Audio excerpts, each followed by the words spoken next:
I I give up, said an exhausted Hetao Jen, kneeling in front of Zhou Zhen, one hand on the ground to keep from falling to the ground from exhaustion. Proudly lifting his head up, and with a smug smile, Zhou Zhen asked everyone around him if there was anyone else who wanted to compete with him. He did not receive an answer to his call, as all the men were only imagining what would happen to them if they dared to challenge him, as his level was almost twice as high as all the women present, and the women only admired his strength. Meanwhile, the winner of the duel, sitting in front of his computer, was only happy about it, muttering to himself that if only they knew how much money Zhou Zhen had spent to lord it over all the players on the server, how many different tests he had to go through, fighting a gorilla, confronting a pack of wolves, and facing a hellish battle with the fire dragon himself. 5 years!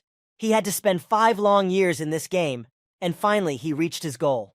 The day came when he became the strongest, to see everyone's jaw drop when they saw his strength. Finally, when the opportunity presented itself, he gave out in a high-pitched, smug tone, "Remember my name."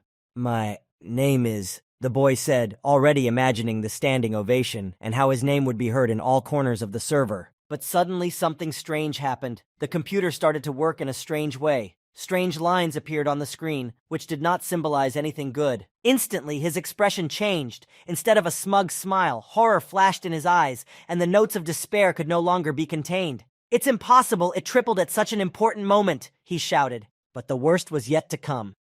In the middle of the game's trotting, a system window appeared on the screen, warning him that his account was blocked due to the use of illegal software. He could not contain his emotions. His anger knew no bounds. "What the hell, really? All 5 years of my efforts to become the strongest, I was told that I lost," he shouted, punching the monitor with his hand. At that very moment, when his hand was in the monitor, he was strangely struck by an electric shock that sent a pulse through his entire body. The device malfunctioned and stopped functioning, and the poor player's body fell onto the chair, showing no signs of life. Suddenly, something happened in his mind. Something strange was happening to him, and he could feel it. But a thought just managed to slip through his mind. What the hell is this? Suddenly, his body lifted up, as if some unknown force was controlling him, and carried him in an unknown direction. In parallel, his appearance changed. Suddenly, he felt something solid behind him. Something strange had happened. A weapon? Why would there be a gun rack in his room? Falling to the ground because of the bruises he had received, the player began to cough, trying to recover from such a strange journey. But then the sight of 2 warriors discussing him caught his eye. "And this wretch is the commander's son?" one said.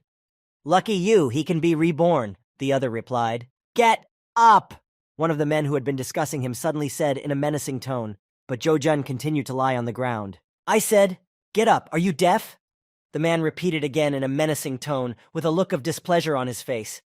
It was easy to see the displeasure in his eyes. Raising his head slightly, the boy said whether he was dreaming or in a dream, trying to understand what was happening around him. At that moment, many people had already gathered around him, expressing their dissatisfaction, condemning Zheng for his weakness, and repeating that he was not worthy of respect. Standing up, the exhausted man said that it would not be difficult for him to slaughter everyone here without breaking local laws, even though he was in a dream. A sinister smirk appeared on the face of the burly man who ordered him to stand up, and he said, "Have you decided to turn on the man mode?" as he prepared for a possible fight. But their argument was suddenly interrupted by a blue-haired boy who called him master and asked Jen to follow him home. Grabbing his master by the collar, he dragged him toward the exit, and the latter only managed to shout out in an embarrassed tone, "Wait!" trying to understand what was happening. The memories of the master's body gradually began to return. "He's so strong," he said, realizing what had happened and what could have happened. Indeed, it was not a dream, it was reality, the protagonist finally realized, being dragged home by the collar. As he disappeared from the sight of the men who were discussing him and remembered more and more, he covered his face with his hand so that it would not be seen that he was really ashamed of his words and actions. I'm in another world.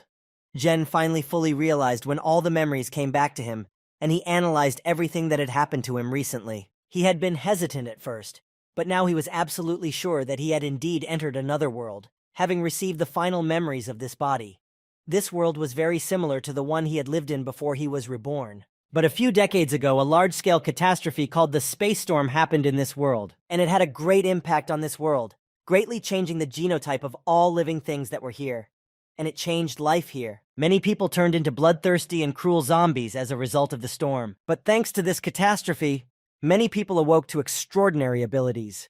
which were eventually nicknamed in this world as star power. People with star power have explosive potential and abilities that are 100 times greater than the fighting power of ordinary people. Luckily, Zheng's father is a 5th-level Star Force master in this world, and he is also the leader of the city he is currently in. A father who is a leader is a good start, the boy said, but his voice didn't sound like a bit of joy, just heavy sighs. But despite his father's outstanding abilities, his son was still considered by everyone to be a junk who was incapable of progressing and improving. Suddenly, the door to the room began to move.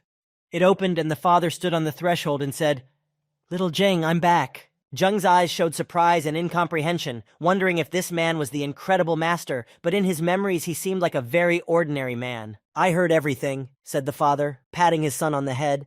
"Don't blame your uncle." Zheng's face showed dissatisfaction.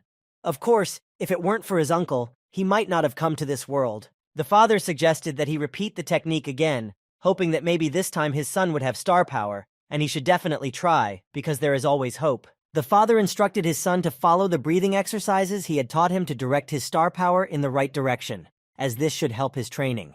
"It seems that even if I don't succeed in training, this dad of mine is helping me a lot, which is really very touching," Zheng thought as he performed the breathing techniques during his training and tried to awaken that power within himself. But then hope suddenly appeared on his face, because just because the previous Zheng couldn't awaken this power, it didn't mean that the current Zheng couldn't do it either, and he had to make every effort to achieve the goal. The training continued.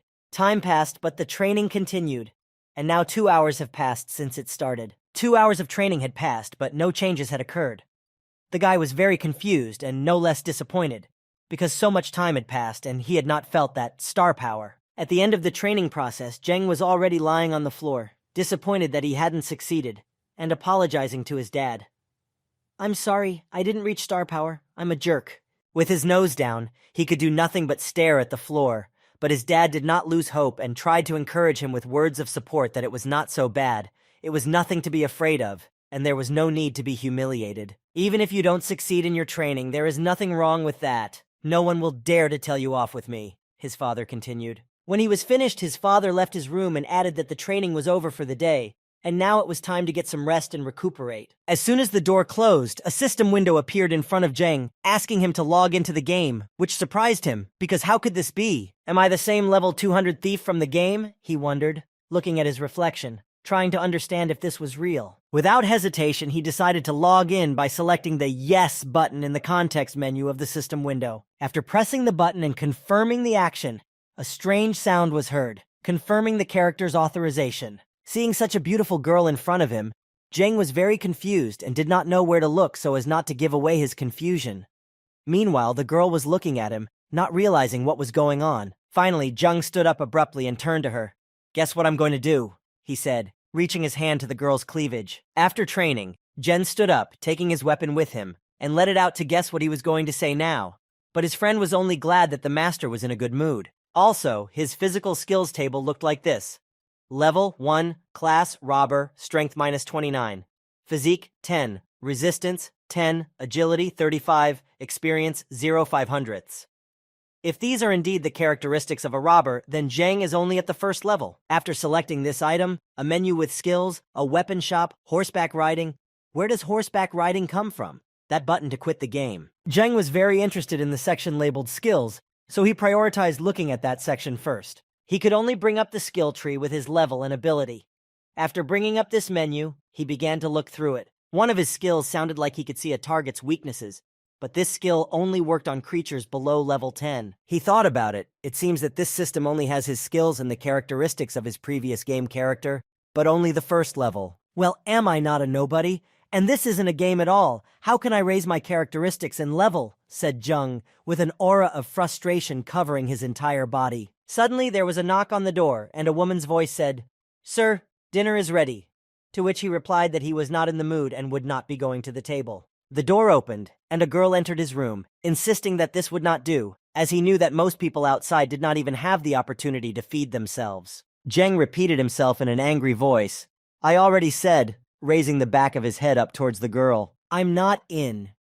Before he could finish, he saw the beautiful girl in front of him, and his tone changed, and he could see her characteristic window. A blush immediately appeared on his face, and a thought flashed through his mind. Is it true that I have such a beautiful woman living in my house? She abruptly waved him away, ashamed, and asked him in confusion what he was doing, what his motives were, and what he wanted to achieve. But Zheng answered her with a childish smile and curiosity, saying that he wanted to check if they were real, pointing at her with his finger. The girl angrily replied that it was none of his business, turned around, and left the room. Zheng only wanted to know if her parameters matched the written ones, but he was misunderstood. When he arrived in the kitchen, he saw the window with his dad's characteristics.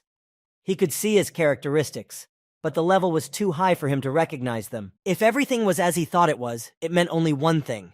There were monsters outside the city, but his characteristics were only slightly higher than those of all other ordinary people, so he couldn't face them on his own, so he needed to raise his level. It seems that to raise his level, Zheng would need something that could protect him.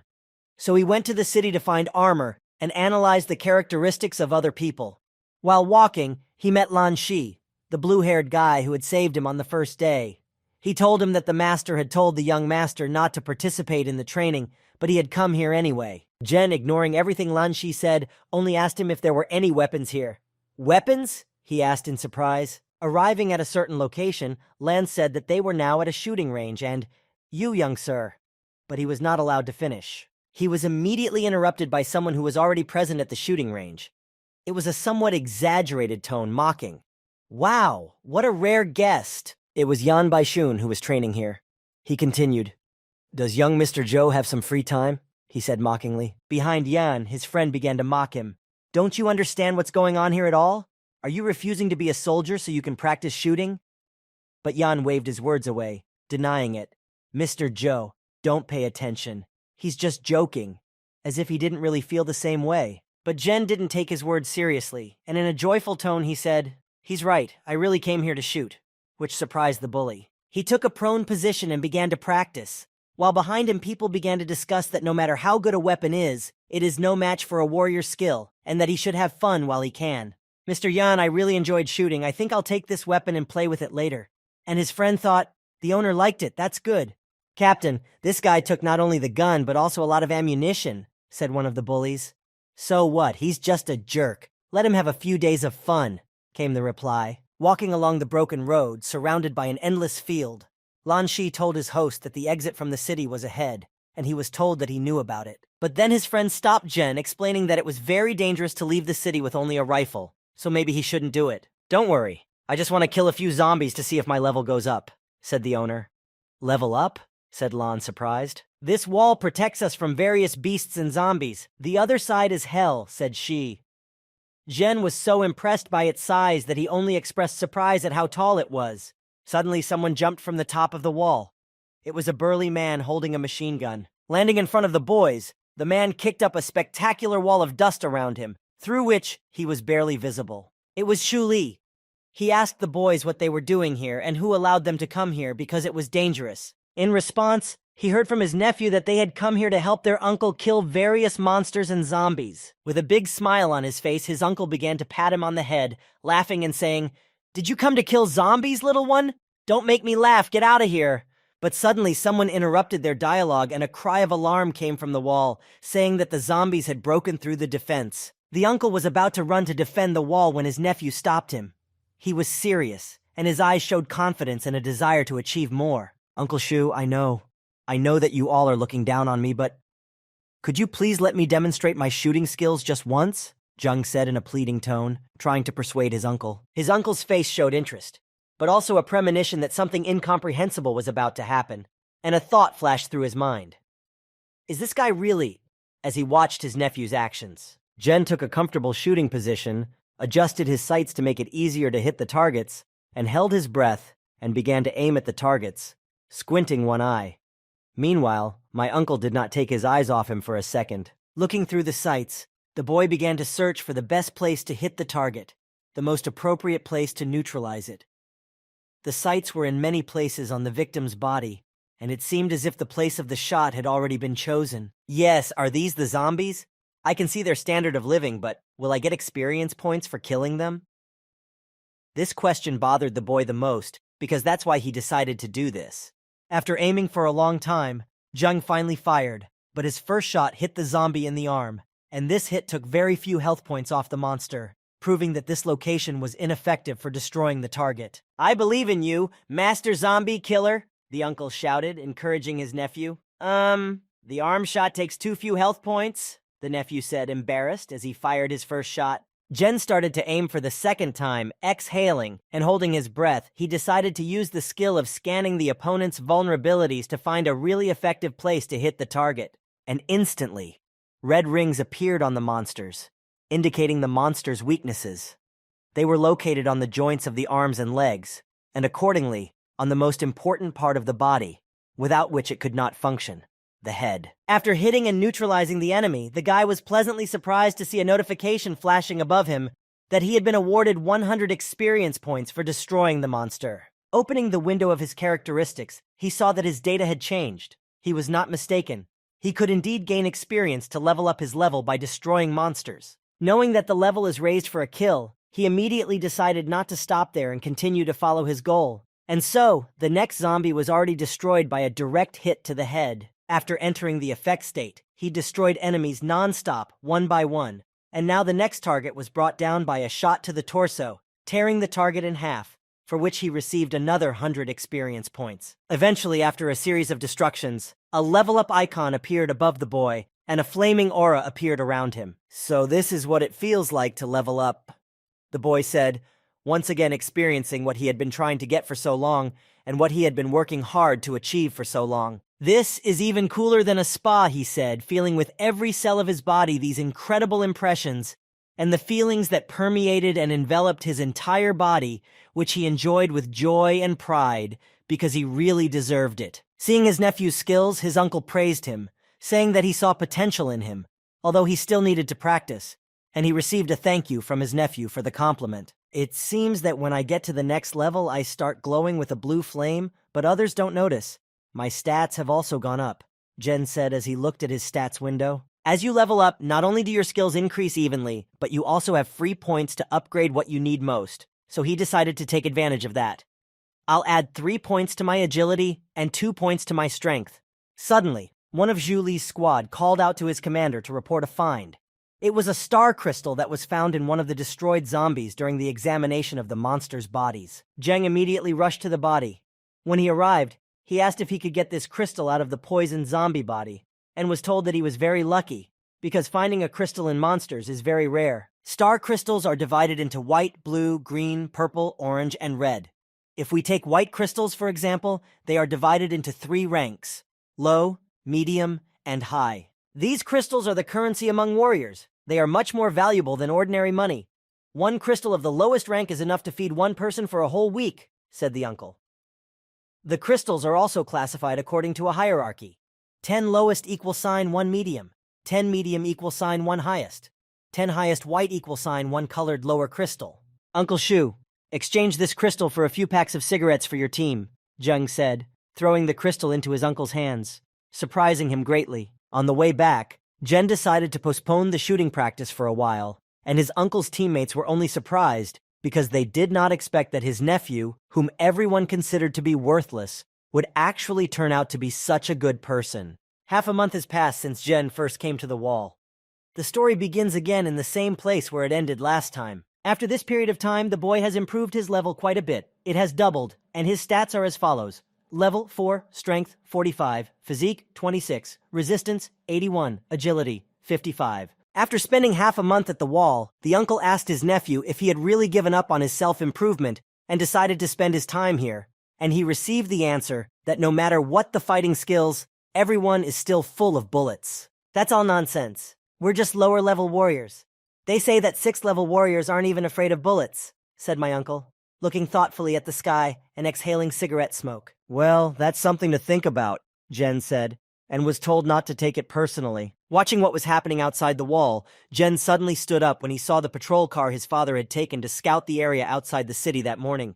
"Captain, it's the chief's patrol car, and it's being chased by zombies," one of the group members said, watching what was happening outside with binoculars. "Leave it to me," Jen shouted, grabbing his weapon and taking up a fighting position, preparing to help the car by clearing a path to get through and away from the pursuers. Jen's father got out of the car that had pulled into the defensive position, saying, "Not bad. You've made progress in marksmanship," the father praised his son. "Boss, did you?" Shu Li asked in a confused tone, lowering his head, watching the boss's dejected look and realizing that something bad might happen next. We ran into a little trouble. The zombies outside have been a little more active lately, and we need to beef up security, the boss said, standing in front of the car, looking down at the ground. That's not true. My father is definitely hiding something, Jen thought, looking at him with a worried look. I remember well that the car body wasn't that badly damaged this morning when I left home, Jen said as he inspected the car. Besides, is it possible that a second-degree warrior was suddenly scratched like that by an ordinary zombie? Jen said in a worried voice, trying to find out what really happened. Dad, in the end. The boy continued to bombard his father with questions without stopping, and finally his father had to tell him everything that had happened to them outside the wall, what they had experienced, and what decisions he had to make as he ordered the car to stop. Chen Chi, you know what happens after a zombie attacks? As he tried to explain all his actions and decisions to his injured comrade. Boss, As the victim tried to accept his fate when the virus had not yet reached its peak. I'm sorry, the boss said, shooting his wounded comrade who was already infected, to ease his suffering and not put the rest of the team at risk. It was only then that I realized how low the price of human life is in this world. A thought suddenly flashed through Jung's mind, standing out among all the others. As he sat at the table, moving the food around on his plate, Jen reflected, trying to understand how low the value of human life is in the world he had come to. Why aren't you eating again?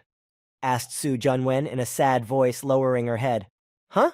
I'm not hungry, Jen suddenly replied, coming to his senses after being in thought. You should get used to the things that are happening today, otherwise you won't be able to inherit my place in the future, his father said at dinner. But wasn't that man your friend? The son shouted anxiously, trying to find a reasonable solution to everything that had happened without killing. In order for as many people as possible to survive, sometimes you have to sacrifice someone or something to achieve the goal, the father said, looking at his son with a stern look. Also, starting tomorrow, you are not allowed to leave the house. Housekeeper Sue, keep an eye on him, the father said in an angry tone as he headed out of the room. Day gave way to evening, and then night. The next morning came. Su Junwen noticed a note on the table that the young master had left behind, which said that no one should know what had happened. Catching up with the master, Lan Shi said that he had agreed to run away with the master and disobey the order. But the forest was too dangerous, and they would be better off going zombie hunting. I'm tired of killing them, but the level of the monsters in the forest is too high. I get too few experience points from zombies. I need to level up as soon as possible. After blocking the way, Lan Shi said that it was his duty to protect the young master. He could not let him get into trouble, and he kept answering, so I should always live under your protection and be a second-rate nobody? I can defend myself, Jen said, pulling out his weapon and putting it into combat mode. He fired a sharp shot, causing his defender to scramble, but the shot was fired at the monster behind him. A gray shadow snake? It's very toxic. I didn't even realize it was hovering over me. The defender, who hadn't noticed the threat, scrambled to protect his master. But he's not even a warrior. How could he track the snake? Lan Shi thought in surprise, trying to understand what had happened. After performing an autopsy on the monster and examining it for crystals, Jung found out that the snake didn't seem to have any. Yes! Jung shouted joyfully, which was followed by a bewildered reaction from Lan Su, who could not understand what was going on here, and what caused such a strange behavior of the master. Here, Jung Jo said, holding his weapon in his hand and looking into the forest, imagining what he would be doing in the near future. La Su scolded him in an angry tone. Sir, stop joking. There are gray shadow snakes hiding here. Even a third-degree warrior has trouble dealing with them. No, this is just a paradise for me, Jen shouted, seeing how many lifelines hang from every tree in front of him, because there is a chance that each of these monsters can contain crystals. On his way back home while climbing the wall, the watchman noticed Joe, greeted him, and said that the master was returning early today, approaching him. Early? It's almost dark, replied the boy, who was returning from hunting, with his broy on his shoulders, climbing the ladder, followed by Lan Shi. Also, how many times have I told you to call me Brother Joe, not Master? Said Joe, patting the guard on the head. Okay, Brother Joe, the guard replied. Brother Joe, this is... the guard said in a confused tone, catching the crystal that had just been thrown to him, not understanding what he had done to deserve it. I don't need it. Spend it on healing your sister, Jen said, moving further and further away from the guard who was patrolling the wall. Thank you. Thank you, brother, he replied, sobbing, barely holding back his tears, wiping his teary eyes with one hand and holding the crystal in the other. Moving on, La Su asked if today we would also go to take the meat to them, carrying a sack of loot on his shoulder, and without waiting long, he received a specific answer. Yes. During these 6 months, most of the meat of the caught snakes was simply given away. You could have earned a lot of money on this, his friend told the gentleman. A little girl grabbed Zheng's leg and shouted joyfully that today she had touched her brother Zhou Zheng for the first time. She was very happy to see him. Picking up the girl in his arms, Zheng said to her, "You little monkey, where are you going? You might fall down." To which she replied, "Did you bring snake meat again today?" And Lan Su, who was standing behind her, just sighed with relief that he could finally take off the sack. As he watched all the children surround him, his mind raced. "I was carrying him on my own shoulders and you didn't even think of me. Little ungrateful assholes. Sir, I heard that these gray shadow snakes are very difficult to defeat, and you took such a risk," the young woman said as she walked toward him. "Auntie Lu, these snakes don't scare me at all," Zheng said, trying to reassure her. "Hey, old lady, how about this? Our young master Zhou is a natural sniper. He hits the head on the first try. Even if the king of snakes comes, he will finish him off," said my uncle, holding the snake carcass in his hand. In the evening, when everyone gathered at the family table for dinner, there was a very tense atmosphere in the air. Zheng tried to avoid talking to his dad, but he failed. "I forbade you to go out, but over the past 6 months, you've only made things worse," his father said to his son in a calm tone. "Master, it was me who did not keep an eye on your son," the housekeeper said anxiously, bowing and trying to apologize. "I don't blame you," Zhou Hongqiang replied calmly. "Those rumors that are spreading fast that you are an exceptional marksman, are they true?" the father asked his son, wiping himself with a napkin. Flustered by the excitement of being spotted, Zhen replied, "Heh, when all doors close in front of you, there is always a window. And yes, I have some success in shooting." "Okay, but I want to remind you that you should not get too close to the lower class," the father said to his son in a menacing tone, as if to warn him. "But why?" the son asked his father in a drooping voice, with the disappointment of wasps, not understanding what the problem was. "Because one day they may become a burden to you," his father answered him, leaving the room and returning to his room. As he walked through the city, Commander Yan heard everyone discussing Zhou Zhen and comparing him to him, deciding who was the more skilled marksman.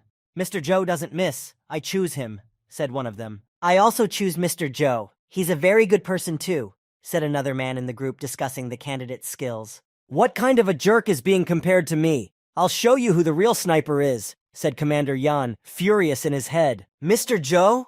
One of Yan's teammates, who was walking alongside him in the city, shouted in surprise. "If you say his name again, you won't be left with a wet spot."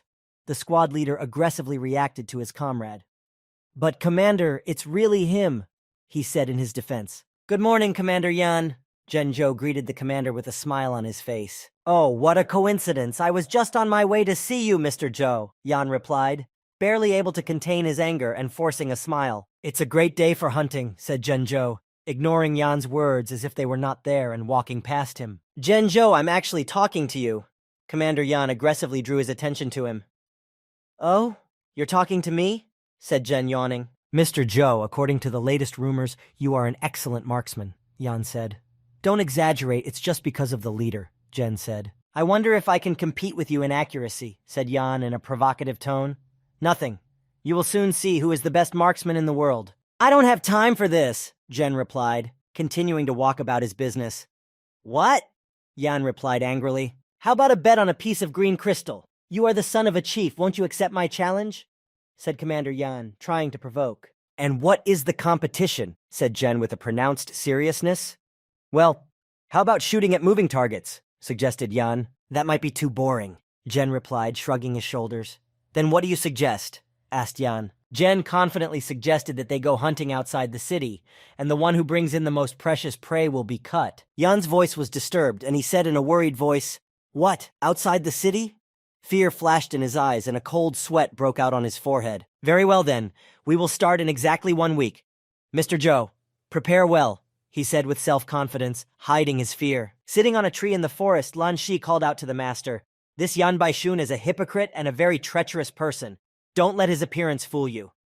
"I've given many such people, he's no actor," Zhen replied confidently. "But then why did you agree to do it?" "Who knows what to expect from him?" said Z, confused, turning to his master. "People need to know the vicissitudes of this world," Zhen said, puzzling his friend, who did not understand what he meant. "Especially for arrogant upstarts like Yan Baixun," Zhen shouted, jumping on the monster and driving his sword into its skull. After killing one monster, another one immediately appeared in front of him, but this one was no longer on a lemla. It could fly and was in the air. But in a few seconds, he immediately defeated it, saying that it was getting used to close combat. At home, the leader was in his room, going through business papers, when a soldier came into his office and told him that his son and Yanbai-shun had decided to compete in a hunting contest, to which he calmly replied that there was nothing to worry about. On the other hand, we need to get ready, the leader said, looking at the papers and thinking about the next plan of action, because something big might happen soon. Scenery like this is rare, said an elderly man, smoking a cigarette as he watched the scene around him. The fun is about to begin, he continued, watching a huge number of zombies move toward the wall. In the morning, when he went to practice, everyone in town already knew about the competition and supported Zheng in every way possible. Good morning, Mr. Zhou. Do well in tomorrow's competition. We believe you will win. Mr. Zhou, it seems to me that over the past month you have been able to change the way people think about you. You have become a famous person, Lan Shi said, and received a joyful short answer. Yes. If you are too worried about what might happen, we can cancel the competition, one of the soldiers said to the leader. But in response, in a calm tone, he heard from him confidently, No, we don't need to. He knows what he's doing, the leader said confidently, smoking a cigarette and exhaling the smoke as he watched into the distance. Let's go and take care of some business, he suggested to the soldier to prevent unnecessary worries and to get on with what was really necessary. Standing in front of the gun shop, Zheng shouted out, I hope this is where I need to be, imagining what might be there. Mr. Zhou, what do you want? The shopkeeper said, looking at the gentleman in alarm. Do you have a very powerful bow? He asked happily. Taking a thoughtful pose, the shopkeeper began to recall the entire range of his weapons. A powerful bow? I do have one, but, he said thoughtfully. But this bow cannot be pulled without 300 jin, he said, digging through a chest of various weapons to find the powerful bow. Nowadays, few people use such a thing. If you like it, I'll give it to you, the shopkeeper said, holding out his hands with the bow to the young man. Looking inside the shop, Lan Shi argued that if the young man wanted a weapon with his aunt's name on it, wouldn't he be better off with a crossbow? Don't you think a bow looks much more beautiful? Said Zhen, pulling the bowstring on his bow and aiming at a tree. If you want to train your arm strength and accuracy, there is nothing more suitable than a bow, Zhen thought as he took a comfortable shooting position. But he's not even a warrior. Will he be able to pull the string? Thought Lan Shi, watching his young master's actions in confusion. Grandma, you have a thing over your head, the boy cried out in confusion, seeing that an arrow was stuck in his grandmother's hair. What? She cried out in confusion. Not bad, that's what I wanted, Zhen said happily. Mister, should we still train outside the city? Said Shu, worried, imagining what might happen if they continued to train here. Approaching the grandmother he had hit, Zhen apologized for scaring the old woman, but her grandson said that there was no need to worry. Nothing was wrong. Taking the arrow out of his grandmother's hair, the boy started circling around, shouting, Grandma has arrows growing out of her hair.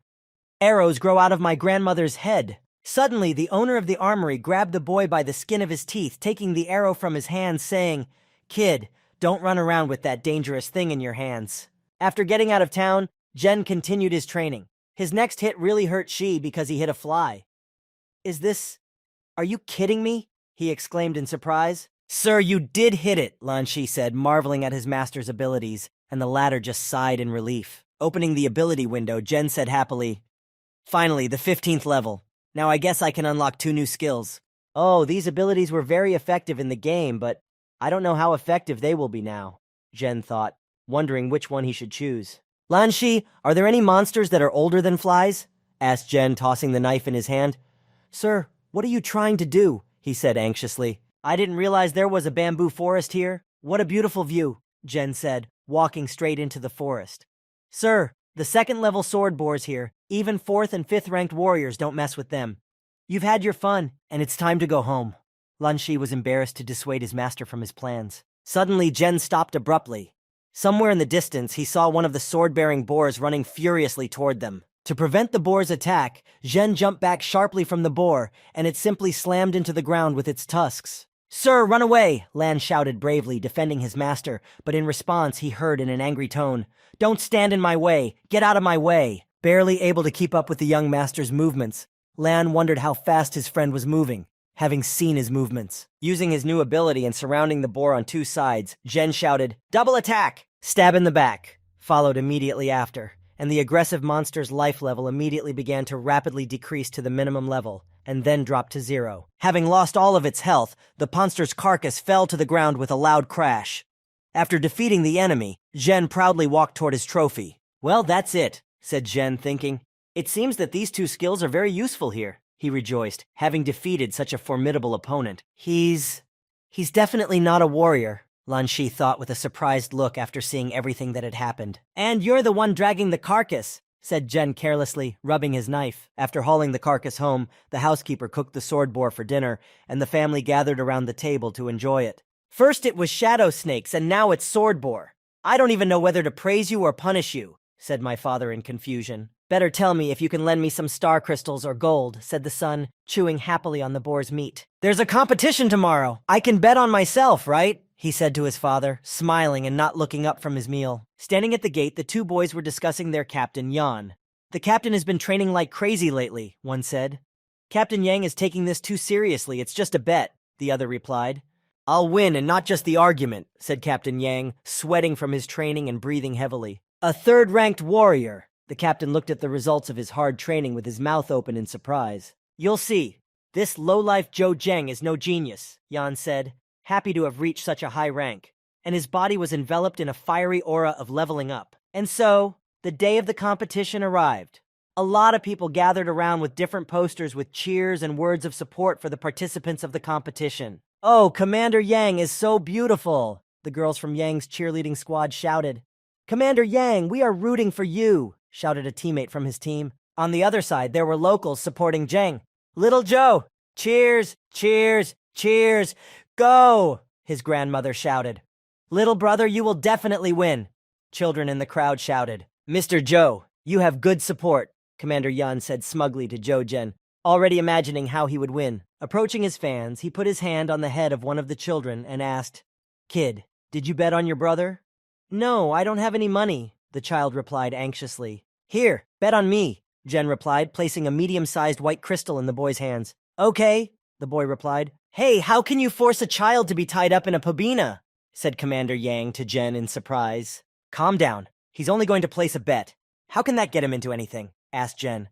"You have a lot of confidence," Yan Baishun replied. "Commander Yang, I wish you good luck," Jen Zhou said, extending his hand to him.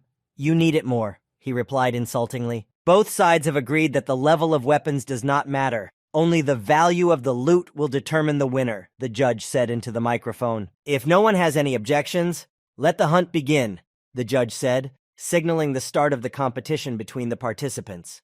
"Zhou Zhen, you're finished," said Commander Yan smugly with a sinister smile on his face, 100% sure of his victory. "A rookie against a third-ranked fighter. This will be a valuable lesson for you, if you can come back alive," the judge thought as he evaluated the participants. "Leader, should we send someone to protect the young master?" asked one of the guards, standing on the wall and watching the competition. "No need, I can handle it myself, but in the future he will have to rely on himself," Zhou Hongchang said in a confident tone. Picking up the phone, he spoke, "Objective, kill target number 2, reward is a green crystal." Looking through the notebook with his personal files, he opened a page that told him everything about the target the mercenary was supposed to hunt. "It all depends on the level of the green crystal," the mercenary said smugly, in response to what he had heard. "First, I'll relax my muscles a bit," said Tang Lai, the 5th-ranked warrior who had been ordered to kill Jen. Suddenly, the sound of stomping feet came down the stairs. A girl ran into the basement to report something. Standing in front of the door to the room, she said, "6, Master, it has already begun." "1 crystal for such a pittance. Not a very good deal. I'll take it for the last time," the secret identity said, sipping wine from her glass. "Once our plan is completed, I will get much more," said someone who was also involved in the case, smugly. Zheng unfolded the map of the area and began to examine it. "The map the Su family gave me is really very detailed." The map marked the area, and it read, "There are 3rd-level shadow wolves here. They are dangerous. Be careful." "Then I'll catch the shadow wolf first," Jen decided as he drove to the area by car, and then walked to the exact spot. When he got there, he saw a clearing with many wolves, all eating their prey. Pulling out his sword, Jen abruptly stood in front of one of them, preparing for a duel to begin his hunt. After defeating the 5 monsters, the exhausted Zheng knelt down from fatigue, recuperating, and 5 carcasses of the defeated wolves lay around him. It seems that 5 is my maximum at the moment, Zhen thought, breathing heavily and dripping with sweat after a hard fight. Opening the window of his characteristics, he spoke. Level 16. My abilities should be slightly worse than a third-ranked warrior. Oh, it hurts so much, he thought, as he pressed his hand to his body, feeling the excruciating pain of his battle wound. I don't know if the medicine I got will help me, Zhen said, taking out a vial of medicine. Its description read, Minor Healing Potion. Restores 120 health units in a period of 6 seconds, 20 units per second. As he lifted the vial to his mouth, a strange smell made him think, why does this stuff smell a bit like disinfectant? Sniffing it, he saw that his wound had not healed. Didn't it work? Should I drink some of it or something? Zheng wondered. Confused, Zheng could not bring himself to drink the potion, giving in to his strongest convictions. This is a game, right? Should I try to drink it? It took him a long time to overcome himself, but he finally decided to drink the potion. He took small sips, but overcame himself and swallowed everything he had put in his mouth to the last drop. After drinking the potion, it immediately began to work. The wounds began to heal at the same moment. Zheng could not believe it. It really worked. His body was enveloped in a jade aura, and he felt relief all over his body, and all his wounds instantly began to heal. What? Is it really that fast? Zhen could not believe that in such a short time, all his wounds were healed by the magic potion. It's just an incredible effect, he said, still surprised at how effectively the potion worked in this world, because he had never experienced it before. The hunt went off without a hitch. Everyone was doing their best. Meanwhile, somewhere on the edge of the forest. Brother, did you bet on someone? Yang Yu asked his friend. Nothing like that. I worked hard to earn my money. I'm not going to waste it like that, Zhou Lanbo replied. Suddenly, Guo Yue, a third-ranked warrior, interrupted their dialogue. Quiet, someone's coming, she said to create silence. Suddenly, the silhouette of a man appeared from the forest thicket. It was Tang Lai. He let out a surprised cry. Humans? Not expecting to meet anyone on his mission. Stop right there, not a step forward, Guo Yue said, waving her sword. Don't worry, I just got lost, Tang Lai replied. By the way, have you seen this guy by any chance? He asked the guards, taking a photo out of his pocket and holding out Zheng's picture. This is Zhou Zhen, right? We saw him this morning, said Yang Yu. You, shut up right now, snapped Zhou Lanbo. Great. The old man smiled mysteriously when he heard the answer to his question. If I had killed the wrong people, shouted Tang Lai, rushing forward, thus quickly passing by the guards. You, run away, Zhou Lanbao shouted, rushing forward at Tang Lai, protecting his comrade and leaving him behind. Jumping up on the move, he tried to hit Tang Lai in flight, but his punch missed its intended target. My conscience would have tormented me, the old man said, easily dodging the attack and heading toward Yang Yue.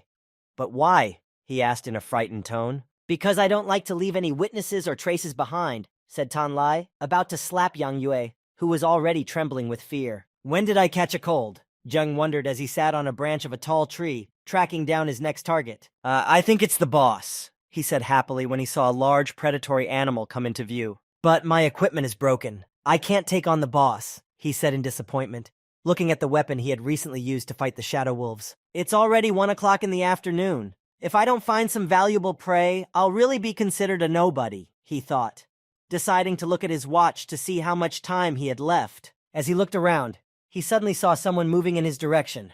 What is it?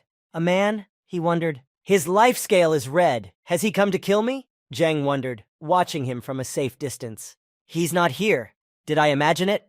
Tang Lai reacted in confusion, not seeing his target where he had recently noticed him, slowly walking on. This person is obviously very strong, thought Zhen in a frightened voice, hiding behind a tree from the minds that were thinking behind the heads.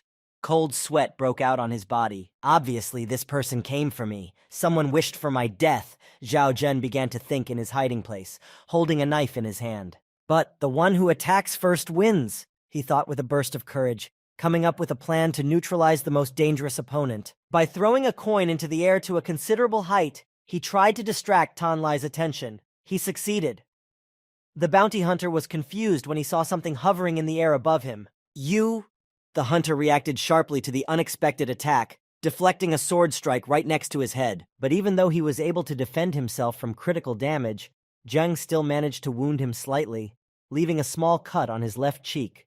And Tai Lai could only wonder at his speed. I can't hold out much longer. It's time for my trump card, Zhen thought through gritted teeth as he faced off against the 5th-ranked opponent. Double attack! Zhen used his special secret skill to defeat his opponent, drawing his blade. Damn it, thought Tang Lai, as he repelled Zhen's attack, which he had barely been able to stop because he had not anticipated such resistance from such a seemingly simple opponent. Zhen threw the bounty hunter a considerable distance with his punch, confusing him and causing him damage. It can't be! How did he break through my defense? It's impossible! Tan Lai said in a surprised, anxious voice, not understanding how it could be possible because his block was perfect. Hey, he only lost a drop of blood? Zheng asked in surprise because this was his best punch, which no one knew about, and no one could resist it. How is this possible? Tang Lai frantically began to think about his plan of action, because he could no longer use the previous plan, because the enemy was much stronger than expected. A rookie? A lowlife? Bastards from the intelligence department. Are they sure they were talking about him?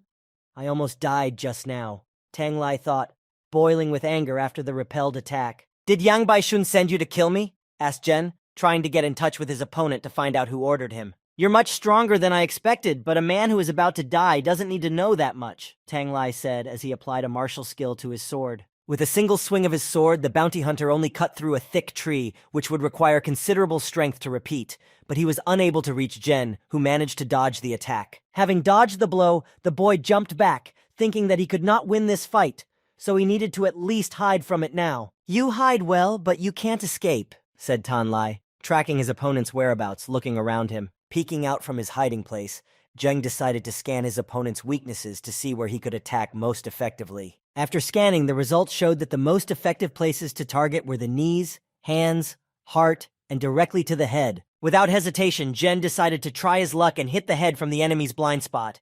But it was in vain.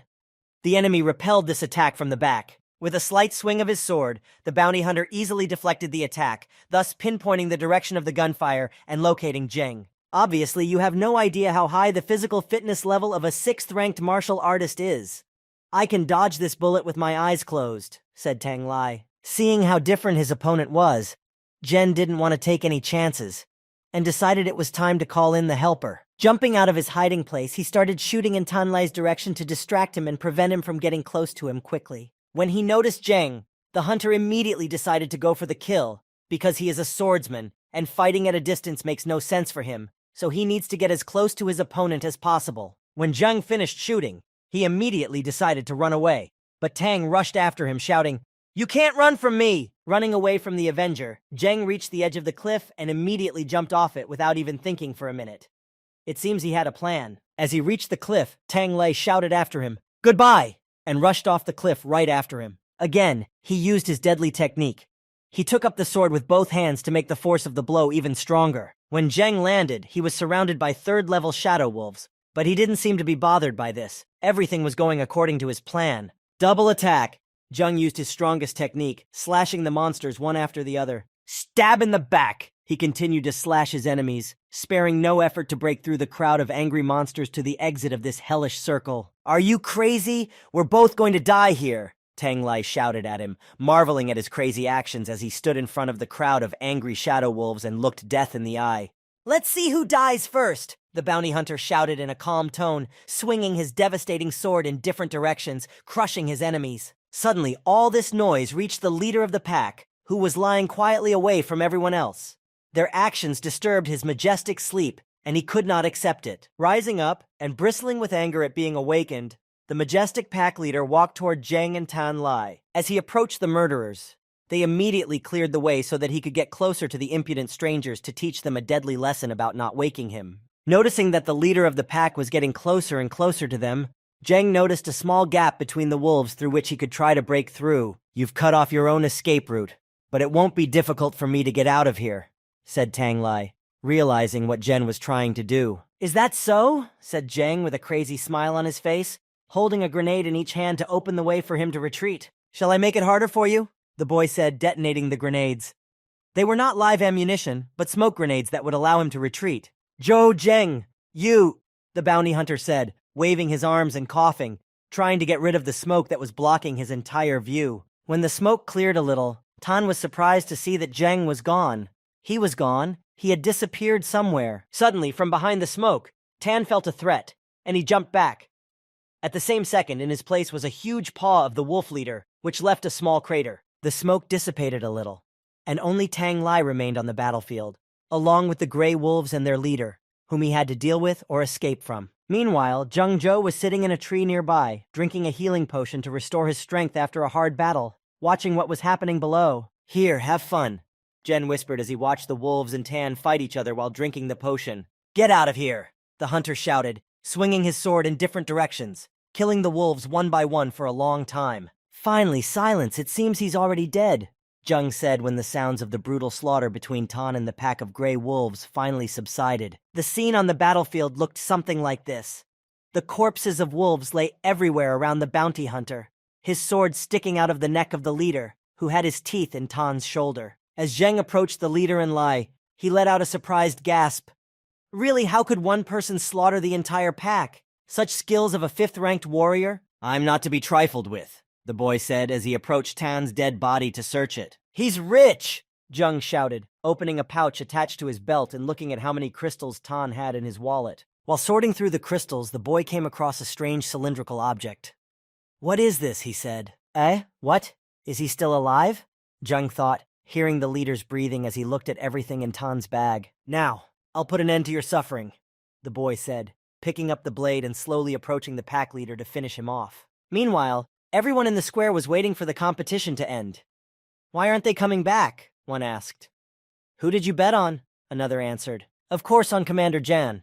The winnings may not be big, but they are guaranteed," one of the guys who were talking calmly replied. "Mr. Yan, your son's chances of winning are almost 90%, right? Congratulations in advance," someone from the crowd addressed Bayun's father. "Don't rush. They haven't come back yet. Don't rush, don't rush." "Sir, he's—" "What if something went wrong?" said Su Junwen.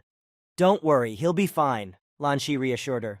"Commander Yang has returned victorious. Just look at the amount of game he has in his car," the crowd shouted joyfully, already convinced of Bayun's victory. "Are you injured?" Yan asked his son. "The main thing is to defeat a nobody. The rest doesn't really matter," Bayun replied smugly. "Take him out, let him rest," Yan the elder said to the girl standing next to him.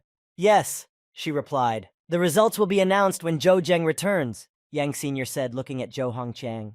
Suddenly the crowd shouted again. "Mr. Zhou Zheng has returned!" They all greeted him with loud shouts and rejoiced that they would finally know the results of the fight soon. An enraged Zhou Zheng was driving the car and muttering angrily under his breath, "What a bastard to choose my car," without holding back his emotions. "You came back pretty fast. I thought I'd have time to rest," Yang Baishun said to Zheng in a cheeky tone. "You'll have plenty of time to rest," Zheng replied. "Ladies and gentlemen, I have a suggestion.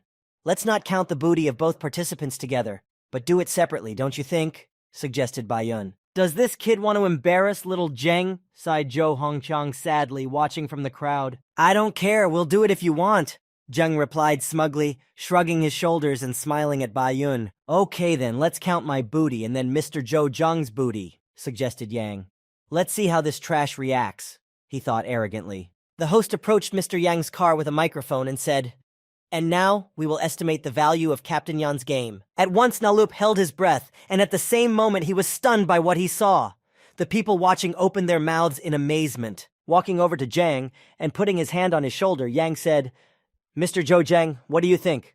Who will win this competition?" Meanwhile, as they were evaluating the spoils, everyone came closer to look at the trophy on Mr. Yang's car. "Isn't it just me?" said one of Mr. Yang's teammates. "Commander Yang caught it himself!" exclaimed his comrade next to him in amazement. "A level 2 sword bore worth," the judge announced into the microphone, getting as close to the prey as he could to get a better look at it. "I think we need to check if there are any star crystals inside it, and then calculate the final value. After all, this is almost level 3 game, not some ordinary prey," Bayun said. "This is... previously..." The judges were confused, because it would take a long time to find out if there were crystals inside, as if it was a mandatory point in the rules. "Nachadi, count as fast as you can. I still need to go home and take a bath," Jen said in an indifferent voice, waiting for his earring. "Yes, there is indeed something. It's a medium white crystal. Together with this crystal, the value of the sword bore is equal to the highest grade white crystal," the judges said. "Commander Yang is the best," came a cheer from the audience. "Not bad, you have the luck on your side," Zheng said. "Fortune? Only weaklings believe in such things," Bayun replied sarcastically. "I can win without it. Perhaps I should share half of the crystal's value with you."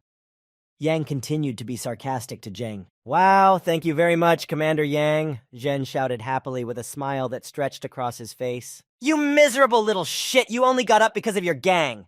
Baiyun shouted at him angrily, boiling with rage. Ladies and gentlemen, please don't worry. The sword boar is just an appetizer. We haven't even gotten to the main course yet, Yang shouted with his hands raised proudly. This is a third-level forest spider, the judge shouted in horror as he went to examine the prey still in the trunk of the car. Ah! The audience screamed in fright. Don't worry, he's dead, someone shouted back, reassuring the frightened crowd. Even fourth-ranked warriors don't dare to approach forest spiders, said Yang Sr. It's just that Commander Yang is all about you, one of Baiyun's comrades said. A level 3 forest spider.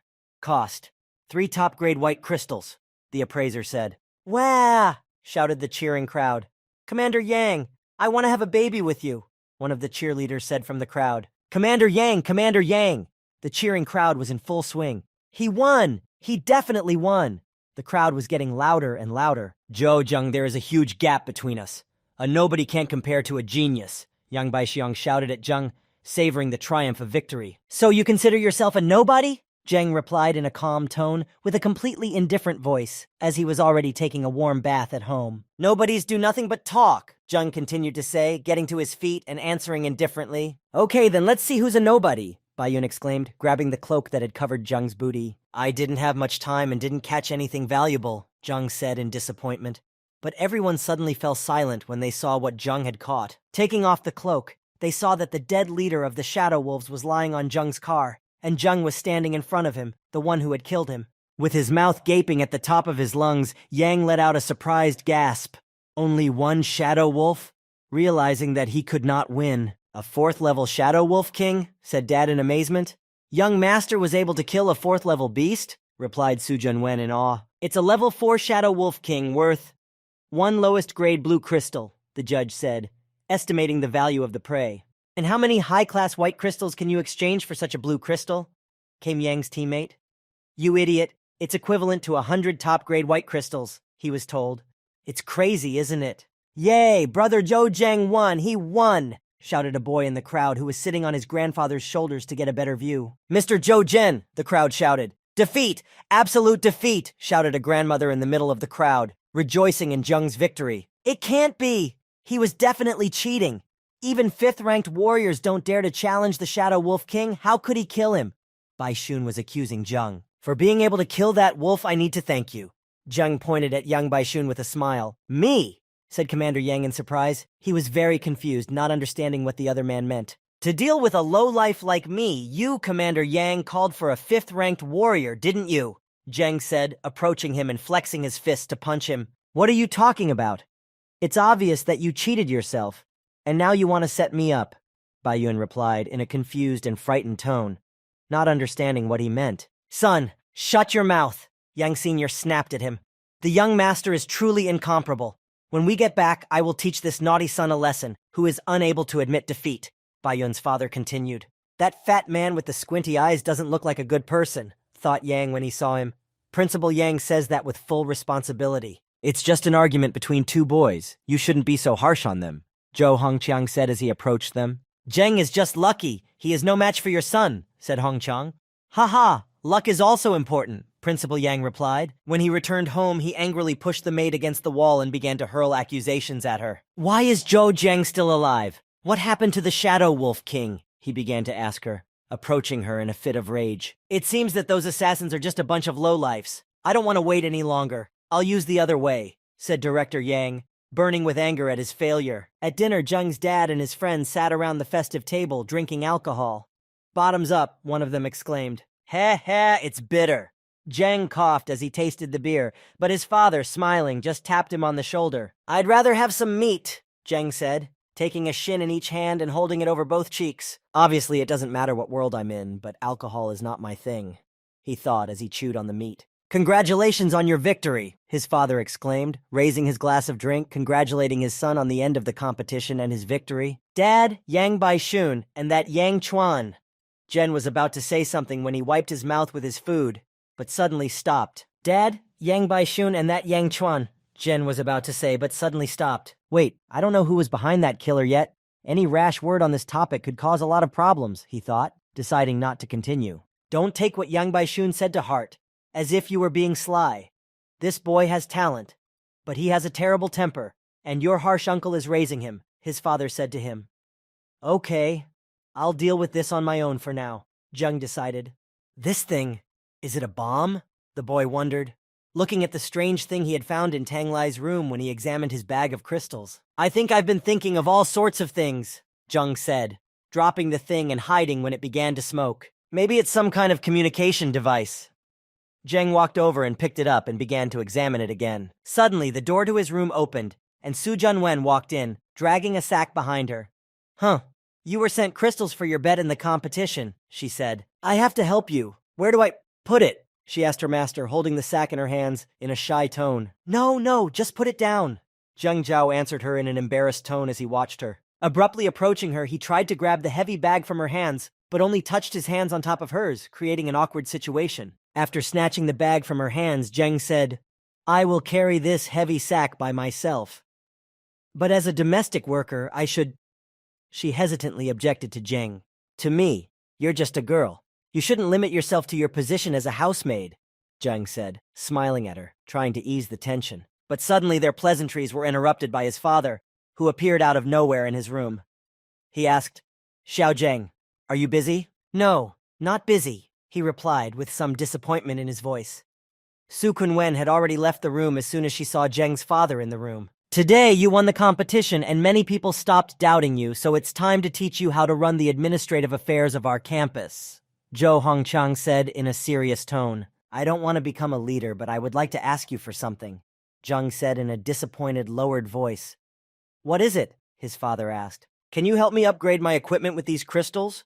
Zheng Zhou said with a sly smile on his face. That low-life Zheng Zhou really cheated? Yang Baixiao shouted in anger while inside his home. Judging from the wounds on the Shadow Wolf King, someone else killed him, said one of the Yang family's close associates. Father, did you hear that? That bastard! Yang Baishun shouted angrily to his father after hearing that his suspicions were correct. I know. Forget about it, Yang's father said in a calm tone to his son, holding his cigarette. Father, it's my reputation! That bastard! Baiyun started up again, slamming his hands on the table and standing in front of his father. I said, I know, the father said, raising his voice to his son. Go away, he continued, looking at his son with a stern look who could not calm down. Angry, Baishun turned and headed for the exit of the room, furiously repeating only one name. Zhou Zhen! Do not think that because your father is the head, you are allowed to do whatever you want, Baiyun continued to mutter under his breath as he walked down the hall. After upgrading his weapon, Zhen went hunting again, but this time for level 20 zombies. Finally, the 20th level. Zhou Zhen rejoiced as he killed the last monster to reach the new level. With the cool gear, my upgrade speed is really different, he said, feeling a huge change after upgrading his equipment. After reaching the new level, Zhen Yu unlocked a new unique skill called Attack Jump. Jumping directly at the target, launching a triple attack, each strike dealing 200 points of damage. Suddenly, the silence was interrupted by someone's loud growl. Zheng Zhou saw a giant zombie not far from him heading towards the city. Wow, that's a giant, Zhen thought as he watched it from afar with binoculars, studying its movements and behavior. This will be a good test, Zhen said with fervor in his eyes, planning to attack and kill this giant. The zombie was heading for a building with a man standing on it, and a radio receiver next to it, which most likely attracted the giant. Continuing to scream loudly, the huge zombie continued to walk toward that building. Its eyes glowed red and its scream became even louder. The last item of the mission. Regeneration. A man on the roof of the building with the wave receiver radioed. Scanning for weaknesses. Applying this skill, Zheng Zhou shot at the giant, hoping to inflict critical damage on him, but after being hit in the head with an arrow, it seemed that the monster was not harmed at all, because it simply took it out of its head as if nothing had happened, just shrunk even more. He took out the arrow and broke it in half in his hand, becoming even more enraged. His eyes glowed the color of blood, and his body was enveloped in a sinister aura of the same color, as if signaling danger. Huh? This is truly an elite creature. Even a shot to the head couldn't kill it, Zhen thought, surprised that his attack didn't work. As Zhen stood on the roof of the building, thinking about his next move, the giant he had shot at noticed him. It looks like I've annoyed the big guy, Zhen said in disappointment when he saw him looking in his direction and approaching him. So, without wasting any time, Zhen decided to attack it with a new technique called jump attack, jumping off the building in the direction of the monster. After landing on it and slightly injuring the giant's neck, he jumped up again to use his other skill. Jen used backstab after jumping attack, and with this combo, he took off half of the giant's available health points. Huh? What a strange obstacle. What's going on? The man at the receiver tried to determine the cause. The louder the noise gets, the more interesting it is to find out, he said, looking for the source of the noise somewhere in the distance. After dealing with the giant zombie, Jeng started searching for treasures in its body. Wow, a blue crystal, he exclaimed happily when he found such a valuable item. Who's here? Stop! A guy at the checkpoint suddenly stopped Jeng, raising his hand in the air to signal where to stop. Mr. Zhou Jeng, is that you? The guy asked, embarrassed, realizing what he had done. Did something happen? There were no guards here in the morning, Jeng asked, trying to find out information. Well, I don't know. But according to rumors, the zombies near the city have become very active, the guard told Jeng. Zombies? Interesting. No wonder I thought there were a lot of them today. It looks like it, Jung said thoughtfully, standing in a pensive pose and holding his chin with his hand. When he arrived home, he immediately went to his father's office to find out some details about what was happening. When he entered his father's office, he immediately called out to his father. When he entered the office, he saw his father waiting for his son to return home. Xiao Zheng, you're just in time. Come in and listen. When Zheng looked around, it turned out that his father was not alone in the office. Hello, everyone, he greeted. Go ahead, Zhou Hongqiang told the speaker. Chairman, we have already established that there is a huge zombie in the old part of the city. Right now, it is heading towards our settlement. We estimate that it will reach the city tomorrow at noon. And it is obvious that he will not come alone, the speaker said. Of course, we can try to hold the line, but I think, said the burly man, sipping on his cigar and making possible plans in his head. We have to take the initiative and destroy him, he said, finishing his cigarette and putting it out in the ashtray. I agree with you. After all, there's only 6 months left before the harvest. As the head of the department, I don't want to see hunger in our place in the second half of the year, said Director Yang. Shu, has the news of today's mobilization already leaked out to the people? Asked Zhou Hongqiang. Don't worry. Even if someone guessed, they wouldn't dare tell anyone, Shu Li replied. Tomorrow morning, he will gather the troops and we will go outside the city. Yang and Shu will defend the rear, Chairman Hongqiang told everyone present in a commanding tone. In my absence, all power will be in the hands of Zhou Zheng, he added, tapping his son's shoulder. Surprised, Zheng pointed at himself and asked again, Me? Hoping that his father was joking. Xiao Zhen, I will be gone for a while and you need to gain experience in such matters, his father told his son. Dad, but this crowd of zombies, it's very dangerous. Think it over again, his son objected. Silly boy, I am a 5th-ranked warrior. Besides, we're just distracting them, the father reassured his son, assuring him that the mission was not as dangerous as it seemed. Anyway, you have to promise me that you will come back home safe and sound, the son said to his father, agreeing to his proposal and receiving a positive response to his request. Our Xiao Zheng has grown up, the father said to the framed photo of his wife that he was holding in his hand. After this conversation, the night fell, and in the morning, Zhang Hongqiang and his squad set off on their planned mission. It had been several days since the leader had left his home. Standing on the wall with his uncle Shu Li, he was patrolling the area.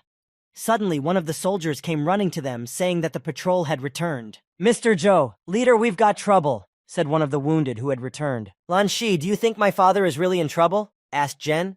Yeah, I don't know either, Lan Shi replied. But I know the man who was led away wounded, and he is actually from the patrol, Jen said quietly, sensing something was wrong. Why are there no signs of a zombie battle here? The interim leader wondered as he drove to his father's location. Hey, where are we going? Jen asked the driver menacingly, trying to figure out what was going on. Be patient, Mr. Zhou, we'll be there soon, the driver replied. His life bar has turned red. Shit, it's a trap, Jen realized, telling Lan Shi. There you are. We've been waiting for you, said one of the mercenaries, throwing his cigarette on the ground.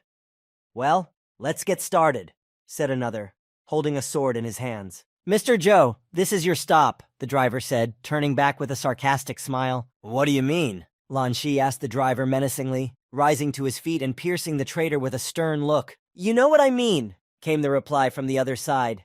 It was Yang Baishun who had planned the whole situation, approaching the car. Tsk! Yang Baishun, the commander who was about to take revenge, gestured with his hand to silence everyone. Yang Baishun, you dare to betray the chairman?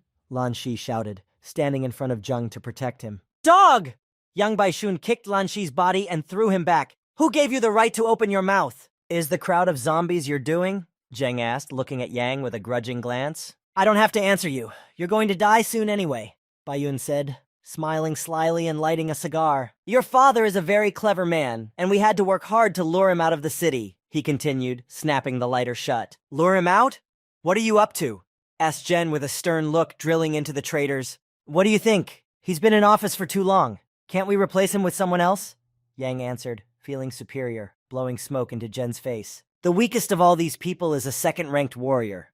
Lan Shi told his commander to warn him of the possible threat. Sir, I'll hold them off and you run away, Lan Shi said selflessly, trying to save his master. Hey, do you think we're deaf? One of the mercenaries behind them shouted. You're absolutely right, said Jen, who had already decided how he would act in this situation and had assessed all his strength and that of his opponents. Everyone will stay here, he continued, abruptly moving to the back of one of the mercenaries who had just threatened them and putting a dagger to his throat. No one will escape, he finished, slitting the throat of one of the traitors and moving abruptly to the rest of the mercenaries. How dare you!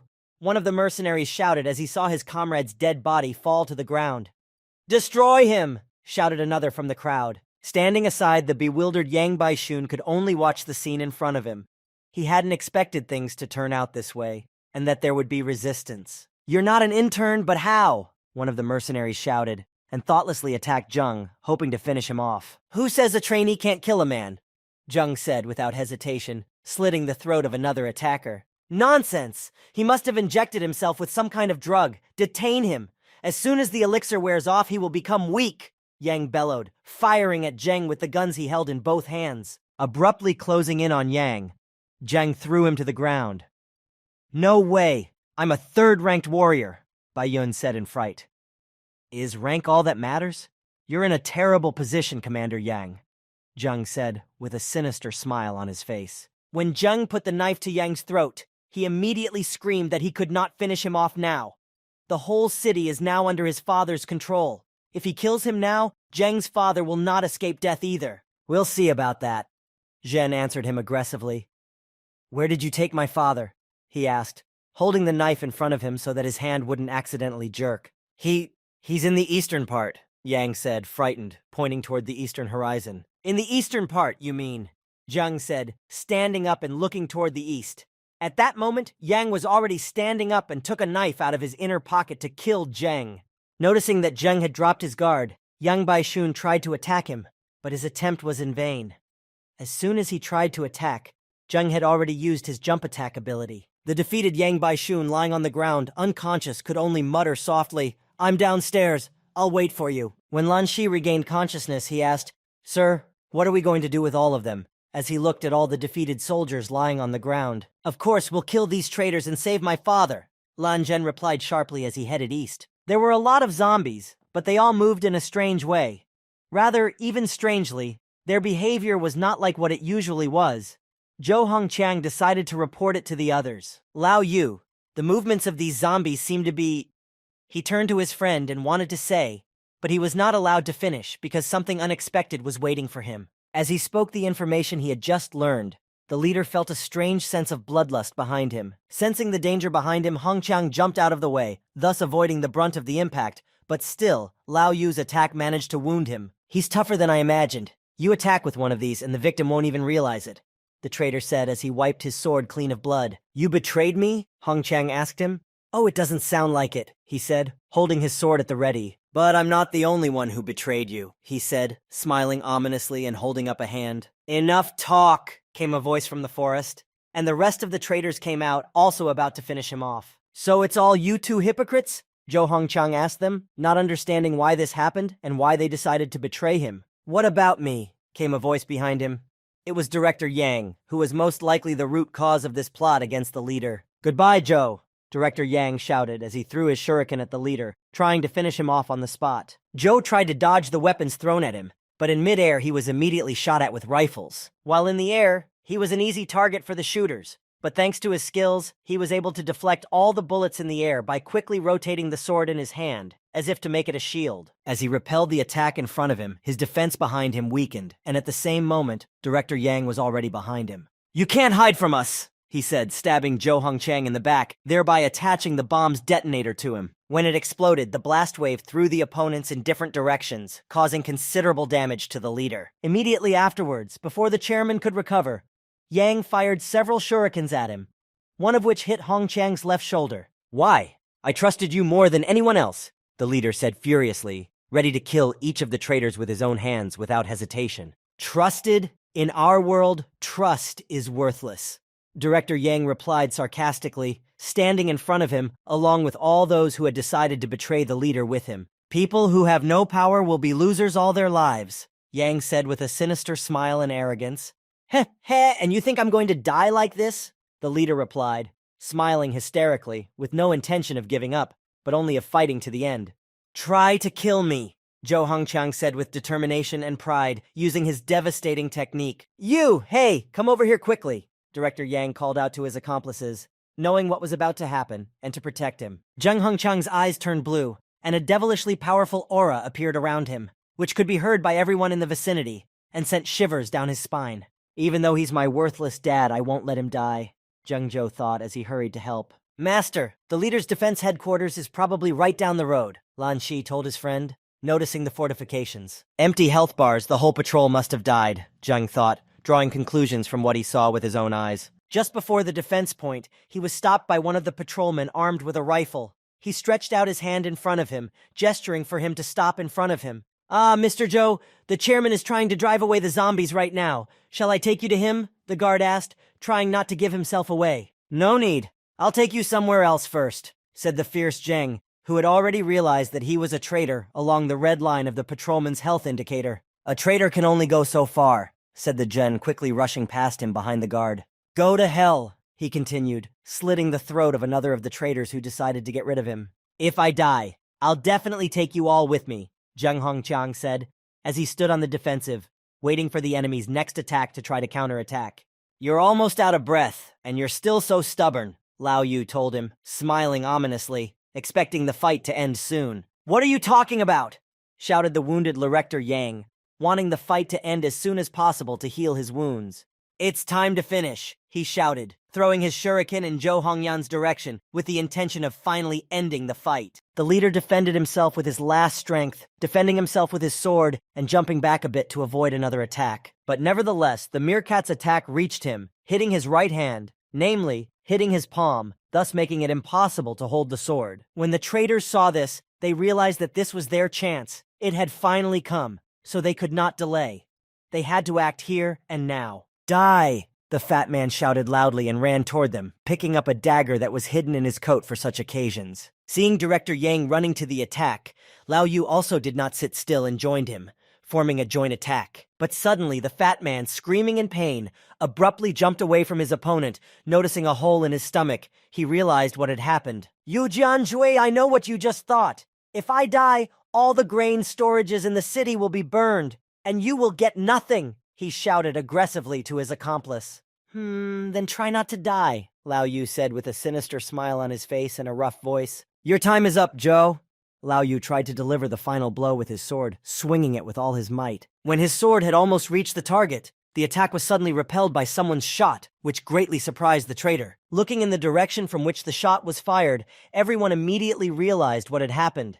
But their surprise was beyond belief, because no one had expected it. "Whose time is up there?" Zhang said in a low voice to the traitors, preparing for battle, drilling his gaze menacingly into the memory. "This power! You lowlife, how could you deflect my sword?" Lao Yu shouted in concern, looking at the boy in confusion. "My son is a lowlife?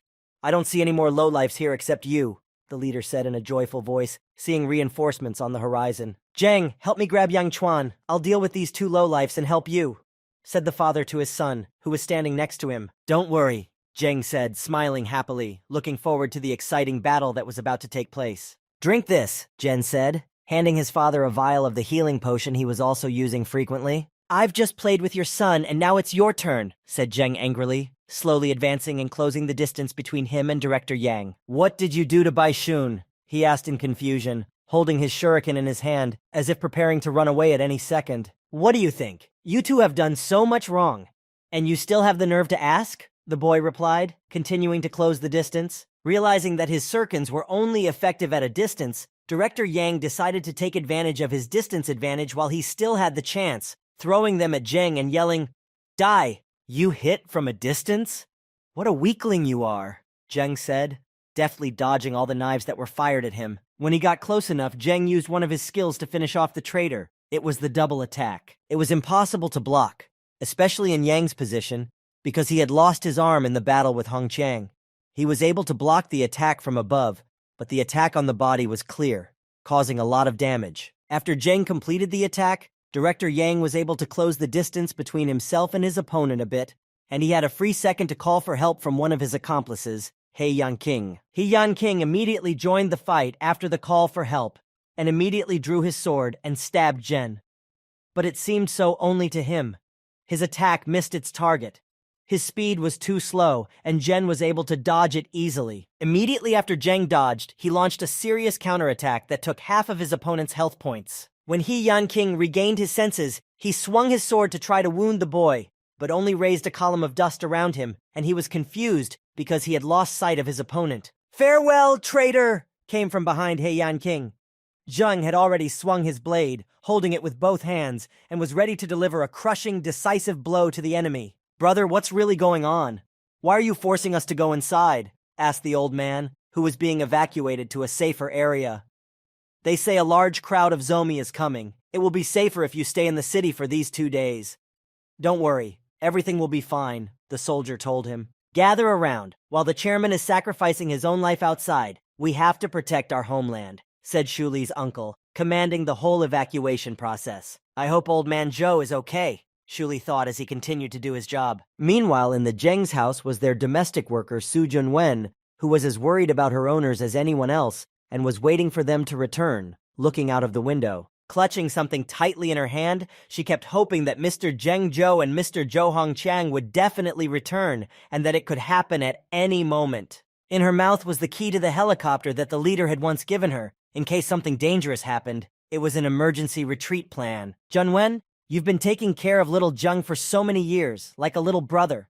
I've long considered you my own daughter," Hongqiang said, as he looked at the photo.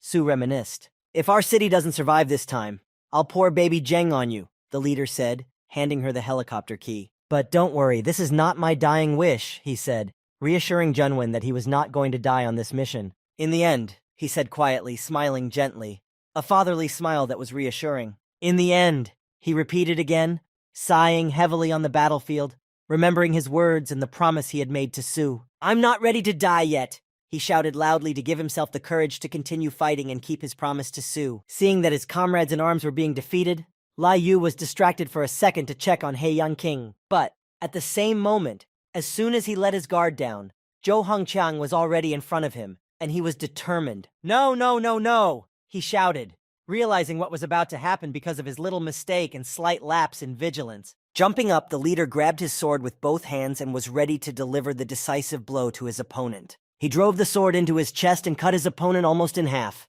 The results of the battle were obvious.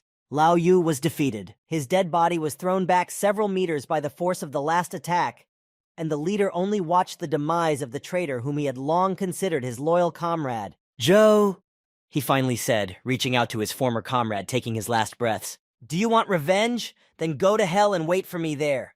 Hongqiang replied to him in a rude tone, sending him off with a stern look on his last journey. Lao Yu's body fell dead on the cold ground. This was the end of him, and the end of his atrocities. Noticing that his father was done with his rival, Zheng said, "6. The appetizers are over. Time for the main course." "You can't kill me! If I die, all the other residents of the captured city will be buried with me," Yang exclaimed, writhing in pain, trying to prevent death. "I had heard rumors about Yu Jianjui's treachery, but I didn't think you were involved in it too," the leader said menacingly, approaching the last traitor. "What's the point of what you're saying here? I haven't done anything significant for the city, but I've worked hard. Why should I let your son step over me?" said Yang enviously. "As soon as I press this button, all the city's grain stores will turn to dust. Zhou Zheng, tell me where Yang Baishun is now." Director Yang began to dictate the rules, threatening with the detonator. "I'll tell you. Right now, he is in the safest place. But if you press this thing," Zheng answered him, trying to dissuade the crazy fat man from his plans. I'll make you both pray for a quick death, he said, drilling the director with his eyes in an angry tone, hinting that he would regret it more than once. Hearing this, the fat man fidgeted, and cold sweat broke out on his face. But suddenly he heard someone speaking to him. "Official Yang, this kind of indecision is not characteristic of you. I'll give you a gift. I'll tell you some news," came a voice from the tree.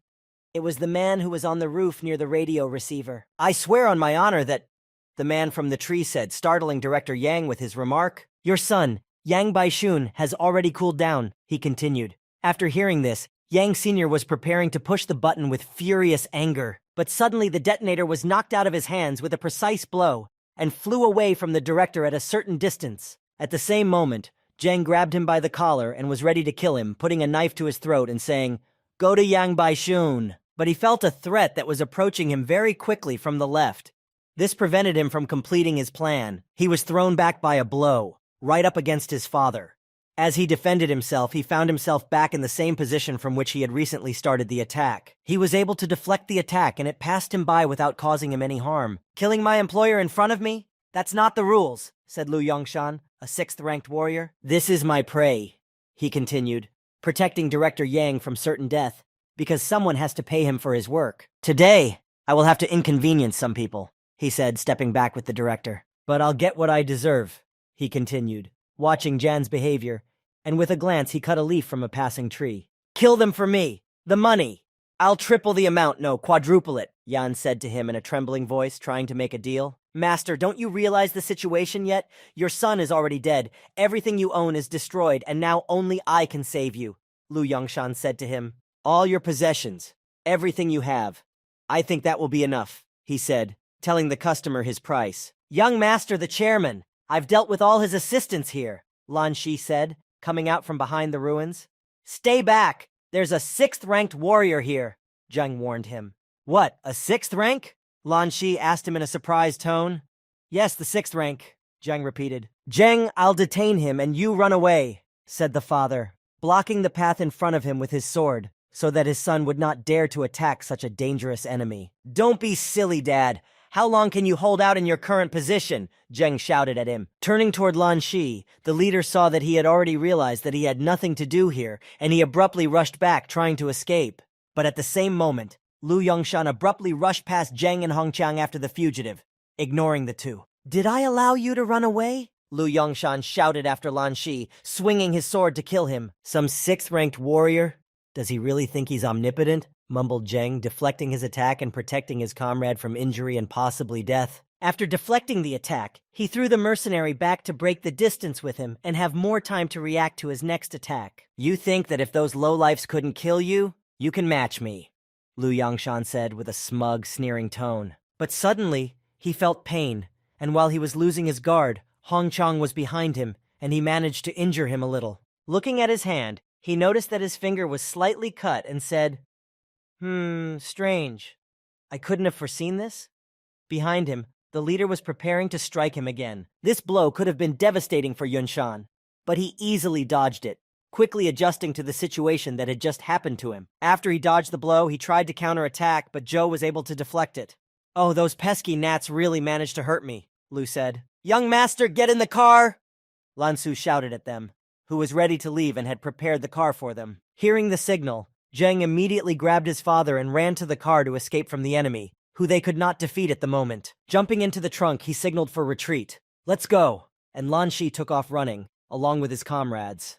As he retreated, Zheng threw 2 grenades behind him to prevent the pursuer from catching up with them, and thus break away from the pursuit. The mercenary, who was running right behind them, seeing the grenades coming at him, slowed down dramatically to dodge the bombs. Having stopped to avoid being hit by the grenades, he could only look after the kidnappers, arms down, and realize that he had missed his target. Sitting under a tree, the wounded Jan muttered to himself, "Heh heh heh, what kind of a hired killer is he? In the end, he's just a bunch of useless people. If I can't get something, then don't even dream about it," he said with a devilish laugh, holding a grain storage detonator in his hand. Hearing what the director was saying, Yunshan realized what he was about to do and took action. Rushing over to him, he nailed his hand with the detonator to a tree with his sword to prevent him from pressing the button. "Ungrateful bastard! I don't mind sending you to your son either," Lu's mercenary thundered in an angry voice at Yan, but he just kept laughing hysterically, shedding tears and looking into the mercenary's eyes. Even though his hand was nailed to a tree, he still managed to keep the detonator in place and press the button. Meanwhile, all the granaries in the place exploded and started to burn. Everyone who was defending them was confused, not understanding what had happened. All they could do was watch everything that was happening, shedding tears and wondering how they would survive without food. Standing at the entrance to the city, Shu Li heard strange sounds. What is it? Are those explosions? Commander, there's a problem, a soldier who was running to him with a message shouted. The granaries have been blown up. The granaries have been blown up? Is it really the chairman, that official Yang? He thought in confusion when he heard what had happened. Commander, zombies. Before he could recover from the previous bad news, he was told another, equally bad news. The zombies are coming, he heard, seeing a large crowd of zombies of various sizes nearby. From giants to man-sized, they were heading straight for the gate, until the people are completely evacuated. Even if you have to sacrifice your lives, you must hold on to the last, the commander shouted, as he unloaded a clip of ammunition at the advancing zombies from his minigun. Hearing the screams, Shu Li saw that the zombies were very close, and one of them had already attacked his subordinate, knocking him to the ground. But he shouldn't relax, as one of the zombies also attacked him, trying to grab him with its teeth. But the commander managed to react by shoving his sword into its mouth. After the commander was knocked to the ground, he was surrounded by zombies on all sides, hungry for their blood and flesh. Having defended himself against one with his sword, he could do nothing to the other zombie, which was about to bite him on the hand he was using to cover his head to reduce the damage the monster could do. But suddenly the monster fell to the ground from a surprise attack in the back of the head, which was inflicted by someone to save the commander. It was Zhou Zheng, who arrived just in time, having returned with the leader from a difficult patrol. It's the chairman! Shu Li shouted joyfully, unable to contain his emotions. The chairman is back! Commander, all the citizens have already entered the city, said one of the soldiers who was guarding the gate. Hey, attention everyone, Shu Li said in a commanding tone when he heard this information. Everyone hold the line, we're closing the city. He ordered everyone to retreat a little bit and hold back the monsters. I never thought it was all because of Yang Chuan, said Zhou Hongqiang, standing on the wall near the monster resistance point. The granaries have been blown up, and the casualties among the soldiers are too heavy, Shu Li told the leader. This many zombies. Even if we have a few fifth-ranked soldiers, it will still be very difficult to hold them off, the leader said. That's why we shouldn't fight back fiercely at the moment, but rather evacuate the people and then come back after this wave of zombies, Zheng suggested. Just look.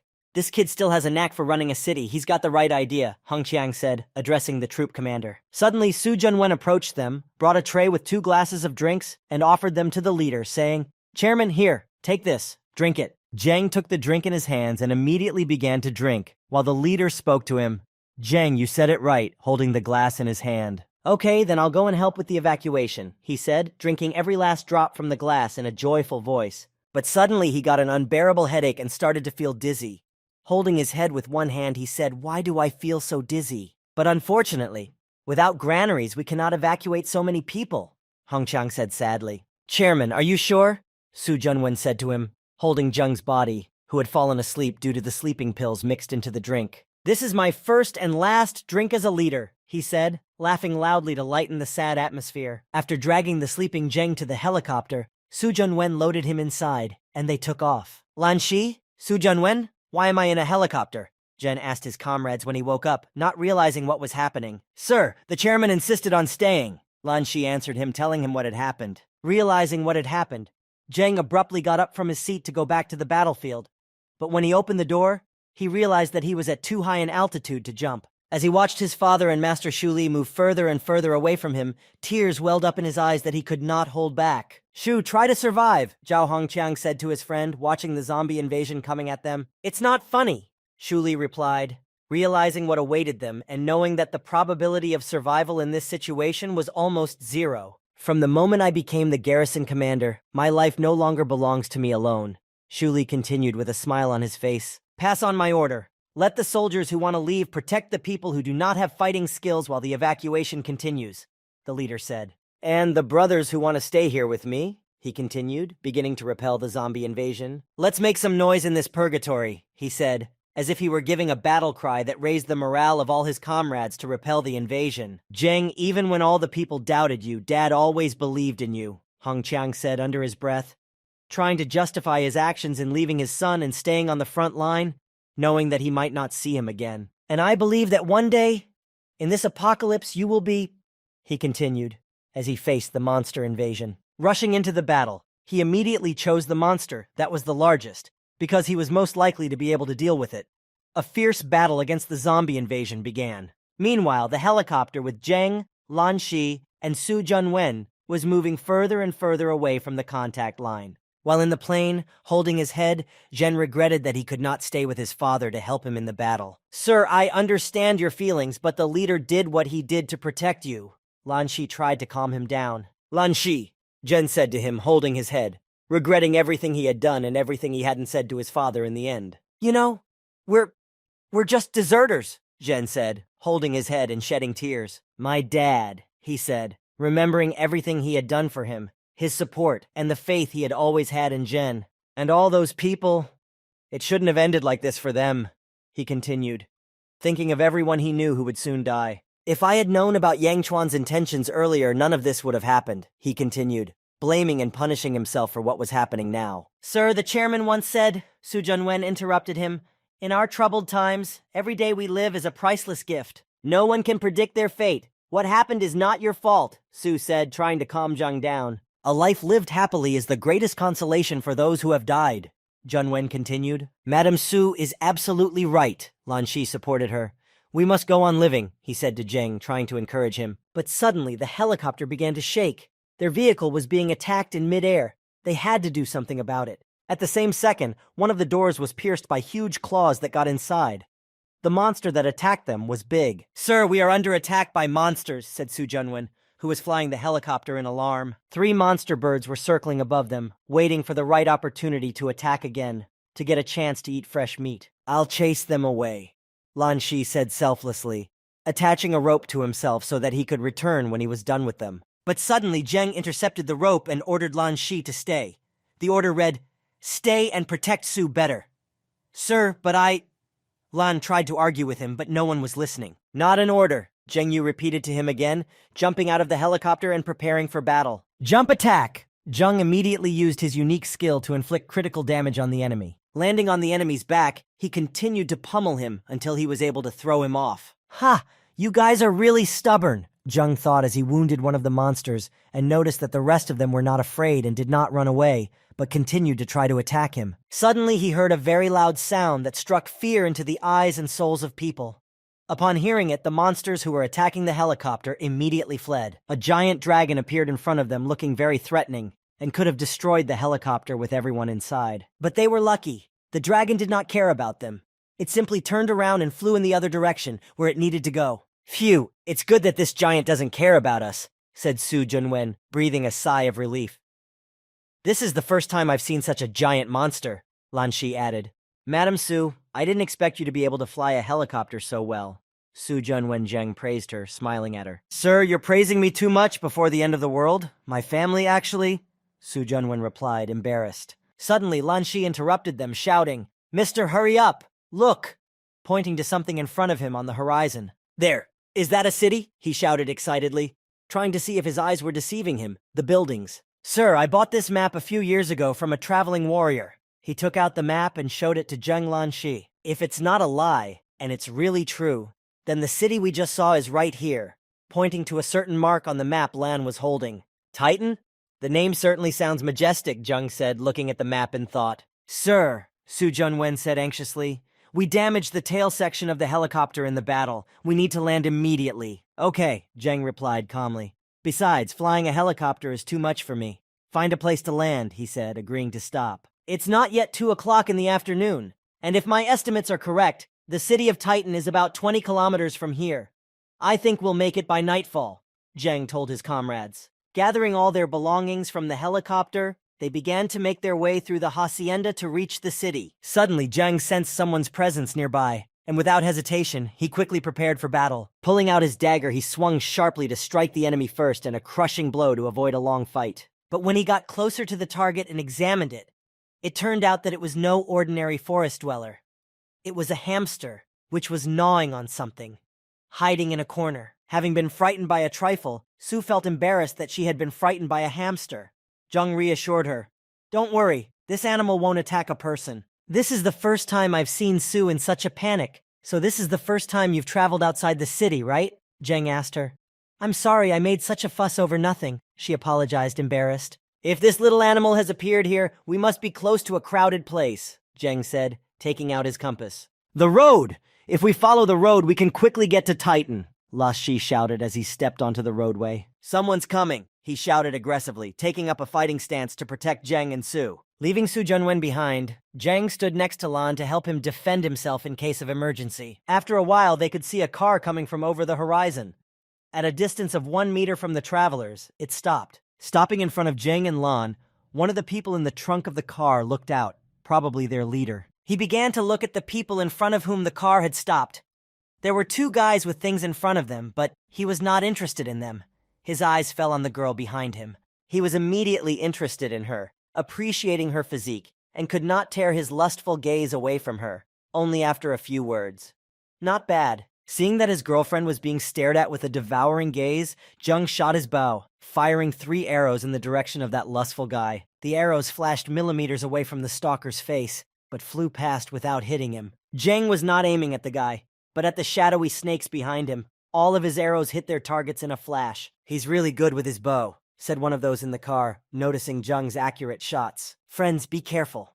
This is a wild place. There could be danger everywhere, Zheng said in a rough voice, as if to say that they should not mess with them. You, the stalker shouted from the trunk of the car, pulling out his sword, wanting to teach the bully a lesson. But he was interrupted by a voice from the car's interior. Ah, Chen, don't do anything stupid. We have to hurry, the voice said. If those bastards dare to do anything to us, I will fight with all my might, Lan shouted after the guys in the car who had already left. I'm sorry. I did it again.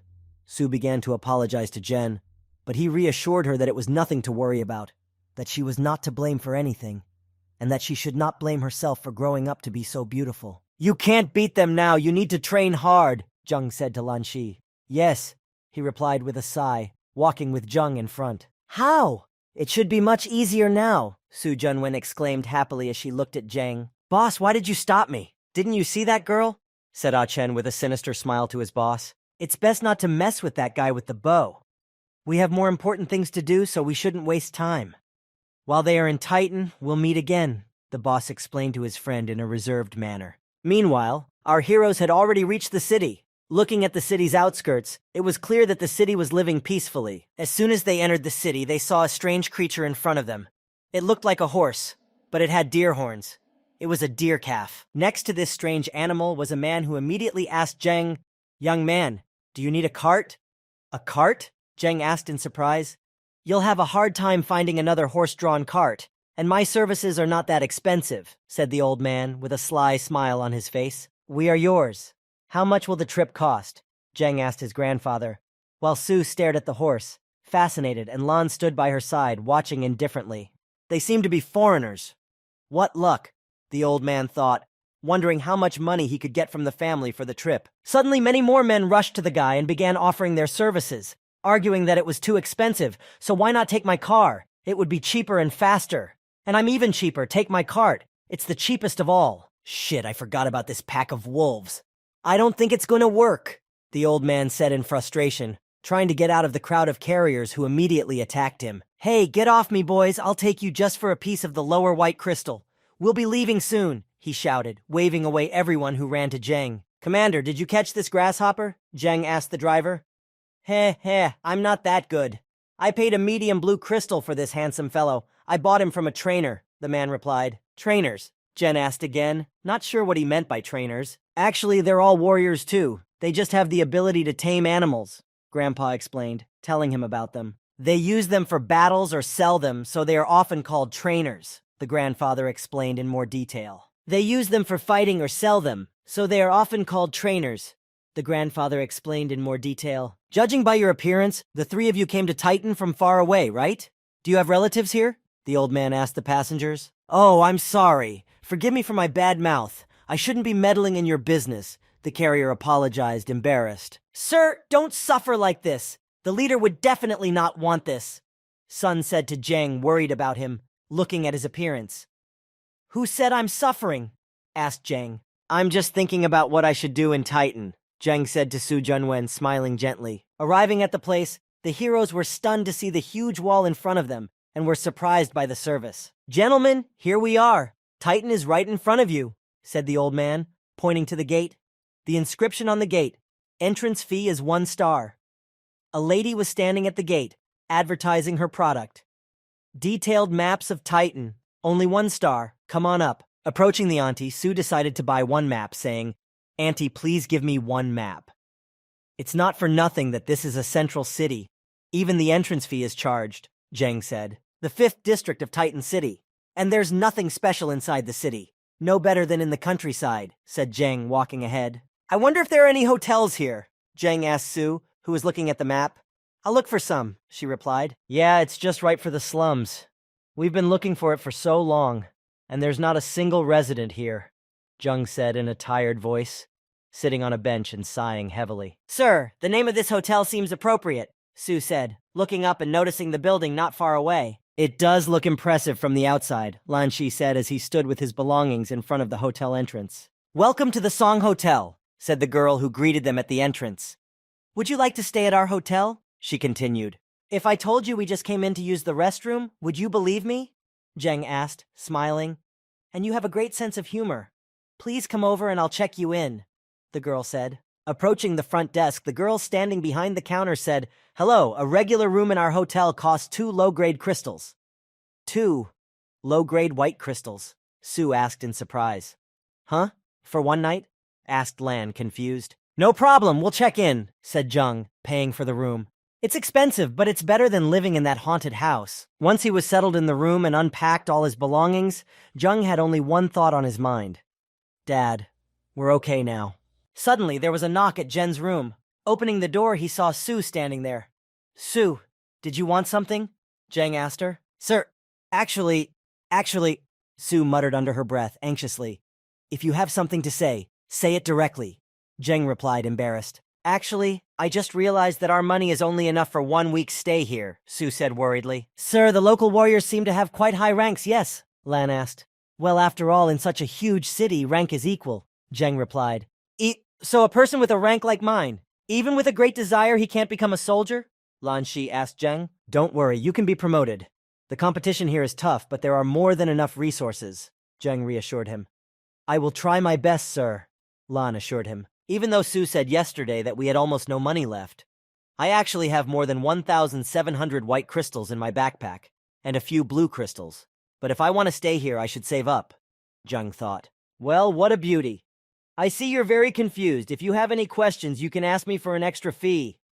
A girl came out of nowhere and grabbed Lan's hand and offered her help. Hey, the warriors in Titan will buy information, Zhang asked the girl with a smile. The warriors in Titan don't have money, the girl asked again.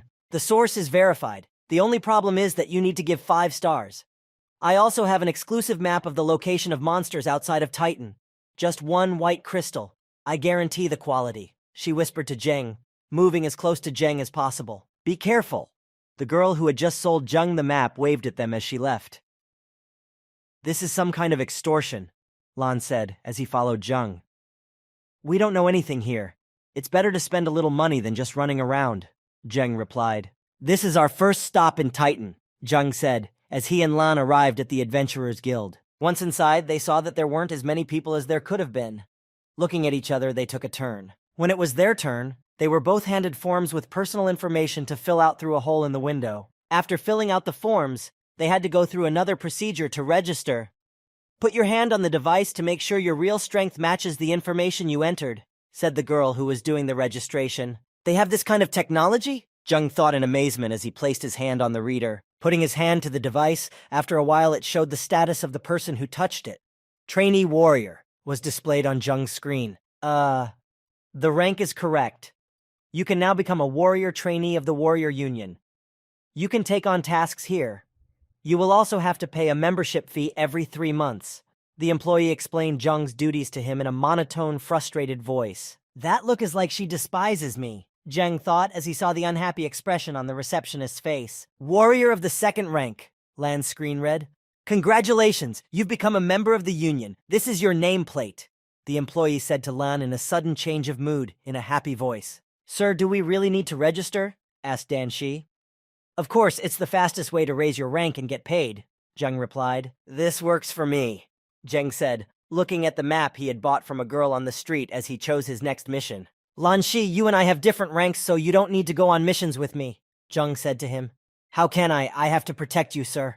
Lan Shi selflessly replied. You've been with me for so long, and you really think I need help? Zheng said in a relaxed tone, stumping Lan. What about training? Don't ruin my expectations, Lan said, when suddenly a blue crystal flew into his hands. Sir, he said in surprise, not realizing his wastefulness. We don't have any money right now. I don't need it, he said, trying to return the crystal. Calm down. It's my personal money, Sue won't find out, Zheng said, telling Lan to be quiet. After giving the crystal to his friend, Ping went to the task receipt point where he was told, if you still feel uncomfortable, try to upgrade your rank. And meanwhile, Lan sat at the table, clutching the crystal, feeling immensely grateful to his master. Hen Zheng received the task. He went to fulfill it. As he entered the bus, he heard many people who were unhappy about something. Don't push me. I'm going to throw up, said a girl. Brother, it's been days since you took a bath, said a guy next to Zheng. Hey, I need a separate car, said the guy in front. When they arrived at their destination, the bus announced, Let's go. We've arrived at the Sun Market. Those who want to hunt can rent a car right at the entrance. I didn't expect there to be such a lively place so far from the city, Zhen thought, as he traveled through the Sun Market. Young man, do you need a car? I'll give you the lowest price, asked a man who was renting Zhen's vehicle. How much is this motorcycle? Asked Zheng, approaching the two-wheeler. The deposit is 2 white crystals, 5 stars a day, and there is an extra charge for gasoline, the man replied. I need to go here. How much gasoline does it take to get there? Asked Zheng, pointing to the place on the map. Huh? Even 5th-ranked soldiers don't dare to go into that area, are you sure? You're going to get yourself killed, the landlord replied. Yes, I am sure. I want to give them a present like this, Zheng replied boldly, smiling at the worried man. Arriving at the place, it was clear that it was mealtime. The wolves were tearing up the prey they had caught, the caught deer. Suddenly, one of the wolves fell to the ground dead. An arrow hit his head. The other predators were frightened and hid nearby. As they began to track down where they could have been attacked, they became very angry and were ready to tear to pieces anyone who came into their sight. For killing the wolf, Zheng received 1,600 experience points. Wow, so many, he shouted happily. Bare rocks and a swamp. It looks like this place will be my training ground for a while, Zheng said enthusiastically. Vulnerability Finder peeked out of the net and used his hunter skill to find the best place to hit his targets. I didn't buy any arrows, and these are completely worn out, so I can't use them, Zheng muttered in frustration as he looked at his weapon. But it's a great opportunity to practice hand-to-hand combat, Zheng said, pulling out his daggers and jumping toward the angry wolves. Caught between the wild beasts, he was surrounded on all sides. Suddenly, one of the predators attacked Zheng, slightly tearing his equipment, but was unable to do any damage. They've arrived, Zheng thought as he saw the number of enemies growing. Well, let's train, he said to the predators, preparing for a long and exhausting battle. During the battle, the boy trained not only to fight, but also practiced gymnastics. Dodging enemies using various methods, he repeatedly stood on the bridge to dodge a jumping attack. Okay, that's enough for today. It's time to go back, he said, satisfied with himself and his work, having slaughtered many monsters. On his way back, he still encountered a few wolf monsters, but he easily dealt with them. It was not difficult at all. 2 blue crystals, a good harvest today, Zheng rejoiced, as he tossed the crystals he had found in the monsters he had killed today. But I want to become even stronger. The skills of a thief alone won't be enough for me, he thought, holding the dagger in his hand and making future plans. I'll have to study the power of the stars, Zheng thought after deciding to become even stronger, because who knows what kind of opponents he will face. Commander, I'm returning the motorcycle, Zheng said to the landlord as he returned the bike. Did you fall into the lair of the beast? The man asked the young man, seeing the appearance of the motorcycle. Almost, the boy answered him hesitantly. Young man, aren't you afraid of death? The landlord asked him in an affirmative tone as he walked away. Sir, why do you look like that? Said Su Junwen anxiously. Sir, have you been attacked? Lan Shi supported her. The training was a little tough, Zheng replied, embarrassed. Lan Shi, what about you? Did your level increase after the blue crystal? The master asked him. Sir, thanks to your blue crystal, I feel that I will reach the 3rd rank in the next few days, he replied happily. Sir, we have almost no money, and you're giving him a blue crystal to train with? Su Junwen shouted at Zheng in anger. Don't worry, Su, Zheng calmly replied. Look, these are my loot from today, showing her the 2 blue crystals he had gotten from hunting in the monsters today. Yes, Su. And you're going to have to work hard for the next few days, Zheng told her. Huh? She asked in surprise. Well, now there's no need to stay at the hotel. The 2 blue crystals should be enough to buy an apartment here, right? He asked Su Junwen. One more, Zheng said, pulling out the blue crystal he had inside another monster. I've collected almost 20 blue crystals this week. It's a really good place to train and make money, he said, holding up the blue crystal he had just taken out of the monster. But there aren't many animals nowadays. I think it's time to think of some other way, he said, holding the vial of healing potion in his hand. Really, these are very rare mushrooms, aren't they? Zheng said, noticing some glowing mushrooms in the rock nearby, remembering what that girl, the information trader, had said. By the way, I also have some free but very important information for you. If you find any plants outside the city that you have never seen before, be sure to collect them. Most of them are mutants that have absorbed star power, which is very rare, Zheng thought as he evaluated the find. This is definitely a mutated plant. Even I can feel the star power inside of them, he said as he picked up the find. He's crazy, said one of the soldiers standing nearby, seeing Zheng returning from another mission. If I didn't know his rank, I would really doubt that he goes out to fight huge monsters every day. Hey, crazy guy, did you survive again? Asked one of the soldiers Zheng greeted. You seem to be a masochist, said a girl standing next to him. Aren't you afraid that one day you won't be able to go back? Another soldier standing nearby asked him. Commander, I'm returning the motorcycle. A young man returned from hunting and told the man. You're early today, the man replied, surprised at Zheng's quick return. It's just that I was planning to go to the city market today, the boy replied, walking away. Eh? What? The commander was surprised. You're crazy. You also go shopping, the landlord said, surprised that he was interested in the activities of ordinary people. Limited edition Chanel perfume, 1 bottle for the whole Titan, only 1 white crystal of the highest grade. Don't pass by, one of the vendors shouted from the market. Sir, brother, buy some perfume for your beloved. I'll give it to you cheaper, he said to a soldier's girlfriend who was passing by, trying to sell the goods. Huh? She was surprised at the merchant's impudence. Who are you calling a brother? Open your eyes, I'm a girl, she said, grabbing the merchant's head. I'm sorry, Voin. No, beautiful warrior. He began to apologize, frightened. 1 medium white crystal, I'll take it, Zheng said, inhaling the scent of the perfume and offering his price. Sold! Sold! The merchant shouted, snatching it from the girl's hands, who still had his wig. Gee, I'm going to go bankrupt, said the merchant, flashing his bald head. After making the purchase, Jen walked on, thinking, Junwen? She'll probably like it. And behind him, he could hear the salesman again. Beauty, I have a perfume that is no longer in production. There's only 1 bottle left in the whole world, just 1 white crystal of the highest grade, and it's yours. He could be heard trying to sell the unique perfume to someone again. After moving away to a certain distance, Zheng looked around to make sure that no one was around. Yes, there is no one around me. After making sure that no one was around, Zheng began to take out the skins of the mutton jackal from his interworldly storage. After a while, a man approached him, interested in Zheng's goods. He looked at the letter that read, Mutant jackal skins of the 3rd rank. 1 inferior white crystal for a damaged one, and 1 medium white crystal for a good one. Master, perhaps you can give me something cheaper. A man who approached him and began to examine the goods asked. Sorry, no bargaining, Zheng replied. From the looks of him, he's only a beginner, but how did he manage to get so many 3rd-rank animal skins? However, the skins are in perfect condition. Suspicious. The man who was about to buy the goods thought, well, I'll take them all. Brother, let's be friends. My name is Chang Jan, the man said to him, extending his hand with an offer. After buying all the goods from Jen, he handed him his business card, which read, Victory Equipment Store. Brother Chan, aren't you going to check the goods before you leave? Zheng asked him, confused. I trust my friends. Besides, I only need to look at the goods once to understand everything, he reassured him, patting him on the shoulder. Yurat, if you need any tools, come to my shop, Chang Jan said as he drove away. Okay, Brother Chan, Zheng shouted after him. What, he sold everything so quickly, said a guy who was standing nearby, waiting for a certain moment. Commander, if we had wolfskins like that, our chances of success would be much higher, he said to his boss. That's enough, it's not that important to us, the commander replied. But we spent 5 days on this mission.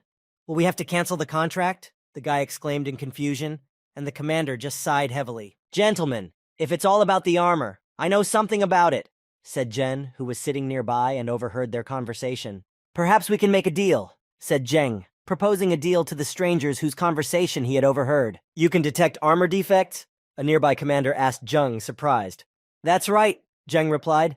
But you're just a rookie. You've probably never even seen steel armor before, right? If you want to deceive people, find someone else, the commander's comrade said in displeasure. 4th-ranked steel armor activates a shield during attacks. Many 7th-ranked warriors can't handle it, Zheng said, giving all the details of the armor. If I'm not mistaken, you didn't know about it? As soon as you saw the mission with the 4th-level mutant beast, you immediately took it on, not expecting it to be so difficult to handle? Zheng asked. Why should we believe you? The commander, who was standing next to Zheng listening to all this, asked. The price? He asked in a disappointed voice, as if he had been forced to do so. He wanted to know how much this deal would cost him. 1 inferior blue crystal, Zheng replied briskly in response to the captain. Why don't you go yourself then? Xiao Heng asked Zheng aggressively. For this mission of yours, the reward is 5 low-grade blue crystals. If you buy my information, you can earn 4 more blue crystals. But if the contract is broken and the damage reaches 30%, the price will rise to another blue crystal. Zheng answered him thoughtfully. Warhammer Commander Xiao Heng, the leader turned to his comrade. Your information must be correct. And if not, you must understand the consequences, he continued. I, Zhou Zheng, congratulate you in advance on a successful mission, Zheng said, after concluding a lucrative deal. Head to toe in 11th grade flaky plates, and it's possible to break through that? Just like that? The commander said. Commander, isn't this all nonsense? His comrade asked. No. I feel that there is something wrong with him, he said, watching Jen slowly walk away from them. Is he just a rookie? I'm afraid this guy is not as simple as he looks, the commander continued, still following Zheng with his eyes. Sir, I found a few places that are suitable for us, Su Junwen said, showing the photos of the places she had picked out to Jen, who had returned home. Great! You found so many great houses in such a short time, Jen said to Su, looking at the photos. This is my work, Su said, embarrassed. This one, Zheng showed the photo of the house he had chosen. This one, it's in the first neighborhood, so it costs more, Su objected. The first? Isn't that a neighborhood for the rich? Asked Lan Shi. Rich people? Then now we'll feel what a rich life is like. Zheng replied to his friend's request, smiling. Wow, it's even more beautiful here than in the photos, said Su, looking around the house. It's definitely worth the money, Zheng said. Master, I have already given the keys to the house to your wife. I wish you lots of money, and I look forward to our next transaction, said the manager, happy to have sold the house. Sir, I'm sorry. I just didn't explain everything to that manager, and he made a mistake, Su said, embarrassed. It's okay, Zheng reassured her. By the way, I almost forgot. This is for you. Su Junwen handed over the perfume he had bought from the vendor. Sir, Su said, feeling even more embarrassed by everything that was happening. Hey! You haven't forgotten anything, Lan Shi shouted in an irritated voice to the couple, dragging his belongings. But no one paid him any attention. Boss, it's that kid, said a stranger who had crossed paths with Jen and Lan on the road. You still can't get over that girl? The boss said to him, smoking his pipe. Yeah, I'm in love, he said enthusiastically, looking toward Zheng and Su. I guess it's love at first sight. I'm not going to stop you, but just wait until we're done with our business, the boss said to him, exhaling smoke. Boss, don't worry. I understand, his friend replied, waiting for the moment when they would finally finish their business. You're lucky today, the stalker said as he passed Zheng, turning around and staring after him. You held back. Consider yourself lucky today, Zheng thought as he sheathed his blade. After reaching the landlord's house, Zheng got back on his motorcycle and headed to his usual hunting ground. When he got to the spot, he saw a crowd of people and many cars blocking the road, so he had to stop early. When he stopped, he was immediately approached by an armed man who said, Stop! This marshland belongs to the Milky Way gang. Get out of here. The Milky Way gang? Belong to them? Zheng said in a disgruntled tone, surprised by these statements from strangers. What if I say no? Asked Zheng, deciding to get down from the vehicle to prepare for the night. Hey, you fucking warrior trainee, are you bored with life? The man who had warned him said as he approached Zheng, holding a huge sword in his hand. You will answer for those words, Zheng said, only smiling in response to what the stout, self-confident man said. Are you sure there are colorful mushrooms here? The gang leader asked the customer. Mr. Sun Tang, I wouldn't dare fool you. The problem is the mutant red wolves guarding them. I would have collected them long ago. the old man replied. Okay, brothers, shoot all the mutants in the area and look carefully, said Suntang, giving the order to his gang members. Mr. Suntang, if you really find the colorful mushrooms, then I owe you, his debtor asked in a trembling voice. Get out of here. When we find them, you'll be taken off the list, Suntang replied. Yes, the old man sighed with relief.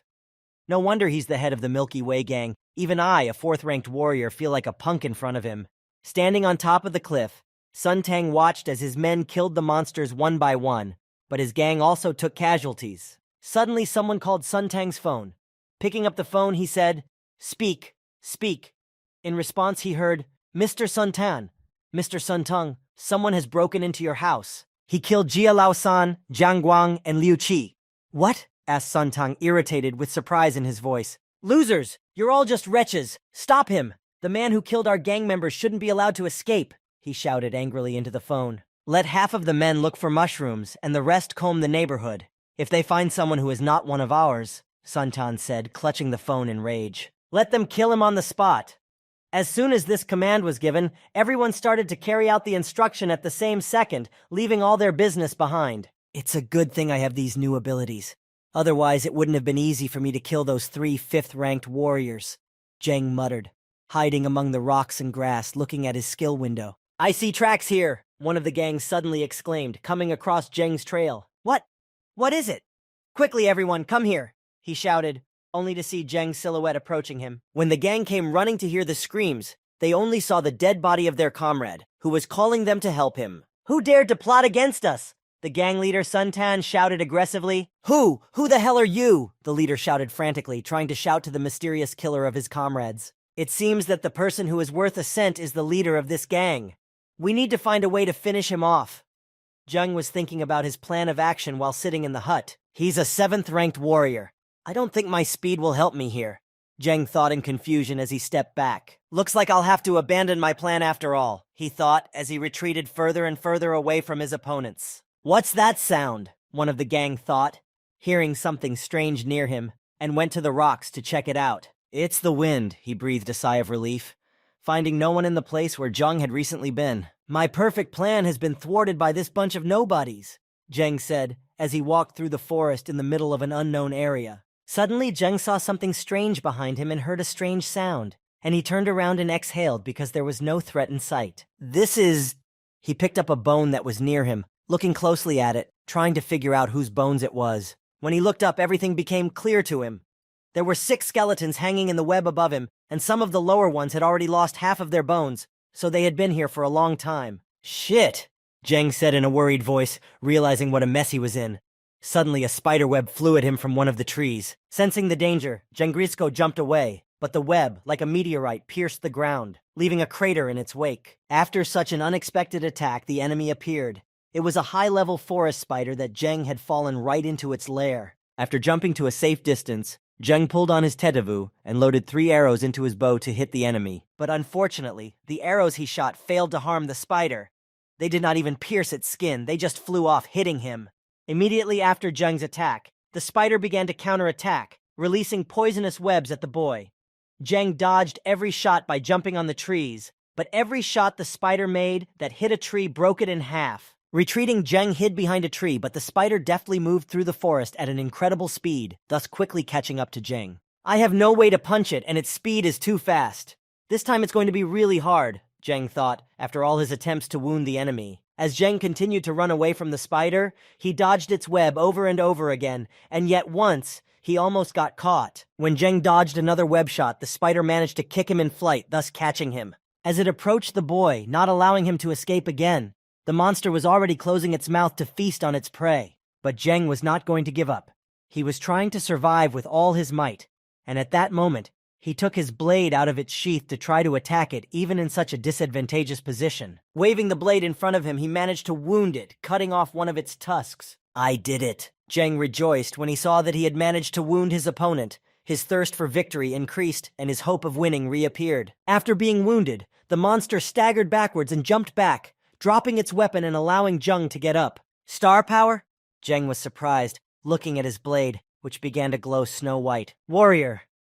I've finally become a first-ranked warrior, Zheng said, flashing a fiery aura, preparing to finish off the monster, as he now had everything he needed to do so. "Boss Hugh, we made a lot of money this time," the man with the mustache who was driving the car said to his leader. "Ah," he said sharply, turning the wheel. "There's someone up ahead," and continued to maneuver to avoid a collision. Zheng, who had survived a deadly battle with a dangerous enemy, was walking toward them. "Hey, are you suicidal?" the driver asked him. "Fuck off," he said to Zheng in a rude tone, trying to drive around him and continue in his direction. "You!" the driver glared at him in anger. "That's enough, let him get in," the commander said to him. "Count yourself lucky. Boss Hua said you can get in the car," the driver said, gesturing for him to get in.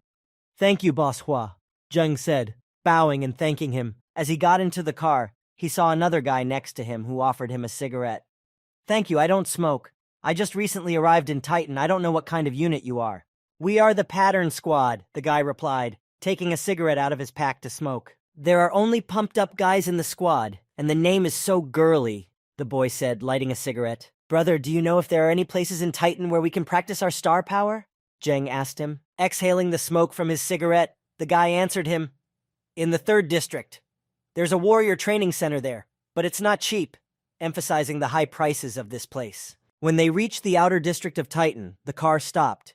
When Zheng was let out of the car, he immediately began to thank the Pattern Unit. Bowing to his rescuers, he expressed his gratitude for their help. "Thank you. I am in your debt," and waved his hand in their wake. In response to Zheng, the driver merely raised his hand, gesturing that it was nothing to worry about. On the way home, Zheng could not contain his joy. "If I'm a first-ranked warrior now, I need to think about how to raise my level." Just before entering the house, Lan Shi was already meeting him to tell him the good news.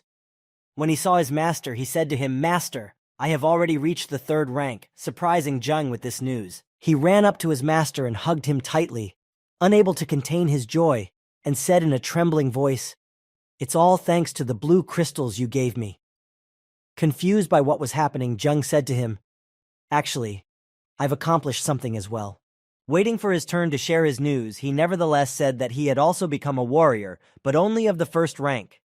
Rejoicing at Zheng's achievement as much as he did at his own, Lan asked, "Are you a 1st-rank warrior?"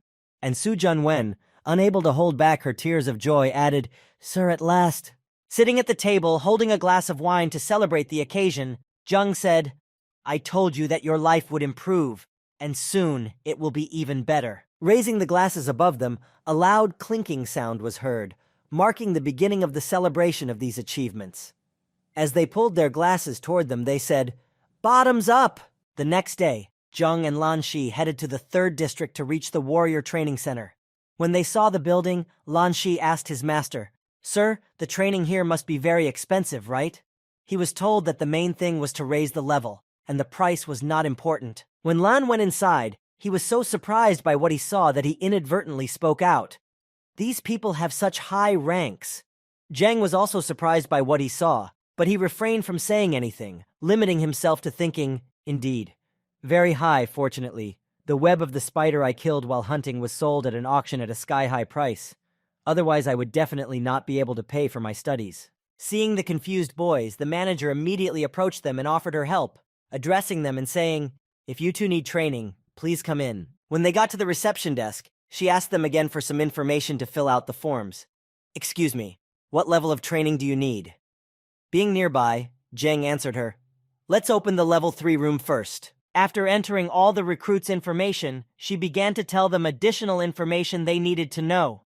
To open the 3rd level hall, you need to pay 1 blue crystal. This is a token to open the hall. Before you can enter it, you need to sign a contract. After completing the registration, Lan Shi was very excited and said to Zheng, "Sir, I will not let you down. Sir, I won't let you down."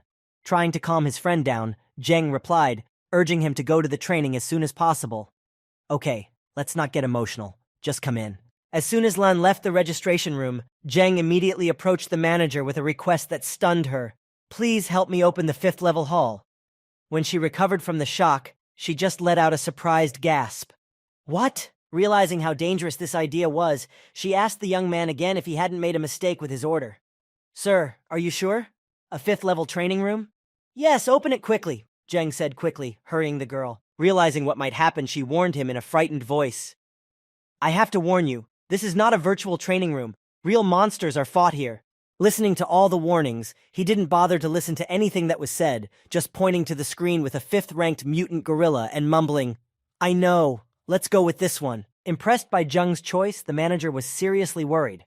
Looking after him, she had only one question in her mind. This mutant gorilla is about level 6. Is he going to die?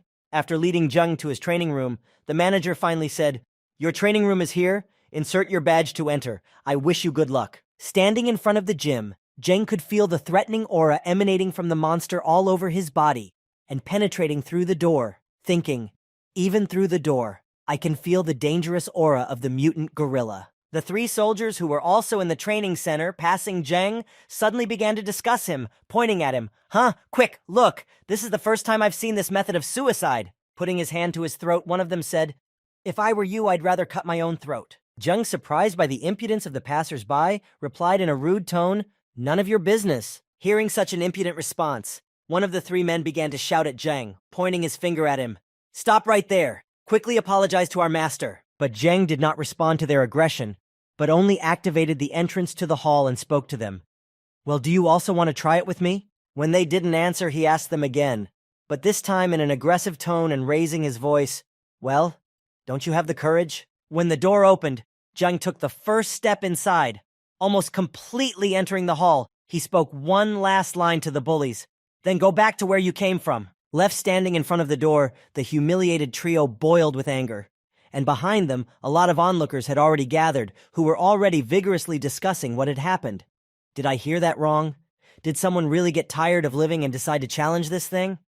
I saw him enter with my own eyes, and that kid is only a first-rate warrior. Pulling out a cigarette and lighting it, one of the 3 henchmen handed it to his boss, saying, "Mr. Luo, don't be angry, this kid is just suicidal." After lighting a cigarette, the leader began to verbally vent his aggression that had been pent up because of Jung's antics. He wanted to die quickly? He's lucky I'm not the one to fulfill his dream. Upon entering the gorilla's room, an alert sounded, "The biological tranquilizer has expired. Please be ready to attack." Jumping back to increase the distance, Jung stated, "Hey, Giant, it's up to you to make sure I can advance to the 2nd rank." The mutant gorilla, who had been unconscious until recently, woke up in a flash.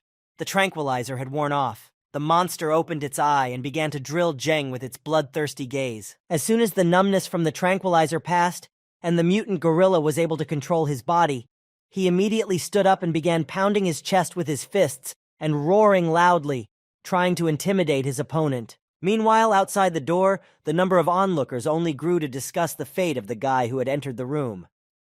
"I've never seen anything like this," said one of the 3 bullies. The commander of the trio gleefully declared with a sarcastic smile on his face, "Ha ha, he's probably dead by now." Turning to his comrades, holding a cigarette in his mouth, smiling ear to ear, he said happily, "Shall we go in to pick up the corpse?" And the anxious onlookers only became even more frantic upon hearing this. Suddenly, a loud bang came from the hall, which hit the door. It seriously frightened everyone behind it. Scared to death, Luo continued to boast, "Heh heh, I guess I won't have to, because there aren't even any bones left." Rapidly turning around, Luo held out the green crystal to the manager standing behind him, offering a bribe to get something for himself. "Let me get you a video of the death. Give me a video of what happened in the hall. I want to watch it later." Refusing the offer, the confused manager replied, "Mr. Luo, you can't do that. We can't show our guests training." Moving even closer to the manager, looking at the poor man with an ominous look, he said, "What can a dead man have that is personal?" Suddenly, a noise and the sound of blows came from the hall. The anxious people outside the door began to fuss again. "What? What's going on? Is that guy still alive?" 30 minutes passed. Noise was heard again and again from behind the door. Suddenly, it became very quiet. Everyone was staring at the door with wide eyes.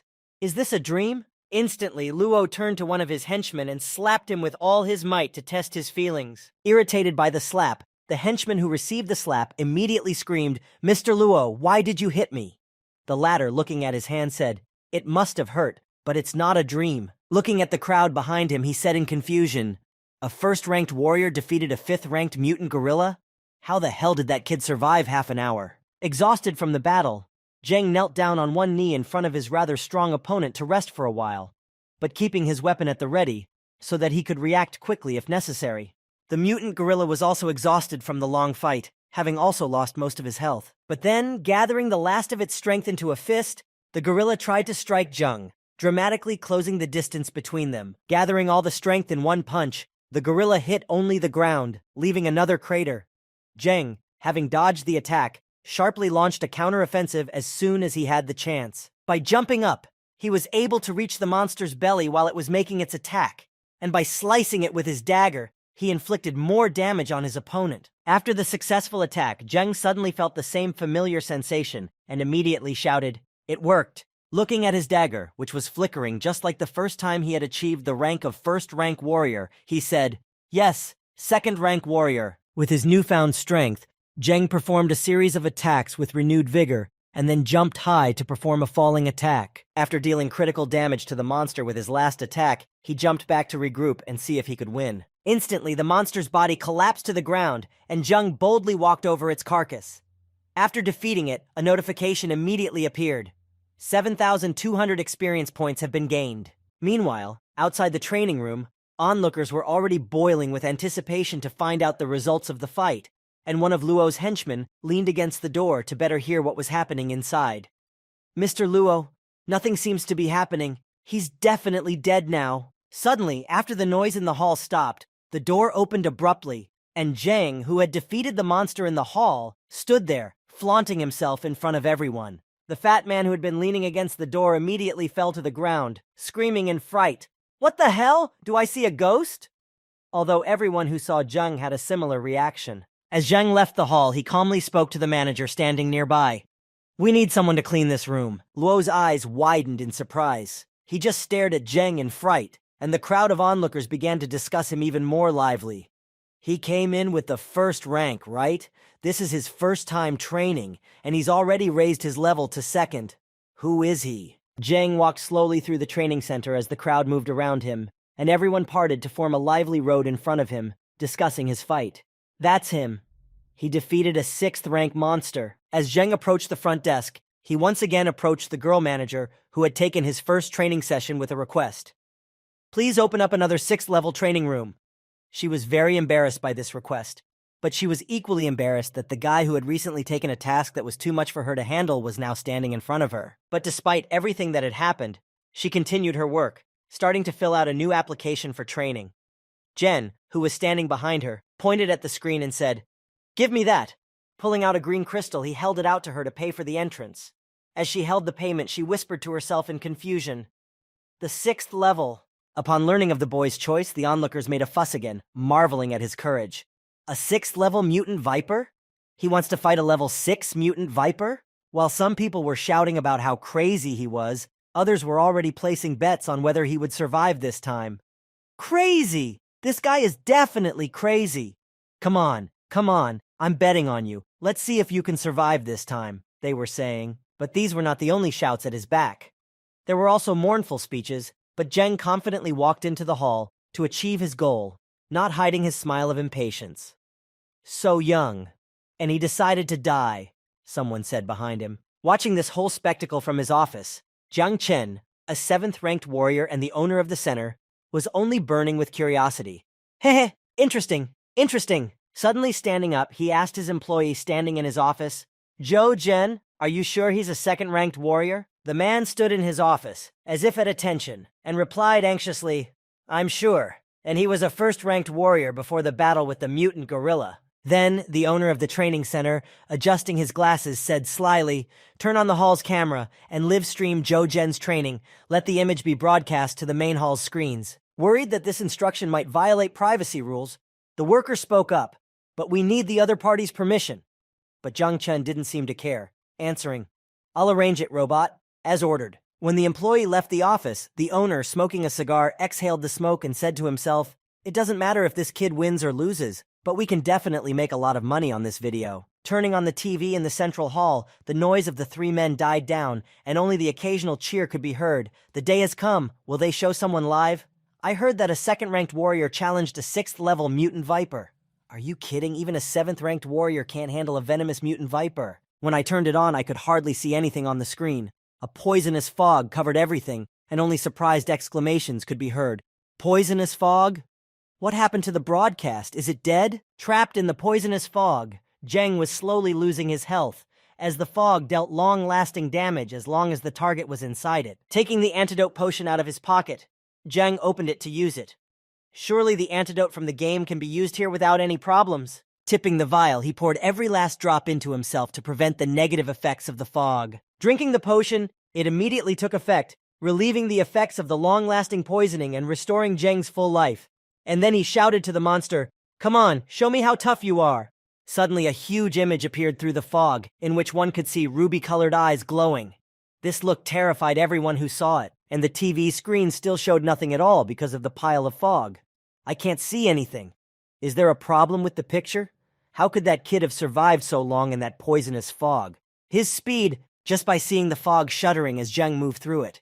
One could get a rough idea of where he was and where he was going, but the observers were interested in something else.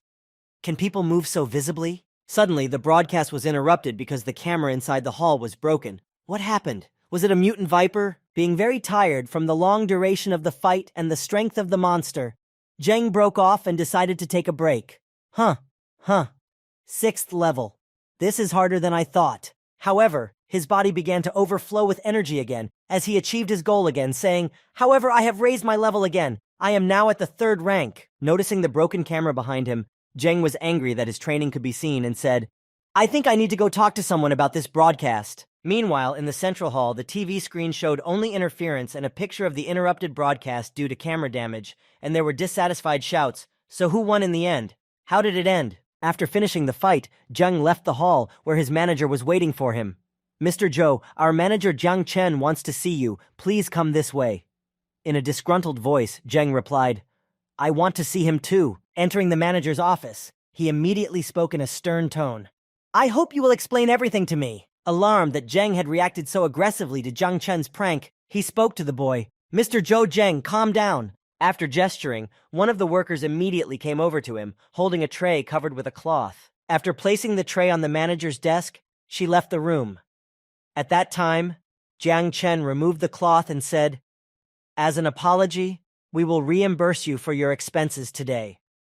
Of course, this will not be enough, so we have prepared this for you." Presenting Zhang with a gold card, he handed it to the boy along with the crystals, adding, "This card. With it, you will have a 20% discount on all our services." After accepting the gifts, Zhang still calmed down, but emphasized, "You'd better not say anything about me." Hearing this, Jiang Chen nodded. "Of course, Mr. Zhang Zhou." As Zhang was leaving the office, he heard a shout after him. It was his supervisor who was embarrassed and wanted to ask him something. "Mr. Zhang, may I ask you a personal question?" Adjusting his glasses, Zhang continued, How did you manage to kill a level 6 mutant viper?" Looking back, Zhang gave his interlocutor a stern look, speaking in irritation. "You like to pry into other people's secrets so much?" Seeing Zhang's reaction, Zhang abruptly fidgeted and spoke hurriedly. "I apologize, I misspoke. Mr. Zhou, how would you like to join the Beast King sect? With our resources and your talent, you would definitely become a 6th-ranked warrior." Zhang replied as he left the room, "I would not," slamming the door on his way out. Having completed his training, Lan left the room, and everyone around him was discussing something vigorously. If I hadn't seen it with my own eyes, I would never have believed it. I really want to know who that guy is. There are so many talented people in the whole of Titan. The confused Doe, unable to find his master, thought, "Where is the master? He could not have left me here alone and run away." Meanwhile, in his office, the boss was having a dialogue with a warrior. "That guy is only a 3rd-ranked warrior. You were a little too nice to him, don't you think?" the warrior said. "3rd rank? Potential cannot be measured by rank," the old man replied. Continuing to reproach himself, he spoke, "The live broadcast. I shouldn't have turned it on." Returning from training, Zhang examined his weapon and came to a conclusion. It looks like it's useless, looking at the dagger. While thinking about where to buy a new weapon, he remembered his old friend. "By the way, I remembered that man said he had a shop. I need to buy a new dagger there." When he arrived at the place, he was very surprised at the size of the shop. "A shop of this size. I sold my wolf skins for nothing," he thought. Upon entering, he was immediately greeted by an old friend who offered him a cup of hot tea. Sitting at the table and savoring the tea, Chang Jiang asked in surprise, "Brother, am I blind or what? Have you become a 3rd-ranked warrior in a few days?" Savoring his tea, Zhang answered him happily, "It's nothing. I just tried a little harder than the others. Hearing this answer, Changjan replied excitedly, "If you don't want to talk, at least make up a good excuse." After he finished his drink, Zheng put the cup on the table and said, "Brother Chang, I have come because I want to buy some equipment from you." The other man answered him immediately, "No problem, I can offer you several options." "And one more thing," he added, taking out a monster's web from his belt pouch. "Brother Chang, will you take this?" Without restraining his emotions, he let out a stingy shouza of joy and said, "The web of a blue spider that glows. This is the best material for making equipment." Examining the web under a magnifying glass, he added, "Such a rare material. It can only be obtained from a ghost spider."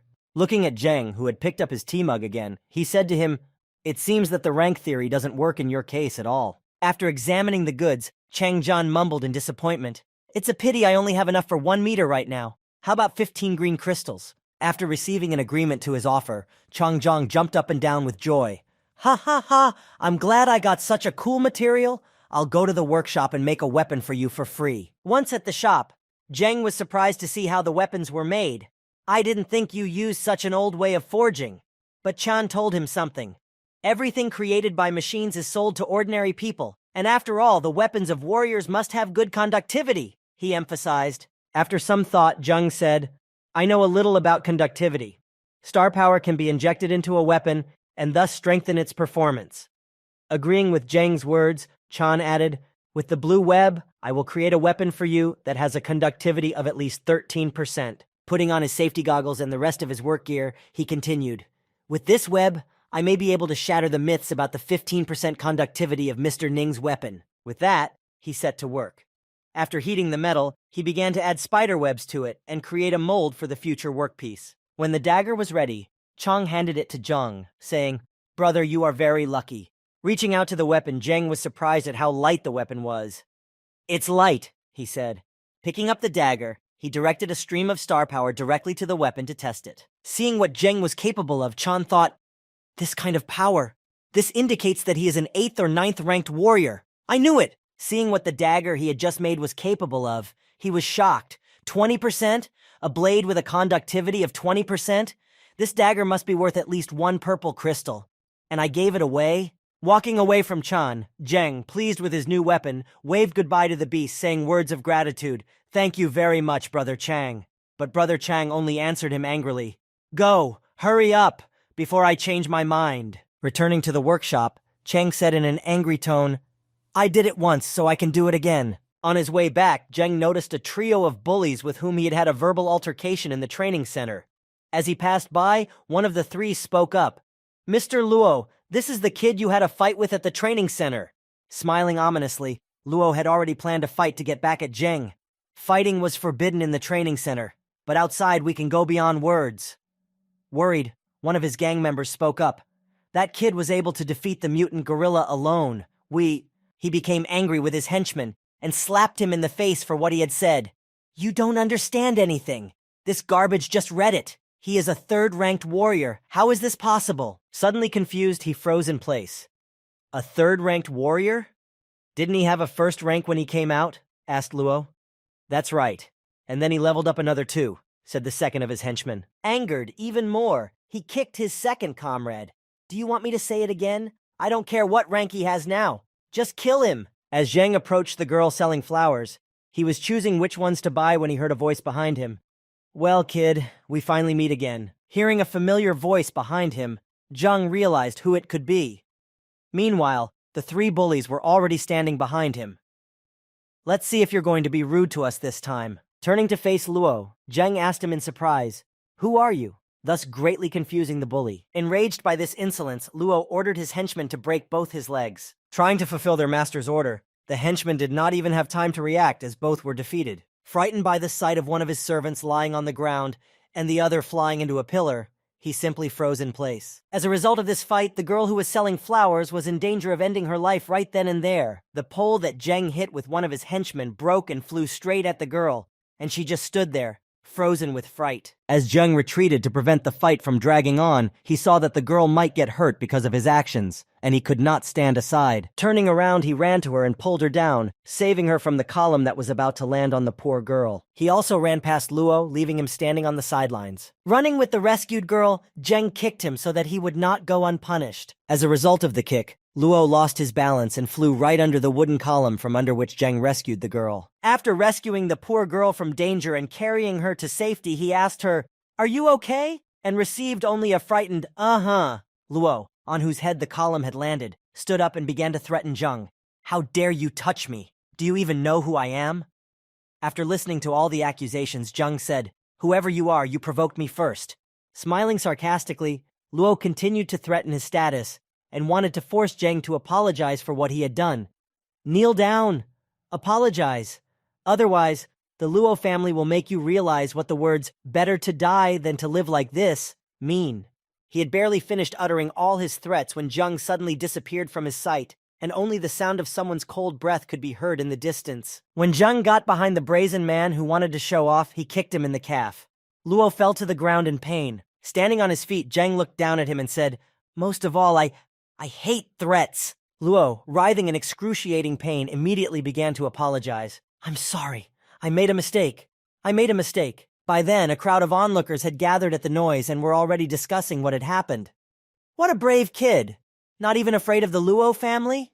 Brave but foolish. Alas." Leaving the scene of his debut, Jung thought to himself, "In this world, survival of the fittest, the Luo family? I don't mind if you become my springboard." A short time later, Luo was already in the hospital, lying in bed with his leg bandaged and broken. After meeting with the head of Luo's family, the doctor said, "Mr. Luo, of course we can try, but your son's leg is shattered, and even if he recovers, he will suffer consequences." Hearing this information, the father asked in a trembling voice, "Will this affect his ability to be promoted?" The doctor hesitated and said uncertainly, "Yes, it will. His channels are damaged." "Probably." Hearing the doctor's alarming conclusions, the father shouted, "No, it can't be." Meanwhile, Luo, who was lying on the hospital bed shedding tears, cried out, "Father, it's all because of that boy named Zhou Zheng. You must avenge me." The father, hearing his son's words, became angry with him and shouted back, "Wretched man, dare you complain?" Standing in front of the window in the ward, the father muttered to himself, "He is a third-ranked warrior. How could he beat a fourth-ranked warrior? Who is this Zhou Zheng?" Calling one of his men over, he gave him an order. "Aben, find out everything about this Zhou Zheng."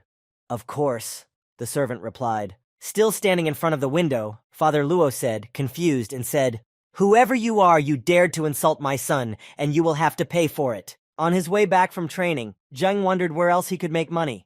"Money has been tight lately. I need to find some way to make some extra money." As he was walking forward, Jeng suddenly heard someone shouting to him, "Master! Master, we meet again!" He looked back and saw the guys he had recently sold the hunting information to. "Thanks to your help, we've accomplished the mission," said Xiaoheng. "Really? That's great," Jung replied. Pointing to Jeng to introduce him to the others, the commander said, "Brothers, this is the master we told you about." Bowing, the guy from the team greeted Jeng. "Greetings, master." Feeling uncomfortable with the situation, Jeng said, Perhaps you could call me something else?" Putting his hand on Jung's shoulder, the commander said, "Brother, you are too humble. You have risen from a novice to a third-ranked warrior in these few days. If you are not a master, then who is?" Continuing his story, Xiaoheng said something interesting. "By the way, our team is about to go to Weicheng County. Do you want to come with us?" Hearing this offer, Jeng was very interested in it. "If you have the money," Jeng said, hoping to earn some crystals because he desperately needed money, "then of course I will go with you." Once they reached the central square, they began recruiting for the team for the upcoming trip.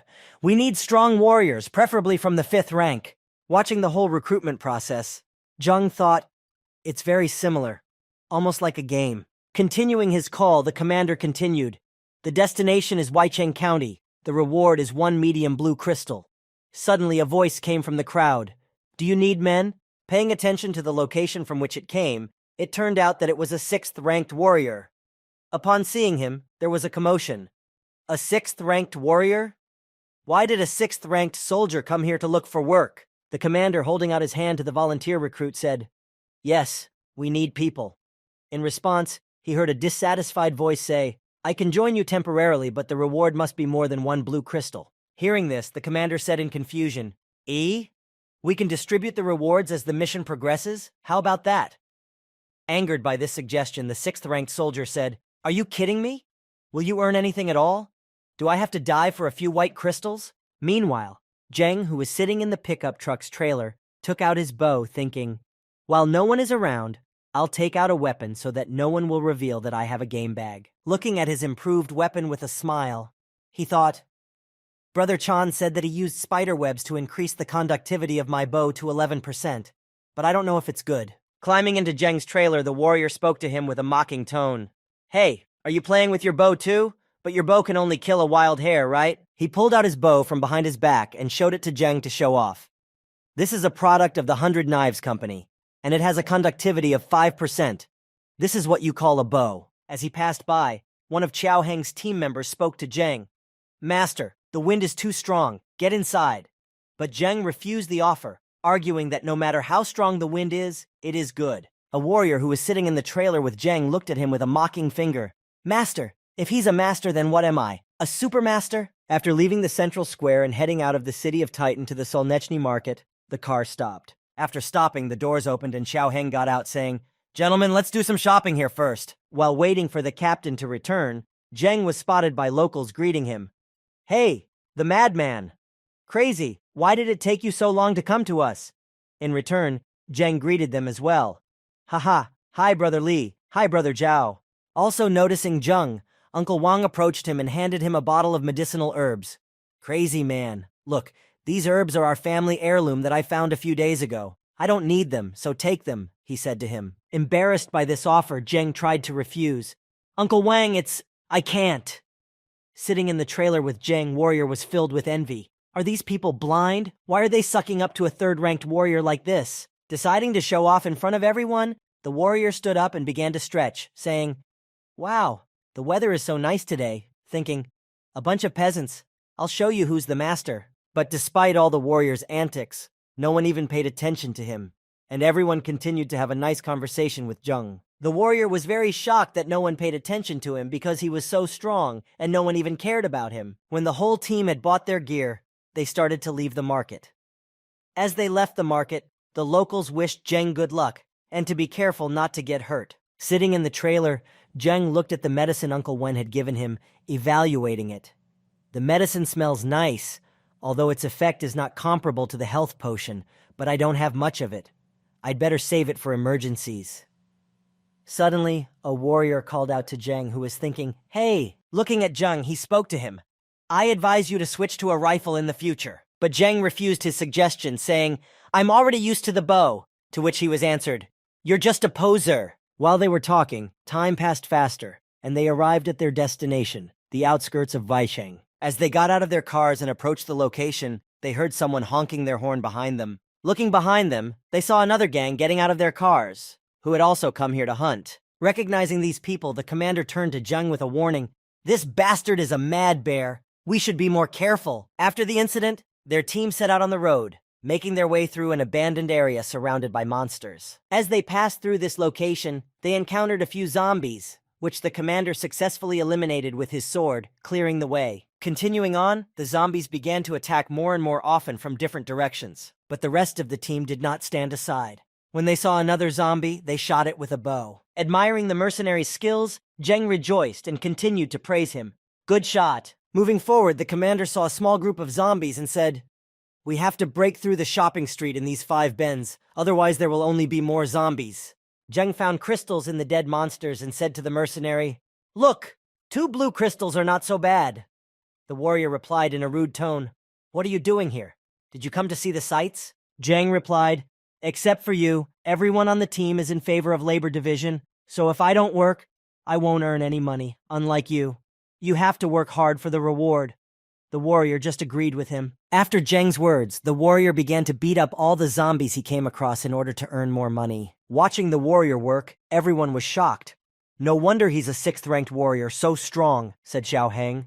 "Commander, our money is worth it," his comrade supported him. Moving forward, they reached an area surrounded by high-level mutant zombies, poisonous zombies of the 30th level. After surveying the area, one of the team said, All of the zombies surrounding the shopping street are mutants. It's too dangerous to continue fighting them manually. Hearing this, a 6th-ranked mercenary warrior volunteered to go after them, pulling out his bow and saying, "I will try." He took out an arrow and pulled the string, and hit one of the zombies squarely in the head, knocking it unconscious. Seeing this shot, Jang was as surprised as a child and began to praise the warrior again, saying, "Wow, what a cool technique." But then he changed his face and said, "Okay, it's time for me to stretch a little, take a break. I'll take care of them." Following behind, Xiaoheng said, "Master, these zombies are nothing like the ones before." The mercenary just started screaming in panic. "Do you really think you're a master? If you want to die, leave us out of this." Holding his bow in his hands, Jang abruptly rushed into the crowd of zombies to overcome them. Taking 3 arrows in his hand and pulling on the bowstring, he prepared to shoot, thinking only one thing: "I can't let this much experience go to waste." Jumping from one zombie to another, he hit each of his targets with precision and neutralized them. Running away, the warrior spoke to the commander. "Commander Xiao, I don't understand why you hired him. Disorganized, undisciplined, arrogant." When he didn't hear an answer to his question, he got angry and again addressed the commander in a rude tone. "Commander Xiao, I'm talking to you." But the commander would not have been able to pay attention to the warrior because he was mesmerized by what he saw in front of him. He was overcome by a mute agony that would not end. As he got closer, he also fell into a stupor, only managing to shout out one word that described the entire situation before him. In front of him, he saw Jang, who had defeated almost all the enemies and cleared the way further, easily breaking through the zombie lines. Killing zombies gave him 700 experience points for each monster he defeated. When he noticed that there were no more enemies left, he finally stopped. Standing still, he thought, "Finally, everything is clear. It seems that I'm going to be promoted to level 30 today. I can learn a new technique." Standing there, his mouth wide open, the mercenary could only say, 3 minutes. Is he even human? Turning to his team, Zheng called out to them, "It's over. Help me collect the arrows. Some of them can still be used." To which he only heard an unintelligible, "You? Good, good." Everyone started shouting, "Cool! Master! Supermaster!" Continuing to admire what they saw, the discussions continued, some saying, "I told you that there are devils in the quiet," while others exclaimed, "You are my idol." Meanwhile, a mercenary warrior of the 6th rank went to collect crystals from the prey to speed up the collection process. As he approached the zombie corpse, he swung his knife and stabbed at the place where the crystal might be. Having hit the right spot, a blue crystal immediately fell out. Seeing this, his friend immediately ran up to him. Taking the crystal in his hands, he said, "Brother, you are lucky. I got the blue crystal by striking it once." Pulling an arrow from a zombie lying nearby, the boy said, "By the way, the master said that the arrows can be used again." Listening to all this, the mercenary thought, "I am a warrior of the 6th rank and I can handle corpses. Why do I have to help a 3rd-ranked warrior collect arrows?" Pointing to a place nearby, at the end of the road, the commander said, "6. Brothers, the main part of the shopping street is nearby." As he continued to give orders, he called his 2 comrades over and said to them, "Luchu, Mengman, go back for the pickup truck. When you start the car, the sound will definitely attract a new batch of poisonous zombies." After saying this, he turned his attention to the mercenary and Zheng. "So, soon, gentlemen, we will have to disturb you again." Suddenly, Zheng stood up and held out his bow to one of his comrades in arms, asking, "Please hold this." Pulling out his dagger, Zheng offered the mercenary a bet. "Shall we fight?" Pulling out his spear and striking the ground with it, the warrior accepted his offer with the words, "So be it. Let's see who is who." Hearing the answer, Zheng suddenly rushed off at breakneck speed, saying, "Then I will be the first!" Deftly sidestepping the enemies, he attacked them from behind, thus easily hitting their weak points and immediately neutralizing them. During the battle, he used his skills and had a great feeling. The system of a thief combined with the star power of a warrior? My God, what a wonderful feeling. As he stood there and watched Zheng deftly destroy his enemies, he sighed, "I've lost." Standing behind him, one of the team members said to the leader 6, "Commander, take a look at Brother Master's weapon." Zhang Shun, hearing his comrade's words, looked at Zheng's dagger and was surprised. This is a high-conductivity weapon. As he saw this amazing weapon reflected in his eyes, a thought entered his mind. If I am not mistaken, the conductivity of this dagger is higher than any weapon I have ever seen. If I can take it from him. But then he realized how disgusting his thoughts were, and slapped his hands over his face to collect himself. Calm down. I'd rather go kill a 7th-level mutant. After he regained his composure and prepared for the fight, he continued, "Besides, for me, Zhang Shun, this is a dirty job." As he began to fight, destroying one enemy after another, he struck another monster, shouting, "Die!" Standing in the middle of the battlefield, having killed all the enemies, Zhang said joyfully. One more level. Suddenly, hearing footsteps behind him, he turned around and saw a mercenary who was stretching out his hand to him and said, Master, my name is Zhang Shun.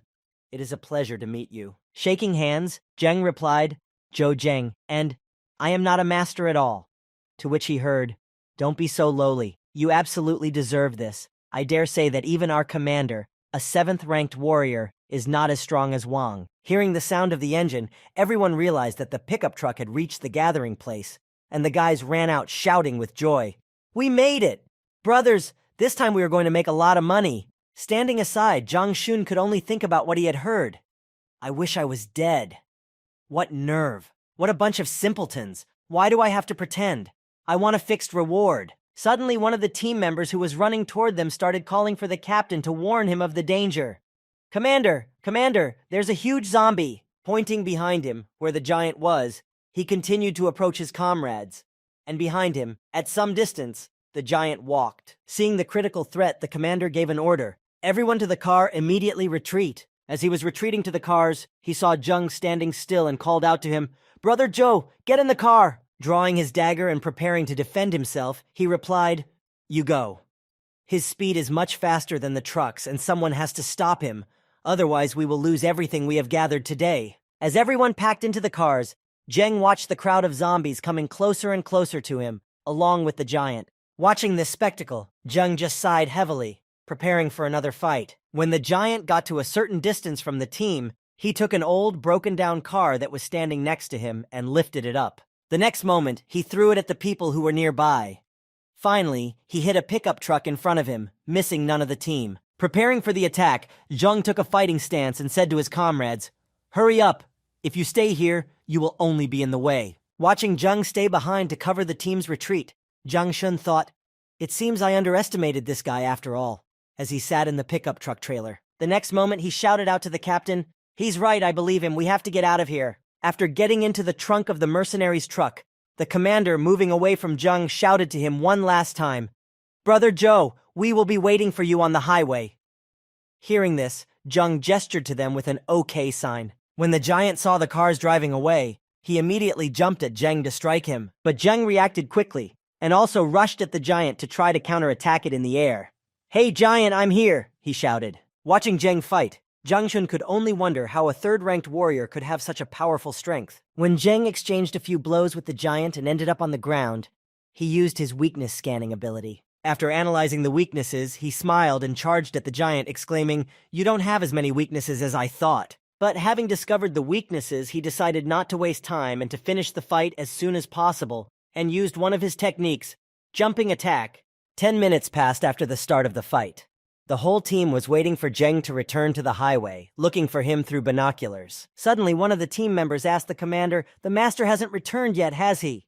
To which a rude reply followed, Shut up! But Zhang Shun, who was sitting in the trailer, calmly replied, This madman has enough power that we don't have to worry about him. Suddenly, one of the observers looking through his binoculars exclaimed in a joyful voice, He's back! The master is coming back! As they watched him walk slowly back down the road, they all began to cheer. He is indeed the master. He's okay, right? As Zheng approached his team, he threw a blue crystal into the hands of one of them, saying, If we're all on the same team, then of course we have to share the spoils. This was followed by a surprised response. You fought that giant zombie by yourself? Meanwhile, Zhang Shun, who was sitting in the car, was only marveling at the boy's skills 6. He was able to get that blue crystal by himself? His strength, his energy? Approaching Zheng, the commander immediately said with a smile on his face, Brother Zhou, from now on, I will serve only you. There was dead silence, surprising everyone, but then it was interrupted by an appeal. Brother Zhou! Zhang Shun addressed him. You're very strong, I surrender, he said, showing him the class gesture with his hand. Suddenly, the Mad Bear gang rode up to them, and one of them exclaimed, Huh? Not a bad catch. Looking at them, the commander replied dismissively, Much better than those cowards who ran away. Hearing this, the wounded who were sitting in the trailer of the Mad Bear unit were embarrassed. Hearing such disrespectful words addressed to him, the commander of the unit became very angry and took off the safety of his rifle. Rising to his feet, Zhang Shun, who was sitting in the pickup truck trailer, decided to deal with it, thinking, Not a moment's peace. Turning to the bullies, he shouted menacingly, Hey, are you looking for a fight? Seeing an opponent of this caliber, one of the squad who had been injured shouted out in fright, Boss, they really hired a 6th-ranked warrior? Seeing the serious threat, they were frightened and decided to retreat, saying, "We are leaving." Looking after them, Jung Shun said, "A bunch of lowlifes who can only threaten the weak." As he watched, Jung thought, high rank decides everything in this world. I need to speed up immediately. It had been 3 days since Jeng and his friends had gone hunting in the countryside, and he decided that he needed to raise his rank. After defeating another bunch of monsters, he opened the stats window to see what level he had reached. After practicing hard and hunting different monsters, he finally reached level 30. "Finally level 30, he said, as he looked at the stats and skills window. As he looked at his stats, another monster was already standing above him. Seeing it, Jeng said, "I need to try harder. My rank should be raised soon, pew." Meanwhile, Abin, who had been ordered to find out everything about Jung, brought his master, who had broken his leg in the night, to Jung's house. Luo, approaching Jung's house, spoke menacingly, "Zhou Zheng, I will make you find out how it feels to want to die." After reaching a new level, he began to collect crystals from defeated monsters. As he took a crystal from another monster, he saw a strange green glow behind him that caught his attention. Watching from behind the bushes, he saw a man surrounded by monsters.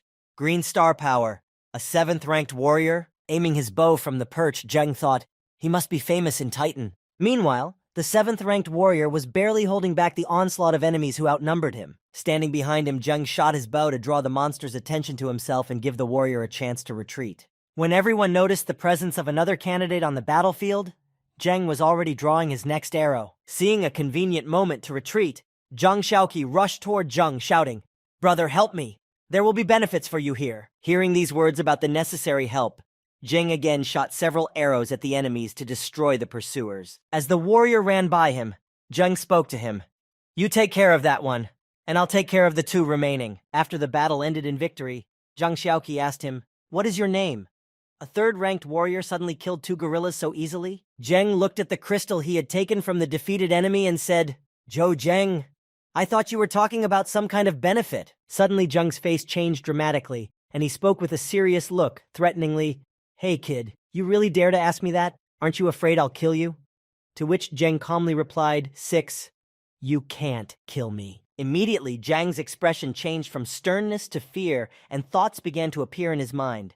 Why do I feel that he is very dangerous? But having dispelled the heavy atmosphere, the warrior began to laugh loudly, holding a treasure in his hand. Holding out the bamboo cylinder to Zheng, he said, "Monkey treasure, you've earned a lot this time." Smoking a cigarette after a hard battle, Zhang Shaoqi began his story. "It took me a week to lure the monkey leader and most of them here, and you came ready to go," he said. Zhang replied, "If it wasn't for me, you would have died here a long time ago, so you're lucky too." After exchanging a few words, Zhang Xiaoqi suggested something to Zheng. "There are no more than 10 people in all of Titan who can look me in the eye, and you are one of them. I plan to form a warrior alliance in a while. Will you come?" "No question," Zheng replied. On the way home, Zheng thought about another interesting purchase.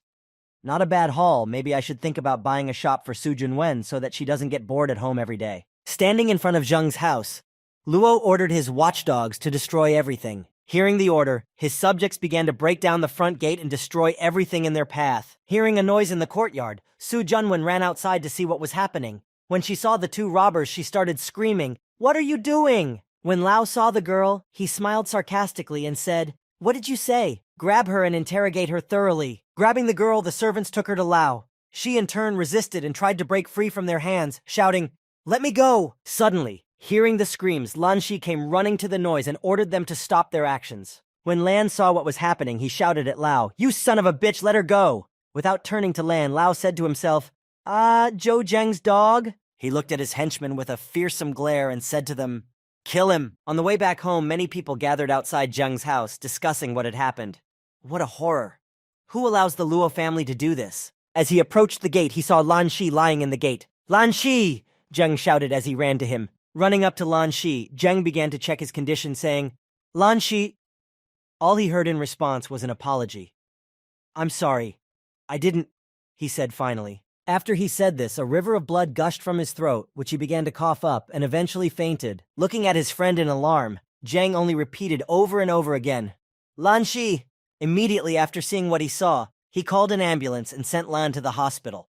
Sitting under the operating room, he waited for the doctor's verdict. After the operation, the doctor left the operating room and went to Zheng to tell him everything.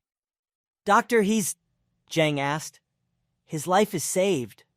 But his limbs... When he went to see Lan, he saw his friend lying under a ventilator, looking at him with sad eyes. Recalling the moment when he was walking home, he heard the following phrase from people standing outside his house. Who allows the Luo family to do this? Boiling with anger, Zheng concluded. The Luo family means Luo Qianyu? When he arrived at the Luo family's house, he was serious. Are you ready to withstand my wrath? He said, holding a jar of green substance in his hand. Back in the interrogation room, Luo was already preparing to interrogate Su Junwen, smiling ominously and licking his lips. Ready, he. Standing behind him, one of his henchmen asked Luo Tianyu, Sir, shall we begin interrogation? Hearing this, Lao was boiling with anger, but he kept his emotions in check and replied in a calm tone to his henchman, We will interrogate him well, but, turning to his henchman, he shouted at the top of his lungs, unable to contain his anger, Hey, what are you doing here? Go away! Yes, sir, the servant replied, frightened. Looking at Su Junwen, Luo said to himself, Zhougen, you will regret this for the rest of your life. He poured cold water into a bucket and poured it over Su so that she would wake up and the interrogation could begin. Looking at the girl, Luo Tianyu spoke to her. I must admit that such a beauty is a rarity in Titan. Pulling out a knife and taking it in his right hand, he continued in a menacing tone. Zhougen must really like you. He continued his cruel game as he ran the knife over her body. But just hurting you won't be enough. I'm going to ruin your beautiful face. As Luo approached her, he realized that he would not be able to reach her because she was too tall for his chair, and he began to shout to his servants, Hey you! Who tied her up so high? Having brought the girl down one level to Luo, he continued to threaten her with a knife, offering her one way out. If you agree to be my girlfriend, I won't touch you. When his offer was rejected, he became very angry, and swung the knife and shouted, Are you suicidal? You almost got it right, Zheng said, standing behind him, and putting his blade to Luo Qianyu's throat. He muttered in surprise. He bent down and whispered in his ear, You are the only one who is suicidal here. As Zheng untied the rope to free his friend, he spoke to her. Sorry, I'm a little late. As soon as he freed Su Junwen from the ropes, she immediately ran into her master's arms, glad that he had arrived at the very last moment and saved her. Taking Su on his shoulders, he carried her outside, away from all danger, so that she would not suffer. Once he was far enough away, he sat her down on a tree and said, Wait for me here, and do not make a sound. Trying to stop her master, Su grabbed his leg and began to beg, Master, don't go back there. But Zheng took her hands and spoke to her. They are all dead. There is nothing you can do about it. And jumping back, he added, Don't worry about me like that, but wait for me here. Meanwhile, a conversation was taking place in Luo's father's office. Abin, did Tianyu go looking for this Zhou Zheng today? The family leader asked his subject. Yes, I didn't find him, but I brought a girl with me, the servant replied. Angered by his son's behavior, the father shouted in anger, You fool, you think about girls all day long. Seeing his master's violent reaction, Abin asked, Shall I go and wake up my master? Pacing angrily by the window, his father replied angrily, Okay, no need for now. Suddenly there was a rustling outside the door. Taking a fighting stance, Abin prepared for battle. Who is it? He shouted. Father Luo just hummed as he watched. Suddenly looking into the void, he said, You're not bad at hiding your presence. Too bad your rank is too low. Standing in front of them, Zheng only surprised them. You're Zhou Zheng? Asked Luo Guohai. Standing in front of them, Zheng answered them firmly. Yes, as he assessed the situation. Is that the aura of an 8th-ranked warrior? It's a good thing I did a little research before coming here. Taking a seat in his chair and lighting a cigar, Luo Guohai said, Excellent, kill him. It will be done, Abin replied. Having received the order, Abin rushed into the fight with Zheng, hoping to deal with him quickly since he was only the 3rd rank. However, Zheng deftly dodged Abin's attack and stabbed him in the back while he was opening up for an attack. Watching the fight, Luo Guohai began to comment, he's fast. But your attacks are nothing but a tickle to Abin. Feeling nothing, Abin abruptly rose to attack again, only laughing at Zheng's attacks. But he immediately felt a pain in his back, in the place where Zheng had hit him. This was an unexpected turn of events for him. Seeing that the enemy was startled by the surprise, Zheng said to himself, System skills are too strong. Even for a thick-skinned bastard like you, there's no point in resisting. Angry that Zheng was able to harm him, Abin mindlessly rushed at him, screaming, Die! However, his attack was easily repelled, and Zheng dealt him critical damage, thus defeating Abin with a single blow. Then, approaching Luo Guohai, Zheng said to him, Now it's your turn. Rising from his chair, Guohai said, Young man, You certainly have some extraordinary talent. Flashing with anger and destroying the table in front of him, he continued, "But you're getting too carried away." Suddenly, outside, the guards heard a strange noise coming from the building. "It's coming from the boss's office," said one of the guards. After gathering all the guards in front of the building, an order was given. Full alert. Watching everything that was happening outside and hearing everything that was coming from inside and outside, Sue sat in a tree waiting for her master, only able to pray and hope. When Su Junwen heard the order to go inside, she spoke up. "Things are getting worse." Standing opposite each other, Luo Guohai said to Zheng, "There are at least 34th-ranked warriors here, you can't escape." But Zheng was not at a loss, and he shouted back, "Did I say I was going to escape?" Running into Luo Guohai's room, the guards brought him the terrible news.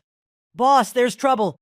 Master, he's—" Confused by what the guards said, Guohai let his guard down and asked again, "Tianyu, what's wrong with him?" Hearing the head of the family's question, Zheng answered him, "I killed him first to have fun with you." When the father heard about his son's death, he went into a rage, shouting back, "What did you say?" Meanwhile, the frightened guards confirmed Zheng's words, continuing to speak, "Boss, he really is." Guohai lowered his hands, frozen in place at the news. "No, it can't be," he repeated.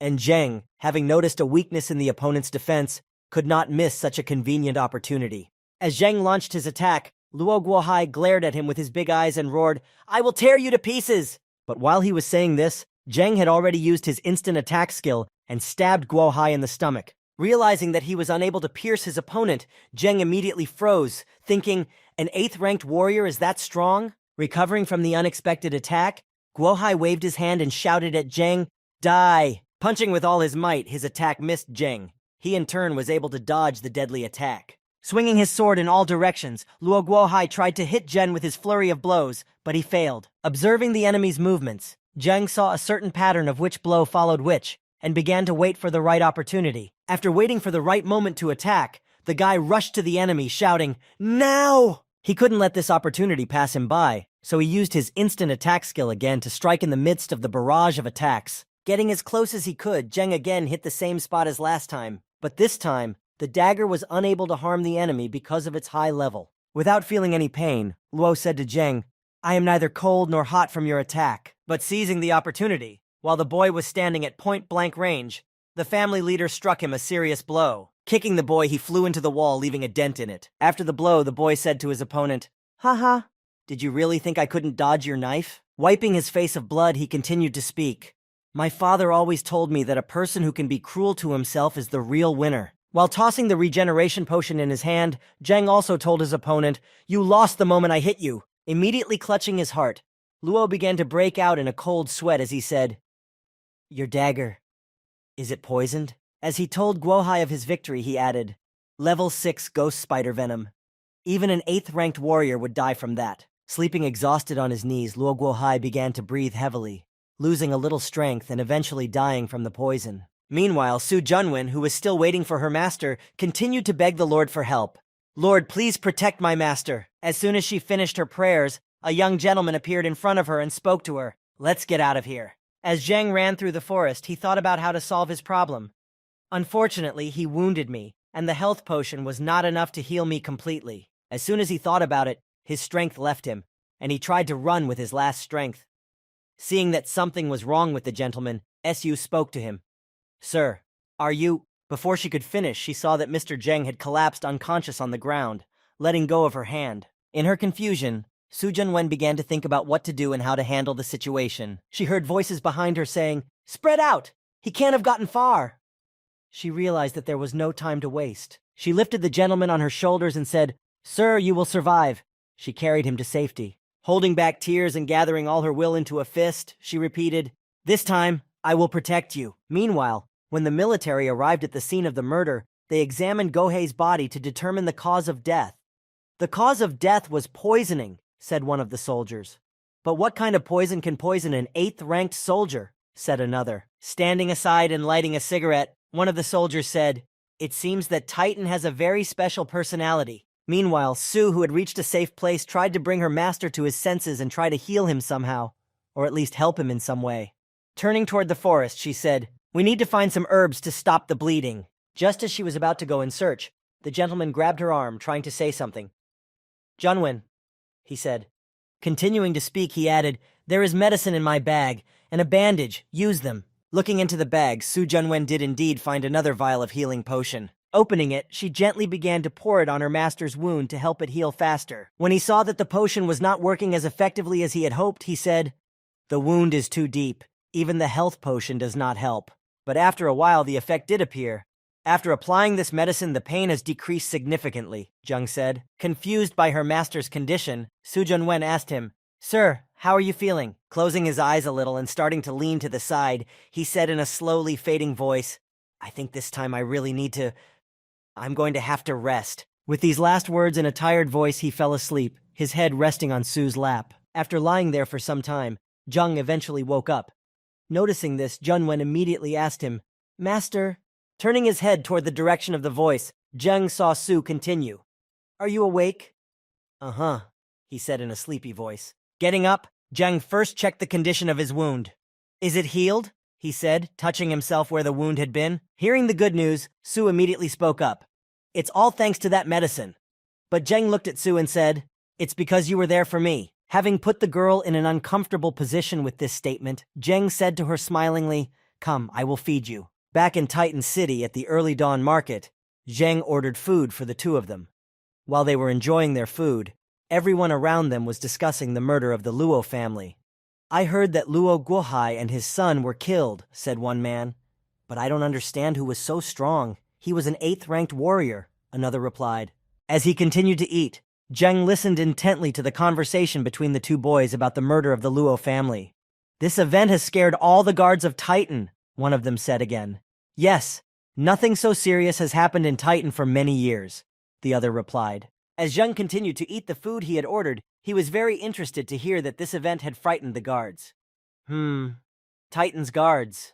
Sitting in his office, the head of the guards, smoking a cigarette, was looking closely at a document. It turned out to be Zhou Zheng's personal file, which contained all of his information. Suddenly opening the door, another guard came in and said, "Commander, I have thoroughly interrogated everyone." Showing Zheng's photo, he continued, "I dare say that the case is definitely connected to this young man." Taking the photo in his hands, the commander said in astonishment, "Zhou Zhen, a 3rd-ranked warrior. How is this even possible?" Meanwhile, Zheng and Su came to the hospital to visit Lan in his room. Junwen couldn't hold back her tears and blushed. "It's all because of me. It's because of me that you got hurt like that." "Come on, it has nothing to do with you," Lan said, trying to calm Su down. Suddenly his smile changed to a sad expression. "If there is anyone to blame, it is me. I am useless. And now, I have become nothing." Feeling guilty for what had happened, Zheng said to Lan, "Don't worry. I will definitely find a way to cure you." Lan could barely hold back tears at what he had heard and at his miserable situation. "Sir, please don't do this for me." Before he could finish, Lan Shi was interrupted by guards who entered the room with a question. "Is Zhou Zhen here?" "We are the Titan's guards," said the second man who followed the commander. Hearing his name called, Zheng immediately responded, "It's me." Holding out a tablet with photos of Luo Tianyu and Luo Guohai, the junior commander mumbled, "Then you must have seen them." Zheng replied, "Let's go outside and talk about it." Seeing what had happened and Zheng leave the room, Lan spoke anxiously after him. "Miss, sir?" To which Su answered, "No, it's okay. The master said everything will be fine." Hearing this answer, Lan said in a frightened, high-pitched voice, "What? Everything is fine?" Meanwhile, Junwen, who was the most frightened by what was happening, said under her breath, "No, it's nothing. I won't say anything." Looking at the soldiers and waving goodbye, Zheng shouted, "Good luck! If you want to know anything else, you can knock on any door and find me there. I'm ready to cooperate." Meanwhile, the guards, sulking, headed for the exit. On their way out of the hospital, the junior commander turned to the captain. "Commander, it's obvious that all the evidence leads to him, but why haven't we arrested him?" Smoking a cigarette, the commander explained to him in a sighing voice, "On what grounds? A 3rd-rate soldier killed an 8th-rate soldier? Do you even believe what you are saying?" The younger man replied, "Perhaps someone helped him." Furious at his subject's words, the commander repeated himself, "Luo Guohai is already dead, and the dead don't care about all this." Heading to the headquarters, the subject asked the captain, "Then what will we write in the report?"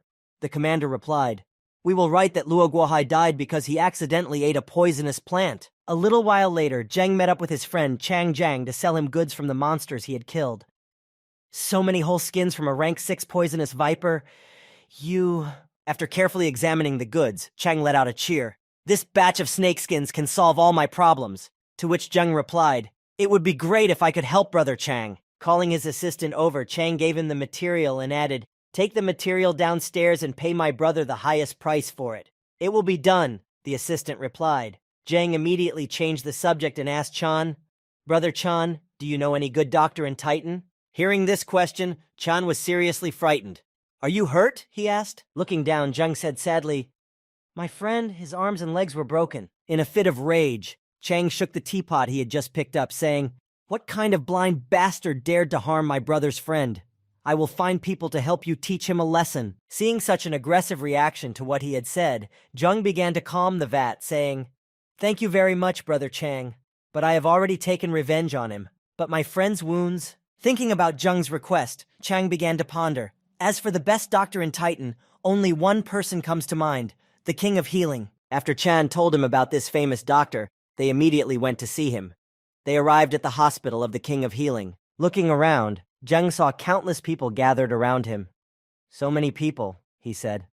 "I see it won't be easy to get through," Chan replied. Almost waiting for his turn, Chan told his friend something before entering. "This man named Wang is a disciple of the King of Healing, Mr. Fan, and he knows both Chinese and Western medicine." When Wang had healed his previous guest, it was time for Chan and Zheng to come to him. Seeing them, Wang asked, "Hey, you two, do you have any questions?" Coming closer, Zheng began to tell him about his problem. "Mr. Wang, my friend has a health problem and we are looking for Mr. Fan." Hearing the request and looking up at Zheng, the student replied, "It will be very expensive to make my teacher go to the sick person's home." As Zheng continued to talk about his friend's injury, he said, "Please tell Mr. Fan that my friend's injury is really very..." But before he could finish, Fan interrupted him. "Get out of here. You are a third-ranked warrior. You cannot get the herbs that my teacher needs." Angry at the way he treated his customers, Zheng spoke anxiously. "For Mr. Fang to come to the sick person's home, do I need to find medicinal herbs?" Holding the cup of tea in his hands and looking at Zheng again with a supercilious glance, Wang repeated, "The herbs the teacher needs grow in the area where monsters of the 5th rank and above live. Do you think you can handle it?" Watching this verbal exchange, Chan spoke to Zheng. "Listen, brother, I know a few other doctors. Let's go find them." Leaving the hospital, on the way out of the gate, Chang said, "Brother, there is another famous doctor who lives..." Hearing this, Zheng answered him, "Brother Chang, I want to walk around here for a while. You are already busy, so don't bother with me."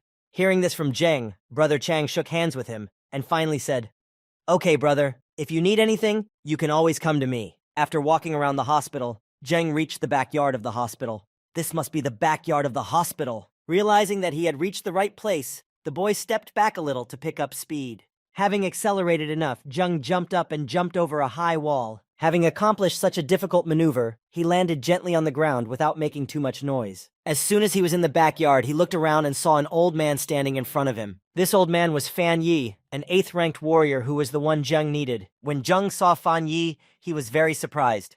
"This healing king is an 8th-ranked warrior?" The doctor who was tending to his plants in the backyard stood up and said, "He's become quite old, just sitting down, and his back is breaking." Approaching the table, Fan spoke without looking back. "You have been standing for so long. Do you have a request?" Zheng bowed his head and spoke to him. "Mr. Fang, my friend has a broken bone." The old man replied, "If you have come here, you must already know my conditions, right?" Turning to the boy, the old man continued, "If you can find the herbs that I need, I may be able to help you." Approaching Zheng, Fan Yi spoke to him. "You say your friend has comminuted fractures? Then you must find me 2 roots of bone grass." Looking at his grandfather, Zheng repeated, "Bone grass?" Turning around to start searching, the boy finally said, "Okay, I got it." After receiving the task, Zheng headed to the Warrior Union, where he began to search for information on the plant. Bone grass. Searching for information on the computer, he found something. Bone grass. Cost, 1 lower purple crystal. Habitat, Poison Mists Valley. After finding the information he needed, Zheng immediately headed to the right place, the Forest of Poisonous Mists. Renting a motorcycle, he quickly reached his destination. Once there, he was spotted by other researchers, who were very surprised that someone with no protection had come to such a dangerous place. Dismounting from his steel horse, Zheng took out a poison-resistant potion and headed into the forest. When he entered the poisonous fog, he drank the potion, thereby gaining immunity to the poisonous fog. Seeing this, The researchers who were nearby were very surprised by what they saw. Standing behind him, wearing respirators and protective suits, one of them said, "Did this guy come in here of his own free will?" "Suicide," came the reply from his comrade. As Zheng wandered through the forest, he noticed a lot of monsters, but he held back. So many experience points. Too bad I'm only here for herbs this time. As Zheng wandered through the poisonous forest, he heard a noise from somewhere. "Look out! There's a 6th-rank viper!" Suddenly, Zheng froze in one position, as if he had seen something unusual, staring at a single point. His gaze fell on a strange cave that was hidden by vines, leaves of trees and bushes. Getting closer and looking inside, Zheng thought, "My intuition tells me that there are many good things here." He went further into the cave and saw the enemy. "Only one?" he said in surprise. But this was no ordinary enemy. This viper had not one but 5 heads. It looked something like a hydra. After seeing the enemy, Zheng noticed something else interesting nearby. The bone grass is indeed here, but it won't be easy to deal with this viper. In an attempt to cheat, the boy picked up a rock from the ground and threw it up to distract the enemy. Having pulled off such a simple scam, Zheng rushed to the grass to collect it while the monster was distracted. But he was interrupted, and one of the monster's heads attacked him. Zheng had to retreat before he could gather anything. After dodging the attack, Zheng said, "So it is. Well, if you don't want to give me the weed, I'll have to kill you and take it." While dodging the monster's attacks, the monster managed to hit him again, throwing Zheng into the wall. Standing up after the attack, which did not harm him, Zheng said, "Perfect." Happy with what had happened, he thought, "If this were a game, would this be considered a bug?" Aiming his bow at the enemy, he continued his thoughts. "I miss the days when I could use bugs." After the battle was over, the tired-looking guy finally said, "And now I don't miss it at all." Standing next to his defeated enemy, Zheng decided to take a break while he collected his arrows. After completing all the preparations, he said happily, "Finally, it's over." After the battle, Zheng was awarded a large amount of combat experience for defeating such a formidable opponent, and his level rose to 33. While searching for the crystals, Zheng realized something. It turns out that each snake had 1 green crystal in its head. Zheng rejoiced at the incredible discovery while developing the carcass. "But," he said, looking slyly to the side, looking at the bone grass which he could now safely collect, he continued, "This is what is most important to me." Not far away, a group of warriors were fighting a mutant snake and still could not defeat it. "Hold on, it's going to die soon," one of them shouted, trying to encourage his comrades. But during the battle, something unexpected happened. The monster began to increase its rank, and now it became a 7th-level mutant viper queen. Seeing this, the fighters who were fighting her were in a tizzy and shouted, "Shit, she's evolving!" Meanwhile, Zheng, who was peacefully picking grass in the cave, heard these shouts and thought, "What are these sounds? Are there other bosses in the forest?" Trying to maintain the battle formation, the squad leader called out, Don't be afraid, we'll kill it." But then the monster became even more fierce and instantly attacked, killing several soldiers with a single blow. After that, the squad leader shouted to his squad again, "She seems to be exhausted. Let's chase her down and take revenge for our brothers." As Zheng returned from the cave, he pondered, I only dug up 5 roots of bone grass, and 1 root is equivalent to 1 purple crystal. As Zheng calmly walked back, he suddenly noticed something heading straight for him and prepared to fight. Suddenly, a snake queen appeared in front of him, escaping from a group of hunters. Seeing the enemy in front of him, Zheng spoke to her menacingly. "Do you seek death?" And immediately jumping up, he killed the monster with 1 blow, which had very few health points left. Catching up with his prey, the squad leader was stunned by what he saw. "Who is this?" Seeing the dead snake queen in front of him, one of his soldiers went to her head to get the crystal, but it was gone. "What kind of a bastard did this?" the whole forest shouted. When Zheng got to his bike, satisfied with his booty, he was already on his way home thinking, "I don't know if Brother Chang will be interested in this snake queen." Hence he had what he wanted. Zheng headed for the King's Hospital of Healing. After climbing over the wall to see Fan Yi, as he had done the previous time, his grandfather spoke to him. "Boy, don't I have a door you can enter through?" Holding out the bone herb he had gathered in the poisonous forest to the King of Healing, Zheng asked, "Is this it?" Taking the healing plant in his hands, Fan exclaimed joyfully, "Yes, this is exactly what I needed." Looking first at the herb, then at Zheng, then at the herb again, and so on several times, Grandpa said, "Little asshole, you managed to get the weed. Do you have any idea how much it costs?" Looking at his grandfather with a smile, Zheng replied, "I don't know if it's precious or not, but you have to keep your promise." Arriving at the hospital, Fan Yi began to examine Lan, saying, "A comminuted fracture. Your opponent was quite brutal." Taking a jar of medicine out of his pocket, the old man added, "It's a good thing we have bone grass, otherwise I wouldn't have been able to help you." After half an hour of treatments and preparations for the treatment, the grandfather said during the session, "Boy, you are very lucky to have such a great friend. In a week, you will witness a real miracle." Lying on the hospital bed, the sick Lan replied, "No, actually, I—" After the treatment, Grandpa began to pack his things. When he saw that everything was finished, Jung said, "Elder Fan, thank you very much. Old Man Fan, thank you so much for saving Lan Shi." Hearing himself addressed in such a way, Fan replied insultingly, "Oh, you're already calling me an old man." Smiling and waving his hand in the doctor's wake, Jeng added, "I've paid enough for your services. I think we're settled." Fang, in turn, left the room and let out an insulted sigh. Don't come looking for me next time." As soon as Fan Yi left the room, Lan Shi turned to his master. "Sir, this time I have really caused you a big pile of trouble." Sitting down in the chair next to Lan, Jeng asked him, "If a person were to injure me, would you find a way to save me?" Alarmed by this question, Lan answered him immediately, "Even if I were to die, I would still save you, sir." Smiling when he heard such a response to his question, Jeng said to him, "Well, that's why it was also perfectly natural for me to save you. After all, you are a member of my family." Tearing up with joy at hearing such warm words from his master, Lan said, "Yeah, now I will definitely train very hard. I will never let this happen again." Sitting in the hospital room, talking to the deer, Jeng suddenly received a call on his cell phone. After receiving it, Jeng said, "Hey, I think this thing is the communicator I was given when I joined the Warrior Union. Did someone really decide to call me?" He picked up the phone and heard the message. "Zhou Zheng, this is Zhang Shaoqi." Hearing the familiar voice, Zheng answered, "Brother Zhang?" The voice on the phone continued, "The mission I mentioned last time, are you coming?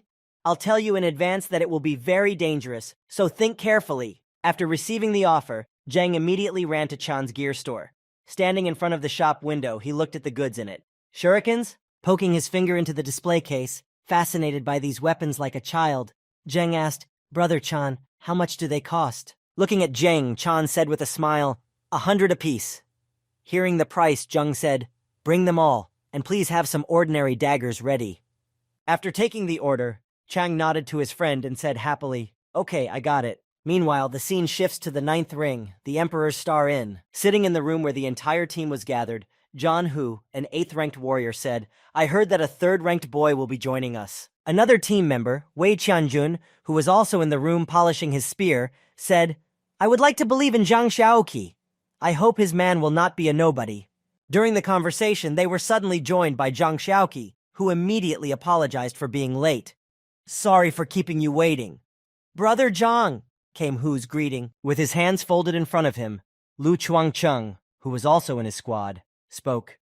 "You have reached the 8th rank?" To which Zhang Shaoqi replied to his comrade in embarrassment, "I was able to get it just recently." Hearing this news, Hu said happily, "Then in this mission we have more chances for success," to which he received a positive response. Suddenly, Zhang Hu asked Shaoqi in a worried voice, "Brother Zhang, that 3rd-ranked warrior, is he all right? It's been over 8 hours and he hasn't arrived yet." Smiling at Zhang and pointing behind him, Xiaoqi said, "How come he hasn't come?" Continuing his dialogue with his friend, he continued, "But we will soon find out whether he is suitable for us or not." Walking over to Zhang, Xiaoqi introduced him. "Friends, this is our new team member."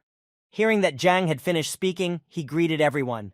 "Hello, everyone. My name is Zhou Zheng." Standing up abruptly, Zhang Hu extended his hand to him, saying, "My name is Zhang Hu. Brother Zhang has been praising you so much." After passing Hu, Zhang walked to an empty seat and said, "In the future, please be more careful." Embarrassed at being ignored, Hu said, "Are you avoiding me, boy?" Turning to Zhang Hu, Zheng said, apologizing, "Brother Zhang Hu, come on. I'm not avoiding you at all." Seeing that the entire team was already in the room, Xiao Qiu announced, "Everyone is here. Let's go to the upstairs room to discuss the plan of action." Taking a seat on the fur-covered couch, Zheng began to marvel at its softness. Passing by Zheng, one of the warriors mentally thought about his behavior. What a peasant! But his attention was immediately intercepted by Hu was standing by the table and shouting loudly, "Wow, haha, cool." Looking at him, he thought again, "Redneck number 2." Sitting at the conference table, Xiaoqi said, "I'll say it again. The reward for this mission is very great, but the risk is also very high, except that it's too late to back out." All of the team members around Zhang were listening intently, but some were doing their own thing. Raising his hand in the air, Xiaoqi continued, "As for the reward, each team member will receive 10%, and the remaining 40% will be distributed according to contribution."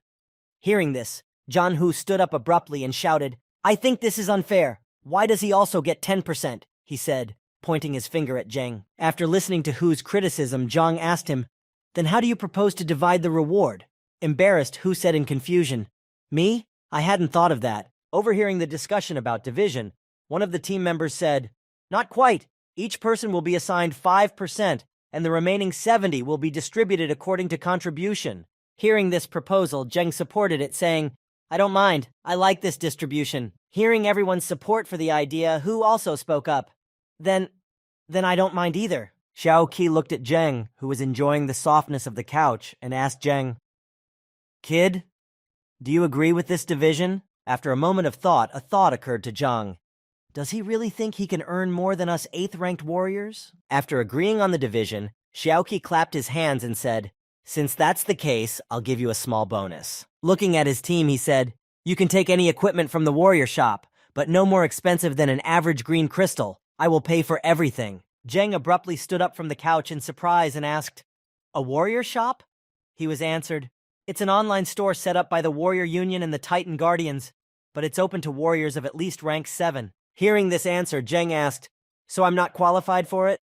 To which Zheng replied, "You are not qualified, but you have access to the computers in this hotel." Sitting at the computer, choosing something for himself, Zheng thought, "This is very similar to the treasure site that existed before I traveled through time, except everything here is much more expensive." Looking through the catalog of goods, Zheng was surprised. "There are so many toms. It seems that Titan is not as simple as I thought. What? This is..." Flipping through the catalog, he came across one interesting item. Elven bow, conductivity, 30% price, 2 high-end purple crystals. Thinking about how much it would be in other currencies, Zheng realized, 2 high-end purple crystals? I'm not able to buy it. I can only hope that I can earn money from them. Looking through the catalog further, Zheng saw something else interesting.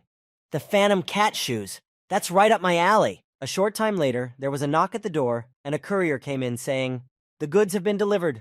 Thank you very much for choosing the Warrior Store." Leaving all the goods on the table, the team gathered to sort out each of their orders. Putting his hand on Zheng's shoulder, Hu spoke to him. "The best part, kid, is that you haven't even gone anywhere yet and you've already earned a green crystal." Watching Hu's behavior, Xiaoqi thought, what's he happy about? Those bottles of monkey wine I gave him are worth several purple crystals. When Hu opened his order, he saw that Zheng had ordered shoes and asked in surprise, "What the hell? What kind of luxury? You bought shoes for a medium green crystal?" After putting on the new shoes, Zheng began to feel completely different. He described his feelings as follows. "I thought I would feel completely different in these shoes." After trying out the new equipment, he thought with a smile, "Now I am even more confident that, after the mission is over, I'm going to get that elf bow." As the whole team gathered and set off on their journey, Hu suddenly asked his brother Zhang to stop the car in the middle of the road. When the car stopped, Zhang spoke to Zheng. "Boy, come with me." Looking in the rearview mirror, Zhang explained, "Zhou Zheng, they want to test your strength.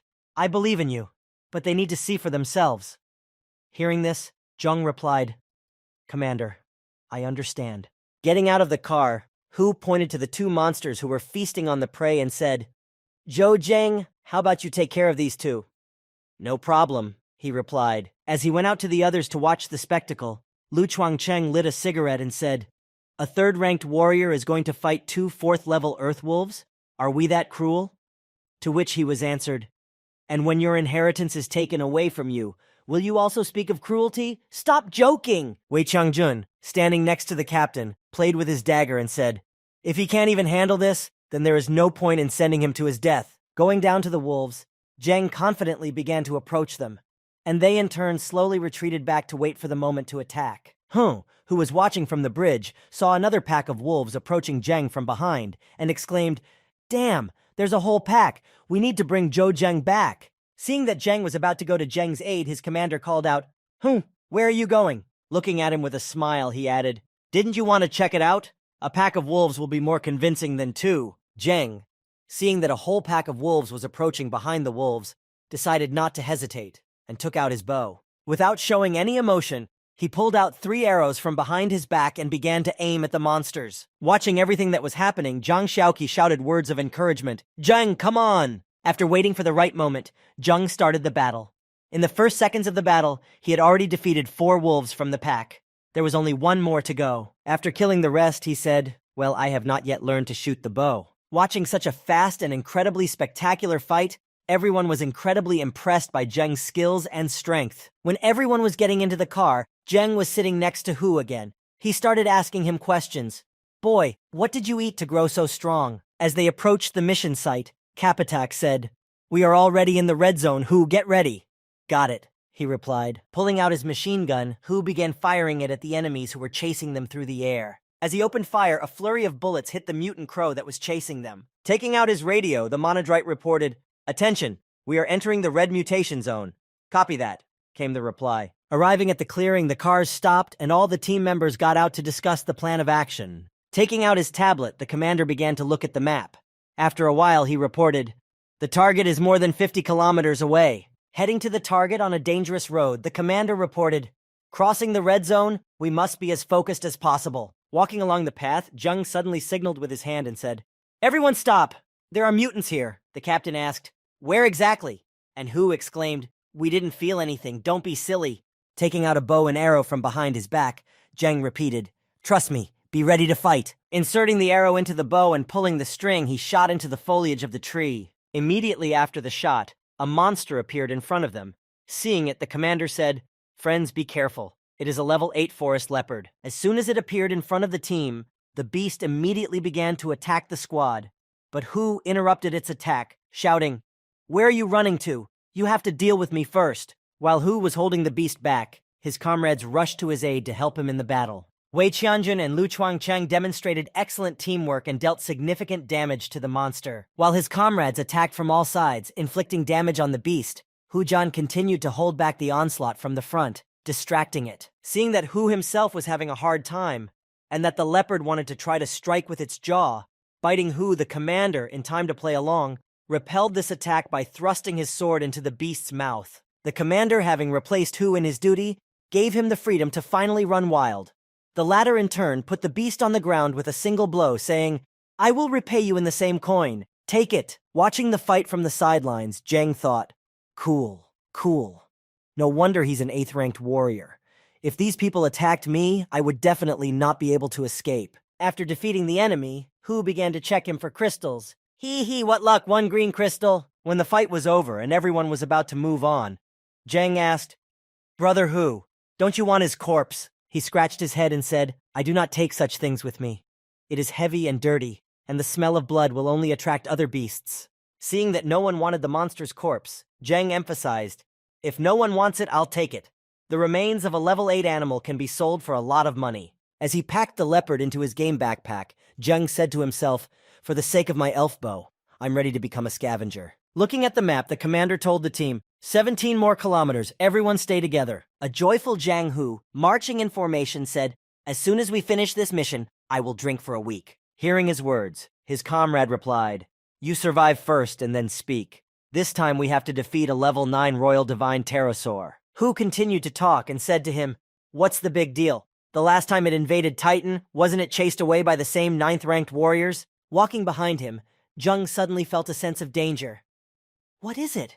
Where did this strange bad feeling come from? When he saw the skeletons hanging from the vines of the trees next to him, he understood. Rushing to his comrades, trying to prevent a catastrophe, he shouted, Shit! As he approached the commander and Lu Chuan, he shouted to them, Watch out, beware! They just looked at him in surprise, not understanding what the problem was. No sooner had Zheng spoken than they were suddenly attacked by vines and grabbed, suspended several meters above the ground, unable to move. Seeing what was happening, one of their comrades jumped to dodge the vines, shouting, What the hell is this? Grabbing Zhan Hu's cue, the vines tried to wrestle it from Hu's hands, but he just held it tightly and shouted, What is this thing? Why is it so strong? Suddenly Wei Chunjun's voice was heard from behind him saying, Give it to me! He struck at the vines and barely managed to cut 2 of them. Unable to free Hu's cue from its captivity, realizing that this was not going to work, Wei used his star power, saying, Is it that hard? Then, by striking at the vines with his star power, he was able to cut them with ease and help Zhan Hu escape from the vine attack. Standing behind Hu, Wei spoke to him while holding the sword in his hand. This thing is not easy to deal with. Seeing that the plant began to act even more aggressively, Hu said, The vine has begun to shrink even faster. Quickly save the captain and the others. Meanwhile, Zheng stood back and thought, While this tree is attacking, I can see its health bar. And if it has a health bar, it must have some weaknesses. While looking at the trees, Zheng used his thief skill, vulnerability scan, to effectively disarm his opponent. After scanning the trees, he found several weaknesses in each of them and realized where to attack. Pulling an arrow from behind his back, Zheng thought, I don't understand why these vines are so difficult to deal with, but the tree itself has a lot of weaknesses. After coming up with a plan to effectively counter the vines, Zheng heard his comrades behind him say, We'll fight too. To which he replied, Go away and leave it to me. Looking at Zheng, his comrades wanted to argue with him, but he didn't let them finish and ordered them to retreat. Pulling out an arrow, Zheng once again told them to retreat and said to them, Trust me, I can do it! After destroying one tree, Zheng was very surprised because he was awarded 5,000 experience points for destroying just one tree. No sooner had Zheng rescued his friends than they were attacked almost immediately by the creature they were hunting. It turned out to be a huge dragon.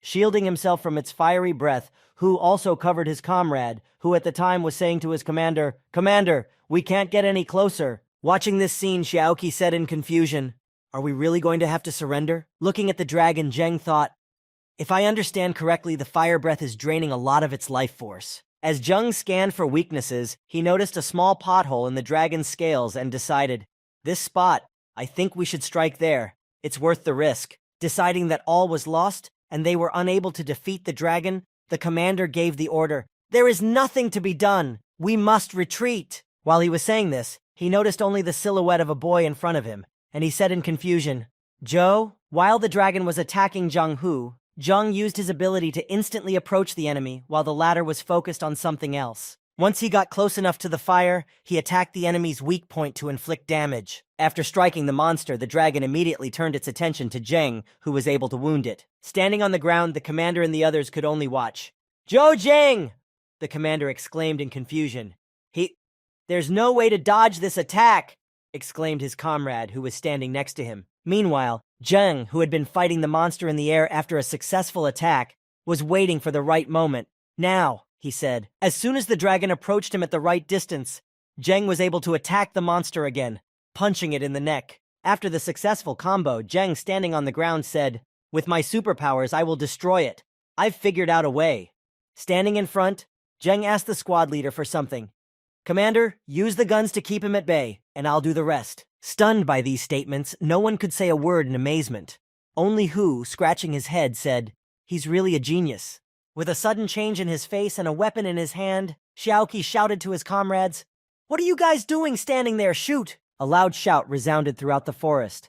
He managed to wound the divine pterosaur. Covering the enemy with a barrage of bullets, teammates exclaimed one after another, What the hell is wrong with this guy? Great! Meanwhile, the dragon, having gathered his strength, tried to use his flame breath skill, but a grenade flew into his head, interrupting his attack. Having hit the target, Hu shouted joyfully, Hee, did I let you spit fire? Zheng, riding the dragon, continued to inflict damage on it, reducing its health. Holding his weapon in his hands and with his mouth wide open, one of his comrades asked the commander, Commander, where did you find this monster? Meanwhile, the commander, lighting a cigarette and smiling, asked Hu, How about a few bottles of monkey wine? Watching Zheng's fight, Hu said in fright, I think I overestimated my strength, Commander. Are you going to let me die like this? Lu Chen, who was staring, only added, Just look at his attacks. Watching the fight, the comrades continued to discuss Zheng. I've never seen anyone use star power like that before. Having done enough damage, Zheng began to run away from the dragon, shouting, Hurry up, scatter, it's going crazy! Raising its head up, the dragon tried to destroy its opponents with its last strength. Watching from a hiding place, the commander said, This. Zheng answered him, I think I've done enough damage.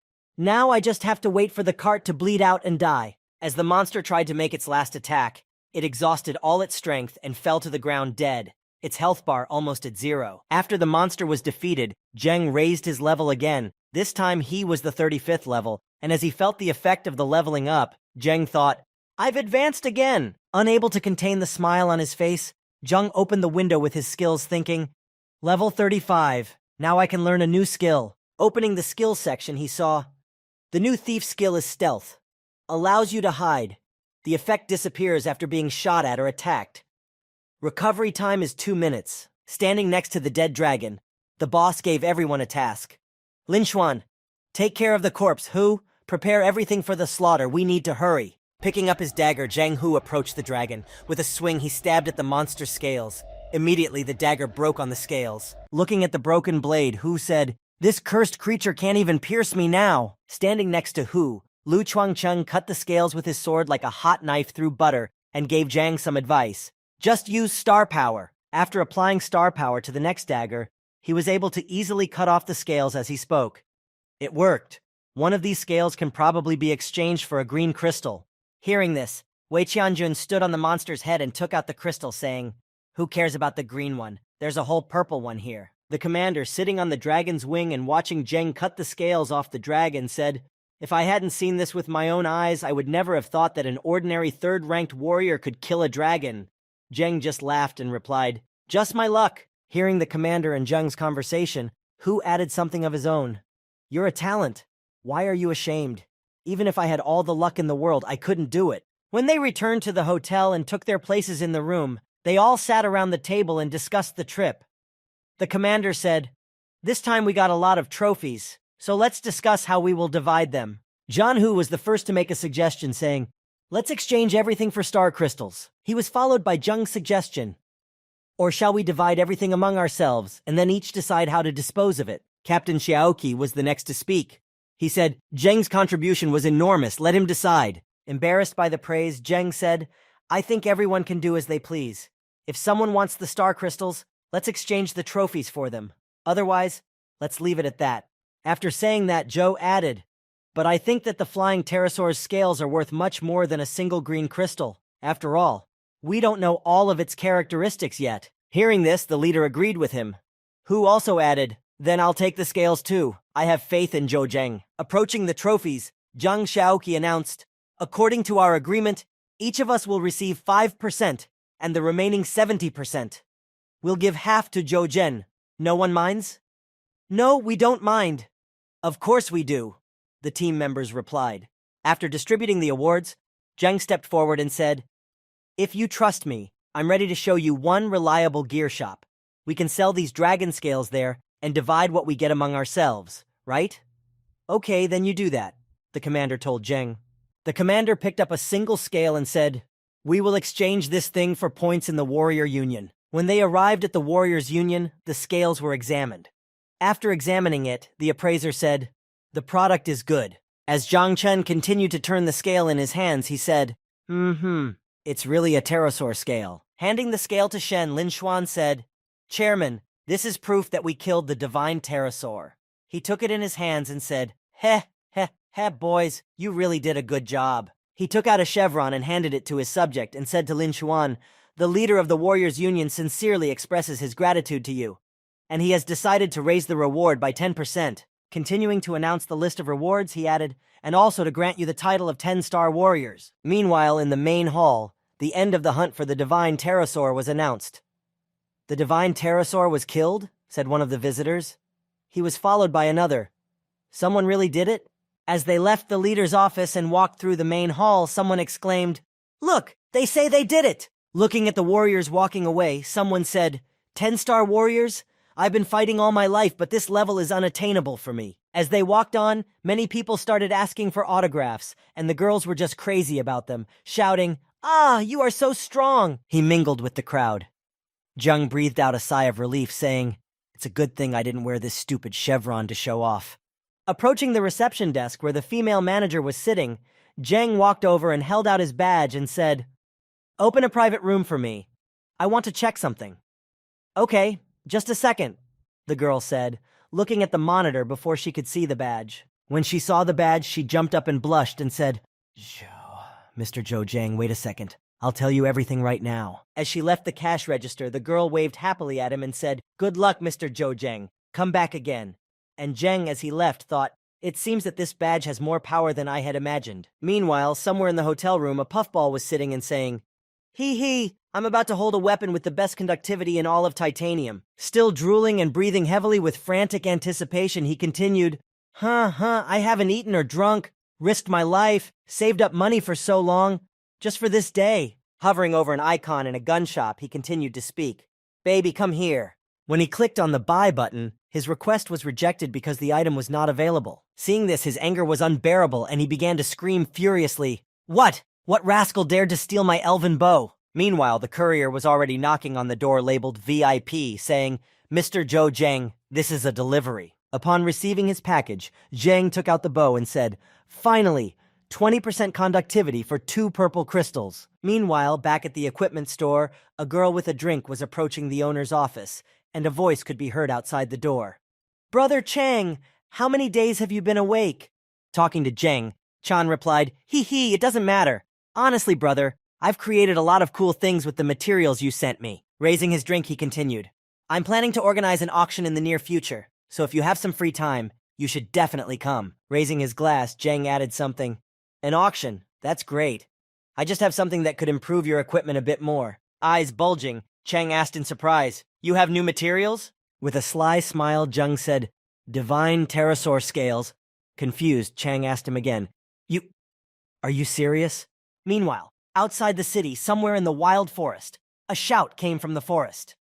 "Are you kidding? We found that boar first!" Someone picked his ear and said, "What? If it weren't for us, that boar would have killed you long ago." The leader of the group was furious at this blatant lie. "We do not need your help." Zhang Shun came out of the forest behind them, yawning and saying, "What ungrateful fools. I guess you want to take away the boar I killed?" Seeing the high-ranking warrior, the bullies immediately began to apologize. No, I was just joking." Looking at the bullies with a haughty look, he just smiled slyly, feeling superior. Hearing laughter behind him, Zhang Shun turned around, angrily asking, "What's so funny?" Coming out of the forest, Zheng spoke to Shun. "What kind of manners? Why do you like to hang around with low-level teams and think you're a god?" Seeing Zheng in front of him, Zheng was confused, but he answered in a shy manner, "Yeah, I'm just trying to avoid wasting time. Did you come out to unwind?" Continuing to scold Xiang, Zheng said, "It's hard for a small group to find good prey, so why are you interfering?" Stumbling over his words, Zhang said, Yeah. I was also just joking. I wouldn't take anything from them." After remembering something, Zhang, beaming with happiness, turned to Zheng. "By the way, Brother Zhou, our commander wanted to see you." Heading back into the forest, Zheng waved goodbye and said, "My number is 180668. Let him contact me." "Okay, Brother Zhou, good luck," said Zhang, waving back. Meanwhile, the group of soldiers who had been watching were very surprised by what they saw. "That guy, he's only a 3rd rank, right?" asked one of the soldiers. Answering his comrade's question, the commander said, "Maybe the son of some official." As we walked further, a lone wild boar grazed in the clearing. Suddenly, Zheng appeared out of nowhere, and with a single stroke of his dagger, he finished it off. Looking at his prey, Zheng said, "Of course, it's the same ability as in the game. You just need to learn how to hold your breath, and then it will be no different from invisibility." Taking out his tablet and looking at the map, Zheng said, "We need to practice. The Black Monkey Forest is a few kilometers from here. It will be perfect for this." As he approached the forest, he saw several cars and a group of soldiers in front of him, and one of them shouted, "Guys, we're going to move quickly and stay within the protected zone." As Zheng got closer, he saw people picking crops from the bushes and thought, Did I get the wrong way? This seems to be someone's private garden." Taking the tablet out of his pocket again, Zheng checked the map again and said, "This is the right place, and my goal should be up ahead." Suddenly, gorilla monsters appeared out of the forest, heading toward the garden at breakneck speed. Seeing the wild monsters attacking, Zhu Zhenhu shouted, "That herd of beasts is here again. Cover me." Using his invisibility, Zheng watched everything nearby, thinking, "This is definitely Black Ape territory up ahead. This Red Trident squad is not easy. Their commander is very strong." Moving on and heading into the thick of the forest, Zheng speculated, "I think the monkey crowd is very organized. Their leader is behind them, right?" 2 hours later, Zheng was already resting, sitting on the corpse of a black monkey, drinking water. He was also muttering to himself, "Finally, I've made progress practicing stealth. I'll try to reach the 4th rank today." Suddenly, his quiet rest was interrupted by someone's loud scream. Zheng finished his water and took the bottle from his mouth and said, "Loud!" Looking to the side, he saw the leader of a herd of monkeys sitting on a tree branch near him. Using the skill of stealth, Zheng slowly began to approach the monkey, concluding, "Indeed, leader." Sitting on a branch nearby, Zheng pondered, "But there are too many monkeys around. It will be difficult to kill the leader." When he noticed something strange that was bothering him, he finally realized what it was. Seeing the flowers on the tree near the leader, Zheng said, "I think I know why the monkeys are trying their best to stop those people." Sitting on a branch, the leader held a strange black fruit in his hand that looked like an apple, but it was black. Continuing to be invisible, Zheng slowly began to move past the crowd of merry-making apes. As he continued on, he saw 2 monkeys running toward him, playing. With barely time to react, Zheng instantly ducked to avoid hitting one of the monkeys. But as he dodged one, he saw another monkey flying at him from above. As he barely dodged that one, he realized that this monkey was chasing the one that had just run straight at him. Almost reaching the leader, Zheng said to himself, "The time has come. Battle." Deftly moving past the crowd of monkeys, he carefully avoided each of them, running at high speed so that they would not notice him. But he did not have time to stop. Running past, he did not notice a tree in front of him and stopped right in it. As he got closer, Zheng began to count the flowers. 1, 2, 3. There are 7 flowers in total. Wonderful. Seeing the leader sleeping in the tree, Zheng thought, "Yes, I must find a way to lure the leader out." Seeing a fruit nearby, Zheng climbed up the tree to get it. With the bait in hand, Zheng dropped the fruit to the ground to attract the leader's attention. When the leader saw the fruit fall to the ground, he followed it, and Zheng waited for the right moment to speak. "Now!" Waiting for the right opportunity, Zheng jumped on a branch to the leader, landing behind him. But as he moved from branch to branch, Zheng hit some flowers growing on the branch. Hearing a rustling behind him, the leader looked back, suspecting something was wrong. Realizing that his flowers had been cut, the leader began to scream loudly and beat his chest with his fists, making an unrealistically loud noise. Covering his ears with his hands, Zheng still heard the screaming, thinking, "What strong sound waves?" Because of the noise, the monkeys began to run chaotically, running toward the sound, and Zheng tried to escape. Running against the crowd of monkeys, Zheng could barely dodge each monkey that came toward him. But suddenly, after dodging another crowd, he lost his invisibility. Noticing a stranger among his group, the leader shouted loudly and prepared for battle, taking a fighting stance. Realizing that he had been spotted, Zheng picked up his pace to make a safe retreat. To get out of there as quickly as possible, Zheng used his agility skill to avoid getting caught by the little guy who was trying to catch him. But suddenly, a pile of dust rose up in front of him, and this surprise made Zheng stop. The leader of the black monkeys stood before him, furious that someone had disturbed his peace, and he swung both hands to strike. Zheng continued to retreat and ran right into the ape leader's path, wondering what to do next. Meanwhile, the Red Trident squad was seriously agitated, and the soldiers repeated one after another, "What a terrible roar! What are those sounds?" Hearing the roar of the ape leader, the squad leader Zhu Zhenghu said, "Damn, that giant has really come out." Running out of the forest, Zheng spoke to the people who were harvesting the crops. "I'm sorry, I didn't mean to set him off on you." Suddenly, Zheng felt an instant burst of energy. I have reached the 4th rank," he said. Meanwhile, the warriors were trying to calm the pickers down and not damage the goods, speaking to them. "Do not panic. Get into the cars in an organized manner. Don't scatter the berries you have picked. Put everything in the car." When Zheng saw that no one was around and no one was chasing him, he said, Looks like that big monkey was held back by high-ranking warriors after all." Getting into the car, Zheng waved his hand and said, "Go ahead, I'll slow down a bit." After placing the photo of Zheng in the pickup on the table, the strange voice asked, "Are you sure it's this guy?" The young man standing next to his boss, who had brought the photo to him, was very worried, but the voice just continued, "Did you steal our royal viper?" In response to the question, the subordinate answered him, "His car is exactly the same as the car that stopped near your convoy that day, and I found out that he had just sold the skin of a red viper that day." Furious at this news, the boss exclaimed, "Zhou Zheng?" And in response he heard, "Captain Zhao, I have carried out your errand, but as your friend, I would like to remind you." Putting another photo on the table, the subject continued, "Zhou Zheng is currently a 10-star member of the Warrior Union, and he and Zhang Xiaoqi have completed the mission with the pterosaur. To do something for him now, I'm afraid it will be very difficult." Boss Zhao stood up angrily and threw the photo off the table. "Did my comrades die for nothing?" Holding another photo in his hands, the subject said, "Captain Zhao, I know someone. This person could help you solve your problems." Sitting in front of the monitor, Zheng looked at something in the plant archive. Name, Blood Orchid. Effect, a potent restorative. Zheng put his hand to his temple and thought, if this thing were in the hands of a person who understands pharmaceuticals, it would be priceless. As he picked up one of the coats, Zheng remembered someone thinking, Uncle Wang from the car rental company must know about medicine. He invited Uncle Wang to his house, and he arrived immediately. And sitting down at the table, he said, "My boy, have you got money?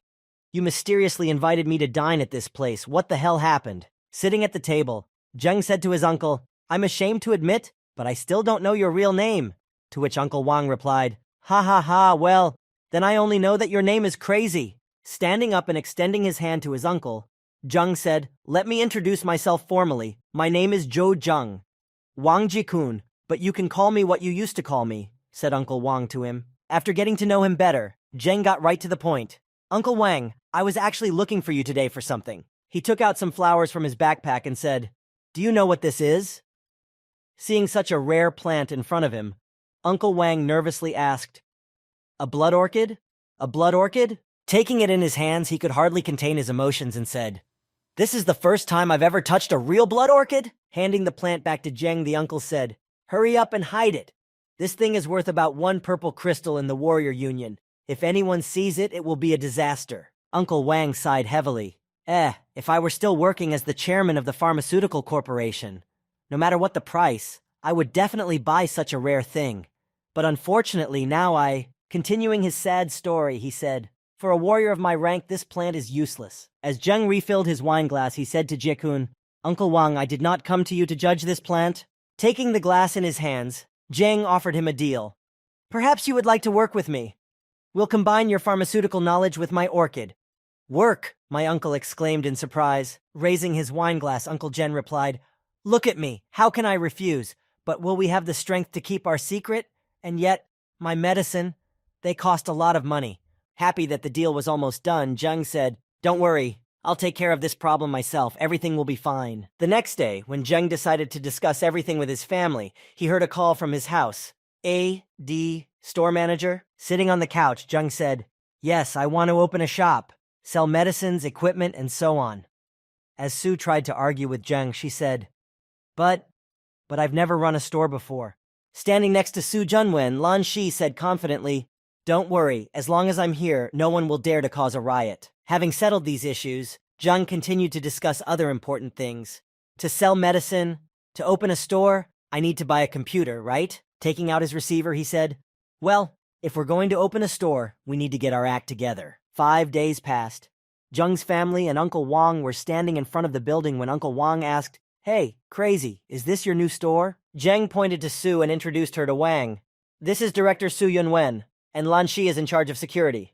Bowing, Su greeted him, saying, "Hello, Uncle Wang." Seeing who was in charge of security, Uncle Wang thought, "Come on, a warrior of this rank would be in charge of security? I think the madman is too young.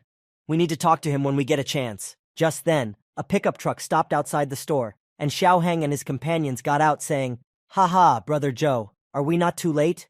Zheng replied, "Just in time, come in." Looking at the people who had arrived, Uncle sipped his tea and thought, these guys look pretty good, but they are not good enough to protect the blood orchid. Nearby, the bandits were already discussing whether they would go rob a newly opened shop. "Brother, when are we going to go and shake them down?" asked one. The other answered, "Don't be in a hurry. When these cloaked men leave, we will take everything." But then the smile on their faces suddenly changed to shock at what they saw. "How? What?" one of them could only say. The next to arrive at the store were Zhang Xiaoqi, Zhang Hu, and Lu Chuangcheng. Upon their arrival, Zhang asked, "Hey guy, aren't we late?" When Uncle Wang saw the three, he dropped his cup of tea in surprise, thinking, 8th-ranked warriors. Are they that cheap nowadays? Without stopping, Wang continued his thought. No wonder he had the courage to open his shop here. He's really crazy. He's so young. When everyone arrived at the store, the celebration and opening ceremony began. Everyone was congratulating the Zheng family, and the crowd was chanting, "Congratulations, Boss Joe! Congratulations on your opening day!" Meanwhile, 2 guys were standing on the roof of a building near the store, and one of them said to the other, "Brother Shang, just a 4th-ranked fighter, worthy of your attention?" Shan replied rudely, 6, last time I let him escape. But this time, looking at Zheng with eyes full of rage and hatred, he continued, "I'd like to finish this worthless person off with my own hands." After a while, after gathering Xiaoheng's team, Zheng went hunting. Driving along the road in 2 pickup trucks, Heng asked his commander, "Brother Zhou, are our forces surely enough to defeat the Monkey King?" Zheng replied tiredly, "The Monkey King has already been wounded. We just need to stick together and work as a team." Arriving at the place where they could leave the cars, Zheng saw that someone was already stinging their cars and said, "Obviously someone has already been here before us."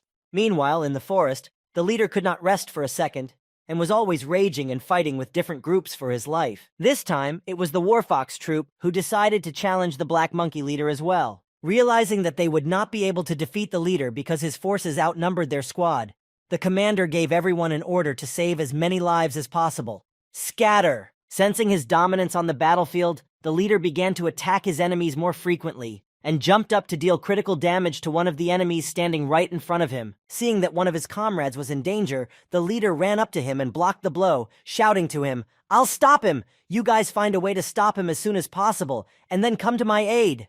Watching from the bushes, Heng and Zheng had a dialogue with each other. "These war fox people," said Xiao. "They have a good understanding," Zheng said as he watched the battle. As Zheng continued to watch the battle, he thought, "I must have been wrong to think that I could steal the Monkey King from this team. The chances are very slim." Suddenly, someone heard a noise not far from him and shouted, "Up ahead! I hear the sounds of a battle!" After a while, another squad came to the War Fox, and its commander blurted out, Hey, how wonderful, we came just in time." Seeing the reinforcements, the commander of the Fox Squad asked, "Are you friends of Nifeng? We are just about to finish off the Monkey King. As soon as we are done, we can invite you to celebrate the catch." Tossing the dagger in his hand, the captain of the reinforcements said, "Captain Yang, do you really think we're here to have fun?" When the captain noticed the dagger that flew right in front of his face, he said in alarm, "You, Yuan Jun, you must remain humane, because in the future..." Looking at him with eyes full of hatred, Yuan Zhong said, "That's not necessary, because you have no future." Hearing a groan behind him, Captain Fox turned around to see that the dagger that had flown past him had hit his comrade, right in the heart. "Xiao Ye!" he shouted. Having launched his attack, the squad leader Yuan Zhong gave orders. "Let one man go after the Monkey King." Continuing to advance and drawing his weapon, he continued, "Two, come with me! Let's wipe out the war foxes!" Watching from the bushes, Captain Xiao Heng said sadly, "Yeah, what a pity about those guys." Turning his gaze to Zheng, he said, "In this situation, we still..." Before he could speak, he saw that Zheng had decided to act, and he called out after him, "Brother Zhou?" Leaving his hiding place, Zheng ran to the battlefield, thinking, "In the way things are going, we don't have to worry about anything." Fighting with the monkey leader, one of Yuan Zhong's men turned to his comrade. "Ah Tao, why are you standing in one place?" But Ah Tao could not answer anything. His body fell dead to the ground.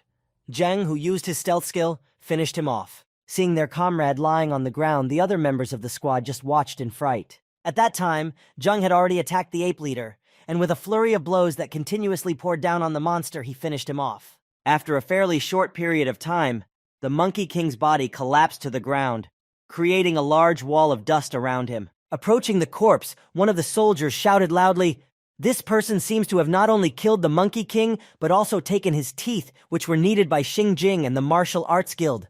That man, is he really that fast?" As Zheng was running away into the forest, he heard a voice behind him. "Things are bad. Someone has managed to kidnap the Monkey King." And he was only rejoicing, thinking, "How good it is that we have caught two fools." As he killed the last of the foxes, Commander Yuan Zhong shouted, "Bastards! How could 3 people be robbed by one?" Staring at him from the bushes, Xiao Heng could only wonder, muttering, "Brother Zhou did it." This is what is known as the skill of speed. He did it instantly. Hiding in a tree from the pursuers, Zheng thought, "I shouldn't run away this time to prevent a similar incident like the one with Luo Tian." Looking at the pursuers, Zheng decided, "Those who have seen me, no one can be left alive." Walking along with his comrades on the trail, the boss asked, "Are you sure this is where the kid ran to?" "Yes, although he was quite fast. I am absolutely sure." Confused, Yuan Zhong said, "To be able to silently kill a 6th-ranked warrior, and to take all of the monkey leader's valuables in such a short period of time. This person is not an ordinary person." Hearing what the commander was saying, one of his soldiers added, "Yes, and he seems to be only a 4th rank." "4th rank?" the commander asked in confusion. Raising his hand up, gesturing for everyone to stop, Commander Yuan Zhong said, "Quiet!" Putting his hand to his ear to better hear everything around him, Yuan Zhong said, "I can't hear anything at all. A 4th-ranked warrior. How could he escape so quickly?" Using his stealth skill, Zheng decided that it was time to strike, and the opportunity presented itself. Jumping down from the tree, he immediately approached one of the enemies and stabbed him in the back, killing him instantly with a single blow. Standing back to back with his remaining comrade, Yuan Zhong asked Zheng in a worried voice, "Who are you after all?" and was answered, "You don't need to know that." With a sarcastic smile, Zheng said smugly, "Okay, if you don't want to tell me, I have a way to make you tell me." After using his invisibility skill and turning invisible again, he asked, "Really?" Confused and frightened that he had disappeared before his eyes, Yuan Zhong shouted out in fright, "Is he a ghost?" Meanwhile, Zheng, using his invisibility skill, approached Yuan Zhong from behind, and leaning his blade against his neck, whispered to him, "You are a man who is about to die." Having dealt with the commander and his henchmen who were pursuing him, the boy searched them and found a lot of money in a bag that the captain was carrying. After taking everything of value from the pursuers, Zheng stood up and said, "It's time to take care of the rest." Meanwhile, the exhausted Captain Yang, surrounded by enemies, leaned on his mace and said to his comrades, "Brothers, I'm sorry. I can't help you." He swung his sword at the commander of the Fighting Foxes, shouting, "Palms, ta!" He finished him off. Watching on, Xiao Heng thought in confusion, "The War Foxes. They disappeared just like that." Suddenly, a voice sounded beside him. "It's not just them." Glancing to the side, Captain Xiao Heng saw Zheng asking in surprise, "Brother Zhou, have you returned?" To which he replied, "Nifeng also disappeared today." Looking at Zheng, the latter asked in surprise, "Is their leader Yu Yuajun already?" And Zheng was only counting the enemies who were still left. Standing up, Zheng said, "Brothers, you can back me up a little later." "Okay," his teammates replied. Sitting on their armor to rest after the battle, Yuan Zheng's teammates talked to each other. "This young Ying Hua is really hard to deal with. Why hasn't the commander returned yet?" Suddenly, one of them noticed someone approaching them and shouted, "Look over there!" The other, in turn, looking closer, said, "That guy, he took the monkey leader from us." As Zheng slowly approached them, they continued their dialogue. Didn't the commander chase after him? Why did he come back the other way around? "Never mind. Look at the bow in his hand," one of them said, looking at the weapon Zheng was holding. "This weapon has a very high conductivity. This time we must kill him." Zheng approached to the right distance, took out several arrows, and pulled the bowstring and fired at his opponents. Trying to dodge the shot, one of the enemies shouted, "Look out!" But it was all in vain. Each arrow reached its target and immediately injured its victim. Enraged by the impudence of his standing open, one of the enemies, holding a sword in his hand, rushed toward him, shouting, "What am I, a doll?" But as soon as he got close to Zheng, a bullet hit him, forcing him to retreat and reconsider his plan of action. Flying backward from the shot, he shouted to the rest of his soldiers who were with him, "Attention, everyone! Watch out! He still has reinforcements." Looking back, Zheng shouted to Xiao Heng, "The perfect combination." And Heng, in turn, smiling, replied, "Great! I've been wanting to finish off this bunch of idiots for a long time." While watching the rocks and waiting for Zheng, Shen's partner turned to him. "Brother Shen, shouldn't we follow?" To which he replied, "There is no need. With their strength, they won't get far. They'll have to come back." Shen stood up to get a better view and told his partner, "They're coming." "Let me do it!" his partner shouted happily. On the way back, the two subordinates who were walking behind them discussed the battle. "Brother Zhou is so strong, he could handle 5 soldiers by himself. This is the first time I've ever shot high-ranking warriors with such a sense of calm." Turning to face Zheng, Xiao Heng spoke to him. "It's a good thing you were with us this time. Otherwise, we wouldn't have been able to make such a good deal." "We worked well together," Zheng said. "Besides..."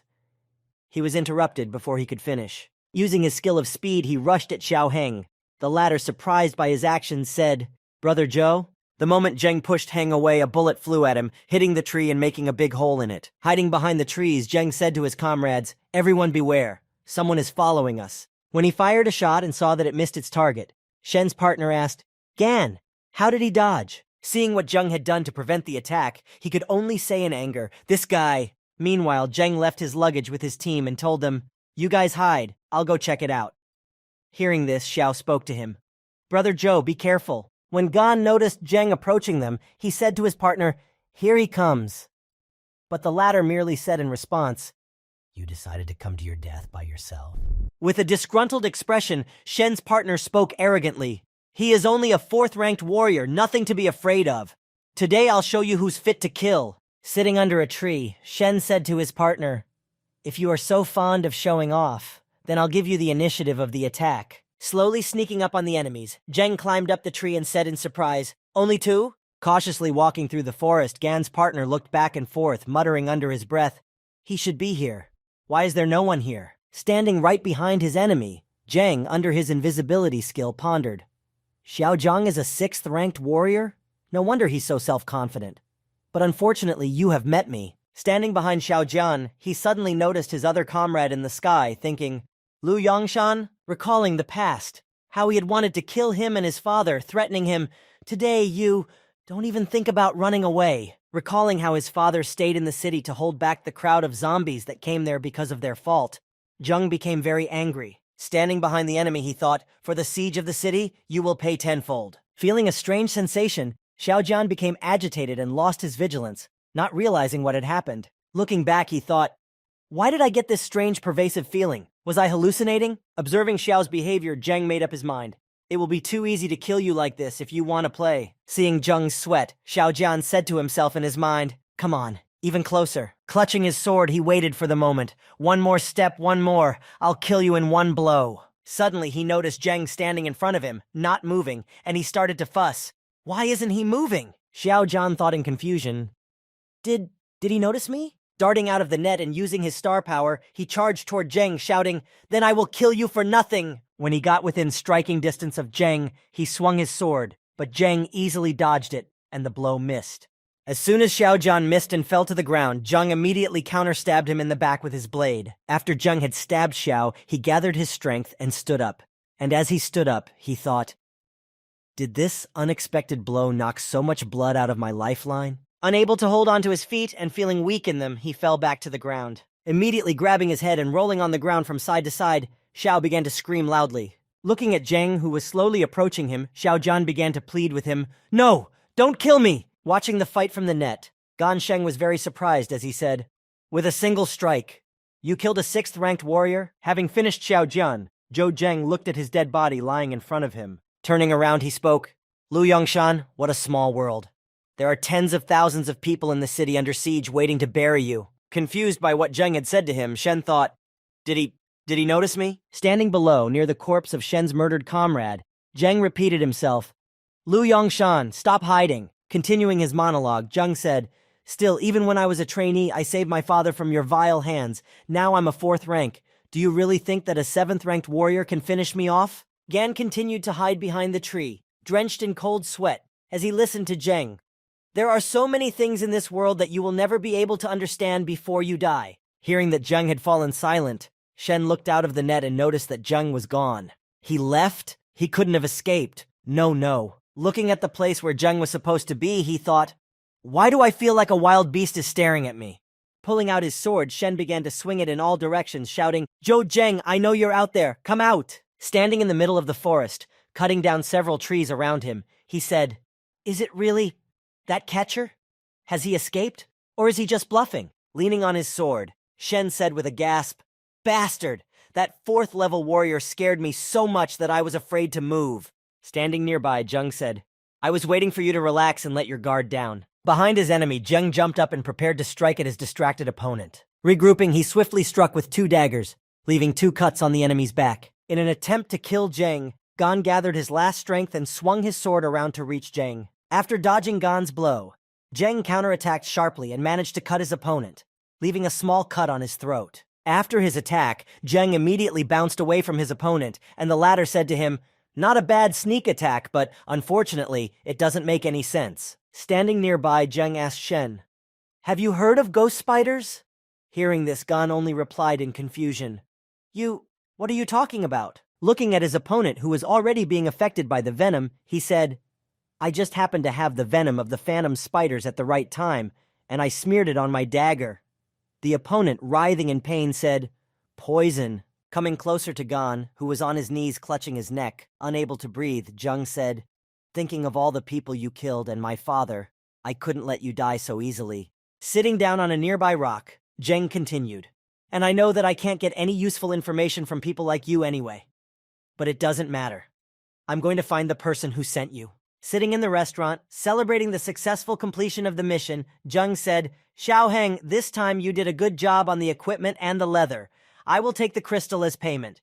Hearing this, Xiao replied, you're welcome, Wrath Zhou. If it weren't for you, we wouldn't have gotten anything at all. Raising his glasses, Hen said, Brother Zhou, here's to you. All right, Zheng replied as the receiver on his belt beeped. He picked up the receiver and heard a voice. Zhou Zheng?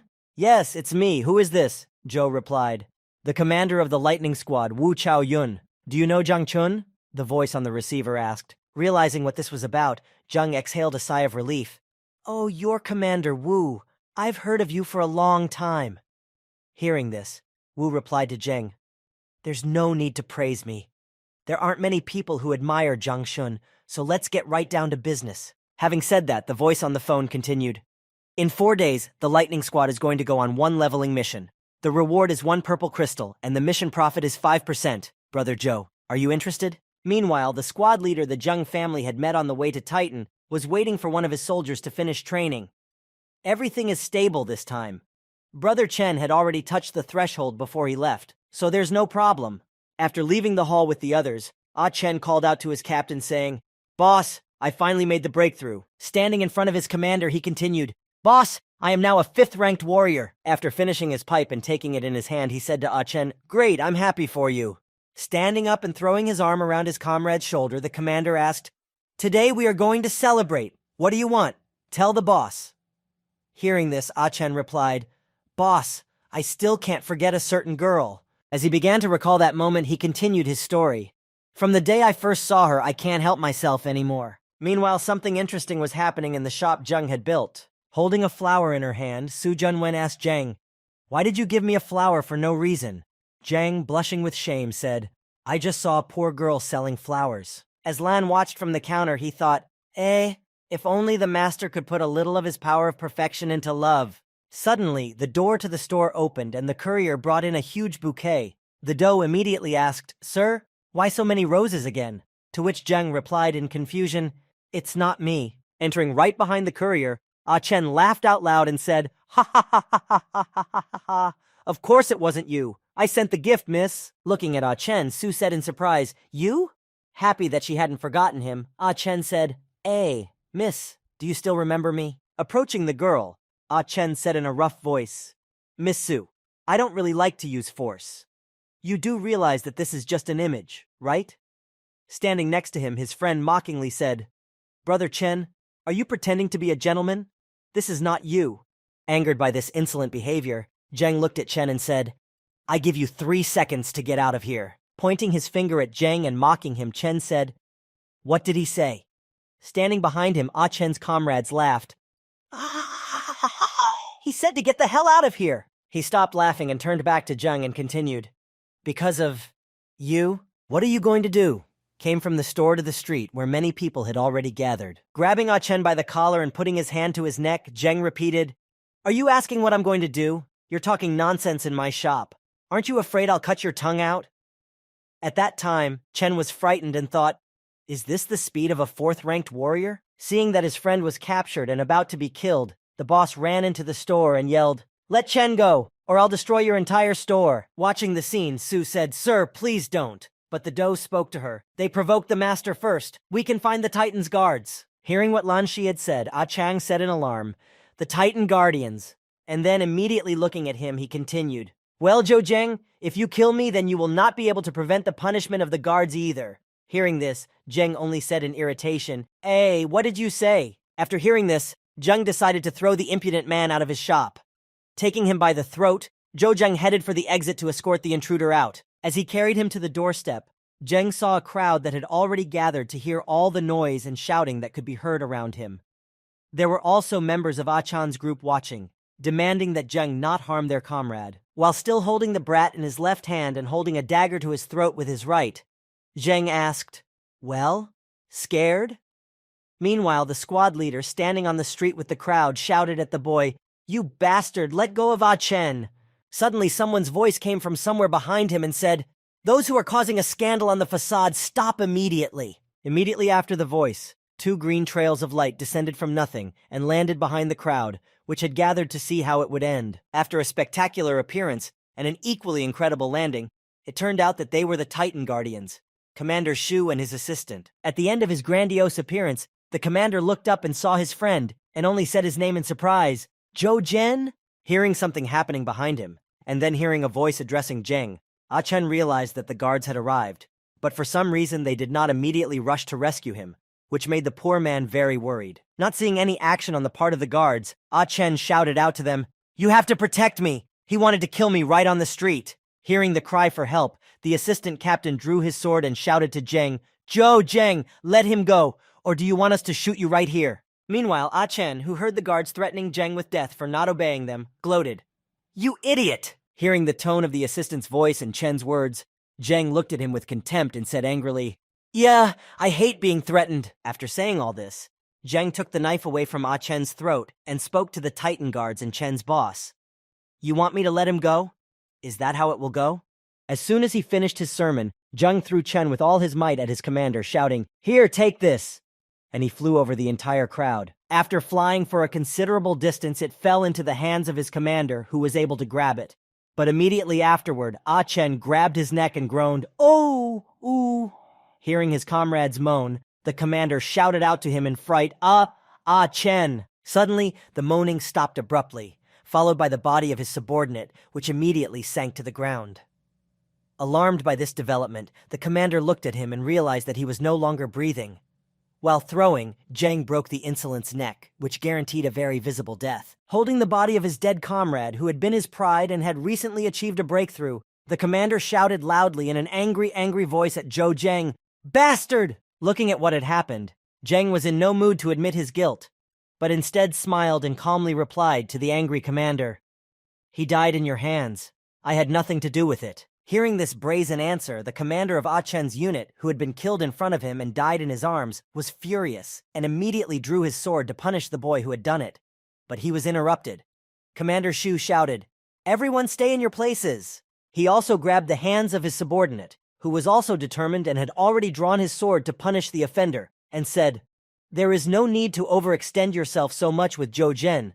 We don't need any more murders, even with your position. You can't ignore the rules of Order of Titan." Hearing this response from Commander Shu, the commander of the squad of his recently deceased comrade was not at all satisfied with this development. Turning to the head of the guards, he asked in confusion, Did I hear something wrong?" Meanwhile, Zhou Zheng, rejoicing as no one else at this outcome and how easily everything had ended, twirled his dagger in his left hand and said with a sly smile, "Commander Shu, seriously, I'm not some kind of devil either. If they stop looking for trouble, I certainly won't kill anyone." Hearing what Zheng said to the captain, he immediately took precautions and loudly shouted to the rest of the bully squad, "Hurry up, are you waiting to be killed?" Hearing that the captain was very angry because of the situation, but realizing that this was the best thing that could have happened in this situation, the commander of the squad, Chen, shouted out in fright, Yes, we obey!" and began to run away from the scene as fast as he could. Having resolved all the disputes, and happy that everything had already been resolved, Zhou Zheng spoke to Commander Shu as a courtesy. "Commander Shu, would you like to come to my shop for a cup of tea?" Zheng went out to meet him, stretched out his hand to Captain Shu and smiled sincerely. But the captain did not even want to listen to him. He just spat on the ground and turned around and left the scene. Meanwhile, the crowd watching the whole spectacle began to discuss the events vigorously. "This is the first time I've ever seen Titan's guards deal with things like this. This store is controlled by the guards? Well, that means the items here are absolutely good quality," they said one after another. After finishing their conversations, they ran to the store one after the other, shouting, "I'm first, I want to buy first." And they heard back from the others, "No queue, no respect." Running into the store one after the other, the visitors began to greedily buy everything they saw, pushing each other around and shouting, "You bastards! You all have to stand behind me in line." And Sue, anxiously taking the goods off the counter and shelves, tried to calm them down, saying, "Gentlemen, take your time. We have enough goods for all of you." Standing at the exit and seeing that the trade was going well, Zheng shouted out to Sue, "Miss Sue, I'm leaving. I leave the trade to you." Hearing this, the overjoyed Sue thought, "I didn't expect that Mr. has already become so cool. I shouldn't have worried so much." After the scandalous affair was over, the commander and his subordinate guard went to the forest where he could let off his steam. While chopping down a tree, he turned to his captain. "Commander, I don't understand at what point did our squad of Titan guards turn into cowards?" Hearing this, the captain calmly answered him, "You don't understand. Then tell me, what is written in the 16th article of the Code of Laws?" Recalling what exactly was written in that section and its subparagraphs, the captain's subject replied in confusion, How is that possible?" Meanwhile, the captain, heading to the city to return to patrol, said, "For a 4th-ranked warrior to have already become a 10-star member of a warrior union is truly incredible. But it is a fact." Continuing to talk about the laws and their nuances, the commander added, 10-star, he is above all laws." On the way back from Zheng's shop, a teammate of the deceased, Chen, asked his commander, "Boss, are we really going to leave it like this?" "Leave it? Haha," the commander replied nervously, smiling. He took out his pipe and held it in his hand and said menacingly, "Only if he decides to leave Titan forever. Otherwise, I will make him beg for his life." When they left Titan to go hunting, a cart with Zheng in it was already waiting at the gate, waiting for them. When he saw their pickup truck pass by and head out of town, he spoke to the cart's owner. "Commander, 1 blue crystal. Just keep up with the pickup ahead." Meanwhile, in the forest, a group of men was hunting a sword boar. Surrounding it, the group waited for the right moment. Suddenly, the monster fell to the ground dead. "Commander, what happened?" asked one of the men. The commander replied, "I don't know." Suddenly, they heard a voice behind them. "Hey, you." Slowly approaching, the commander of the bullies, smoking a pipe, said, "You killed the boar I raised. How are you going to pay for it?" Hearing such a brazen lie, one of the hunters could not help but exclaim, "How can you say that it was yours? You—" But then the commander of the group interrupted him, shouting in fright, "Shut up!" Having calmed his comrade down, the commander of the hunting party approached the captain of the bullies and began to apologize to him. "Brother, I'm sorry, we didn't know. Perhaps you would be interested in these white crystals." Looking at the number of crystals he was offered, the commander of the brats said irritably, How few. You can't even buy a pig's skin for them." Looking down on the poor man, he spoke to him menacingly, "If that's the case, then perhaps you will pay with your lives." Watching everything happen from his hiding place, sitting in a tree, Jung said, "They go out into the countryside to kill innocents whenever they're in a bad mood. A bunch of scoundrels." Pulling out his sword, the bandit commander headed toward the frightened poor man, but suddenly he heard a strange noise behind him. Someone started shooting at their cars, which were parked nearby. Turning back and seeing that the cars had already caught fire from the shots, the commander asked, "What happened? Who started shooting?" A confused member of his team immediately shouted, "It wasn't me." Meanwhile, while everyone was confused about what was happening, the second car was also shot at and burst into flames like the first. Watching what was happening, the commander of the bandits, almost dropping his pipe from his mouth, said, "Is there a sniper here?" A member of his team, watching the poor guys seize the moment and decide to give the others a run for their money, shouted, "Boss, they're running away!" But the boss didn't pay any attention because he saw something that interested him more than that bunch of weak soldiers. Watching with a hungry look, he said, "Never mind. There is someone more interesting here." Zheng, coming closer and closer to the brawlers, twirling his dagger in his hand, smiling sarcastically, asked the bully, "I'm not interested in insulting the weak. Maybe you'll have some fun with me?" And the commander of the bullies was throwing up with happiness. He could not believe his eyes that this was really happening. Here was the one he wanted to take revenge on. So he said, "Ha ha ha, you came to me." But while the boss was talking to Zheng, his teammates had already attacked Zheng to take revenge for the death of their comrade. Rushing into the fight, one of them pulled out a sword and attacked him, shouting, "Die!" But then the pain began to spread rapidly through his body, and then he lost consciousness. Zheng had already killed the attacker with one stroke and moved on to the next one, who was running right behind him. The second attacker was also not particularly distinguished by outstanding fighting skills, so Zheng was able to finish him off easily, dodging his attack and striking back. Seeing the bodies of the two fighters fall to the ground abruptly dead, a loud cry resounded throughout the forest, "Boss, save me!" Standing back to back, the boss and his only remaining comrade began to discuss what they had just seen. The subordinate spoke in anxiety, "Boss, I don't see him." And the boss answered him immediately, in a nervous voice, "How can this be? People are not capable of using such combat techniques." Looking at his pickup trucks, which were completely destroyed, the boss exclaimed in alarm, "This guy set our car on fire. Is he trying to cut off our escape route? Where the hell is he hiding?" Meanwhile, he was called out by his comrade, who noticed something strange on the ground around him and asked, "Boss, these are leaves. Were they here?" Seeing the ring of leaves around him, he immediately ordered a quick retreat. "No, quick! Get out of the circle!" As soon as he said this, the pile of leaves suddenly flew into the air, blocking their view. Zheng wasted no time in attacking the last of the boss's team, and eventually finished off all of his men. Standing face to face, Zheng looked at the lone commander, whom he had left behind to enjoy the last fight, and he just stood there, smiling hysterically. He immediately calmed down and looked at Zheng with a piercing gaze and said, "A fourth-ranked warrior has killed my entire team, and you are quite strong." Looking directly at the enemy with his stern gaze, it seemed as if Zheng was piercing through him. Without showing any emotion, he replied, "You're not the first person to tell me that." Trying to snatch at least some chance of victory, the commander pointed his sword at Zheng and said to him, "Aren't you afraid to fight me in a fair fight?" Hearing this proposal, the boy replied, "As you wish." As soon as Zheng finished speaking, the two fighters immediately rushed into battle, sparing no effort, and were ready to finish off their opponent without hesitation. Zheng was returning back with the same old man on the same cart. On the way, the old man asked him, "Well, boy, did you manage to earn anything today?" He replied, "So-so." Recalling the last fight with the commander of the Insolents, who turned out to be quite weak and did not have to make much effort to win, he added, "There was absolutely nothing of value." Suddenly, Zheng's transmitter vibrated and began to make ringing sounds. When he picked up the phone, he heard a familiar voice telling him that the auction was about to start and where it was. Zheng replied, "Brother Chang, an auction? Don't worry, I'll be there on time." Meanwhile, at Zhang Chang's house, everything was ready for the auction, and everyone was just waiting for all the guests to arrive, who would soon be there. Upon entering, the Zhou family saw the incredible luxury that surrounded them. Seeing this, and holding his number in his hands, Zheng said, "I didn't expect Brother Chang to live so richly." And Lan Shi only added, "Mr. Zheng, what god do you know?" While Zheng and his friends were looking around the room, the manager came up to them and led them to a private room.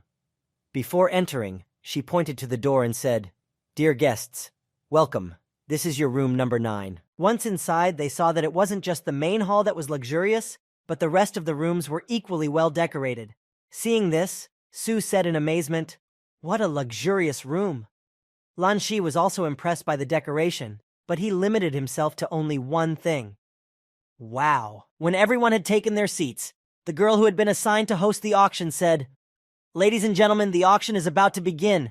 The starting price of the first lot is..." Watching the auction through the panoramic window from his private guest room, Lan Shi asked Zheng, "Sir, will you not participate?" Meanwhile, Zheng, sipping tea, answered him in a calm tone, "There is nothing interesting yet." Lifting the tablecloth from the next box, the auctioneer said, "Next up is lot number 37, a dagger with a conductivity of 35%, an unbeatable weapon." Hearing the announcement of the lot and what was in it, the buyers began to say one after another, "Wow! A conductivity of 35%? I wish I could use this dagger." Hearing about lot number 37 and its contents, Zheng immediately jumped up and down and called Brother Chang, saying to him in astonishment, "Brother Chang, this dagger, I need it." After announcing the item and its contents, the girl presenter spoke into the microphone. "Let's start the bidding. The starting price is 1 lower purple crystal." Sitting among the other ordinary buyers, one of them said in surprise, "Even cheaper than I thought."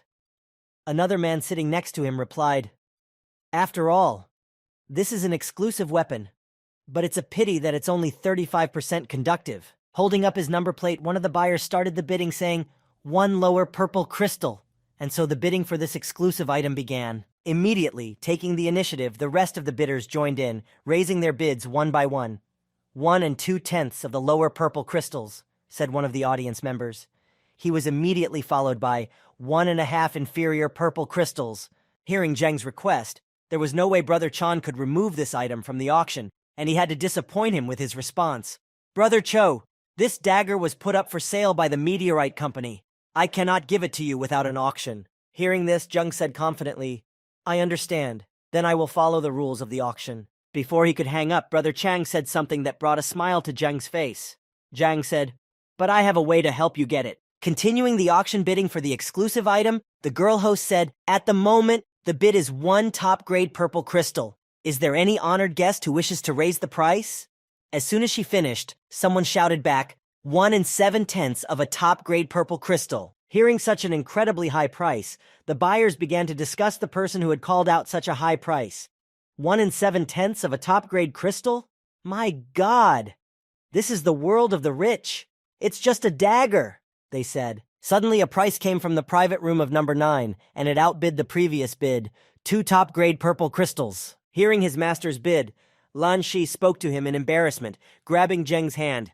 "Master, you, did you shout that? The real price could be 10% of the chaotic bidding." Hearing such an incredibly high price, the girl host immediately exclaimed loudly, 2 top-grade purple crystals. Does anyone else have more to offer? If there are no takers, sold, she announced. Straightening the goods, she banged the table with her gavel, signaling the end of the bidding on this lot, and continued, "Congratulations to the distinguished guests in room 9. The incredible dagger has been sold for 2 top-grade purple crystals." Hearing that his bid had won, Zheng hurried to the auction to pick up the item he had just bought, walking happily. and twirling his previous dagger on his finger. Taking it in his hands, it immediately shone. The conductivity was indeed considerable. Jung could feel it with just one touch, and the light emitted by the dagger fascinated everyone around Jung. After purchasing the coveted item, Jeng turned to Brother Chang and said to him with a wide smile on his face and a joyful tone, "Thank you, Brother Chang." Hearing such sincere words of gratitude, Chang pretended as if he had done nothing significant and said, "You're welcome, but because you sent me the skin of the divine pterosaur, I was able to put on the armor made of it as my last act." Continuing his speech, Chan also added, "The Meteorite Company, upon learning that the person whose bark bought the dagger was the same person who provided the material for the armor, immediately agreed to postpone the date of payment for the dagger." Looking at the last slot, the divine pterosaur armor, Chan continued, "After all, it's an item with 30% health retention. Its value is far higher than a dagger like this, a 1.5 crystal of the highest grade." Frozen in place in contemplation of what Chan had told him, Jung began to think about it, and finally gave it out. An item with 30% health retention. In my opinion, citing examples from his own life situations, Zheng gave several examples that confirmed his words and continued his story. A good weapon is the best commodity that saves lives. Fighting with a level 7 one-horned wolf, he calmly defeated it, saying, "An excellent conductivity of 35%, even a level 7 beast can be easily killed." As he was leaving the training room at the Rank Advancement Center after training, a passerby noticed him and exclaimed in confusion, "Damn it, this is the room for the 7th rank. And a 4th-ranked warrior came out of there?" After finishing his training, Zheng headed for the exit and called his commander, asking him, "Commander Wu, where are we going?" He replied, "The main eastern highway behind Titan in the Natural Residency." Meanwhile, in the Natural Residency, outside the city of Titan, there was a giant private house where all the soldiers who were called to hunt gathered. When Zhang arrived at the residence, he went to the room where all the warriors were gathered. But when he opened the door to the room, something unexpected awaited him. Zhang Shun immediately went to meet him, saying, "Brother Master is here." Unable to contain his joy, he continued to speak. "Right here." Confused by this situation, Zheng thought, "This guy Zhang Shun doesn't know how to keep his mouth shut. He's going to give everything away." But gathering his courage, he interrupted him and said loudly, My name is actually Gao, and my first name is Shou. Nice to meet you all." Greeting the newly arrived warrior, Captain Wu said, "Gao, Shou, welcome. This time I'm leading this attack, Wu Chaoyun." Leading everyone to the map, he began to show them the locations on the map and tell them all about their upcoming mission. "Thank you all so much for coming to the rescue and deciding to take part in this leveling mission. Now that everyone is here, I will tell you about the mission." Pointing to a certain point on the map, which was circled in red, he emphasized, "In the First People's Hospital of the city of E, there is a lot of different equipment. To complete the mission, the Warrior Union requires us to bring at least 3 sets of equipment." Hearing the details of the mission, one of the team members said in confusion, "This mission, too hard." Hearing this, Commander Wu Chaoyun replied, "That's right, this is an abyssal level mission. The mission levels in the Warrior Alliance are distributed as follows: Normal mission, Elite mission, Abyssal level mission, Hell level mission." When 2 team members heard about the difficulty of the mission, they were scared. But one of them said, "Is this the same mission as the one with the divine pterosaur?" But despite the atmosphere that began to hang over the squad, the commander spoke joyfully. "Friends, at the moment, only 3 abyssal level missions are considered completed. If we can complete them, we can become 10-star members of the Alliance." Hearing this, one burly man from their squad immediately shouted out, "I'll do it! I'm ready to fight for the title of 10-star member of the Union." After this courageous statement, he also turned to the 2 team members who were afraid when they learned about the difficulty of the mission. "And you cowardly rags, go home to sleep." Hearing such words addressed to him, the boy aggressively spoke to the burly man. "Butcher, can you repeat that?" The man immediately replied, "You are using Commander Wu, and as soon as you saw the difficulties, you immediately decided to run away? What's the point?" But the captain broke into their argument, saying, "All right, calm down. I respect everyone's choice." In the midst of this verbal tussle, after the captain interrupted them, the butcher went to Zheng to ask him if he had changed his mind. "Gao Shou, do you dare to go?" Meanwhile, Zheng, who had been calmly drinking a drink from his glass, almost choking on it and spitting it out of his mouth, replied awkwardly, "Of course I'll go. I've already agreed with Commander Wu. As the saying goes, a man's word is his bond. Nothing can be changed." Hearing this answer, the butcher was very happy, and patting Zheng on the back, he said to him, "Ha ha ha ha, you're a great guy." And Zheng, who had just taken another drink, almost drowned from the sudden blows to his back. After all that had happened between the butcher and Zheng in such a short period of time, Zheng had taken a great liking to him, and the butcher put his hand on his shoulder and said, "After that, you can consider yourself the butcher's brother. If anyone in Titan dares to offend you, I will immediately split his head open." Smiling at the butcher, either out of politeness or just reflexively to avoid appearing hostile, Zheng thought, why do I always meet people who like to beat people up? Standing up, Zhang Shun spoke in front of everyone, making his own little request. "The one who said he wouldn't go is a sucker." Hearing this, the team member who had previously tried to avoid this mission somehow spoke up. "Yes, I was never afraid of anything." Finally, hearing that everyone agreed with the plan of action and was ready for the mission, Commander Wu Chaoyun finally spoke with a relieved, joyful voice. "Thank you, gentlemen. Having loaded the necessary equipment into the vehicles to make the road less difficult and thorny, and sitting down in the pickup trucks, the commander said, 'We are leaving immediately.' Having reached a certain area, after which it was impossible to drive, the captain got out of the vehicles and looked at the map and said, 'From here, we will go on foot. First, we need to put things in order in the city's land department and make a stronghold here. Be careful.'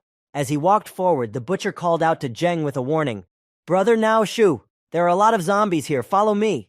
Meanwhile, Zheng, who was following him, rubbing his head and feeling embarrassed, said, sure. Walking ahead of them, they were attacked by a zombie, but the butcher easily dealt with it with one swing of his giant hammer, sending the monster flying somewhere high in the sky. As Zheng watched all this happen and the butcher make his way to move on, he spoke to him. "Brother Xing, my name is not actually Gao, my real name is Zhou Zheng." Meanwhile, while the butcher was making his way onward, Zheng told him a startling piece of information about himself that surprised him. He let his guard down and was almost attacked by a zombie, and he only looked up at Zheng and said, "Huh? Boy, you..." Seeing that the zombie was very close, Zheng took out his bow and quickly neutralized the monster. Seeing the arrow fly almost next to him, the butcher said to Zheng, "Okay, I forgive you for this attack." And Zheng just giggled happily. When they reached a certain place, most likely the hospital they needed, the commander gave everyone an order to get ready. 10 minutes to rest and equip your weapons, and then we're off. Once inside, Wei Heng, who had fought off several zombie attacks, sat down and wiped his sword from the zombie blood and spoke brazenly to Zheng. "Gao Shu, the poisonous zombies inside aren't as simple as these. You're not going to go in there, are you?" While the comrades behind him only smiled at his words, he continued to say, "Fourth-rank warrior. It would be suicide. Don't drag us down. We can't make all the money anyway." After polishing his sword and swinging it a few times, Wei Heng began to sheathe it, when suddenly a large shadow covered him. His companion behind him was seriously frightened by what had happened. Standing in front of Wei Heng, the butcher spoke to him in an irritated tone. "If he can't earn all the money, do you think you can? People like you are just ordinary weaklings." Abruptly standing up, Wei aggressively replied, "You." But before he could finish, the butcher interrupted him. "Well, do you dare to hit me?" Zheng tried to calm them down and break up the fight, because this was not the place to settle things. So he said, "That's enough, Brother Xing. Wei Heng is just as concerned about my safety as well. There's no need to fight." Hearing what he considered to be an arrogant statement from Zheng, Wei spoke to him. "If it weren't for the fear of affecting the mission, I would have taught you a lesson." Zheng just smiled and said, All right. 10 minutes later, when everyone had gathered and finalized their preparations for the mission, they set off. Using their star power skill, they quickly moved from one rooftop to the next, and everyone kept in line, no one lagging behind. Watching Zheng's speed, Xing thought, "Good. At this speed, he'll keep up with the team. It seems that even if he doesn't win, it won't be too difficult for him to escape." Moving across the rooftops, Commander Wu suddenly stopped everything. Looking through his binoculars, he informed everyone, "This is a high-level zombie." Seeing it coming toward them, he shouted loudly, warning everyone to make sure they heard, and gave an order. "Hide!" As soon as they hid, a huge dragon appeared in front of them.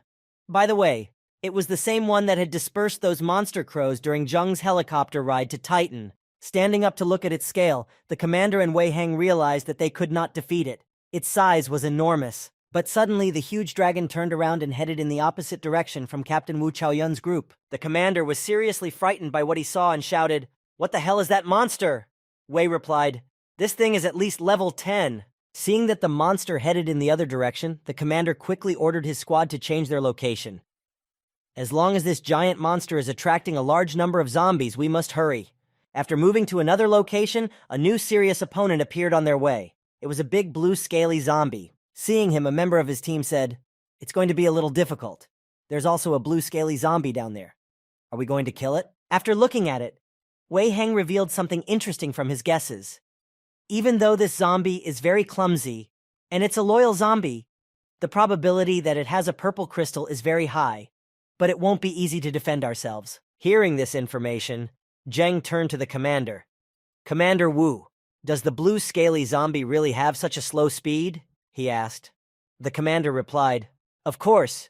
Even though its armor is very strong, its scales prevent it from moving quickly." After hearing all the information that a purple crystal could be found inside him and that he was very slow, Zheng said, "Then I am in favor of killing it." Hearing Zheng's proposal, the butcher was shocked. The butcher, after coming to his senses, said, "Boy, don't you have any brains at all?" But looking at the butcher, Zheng just smiled.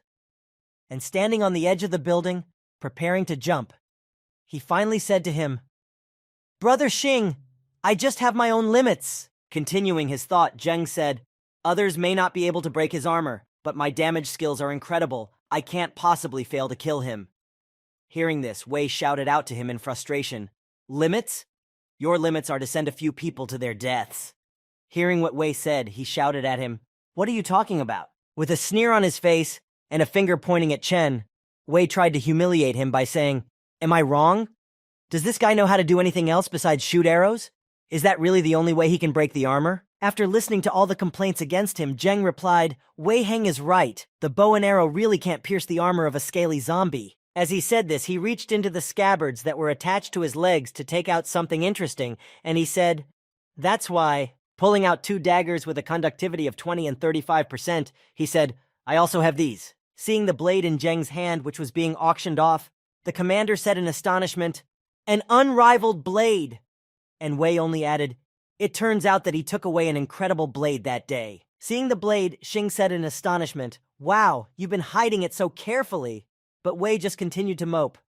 "So what if he has a top-grade weapon? How can a 4th-ranked warrior fight a 9th-ranked royal zombie? It's suicide."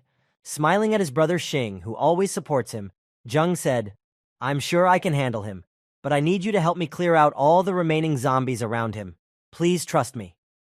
With a smile at Zheng and a thumbs up, Xing said, "I believe in you." Hearing Xing's endorsement, the commander and Zhang Xun spoke to him. "Excellent. If so, I am also in favor. Gao Shou, I also believe in you." Standing on the edge of the roof, preparing for a fierce and exciting fight, Zheng said, "Let's have some fun, brothers." As soon as he got down to the ground and faced the crowd of zombies, Zheng immediately neutralized 7 of them that were closest to him with his super speed. Destroying his targets one by one, he gradually approached a lone zombie that was off to the side. As he approached him, he immediately turned around, despite Zheng's super speed, and decided to attack Zheng, running to meet him. But he didn't pose any threat to Zheng. He easily pierced him through with one of his daggers, striking him dead. Watching everything that was happening below, Zhang Xun, admiring his fight, exclaimed, "Really cool." And the commander could not think of anything better to say about what he had seen. "We clearly underestimated this kid." As Zheng destroyed all the small things surrounding the blue giant, he approached the royal level 9 zombie. As it approached him, it immediately attacked, but having managed to dodge, Zheng was not affected by this attack, and the blow went straight into the ground. The next punch was a right hand forward at Zhen, but he was able to dodge again and tried to pierce his armor and cut off his arm. When this failed, Zheng stepped back a little and thought, "What a powerful defense! No wonder this first-class material is fired to the state of blue crystal." As Zheng continued to attack again and dodge again, he realized something and thought, "But its movements are really very slow. Much slower than the divine pterosaur." After clearing out the remaining zombies, leaving only one giant, Xing, watching the battle from afar, said, "This guy is like a snake." Meanwhile, Wei Heng, who was clearing his area of zombies, mockingly said, He can't do any damage anyway, and there's no use in flexibility." But one of the squad members, who was also clearing his area of zombies so that they would not interfere, said to the others, "Hold on. We need to find a time and place for him." 2 hours had passed since the battle started.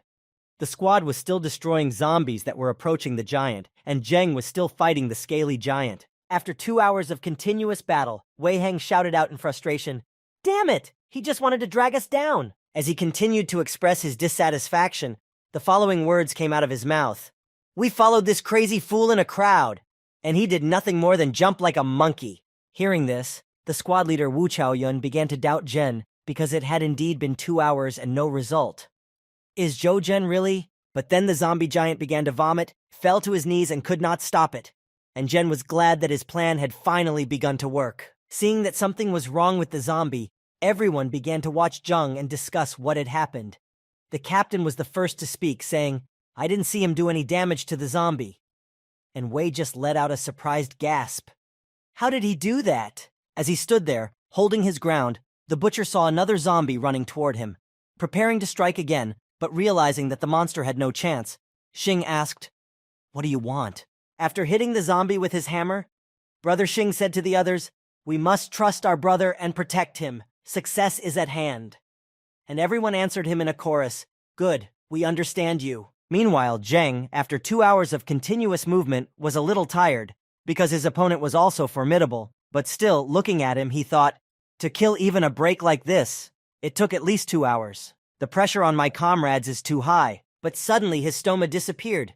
As if it had never been there, a wide smile immediately appeared on his face, and he said the long-awaited, "Finally, I have it." Waiting for the right moment, Zheng immediately ran away from the monster and onto the roof of a nearby building. The monster, which was running after him, intending to finish him off, rammed into the building, hitting him head-on. It immediately collapsed. Zheng jumped to another roof, and the monster, having fallen on all fours, remained incapacitated for some time, trying to climb out. Waiting for this opportunity, Zheng immediately gave an order to his friend. "Brother Xing, help me! Immediately break his legs!" Hearing this order, the butcher immediately left what he was doing and rushed to fulfill Zheng's order, exclaiming as he did so, "Good, I got it." As Xing approached the monster, he swung his mighty hammer and smashed the giant's right leg with one strong blow so that it could not get up. Feeling unbearable pain, the big man immediately crawled out from under the rubble of the house and reached for Xing, who was just nearby. Seeing this, the butcher began to quickly retreat to his previous position, waiting for He-Zhen's next orders, and the zombie's arm slowly caught up with him. Seeing that the zombie was reaching out with its long arm for his friend, Zheng jumped off the roof of the building directly at the giant and shouted, "Giant, your target is right here!" Noticing that someone had flashed over him and tried to hurt him again, the big man immediately brought his arm back to cover his face.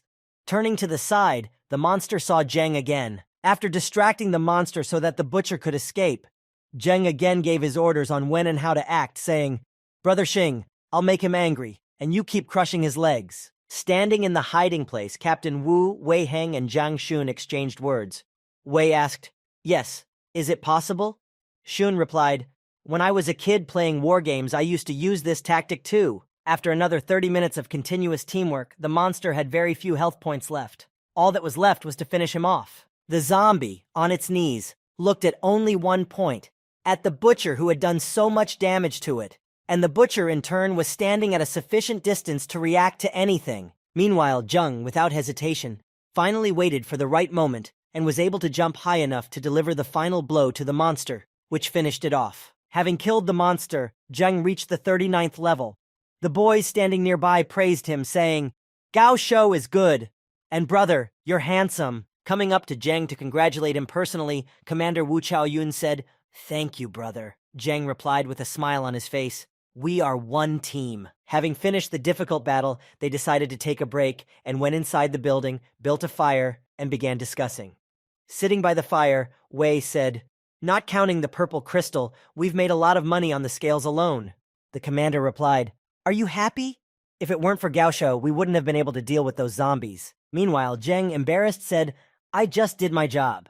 Xing clapped him on the back and said, "You're too modest, and you tricked us." The joyful commander, throwing wood on the fire, said to everyone, "Don't worry, you guys go to rest, and Zhang Xiao and I will stay on guard." Meanwhile, when everyone was lying down to sleep and the flames had gone out, and nothing was visible at all, something unexpected happened. Wei Heng, who had remained on guard duty, went off somewhere, leaving all the defenseless people to sleep without any supervision. But suddenly, right before he left, someone called out to him in a sleepy voice, "Where are you going?" It was the captain, who had not yet fallen asleep, or who had been awakened by the sound of footsteps, and he asked Zhang Xiao again, "Where are you going?" He, in turn, embarrassed that he had been noticed, began to make up an excuse, but without coming up with anything better, he said, I'm going to the bathroom." Hearing this answer, the commander said to him, "Be careful, don't go too far." To which he replied, "Okay, I understand you. As Zhang Xiao walked toward the place where he had originally intended to go, he wore a serious expression and thought. Taking out a test tube from his pocket, he reached out to leave it somewhere in the room and spoke to himself, smiling wryly. Zhou Zheng, those two idiots, Lu Yongshan and Xiao Jian, can't kill you. Leaving the test tube in a corner of the building, he continued to gloat and mutter to himself, "But that doesn't mean I can't!" The next morning, when the sun was already rising in the sky, the building was gradually filled with zombies. They slowly moved down the corridor one by one. Suddenly, the zombies heard something behind them, some strange noise that interrupted their quiet walks. One monster heard it and looked back to see what was going on. As soon as the monster turned his head back, an arrow flew into his head, killing him instantly with a precise hit to the eye and knocking his motionless body to the ground. Breaking through the crowd of zombies that were everywhere in the hospital, Commander Wu Chaoyun shouted to his comrades, "This place is here. We have to take out all the medical equipment very quickly." Following the commander to the rooms with the equipment, the soldiers cleared the entire path of monsters that they encountered on their way, so that later, when transporting the medical equipment, they would not have any complications with enemies. After reaching the right room with the equipment, each of the soldiers took a few things from the equipment, so that in the end everything together would count as 3 complete sets and complete the mission. While carrying the equipment from the room to their vehicles, the commander told his squad on the next route, "Let's hurry up. If everything goes well, we can be back in the afternoon." However, their calm lugging of things was interrupted by strange sounds. While transporting the medical equipment, Zhang Shun spoke in a worried tone. "What is that sound?" His comrades answered him. "It sounds like zombies?" Watching from the rooftop, the guard who had been watching from above on the roof of the building took out his radio and said, "Commander, no, damn it." Continuing his report to the commander, the observer continued to report in a frightened voice. "I don't know why, but all the poisonous zombies are heading straight for the hospital." Hearing this news, all the soldiers quickly climbed to the roof of the building, and already there, looking down, Zhang Shun said, "They are coming very quickly. We don't have time to run away." Hearing such disappointing news, the commander said, "It's all my fault." Continuing to punish himself, Captain Wu said, reproaching himself, "It was I who made the decision that will cause everyone to suffer." But the butcher did not agree with him, and trying to calm him down, he said to him, "We also all took the money. We all decided to come here, so there is no need to apologize now. We have to keep going to the end." Sitting on the roof of the building next to them, Wei Heng, who was not at all disturbed, asked, "Do you think this is the time for nice words? Maybe you should tell us what to do." Continuing his aggressive conversation, he continued sarcastically, "Do we really have to rely on that boy to save us again?" Hearing this, Xing aggressively shouted, "I'm going to beat him to death. Don't stop me." Looking off to the side, toward the runway that was near the building that was relatively close to them, Zheng let out, "I have an idea." Hearing that Zheng had come up with something, the butcher immediately calmed down, and turning to Zheng, he asked in surprise, "What? Tell me as soon as possible." Looking at Xing and the rest of the team, he told them his plan and strategy, saying, "I can get out of here and get the helicopter back." As he hesitantly said his proposal, he was still thinking about what to do. Suddenly, a few minutes later, he spoke again. "Yes, but you have to trust me again." Hearing such a crazy and risky plan, the commander said, "Even though the distance to the plane is only 5 kilometers, the road is already occupied by a crowd of zombies. And besides, flying a helicopter is not like driving a car. Can you handle it?" But Zheng said to Wu's second-in-command Chao Shu without a trace of uncertainty as he looked at the map, "Don't worry, I'll make it. I learned how to fly a helicopter at home." Hearing Zheng's crazy plan, Xing put his hand on Zheng's shoulder and spoke to him happily. "Brother, are you sure?" To which Zheng replied, "Of course I am 70% sure." Standing nearby, looking at the map, the commander said to Zheng, who was preparing for a difficult mission, "If you need anything, just say the word." Jumping off the building, he said, "I only need you to hold out until I get back." Landing on the ground, he made his way with lightning speed through the crowd of zombies to the desired location. Standing on the roof, watching their comrade freak out, he said, "From now on, he is my brother." Hearing this, Zhang Shun also added, "I also consider him my brother." Walking away from his team to the other side of the roof, Wei Heng shrugged and said, "That's it. Can anyone guarantee that he hasn't abandoned us and run away?" Hearing such a cruel slander, Zhang Shun called out to him, "Wei Heng, shut your mouth." The commander himself could not help but react to this, speaking to him in an angry tone, "Wei Heng, after completing this mission, you will immediately leave our team." To which he replied, "Okay, no problem. I'll leave right now." As he walked away, Wei Heng, smiling ominously, muttered something unexpected under his breath. Unfortunately, you won't be able to wait for the mission to be completed. Leaving them and heading in an unknown direction, he found himself on the roof of another building and headed for the ventilation shaft. Having removed the grate from the vent, he took out a bag containing what he had hidden there last night. It was an air glider for escape. After taking it out of the bag, unfolding it, and putting it back together so that he could use it, Wyan said to his now former comrades, "You stay here and wait for death, and I have no time to keep you company."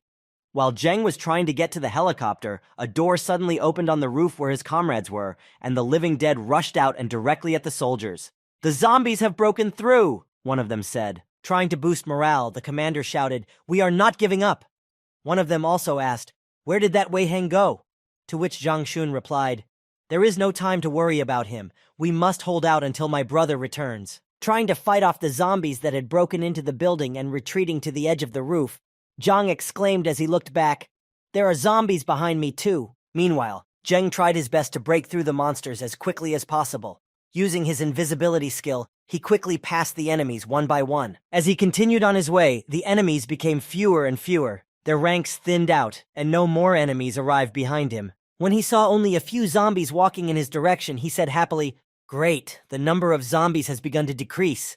When he finally got out of the zombie infestation, he ran a little further and saw a building with a large disc attached to the side and thought, "That must be the helipad." Seeing that he was very close to his target, Zheng accelerated his pace to make sure he didn't waste any time and rescue his comrades as soon as possible. But then something interesting happened in front of him. A zombie heading in his direction was suddenly cut in half by someone. When he took a closer look at what had happened, he saw a 7th-level black rat in front of him, which had killed the zombie. The other zombies who were following the dead man, seeing that the monster had finished him, immediately changed their trajectory and ran at the rat to kill it. But as soon as it approached it, the rat used its 2 tails, which had sharp blades at their tips, to cut the zombies into small pieces. Seeing how easily the rat dealt with the attackers who approached it, Zheng thought, "This little thing is really a real enemy for zombies." Trying to pass by, he thought, "I'm in a big hurry. I better not provoke them." He tried to avoid the killer rat, but something unexpected happened. Passing by under the invisibility skill, the rat still attacked Zheng, even though he gave no reason for it, and it did not see him. Barely dodging the attack, he quickly drew his dagger and his invisibility dissipated. "What's going on? How did they notice me because of my stealth?" Looking at the enemy, Zheng came up with a very possible thought. Did the rat smell my body? The guess was close, but the truth was a little different. Seeing his hand, he said, "Did I get grease when I killed the blue scaly zombie? No wonder I smelled this strange foul odor the whole time." The next moment, when Zheng realized the reason for the rat's aggression, it instantly attacked him, but he was able to dodge it with ease. He jumped up to prevent harm, found himself in the air, and pulled out his daggers and struck back at the monster. However, his attack did not penetrate the defense on the monster's back. Seeing that he had only angered the rat, Zheng said, "What a high level of defense. It will take at least 10 minutes to kill it."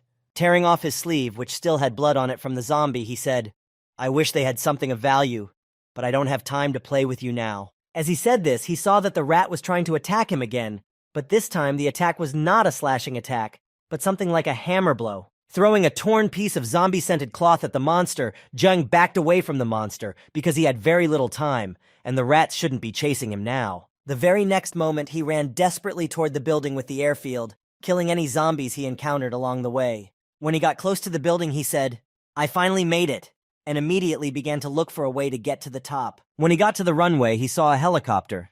Seeing it refueling, he had only one thought that worried him.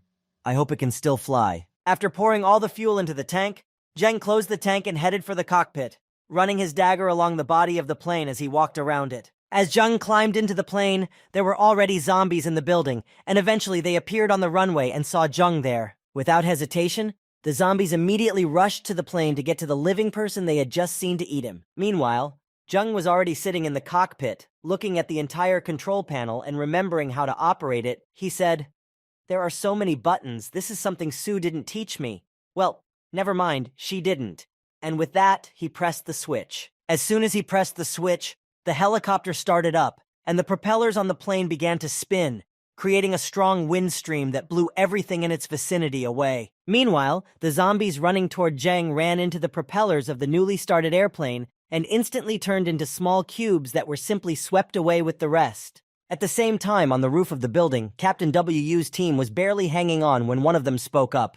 "It's been 20 minutes. Could my brother..." While speculating about whether Brother Zhang would help them or whether he had betrayed them and escaped, the soldiers remained hopeful and continued to fight bravely against the enemy. Hearing that the team was losing faith in salvation, Commander Wu Chaoyun shouted out to everyone in hopes of raising their morale, "Hold on, we must trust our brother." Meanwhile, Wei Heng, appearing out of nowhere, spoke in a sarcastic voice with a sinister expression, gloating, "A bunch of undersized people. I'm afraid that this Zhou Zheng has already been eaten by zombies." Standing with his hang glider in hand on the water tower, he continued his sinister gloating.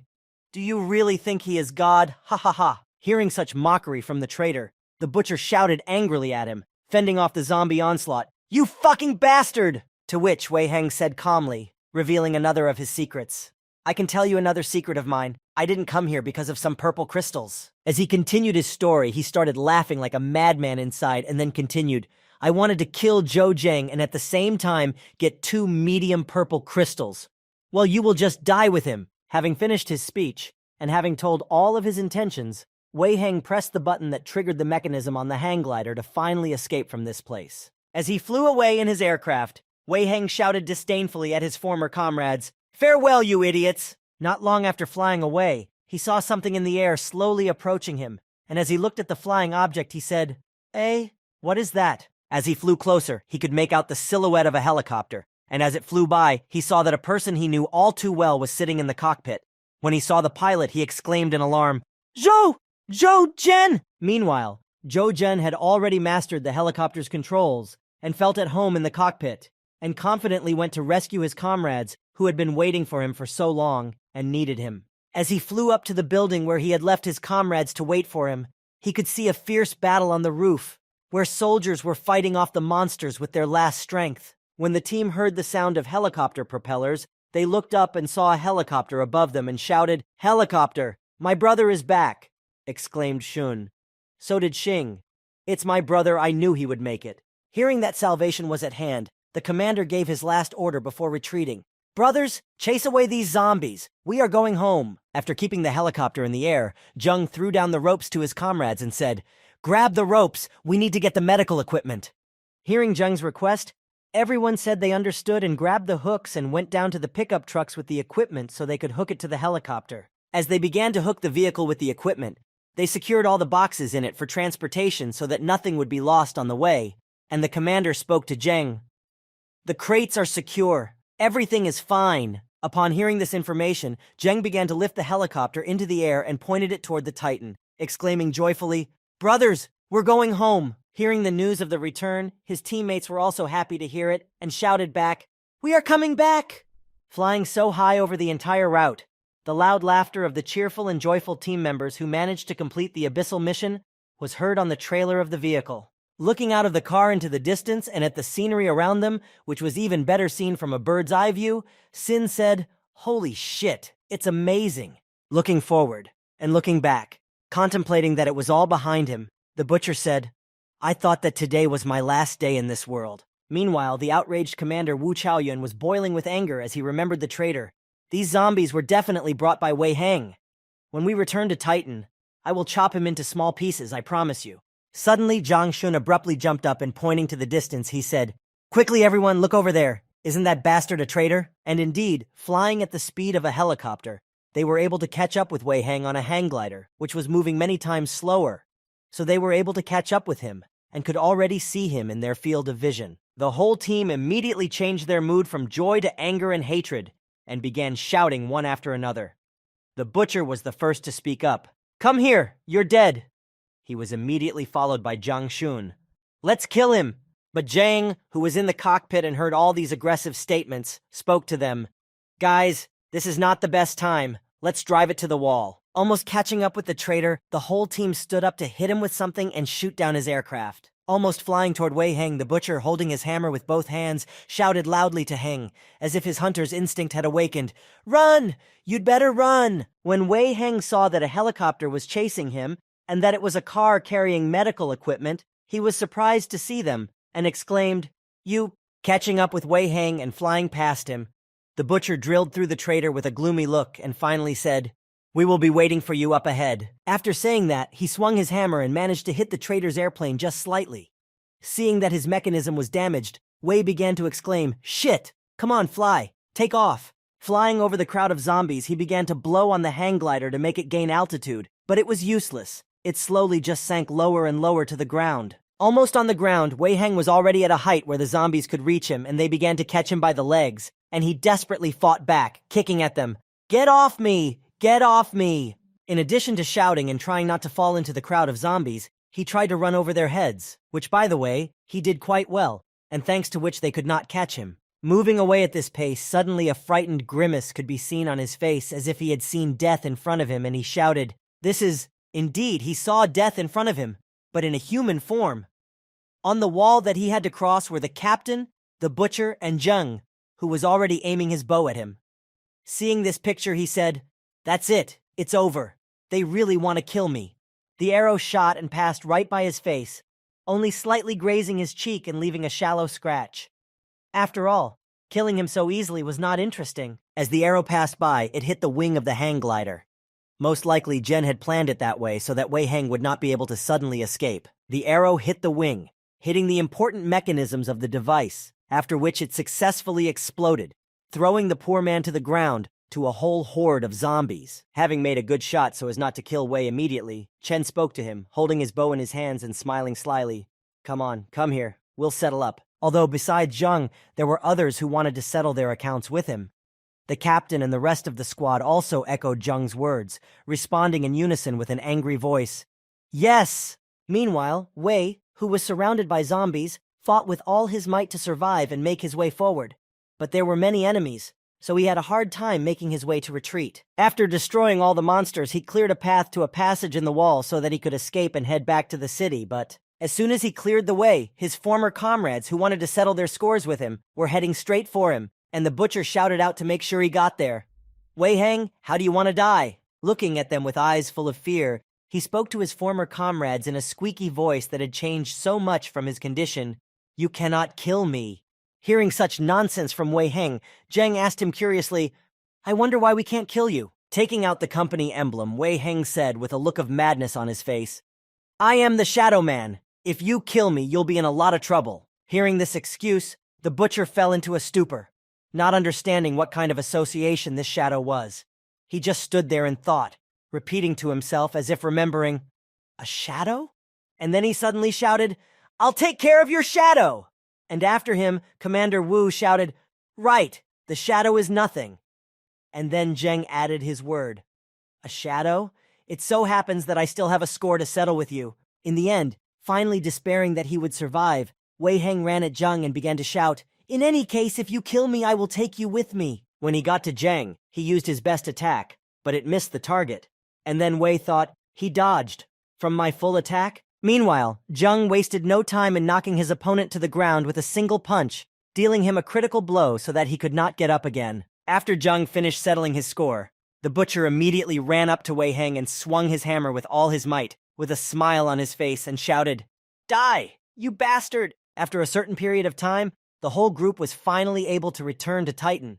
They were all sitting in the Warrior Union building, the VIP reception area, waiting for the leader of the Warrior Union, Jiang Chen. While the warriors were sitting at the table, drinking tea, a dialogue began between them to pass the waiting time faster.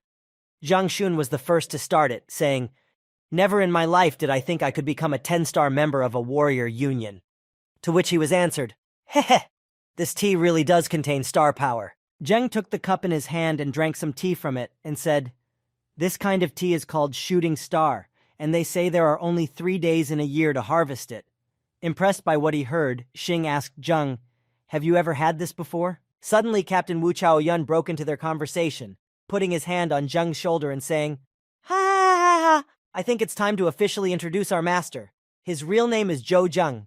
Master is his nickname. I think everyone has already noticed his level of ability, right?" Praising Zheng, the master continued to tell even more interesting information about him. Of course, there is another reason. He is one of the few 10-star Titan warriors. Hearing this, the butcher grabbed him with both hands and asked excitedly, "You're really a 10-star warrior, eh?" Zheng replied, "It's just luck." Meanwhile, in the depths of the Warriors' Union, someone's voices could be heard, and one of them spoke, "Leader, this Zhou Zheng, what should we do with him?" Standing in front of the leader of the warrior union, Jiang Chun asked what he should do with Zheng. And the leader replied, "If he was able to fulfill the conditions for promotion, according to the rules, we are obliged to give him a promotion." Standing in front of his boss, Jiang Chen said nervously, "If he finds out that the first 11-star warrior in Titan was not him, but a 4th-ranked warrior, it's hard to imagine how he'll react." The boss replied, "Ha ha ha ha, I really want to see his reaction." Having said that, the head of the Warrior Association gave Jiang Chen an order. "Mark Zhou Zheng as a red-level warrior and watch closely. Let's see how talented he is, and whether those 2 missions were just a lucky coincidence." Hearing the order, Jiang Chen said, "Yes, sir." Then the leader continued, "Also, hide Zhou Zheng's photo for now so we can protect him a little bit. But the name? Don't hide his name." After finishing their conversation with the leader and returning to the training building, the soldiers had been waiting for Jiang Chen for a long time, and when they saw him arrive, they immediately asked him, "Director Shen, how much is our mission estimated to cost?" As soon as Lai entered the room, Jiang Chen was bombarded with questions, but he calmed everyone down by saying, "Don't worry, take a seat, I'll tell you everything. This abyssal-level mission, 80% complete, all participants can become 10-star members of the Warrior Alliance." Hearing this news, everyone cheered together, "Yes!" rejoicing and hugging each other, not holding back their emotions, and showing them to the fullest. After all this, Jiang Chen went up to Zhou Zheng and addressed him personally. "Mr. Zhou Zheng." He had something special and personal to say, and his assistant was standing by his side, holding what was to be handed to him. After removing his cape and taking the box in his assistant's hands, Jiang Chen spoke, "This is your new membership card. Please take it." After handing this new emblem to Zheng, Zhao thought about something as he left the room. In such a short period of time, the Warrior Union has given so many guys the level of 10-star warriors. Turning around and looking at Zheng, he continued his thought through the gap before Zhang could close it. And the strangest thing is that every time he is promoted, this Zhou Zheng appears. It's strange. Meanwhile, in some buildings, someone in a dialogue casually mentioned, "A 4th-ranked kid has become an 11-star warrior. I'm afraid that the high-level Titan warriors won't be able to sit still now." The next day, Zheng, unable to sit still, ran out to hunt various monsters just as dawn broke, saying, 95% more experience and I will reach level 40. As he confidently walked toward his goal, Zheng's forehead read, "I will achieve my goal by any means necessary." And as he went hunting, he said, "After I learn the shooting skills of the 40th level, the efficiency of leveling up will improve even more." When he reached the field where the various monsters were roaming, he saw the tracks of car wheels and thought to himself, "It seems that other teams have already been here before me." As he continued on, he saw tents in the middle of the field. Approaching them, Zheng saw an interesting flag, thinking, "This is the flag of the King of Beasts Union?" As Zheng watched the people handling and caring for the various tamed animals, he said to himself, "I've heard of these tamers before, but this is the first time I've met them. Interesting." After observing them, Zheng decided to leave, because he didn't know how they would react to him, let alone himself. So he made a decision. Let's not provoke them. Suddenly, Zheng heard the sound of engines coming from somewhere far away, but getting louder and louder over time. Someone was approaching them and clearly not alone. It was most likely a group of soldiers. Suddenly, he heard the roar of motors in front of him, and he saw several bikers on motorcycles heading for the field where the animals were. Behind them was a girl who stood out from the rest because of the color of her motorcycle, the fact that she was carrying a sidecar, and the fact that she was the only one with an animal. Seeing this sight, Zheng changed his mind about running away, but his curiosity overcame him and he decided, "I'll go and watch them catch and tame the animals." Watching the gang of tamers, he could see that they were heading to the pasture where the reindeer were chewing on the grass in peace, but the noise of the engines frightened them and they started to run away. The girl with the stroller and the dog, catching up with the reindeer, reached into her purse, which was on her belt, to take something out of it. After catching up with the fleeing animals and overtaking them, the girl sprayed some strange pink powder in front of them, which she held in both hands, so that it would fall on the entire herd of reindeer. Immediately, inhaling this powder, the reindeer, one by one, stopped in their tracks, and after a while they all fell asleep. And so, after a short period of time, the whole herd was already lying on the ground, unable to move because of that strange pink powder. Having slowed down a bit, the dog that was riding with her jumped off the girl's stroller. When she saw it, she exclaimed, "Belenka is back, don't scare her." Then, stopping near a herd of reindeer that were lying on the ground, the girl got off her bike and went to the animals. Approaching one of them and touching its head with her hands, she said, "Do not worry, we will not harm you." While the girl was taming the animals, the dog that was with her suddenly became quite aggressive and began to growl and bark loudly, looking behind her. Noticing that a man was approaching them, one of the gang spoke to Jang. "Who are you?" "The King of Beasts Union is hunting here now, friend. Please go around and don't disturb us." As the dog slowly approached the girl, it barked louder and louder, trying to protect its owner. But Jung's curiosity got the better of him, and he continued to approach the girl. As Jung got closer and closer, he held up his hands and said, "I don't have any evil intentions.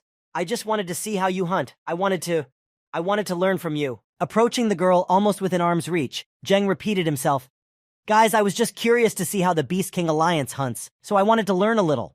But instead, he heard one of the warriors say to him, "Boy, you're asking for trouble." Noticing that he could not see the girl's characteristics, Jang thought in confusion, "This girl, is she above 8th rank?" Getting to her feet and walking toward the stranger, Xiang Shihan put her hand on her friend's shoulder and spoke to him. "Wu Di, how many times have I told you not to be so aggressive?" Approaching Jung, Xiang Shihan asked him, "So, what exactly do you want to learn from us?" Confused by this answer, Jung said, "I am very fond of animals, so I want to learn how to tame them, and maybe you can teach me?" Stretching out her hand to Jung, with a bag in her hand, the girl said to him, "It's very simple. You just need to rely on this powder." Delighted with this approach, Jung asked, "Can I buy it?" Seeing Jen's interest, the girl said to him, "1 blue crystal and I will give you some." Hearing this offer, Jeng was delighted. Deal! Having made a deal that was beneficial to both parties, Jeng walked away from them toward the forest, and the soldiers began to question the girl. "Sister, what did you sell him? You've never sold it to anyone before, not even for a purple crystal." After listening to all the accusations against her, she decided to counter their words. "To sell or not to sell is up to me. In any case, this kind of powder is effective only for deer." Heading into the woods, Jeng found a mutant rock python sleeping in the middle of a clearing on a former tennis court. Seeing it, Jeng was very happy because this was really what he needed to test the effectiveness of the powder he had bought. So he went over to it and said, "How fortunate I am about to test the powder."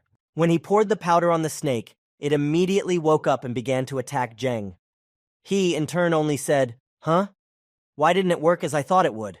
What's wrong?" Very angry that its sleep had been interrupted, the viper began to swing its tail, knocking down the tree Jeng was sitting on. The boy jumped off the branch to avoid being hit by the attack, saying, "Damn, that girl tricked me." Starting a fight with the enraged viper, Jeng deftly jumped to dodge its attacks, trying to do a little damage to it, but the barrage of attacks with its tail, which it was constantly flapping, did not let him get close to it. But then something unexpected happened. The viper, in a fit of rage, suddenly bit itself, and then stopped immediately. Seeing this, Jeng said with joy, "Ha ha, always after a dark streak in life there is a bright one. It seems that the powder was able to make this giant harm itself. Ha, something." As the enemy stopped moving and weakened its defenses, Jeng, noticing that the monster didn't have much health left, jumped on the viper and shouted, "Well, okay, enough self-destruction, it's my turn." While Jeng was fighting the viper, another group of 4 warriors wandered through the forest. While one of them walked in front, clearing the path and killing weak monsters along the way, 3 others walked behind, and one of them stood out. After clearing the way, this warrior said, Sir, there were sounds of a battle up ahead. I'll go and check it out," and started forward. Standing behind him, his master, holding a handkerchief in his hand and coughing, replied, "Cough, cough, cough, hurry up." Rubbing his face with his handkerchief, the gentleman blushed and said, "It's a pity that as soon as I got that girl, the old man immediately killed her. When we return, I will make it up to him." The warrior didn't have to run for long. After a few dozen meters, he saw a giant viper in front of him, which was already dead. When he saw it, he shouted out, "This trail? Was it killed by a human? He must be at least rank 8. Standing behind, the gentleman, covering his face with a handkerchief and covering his nose with his hand, said to his soldier, "Haven't you finished your inspection yet? It smells terrible here like blood. Hurry up and let's move on." Hearing these words of his master, the warrior said to him, "Sir, this time, our first priority is to ensure your safety. We can go to the end of the red zone. This area is just right for you." The gentleman replied, "Come on, let's go. Let's go." Moving on, in search of new strong monsters to raise his level, Jeng saw a sign on the road. Looking at it, he said, "This one? Mountain Python gave me 20% experience. Surely there are many beasts here with a level above 7th? As he passed the sign and continued along the road, straight into the forest, he continued to talk to himself, saying aloud, "There is wealth where there is risk." Walking on, he entered the forest and came across a white monkey. Fighting with it, he slowly drained its health and dodged its attacks to study its behavior. In the next step, when he realized how to counteract the monster, he used his super speed and immediately finished off the monster by dodging its attack and going behind it. He attacked the monster in the back. After defeating the monster, Jung decided to take a break, and taking the crystal out of it, he sat down next to it, taking out his canteen to drink water. As soon as he unscrewed the cork and took the first sip, he suddenly felt something. There was someone behind him. Hearing something wrong, Jang immediately jumped out of his seat, and at the same moment, something flew right at him with a frantic speed and force like a meteor. When he looked around, he saw many more monkeys like the one he had just defeated sitting in the branches of trees, looking at him furiously. Realizing that he would not be able to cope with such a crowd, Jung said, "Shit, there are so many of them?" Dodging another attack, Jang fell to the ground, nervously watching as the number of monsters grew and began to approach him one by one. All of the approaching monkeys were holding rocks, and one of them suddenly pointed at Jung and shouted loudly, as if giving an order for them to aim at the boy. And immediately after that, in the next moment, they all started throwing stones at Jung. Unable to do anything about it, Jung could only dodge, run from side to side, and jump. After a short time of dodging, Jang suddenly smiled madly and said, "I can't get close to them right now, but I can use these monkeys to practice dodging attacks." Short-range evasion. One of the passive skills that allows you to dodge all attacks using your own body. And while the cheater is in the state of dodging enemy attacks, his level can continuously increase. This is one of the most difficult passive skills in the heavenly continent. After deciding to level up his evasion skill, Jung continuously dodged most attacks, but one attack still got him.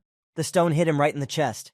The stone hit Jung and threw him quite far, stopping his flight only when he hit a tree, which he successfully crashed into and was able to stop himself from such a powerful throw. Recovering from the attack, Jung instantly dodged the next attack that was flying right at his head and exclaimed frantically, taking a vial of healing potion out of his pocket, "Ha! I still have enough medicine. Hit me again. Come on!" Meanwhile, the master and his team moved on, but this time the master himself was destroying the monsters. He had just killed a wolf that was attacking their team. Seeing their master fighting, his subordinates could not just remain silent, but began to shout, "Great, sir!" said one of them. And immediately another one followed him. "Sir, your blade is incredible." But the gentleman was not at all happy with this support. In fact, he was even annoyed, so after his servants finished their praise, he yelled at them, "Shut the fuck up! I just want to know when I can go home." Running up to his master, the leader of the squad probably bowed and spoke to his master. The elder master said that you can go back as soon as you reach the 7th rank of warrior. Hearing these words, the irritated master again shouted at his subordinates, who were standing behind him, waiting for further instructions. "Then why are you all still standing around at home doing nothing? Quickly find me some half-dead animals so that I can cut them up." Standing under the monkey's fire of stones, Jeng continued to dodge every stone thrown at him. Suddenly he felt something unusual and said, "This feeling." As he continued to dodge even more effectively the barrage of stones that the monkeys were throwing at Jeng, he said happily, "Intermediate level dodging. I have finally reached the medium level of dodging." Overjoyed that he had achieved his goal, Jung's face suddenly changed. A crazy smile appeared on his face, and he pulled out his daggers and shouted, "Now I need to level up!" Deftly dodging all the monkeys' attacks, Jung began to get closer and closer to them so that he could reach the monsters. And then, jumping up, he reached the first monster, jumping from one monster to another and simultaneously killing them one by one. The boy reached another monkey, which had just picked up a stone and was aiming to throw it at Jung, but he did not let the monster do so. After killing the lion's share of the monsters, he sat down in a tree, hiding on one of the branches in the crown of leaves, and said, "Finally, the 40th level." Looking back, one could see how many dead monster bodies were lying on the ground. They practically covered a small area of land nearby. Opening his skill window, Jeng looked at the characteristics and description of the new skill, and this is what he read and understood. Multiple person attack, 500 extra damage, and bleeding, enough to kill a level 3 mutant beast. As he finished reading the description of his new skill, he saw another wave of monkey monsters approaching him again, and exclaimed happily, "Ooh, great! Just in time!" After saying that, he immediately rushed into battle, killing all the monsters in his path, and at the same time trying to test his new skill. 9 long days of training had passed, and Jung still hadn't decided to return home, and he was having a great time hunting monsters and collecting crystals. As Zhang took out a blue crystal from another defeated monster, he said to himself, "With this skill, the leveling efficiency has really gone up a lot." But then his quiet, serene hunting was interrupted by a loud scream and a roar that was approaching him. Zhang tried to cover his ears so that he wouldn't accidentally go deaf from the scream. Looking around, he saw movements near him. Soon, breaking everything in his path, trampling his way, the Monkey King appeared in front of him, looking very angry. As soon as he approached the boy, the monster immediately tried to attack him.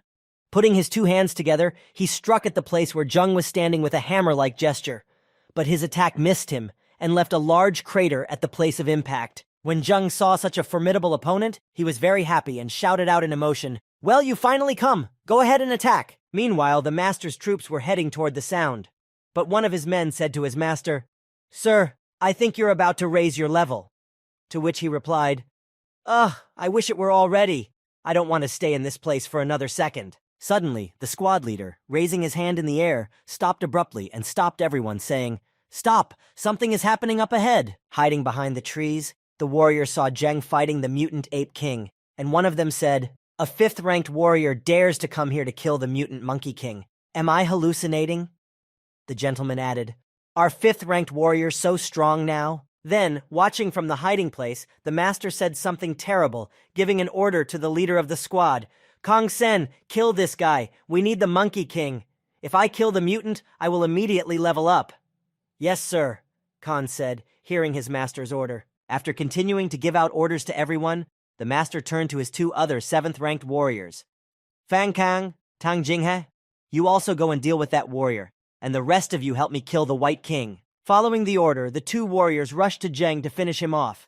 Meanwhile, Zhang, seeing two soldiers running toward him with the intention of killing him, thought, "This bunch of warriors have been wandering around for half a day, and now they decide to attack me?" He could no longer continue his fight with the monster because he was being interrupted, so he was now dodging rather than attacking. Meanwhile, Fang and Tan took up their crossbows and began to aim at Zhang. After shooting at Zhang, he felt the danger from behind and decided to change his target because those annoying warriors were bothering him too much.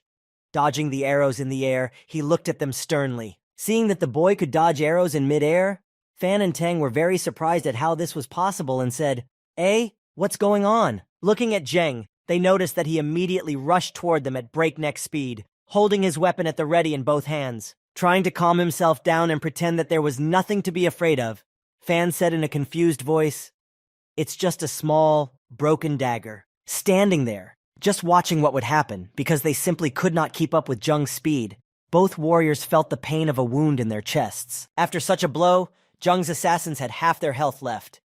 They stood there trying to figure out where he had gone, and finally heard a voice coming from above. "If you have any more questions, stay here and let us think about it." In the meantime, everyone who remained was doing a little damage to the Monkey King to save the last blow for the master. Seeing them attacking the monster, Khan called out, "Be careful! In the end, the master must kill it." Suddenly, Khan Sen heard a loud crash behind him, and he looked back to see the following scene. Behind him were fallen trees, and on one of the fallen trees were the two bodies of his soldiers. Having defeated the two assassins, Zhang had no choice but to watch the master finish off his monster, for he would not have been able to do anything. So Zhang spoke up. "It turns out that it has armor made of divine pterosaur. They must be quite good as well." Meanwhile, the exhausted Monkey King was lying on the ground, head bowed, waiting for his end to come, for his suffering to be over. Standing in front of the monster, the gentleman triumphantly swung his sword and killed him with one blow. Meanwhile, Zhang contemplated this and said, "But they dared to steal my monster. Then I will pay them back tenfold. Your life and the pterosaur armor will be mine." Having finished the monster, the gentleman stood in front of it and laughed out loud, soaking up the triumph of his new rank. Holding his sword in his hand, he looked at his hands and repeated loudly over and over again, "Ha ha ha ha ha ha, 7th rank. I'm at the 7th rank." Continuing to laugh loudly, the master began to swing his sword and enjoy the new sensations of having reached a new rank as a warrior. Standing behind their master, his subjects also decided to congratulate him. Kan Shun was the first to speak. "Congratulations, sir." And after him, the others continued. "Sir, you have finally reached the 7th rank." Deciding to celebrate his victory, the master made a promise to his soldiers. "When we get back to Titan, we'll go to the Hongyang Club. I'll pay for it," he said. Hearing this, one of the soldiers exclaimed, "Wow, thank you, sir." to which he replied, "You're welcome." Nervously looking at the two bodies that did not move, Commander Kongshen said, "Let's quickly collect all the loot, and then go check on Fang Kang and Tang Qinghe." After finding the bodies of his comrades, Khan said, "Two 7th-ranked warriors were killed by a 5th-ranked warrior? Something is wrong here. We need to protect the master. We will evacuate immediately." Looking at the bodies of the dead soldiers, the gentleman said with disappointment and contempt, "Are you so scared of a 5th-ranked soldier? Perhaps these two simply underestimated their opponent and were killed by some beast." Standing near the bodies, the gentleman continued, "Besides, who does our Tianhe gang have to fear? Kong Sen, come on, cheer up." And Zheng, sitting nearby, listened to everything and thought about what he had heard. So it's the Tianhe unit. No wonder they were doing all kinds of stupid things. On his way home, Pan began to scold Kong. "Kong Sen, your courage is decreasing with every step. That guy has already escaped anyway. Come on, you need to teach the rascal a lesson." Khan replied, "Brave sir, you don't have to do anything. I will do everything myself. Just give me 1 minute. I will deal with him." To which the gentleman said, "Half a minute is enough for me." After the conversation, Khan Sen thought about his master's words and decided, "When I think about it, I really do worry too much. What a shame. I'm afraid of some boy." Stepping forward, Khan said in frustration, "Ugh, don't worry, sir. That bastard is better off not showing up again." But he hadn't realized that Zheng was standing right next to him, but he was using his invisibility skill, so no one had any idea. As he continued to walk forward, he just passed Zheng, continuing to rage, "Otherwise, I'll show him." Meanwhile, Zheng stood just at arm's length, listening to all this with a smile. Walking ahead, he passed Zheng, continuing his formidable sermon. How terrifying an 8th-ranked warrior can be! Suddenly, he heard that someone in his group was feeling sick. Suddenly, they all looked at each other and immediately started to fidget. It's... Seeing that one of his teammates had suddenly fallen to the ground, groaning, Commander Kong Sen immediately asked, "What happened?" Grabbing the collar of his comrade who was walking next to him, the commander began to question him. "Who killed him?" The latter replied, Very, very strange. I didn't see anyone." Letting go of his comrade, the whole team stood in a circle formation, and the gentleman was placed in the center, and Commander Kong Sen shouted, "Protect the gentleman, we must leave here immediately." The commander continued in a frightened voice, looking around intently. "Someone has killed a man right in front of us and just disappeared. This is very strange." A short time later, Zheng stood outside the cave and spoke. "Ha ha ha. Did you think that if you hide, I won't find you? Actually, I have a system." Looking at the cave in which the soldiers were sitting, Zheng smilingly walked in the opposite direction from them, saying, "If you are so fond of stealing other people's monsters..." When he found a pack of monsters in the forest, he continued his monologue, which he had been conducting to announce his plan of revenge. "I'll let you kidnap a few more." Pulling out his rifle, he walked toward the pack of wolves to provoke them, and they followed him. As he approached the pack, he said, "Brothers, it's time to work." Meanwhile, sitting in the cave, the Tianhe group discussed their losses. Sitting by the dying flames, a gentleman said, "Shame, it's just a shame, to be killed by a 5th-ranked soldier." Trying to argue with him, Khan could only utter a pitiful mumble. "Sir." Suddenly, their conversation was interrupted by the sound of gunfire coming from outside. Hearing this, the captain exclaimed in confusion, "Where are these gunshots coming from?" The gentleman replied, "Is it really? Is someone hunting out there?" When he went outside to check where the gunfire was coming from, Kong Sen said, "At this time, in the forest, it's usually impossible to hide at this time, so how could someone go hunting now?" When he went outside, he saw a boy in front of him. It was Zhou Zheng, who spoke to Khan. "Boys, I have a little present for you." As soon as he saw the boy, he could see the red eyes of the monsters, which grew larger and larger as time went on. And Zheng, who had brought all these monsters, suddenly began to vanish into thin air, and all that could be seen was a sinister smile that stretched all the way to his ears. Recognizing the boy who had brought the wolves, he remembered the same boy he had set 2 of his soldiers against that afternoon, and from whom they had taken the monster, and he had just managed to exclaim, "You..." Suddenly he was attacked by wolves, many wolves, almost all at the same time, the whole pack that Zheng had brought, and the rest ran into the cave after the other warriors. Meanwhile, Zheng, who had been watching from a tree, escaping from the battlefield, could only hear his teammates screaming, "Ah, boss, save me!" and the sounds of fighting.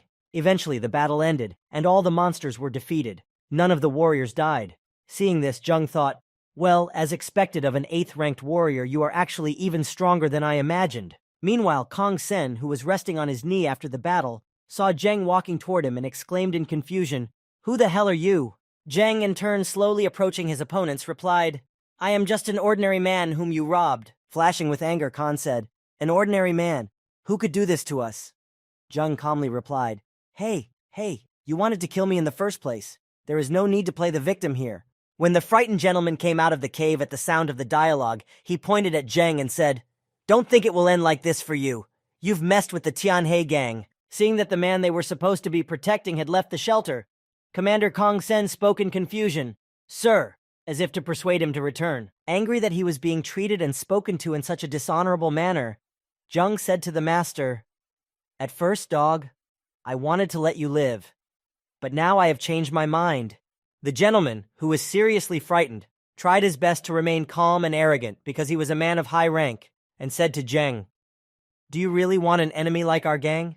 Do you even realize what will happen next?" Hearing this arrogant tone of voice, Zheng replied, "If you cause problems for other people, then I don't mind destroying you for Titan." Khan replied angrily, "Milkman, do you think that Tianhe is an ordinary gang? Let me tell you something. Our gang is high up in the government of Titan City. Do you want to make the whole of Titan your enemy?" Continuing to threaten Zheng, Khan said, "If you dare to attack us today, you will be severely punished in the future and the whole of Titan will hunt you down. Even your family and friends will break off relations with you." Zheng replied, "Oh, how scary. But if I let you go now, then when you return to Titan, you won't let me go anyway, right?" Seeing that this was his chance to intimidate Zheng, the master shouted from behind his soldiers, "Understand? Now put down your weapon and stomp out of here with small steps, and don't ever show up in Titan again, and I'll ask my father not to kill you for now." Looking at the master with a sarcastic glance, Zheng said to him with a sly smile, "Ha ha, and that's your best condition for me to spare your life? Well, then don't blame me." Starting a fight, he instantly killed all the soldiers of this arrogant lord, and leaving him behind, he said, "That I have chosen another way to shut your disgusting mouth." Meanwhile, in the city of Titan, in the office of a 9th-ranked warrior, Chu Tianhe heard the following dialogue between his assistant and him. "I'll get someone to deal with this," said the assistant. Chu replied, "Wait, first get all the other hallmasters together." When the assistant left the office, Chu picked up a cup of tea, and immediately it cracked in his hands, and then he said, "I have a bad feeling. Did something really happen to that guy?"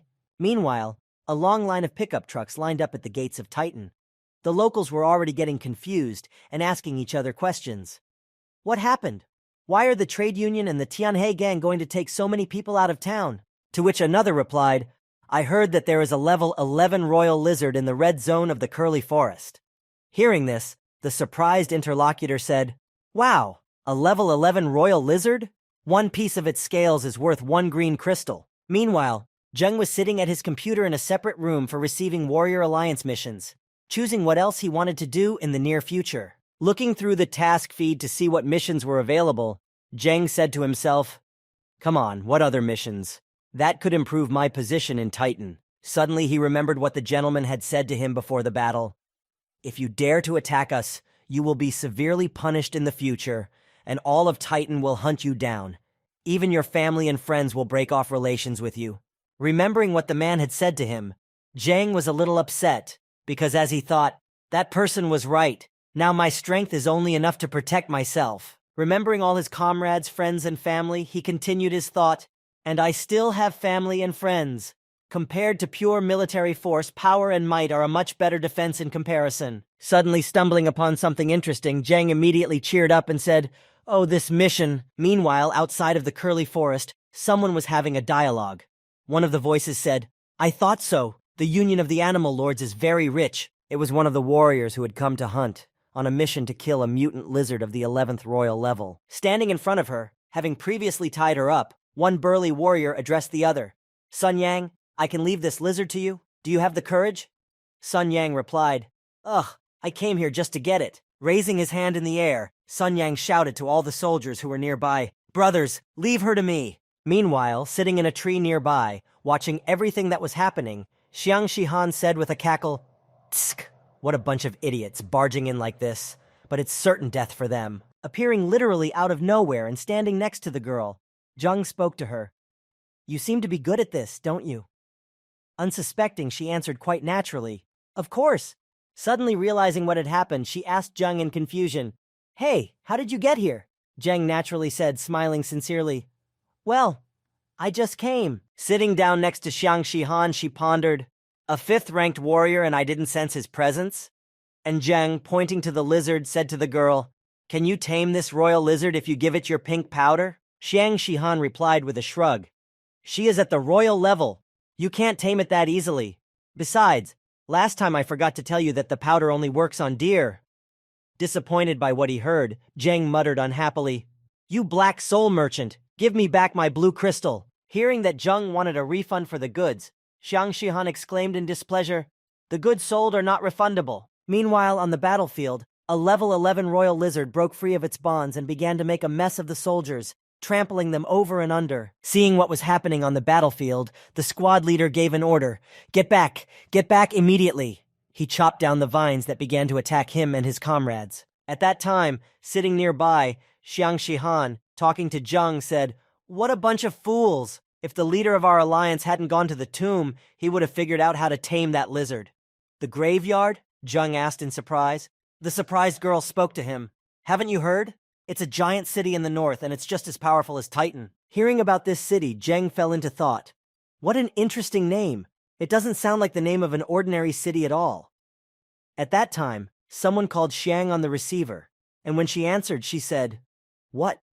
Did you say that someone has taken on our hell-level mission?" She took off running, leaving Zheng alone, talking on the phone on the way. "I'm coming back immediately. I have to tell the chairman about this."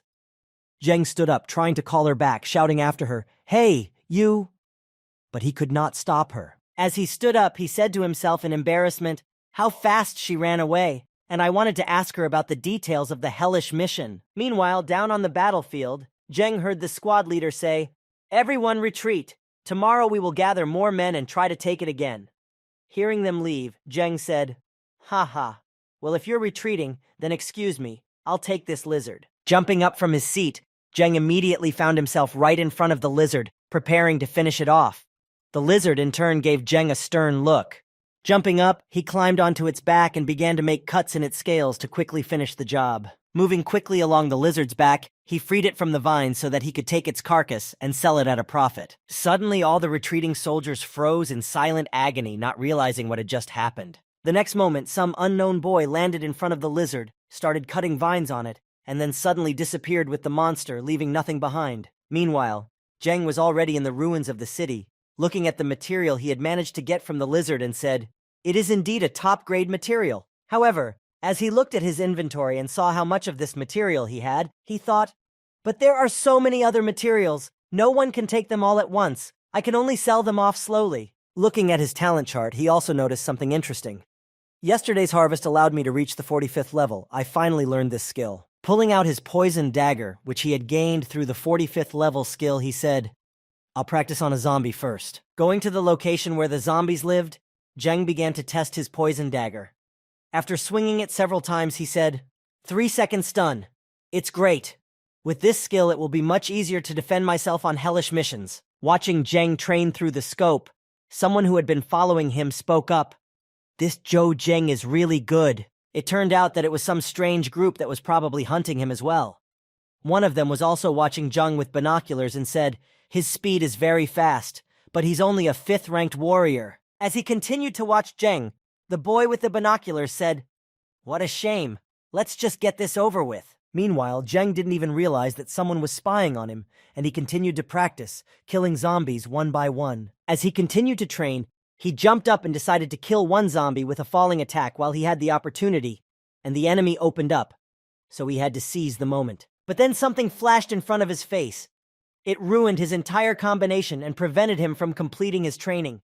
It also caught his attention, confusing him. Looking to the side, he saw a giant zombie heading straight for him. Most likely, it was the one that threw something at Zheng. Seeing such a big guy in front of him, Zheng decided that the best option in this situation would be to get to his feet and neutralize them first, so that the monster could not move, and a stationary target is easier to defeat. But his plan immediately went wrong. The giant zombie threw Zheng far into the building with a single punch, and seemed to have killed him, or at least seriously injured him. Seeing this sight, the team of observers all stood up, And one of them said, "Yeah, boss, it looks like it's just like you said, he's gone." Hearing this, one of the team emphasized, "This guy's movement technique is really very unusual. But even if he did manage to hide, it's still no use." Observing the situation further, one of the team members continued, "After being hit by this high-level zombie, if he doesn't die, he'll be severely injured, and he won't be able to get out of here alive." Putting his hand on the shoulder of his teammate who had just expressed his guess, another soldier spoke to him, "The boss is obviously smarter than this bunch of idiots. We shouldn't act as we please."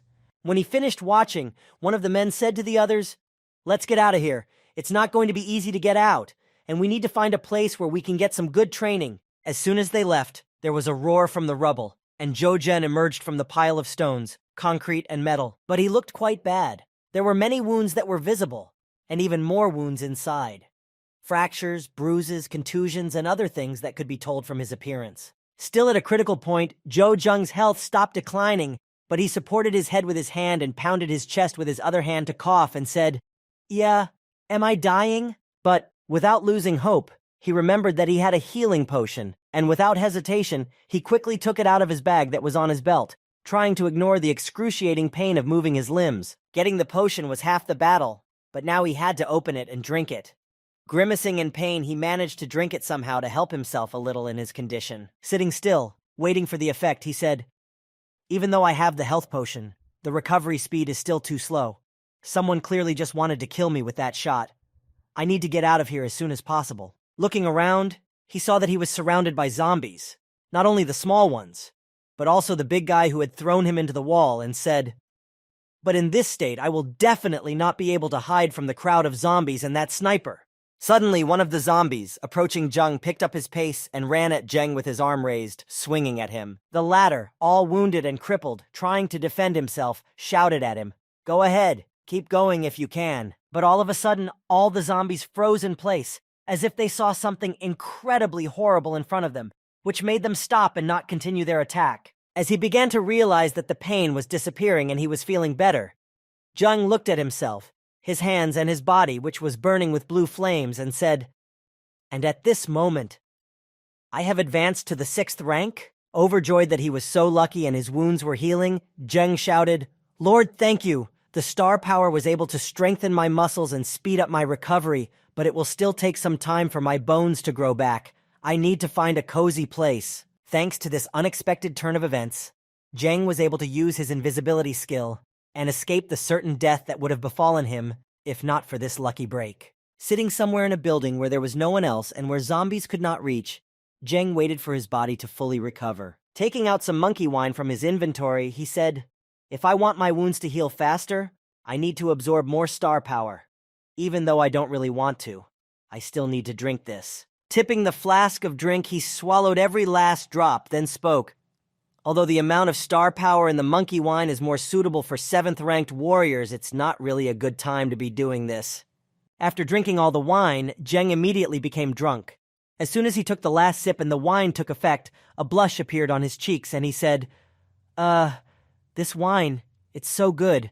It's very strong." After saying this, he began to fall asleep immediately after drinking the flask of wine. As he drifted off to sleep, he said, "When I wake up, all those who attacked me don't even think about running away." Meanwhile, the team of warriors who tried to kill Jeng were already training hard, killing zombies around them, and working well together as a team, supporting each other. Suddenly, one of them let his guard down, and one of the zombies got too close to him to react, but the next moment his life was no longer in danger. The sniper, who was standing on the roof of the building, shot the zombie that attacked the soldier from the rear and added, "Hey, pay attention to what's going on behind you. I'm under too much pressure as it is. Still, I'm worried about no zombies come near the boss." Meanwhile, the boss proudly walked towards his team, destroying everything in his path, not even feeling threatened at all. He walked confidently, chopping all the zombies to pieces. After a bit of training, the whole team gathered for lunch, and everyone started talking about their experiences. One said, "This place is a paradise for training." Another, "I think I'll be able to reach the peak of rank 8 in a week." And the third person at the table voiced his problem. "For some reason, I'm not lucky at all. Why is it my turn to watch the zombies again? I want to train too." Sitting at the table, the boss said, "Let's rest for 2 more hours and then change streets." After giving this order, everyone answered him in a chorus, "We understand." When Jang woke up from his guilty sleep, he saw his completely healthy body and said, "In one evening I have reached the middle of the 6th rank. Monkey wine is really good stuff." Then, looking at his equipment, he said, "The royal snakeskin armor couldn't withstand the attack of a high-level zombie. I was very lucky." After stretching, changing his equipment, and going outside, Jang said to himself, "Now it's time to pay back the people who attacked me." Sitting on the roof of the house, Jang said through his binoculars, "5 people. All of them are rank 8. It seems that their leader has already reached the peak of the 8th rank." For the next few days, Jung simply observed the training, movements, habits, weaknesses, and everything else that could be used in a battle against such formidable opponents. Meanwhile, the enemies were not sitting still either. They went hunting every day and killed many zombies. 3 days later, Jeng went to the building where the group of soldiers were staying for the night and heard a voice coming from their door. "Abin, are you jealous or what? I feel like I'm going to make a big breakthrough in my promotion again today." Looking through the door, he saw that the whole team was sitting around the fire, discussing something. This time it was the lookout who spoke. "Do you think I envy your turtle-like speed? If it wasn't my turn, I would surpass you in one day." His friend replied, "Ha ha ha ha ha, you're just showing off." Suddenly, one of them stood up, suddenly feeling a strange presence near him. He got goosebumps from this strange sensation. Seeing that one of their comrades had jumped up and started looking at the door as if he saw someone there, the others asked him, "Woo, what's wrong?" He realized that there was no one behind the door and replied, "Strange. Why do I have the feeling that someone is there? Am I hallucinating?" Grabbing the hand of his friend who sees ghosts, they said to him, "Are you all so nervous? Are you afraid that Zhou Zheng has turned into a ghost and come after you?" Hearing this, another of his teammates mockingly said, "Ha ha ha ha. Even if he found us, he also found Abin, just one shot and he's dead." Meanwhile, standing outside their door, listening to all this with the invisibility skill, Zheng thought, "When you all go off on your own, that will be the end of you." The next day, leaving Abin alone on the roof, he was given an order as they were leaving. "Abin, guard the roof and we will come down." To which he replied offended, "I know." Sitting alone on the roof, surveying the situation, Zheng was already getting closer to finishing off the first of them. Abin, feeling some kind of danger, kept looking back from time to check if everything was clear, because this feeling of someone's presence kept bothering him. Looking through the sights of his rifle, Abin said to himself, "It's strange. Why do I feel like someone is watching me?" Looking through the scope at the situation on the battlefield, Abin said irritably, "What are you doing? They've all scattered. How can I defend them?" Lowering his weapon, he repeated again, "You're all too far apart. How the fuck am I supposed to protect you? Idiots!" Meanwhile, Zheng was already standing behind him with the perfect moment to attack. Immediately feeling a pain in his back, he could barely shout anything due to the painful shock he had experienced and Zheng's new skill. Falling to his knees, he saw Zheng in front of him, who had already taken his weapon and left him completely unarmed. Unable to move because of the poison on the dagger, the guard asked him, "What is it? Oh, is it you? Are you still alive?" Watching Zheng rapidly close the distance between them, the warrior wanted to try to resist him, but he only said, "No, why can't I move?" Looking up to see where Zheng was, he saw a dagger flash across his throat, only to have to shout out one last word, "Damn." While fighting the monsters, the two fighters who were working in pairs started a dialogue with each other, and one of them asked, "Lao Zhang, we will soon destroy all the zombies here. Should we go deeper?" Hearing this suggestion, Lao Zhang replied, "Okay, but be careful. There shouldn't be any problems." Walking right behind the two who had left their main group, Zhang said, "Do you want a harder level? Well, then I'll help you with that." Climbing up to the roof of the building, Zhang took out his bow and began to aim at the zombies that were not far from him. But these were no ordinary zombies. They were giants. When he hit the zombies with his arrows, they became very angry with him. Their eyes lit up, and their attention was now focused on him alone. When they saw where the arrows came from and who shot them, they ran after Zheng and began to chase him to kill him. But Zheng kept firing at them to annoy them even more and attract more zombies. After gathering enough zombies, he began to run away from them rapidly to lead them to the right place, saying, "Hee hee, here come the chosen zombies." While fighting in pairs, one of them heard strange sounds coming from the distance and said, "I think those are the sounds of the chosen zombies." The other, listening, replied, "Yep, and there's definitely more than one." A short time later, 6 chosen zombies came running toward them. Seeing this, one of the duo exclaimed, "Oh, there are 6 of them!" The other one replied, "It's going to be tough, do you dare?" Rushing into the battle, the two divided up the targets and announced, 3 zombies for each of us. Let's see who can handle them first and kill them all." Meanwhile, Zheng watched everything from the roof of a nearby building, talking to himself. No wonder the 8th-ranked warriors took on 3 selected zombies each.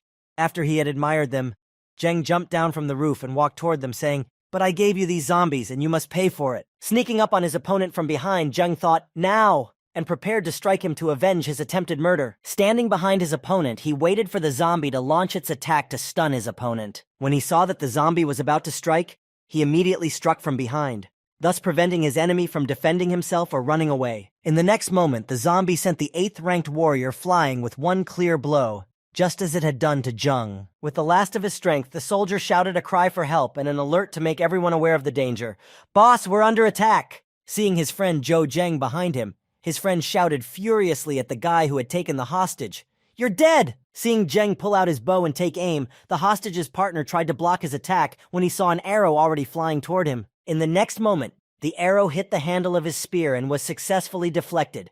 But not everything was as good as it would seem at first glance. After the arrow was deflected, the effect of the inability to move from the poison on it dissipated and entered the enemy's body, so he could only speak. "Why am I can't move." Immediately standing next to the enemy who had just been struck by the poison arrow and was unable to move, Zheng put his dagger to his neck and said, "You must pay for trying to kill me." Meanwhile, the commander and his partner were slashing zombies left and right, feeling no resistance or heaviness at all. Looking into the distance at the ruins and destroyed buildings, the commander thought in his head, "I don't know when we will be qualified enough to do this." Closing his eyes, he continued to float in his thoughts, continuing to kill zombies one by one, thinking, "Even the best master in all of Titan, Chu-Hee, can't do this, and I'm even worse." After beating his intended commander, his partner asked, "Boss, what are you thinking?" Hearing the question from his teammate, the boss did not hesitate to answer and immediately replied, "I am thinking about our military border." Suddenly, hearing a familiar voice in the distance, the commander's comrade told him what he had heard, exclaiming, "That voice, it's Gao." Running toward the cries, the comrade saw their squad member holding his throat and surrounded by a select few zombies.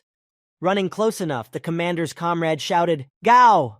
Running up to Gao, he took him in his arms to help him somehow. He didn't know what to do with him, and he was only slowly suffocating. "Gao, hold on!" his friend shouted, but it was no use. Holding his throat, Gao began to say only one thing on his deathbed. Zhou Jin. Hearing this, his comrade asked in surprise, "Zhou Jin? No way. Isn't he dead?" Seeing that almost his entire team was dead, the boss could only watch one of his troops die right in front of him. Meanwhile, Zhou Zheng was frantically rejoicing that he had already managed to get rid of 3 of his offenders, and he gestured with his hand that the rest would not be long in coming. Looking at Gao's corpse, the boss said, "Bin died before Lao Jiang and Lao Gao." Hearing this from the boss, his comrade said, "This Zhou Zheng, he has it all figured out." Looking into the distance and wondering what to do next, the boss said, "It is obvious that we have now become his prey. He will not rest until he has slaughtered everyone." After changing their vantage point, they could not rest. The boss said, "We have already changed our location. He won't be able to find us so quickly." Hearing this, his partner said, "Boss, get some rest. I'll keep watch today." Sitting down on the couch and concentrating all his star power around him, the boss began to think, "You want to howl me down? Even Chu. He didn't dare to say such a thing. Zhou Zheng, I'm waiting for you." Meanwhile, Zheng was already sitting on the roof of the building opposite the one where the boss and his friend were hiding, watching them. Looking at them and their futile attempts to escape from him, Zheng said, "Idiots, do you really think you can get rid of me like this?" Meanwhile, it was getting dark outside, and there were more and more zombies around. A kind of oppressive atmosphere surrounded us from all sides. And on the roof of one of the buildings sat a huge dragon, waiting for his time to go somewhere, or perhaps to leave his post. Standing somewhere between the buildings, Zheng was watching all this time to see when the dragon would finally fly away. And finally, that time came, and Zheng spoke. "Finally, it has flown away to get food. I guess I'll start acting then." Moving quickly across the rooftops, Zheng muttered to himself, "He'll be gone for about half an hour, and then he'll be back. We have to hurry." As Zheng approached the dragon's nest, he exclaimed to himself, This is not a hell-raising mission for nothing." Once inside, he quickly rushed to the nest where the dragon's eggs were located, so as not to waste time because there was already quite a bit of it. When he reached the nest where the eggs were, Zheng said in a choked voice, "Great, only 10 more minutes to go." Coming closer to the mutant dragon egg and realizing its colossal size, he said, "No wonder no one wanted to take this mission. This testicle weighs a ton." Touching one of the eggs with his hand, it quickly moved to Jung's inventory, even though it was so big and heavy, but there in his backpack, as Jung said, "But I have a system backpack, so there will be no problem." Standing in front of the rest of the eggs, he looked at them and thought about what he should do, and then he decided, saying, "In order not to make the bird angry and not to make it destroy the Titan, I will leave 2 eggs." After getting out of the mutant dragon's lair, Jeng ran to the roof of a nearby building, and having thought about something, took out a small box with an unclear content and put it in front of him. Looking at the building where his murderers were, he put his hands to his sides, smiled slyly, and said, "Well, the final touches are up to you two." Meanwhile, the mutant dragon had already returned to his lair after a short absence and noticed something strange. The nest was missing 1 egg. When he noticed the shortage, the dragon became very angry and began to roar loudly, which was heard by everyone in a fairly large radius. Meanwhile, Jeng's team of assassins were sitting in their hiding place trying to rest, but suddenly they heard a furious roar coming from nearby, and a subordinate asked, "What is that sound?" After asking their boss, they both rushed to the roof of the building to see what was going on. Once on the roof, they noticed an irritated dragon flying around, and the subordinate asked, "What's going on? Why has this giant become so irritated?" Sitting behind them on a large wooden box, a familiar voice suddenly called out to them. Could it be because he has lost something? Turning around to see who was speaking to them, one of the soldiers said in a confused voice, "Zhou Zhen." To which he replied, "We meet again. I have come here to give you a small gift." Unable to tolerate such insolence, the 2 soldiers rushed toward him, drawing their swords and shouting at him along the way. "Die!" Running up to Zheng, they swung hard and smashed the box Zheng was sitting on with 1 blow, and something from the box began to splash on them. Zheng just jumped to the side, happy that his plan had succeeded. Standing after his attack, all covered in some strange liquid and confused by what had happened, the squad leader said to Zheng, "Zhou Zheng, these terrible jokes will only make your death more terrible." And Zheng, who had landed in front of them after dodging the attack using his high-speed skill, said smugly to them, "I'm not sure. The show is just beginning." Seeing what had just happened, the dragon became very curious about what the 2 warriors had just smashed, because the smell was quite familiar to the monster, and it headed toward them. Seeing the dragon approaching them, the 2 warriors screamed in unison like frightened girls, "Zhou Zheng, what the hell are you doing?" The next moment, as soon as this phrase was uttered, a dragon suddenly appeared in front of them, although it had been flying around a short time ago. Seeing this, the commander gave an order to his last teammate. "Wu, we need to split up. 1 by 1 we can escape." Sensing a familiar smell, the dragon became enraged at the 2 soldiers and began to destroy the building they were in, trying to finish them off. But they managed to escape. Seeing that his targets were not there, he was able to track them by smell, and turning his head to the left, he immediately noticed 1 warrior who was giving them a kick. Running away from the monster, the frightened warrior shouted 1 last time, "You have to survive and avenge us," and addressed it to his comrade. He got into a fighting stance and overcame his fear and prepared for battle, changing his mind about running away, and shouted to the monster, "Come on, I'm not afraid of you." But as soon as he said that, the dragon immediately struck out with its crushing paw and hit the warrior right in the face, giving him no chance to react or dodge. This blow was so strong that the warrior was able to pierce 2 concrete buildings with his body, piercing them through one after the other. When he landed in the 3rd one, stuck in it from the impact that left a crater behind, he only said 1 last thing, "Terrible." Before he lost consciousness, he managed to add that this was not all.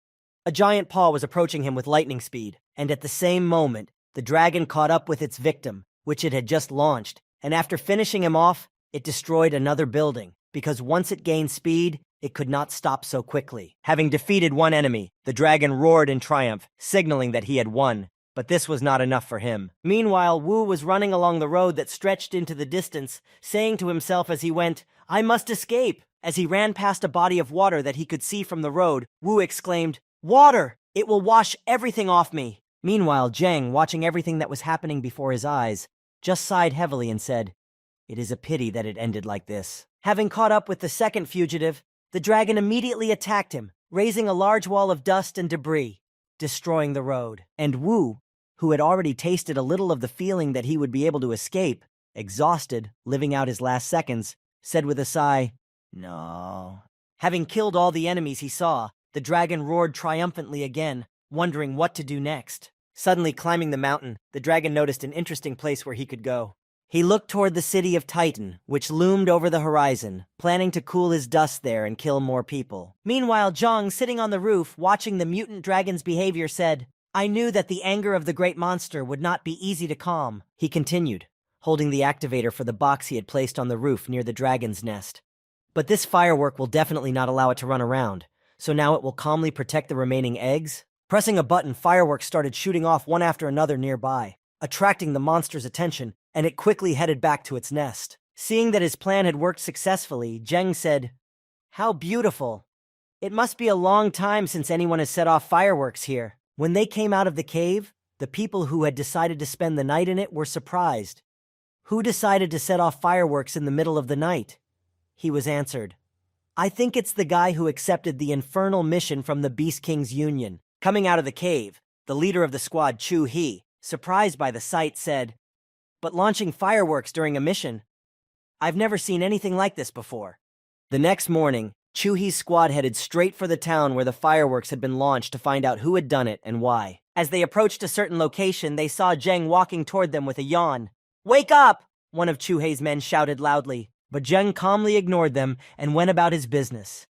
The soldiers began to whisper in surprise, There is a warrior in the Titan who is not afraid to meet us? He is only the 6th rank, and he dares to come here? Hearing all this, Chu He said, I think this person is very unusual. Fascinated by Zheng's boldness and indifference, Chu He exclaimed happily, If it's possible, I'd like to meet him personally. Meanwhile, Zheng loaded the egg onto his truck and said, Finally we can go back, Apchi.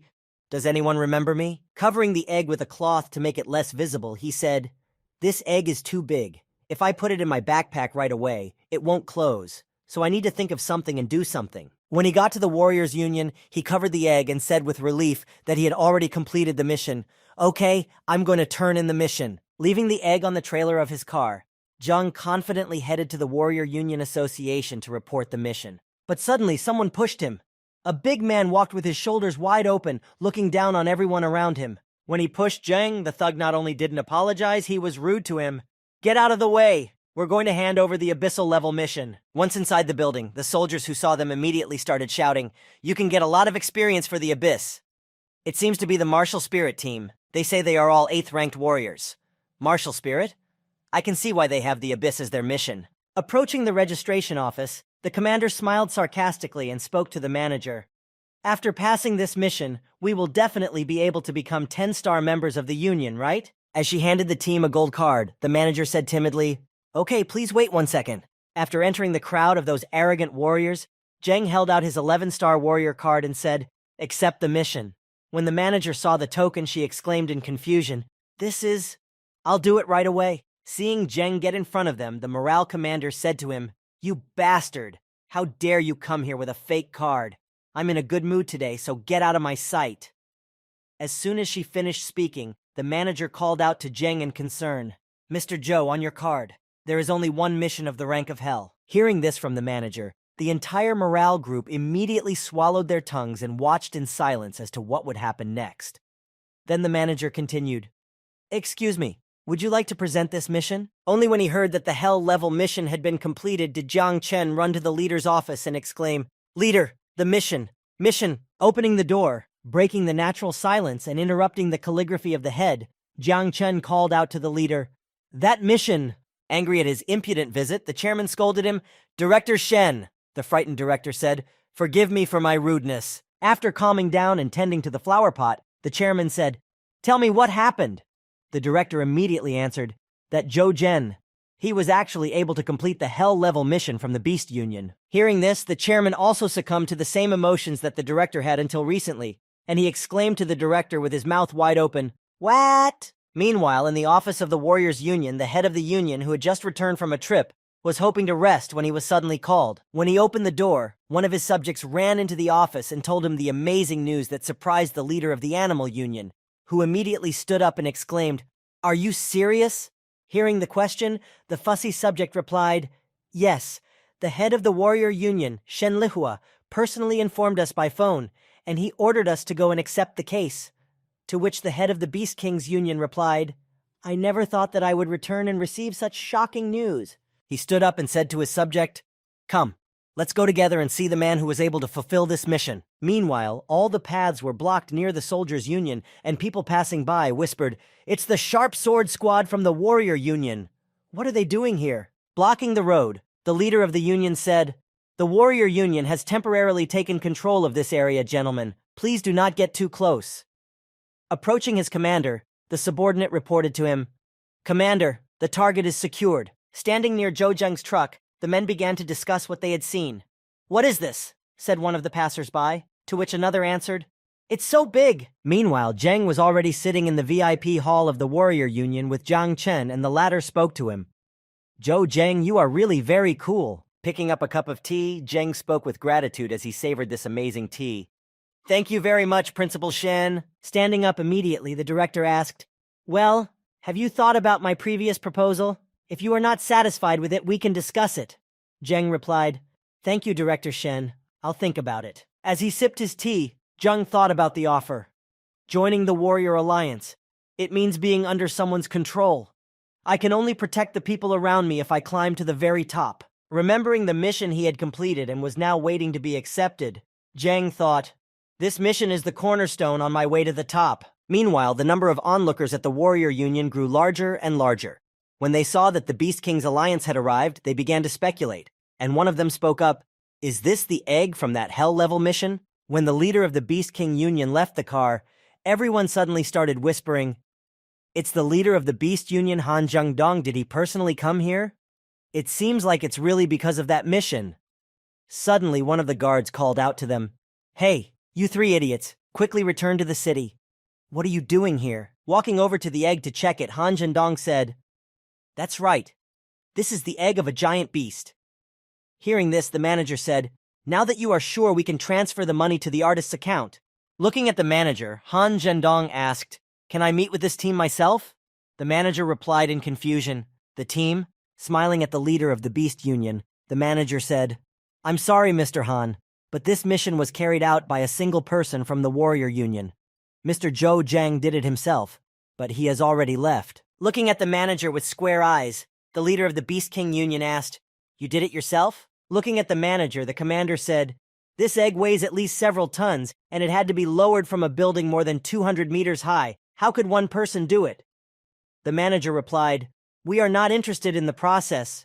We are only interested in the result." Meanwhile, Zheng, offended that he had to walk home, muttered under his breath, "What cheapskates! Even my car was used for the assignment. Couldn't they have taken their own?" When Zheng got to his store, he shouted from the doorway, jumping up and down with joy, "Hey, I'm back!" Hearing Zheng's voice, Su Junwen and Lan Shi saw him and exclaimed in a joyful tone and surprised voice, "Master!" Su threw her arms around him and exclaimed joyfully, "It's been more than 2 weeks since you left. I was already thinking." To which Zheng replied, don't worry, I'm not that easy to kill." And Lan circled around his master, looking him over and exclaimed, "Sir, are you already a 6th rank? After hugging Su, who could not hold back her tears and cried, finally waiting for her master after all this time, Zheng said to his family, "Go back to cleaning. We are moving soon." Hearing this, Lan asked in a surprised voice, "Moving?" He took out a map, pointed to one place on it, and said, "This time we will live here. The 3rd traffic ring in the main part of the city. Only very rich people live there." Taking a red crystal out of his pocket, Zheng said with a smile on his face, "Don't worry, now we are the same." As he held the crystal in his hands and showed it to his family, Zheng suddenly heard someone calling on his radio. Picking up the receiver, he heard, "Hey, you asshole, you've done such a great thing secretly from us." To which Zheng replied in embarrassment, "Brother Zhang, I was just trying. I didn't think I could finish it." Upon realizing what he had just said, Zheng's smile immediately disappeared, and he felt ashamed of what he had done, because the risks were indeed very high. After hearing Zheng's phone conversation with Zheng, Lan Shi and Su Junwen stared at him, demanding an explanation, to which he replied, Okay, it doesn't matter. You should be happy. The hotel was not bad last time." After finishing the conversation with Zheng, someone started calling all his friends and gathering them together for something. Xiaoji was the first to answer. "You're kidding. All right, we'll come." Then Captain Xiao, "Brother Master makes people so surprised every time. No problem, we'll come." Meanwhile, the hotel was in a frenzy. Everyone was running around, doing something, carrying, cleaning, decorating. One of them suddenly shouted loudly, "Hurry up, everyone! Important guests are coming." Meanwhile, the hotel manager, Zhao, was apologizing to a visitor who was unhappy that he had been moved. Why did they change my room? Manager Zhao quickly explained the reason. The hotel manager bowed his head and said, "Sir, I apologize, but this time we have a very important guest coming." Hearing this, the client replied irritably, "Oh, an important guest? Am I not important?" Explaining the situation to the visitor, the hotel manager said, "Honestly, this guest is a hellraiser who has just completed a mission, Zhou Zheng, Mr. Pan. You better not be offended, but come and see him when you have the chance." Hearing his name, the visitor repeated, "Zhou Zheng." The visitor immediately stood up and changed his mood. Zhao, why didn't you say so before? If the room is for Mr. Zhou, then I have no complaints." Suddenly, a subordinate broke into their conversation and spoke to his boss. "Manager Zhao, Mr. Zhou Zheng has arrived." Hearing this, the visitor immediately asked the subordinate, "Is Mr. Zhou Zheng here?" As soon as he walked through the door, all the servants and the manager himself greeted him with joy, saying, "Welcome, Master Zhou." Seeing the unusual behavior of the Tao, Zheng asked in surprise, Am I sure this is the right place? What's going on here?" Grabbing Zheng's hand, Manager Zhao immediately dragged him to the room where the banquet was to be held, saying, "We are honored that Brother Zhou will be holding his banquet here." To which Zheng replied in embarrassment, Where? Manager Zhao, you flatter me." By this time, Wu Xiaoyun had also arrived at the hotel, and getting out of his car, he said, "Boy, I hope you're ready to get drunk tonight." When he entered the banquet hall, everyone there began to congratulate him on the completion of his mission. Zhang Xiaoqi was the first to speak. "The master is the master, and we are far behind him." The next was Xiao Heng, who spoke to Zhang, "Welcome, Brother Zhou." When everyone gathered around the table, they all said together, "You may be a robber who is used to being alone, but you also need trustworthy friends." Continuing their welcome speech, they continued to speak words of support. "Like the moonlight, you can light up this dark, cold night." Meanwhile, an unknown person sat in his office and looked at Zheng's personnel file and said, "What an interesting young man." After putting down the file, his butler, who was in the same room with him, bowed and said, "Understood, I will go right away and organize everything." The next day, many helicopters suddenly took off over the city. When the locals saw them, they began to build theories and have dialogues with each other about what the reason was. "Aren't these the mayor's special helicopters?" one asked. To which another replied, "Yes, I haven't seen them for a long time. Has something serious happened again?" When the helicopter landed on the terrace of Zhou Zhen's house, a girl came out and saw Zhou Zhen and asked him, "Hello, Mr. Zhou Zhen. The mayor of the city invites you to breakfast. Are you free?" Contemplating this scene that had taken place in the morning, Zhou Zhen, who had decided to go out to the terrace in his bathrobe to have breakfast in the morning, was quite shocked and said uncertainly, "I'm free."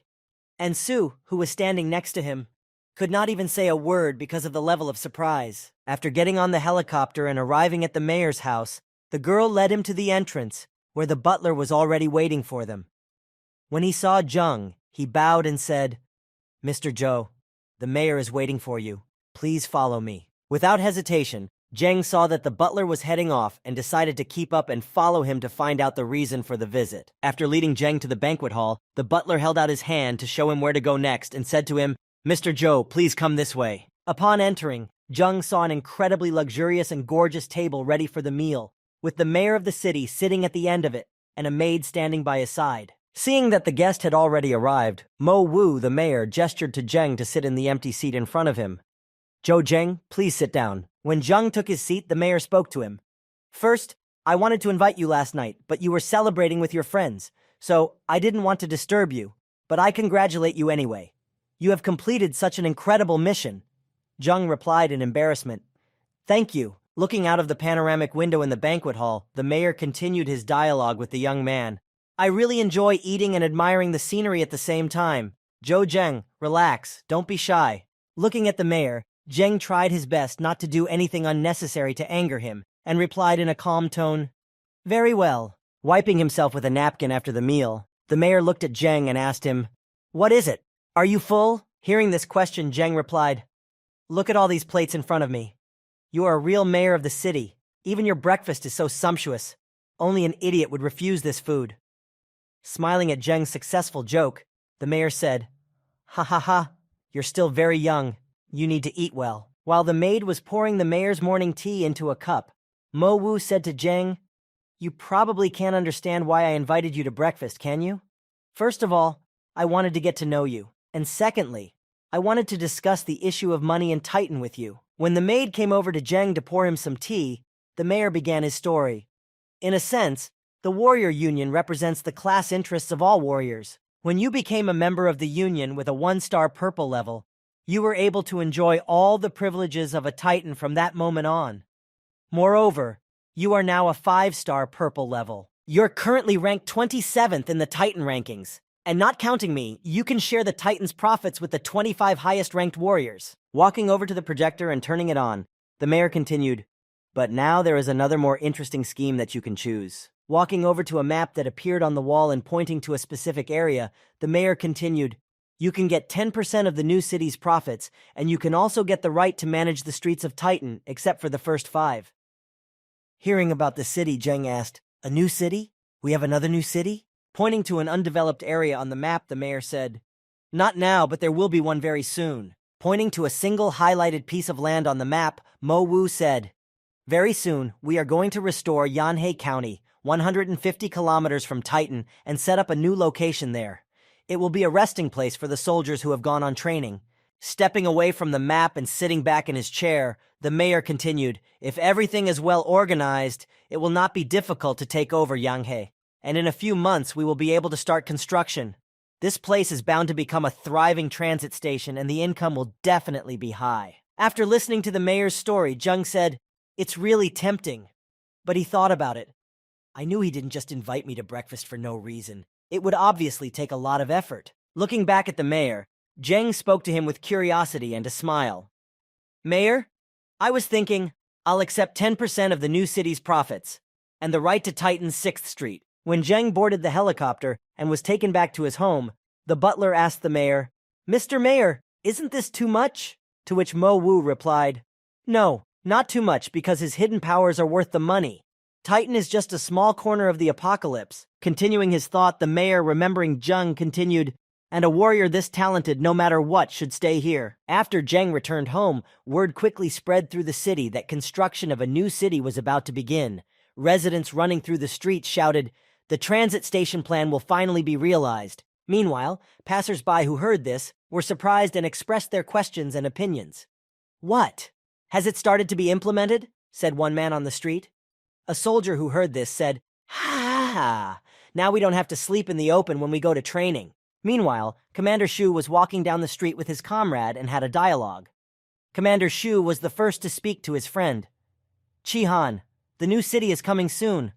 Why are you so sad?" His subject said, "Commander, will the vice captain of the opening of the city be the same Zhou Zheng?"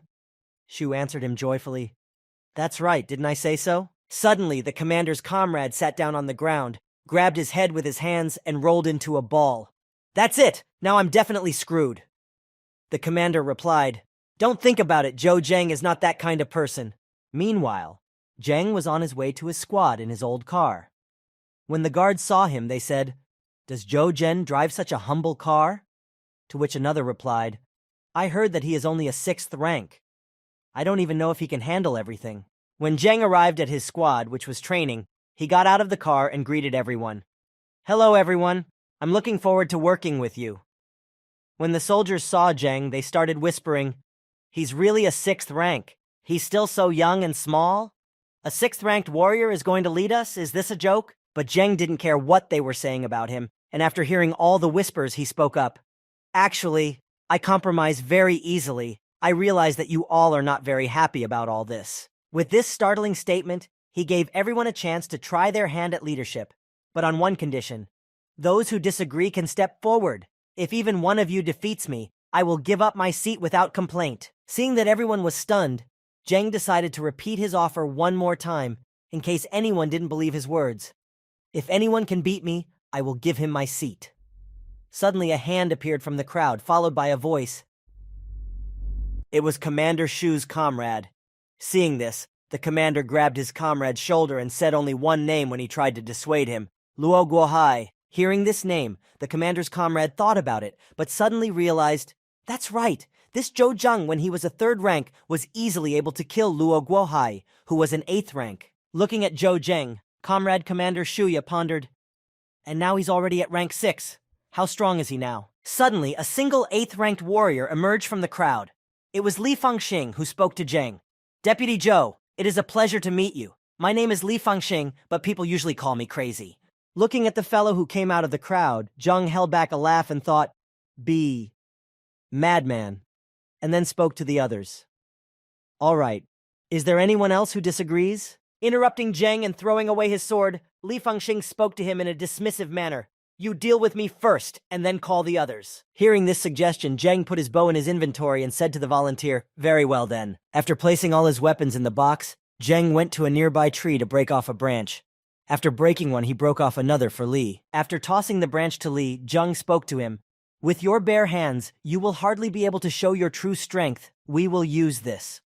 Catching the stick, Li replied, "Deputy, I am certainly impressed with you, but I will not give in to you." As Zheng and Li took up their fighting stances, the crowd of soldiers were already whispering, guessing the outcome of the battle. Is the deputy likely to win? It's hard to say.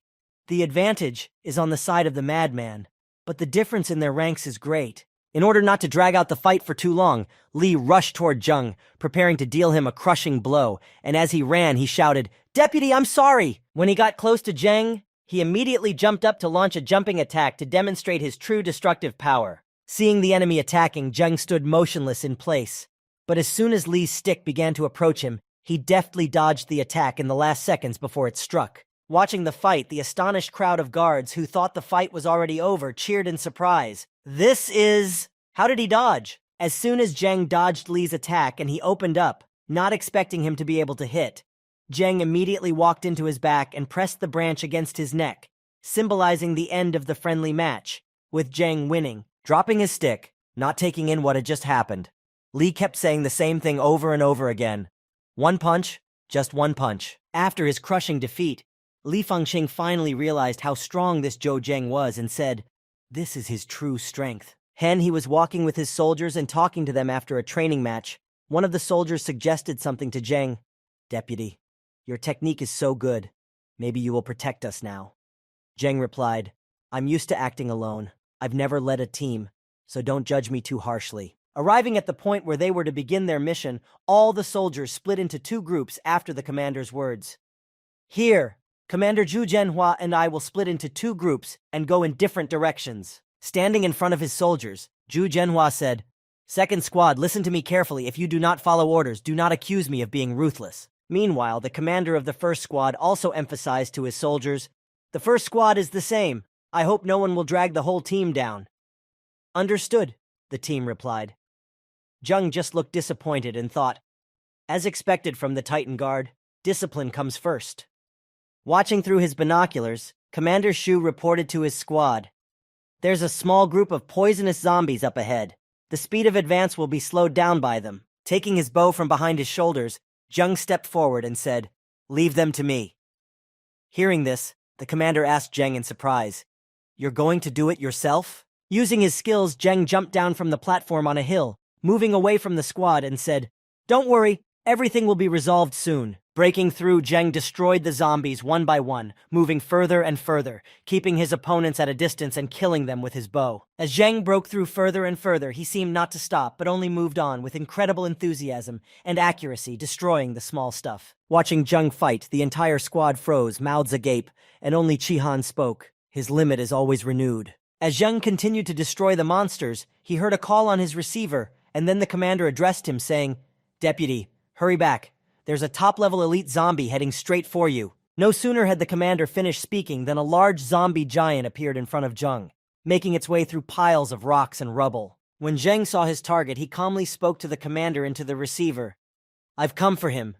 Support me from afar, and I'll take care of this big guy." Hearing this, Chihan shouted out, "Looks like his limit has been updated again." Commander Shu just gave the others an order. "Everyone, support Deputy Zhou from a distance." Meanwhile, the second squad, which had gone in the other direction, was watching a pile of dust that had risen nearby, and one of the men spoke up. "Commander, it seems that the first squad is in trouble. They have encountered an elite zombie." Seeing this sight, the commander of the second squad sharpened his axe and exclaimed, "Let's bet. How long before they start begging for our help?" Meanwhile, Zheng was having a blast with the giant zombie, destroying it bit by bit. At the moment, the enemy had only half of its health left. The next moment, Zheng was already sitting on the monster's head, trying to punch through its skull to finish it off quickly. And at that moment, one of the soldiers of the second squad, watching through binoculars, suddenly called out to his commander in alarm. "Commander, they've already finished him off." Hearing this, the commander exclaimed in surprise, "What, so fast?" Meanwhile, Zhou Zheng, who had won from the defeated monster, had already reached the 48th level, and had become even stronger thanks to that opponent. Night came, and the first group entered the building and made a fire and took shelter there. Sitting by the fire, Commander Shu took out his radio and spoke to Zhu Zhenhua. "Zhu, our unit has already cleared the city center. Where are you?" He received a reply. "We're almost there too, 7 more elite zombies." Hearing this answer, the commander replied, "Okay, then we'll have a good rest tonight. When the main forces arrive tomorrow, our mission will be accomplished." Sitting by the campfire with the receiver hidden, Commander Shu put his hand on Zheng's shoulder and said, "It seems that we have far outperformed the second squad, and it is all thanks to Deputy Zhou." Hearing this, Zheng replied, "It was all done by everyone's efforts." At the same time, one of the guards raised the mug he was holding up in the air and said, "Ha ha ha, the next time we meet the second group, I will definitely ask them how the backward ones feel." The next day, when morning came, the first squad went back to their work, clearing the city center. Zhou Zheng was effectively killing all the enemies, but something was wrong. While killing enemies, Zheng thought about efficiency. "Killing them like this will be too slow. I need to think of a way to get them all together." Returning to his squad, Zheng asked Captain Shu, "Where are the grenades we brought with us?" The commander replied, "They are in the box over there." In the meantime, the second squad was fighting with the old methods, destroying all the zombies one by one, cutting down each one with their weapons in turn, each monster separately. Suddenly, Commander Zhu Chenghua heard strange sounds to his left, coming from the first squad. Turning in their direction, he shouted, "What is the first squad doing?" After this question, he received a message from his subordinate. "Commander, the first squad is using grenades to kill the zombies." Hearing this, the commander exclaimed in surprise, "What?" While the second squad was chopping down each zombie individually, Zheng got tired of running from one zombie after another, picked up a grenade, and ran through the crowd of monsters, throwing grenades at them. Gracefully moving among the crowd of zombies, he effectively destroyed them in whole packs, which was much faster and more efficient than killing each one with daggers. Watching the actions of the first squad, Zhu Chenghua opened his mouth and said angrily, "Are these morons out of their minds? Do they want to bring all the zombies here?" His friend replied, "I heard that Zhou Zhen was called crazy, but I didn't think it was true." While the first and second squads were fighting on the front lines, the main force had already approached the desired piece of land and was waiting for the order to advance. Standing on the roof in front of a large number of soldiers, the old commander said, "The vanguard troops have already cleared the way. Gentlemen, we will kill them." Immediately after these words, the large number of soldiers rushed forward to help the brave men in front, doing the lion's share of the work. Seeing that the reinforcements had already arrived, Zhang, standing on top of a tall building, heaved a sigh of relief and said, I finally got this place." As Zhang approached his squad, he decided to say goodbye to them for the last time after the mission was over and head home. He said, "Guys, I'm heading back to the city. If you need anything, you can contact me anytime." Seeing the deputy returning home, one of his team members said, "The deputy's coming home so quickly. Does he really miss his wife so much?" To which Chi-Han replied, "To be honest, I know that the deputy once went into a rage over a beautiful woman.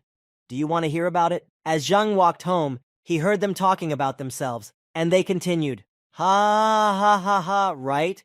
The deputy has time for that? I don't understand it myself," Zhang said to himself in frustration. "I'll deal with you when I get back." After getting into his car, Zhang drove home along the highway thinking, "The transfer station has been built. Finally, there will be a foothold for me and Titan." As he continued on, he saw a strange car ahead of him and thought, That's a transport unit vehicle." Standing by their broken-down vehicle, the soldiers gathered in a bunch to organize a defensive formation, waiting for a fight, and one of them shouted, "Did that SOS signal go out or not?" Looking out of the vehicle's cab, one of the members of the squad who had transmitted the distress call shouted, It has. Titan's patrols have already sent rescuers, but they will arrive in half an hour." Hearing this answer, the group leader exclaimed, "An hour and a half? Then they will only be able to collect our corpses." Looking out of the vehicle's cab, the frightened soldier who had sent the signal for help pitifully exclaimed, But Seeing a car behind him that had just pulled up to them, one of the squad shouted, "Commander, a car! A car is coming!" Seeing this, the team was very excited and hopeful and exclaimed, "Great, it's the guards. We are saved." But their hopes were dashed. Looking out the window, Jeng asked, "Guys, do you need help?" They answered in disappointment. Only one person, and he's a 6th ranked? Standing in front of the monster and preparing to fight. The squad leader shouted to it, "Have you lost your mind? Why did you come here to die? Get out of here." When Jeng got out of the car, he saw that they were being attacked by monsters and said irritably, "Okay, it seems like you really need help." After saying this, Jeng walked straight toward the monsters. Watching this, the soldiers in danger were only more frightened, and their commander said, "It's over. We've met a suicidal madman." Meanwhile, Jeng did not pay attention to what the guys behind him were saying. He walked confidently toward the monsters. When he reached them, Jeng stood in one place and prepared to fight. In the next moment, he instantly killed all the mutant wolves in front of him without exerting much effort, thus saving the injured soldiers. Seeing what had just happened, the soldiers were speechless. They just stood there staring at Jeng, their mouths wide open. After the commander recovered a bit, he spoke to himself. "Is this a 6th-ranked warrior? Are 6th-ranked guards that tough?" Meanwhile, Jeng stood among the corpses of the monsters, breathing a sigh of relief. But a moment later, he began to collect the crystals that were inside them. Suddenly, he heard a loud sound on his receiver. He picked up the receiver and heard someone's voice. It was his friend's voice, saying something. In disbelief, Jeng asked the person again, "Uncle Wang?" Suddenly, after hearing this, Jeng's expression changed from a thoughtful look to an incredibly joyful one, and Jeng said, "What? They have developed a healing medicine?" Meanwhile, in the laboratory at Jeng's villa, the research was going on as usual. Thanks to the modern equipment, many different experiments could be conducted there. When Jeng returned home, he immediately went to the laboratory, and when he entered, he saw Uncle Wang holding a test tube. He approached him and asked, "Is this it?" To which Uncle Wang confidently replied, "Yes!" Taking the test tube in his hands, Jeng began to examine the potion carefully. The color was similar to the usual potion Jeng used. Examining it from the outside, Jeng thought, "It seems to be no different from the health potions in the game." But Jeng's uncle, who was standing nearby, spoke to Jeng. "The effect of this healing potion that I have developed is very effective. The effect of the healing potion is nothing compared to this." But Uncle Wang immediately sighed and said, "It's a pity that blood orchids are very rare, because we won't be able to make much of this potion. The blood orchids you gave me were not enough to make even 300 bottles. Determined to test the potion's effectiveness, Jeng opened it to see what it smelled like, what its consistency was, and whether it was similar to the potion he had. After holding the potion in his hands, Jeng quickly tipped the jar of potion over and drank it in order to test its effectiveness. After drinking the potion, he felt a familiar effect and thought, "That's right, it's exactly the same. I didn't realize that in the real world it was also possible to make an elixir from a game, which means that now I don't have to worry about the number of potion bottles." Realizing that the potion worked, Jeng asked Uncle Wang, "Uncle Wang, how many bottles of this medicine did you make?" Uncle Wang replied, 87 bottles, and there are still many ointments I made from waste, which, although they don't have the same effect, are also quite effective." Hearing such great news that regeneration potions could also be created here, Jeng said, "Great. I'll take all the bottles and let you keep the ointments. I'm sure they will be worth a lot of money very soon." After hearing such good news, Jeng left the laboratory, and Uncle Jeng said after him, "No problem," waved his hand and proceeded to further experiments. Walking to the exit, Jeng thought, "After the liberation of the new city, many soldiers will head there. It will be a great opportunity to make some money." He then called Xiao, and when he answered the phone, Jeng spoke to him. "Brother Xiao, are you free? I have an offer for you. I don't know if you'll be interested." After some time, all the men of Xiao Heng's team were at the place where they were stationed, and Xiao spoke to them. "I have gathered you all here today because of a very important matter." Opening the chest, many green crystals fell out. Seeing this, his team immediately began to exclaim, "Ah! This? Commander, you are rich. This is the first time I've ever heard of you having so much money." Taking his head to the side, Xiao Heng calmed down his comrades who saw such a pile of money and said, "Calm down. These crystals are not mine. They all belong to Brother Zhou." Taking the crystal in his hands and tossing it, Xiao Heng said to them, "I have called you here to spend all these crystals, but only on the condition that we only buy medicinal ointments." Hearing this strange request, Xiao Heng's entire team looked at him in confusion, not understanding what all this was for and why they would spend so much money on ointments. But Xiao gave them an order, "Buy it all. Meanwhile, Zheng went to the forest to hunt snakes. At that time, someone was watching him from a distance, watching him use his bow awkwardly and do strange things. When the observer saw this, he spoke to his boss, who was nearby, in a mocking tone, telling him what he had seen. "Boss, there's an idiot practicing archery." Standing up, the boss asked his subordinate, "Well, what's so strange about archery?" The man replied, "No, just look at this guy's weapon." Handing the binoculars to his boss, he looked at Zheng and said, "Not bad indeed. We can finally get something decent. We're leaving right now." On the way to Zheng's place, the subordinate asked his boss, "Boss, how much longer are we going to search here? Has the leader gone mad?" The boss replied, "Ugh, his son has been in the red zone for over a month. I think he's completely out of his mind. It's definitely a waste of time." Walking on and smiling broadly at having found such a prey, the boss said, "But it doesn't matter if the gang leader's son is dead or not. The main thing is that we will enjoy this fat lamb today."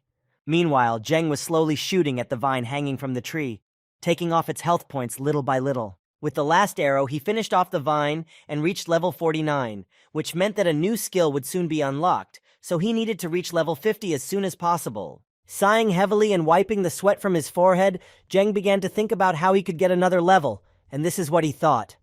"If I shoot the bull, I can reach level 50 today, and then I will have a new skill." But suddenly someone called out to him from below. It was a pack of warriors who were watching him through binoculars. As he approached, one of them said, "Hey you, our boss wants to talk to you about something." Looking down at them from a tree branch, Zheng simply ignored them, thinking they would leave him alone and go on where they were going. But it wasn't that simple. Zheng continued his training to reach the 50th level, and as he pulled on his tetavu, aiming at the bindweed, he heard, "Are you an idiot?" Suddenly, one of his subordinates jumped at Zheng with a sword to punish the insolent man and shouted, "Our boss told you to come down. Are you deaf?" But Zheng merely dodged his attack, and continuing to ignore those soldiers, he continued to shoot at the vines to get his 50th level. After dodging another attack and continuing to dodge all of the enemy's attacks, Zheng continued to try to ignore his opponents and shoot at the vines. Watching all this madness, the boss couldn't understand what was happening in front of him and said, "This guy?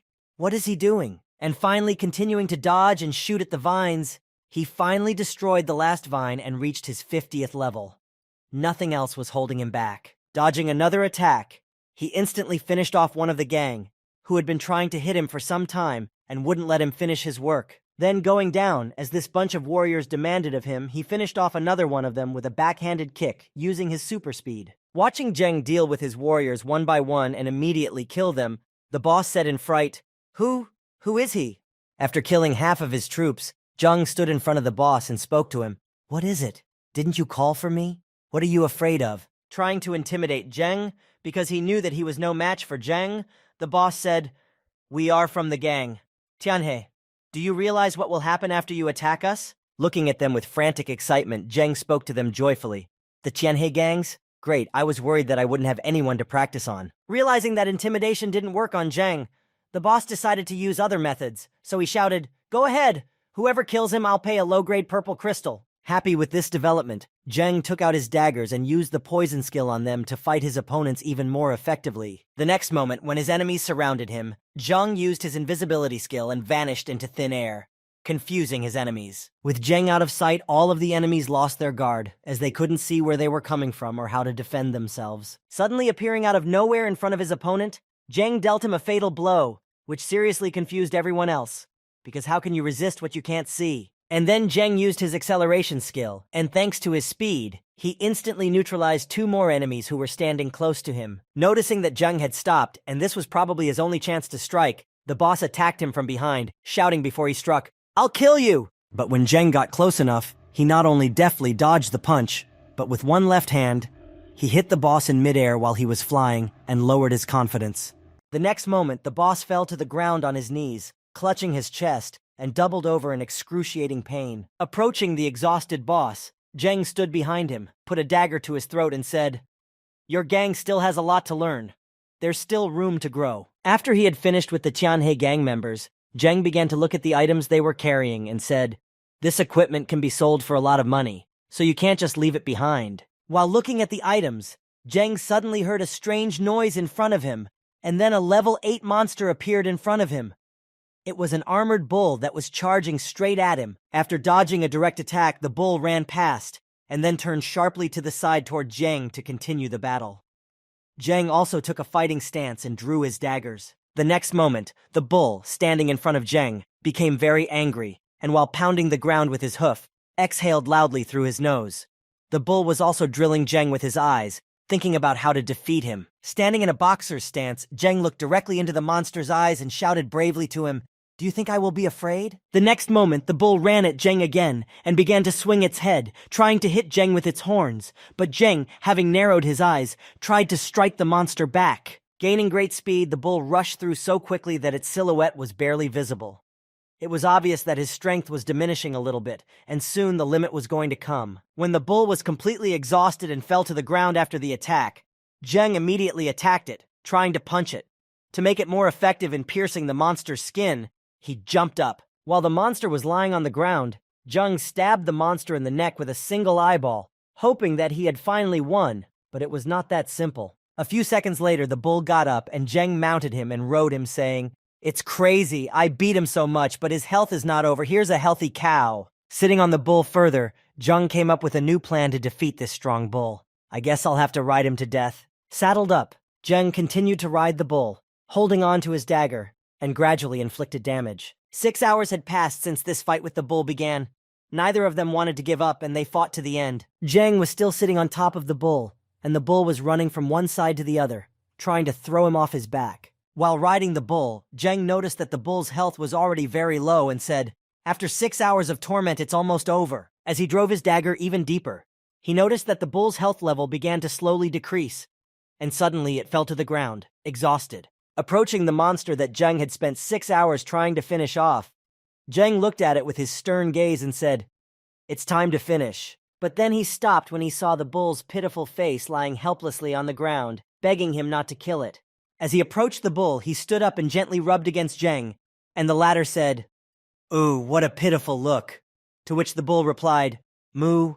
Suddenly changing his mind about killing the bull, Zhang put down his weapon and walked away, saying, "All right, if you're begging for mercy like that, I will let you go." The next day, when Zhang left the cave, he stretched in the morning and said to himself, "I think that huge cow has almost completely recovered." But when he walked a little further, he saw the bull standing in front of Zhang again, breathing heavily, as if gathering his strength to continue the fight. Accelerating for another attack, Zhang, who saw that the bull was coming at him full speed, exclaimed loudly, "What? Not again!"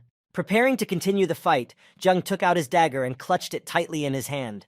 He also spread his legs wider and prepared for another attack. Suddenly, the bull stopped right in front of Zhang and began to lick him. He was quite surprised by this, because he had just been ready to fight for life and death, and here was such a show of affection. On the way back home in their trucks, some unknown group began to discuss what they had just seen, and one of them said, "Brother, that arrogant bastard that just rode off, was he riding a 7th level animal?" To which he replied, "Monkey, the next time you encounter such a warrior, don't talk nonsense. The Beast King Union only has a few of these animals, and each one is worth more than 1 purple crystal." Meanwhile, 2 warriors were sitting in the forest discussing their future. One of them said, "Ugh, so what? When we can earn enough money, we'll buy a few of these for ourselves to play with." To which the other replied, "Don't you understand? You need not only money, but also status to buy one. If you continue to behave like this, you're going to regret it." Suddenly, the first one shouted to his partner, "Brother, I remembered." But the latter ignored him. He was interested in the noise coming from nearby, and he said, "Something is happening up ahead." One of the men got up from the trailer and began to look into the distance. Ahead, in a pile of dust, something was coming at them. Wild, furious. Stopping their cars, they all got out to see what it was. Standing in front of their cars, one of them said, "Brother, there is someone there," and that someone was none other than Zhou Jun himself. Saddled up on an 8th-level armored bull, he rode it home, kicking up a pile of dust behind him. As he ran past people, his stern gaze changed, and Zhang smiled and spoke to those who looked at him. "Hello?" He was also answered in a state of effect. "Hello?" After Zhang ran past them and left them behind, Brother asked the soldier, "Brother, do you know him?" The soldier replied hesitantly, "No, I don't know him." Hearing this answer, the first one asked him, "Then why did you greet him?" Taking hold of his friend's head and rubbing it, the other answered, "Do you understand at all?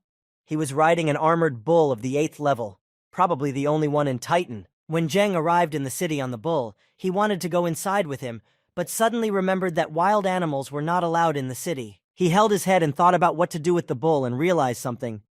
Shit, wild animals can't enter the city, but if I leave him outside the city, the other warriors will definitely kill him. Opening his skills and characteristics window, he said, I hope that at level 60 the pet system will be open. It's much more convenient to keep pets there. Seeing that he couldn't put a bull in his inventory, Zheng began to think again about what to do. Putting his hand to his chin, he said, but what should I do now? Suddenly remembering the Beast King Alliance, Zheng had a brilliant idea and exclaimed, That's right, we need to find those people. Meanwhile, the warriors of the Alliance were in the endless meadows, where the landscape was simply beautiful, the breeze was blowing lightly, and the weather was simply wonderful that day. Walking behind her captain, her assistant said, Shihan, this place is really very beautiful. Why didn't you tell me about it before? With her arms up in the air, admiring the view and stretching, Shihan replied, I only recently learned about it myself, and we were just passing by, so I decided to show you this beauty. Standing in the middle of a field with beautiful views, feeling like goddesses in this wonderful place, one of the girls suddenly called out, Qin Yun! She turned around to see who was calling her, and saw a gang of people riding tame animals near her, and one of them was waving and shouting, Have you forgotten me already?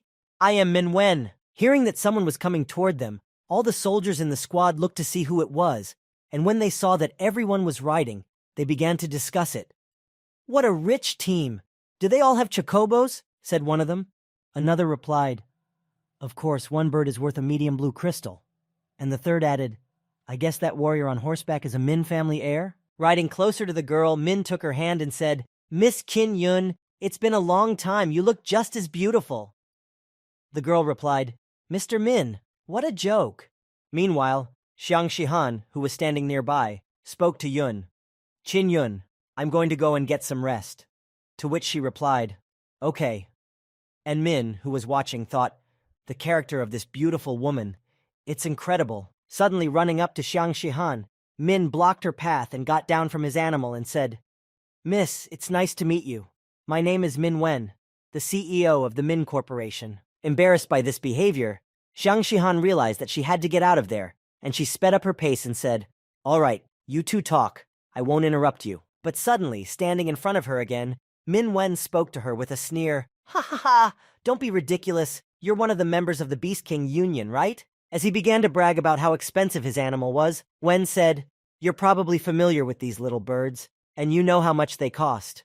How about taking a ride with me? As he stared at Xiang Shihan with a greedy gaze, Min thought in his head, Giggles, what kind of girls have I met? However, none of them have made me feel like she does. I'll do anything to get her. As Xiang looked at Ming with an embarrassed look and smiled, only one thought was running through his mind. This golden youth.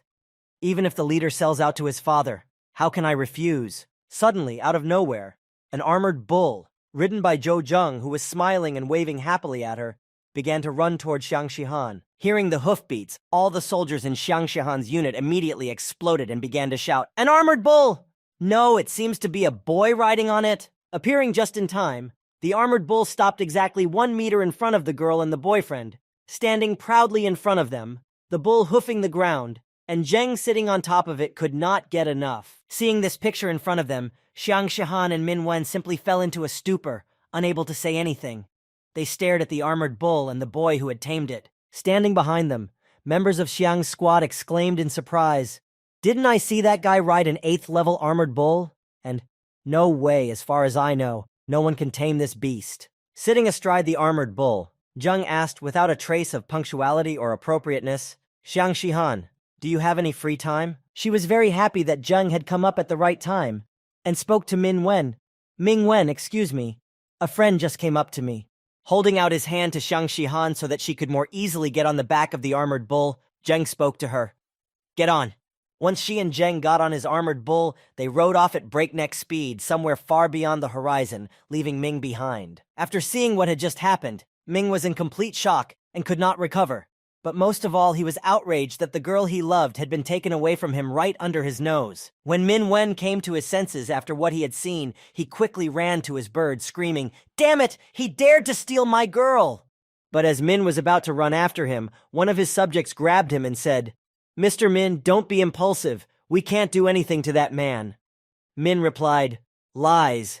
There is not a single person in Titan whom I cannot challenge. Grabbing his master tighter and pulling him off the bird, his subject repeated, "That man is Zhou Zheng." Hearing this, Ming was terrified. Zhou Zheng. Now looking directly in the direction they had ridden the bull, Min thought, that ordinary fellow? Is he the same person who is the talk of the town? Suddenly realizing what could have happened to him if he had really done something wrong, Min thought, it's a good thing I didn't get involved with him, otherwise my father would have made me apologize. He immediately changed his approach and began to court Qin Yun again. Holding out his hand to her, he said, Qin Yun, would you like to ride my bird? Meanwhile, Zheng and Xiang Shihan were wandering through the endless expanses on a bull, when suddenly Xiang called out to Zheng, You! Where did you get this bull from, anyway? Hearing this question, Zheng told her everything that had happened between them, but in a very short form saying, I fought him, beat him to a pulp, and then he started chasing me. To which a surprised Xiang replied, What? Just like that? After a short pause, Zheng asked the girl, Well, what do you think? I came to you to find out what is the best way to feed him. Sitting behind him, Xiang Shihan began to tell Zheng what she thought. To tame an animal, we have to go through many stages. We have to act according to its character. How can I just tell you that? After saying this, Xiang Shihan was quiet for a while, but with the rest, she said in a gentle voice, But in the future, if you have any questions during the feeding, you can... At that moment, Zhou Zheng turned to face her, their lips only a few centimeters apart. Xiang continued her remark, blushing, to ask me. Suddenly, the bull stopped, and Xiang Shihan abruptly jumped off the animal, and as she ran away, she said to Zheng shyly, This one, I have to do something urgent. I'll see you later, bye. Hoping that Zheng hadn't noticed, she blushed and was about to kick the bucket. But suddenly Zheng called out to her, and he said, Wait! Smiling happily, Zheng said to her, At least leave me your number. How can I find you without it if I need to? Meanwhile, Titan began to experience a shortage of medicines. Coming out of the next pharmacy, the soldiers were angry. Damn, it's really hard to get healing elixirs now. To which the second replied, We've already visited a lot of pharmacies, and each one is more expensive than the last. Upon meeting their comrade, the warriors began a dialogue. Zhang, have you bought anything? The latter said irritably, Yeah, of course I thought we were going to take all their medicines, but now not only has the price gone up, but we can only get 1 bottle per person. Robbers. Calling Zhou Zheng, Xiao Heng told him, Brother Zhou, we stocked up on medicine just in time. Judging by the behavior of these speculators, people definitely have no chance of survival. Meanwhile, Zheng, sitting on the bull, said, The first checkpoint is about to open. The businessmen will definitely want to profit from this, and we are only slightly ahead of them. And he heard back, Several of our warehouses are almost completely filled with medicines. Should we send them now or wait a little longer? Zheng, continuing with his strategy, said, Let's not rush the shipment. We shouldn't continue purchasing either. Leave a few crystals just in case, and don't forget to keep an eye on the warehouses. To which I heard the answer, Don't worry, everything will be fine. Closing the phone, Zheng sighed heavily and said, After the pharmacy crisis is over, will I be the richest man in Titan? Meanwhile, back in Titan, at the street construction site, Wu Chaoyun was on the phone with someone and he ordered, Hey, not a bit of rest. I'm too tired to rebuild the streets here. After saying this, Wu Xiaoyun said, I have solved the main problems. Please send the best designer to design this street. Let there be a place to eat, drink, and have fun. Covering one ear with his hand to hear better, he continued, The budget is very high. You don't know the prices of the materials anyway, but after this street is finished, it should be the best view in all of Titan. Standing in front of the bull, Zheng thought about how he could make some extra money being a bit tight right now, saying, Hey, the crystals are flowing like a river. I need to find something to sell for more money. Reaching into his inventory to take out some old items, Zheng said, It's been so long the Tianhe gang must have given up looking. Taking out the equipment of the Tianhe gang warriors, he said, I guess we can sell his equipment now. Sitting down on a chair outside and spreading the goods out in front of him, Zheng thought, It's been a long time since I've sold anything like this. I'm getting more and more busy. Maybe I can find some responsible person to sell my old gear for me. While Zheng was waiting for customers, an old man suddenly approached him and asked, Brother, I don't know you. Is this your first time selling? Let me see the quality of your goods. After he asked for permission to inspect the goods, the old man picked up one of them and began to examine it carefully, when suddenly he was surprised by something, and his face showed fear, and he cried out, This is... After examining the goods, the old man said to Zheng in a disappointed voice, sighing heavily, These are all the goods that were thrown away from the equipment store? Hearing this question, Zheng asked him in confusion, "What?" Continuing his scam, the old man continued to tell Zheng with a serious expression that his equipment was worthless, and said, "I dare say it, but you're at a loss. This equipment is badly damaged. It can't be repaired. Who would want to buy it?" Curious as to what would happen next, Zheng replied, "Huh? Then tell me what I should do." Pleased that Zheng believed him, the old man stood up to be more convincing, but trying to outwit the boy, he said, "I know a workshop that might be able to help you somehow, but luckily you met me, and I can give you a good price for this equipment. You can sell it to me right now." Looking at his grandfather, Zheng spoke to him in a trusting voice. "What do you think is the right price for them?" While he was thinking about something else in his head. His thoughts were full of curiosity about how far this would go. "I'll keep pretending. Let's see how long this circus will go on." Happy that he had fooled the naive boy and could make good money on him, the old man rubbed his hands together and spoke to him, naming his price.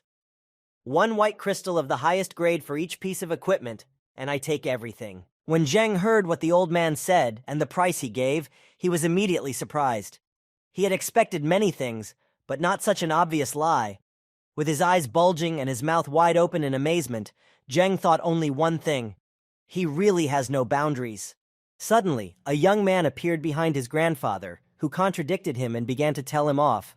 "Tao Chaonan, just because others can't muster the courage to object to you doesn't mean I can't. You want to give me just 1 white crystal for this beautiful equipment? You're just a bastard, a worthless speculator." Hearing this, the old man was immediately afraid that his lucrative deal might be ruined, but he immediately interrupted the boy, saying, "Kid, don't lie." To which the boy replied, "Well, do you dare to do something to me?" Hearing such an arrogant attitude, Tao Chaonan raised one hand, gestured to his accomplices to prepare themselves, and said, "I've noticed your behavior for a long time. Grab him and take him to the wolves in the countryside." But suddenly, after his grandfather's words, Zheng stood up and walked over to the boy who had stood up for him. Standing next to him, Zheng grabbed the boy by the collar and said to him in a joyful voice, smiling, "Take your time." The boy, afraid that he was going to die, immediately cried out to Zheng, "Let me go." And in his mind, he already had hundreds of thoughts about what was going to happen next. That's it. This person is also cooperating with Tao Chaonan. But before he could do anything else, Zheng turned him around and said with a smile on his face, "Your name is Zhang Yonglin? Would you like to become my sales agent?" While Zheng was talking to Yonglin, the angry old man was already approaching him with a complaint. "Boy, I advise you to keep your nose out of this." Seeing this threat, Zheng grabbed a sword from the weapon rack that was right at his side. Without hesitation, and in order to avoid a big fight, Zheng immediately moved behind Tao Chaonan, and with the blade to his throat, he said, "I'm not going to listen to your bickering. If you're not a complete idiot, you'll leave here immediately." Not expecting this turn of events, the old man shouted at Zheng in confusion, "You!" Looking back at Zheng, the old man spoke confidently to him. "Do you have the courage to threaten me in the middle of the street?" Zheng calmly replied, "We can certainly test it." While all this was happening, when Zheng took Tao Chaonan hostage to calm him down, suddenly, out of nowhere, the Titan guards appeared on the horizon, and as they ran toward them, they shouted, "Make way! Make way!" Feeling completely safe with the Titan guardians already standing in front of Tao Chaonan, he spoke brazenly to Zheng, "Continue if you have the courage." And a guard standing nearby asked Zheng, "Brother, let go of the knife." As he continued to approach Zheng with the hostage, the guard suddenly called out to the boy, holding out his hand to stop him from committing the lynching, "Leave him to me." Running up to Zheng and Tao Chaonan, the guard not only did not grab Zheng, he did not even have any complaints against him, but instead grabbed Tao Chaonan by the collar and pulled him toward him. Seeing such strange actions of the guard, my grandfather did not understand what was happening and why it was happening to him. While one of the guards was apologizing to Zhou Zhen, he bowed and said, "Deputy Zhou." The other guard kicked the old man who was trying to deceive him and shouted to the guard, "Nah, Chief, I made a mistake. I was forced to. Don't hit me." Listening to the guard's apology, Zheng calmed him down and said, "It's nothing. Just lock them up for a few days." To which he heard a sharp reply, "Yes, sir, it will be done."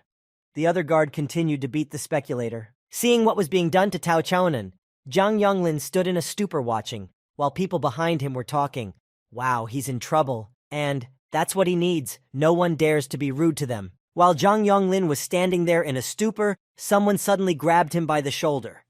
It was Zheng, who was walking over to discuss something with him. When Zhang came to his senses, Zheng touched him and spoke to him. "Come, Let's talk about our business. To discuss whatever Zheng wanted, he brought Jiang Yonglin to one of the few very good restaurants called Open Air Noodles. As they sat at the table, savoring the noodles that Zheng had ordered for both of them, he asked the boy sitting across from him, who had his head down and didn't want to eat at all, "Why aren't you eating? Do you think it's not good here?" Panicked by this unexpected question, Jiang began to wave his hands rapidly and stammered and stuttered to Zheng, "No, no, no, this is the most delicious food." Tasting the noodles, Zheng decided to start the conversation first and said to the frightened boy, "As a speculator, you should know that this equipment could have several sources. First, it could have been thrown out of the store. Secondly, it could have been thrown away by some team. And thirdly, you know the drill. That's why I need someone to help me figure it out." Realizing the whole situation, Jiang Yonglin bowed his head and asked a curious question.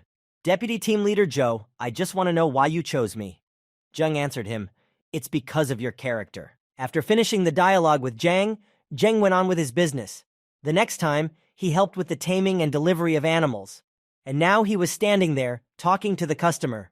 "Brother Zhou, you were able to bring in a level 8 beast of burden," Zheng replied to the customer. "I was just lucky." While feeding his new tamed animal, the customer said to Zheng, "Perhaps I should go after a level 11 mutant lizard."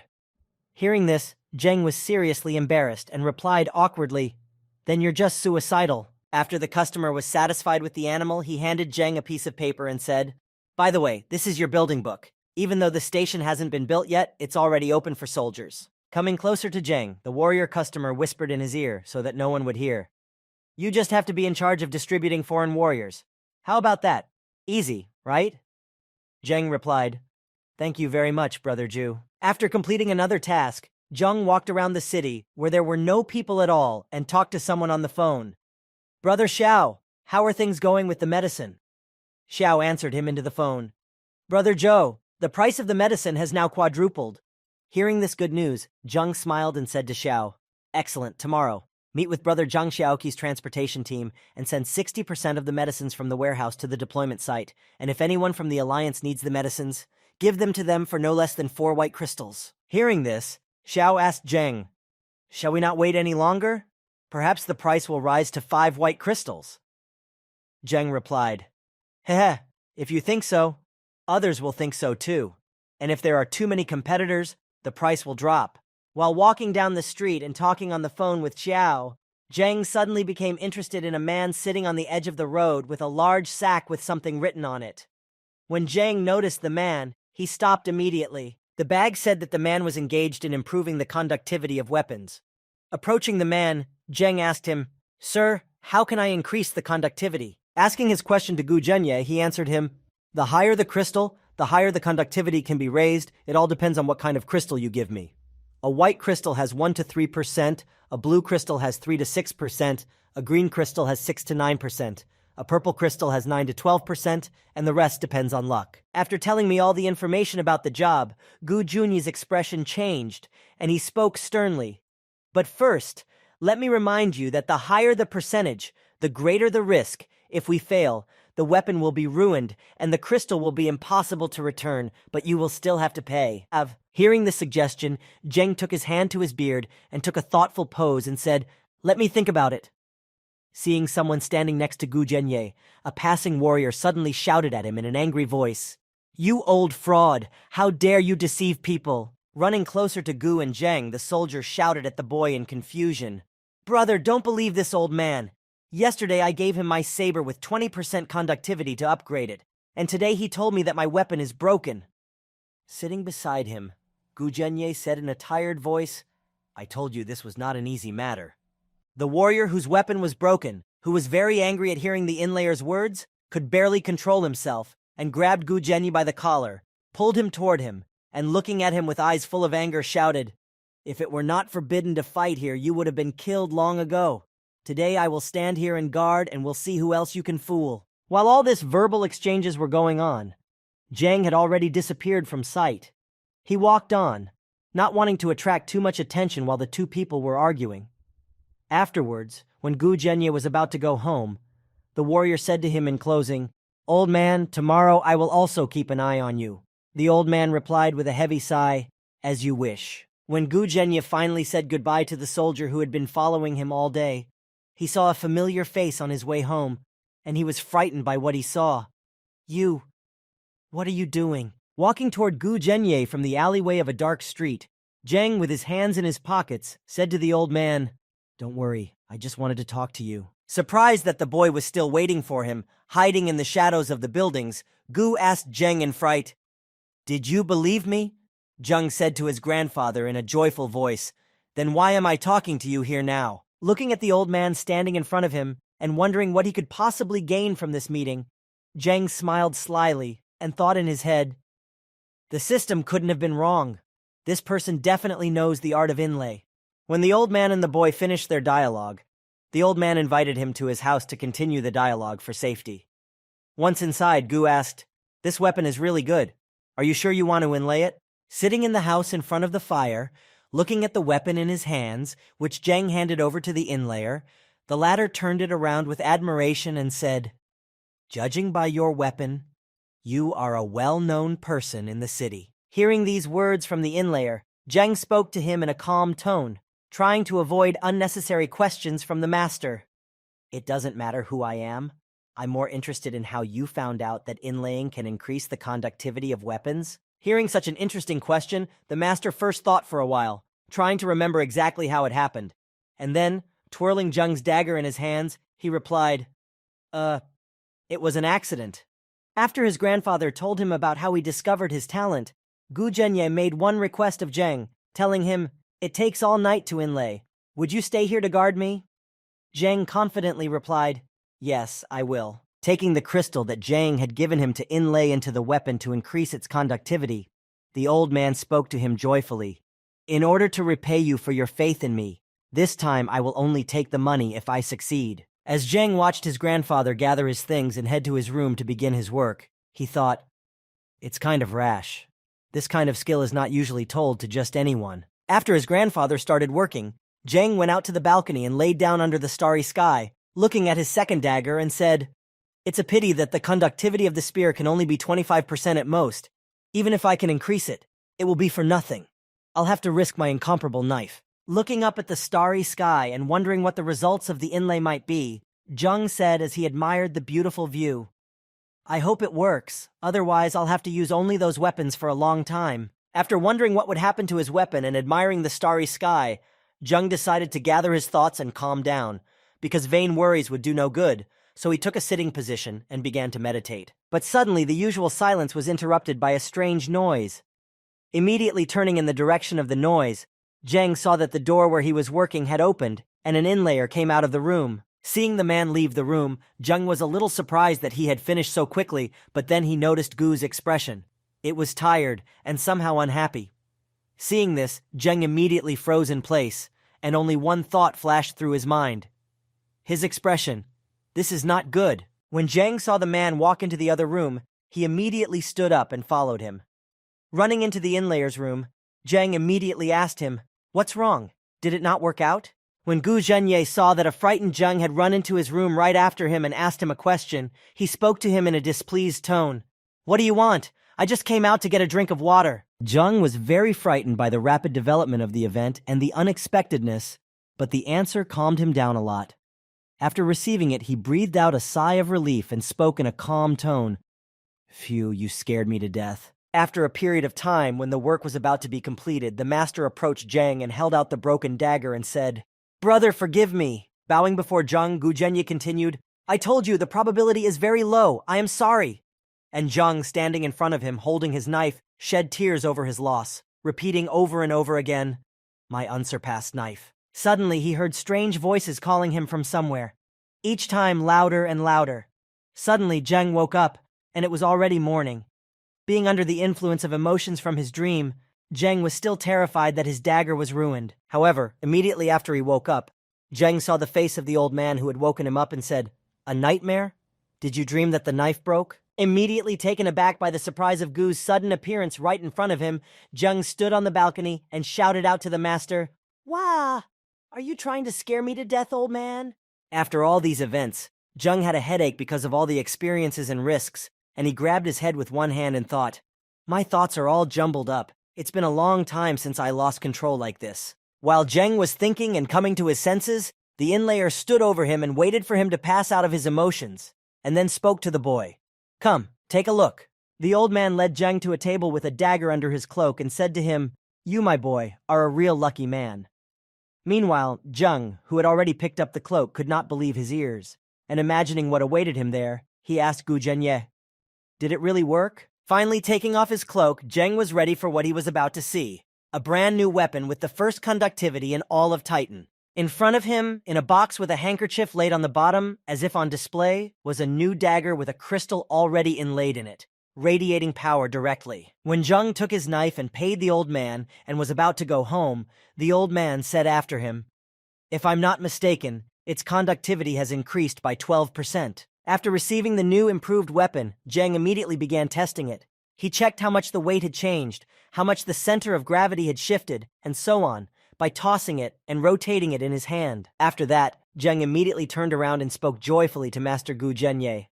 "Mr. Gu, I was not mistaken about you." Hearing this, he just smiled gently at Zheng, and was a little embarrassed by the words of gratitude, because he had not received anything like this for a long time. After Zheng received his newly enhanced brow, he immediately called his brother Chan.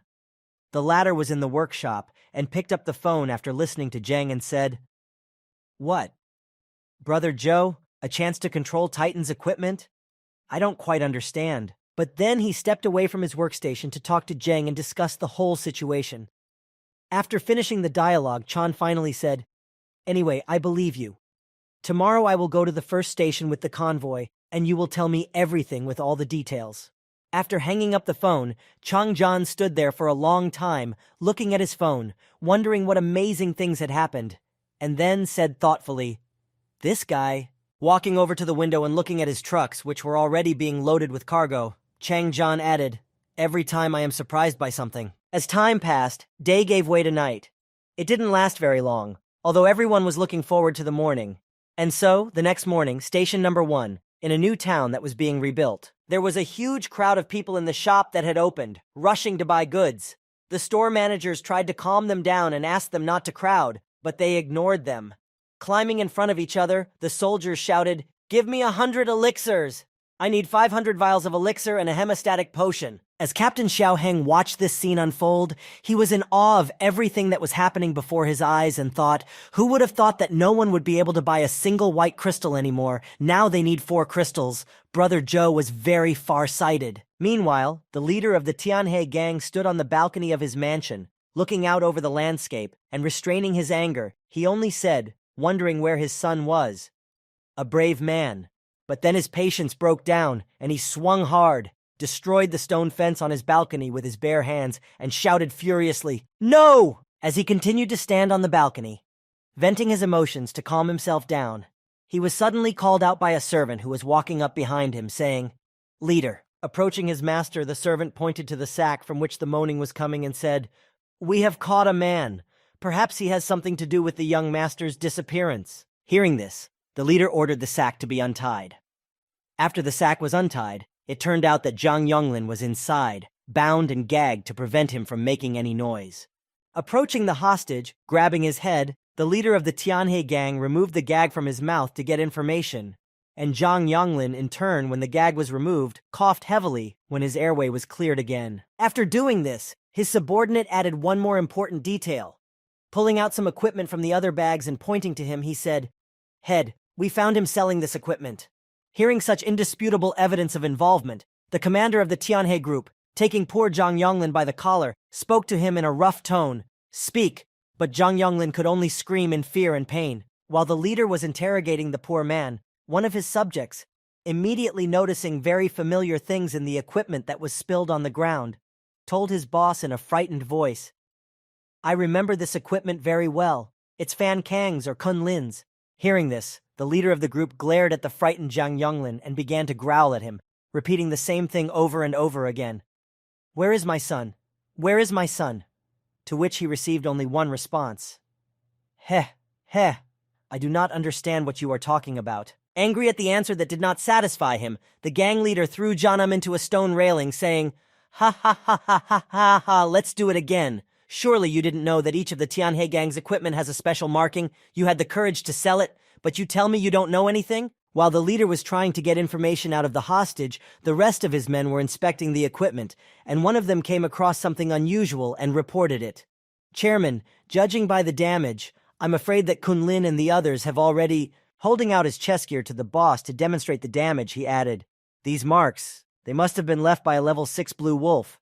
But with Kunlin's experience, a level 6 wolf shouldn't have been much of a threat to them. Hearing this from his subordinate, the squad leader began to approach him and spoke in an angry tone.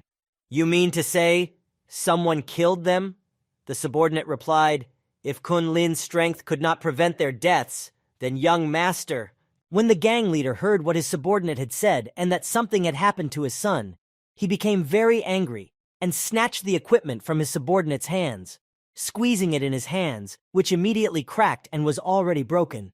The commander demanded to continue. Well, waving his hands away, the subject, trying to avoid consequences and calm his master, tried to change the subject, saying, We found out that this equipment was given to this person for resale, and the person who gave it to him is... As he continued his report, the subordinate was reckless and did not expect such a loud reaction and said, Zhou Zhen.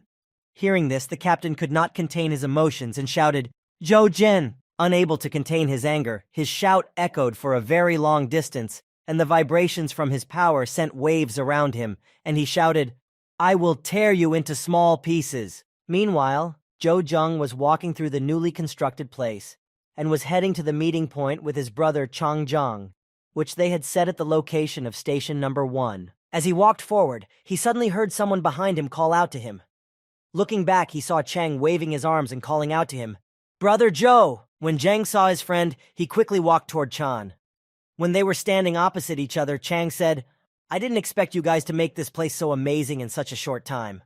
Zhou Zheng replied, This is all thanks to our joint efforts. Marveling at how fast the new town was developing, Brother Chang asked Zheng happily with a smile on his face, Is that why you didn't let me sell equipment here? Hearing this question, Zheng let it pass him by and took out his new, recently improved blade and handed it to Chang, saying, Brother Zhang, you remember my unrivaled blade, don't you? Seeing what Zhang was holding in his hands, Chang was very surprised and could only say one word.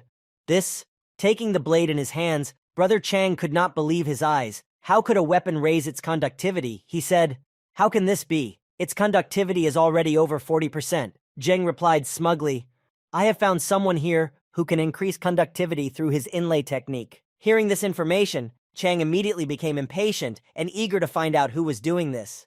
He grabbed Zheng's shoulder, who was only smiling awkwardly, and said to him, I have to see him. By any means necessary, I want to meet him. Hearing his close friend's request, Zheng put his hands at his sides and happily replied, I can only introduce you, and the rest is out of my hands. After taking Chang Zhang to the inlay master Gu Zhenye, Zhou Zheng went to a restaurant where he ordered some noodles. After waiting for his order, he began to eat. But suddenly someone called out from behind him, Brother Zhou! It was Chang Zhan, who had come to tell him that he had returned. He said, We're going back to Titan for now. Zheng asked him in surprise, You're leaving at this time of day? Maybe you'll stay overnight. But Chang had no plans to waste time. Leaning on Gu Zhenye, he smiled broadly and happily announced, Time is money, just wait.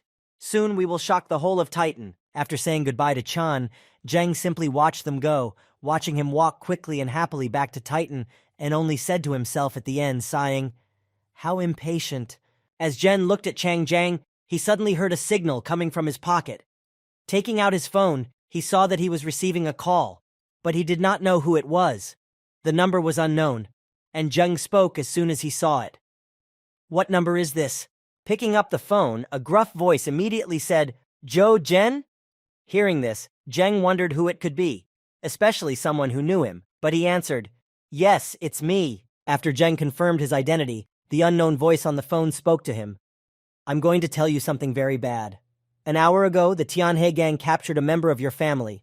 They locked him up in the 7th District Gang Unit, and only 3 people from the Warhammer Squad are still alive. Hearing this news, Zheng immediately asked his interlocutor, Who are you?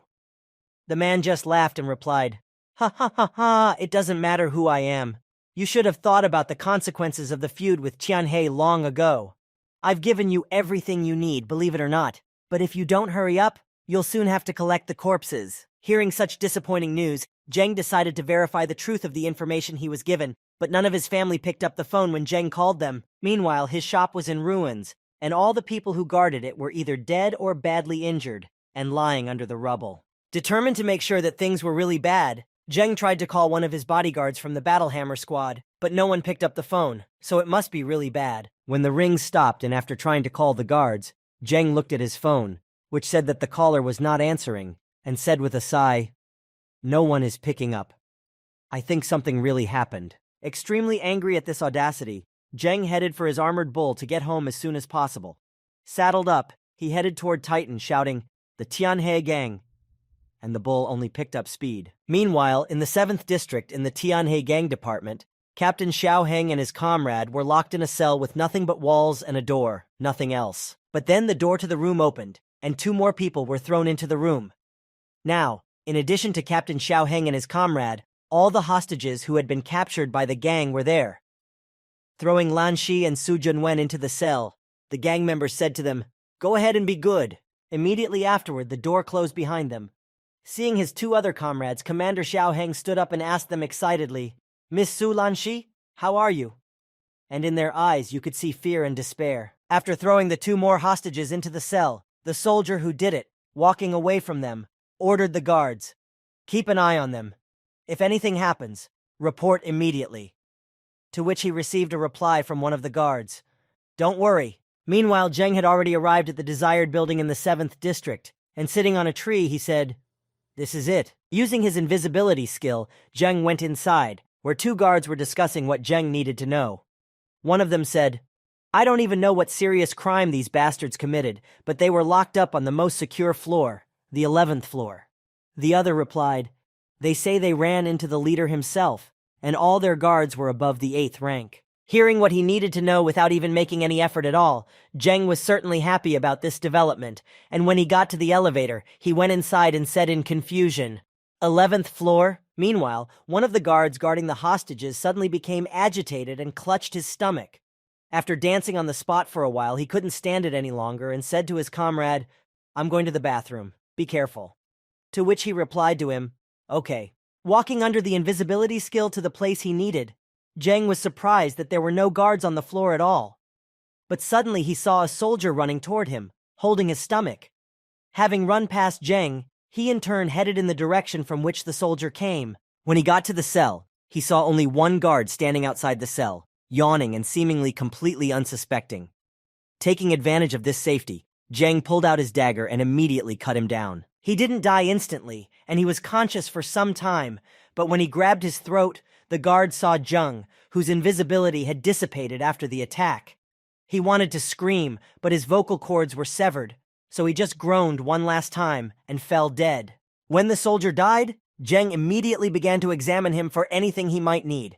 After searching the soldier completely, he said, "He has no keys. Doesn't he have any keys to unlock the cell?" Walking over to the door, Zheng tried to open it himself, but it was impossible, so Zheng thought, "I guess it can't be opened without a key." He had just finished his thought when he suddenly heard someone's footsteps coming from around the corner. Hiding the corpse so as not to raise the alarm, Zheng hid himself. At that time, the soldier who had been running to the restroom returned and left his comrade alone. When he arrived back, he didn't see his comrade, and he said in surprise, "Eh? Where is he?" But suddenly he felt something behind him. Looking back, he saw Zhou Zhen appearing out of nowhere right in front of him. He was about to sound the alarm, but he didn't have the heart to do anything. Before he could shout out anything, he was already finished. Meanwhile, everyone in the cell was sitting there, waiting for their time, when they heard the lockpick click in the door. This alarmed them greatly, because it could have been anyone, and there was no telling what would follow, because most likely nothing good awaited them. But as soon as the Chidevi opened, none other than the well-known Zhou Zheng came in, who came to rescue them from the captivity they had fallen into. Smiling gently, he walked toward them. Seeing Zhou Zheng, all the hostages immediately became animated, and their spirits quickly rose. Words cannot express how happy they were to see him. Seeing his master, Lan Shi was about to shout out, but he only managed to say a single word. "Pa!" In the middle of his words, Zheng interrupted him, gesturing with a quiet sign, and said to everyone, "Shh, let's get out of here first, and then we'll talk." Without making too much noise, Zheng, carrying Su Junwen, quickly retreated from the building, and was followed by Lan Shi and Commander Xiao Heng, who had also successfully escaped from the tower, and all together fled. Continuing his escape, Zheng suddenly asked Su Junwen in the middle of the road, "Are you scared?" She replied with a trembling voice, "No." Lan Shi was also running behind them. Sitting on Zhou Zhen's back, Su Junwen continued to speak to him. "I was not afraid because I knew you would save us." Meanwhile, the building had already noticed that the guards had been killed and the hostages had managed to escape. Examining the corpse, one of the soldiers said, "The blood has not yet cooled down, which means that they did not have time to get far. I will catch up with them."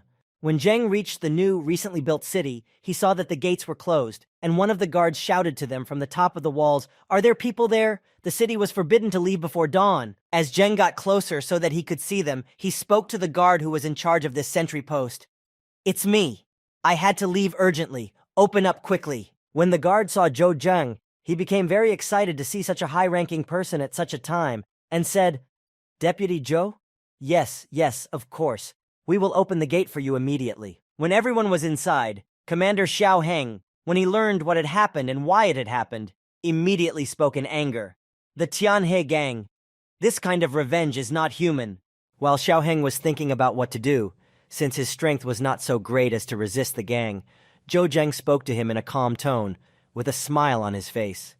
"My brothers were killed by them. I can't let them die for nothing." Continuing his remarks, Zheng said something to Commander Xiao Heng and told him that he needed to go and prepare first, saying, "First, we need to go to the first station to put everything in order, and then we will repay them in kind." Meanwhile, the pursuers from the Tianhe gang, who were heavily armed, ran to the gate to the city and shouted to the guards, "Hurry up and open the gate." The commander of the guard replied, "What do you want? Do you think we will just open the gate?" After these words, the pursuers had to give up and head back to their home.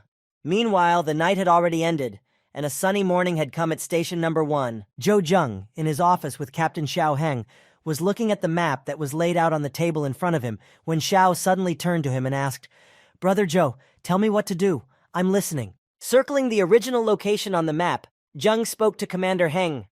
"The Tianhe gang has at least tens of thousands of people, so we can't defeat them all at once." Continuing to describe his tactics, Zheng said, "But I will break them one by one, slowly destroy them all." After that, he took action. On the same day, 3 cars from the Tianhe gang went hunting. Unsuspectingly, they were driving along the highway. Suddenly, one of the drivers noticed something unexpected in front of him as he was heading to the hunting ground. Something large was running in front of them, and the squad leader said, "There is prey ahead. Get ready to fight." But suddenly one of his squad interrupted his commander, and looking through the binoculars at what was coming at them, he shouted in a frightened voice, No! It's not prey, it's Zhou Zhen." Riding toward them, head-on his armored bull, Zhou Zheng was overwhelmed with emotion, and from a distance he began to shout out to them, "Tianhe gang." When the bull collided with the gang's cars, it knocked them all off the road and scattered them in different directions. Meanwhile, Zheng, after this action, had just gained courage and said, "Daddy's here." After a while, one of Tianhe's gang, most likely the boss's secretary, was standing next to their leader and reported to him, "Zhou Zheng has caused a lot of trouble for our hunting party in the past few days, and we have suffered heavy losses." Hearing this disappointing news, the gang leader Tianhe became very angry and ordered his subordinate, "Keep working. Every team that goes out must be accompanied by high-ranking soldiers." Sitting in the middle of the field, admiring the scenery, Zheng and Commander Xiao Heng began to discuss their plan, and the commander suddenly noticed, "Why hasn't a single car of the Tianhe gang passed by yet?" Sitting next to him on the same rock, nibbling on the grass, Zheng spoke to him, "It seems that our attacks have finally paid off. We can return to the base." Hearing this answer, the commander was surprised and asked Zheng, "Why?" Hearing another question from Commander Xiao Heng, Zheng told him, "They probably also realize that they need to send soldiers with higher ranks, and we can't afford to do that." As he sat on his armored bull, Zhou Zheng heard someone calling him and picked up the phone to hear the voice. "Zhou Zheng, I will kill you." But when he heard this, he just smiled. After hearing everything from his interlocutor on the phone, Zhou Zheng replied, "Head Chu? Actually, I've had enough of this over the past few days, so maybe we can talk in person?" While talking about the personal meeting he had offered Chu Tianhe, Zheng added another important piece of information. It was a condition that left him speechless, and this is what he said to Chu. If you personally bring me 10 top-grade purple crystals to the first station within a period of 3 days, I will return your son to you." Hearing this, the leader of the group, Leader Chu Tianhe, immediately jumped up from his seat and asked Zheng in a frightened voice, "What did you say? My son is still alive?" Zheng replied, "But remember, you must come alone, otherwise I will kill him." When Zheng finished talking to the leader of the Tianhe gang, Commander Xiao Heng, who was standing nearby and had heard the entire conversation from beginning to end, asked Zheng in surprise, "But Chu Xiong has been dead for a long time, right?" Turning to the commander, Zheng said to him with a sly smile, "If I didn't say that, how else could I have lured him here? I want to destroy the entire Tianhe gang, but some people don't agree." He pulled out his phone and showed the text message he had typed and sent it to the mayor. Meanwhile, the mayor was in his mansion standing on the terrace watching the scenery. After a while, his butler came up to him and said to his master, "Mayor, everything is ready." Hearing what the butler had said, the mayor sighed heavily and said, "Ah, this Zhou Zheng has really caused a lot of trouble." The butler replied, "Young blood, they have a great deal of short temper." Preparing for the consequences, Mo Wu sat down in his chair and sighed heavily. Initially, the Tianhe gang was allowed to strengthen their forces just to form an alliance with the Hongding Company. But ever since Chu Tianhe lost his son, the whole gang has started to allow themselves too much. As he continued his monologue, the mayor, Mo Wu, sitting in his chair, continued his thoughts, voicing them out loud. If he can't be of any use to Titan, having made his final decision, the mayor added, then he's no longer suitable for the role of gang leader. At that moment, Chu Tianhe had already arrived at the meeting place, although it hadn't taken long for him to accept Zheng's offer without even considering the risks. Arriving at the meeting point, station number 1, standing in the middle of the street, Chu Tianhe shouted, "Where is Zhou Zheng? I'm here and you haven't come out yet!" Meanwhile, Zhou Zheng was sitting on the roof of the building, watching everything from afar with binoculars. When he saw that Chu Tianhe had already arrived at the meeting place, he said, "How quickly he came." Opening his skill window, Zheng began to take out an RPG, handheld anti-tank grenade launcher, and while doing so he said, "Take your time, I'll give you some tips." After taking out his grenade launcher, Zheng began his plan to lure Chu Tianheng to the battlefield. He fired at one of the buildings nearby to attract Chu's attention, and he succeeded. Seeing the explosion, Chu immediately ran there to check what had happened, and Zheng, who was watching him from a nearby rooftop, said, "No wonder he's a 9th-ranked warrior. His speed is really very fast." Finally, after waiting for the right moment, Zheng rushed toward Chu Tianhe, and having outrun him, began to run to the place where he planned to start the battle and realize his plan that he had so diligently made. Having led Chu Tianhe to the place where he had planned, they both found themselves in a clearing, and there was absolutely no one around to notice them or help them. When Zheng was already there, he turned his head halfway toward Tianhe and spoke to him. "Okay, let's start here." To which Chu Tianhe replied, "Where is my son? Tell me and I won't hurt you too much." Hearing this question, Zheng was not going to deviate from his original plan, and opening his game backpack, he spoke to Chu Tianhe, taking out an unusual fruit from his game backpack. "Don't rush, I'll show you a trick first." Seeing that his enemy was confused, Zheng spoke to him, tossing the fruit in his hand. This crystal fruit is a very rare mutant plant, and of course, the star power it emits is very popular with high-level mutant monsters. Watching Zhou Zheng's performance, who was telling him some nonsense as if to stall for time, Chu Tianhe said to him, "Stop fooling me and give me my son." When Zhou Zheng heard Chu Tianhe speak to him again, he said to him, "Chu Tianhe, you are a real man, but unfortunately your son has dragged you down to the bottom." Angry at what Zheng had said to him and at not knowing where his son was, Chu Tianhe shouted at him, "What are you talking about?" Continuing their dialogue, Zhou Zheng continued to tell Chu all the information bit by bit. "Haven't you realized that since you started looking for your son, most of your gang has already stopped following you? Even the mayor has given up on you." Hearing this, Chu objected to Zheng. "What kind of nonsense are you talking about?" With a sly smile, Zheng explained to Chu, "I'm not talking nonsense. If it weren't for the mayor's personal order to leave the Tianhe gang and do whatever he wants with you, would I have gone to the trouble of dragging you out here alone?" Hearing these words from Zheng, Chu began to slowly boil with anger as he spoke. "Dragging me out? Is that why you tricked me? My son." To which Zheng replied, "Do you want to see your son?" Taking the armor that Su was wearing at the time, he showed it to Chu and said, "Look, this is the only thing left of him." When Chu Tianhe saw this insolence on the part of Zhou Zheng, he was overcome with anger and shouted at the top of his voice, "Zhou Zheng, Swinging his sword and closing the distance between them, Chu prepared to deal with Zheng in one blow, shouting after him, "I will cut you to pieces!" While he was trying to attack, a huge white tiger jumped out of the forest behind Zheng, attracted by the rare fruit, and immediately leaped toward Zheng, throwing the mutant fruit into his mouth, saying to Chu, "I forgot to tell you. There are a lot of high-level mutant beasts in the area behind me." When Chu Tianhe broke the distance between him and Zheng, he hit the jaw of a giant tiger that had just jumped out of the forest behind Zheng. Meanwhile, Zheng, realizing that his mission was complete, used his invisibility skill and said one last time, "Have fun here, and don't forget to say hello to your son for me." After saying his final wishes, Zheng immediately disappeared into thin air, and Chu Tianhe could only watch in confusion as he fought off the tiger's attack. When he came to his senses, he said, "How is this possible? How did he do that?" After repelling the tiger's attack, Chu Tianhe broke the distance between himself and the high-level mutant beast to regroup, but then a noise began to come from the forest. After a while, the trees began to fall in his direction, and he saw that in addition to the white tiger, a fire lizard was also heading toward him. It took a long time after Zheng decided to get even with Chu Tiansha. And eventually, after that incident, rumors spread through the city that Chu Tianhe had been gone for more than a month, and that the election of a new gang leader would soon be held. Sitting in a restaurant, the two soldiers were discussing this topic. Passing by, Zheng overheard them talking, and one of them said, "I heard that the Tianhe gang is about to elect a new leader," to which the other replied, "Chu Tianhe disappeared more than a month ago. I think the same thing happened to him as his son." And then the first one added, "Was there a curse on them or something?" But Zheng didn't stay long to listen to their conversation. He went on his way because he was in a hurry to get to the warrior union. When he reached his destination, the door opened immediately, and one of the managers met him, speaking to Zheng right from the doorway. "Welcome, Mr. Zhou Zheng." After entering and walking confidently forward, Zheng said to the manager in a tired voice, "Open the 8th rank room." The manager immediately responded with a gentle smile. "Very well." When Zheng gave the order to open the 8th room, there was only one thought in his mind that was troubling him, and that was this.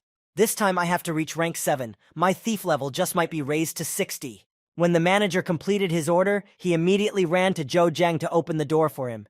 When he opened it, Zheng immediately rushed inside without hesitation, even though there was a thick fog coming out of the room. The fight was not very long, but it was not too quick either. The whole thing lasted half an hour.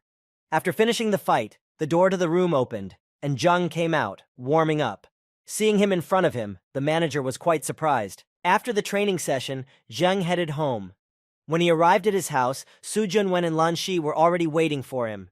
When Zheng stepped on the threshold, his family members looked at him in surprise, and Lan exclaimed joyfully, "Master, you have reached the 7th rank." Looking at his family members, and especially at Lan Shi, Zheng, who was beaming with happiness at having reached the 60th level, spoke to him, "Yes, Lan Shi, you should also try your best." Hearing Zhou Zhen say this, Lan Shi was embarrassed and rubbing the back of his head excitedly. "I am trying my best, but I am not as talented as you, sir." Seeing Lan's agitation, Zheng calmed him down and put his hand on his shoulder and said happily, "I have to leave soon, to a place that is very far away from here. While I'm gone, you will train with Xiaoheng and the others, and the house is all yours." Hearing this, Lan exclaimed in surprise, "Huh? Good, don't worry, sir." Hearing the talk about Zheng having to go on a trip somewhere, Su Junwen, who was standing nearby, nervously said to Mr. Zhou, "Sir, you should also be careful there, please." Hearing such words of support and concern for himself, Zheng put his hand on her head and gently stroked it, saying, "Don't worry so much. Take care of yourself. Don't worry so much about me." After Zheng said goodbye to his family and left his instructions, he set off on his journey. On his way, one of his friends who was sitting in the trailer with him said to Zheng in a jovial tone, "So you've decided to run away, boy? Aren't you afraid that your little mistress will be sad?" Zheng, reassuring his friend, calmly replied, "Brother Zhu, stop mocking. Yunwen is not that cowardly. Besides, this time I've teamed up with the Beast King Alliance, which is a rare opportunity I couldn't pass up." Hearing Zhu and Zheng's conversation, Xiang Shihan shouted out to Zheng in frustration, "The leader is already too cautious. The connection with Hongding is already strong enough. You can go back and spend time with your mistress." Hearing this, Zheng opened his mouth in surprise and thought, "Did I offend her in some way?" Meanwhile, Zhu, while Xiang Shihan was reprimanding Zheng, was rubbing his beard and thought, "I heard that the leader Han Zhendong and the others suffered heavy losses when they tried to pass through the road between the Titan and the tomb. I'm not afraid to exaggerate, but with Brother Zhou, our chances of victory have increased significantly. When Zheng negotiated with the commander of the Beast King Alliance, he explained the situation to him and added, "If the road between Titan and Graveyard is open this time, the two cities will be able to establish business cooperation." Pointing to the 2 points on the map where Titan was located and where Mohilnik was located, and the road connecting them, Han Zhengdong said, "You realize how profitable this is, don't you?" After hearing everything from the leader of the Beast King Union, Zheng said to him, "You're afraid that your Beast King Alliance won't be able to make such a profit, so you've asked Hongding for help." Hearing what Zheng said, Han Zhendong leaned on the arm of his chair and leaned on his hand, and spoke to Zheng in a businesslike voice, offering him a deal. "With you, of course, we will have equal terms of cooperation. How about a 10% share of the profits for the journey?" Zheng replied, "Deal, we have a deal." While Zheng was flying in his thoughts, Shang Shihan was already trying to bring him to his senses. Approaching him very close, she leaned toward him, so that there was only a little distance between them. When Zheng regained consciousness, he was immediately ashamed and let out a surprised gasp. Shang said to him angrily, "I called you several times. Did you fall asleep?" Noticing the unusual closeness of the pretty girl, Zheng immediately jumped away and straightened up sharply, embarrassed, with a hint of shyness, and said, "No, sorry. I have things to do." Looking at Zhou Zheng in surprise, Xiang Shihan asked him curiously, "Where is your armored bull?" Playing dumb so that no one would suspect anything, Zheng answered her, Well, it's in a safe place." And he thought, "How am I going to tell her that I put it in the system space?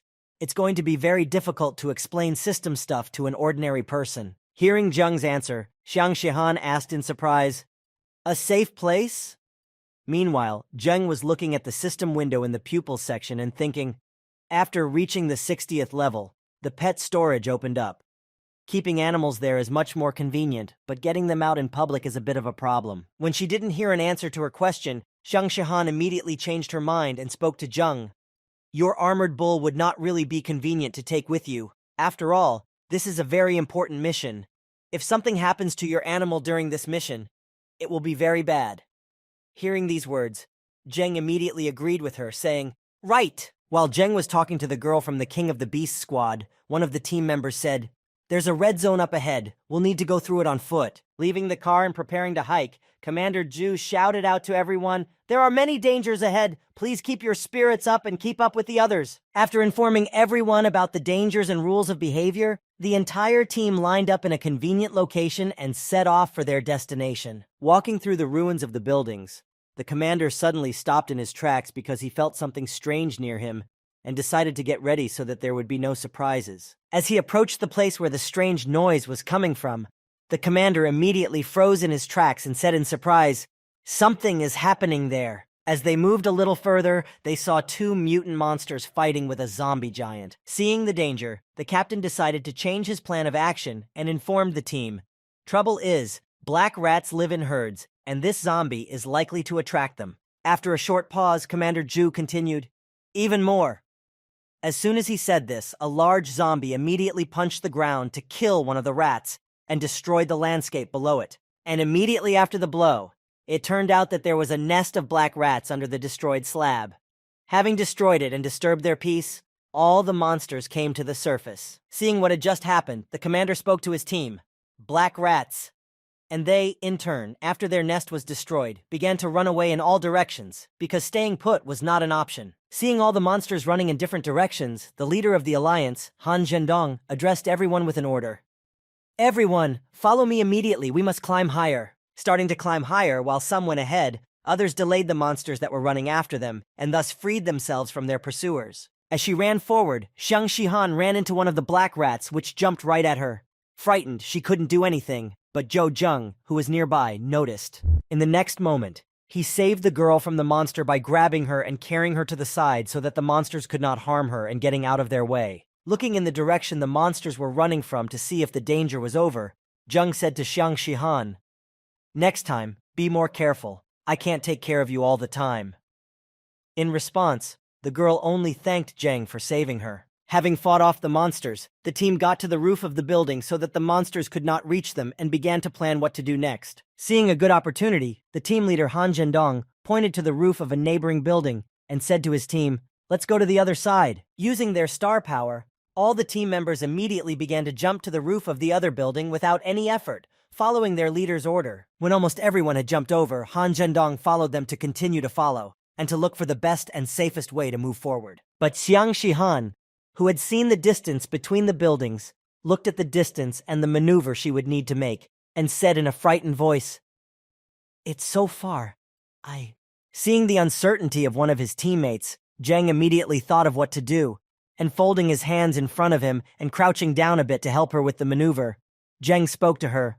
"I'll help you." Hearing this offer, Xiang Shihan wanted to object, saying, But Zheng interrupted her and began to hurry her along, for the door to the roof was on its last legs, and the monsters were about to break in, and he said, "Enough talking, hurry up." Hearing these words from Zheng, Sun Shihan immediately calmed down, and with a heavy sigh she prepared to jump using Zheng as a springboard. Stepping back a little, Xiang Shihan gathered all her will into a fist, and gaining momentum for the jump, she ran straight toward Zhou Zhen. As soon as she was off the ground, she was able to stand on Zheng's arms so that he could lift her up, helping her jump to another roof to join the rest of her comrades. As Xiang Shihan stood in Zheng's arms, he threw her into the air saying, "Go!" The girl, having gained enough height and speed, could safely fly to the other side, to the next building. After Zheng helped his last comrade to the other side, and when Xiang Shihan had already landed on the other side, Han Zhendong called out to Zheng, "Zhou Zheng, hurry up and come here." But then the door on the roof opened, holding back the monsters, and Zheng stepped toward the monsters and said to him, "Commander, you go ahead, and I will contact you later." Hearing this statement from Zheng, the commander shouted out to him in alarm, "Zhou Zheng, what are you doing?" He was also supported by Xiang Shihan, who also called out to Zheng in an alarmed voice, "Zhou Zheng, come to us quickly, we can still escape." Hearing these words from his comrades, Zheng was in no hurry to abandon his plan and remained on the other side of the building, arguing as follows, "Look down. If someone doesn't take them away, no one will escape." Hearing Zheng's words, Commander Han Zhendong immediately approached the side of the roof and looked down. What he saw immediately plunged him into shock, because until then, he really didn't know what was going on down there. And down below, he saw this picture. Black rats were not just a lot. They filled everything downstairs, and the monsters were running all over the street. After not so much talking, the door finally opened, and a huge crowd of black rats ran out, which only grew over time. Zheng, seeing that the monsters had broken through the closed door, ran away from them, shouting as he went, "You little brutes! If you want meat, you have to catch up with me first!" And a huge crowd of Montres ran after him. When Zheng reached the edge of the roof, he immediately jumped off, and the monsters running after him chaotically began to change their course in order to slow down. But not all of them could do so, because some of them were pushing others. After Zheng jumped off the roof, he used the cat hook to grab onto the fire escape, and the monsters fell from the roof one by one, pushing each other. Moving briskly with the help of the cat hook from one building to another, he was able to escape from the pursuit. Commander Han Zhendong and Xiang Shihan were watching him from another rooftop, and the commander immediately said, "This guy, I can't figure him out."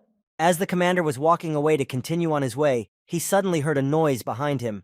Looking back, he saw that the monsters had knocked down the tower where Zhou Zheng had recently been. After that moment, Zheng immediately disappeared from the horizon, and it was unknown where he went. And all the monsters immediately ran to one place, gathering in a crowd. Hearing a very disappointing roar, Xiang Shihan shouted out to the commander in fright, "Chief, did something happen to him?"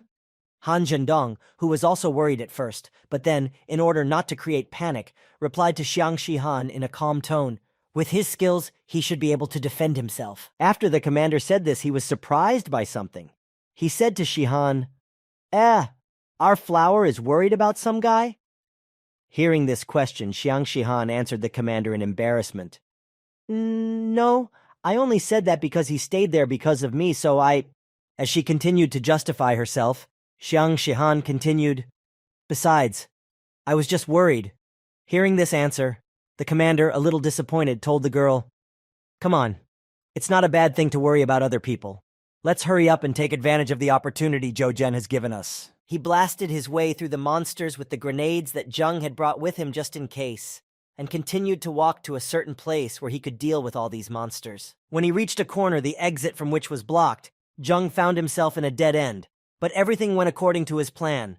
Stopping in his tracks, he said, "It wasn't hard to lure them here, As soon as Zheng reached his destination, he turned around and took a few steps before he saw that all the monsters who had been chasing him were already in front of him, and he said, "Although you are very hot, I don't have time to play with you now." He moved his hand a little behind him and took out his play equipment and began to take out some reports, speaking as he did so. "Okay, time to work." As soon as Zheng finished his sentence, his armored bull, which he had just taken out of his pet inventory, appeared next to him. As soon as his companion was near him, all the monsters immediately froze in place, and Zheng quickly mounted his four-legged companion and prepared for battle. The moment Zheng was on the back of the armored bull, the leader of the black rats, who was many times larger than the other rats, immediately appeared in front of them, and he was serious. As soon as the leader of the rats bided his time, he immediately attacked the armored bull to start the fight and defeat his opponents. Seeing the enemy attacking, Zheng and the armored bull also decided not to stand idly by, and also rushed into the battle, attacking the enemy. The next moment, the leader of the black rats was defeated. There was a huge hole in his chest from the horn of an armored bull that had pierced through the black rat. When the leader was defeated, Zheng saw the rest of the black rats immediately start running away, scattering in different directions. "Well done, Bull." Meanwhile, the captain of the King of Beasts Alliance and his squad were already waiting for Zheng's call from a safe area. Seeing Zheng among the ruins, Xiang Shihan asked Han Chen Zhendong, "Leader, Zhou Zheng, are you sure he's okay?" Hearing Xiang Shihan's worried voice, Zhu, who was nearby, tried to calm her down by saying cheerfully, "Don't worry, I know this guy. Nothing will happen to him." Zhu continued, "He never does anything unless he's sure." But Xiang Shihan was no longer listening to him. A light lit up in her eyes, and she looked happily into the distance, seeing Zheng there. Happy that he was okay, she watched him slowly walk toward them with a calm soul, showing no signs of injury or any other kind of trouble. When Zheng got closer to the building, Xiang Shihan exclaimed in a joyful voice, "It's Zhou Zhen!" And he, in turn, smiling gently, slowly approached his team, keeping his hands in his pockets. Running to the edge of the roof, the team leader, Han Zhendong, saw that Zheng was safe and sound and shouted joyfully, "We'll go down and meet him." After the whole team descended from the roof of the building, they rushed to meet him. When they all stood in front of Zheng, they were amazed at his strength and rejoiced to have such a warrior with them. And Zhu shouted to Zheng, "Brother, your bull!" Rejoicing that Zheng was safe and sound, the commander of the squad, Hen Zhendong, put his hand on Zheng's shoulder and said to him, "It's good that Zhou Zheng was with us this time, but the center of the red zone will be strictly ahead. We all have to be as careful as possible." While Xiang Shihan, Zhu, Han Zhendong, and Zhou Zheng were talking, one of their squad returned from reconnaissance and reported happily to the commander in a hurry, while catching his breath after a run. "Leader, we found a working tank at the gas station." Hearing the information reported by the scouts from his unit, who had just returned, Han unfolded the map and said, "I remember. If I remember correctly, there's a road up ahead that's quite suitable for a car." After examining the map, the squad leader chose the best route and gathered his team together and headed for the tanker. When they arrived at the right place, the entire team loaded onto the tanker and set off. Along the way, while they were heading to their destination, they were attacked again and again by various flying monsters of relatively small size, but Zheng, who had taken up a rifle, accurately neutralized them as soon as he noticed them. Amazed at Zheng's accuracy, the commander said to him, "I didn't know you could shoot a rifle as well as a bow." Zheng replied, "Ha, but it's just for fun. I didn't bring my elven bow this time, so I'll just have to borrow your rifle." Having reached a certain place, the tanker stopped to set up camp and rest for the night, because the sun had almost set, and it would not be safe to travel in the dark. Leaving the vehicle with the tanker, the whole team went inside the building. Han Zhendong made a fire while the others rested, and then looked at the map and said, "If nothing else happens, we will enter the burial ground tomorrow." Having finished looking at the map and planning the route, the squad leader told everyone, putting his hand on Zhu Zhenhua's shoulder, "Today, I and Zhe Zhenghua will be on guard duty, and you guys should rest for now." To which they replied, "Very well." When everyone had already distributed their duties, and everyone was doing their own thing, Zhou Zheng and Xiang Shihan went to the roof because Zheng wanted to show her something. As soon as they arrived, fireworks immediately appeared in the air in front of them. Sitting on the balcony, watching the fireworks explode, he didn't say a word. Not even a single emotion was visible on his face. No joy, no surprise, nothing at all. But Xiang Shihan was amazed by this spectacle and watched with admiration. Sometime after the fireworks show started, she asked Zheng, "What is this? It's so beautiful." Zheng replied, "There's a special kind of plant that explodes when it ripens and scatters across the sky, because it's cool here at night and the seeds don't suffer from direct sunlight." Hearing this interesting explanation, the surprised girl immediately turned to Zhou Zhen. I never knew you knew so much. Zhou Zhen answered her briefly. Aha. And then he thought, a lot. I just made it all up. As Xiang Shihan continued to watch the fireworks in the night sky, she spoke gently to Zhen. Thank you for today. Zhang, surprised to be thanked again, asked, Didn't you already thank me? You would have helped me in a dangerous situation, wouldn't you? Standing up and heading inside the building, leaving Zhang alone to watch the fireworks, the girl said to him one last time, I don't know. The next morning, near the road that led to the city of Gravedigger, a band of robbers attacked another group of soldiers, and after defeating them, their leader said, Ugh, what a bunch of nobodies. Ugh. After he had defeated his opponent, the leader of the robbers finished him off and then gave an order to his men. Check everything here. If there is anyone left alive, kill them. While he stood in front of him, thinking and watching the road, his men went to check all the remaining victorious soldiers to see if they had missed anyone, or if anyone was hiding somewhere nearby. Suddenly, the leader saw a tanker truck pass by in front of him, and the people in it noticed them walking by the dead soldiers. Realizing what had happened, one of the gang members ran up to his commander and spoke to him in alarm. Boss, that convoy probably saw what we did. Should we catch up with them? Hearing the worried voice of his subject, the leader of the bandit group spoke to him. Tell your brothers in the city to keep an eye on them. Meanwhile, Heng's group was already at the entrance to the city, and seeing that it was only a short distance away, Commander Heng Zhendong said to his team, Guys, the southern settlement is already ahead. It is one of the 4 stations of the graveyard. As they approached the town, Zheng immediately saw an interesting scene. Li Qin, a 6th-ranked warrior, was fighting a 7th-level mutant wolf. When the wolf attacked the warrior, he deftly dodged its attack, but then jumped up, which confused the monster and it froze in place. And the next moment, Li Qin was already behind the mutant monster, and finished off the wolf with a single blow of his sword. Watching this, Zheng was very surprised that a 6th-ranked warrior could defeat a monster stronger than him, and he thought, how is this possible? As he watched the hunters begin to dismember the carcass and take out the crystal, Zheng had another thought. A 6th-ranked warrior was able to kill a 7th-level mutant beast without even using star power? Seeing that warrior and his friend sharing the materials they had gotten from the wolf were very cheerful and surprisingly calm, Zheng thought, it seems that he did not fight with his full strength at all. When Zheng arrived at the stronghold in the north and saw how large it was, he thought, a burial ground. It's really not as simple as it looked. After getting out of the car, the entire team stood at the entrance, and only Zhu Zhenhua broke the silence of the tomb by saying, Is this just the location? In terms of scale, it's even bigger than Titan. Walking along the street and looking around, everyone was amazed by the scale, and in general by everything they saw. Zheng, walking along the northern stronghold, just looked at everything in silence and thought, I used to think that this place was almost the same as Titan, but now I see that I was wrong. Walking behind Commander He Zhendong, Xiang Shihan, happily looking at everything, suddenly asked him, Are we going to reach the burial ground today? He replied, Of course. Turning to his comrades, the commander stopped abruptly and said to his comrades, But now we do not need to hurry.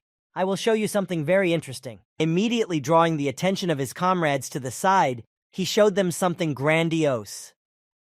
Xiang Shihan, marveling at what she had just seen, exclaimed in amazement, Wow! Seeing everyone's mouths agape in amazement and Xiang Shihan's eyes light up with happiness, He Zhendong asked them, Well, have you ever flown on one of these? When everyone went inside, the commander bought a ticket for everyone, and when everyone took their seats, Zheng, who was sitting next to Zhu, started a dialogue with him. Brother Zhu, I have heard that there are not only such airships in the northern settlement, but there are also many in other stations. He replied, Yes, the tickets are expensive. After saying this, Zhu Zhenhua immediately became quiet. And then he continued his story. But if there is only a station this huge, can you imagine what the graveyard itself is like? Suddenly there was a noise and all the passengers were warned to fasten their seatbelts and take their seats. The airship is taking off. Have a good trip, and please do not make any noise. Sitting in the airship, Xiang Shihan could not contain her emotions. She was amazed by everything she saw in the cemetery. Her emotions were overflowing, and she exclaimed joyfully, Wow, let's go, let's go. Unable to contain her emotions and wanting to share them with everyone, Xiang Shihan grabbed Zheng and spoke to him in a joyful voice. Wow, are we flying through the air? Zheng, can you feel it? Zheng, trying to remain calm and not get emotional so that he could be ready in case of emergency, just smiled as he watched Xiang's sincere reaction. Flying above the clouds, Zhang Shihan suddenly became active again, actively looking at the visa in the window and speaking to her comrades. Quick, look at this beautiful view. As Zheng looked out the window, he immediately said something that really bothered him.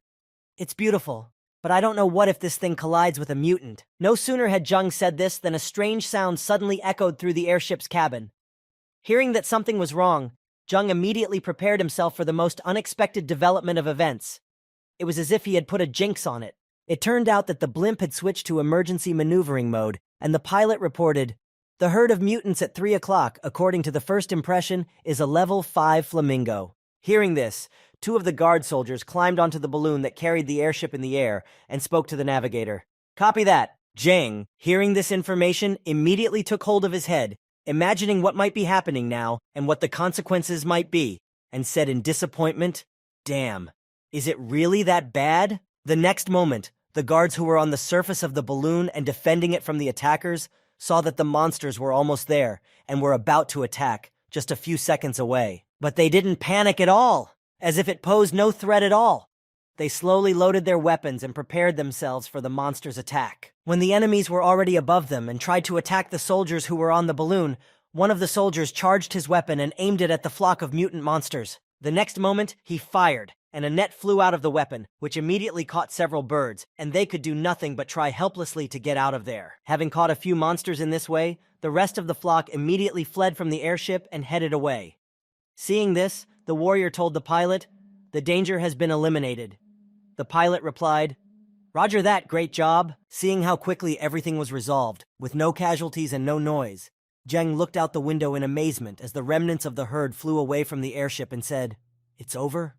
Just like that?" Zheng, wondering how it was possible, immediately remembered the guy who had fought a wolf above his level and thought, there seems to be a connection between them. Sitting in his seat, Zheng immediately saw that the soldiers who had been defending the airship from attack had entered the cabin, holding their weapons. Noticing what it was made of, its appearance and its size, Zheng thought in his head and said to himself, "I think the secret is in the metal." Deciding to unwind a bit and find out some information, Zheng got up from his seat and put his hands in his pockets and walked over to one of the soldiers who had recently repelled the monster's attack. Pulling out a pack of cigarettes, Zheng pulled one up a little to make it easier to reach and held it out to the soldier standing at the entrance. After treating his rescuer to a cigarette, Zheng looked at him mysteriously and tried to flatter him, saying to the soldier, "Brother, you did a great job. Brother, you did a great job." Taking one cigarette from the pack that Zheng handed him and reaching for the lighter, the soldier replied, "Thank you, brother." As he lit the cigarette, the soldier looked at Zheng, and the latter decided not to waste time and asked him, "Listen, may I ask what kind of bullet you just used?" Hearing this strange question, the warrior said to Zheng, "Ha, it seems that you are new to the graveyard?" Zheng replied, "That's right, I just came from Titan." Pulling the cigarette out of his mouth, the warrior said thoughtfully, "Titan? You've never heard of it, probably some small town?" Embarrassed by this answer, Zheng thought, "Oh right, of course. To them, Titan is a small town." Pulling out his weapon and showing it to Zheng, the warrior spoke to him, showing him everything about the construction of his crossbow. There is no secret in the bullet. Taking another bullet from his ammunition belt, he continued his story while sipping on a cigar. "This warhead is composite metal." Hearing about the composite metal, Zheng immediately thought about it, rubbing his beard and repeating it over and over again in a surprised tone. Composite metal? Seeing that Zheng had no idea what he was talking about, the warrior continued, "It's been a year since we managed to crystallize the composite metal, and it's now divided into powerful and weak subtypes. But even the weakest of them is much stronger than the ordinary metals of the past years." Holding out the metal shell in front of Zheng, the warrior continued, "We have divided this metal into subtypes, according to a standard called armor penetration. That is, according to the ability to destroy the enemy's armor. The more armor penetration, the stronger the impact, but the price of such a metal will, of course, be higher." Smoking the cigarette Zheng had given him, the warrior continued, holding the shell casing in his hand. "The bullet I just fired has an 8th level armor penetration, and its value is equal to the income of this entire airship." Hearing the price of a single bullet shocked Zheng. Seeing Zheng's face twist after hearing the price, the warrior patted him on the back and said, "Don't be surprised, in fact. This situation can happen in 1 out of 10 flights, so the airlines don't suffer huge losses." When Zheng heard what the soldier said next, he was offended and exclaimed, "Ah!" When Zheng returned to his team, he told Zhu Zhenhua about what he had learned, and the latter replied, So, we really have a very narrow mindset. If we had this metal, hunting would be much more enjoyable, right? And Zheng replied, not so much. Thinking about all the possibilities and the nuances of using this weapon, Zheng suggested, this weapon requires warriors who can fully unleash its power. For example, a first-ranked warrior can use an armor-piercing weapon with a maximum score of 2. Thinking even more seriously about his assumption, Zheng smiled slyly and said to himself, but then the uncertainty of the upcoming battles will become even more intense and interesting. While Zheng was speculating about the weapon, Xiang Shihan asked Han Zhendong, Leader, I've always wondered, why is this city called the Graveyard? After Xiang Shihan asked this question, the commander was silent, just listening to the airship flying over the forests, rocks, and overcoming distances. And then, when he realized that it was not far from the central city, he smiled slyly and said, just wait a bit, we will arrive soon, and then everything will become clear to you. After half an hour of traveling, the airship almost arrived at its destination, and then the squad leader, Han Zhendong, told his comrades to go out on the deck and look down. When Xiang Shihan, Zhou Zheng, and Zhu Zhenghua stepped outside and looked down, they were overcome with strange feelings of surprise and fear. Zheng was the first to speak. Is this a grave field? He asked the commander. Drenched in cold sweat from surprise and the inability to comprehend these numbers, he said, how many animal attacks did this city endure to collect so many bones from them? But his question was suddenly interrupted by a voice coming from the airship's interior. A voice could be clearly heard from there saying, Dear passengers. Flying over the wall and into the city, which was bustling with life, the pilot's voice continued to inform the passengers, we have arrived in the city of Mohilnik. Hearing this news, Zheng smiled slyly, and barely restraining his sinister smile, he said, Here it is, Gravedigger. After getting off the airship, the first thing to do was to find a place to spend the night. After wandering around the city for a while, the commander led everyone to a hotel, where they were greeted right from the doorstep. Welcome to the Triumph Hotel. As soon as they entered the hotel, they were greeted by beautiful young women workers who offered to help them in many ways. Seeing such a beautiful young staff, Zhu Zhenhua exclaimed happily, This is awesome! Zheng just coughed discreetly, as if he wasn't interested, and Xiang Shihan huffed in offense. While the comrades stood at the entrance, each experiencing different emotions, the commander turned to them and held up 3 room cards and spoke to them. All the rooms here are single rooms. Choose your own. Approaching the commander, Han Zhendong, Zheng abruptly snatched one of the cards from him, and offended, he walked to his room saying, I'm going to go get some rest. As soon as he said this, the girls from the staff immediately ran up to him, and when they heard that Zheng was tired and wanted to rest, they immediately began to offer him their services. As one of them approached him, she said, Sir, would you like a massage?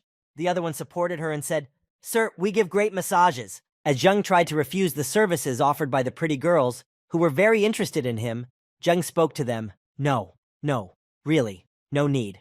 And at that time, Commander Han and Zhu were just standing behind him, laughing at Zheng, who had no idea how to talk to ladies. At the same time, Xiang Shihan, puffing out her cheeks, was muttering indignantly under her breath, expressing her dissatisfaction with the chosen place to spend the night. It's the leader's fault. He chose this hotel. Finally reaching his room, Zheng leaned on the panoramic window of his room after changing clothes and said to himself, My horizons are still very limited. He stood in front of the window in his bathrobe and leaned his hand against the window. I have to reset my cards just like in a game. I have to start from the beginning. Smiling evilly, with a premonition that he would find many more interesting things here, even beyond composite metal itself, Zheng spoke in a promising tone. Composite metal. That's good, but I'm sure there's a lot more to see here. Having made all his guesses while he was in his room, and gloating about what was to come and what he would achieve, Zheng spoke promisingly. Gravedigger, I'm coming. The next day when morning came, Commander Han Zhendong informed Zheng, and Zhu, walking with his ally, said, Zhou Zheng, we want to contact the team that is watching the egg hatch, so we will say goodbye here for now. As he saw them off, Zheng said to them on their way, Take care. When Brother Jay was also about to return to Titan, Zheng made one request of him, saying, Brother Zhu, I will be staying here for a while, so please follow Titan there. Hearing this request from Zheng, Zhu Zhenhua, beating his chest and smiling, said, Don't worry. With me, no one will dare to offend your friends and family. After saying goodbye to his friends, Zheng decided to take a walk around the city. As he walked along, he said, This business environment really can't be compared to Titan. Approaching a map kiosk, Zheng decided to buy a map to help him navigate the area and asked the seller, "How much does a map of the city cost?" And he replied, "1 white crystal." After handing the crystal to the seller, Zheng was about to leave, but the seller suddenly said to him, "Sir, I also have an electronic map. It is much more detailed than the usual one and shows mutant animals in 3D. Pulling out a tablet from under the counter, the old man, who realized that Zheng was not from here and did not know the prices, said, "Here, actually, it's not very expensive, just 1 blue crystal." Taking the map in his hands and using it a little bit to see how it worked and displayed everything, Zheng said in amazement, "It's really much cooler than the paper one." Taking out a blue crystal from his wallet, Zheng threw the blue crystal into his grandfather's hands without hesitation and said to him, "I take it!" Happy that he was able to sell his wares, the old man said to Zheng, "Thank you, thank you." Walking around the city with his electronic map, he got a little bit of a feel for the place, and the next step was to get to the gun shop, which was in a different neighborhood. Deciding to catch a trolley, Zheng raised his hand and waited for someone to approach him. Not long after, a cart driver approached Zheng and quickly asked him before anyone else could see him, "Sir, where are you going?" Seeing that the transportation had already arrived, Zheng happily spoke to the cabbie, who asked him where he wanted to go. "Please, to the equipment street in the 9th district." Upon arriving at his destination, Zheng entered the store and began to carefully examine all the goods. Seeing that someone had entered the store, the consultant spoke to Zheng. "Sir, all of our equipment is clearly marked with a price. Would you like to get some to show me?" But Zheng didn't say anything in response to the consultant's question. He continued to look at the items on the display. When he saw something interesting, he walked over to one of the knives on display and said thoughtfully, "What is its armor resistance?" Hearing the customer's question, the manager quickly pulled the dagger out of the display to answer the customer's question. Putting the measuring device to the dagger, the measuring device showed the following characteristics: 27% conductivity, 5% armor penetration. After examining the product, Zheng was, to be honest, a little disappointed. A dagger with an armor penetration of 5 and it costs a whole 1.5 purple crystals. After handing the item back to the manager, Zheng thanked her and said to her, "Thank you, I'll look elsewhere." After taking the dagger, the manager said to Zheng, "Okay, thank you for coming in." After wandering around the city for 6 hours and going all over the city of Mahilnik, Zheng could not find a suitable weapon, and the sun was already setting. Walking down the street outside a large building, Zheng muttered to himself in frustration, "Of course, all armor-piercing weapons start with a purple crystal. In Titan, I'm considered a rich man, and in Graveyard, I'm barely a middle-class man." But suddenly, while he was muttering under his breath, the sounds of an auction came from a nearby building, and the disappointed Zheng immediately decided to go in. Maybe he would find something worthwhile. Once inside, Zheng heard the auctioneer announcing the last item for the day and said, "Dear friends, this is the final item of our first show." Trying to build up the intrigue, the host began to stir up the audience and stretch the suspense to make as much money as possible by saying, "A mysterious person has just given us a piece of composite metal." The frenzied audience, hearing this announcement, began shouting to each other, "I came here for a reason." One of the audience members shouted. Another shouted, "What is its armor resistance?" And the third answered, "If it was brought to the auction, it must be at least 5. Opening the cloth and slowly removing it from the lot, the host said, "This is a piece of composite metal with a diameter of 10 centimeters and a thickness of 2 centimeters. So what is its armor resistance?" Hearing the dimensions, the disappointed audience began to express their dissatisfaction. "What? Such a small piece? I'm used to using big knives, and this piece is not even half as good." Sitting in the middle of the crowd, watching the auction, frustrated by his unsuccessful walks around the city in search of weapons but finding nothing, Zheng thought, "Perhaps this piece will be enough to create 1 dagger after all." Hearing the audience's dissatisfaction, the host began to take measurements and announced to the whole room, "Its armor resistance is 11, which is only 2 less than the highest metal's 13. Hearing this, the audience immediately changed their chatter to a chaotic banter, with everyone shouting their surprise. "What? So many!" Hearing the specifications, Zheng was immediately very surprised by this turn of events and thought, "Armor strength 11. And at that moment, the host said, "The starting price is 1 top-quality purple crystal." Wondering if he had enough money to buy this item, Zheng was lost in thought. "Whether I can do it or not, I know for sure now that I don't have enough money for my weapon." When the bidding began, Zheng was deep in thought, and suddenly the price reached a significant mark, and the host said, "Okay, at the moment, the highest bid is 6.5 purple crystals. Who can give more?" 10, 9, 8, 7, 6, 5, 4, 3, 2, 1. When the auction was almost over, the final bid was suddenly outbid. It was Zheng, who, after hesitating for a long time, finally decided to place a bid and said, 6 6/10 purple crystals. He was very nervous, because he had just put a very large amount of money on his bet, and whether it would pay off or someone would outbid him. But Zheng was determined. I have to go all the way. The auction ended with Zheng's last bid, which was not outbid in the end. When he arrived at the pickup point, the manager said, Mr. Zhou, this is the medal you won. Please accept it. As Zheng was picking up his winnings, a strange man sat next to him and spoke to him. I've been forging for so many years, but I've never seen a medal with an armor strength of 11. It's a pity it's too small. Otherwise the price would be much higher. Looking at the mysterious man, Zheng said to him with a sly smile, Do you think this piece is enough to create one dagger? Proudly seated in front of Zheng, and assuming a business-like posture, the mysterious man spoke to him. I don't know about others, but for me, Luo Tianshan, it would be enough. Hearing that this man could make a dagger out of his metal, Zheng agreed to his offer and went with him to the workshop. Once inside, Luo said, Mr. Zhou Zheng, the creation is about to begin. After half an hour of work and the hard work that went into creating the dagger, Luo Tianshan spoke to Zheng, wiping the sweat from his face. That's it! Your dagger is ready! Presenting it to Zhou Zheng, Luo said, Based on my experience, its conductivity will be no less than 20%. Taking the product in his hands, Zheng noticed that it was very comfortable and perfectly suited for him. But now he had to measure its parameters. What were they? Taking out the measuring device, Zheng brought it closer to the dagger, saying, It feels great in my hand. Now let's see how you work. When Zheng saw the parameters that the measuring device showed, he could not believe his eyes. He was shocked by the result, and could not hold back his smile of happiness. After he measured the conductivity and armor penetration of his dagger, Zheng paid Luo Tianshan and happily walked back to the place where he was supposed to spend the night. The blacksmith's assistant called out after him, Mr. Zhou, good luck. After Zhou Zheng left the workshop, Luo Tianshan spoke urgently. In these next few days, we need to clean up the shop. Not understanding what had happened and why he was so excited, the assistant asked in surprise, Huh? Why? Looking at Zhou Zhen's trail, Luo Tianshan spoke happily, recalling what had happened recently.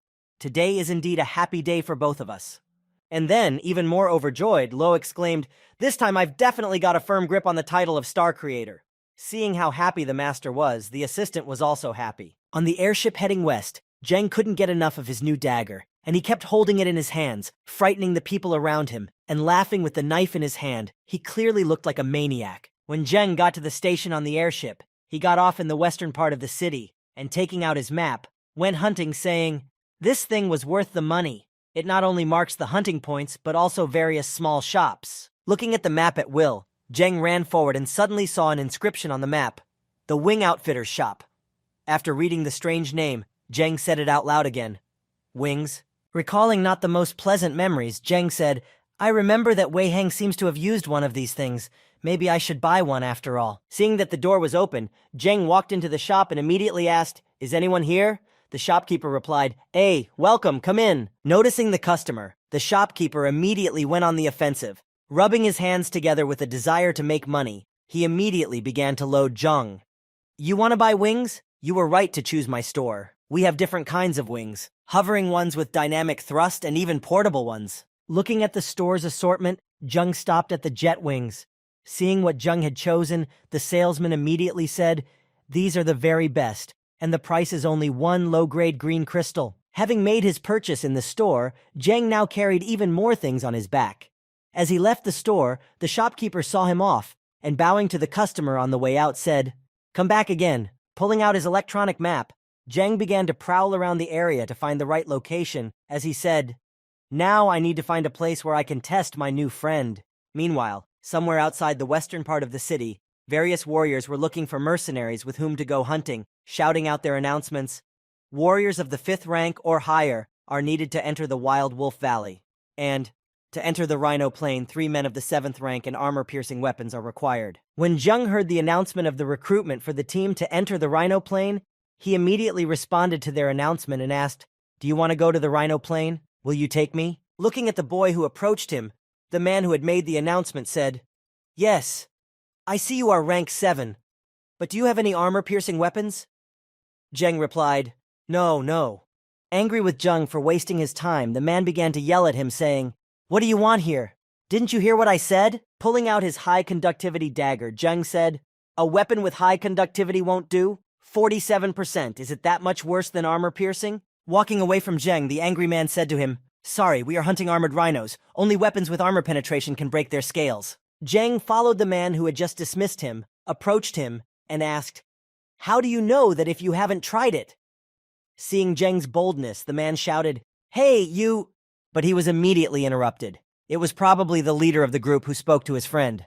"Enough, Aguan, just add it. Brother, come here." When all the volunteers were assembled, the commander decided to give an introduction to the newcomers and said, "Greetings, brothers. I am the commander of the Wolf's Claw Squad, and this time we have a reward for the recruits." Pointing to the machine gun attached to the vehicle, the commander said, "Your task is to attract the attention of the armored rhinos, and the attack will be ours. If no one minds, let's go." When the entire group gathered and piled into the vehicles, the squad set off on the hunt.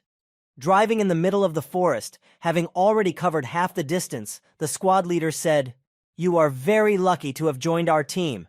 If we work hard, the reward will be considerable." Sitting in the pickup truck trailer with the other newly recruited recruits, Jeng asked his new comrades, "This squad, is it that powerful?" To which one of them replied, "Did you just get here? Wolf Clique is the best team." While the team was heading to the hunting ground, Jeng and the recruits continued their conversation, and one of them said, "Weren't you surprised that the three of us don't have armor-piercing weapons?" Just as he said this, one of the team suddenly exclaimed, "Commander, this is a herd of huge level 6 wolves." Hearing the report of the predator's pursuit, the commander became excited and immediately ran to his machine gun, which was mounted in the roof of his vehicle. After taking the safety off the weapon, the commander began shooting at the predators, shouting joyfully, "Come here!" Shooting at the wolves and killing them one by one, the herd soon was completely empty, and the commander, entering the stream, immediately shouted, destroying the enemies, "We will sacrifice them to the flag." Watching the commander destroy the enemies without sparing any bullets, Jeng was incredibly surprised by such wastefulness, thinking, "Holy shit, if I'm not mistaken, all their bullets are made of composite metal." While everyone was watching the commander shoot the pack of pursuers, suddenly one wolf appeared among them, which was different from all the others. Seeing him, one of the team immediately shouted, "This is the leader of the pack. Be careful." Slowly catching up with the car, which was moving at the very end, the leader was able to overtake them to try to attack the fugitives. When he got close enough, the leader jumped to get at anyone in the trailer. Seeing that they were almost caught up, and the leader had jumped, Jeng stood up and looked at the huge monster approaching him, about to get him with its huge claws. Jeng was already preparing to confront the fierce enemy. His eyes were eager to fight, and he was eager to test his newfound strength with his new weapon. His pupils dilated, and they reflected the leader, who was getting closer and closer with each passing moment. When the leader was almost in front of Jen, he was ready to confront him, but his stellar timing was instantly destroyed. He heard the sound of a gunshot and the bullet that had just hit the wolf's head. The next moment, Jung could see the wolf's dead body flying backwards and blood gushing from his head. As he watched this scene in disappointment, he heard a voice behind him. I don't even know if that leader was worth an armor-piercing bullet with an 8. Hearing this from a member of the squad, one of the recruits was frightened. The Wolfang squad shoots bullets with an armor rating of 8. The other teams might not be able to get their money back. After finishing their fight with the pursuers, whom they had successfully eliminated, the team finally reached their destination, where they were to hunt rhinos. After a bit of walking, they reached the rhino plain, where the animals they were hunting were living, and they had come to hunt them. Spotting the target ahead of them, the team began to sneak up on them quietly so as not to spook the prey. When they got close enough, the commander gave an order to his recruits. "You three, go to 3 sides and lure the armored rhinos. Just remember that you cannot lure more than 2 individuals." Standing in the ambush and discussing the plan of action, Jung and the other recruits who had been given the order spoke to the squad leader. "Understood." After hearing from the recruits that they understood their task and all aspects of the mission, the commander shouted to them, "Then let's go." As soon as the order was given, the 3 boys immediately took off in different directions to lure the prey into the trap. Scattering in different directions, they all began to do their jobs as best they could. When Zheng noticed a couple of rhinos near him, he decided to take action, so he took out an arrow and shot at the rhino with his bow to make it come closer. Angry and frightened that someone was shooting at them, the pair of rhinos immediately started moving toward the thicket where they planned to hide. But Zheng was there, sitting in a tree, just waiting for the animals to get close to him. Seeing that the beasts were getting closer and closer to him, Zheng decided to open his game backpack and take out his weapon so that he could confront the armored enemies that were already in range. He took out his new dagger, which read, Mark, Infinite Grief, Armor Penetration, 11, Conductivity, 53%. Zheng, holding this incredible weapon in his hand, smiled ominously and said, Come, let's test your strength. As soon as he said this, he had to jump down from the tree he was sitting on, not waiting for the right moment, because the armored rhinoceros had spotted him, and accelerating, he crashed into the tree with all his might, knocking it to the ground and throwing Zheng down. Once on the ground, Zheng was eager to try out his new weapon. He was so anxious to try it out that as soon as he landed, he rushed to attack the monster, using his skill, saying, Sudden Strike! As soon as Zheng approached the monster, he immediately stabbed it in the stomach with his dagger, slipping the knife through its gut. Feeling incredible pain, the animal immediately screamed, and its health level dropped below the middle. Seeing how effective his new dagger was, Zheng got to his feet after this intricate maneuver and said, Unbelievable! I cut through the armored rhinoceros shell as if it were tofu. Furious with their offender, the two rhinos ran at Zheng as soon as they spotted him. Pressing against each other, they created a kind of wall that moved very quickly and was incredibly deadly. But Zheng easily dodged this attack by deftly jumping up in front of them.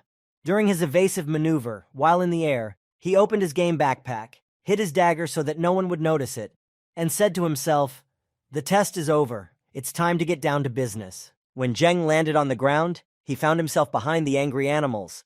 Seeing that their offender was behind them, they immediately stopped and turned around and ran after him. And Zheng, running away from the animals, was heading to his pen and shouted provocatively to them to pay attention to him. Come on, catch up with me. Waiting for his recruits, the commander stood in a prominent place and with his hand over his eyes, looked where they would be coming from. But suddenly, he noticed a column of dust heading straight for them and said in surprise, So fast? Seeing that Zheng was already heading toward them with two rhinos on his tail, Aguan, warming up, said happily, I think it was that Zhou Zheng, and he's not bad. To which the commander replied, I was not mistaken about him. Having already met Zhou Zheng, who was leading a pair of armored rhinos, the squad leader shouted out to him as he ran past them, Now it's our turn. Picking up a huge sword, the commander took up a fighting stance, preparing to battle his opponents, shouted to Zheng, who was already behind them, and without much delay, threw the job to his team. Zhou Zheng, go and rest. We'll do the rest. When the armored rhinos approached the interception team, they immediately surrounded them to cut off their escape route. Seeing that one of them was already wounded, the commander shouted to his team, This one is seriously wounded. Let's concentrate on the other one. As Zheng moved to the rear while his new comrades fought the monsters, he heard one of his teammates, who was standing behind him with a rifle and loading it, say, I'll try this too. After loading the magazine with ammunition, the sniper began to aim at the target. Seeing that it was a level 9 armor-piercing bullet, Zheng was surprised to see it. A bullet with armor penetration of 9? If he can hit a rhinoceros, then his weapon is good. But just as Zheng was thinking this, the sniper took aim and fired at the animal, and immediately afterward he heard a loud exclamation, Shit! It was because the bullet with the 9th armor penetration simply bounced off the rhino. He looked at the shooter in confusion as if to say, What did you expect? Zheng heard him cry out in despair. Of course, the kinematic force of the gunpowder alone cannot fully develop the power of a bullet with an armor-piercing strength of 9. Damn, I just wasted it. Standing behind the team, next to the shooter, Zhou Zheng asked him with a sly smile, Brother, the captain's and the others' weapons probably have an armor penetration above 9, right? The shooter answered him uncertainly, Uh-huh.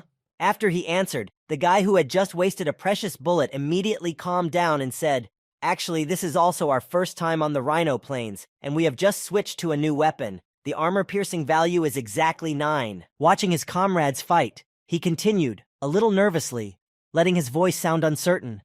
And now we can see that even with the value of 9, it is very difficult to cope with rhinos. After quite a while, the team managed to finish their hunt.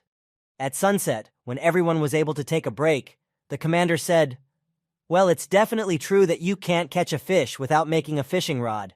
Today we have a great harvest. Approaching Zhou Zheng, the commander of the Wolffang squad, spoke to him. Tell me your trade union card number, and the next time you come back to the western town to sell materials, I will give you your reward. Hearing this offer, Zheng took a thoughtful pose and began rubbing his chin with his hand, and then said, "A union card? Is this the card of the Mohilnik Labor Union?" To which the commander answered him briskly, "Yes, that's right." Realizing that he didn't have a union card, Zheng was immediately embarrassed, but rubbing the back of his head and smiling, he said, I don't think I've applied for it." When the commander heard that Zheng did not have his union card in Mohilnik, he and the commander went to the western town, the branch of the Soldiers' Union. Upon entering the building right at the entrance, Zheng was presented with the rules for raising his rank in the Union. It read, "Description of the graveyard levels. Union members will be automatically promoted to the next level after obtaining 10 stars. Walking up to the front desk, where a young female manager was stationed, Zheng registered, and immediately after, the manager informed him, "Please wait a moment, I will open your membership card shortly." It didn't take long after the registration that Zheng was given his card.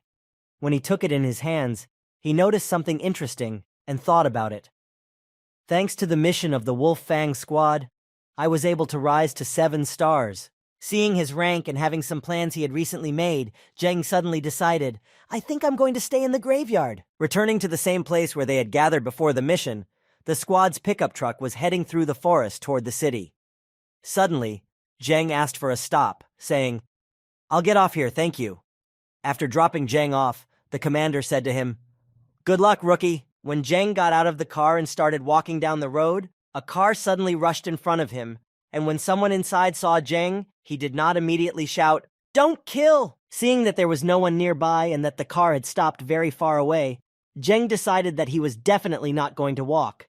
So he opened his play pack to call his pet out of it and said, "Bull, come on!" As soon as his animal appeared in front of him, Zheng immediately climbed on his back and headed in the opposite direction from where his friends had gone to hunt rhinos himself. Saddled with his pet, Zheng ran headlong toward the rhino plain, ignoring everything in his path, almost knocking over 2 soldiers who were walking along the path. The 2 warriors who saw Zheng rushing toward them on the road cried out in surprise, "What? Really? A bull?" Regardless, Zheng headed straight for the Valley of the Armored Rhinos to begin his hunt and put his weapons to the test. Upon arriving at the hunting grounds, Zheng immediately put his pet back into his inventory and immediately jumped up and down, shouting out frantically, "Here we go!" Moving deftly between the rhinos, he killed them one by one without wasting any effort. So, within a short period of time, he was easily able to cut down half of the herd that was near him. Standing somewhere relatively close to Zheng, watching him through binoculars, one of the observers said, marveling at the skills of the boy he was spying on, "Ha ha ha, not bad, really not bad." Handing the binoculars to his friend, one of the elders said, "Lao Li, look quickly, there is a very interesting fellow."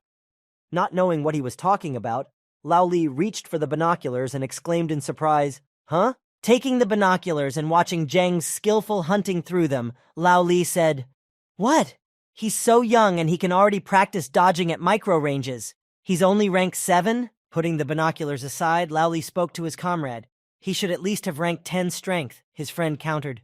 "Take a closer look. This fellow has extraordinary strength. I think he has at least 11th rank. Looking at his comrade with a worried look, Lao Li said to his comrade standing next to him, "Leader Shen, if he grows up a bit, he will definitely become super strong." Hearing this from his friend with whom he was dialoguing, Leader Shen said to him in a stern voice, "Is that why we should turn a blind eye?" Smiling and breaking the tense atmosphere, Li Chengming walked toward Zhou Zhen and said, "Let's go check out this genius." Meanwhile, Zheng, having successfully hunted and raised his level to 62nd, sighed heavily and said, Indeed, Treasureland, I was able to reach the 2nd level so quickly. I also collected 13 green crystals." Sitting in a clearing surrounded by the carcasses of the armored rhinos he had killed, Zheng said thoughtfully, "I don't know if it's okay to eat their meat, especially since it seems like the last time the Wolf Fang squad didn't take the meat." Without much hesitation, Zheng decided to take the meat with him, giving the following reasoning. "Okay, these days a lot of people can't afford a single piece of meat, so we can't waste it." After deciding that he would take the meat with him, Zheng put all the carcasses in his backpack and said, laughing, "Ha ha, my backpack can hold anything anyway." Looking at his watch, Zheng noticed that there was still a lot of time before sunset and said to himself, "It's too early. We can go deeper into the forest to search." Having made the decision to go on, Zheng gathered all the resources he had gained from the hunt and walked into the depths of the forest. As he walked along the path, he suddenly felt a presence behind him and saw silhouettes approaching him. Feeling threatened and in danger, he drew his dagger and prepared to fight, so that he could strike first if they decided to attack him. Feeling that the enemy was already behind him, Zheng quickly turned around and struck, but his attack was immediately deflected. Having easily deflected Zheng's attack, Junshi said, "Brother, don't worry, we won't harm you." Realizing that he was at a disadvantage, Zheng immediately calmed down, realizing that he could not defeat them in any case, and lowering his weapon, he asked them, "Who are you?" Seeing that the boy had calmed down, the two men introduced themselves to him in turn. The first was Shen, who said, "My name is Shen Zhengxing." He was immediately followed by Li Changming. Folding his hands in front of him to show honor to the two mighty warriors, the young man bowed and said, "Zhou Zheng." Adjusting his monocle, which could analyze the characteristics of all the people in the tomb, Shen Zhengxing said, "I'm sorry, but I have to check on something." Directing his gaze at Zhou Zheng to check his characteristics, Shen Zhengxing was very surprised by his characteristics because despite his skills, it read the following: Zhou Zheng, white level, 7 stars. When Shen Zhengxing finished his scan, he shouted out to the boy in surprise, "You only have 7 stars? It appears that you only registered yesterday. Well, then it's no surprise." Reaching out to his friend who was standing next to him, Shen Zhengxing spoke to him. "Lao Li, give me your communicator." The latter in turn was surprised by this request from the leader. Pulling out his communicator, Lao Li handed it to Shen Zhengxing and said with a grudging smile, "You're not going to change his registration, are you? Don't use me for that." To which he replied, "I'll pay you back later. Why are you so stingy?" After receiving the communicator from his friend, Shen Zhengxing immediately handed it to Zheng and said to him, "Here, I've already replaced your data in it." Zheng took the device Shen Zhengxing had just handed him, turned it on, and began to examine what it was and what it did, and asked in surprise, "What is this?" Hearing that Zheng was so ignorant about this device, Lao Li spoke sternly to him, gesturing with his hand. "Boy, this is called a satellite communicator. Its range covers half the country. There are no more than 100 people in the whole of Mohilnik with these." Holding the communicator he had just been given in his hand, Zheng said in a disappointed voice, "How much does it cost? It's too expensive for me to afford." But another thought crept into his head. Are these two hucksters? Hearing this pity in Zheng's voice, Shen Zhengxing reassured him that he didn't need to buy it, and Zheng didn't owe anything for it, saying, "Please take it. It's our gift to you." Hearing these words from his friend, Lao Li muttered in displeasure, "What a joke." After giving Zhou Zhen the communicator, the two elderly men were about to leave.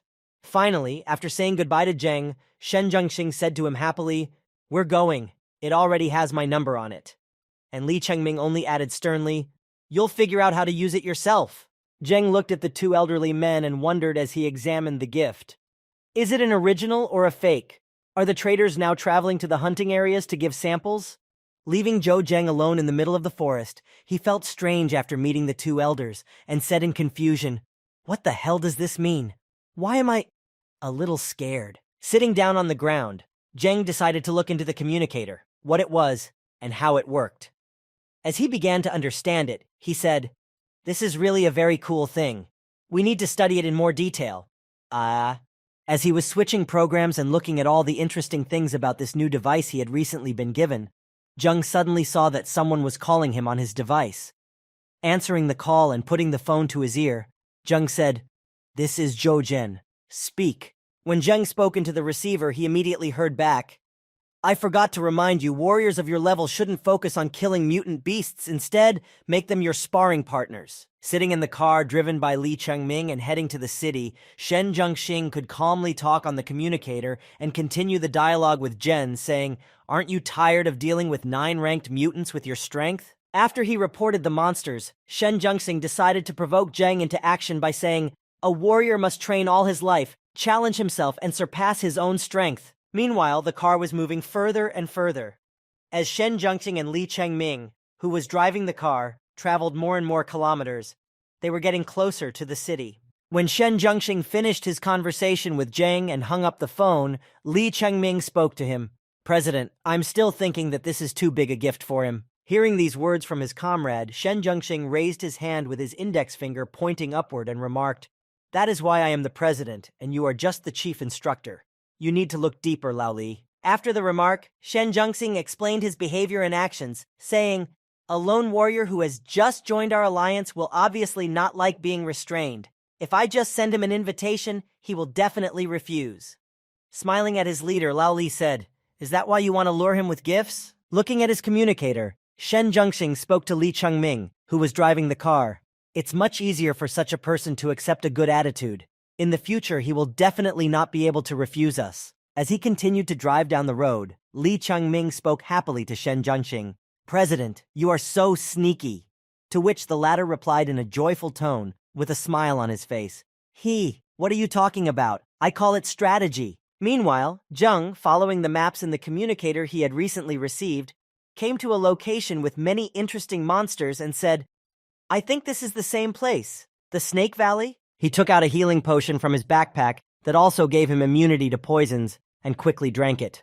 The old man was right after all. Putting on his wings, which he had bought in a shop in the western part of the city of Mohilnik, he jumped off the cliff and set off to meet new adventures. Opening his wings, he immediately soared above the forest and began to look for monsters that were nearby to start hunting and raise his level, as ordered by Shen Zhengxing. As Zheng soared above the Snake Valley, he noticed 2 snakes that were down below him, right below him, and he was already prepared for battle, and he said happily, "It's time to get tough." After spending half a month training in the Snake Valley, Zheng was able to improve his skills and performance in such a dangerous location. After training for such a long time, Zheng arrived back at the Snake Valley to find a poisonous fog covering the entire valley. Standing surrounded by the mutant snake monsters, Zheng prepared to fight.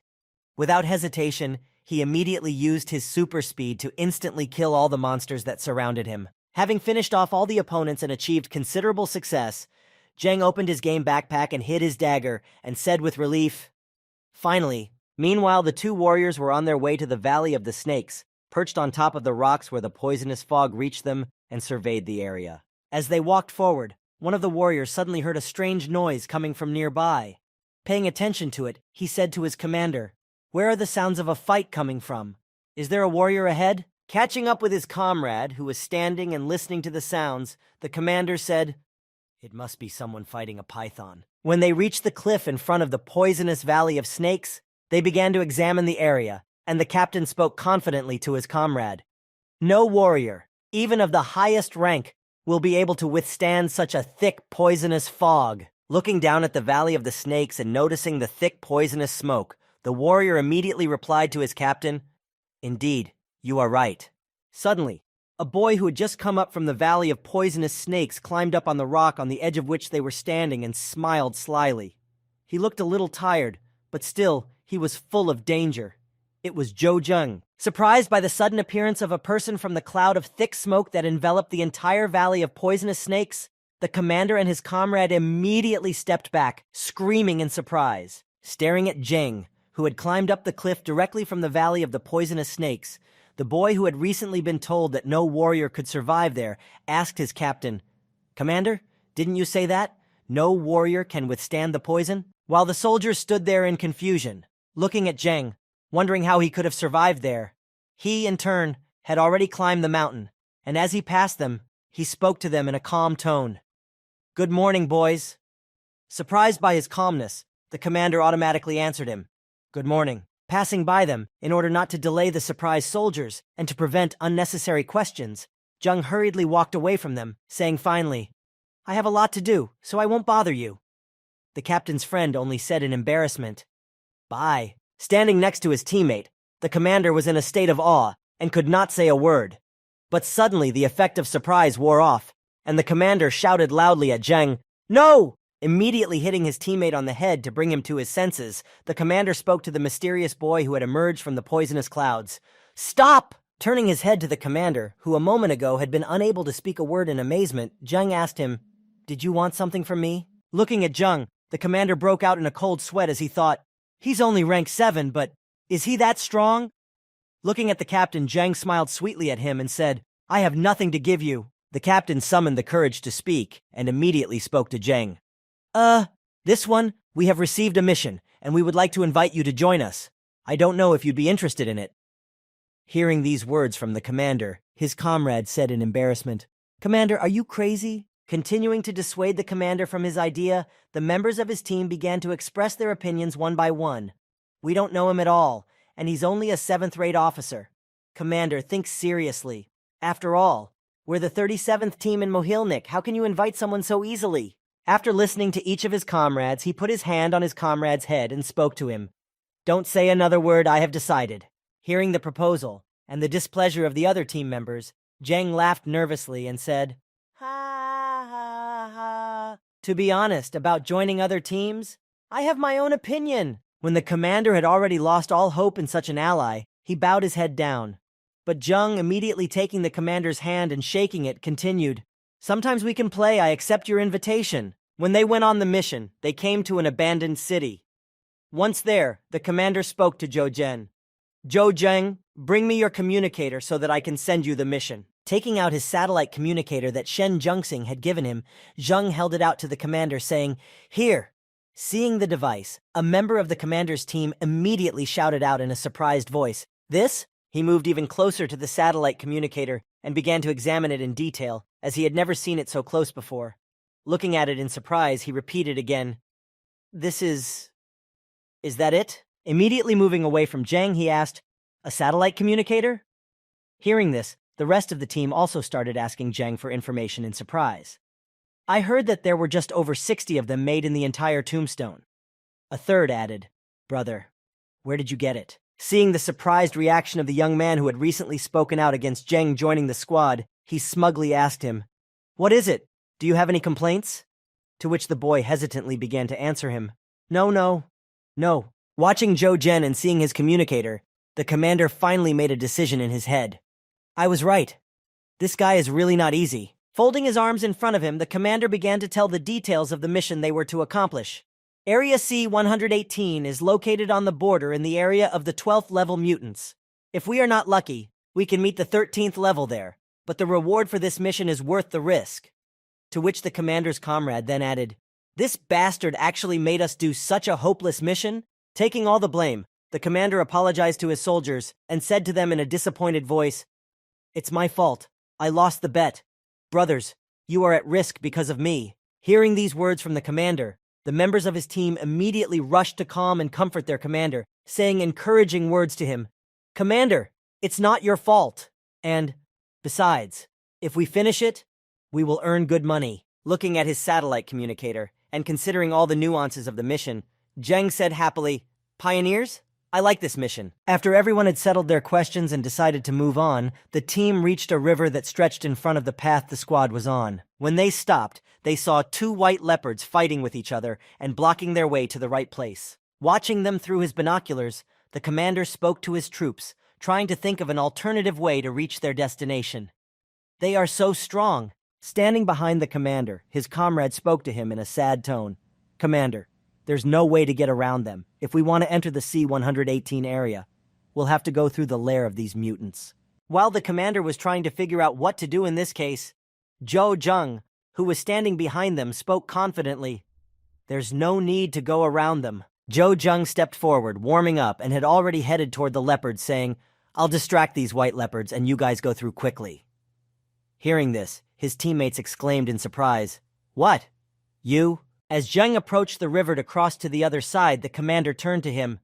"Zhou Zheng, don't show off, it's dangerous." Zheng replied in a calm tone, "Don't worry about me." Immediately jumping into the water after he said that, preparing to execute his plan to divert attention, he finally said, "I am not a complete fool to go to my own death." Seeing this strange behavior and Zheng's even stranger actions, a comrade of the commander said, "Commander, are you sure he's sane? This is just a lot of fooling around." The commander replied, "Have you forgotten how we met him?" Recalling where he first saw Zhou Zheng, the commander's comrade immediately said, "In the Valley of the Snakes?" The commander replied, "How do you think a person with no powers could get out of there unharmed and without any problems?" Using his invisibility skill, Zheng made his way behind a rock that was close to the leopards blocking their path. Standing behind it, Zheng began to implement his plan to distract the monsters. Looking out from behind the rock, Zheng noticed that there were more monsters than just 1 or 2, so it would be a little more difficult than expected. Looking at them under his invisibility skill, he said, "And there are many." Taking fireworks out of his backpack to use them to draw the white leopard's attention to him, Zheng thought, "It seems that the only way to lure the cats out is with a great fireworks show." Meanwhile, while Zheng was implementing his plan and developing all possible strategies for its successful execution, the whole team stood across the river, waiting for Zhou Zheng's signal. Standing on the other side of the river, Zheng's teammates, the captain and his mate to be exact, were watching Zheng through binoculars and suddenly saw his plan. Surprised by what he saw, the commander's comrade immediately shouted out in surprise, "Fireworks?" The commander only added, "This guy, what is he doing?" Having drawn the attention of the white leopards to himself, Zheng immediately took off running, shouting to his team, "Faster!" Watching Zheng through his binoculars, the commander noticed that Zheng's plan had worked 100% effectively, and the road was clear, and immediately exclaimed, "He really did it!" And then he immediately shouted to his team, who were waiting for the moment to cross to the other side of the river and quickly cross that dangerous area. "Let's not waste any time. Let's go!" Moving as fast as they had ever moved before, the entire team of the commander of the 27th Detachment successfully overcame the dangerous section of the road, and when they reached a safe area, they stopped to rest. Lying down on the ground, one of the team members said, "I am tired to death." The commander's comrade just asked, "Commander, is Zhou Zhen okay?" To which he mumbled in confusion, Suddenly on their feet, when they heard the roar of white leopards, the team was frightened and began to worry about Zheng. And the commander said, "That roar? They are clearly more than level 12. Hearing these words, the commander's comrade was frightened. Then is he. After hearing these terrible sounds, the commander became very upset. With his head down, the commander said to his comrades in disappointment, "Brothers, I must apologize to you." Standing with his arms down and having lost all hope of a successful completion of the mission, the commander said sadly to his comrades who were watching him, "Perhaps in this mission we—" Before he could finish his sad speech, he suddenly heard a voice behind him that was quite familiar. Turning around, the commander saw Zheng behind him, smiling and saying, "I'm back." Seeing that all the team members were not cheerful and depressed, Zheng pointed at himself and immediately became upset and said, "What's wrong? Aren't you happy to see me?" Without changing his face, the commander's comrade slowly walked over to Zhou Zhen and spoke to him in a sad voice. "Zhou Zheng." Approaching Zheng, he immediately grabbed his hands, and immediately changing his expression from depressed to very happy and joyful, he exclaimed joyfully, "I got it! You are an absolute master!" After the commander's friend, the commander himself went to Zheng. As he approached Zhou, he spoke, putting his hand on his shoulder. "Zhou Zheng, we have come here only because of you. Your speed and agility are much higher than ours." Hearing the commander's words, his comrade only added, "Yes, that's right." Recognizing the boy's skills, the leader decided to entrust the rest of the mission to him. Holding out his hand to Zhou Zheng, which contained a device, the commander said to him, "Take this detector." When Zhou took the device in his hands, he began to examine it carefully, turning it in his hands and turning it in different directions. While Zheng was examining the device, his commander told him, "We need to reach 60% detection, and the mission will be complete." Hearing the details of the task they had to accomplish to complete the mission, Zheng immediately turned to the commander. "It's simple, let's go!" For 2 whole days, Zhou Zheng ran around the area to reach the required percentage of the county's exploration. And finally, after 48 hours, the mission was completed. Returning back to his squad, Zheng, holding the reconnaissance device he had raised in the air, said to his comrades in joy, "Brothers, the mission is complete." Hearing such good news, the team members could not contain their feelings and joy. They threw their arms around each other and exclaimed, "Now I'm going to buy myself some cool armor." And, "Haha, we're rich." Approaching Zhou Zheng, who had contributed the lion's share to the mission, the commander asked him, "Zhou Zhen, what are your plans for the future?" He replied, "I've been tired lately. I need to take some time off." Hearing about Zheng's planned vacation, the squad leader shook his hand and said, "Well, if you need anything, you can find us at any time. It's a pleasure to work with you."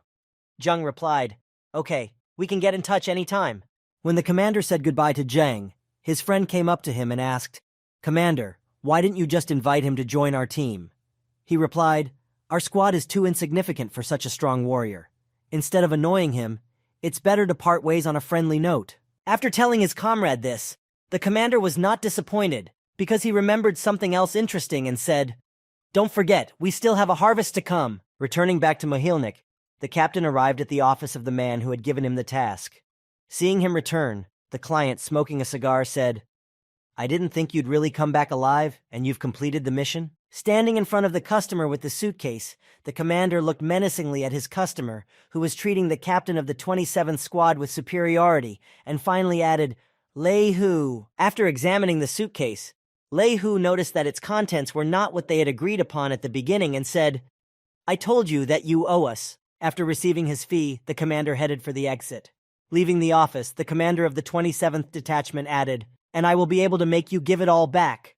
The customer just huffed in surprise. When Lei Hu left the office and closed the door behind him, the irritated customer immediately shouted out to his servant, "Did you find out? Who the fuck helped them?" Taking a photo out of his jacket, the butler held it out to Hai and said, "Brother Hai, this is what we managed to photograph.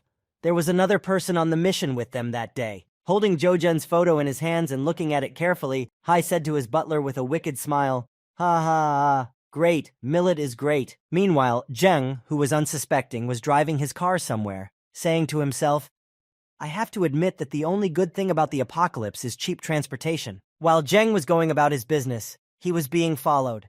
Not far from the east gate where he was passing, a guy was sitting in a tree, looking for him with binoculars. When he noticed Zhou Zhang driving in front of him in a car, he immediately took out his transmitter and quickly reported the information.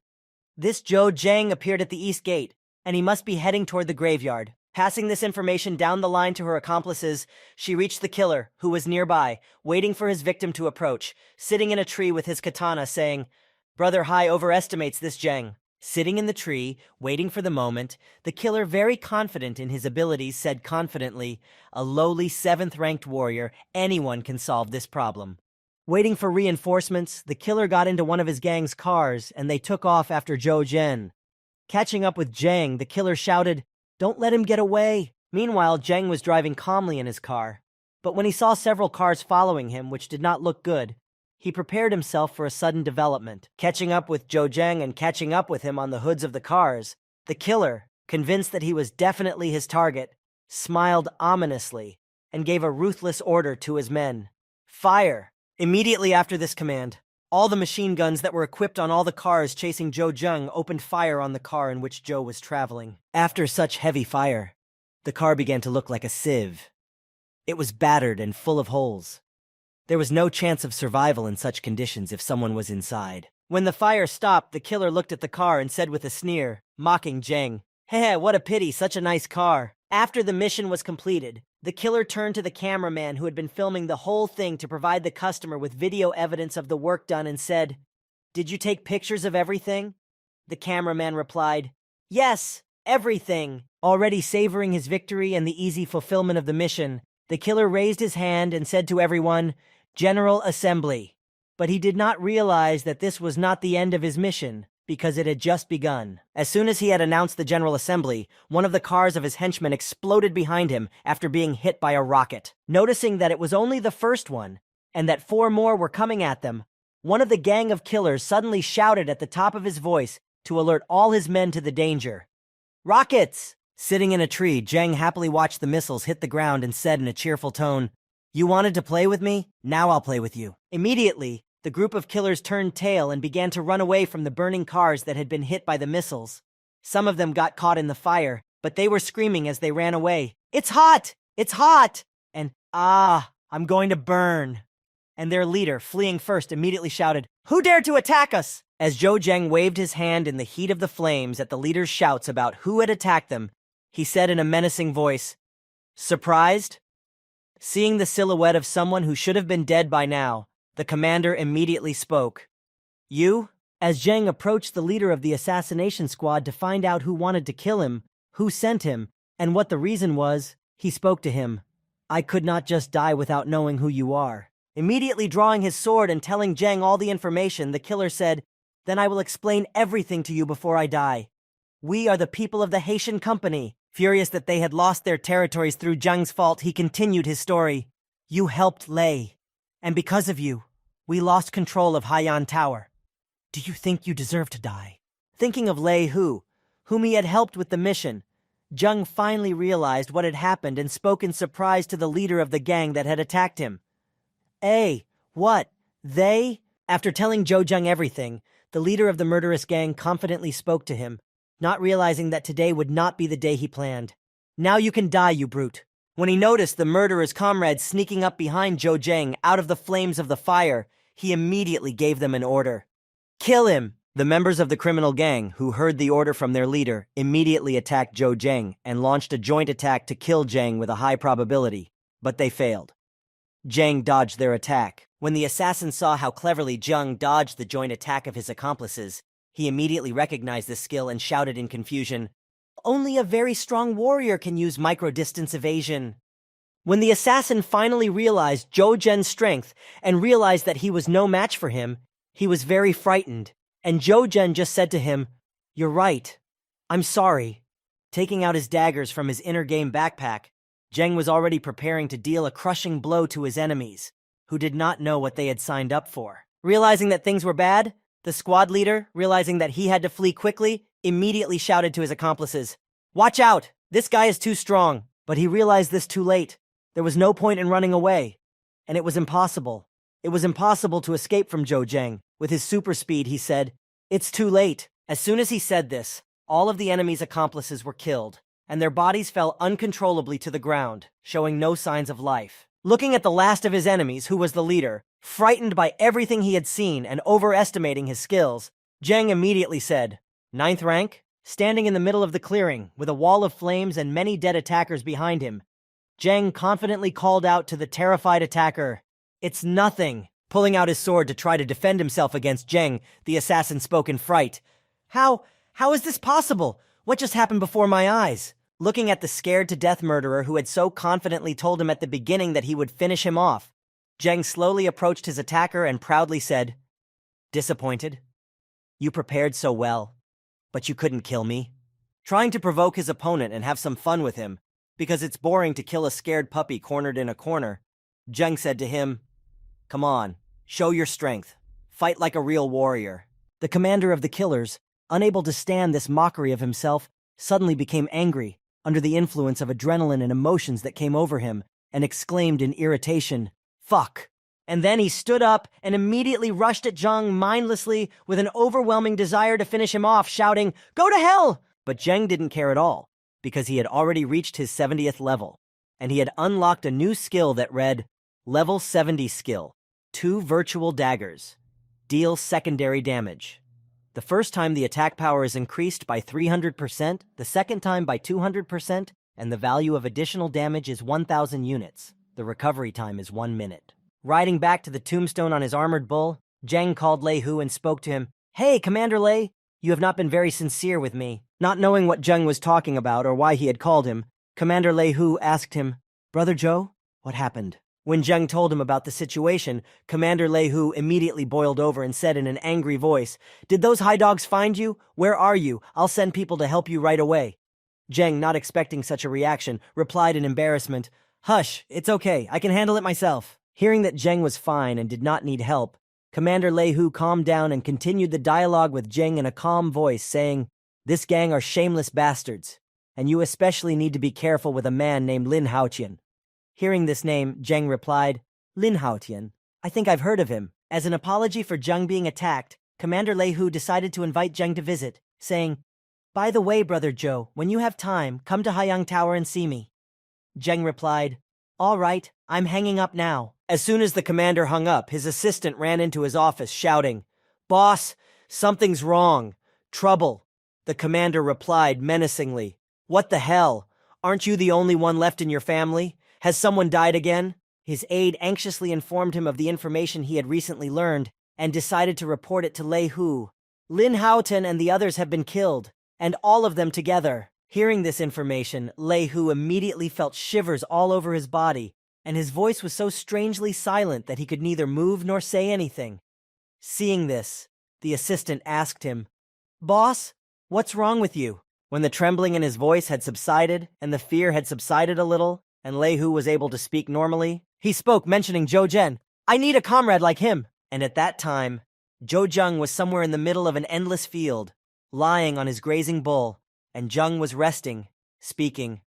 "Sometimes you can bask in the sun like this." Stretching his hand up to block the sun from blinding him, he looked at the clouds in the sky and thought about his own and his friends' lives, saying, "I don't even know how Lan Shi and Yun Wen are doing, and how Xiang Shihan is doing." Immediately realizing that something was wrong and why he was thinking about his colleague, Zheng stood up and said, "Why did I suddenly think of her? There is only friendship at work." As soon as he said her name, he suddenly heard a familiar voice behind him saying, "Here." He turned his head and saw Xiang Shihan standing in front of him. Spotting Zheng in the middle of the field, Xiang Shihan waved at Zheng and called out to him, "I'm here!" And a thought entered Zheng's mind. Just when I thought of her, she's here. When she saw that Zheng was indeed not far away, she ran toward him joyfully, sincerely happy to have met Zheng, and said to him, "You are really here." After shaking hands with the girl who had approached him, Zheng spoke to Xiang Shihan, "Get on," helping her to climb on his armored bull. After climbing on the back of Zheng's armored bull, she greeted him sweetly, saying to him, "Hello, bull." And Zheng just asked her a question that was bothering him. "How did you get here?" Hearing Zhou Zheng's question, Xiang Shihan answered him, "I am currently undergoing an internship at the Animal Taming Union. The art of animal taming is much stronger here than in Titan." Zheng replied, "Ah, that's it." Observing his ward, Master Qin asked his subordinate sternly, "Who is this boy?" The subordinate, handing him the communicator, said, "Chief Qin, this is information about him from the Warrior Union." Taking his subordinate's communicator, he looked at Zhou Zhen's battle map and read, "A 7th-ranked warrior, blue 8-star level." Immediately putting the communicator away and looking at Zheng, Commander Qin said confidently, "And this lowlife has decided to fight me for a girl?" To which his subordinate said, "Leader, you are right." Continuing to praise his superior Jin, his subordinate said, "Our mighty leader." Commander Qin then added, "Know your place or I will destroy you." Turning his attention to the formidable uncle who was drilling him with his eyes, Zheng asked, "Is that uncle with you?" Xiang Shihan answered him, "He is the deputy leader of the Tamer Union, and my current boss, and he is very emotional." Hearing this explanation from the girl, Zhou Zheng said indifferently, "Huh?" while a thought was running through his mind. A jealous man who thinks he can kill me with a single glance? Immediately interrupting the date between Zhou Zheng and Xiang Shihan, someone's voice sounded somewhere nearby, telling her, "Shihan, it's time to go." Zheng dismounted from the armored bull and then helped the girl down as well, and she watched him go, and as she walked toward her leader, she said, "Hey, I'm going back." Immediately stopping Xiang Shihan before she left, Zhou Zheng allowed himself to ask her something and said, "By the way, Shihan, could you please give me your number?" She replied, "Sure." After they exchanged phone numbers, Zheng said goodbye to Xiang Shihan, waving goodbye to her, and exclaimed, "Thank you." And she, in turn, also exclaimed to Zheng, "Good luck." As soon as the girl returned to her group, the two boys immediately surrounded her and started asking questions. "Your friend has an armored bull. He must be very rich." And, "Shihan, are you close? Is he your boyfriend?" Meanwhile, Zheng, in order not to bother his eyes and not to bother Deputy Qin, got on his armored bull as soon as Xiang Shihan left him, and immediately took off so fast that only a wall of dust remained behind him. Noticing this act from Zheng, offended by his behavior that the girl was more interested in Zheng than in him, Commander Qin only roared in anger and spat. Returning from the meadow back to the city, Zheng decided to stop by Lei Hu's place, because he invited him to visit his tower, so he decided to accept the offer. When he got to the city and saw Lei Hu and his assistant nearby, he began to slowly approach them.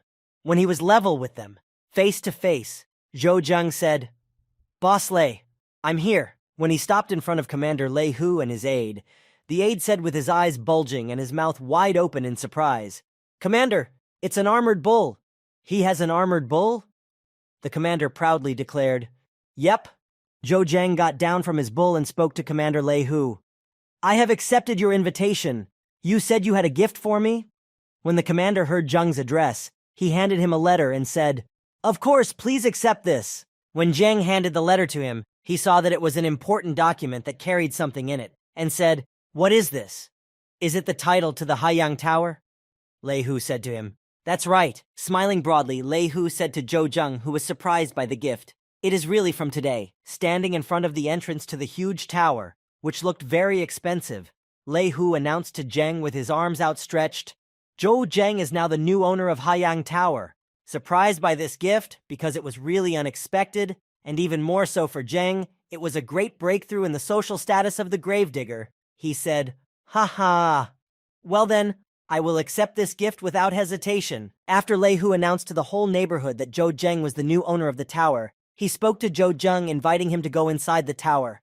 "Come, I will show you everything." Still amazed by such an expensive gift, Zheng did not know how to behave, but gladly accepted Lei Hu's offer to give him a tour of the tower. accepting his offer. Upon entering, they were immediately greeted by many servants who were waiting for orders from their master, who spoke to them as soon as they entered. "Welcome, Boss Lei!" When the head butler saw that Lei Hu had brought someone with him, he asked his boss, "Boss, is this our honored guest?" Commander Lei replied, "This is your new boss, Zhou Zheng." Hearing this, the tower's chief butler immediately bowed before his new boss and greeted him, saying, "Welcome, Boss Zhou." Seeing this unusual reaction, and the strange obedience to anyone who was called their new boss, Zhou Zheng thought, such politeness. There must have been many changes of bosses here, right? Thinking that there had been many bosses before him, Zhou Zheng spoke to the entire staff. "It doesn't matter how many owners have come before me. Starting today, everything here will be as I say.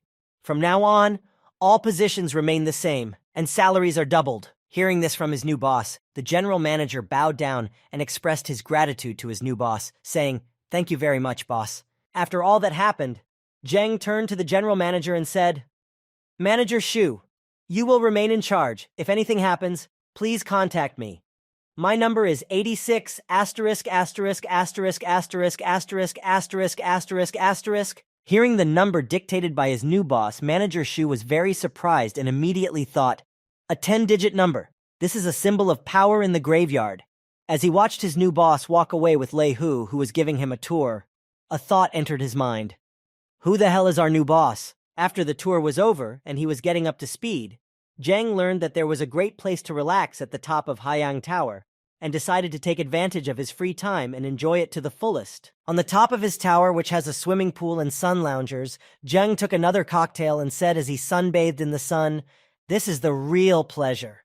Suddenly he heard someone on the phone. Taking off his sunglasses and immediately getting up from his lounge chair, Zheng picked up the phone and spoke into the receiver. "Hello, this is Zhou Zhen." Hearing the familiar voice on the phone, Zheng was very happy to hear it and smiled slyly. Continuing to talk to the other person, Zheng said, "Oh, you're back." The person on the other end of the line was none other than Xiang Shihan herself, who had already completed her internship at the Beast Taming Union, and spoke to Zheng. "Yeah, just now." Standing outside the Union building, Xiang Shihan, a little embarrassed by her request, twisted her hair around her finger and said to Zheng, "When you have some free time, will you pick me up from the Union?" When she heard Zhou Zheng's affirmative answer, she spoke into the phone with joy. "Good, then I'm waiting for you." But suddenly, Commander Shan called her, saying, "Shihan, what are you doing?" Noticing that her superior had approached her, Xiang Shihan said in embarrassment, "Hey, boss, I was just talking to my friend on the phone." To which the supervisor replied, "You have made great progress today, and very soon you will master the essence of our practices."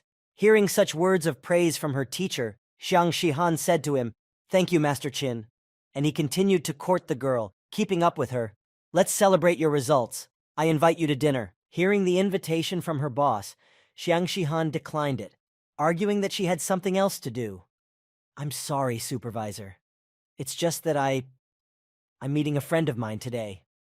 Hearing the rejection, the manager was boiling with anger. But the boss decided not to give up and said to the girl, "Who is this? Come to us, I invite you." And the other members of the union looked up at the sky in fascination and shouted in amazement, "Look up there!" the boy exclaimed, and the girl, fascinated by what she saw, shouted joyfully, "Wow, that's really cool." When they all looked up to see what was happening, they saw the silhouette of a guy descending on wings, dressed in a fancy suit, holding a bouquet of roses. When he descended a little lower, it turned out to be Zhou Zheng, who had come to take Xiang Shihan away from the Tamer Union at her request, and to make a spectacular appearance in front of everyone.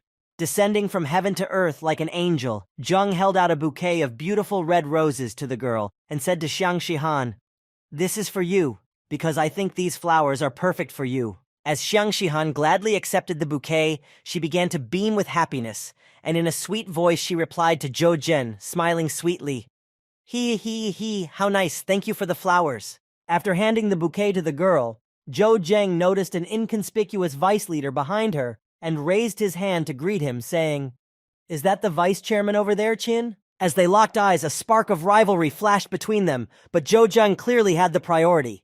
Looking into each other's eyes, they destroyed their opponent in their minds and drilled hundreds of holes in him. Showing Zheng an obscene gesture, the deputy leader spoke to him.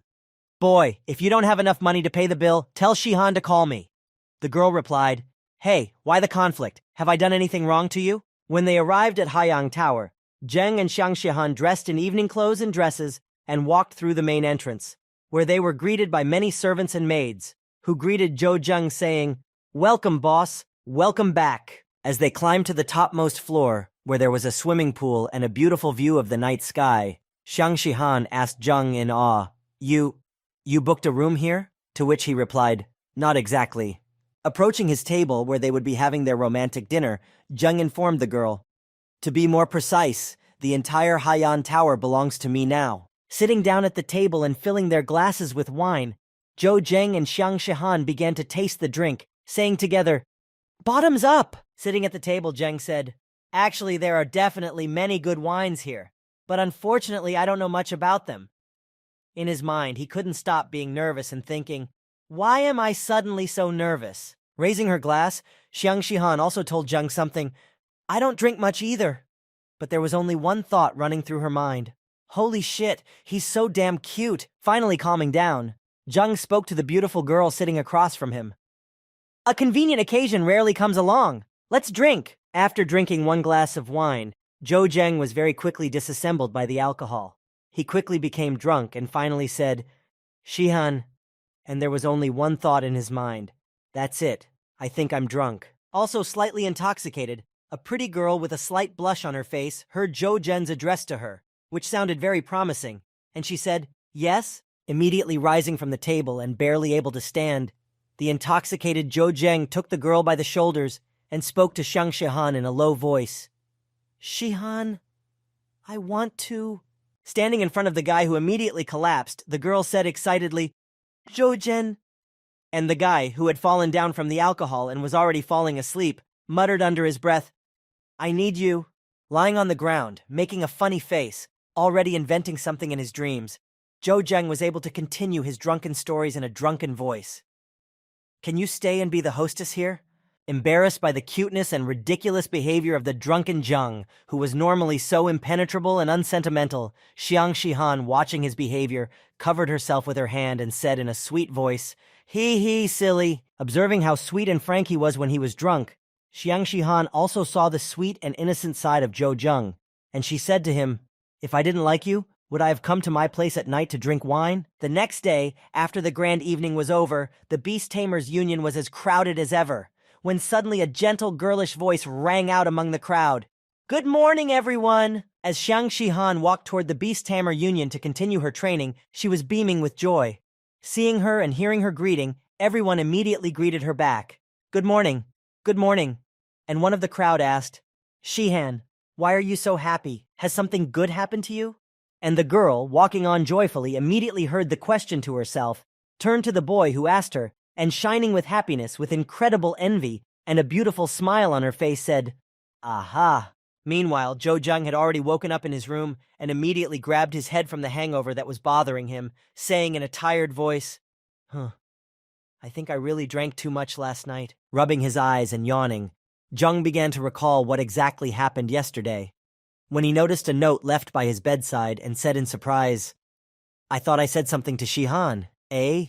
Rubbing his eyes, he was curious to know what the note was, so he got out of bed and went to the table where it was lying and picked it up and read it. "Shihan, can you stay and be the mistress here?" Instantly sobering up, his dream was gone, and he was instantly clear-headed. His face immediately changed with surprise, and he began to recall how he had taken Shihan by the shoulders and spoken to her. Recalling this moment, he said, "Did I say that?" As he gathered his thoughts and finally remembered everything that had happened at dinner with Xiang Shihan last night, Zheng immediately heard his satellite communicator ring and vibrate. Wondering who it could be, Zheng picked up the phone and saw the caller ID and let out a surprised gasp. After having a conversation on his satellite communicator, Shen Zhengxing invited Zhou Zheng to his office, which was located in the military training department. Upon arrival, he was met at the entrance by the manager. The young man, in turn, seeing the huge building in front of him, exclaimed in surprise, "Is this the legendary military training department?" After leading Zheng straight to Shen Zhengxing's office, the manager spoke to her boss. "Leader, you have a visitor." Sitting at his desk, Shen Zhengxing spoke to Zheng in a stern voice. "Brother Zhou, come in, come in." After inviting Zheng to sit down in his office to discuss some issues and recent events, the boss folded his hands on his desk and said, "I heard that you are now the owner of Haiyang Tower?" Hearing this question from Shen Zhengxing, Zheng began to feel nervous about it. With a nervous smile and a slightly anxious voice, he replied, "You are very knowledgeable. Are you also interested in this tower?" The manager got up from his chair and spun around his office and said, "Haiyang Tower is a shortcut for us. If we want to survive in the tomb, we need to rise to the privileged class." With his back turned to Zheng and his face pressed against the wall, Shen Zhengxing told Zheng, "There are certain privileges everywhere, but I'm afraid that with your current status, it will be difficult for you to keep your property." Hearing Shen Zhengxing's explanation, Zhou Zheng immediately raised his hand to interrupt him and said, "Brother Shen, I have guessed." Hearing this response from the young man, the head of the military training department could only give off a meaningful expression.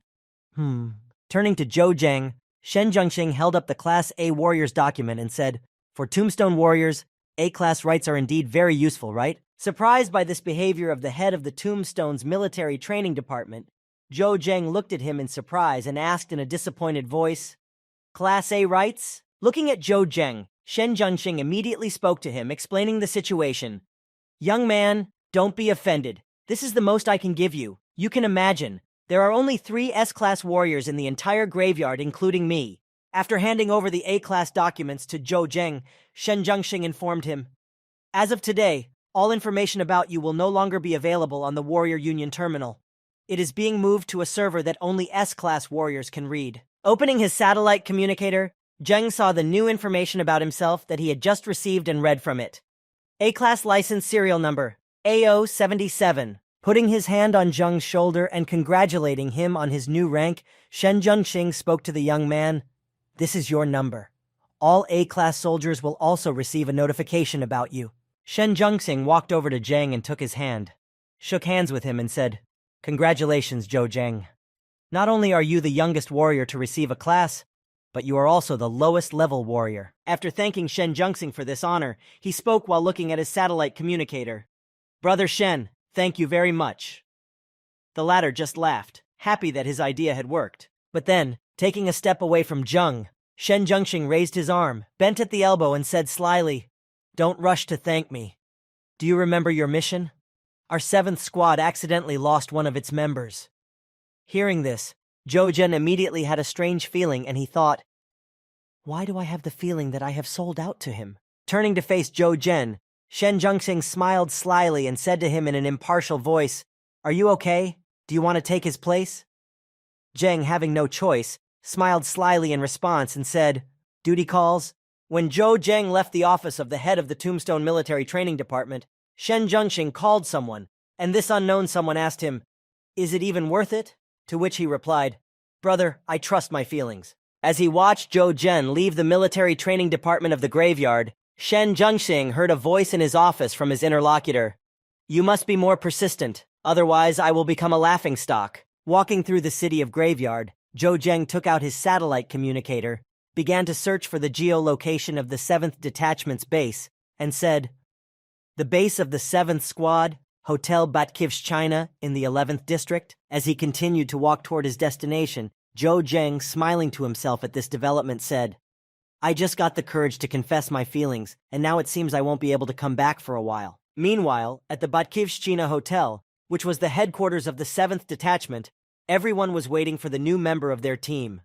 Sitting at the table, the squad leader said, "Last check." Watching all his comrades, he informed them of the imminent departure, saying, 20 minutes to departure." Sitting at the table with his comrades, a burly uncle holding a double-barreled rocket launcher shouted menacingly, "Who the fuck is this Zhou Zheng?" Hearing his comrade's displeased tone, who was clearly in a bad mood, the squad leader told him, "He is a 7th-ranked soldier, sent from headquarters to replace Lao Guo." Hearing that they had been sent a 7th-ranked soldier, the glasses-wearing boy, who could not find a place to sit, said in disappointment, "I think it's a favor.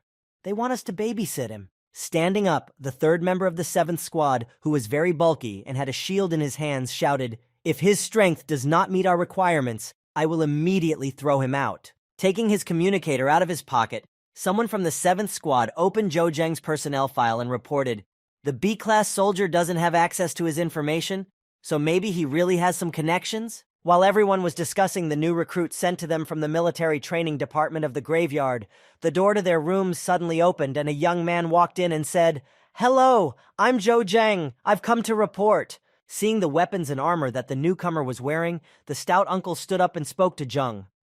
Jung, do you think we are going on a journey? Even if you're dressed like this, you're using a short combat weapon in a fashionable way. Are you sure you're not joking? Jang replied indifferently. It's just that I haven't found the right armor for me yet. As Jung said this to the burly uncle, he suddenly remembered something that made him feel a little ashamed and thought, unfortunately the few pieces I had were destroyed when I leveled up. When the commander heard from Jung that he hadn't found any suitable armor, he said to his comrade, "Time is short, lend him some from your stock." Hearing this generous offer, Jung replied, "Thank you." After the boss's order, his subordinate, who wore glasses, looked at Jung ominously and spoke to him arrogantly.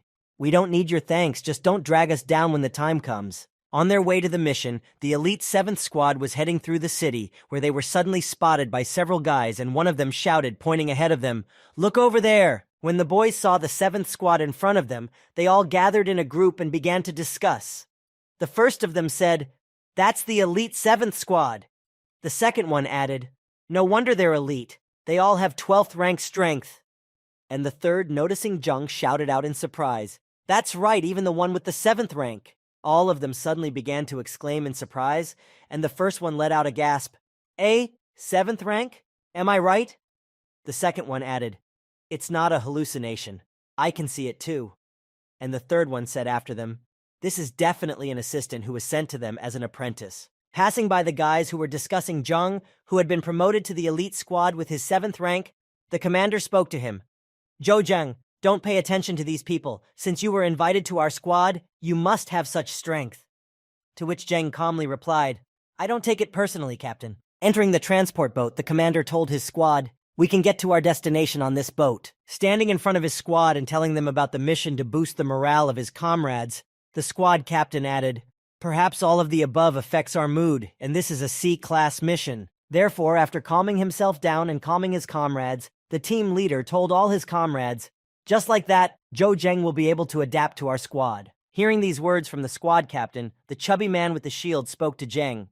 "Boy, it seems like they really care about you." And the guy with the glasses added with a mockery, "Ha ha ha, don't worry, I'm here for you." After listening to all the worries of his teammates, the team captain spoke to Jung in a calm tone. "Don't worry, it's just a C-class desert exploration mission. It's nothing for us to worry about." After hearing all the details of the mission, Jang looked down and immediately thought, and his mind was filled with familiar thoughts of what to do. Another desert exploration mission? After explaining the main tasks of the mission and how they should act, the squad leader spoke. "Our military training unit, like the Special Forces, has a wide range of responsibilities. As long as it does not contradict the rules of Mohilnik, we can interfere in any case." Arriving at the destination and getting all the materials to prepare for the reconnaissance mission, the commander continued, "We are also responsible for dispersing large mutant beasts and preventing their accumulation." Opening a chest with provisions and various equipment, the commander began to hand out tracking beacons to each of his team, saying, "Everyone, take your communicators. We have 1 hour to enter the compound." When Jung received his communicator, he was so surprised at what it looked like. It looked something like a wristwatch, so Jung thought about it. "I haven't seen any communicators like this on the market. It must be a special standard equipment." After distributing the mission equipment to everyone, the commander and the rest of the team were walking to the departure point when he heard one of his soldiers who had gone ahead of him call out to him, shouting, "Commander!" Having watched Jang until that moment, who was worried for some reason, the commander quickly began to move toward his comrade, who spoke to the commander. "I think there is something up ahead." As the subordinate approached the observation tower, he told his commander what he saw. "It's a 10th level fighting white tiger." The commander, meanwhile, picked up his binoculars and began to examine the target, which surrounded the 3 soldiers who were about to say goodbye to their lives, and said, "Where did he come from?" Meanwhile, while the team was deciding what to do, the soldiers who had been caught off guard by the predator repeated over and over again, holding their weapons in their hands, "That's it, we're definitely finished." Having already accepted their fate, the warriors who had been captured by the predator were preparing to die, when suddenly one of them shouted joyfully, "Patrol! It's a patrol!" When one of the trapped warriors reported that he had seen a patrol ship in the sky, all his comrades began waving their hands and shouting, "Help! Help! We are here!" As the patrol approached the warriors trapped by wild animals, they began to prepare for a rescue operation. taking out and equipping their rifles and shields to move in to rescue them as soon as possible. But before they could react, one of their team members had already jumped to the rescue. Hearing the airlock open, the commander had only one word to say, "Hey!" Meanwhile, a stout man with a rocket launcher who had jumped out of the shuttle and rushed toward the formidable enemy exclaimed joyfully, "Handsome!" Seeing these crazy actions performed by a member of the elite 7th Squad, Zheng was very surprised that their team could have such amateurishness without a plan of action. While Zheng was marveling at his madness and recklessness, the burly man had already landed and shouted to the surrounded soldiers, "Quickly, everyone to me!" Seeing that a 12th-ranked soldier had rushed to their rescue, the commander of the frightened soldiers hurried to him, and his comrades exclaimed, "Thank God! Finally we will be rescued!" And, "We have lost our distress signal, so," also rushed headlong to the rescuer. And while the soldiers were making excuses about how this happened to them, a burly man shouted out to them, "You like to joke with death? Then don't explain anything to me. This time you are lucky to meet me." While the 12th-ranked warrior was bragging to the frightened soldiers, the predators did not retreat from their victims, and again charged to attack their prey. Seeing the monsters advancing, the strong man used his rocket launcher to destroy the enemy, and pulling the trigger, fired a volley at the tiger that was rushing towards them. Unfortunately, his attack was hopeless. All the shells he fired simply bounced off the predator without causing any damage. Seeing that his attacks were ineffective, the burly man froze in place in surprise that he was powerless against such an enemy, and just stood there watching what would happen next. After landing the shuttle on the ground and getting out of it, the rest of the team stood nearby, watching the battle, when suddenly the team leader spoke to Zheng. "Go and try to deal with the tiger. It doesn't matter if you can't defeat it. It's a great chance to improve your skills." Hearing the commander's order for Zheng to go and help his friend, he replied to his boss, smiling slyly at the chance to demonstrate his strength, "Got it." Noticing that a 7th-ranked warrior from the patrol team was approaching them, one of the soldiers who had been cornered suddenly let out a surprised cry. "Hey! Why is there a 7th-ranked warrior on patrol?" Hearing this order from his commander, Zheng walked toward the mutant monster. When he was far enough away, the chubby man asked his commander a question. "Commander, isn't this too dangerous for him?" Hearing such a question from his teammate, the commander answered him in a stern tone. "If he can't even handle it, then he has no place in our squad, and this will be my argument when I come to the department and ask for his expulsion."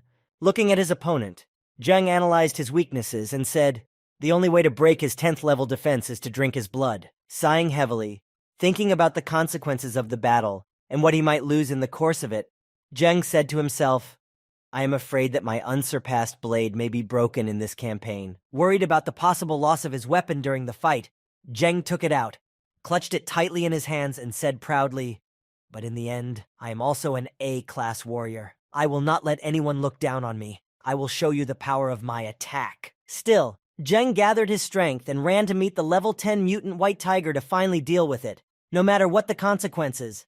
As soon as he approached the predator, he immediately used his speed to run into its back, and with a single swing of his blades, he killed this terrible monster.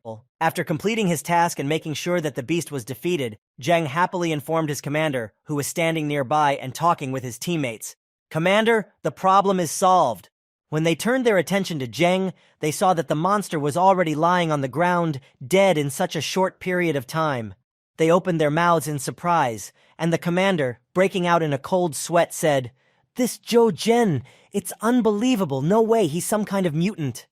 After the patrol completed the rescue of the soldiers, they all boarded the shuttle and headed on, while the rescued soldiers remained on their mission, looking at them and exclaiming in amazement, "Wow, what a patrol! Even their 7th-ranked warrior is so good. How cool!" When everyone was in the ship and taking off, the commander, who had been disrespecting Zheng because of his low rank, came over to apologize for his disrespect and said to Zheng, "Forgive me for my previous assumptions about you." After apologizing for his prejudice and wrong guesses about Zheng's strength and abilities, he continued, "You are strong enough to stay in the 7th Squad." Walking up to the commander, who was apologizing to Zheng for his prejudice, the chubby man from his team said, "Commander, I knew that the Ministry of Military Training could not use its connections so openly." Walking up to Zheng, squeezing between him and the burly uncle, the chubby man began to praise him. "He's only rank 7, but he's comparable to a warrior of 10th strength. If he grows to the 8th or 10th rank, I can't even imagine how strong he could be then. He's just a genius." Trying to stand out among the pile of praise for the chubby boy, the captain added, "That's why I've decided that our 7th Squad will do our best to support Zhou Zhen. He will grow because of us." What do you think? Hearing this proposal, no one objected to his words, but each of them responded in a chorus of joy. We agree. Hearing such sincere words of support, Joe said to his comrades, Thank you, guys. After all these conversations, and Zheng was officially accepted into his squad, after testing his strength, the commander suddenly informed everyone that they had reached the target area. We got there very quickly. After informing them that they had arrived at the landing site, the commander said in his commanding tone, Guys, get ready to leave. Hearing the order, everyone answered him in a chorus. Yes, sir. Boss. Leaving his flying tent and walking along the road that stretched through the forest, the commander informed his squad.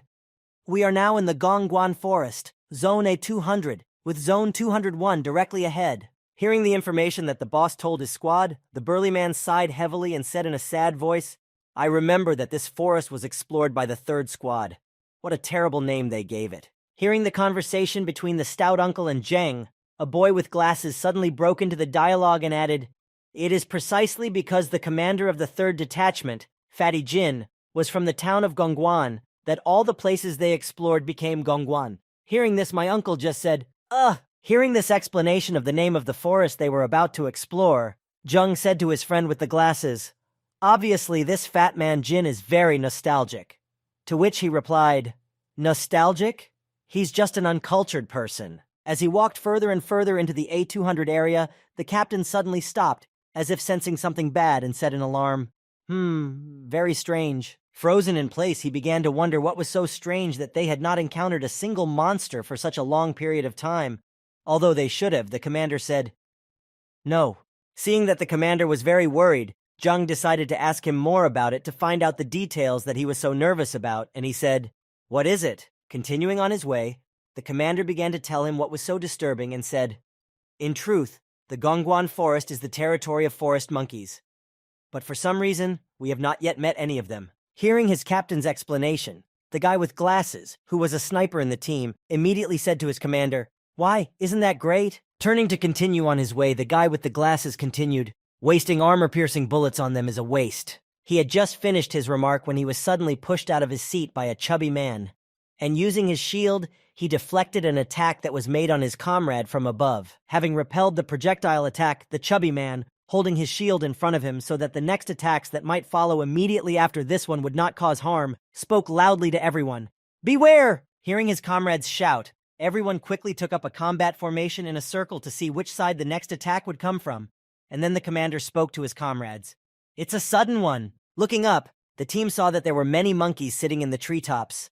Noticing such a large crowd of animals, one of them suddenly began to shout, Monkeys! It's monkeys! Looking up at the treetops, the commander said to his comrades in a calm tone, with a kind of murderous aura in his eyes, Just a herd of monkeys. Brothers, let's go forward boldly. Moving forward, the unit had to accept the fight with the monkeys. When the fight was over, the commander said to the big man, The job is done. Chen Hao, you have wasted too much ammunition. To which he replied, I'm sorry. It was an accident. I'll be more careful next time. While the two were talking to each other, the chubby man reported, The other monkeys have run away. After Zheng had participated in the battle with the 7th Squad, he said to himself in amazement at the end, These people can really understand each other without words. While all the members of the squad were standing below, the guy with the glasses climbed a tree to get a better shooting position, but suddenly he shouted, Something is happening. Hearing this news, the commander asked him, What is it? Looking into the distance where the ruins of the city were located, the boy with glasses sitting on a tree said, There seem to be zombie tracks in those ruins up ahead. Slowly approaching the city, the team carefully examined the entire area.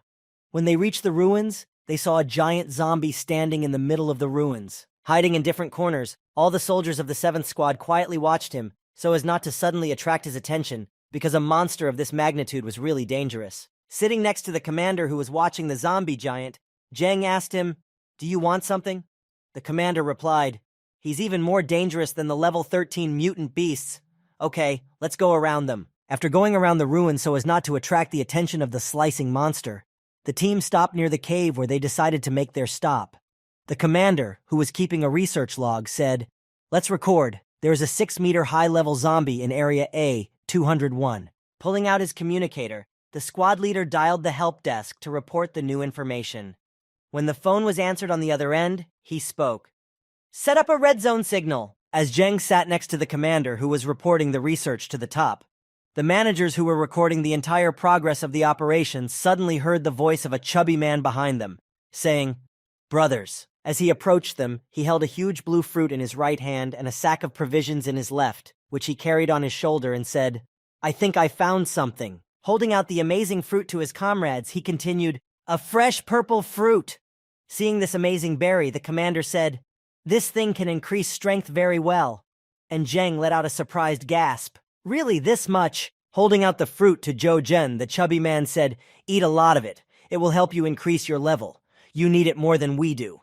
Incredibly impressed by this generosity, Zheng said nervously, "Thank you." Taking this incredible fruit in his hands, Zhou Zhen thought, "This thing might be worth a few purple crystals. It seems like he really treats me like his own brother." While the commander was reporting on the progress of the mission and Zheng was thanking the chubby man for the gift, a boy with glasses suddenly climbed up on the rock and said in a choked voice, "Commander!" Climbing up to them to tell everyone about their find, their comrade, who had just returned from reconnaissance, said, "There's a cave ahead.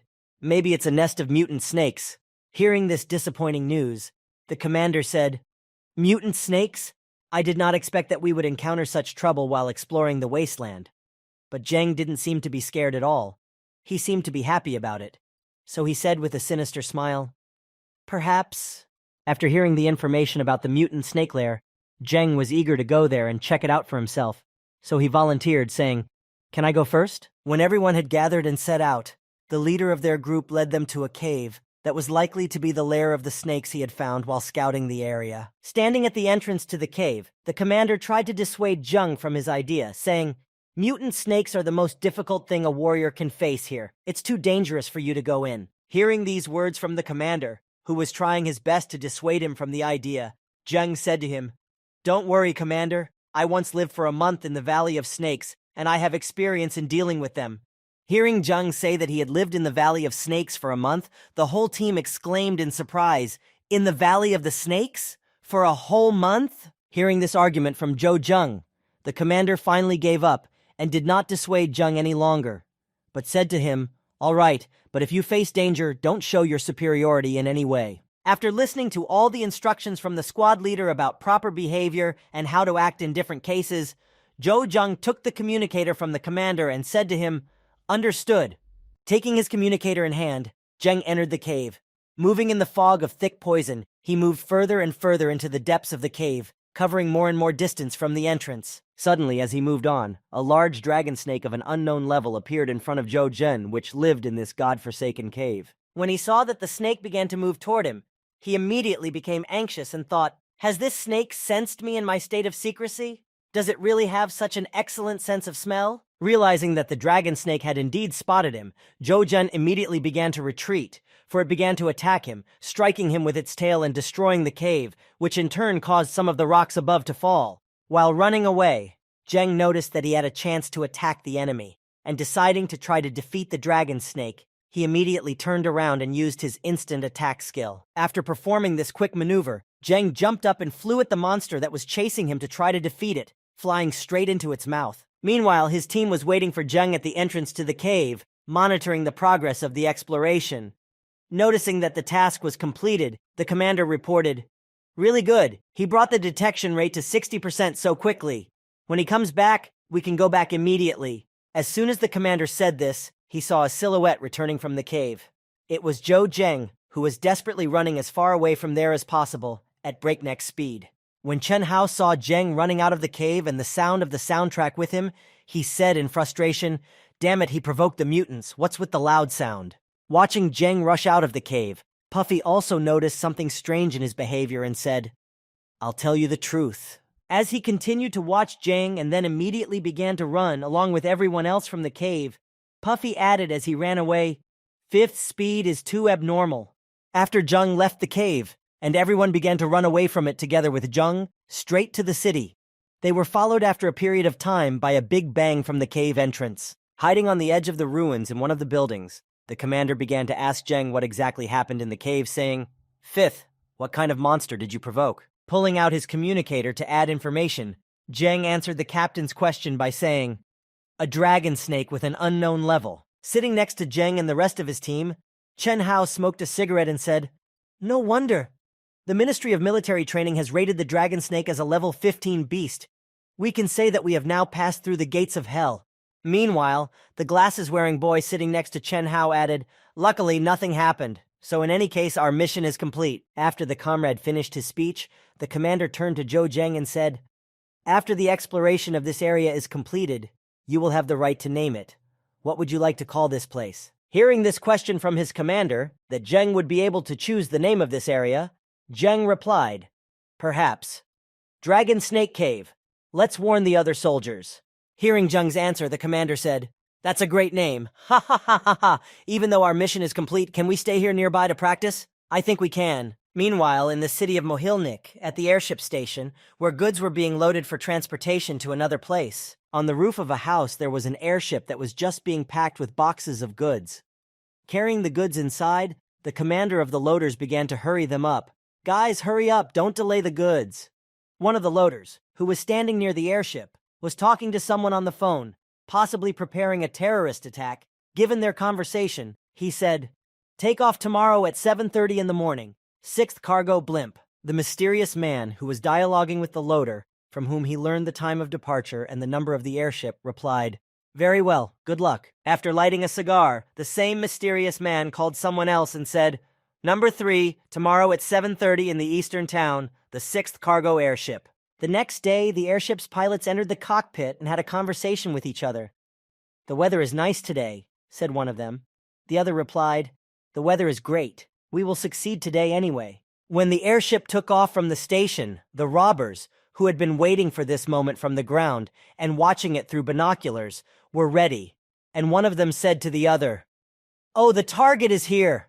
Lu Zhilong, you have the target." Hearing this information that the mission could begin soon, and that all preparations were complete, Lu Zhilong said to his partner, "Don't worry." Immediately activating his wings and flying up into the air, Lu Zhilong spoke to his companion, who remained on the ground. "He can't escape." Meanwhile, on the deck of the airship, the crew were already discussing what they would do after the mission was over, and the captain of the airship spoke to the rest of the crew. "After this mission, I invite everyone to dinner." Upon hearing the invitation, the airship staff began to shout out to the captain, saying, "Captain, you are so generous this time. And then we must do our best today." But then one of the airship's personnel, who was watching the road, interrupted the joyful shouts and said in fright, "Captain, something is flying right at us." After this phrase, the silhouette of a young man immediately appeared near the airship. It was Lu Zilong, who was chasing the airship loaded with various cargo. Seeing through the window that it was a man, the captain exhaled a sigh of relief and said to him, "Ugh, you scared me. I thought it was some kind of monster." Seeing that it was one of their acquaintances, the airship staff began to greet him, shouting, "Ha! Hello! You're so handsome, you dare to fly in the sky alone." And he in turn, smiling ominously and taking something out of his backpack, answered them, "And to you, hello?" The next moment, when the staff and the captain saw what the boy was doing, they suddenly froze in fright and could not move, being so terrified by what was happening. After finishing his duel against the monster, Zheng twirled his dagger in his hand and told his comrades who were waiting behind him, "It's done." Meanwhile, Zhou Zheng, having defeated another monster, and his team, who had decided to stay in the area for training, were just in Area 201, where they stayed to train and hunt monsters. Seeing Zheng's skill and precision, the guy with the glasses exclaimed in surprise, "A level 9 spiked armored lizard killed with a single blow." The commander standing to the side only added, "Holy shit." While they were hunting wild monsters, the commander's communicator suddenly received a call. Searching for it in his suit, the commander quickly took out the communicator and accepted the call. After the commander accepted the call, an urgent order came through to return to the city. Hearing this, the commander quickly shouted to his squad, "Something happened, stop the hunt." Quickly getting into the car and heading back to the city, the commander of the squad told his team on the way back what they had told him. News has just come in that the 6th airship with the cargo was attacked. After giving this information about what had happened, the commander explained why they were called to help, saying, "We were the closest patrol, so headquarters sent us to help." Sitting in the car, terribly resentful of having to go back, Chen Hao spoke in a disgruntled tone. "What are these escorts doing? Even mutant beasts can't stop them." Hearing Chen Hao's outrageous remarks, the commander, who was in the car with him, said to him in a disappointed tone, "No, they're not really mutants." Meanwhile, Lu Zhilong, having captured the airship and reported on the work done, said to his leader, "Chairman, I'm handing over the airship to you. I'm going to stop the 7th Squad. He received approval, but with one warning from the leader, who emphasized, be careful. There are 12th ranked warriors in the 7th Squad. To which Lu Jilong replied, don't worry, I know what to do. Meanwhile, the 7th Detachment was riding back to the city at top speed, under orders from the head of the Ministry of Military Training to help counter the criminals who had attacked the airship. Zhang, who was riding behind on his motorcycle, suddenly heard a strange noise behind him, and he also felt a sense of danger. When he decided to look back, he realized why he had such feelings. Looking back, he saw a fellow flying above him on wings, and he launched a barrage of knives at Zhou Zheng, which almost hit him. When he found the 7th Squad returning along the highway to the city of the Gravedigger, Lu Zilong let loose a barrage of knives at them, saying, 7th Squad?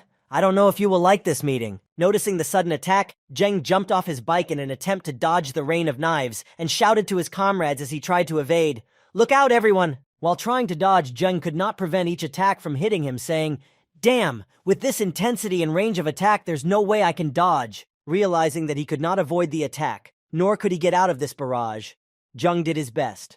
The next moment, when the attack hit his bike, it exploded along with Zheng, creating a grand fireworks show. Zheng, who was standing near the bike, was fortunately unharmed by the explosion, but several knives stuck out of his armor. After surviving this terrible attack, he thought, fortunately, I can change my gear right from the system backpack. Standing up after this deadly attack, Zheng shouted out to the rest of his friends to make sure everyone was alive and unharmed, exclaiming, is everyone okay? Meanwhile, the chubby man, standing with his shield in hand, and the commander who was next to him, amidst the wall of dust and smoke, spoke to Zheng. It's okay, this knife didn't hurt us. Meanwhile, Lu Jilong, who was standing near the 7th Squad, watching them to see if he could kill someone, shouted out to them, ha ha, not a bad gift, huh? Looking at Lu Zilong with a stern gaze, Zheng's eyes showed the rage he felt towards his enemy, and Zheng said to him in a stern voice, I'd rather not know who you are.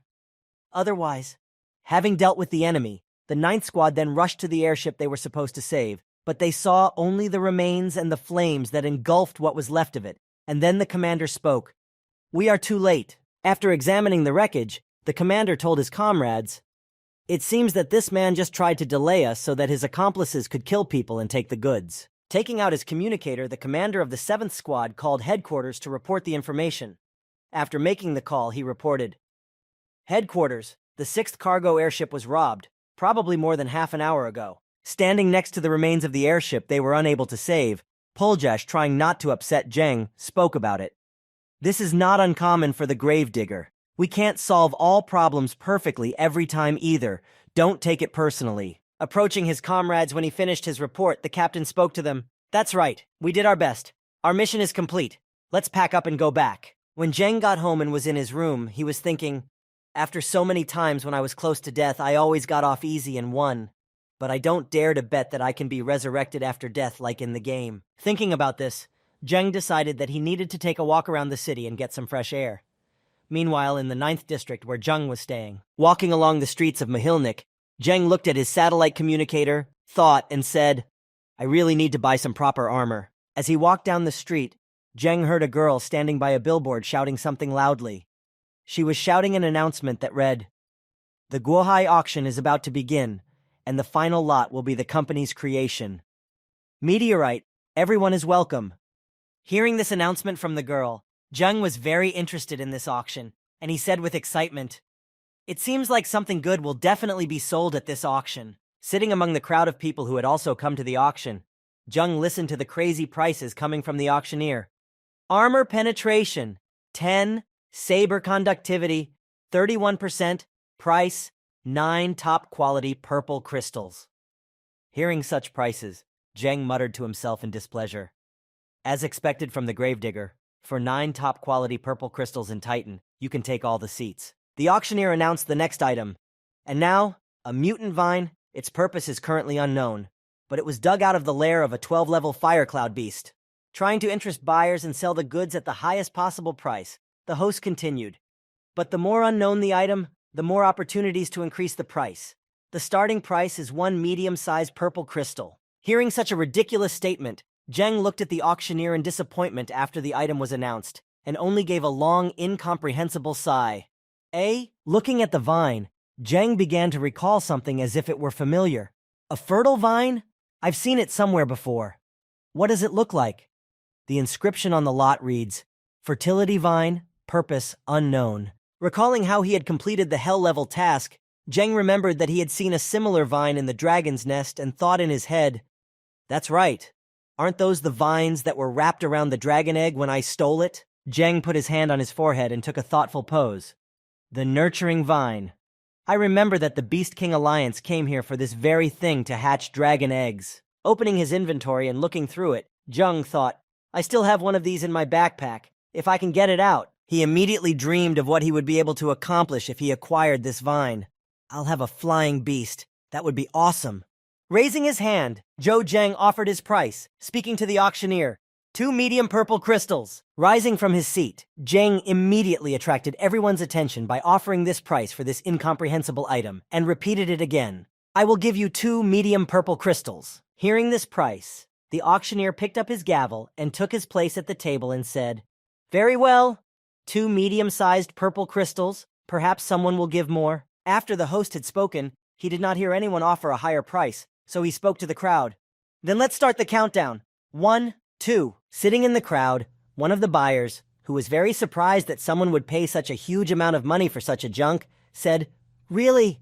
Such strange things cannot be sold at such a price. After completing his countdown, the auctioneer, not hearing anyone from the audience offer a higher price for this piece of vine, joyfully exclaimed, 2 medium-sized purple crystals, sold! After winning this lot, Zheng hurried to the front desk to collect his winnings. When he arrived, the manager spoke to him. You owe us 2 medium purple crystals. Hearing what conditions the girl manager had set for him to receive his lot, Zheng said, Yeah, no problem. After paying, the manager handed him his item and said, Mr. Zhou, please acknowledge receipt of the item you won. As Zheng was picking up his item, he suddenly heard a strange noise coming from behind him. Hey, over there! Put the Tang Dynasty sword you just received in the first warehouse. We'll sell it at tomorrow's auction. Looking back, he saw many boxes being brought into the storage room in the auction building, and a short man was urging the movers along, shouting at them, Move! Don't break anything!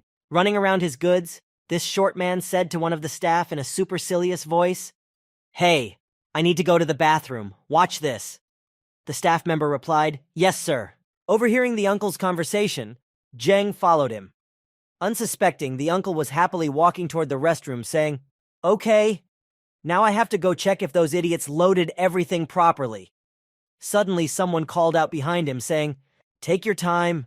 Pulling out his dagger, Zheng grabbed that little uncle and put the blade to his throat and spoke ominously, Perhaps we can talk before you return? After entering the restroom with the short man so that fewer people could see them, Zheng pushed him against the wall, held out his communicator, and asked, Tell me, who brought this? The uncle, surprised by this indecent situation, immediately blushed, and with wide eyes looked at Zheng, who had taken him hostage and pinned him to the wall. But then, when he noticed the communicator Zheng handed him, with a picture of a vine on it, he immediately looked at it and said, Isn't this the unusual vine? I remember it being brought by a small warrior. When Zheng and his short uncle saw the vine, they went to look for the warrior who had brought it. When he saw him sitting in the middle of the street, sitting at a table, his uncle said, I found him. He pointed to the warrior sitting at a table near them and said, That's the little guy. Zheng replied, Don't call people short. You're not very tall yourself. As a thank you for the information and help in the search, Zheng gave the short man a purple crystal, saying, Here, do you know what to do next? But the man, dumbfounded by the money, just kept repeating, Purple crystal. A purple crystal. Thank you very much, sir. When he regained consciousness, Uncle Shorty looked over to Zheng and said, By the way, sir, if there's anything else you want to know, sir? But Zheng was long gone. Sitting at the table, a warrior waiting for his order shouted, Hey, too slow! Zheng walked over to him and addressed him, Brother, holding out his satellite communicator, which had a picture of a vine on it. Zheng spoke to him. Tell me, where did you get this thing? Surprised that a young boy had come up to him with such an expensive and rare item, he asked, A satellite communicator? Who are you? Immediately breaking out in a cold sweat and beginning to worry a bit about who he was, the warrior asked, Where did a 7th-ranked warrior get it? Smiling at this warrior who had brought the vine to the auction, Zheng decided to make a joke, saying, I stole it. Can you believe it? The warrior suddenly changed his voice and said to Zheng, Are you bored with life to steal such things in the graveyard? Zheng replied, So, will you tell me the location? Smiling at Zhou Zheng, the warrior offered him an interesting deal to exchange information, and he said, Tell me why you need it, and then I'll tell you where I found it. How about that? Waving his hand, rejecting the trickster's offer, Zheng said as he walked away from him. Whatever, it's from the fire beast's lair, right? I'll find it myself. Hearing Zheng say this, the warrior immediately called out to him, Wait, wait! The warrior suddenly became serious in his face and decided to get something for his information. So he said to Zhou Zheng, If I tell you, what do I get out of it? Hearing this offer from the short warrior, Zheng answered him with a sinister smile. Your benefit is that you will have a great friend like me. And if you don't tell me, you'll have a terrible enemy like me. After such powerful negotiations with the cunning warrior, Zheng managed to get information from him. Afterwards, he called Xiang Shihan to tell her that he was going to go on a journey of gratitude, and she replied, okay. On the phone with Zhou Zhen, she was all shy and blushing as she sat on a huge elephant with her team, doing an internship at the graveyard. When Xiang Shihan finished her phone conversation and hung up, Mentor Qin immediately began to court her again, saying, Well, Shihan, are you going to refuse me again? Or shall we go out to dinner? The girl answered him in a gentle voice, again refusing his offer. Master Qin, I'm sorry, but I already have a boyfriend. Hearing Xiang Shihan talk about her boyfriend, whom she had not mentioned before, Commander Qin said thoughtfully with a hint of uncertainty, Boyfriend? Is it really that boy? You didn't say he was your boyfriend? Clutching her hands to her chest and lowering her head in embarrassment, not believing that this had really happened, the girl answered her mentor, We just started dating recently. After all these words were spoken, Xiang Shihan looked up at her mentor as soon as the blush had subsided from her cheeks, and with a puppy dog look, she said gratefully, Master Qin, thank you very much for your kind treatment of me. Meanwhile, the mentor, hearing that Xiang Shihan had a boyfriend, was unable to hold back his tears, shedding them like a river, and looked at the girl in confusion. He could not get a single thought into his head. Why am I not her boyfriend? How could this pig get ahead of me? Meanwhile, Zhou Zheng, rubbing his nose and thinking about his girlfriend, whom he had recently called to tell her that he was going on a trip, said, This girl won't miss me right after the phone call. As Zheng was getting ready to leave for his mission, he stood in front of his computer screen and looked at all the information about the place he was going to, and he said thoughtfully, Even though I was going to go on my own, I can get some more information like this. As he stood in front of the terminal, looking over the mission information, Zheng heard two soldiers passing by behind him talking, and this is what they were saying. The first of them said, Did you hear about the incident with the 6th airship? I don't know who it was, but he was very brave. The other one replied, Haha, do you know what kind of cargo it was carrying? Hearing his friend's question about the contents of the 6th airship's luggage, the first man whispered to him, I heard that there were materials from a 15th-ranked mutant beast that had been killed and collected by 11th-ranked soldiers for the Ministry of Military Training. Having overheard the two soldiers discussing the recent events of the attack and luggage theft, Zheng said thoughtfully, A 15th-ranked mutant beast? After collecting his thoughts and going about his business, Zhou Zheng immediately thought about the availability of information he could receive. He decided, Even though I go to the Ministry of Military Training, I'm not as well informed as these guys. Pulling his satellite communicator out of his pocket, Zhou Zheng immediately decided to call Shen Zhengxing and ask him for more information about the case. When he picked up the phone from Zheng, the young man spoke to him.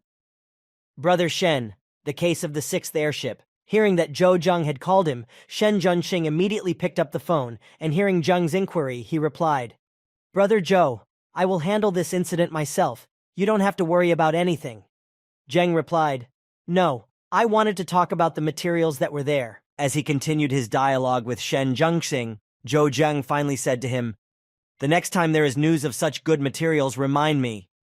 To which Commander Shen replied, Boy, you're too arrogant. That was a 15th-ranked mutant beast.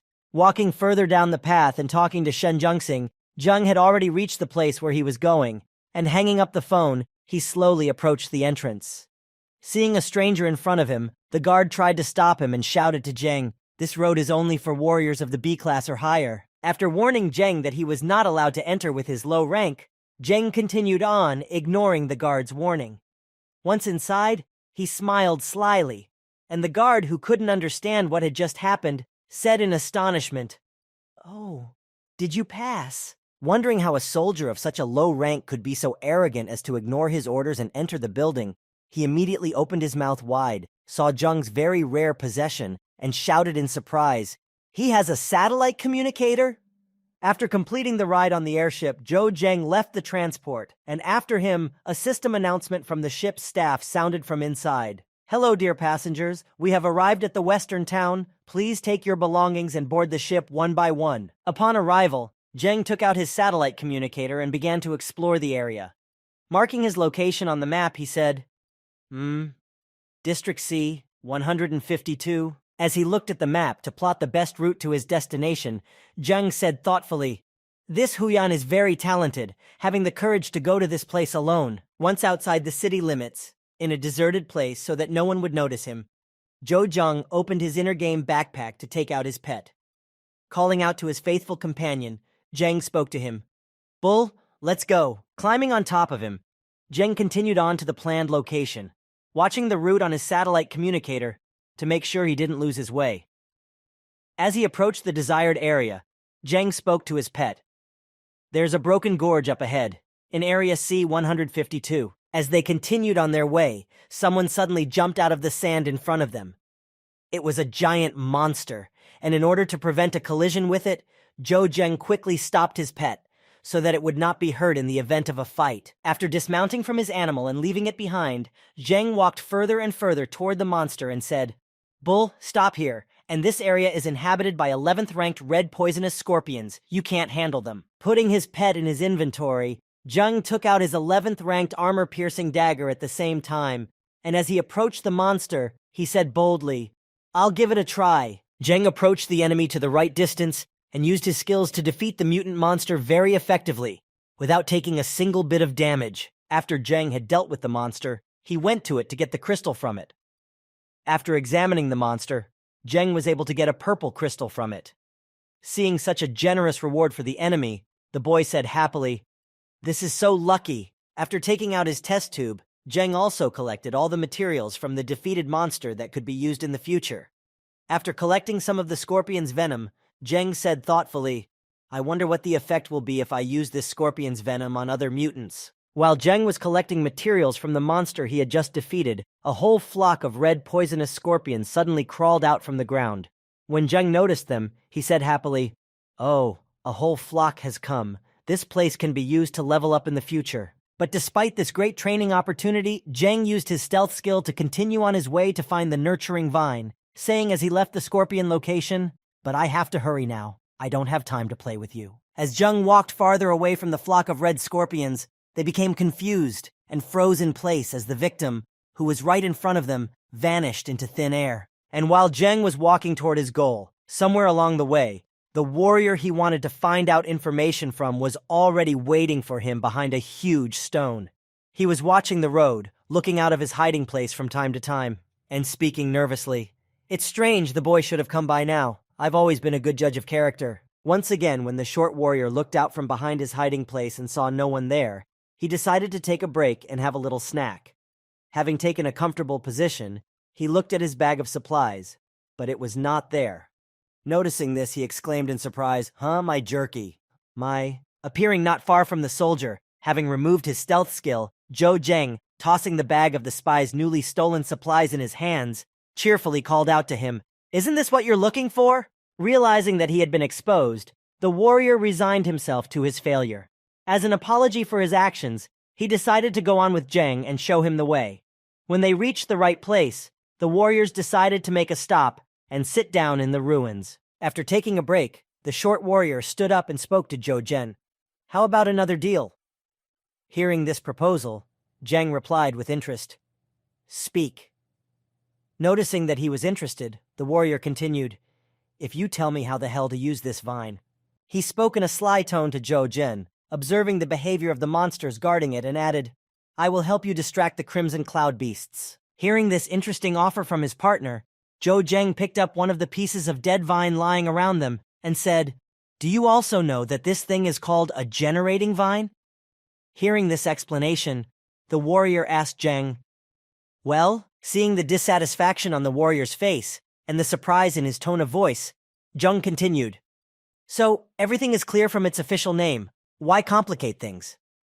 Hearing this explanation, the warrior asked in surprise, "So, it gives birth to different animals?"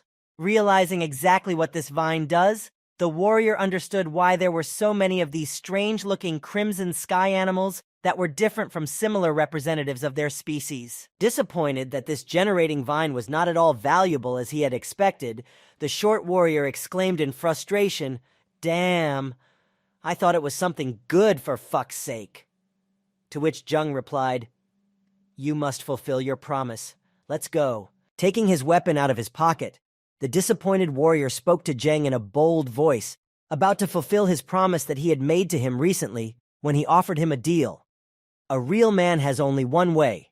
One spit, one shot, we go, we go. The warrior, reloading his weapon, shouted to Zhou Zhen as he ran out into the crimson clouds, "I will be in front!" Running forward right into the flock of crimson cloud animals, the warrior, trying to provoke them, began to shout loudly to them, and waving his weapon shouted, "Hey, you suckers, look here!" At that time, the animals that were going about their business in the area near their nest, seeing something coming at them at breakneck speed, immediately paid attention to it, leaving all their business behind. Realizing that some unknown creature was approaching their nest, they became very angry and began to defend their territory from the encroachment of the stranger. Seeing that he was able to attract the monster's attention, the warrior began to run away from them quickly. When he reached the edge of the buildings, he shouted loudly to Zheng, "Hurry up! I can't hold them off for very long." Meanwhile, Zheng, who was able to make his job easier thanks to his friend's naivete, watched him run away from the herd of monsters that were on his tail and said, "This guy's got some pretty good speed." When Zheng saw that his friend had gotten the enemies far enough away, he began to put his plan into action. As soon as he had the opportunity, Zheng immediately went to the nest of the crimson cloud animals and noticed the eggs in their nest. Without hesitation, the boy began to dig up the eggs and clean them from the vines while he could, and while no one was watching. After a lot of work, Zhou Zheng was standing in front of the nest. He had cleared of vines and the eggs he had managed to get out of them. Looking at the work he had done, Zheng said, "Not bad. I dug up 6 whole eggs." After looking around to make sure no one was following him, Zhou Zheng walked over to the nest of eggs and reached out to them and said slyly, "All right then, now." The moment he said this, the eggs slowly began to disappear, moving into Zheng's play pack so that he could take them with him. After completing his work, Zheng heard the animals returning and hurried to the exit. While looking for a hiding place, Zheng saw his friend nearby, who was trying to catch his breath from the constant running around. When he saw Zheng approaching him, he said, "Ugh, I'm tired to death. Did you dig up the generative vine?" Zheng replied, "You didn't lure out all of them. You didn't wait for me to finish digging, and those animals came back." Hearing such claims from Zheng, the short warrior who was tired to death said to him in a disgruntled voice, "I've worked myself to death." Sitting down on a nearby column and looking up, the warrior asked Zhou Zhen, "Why are they so angry? Did you do something to their nest?" Hearing the question from his partner, who did not understand why the animals were so angry, Zheng explained to him, saying in a smug voice, "I only stirred their eggs out of curiosity." To which the warrior exclaimed, "Well done." Not entirely satisfied with the work he had done, Zheng stood up and said to his friend, "Since we didn't get any prey this time, let's go to another place and try there." Hearing this suggestion, his friend exclaimed in fright, "More?" Moving a little further along the terrain, Zheng pointed to the nearest ruins not far from them and said to the warrior, "This way."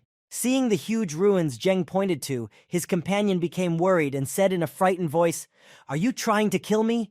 No ordinary crimson cloud animal will live in a lair of this size." Zheng asked in a curious voice, smiling slyly, "Is that really where their king is?" Hearing Zhou Zheng's strange question, the warrior immediately changed his face and glaring at Zhou Zheng said angrily, "Actually, no." Moving a little further away from the boy, the warrior pointed to the hills in the middle of the desert and said to Zheng, "There can only be one crimson cloud beast king in this area, and right now, their king is most likely in those hills." Hearing this information from his friend, Zheng, surprised at his knowledge, asked him with a sly smile, "Did you live here? How do you know this?" The warrior replied in a disgruntled tone, "I could not have lived in this cursed place." Stepping forward and expressing his dissatisfaction, the warrior nevertheless decided to fulfill his part of the bargain, which he had not fulfilled completely the previous time. As he walked toward the ruins, he said in a disgruntled voice, "Meeting you is a complete misfortune.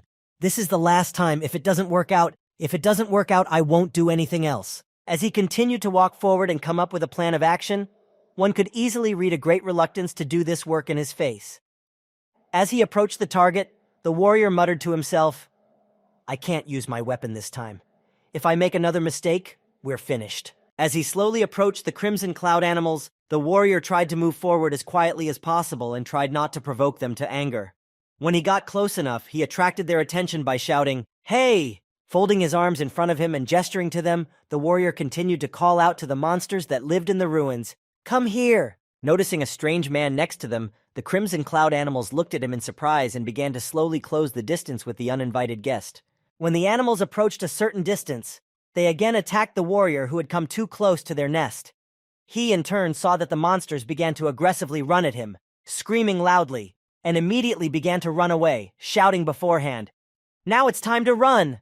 Repeating the same action as the last time to distract the monsters and give Zheng a way to collect the vine, a short warrior ran past the hiding place where Zheng was standing and shouted loudly, "Fuck!" Seeing his friend selflessly doing his job and trying his best to escape from the monsters, Zheng, leaving the hiding place and heading for the nest, said happily, "I will remember your sacrifice." After another attempt, the warrior returned to the hiding place, saw a large flock of monsters coming from the nest, saw Zheng there, and said in a sad voice, "Have you gone crazy?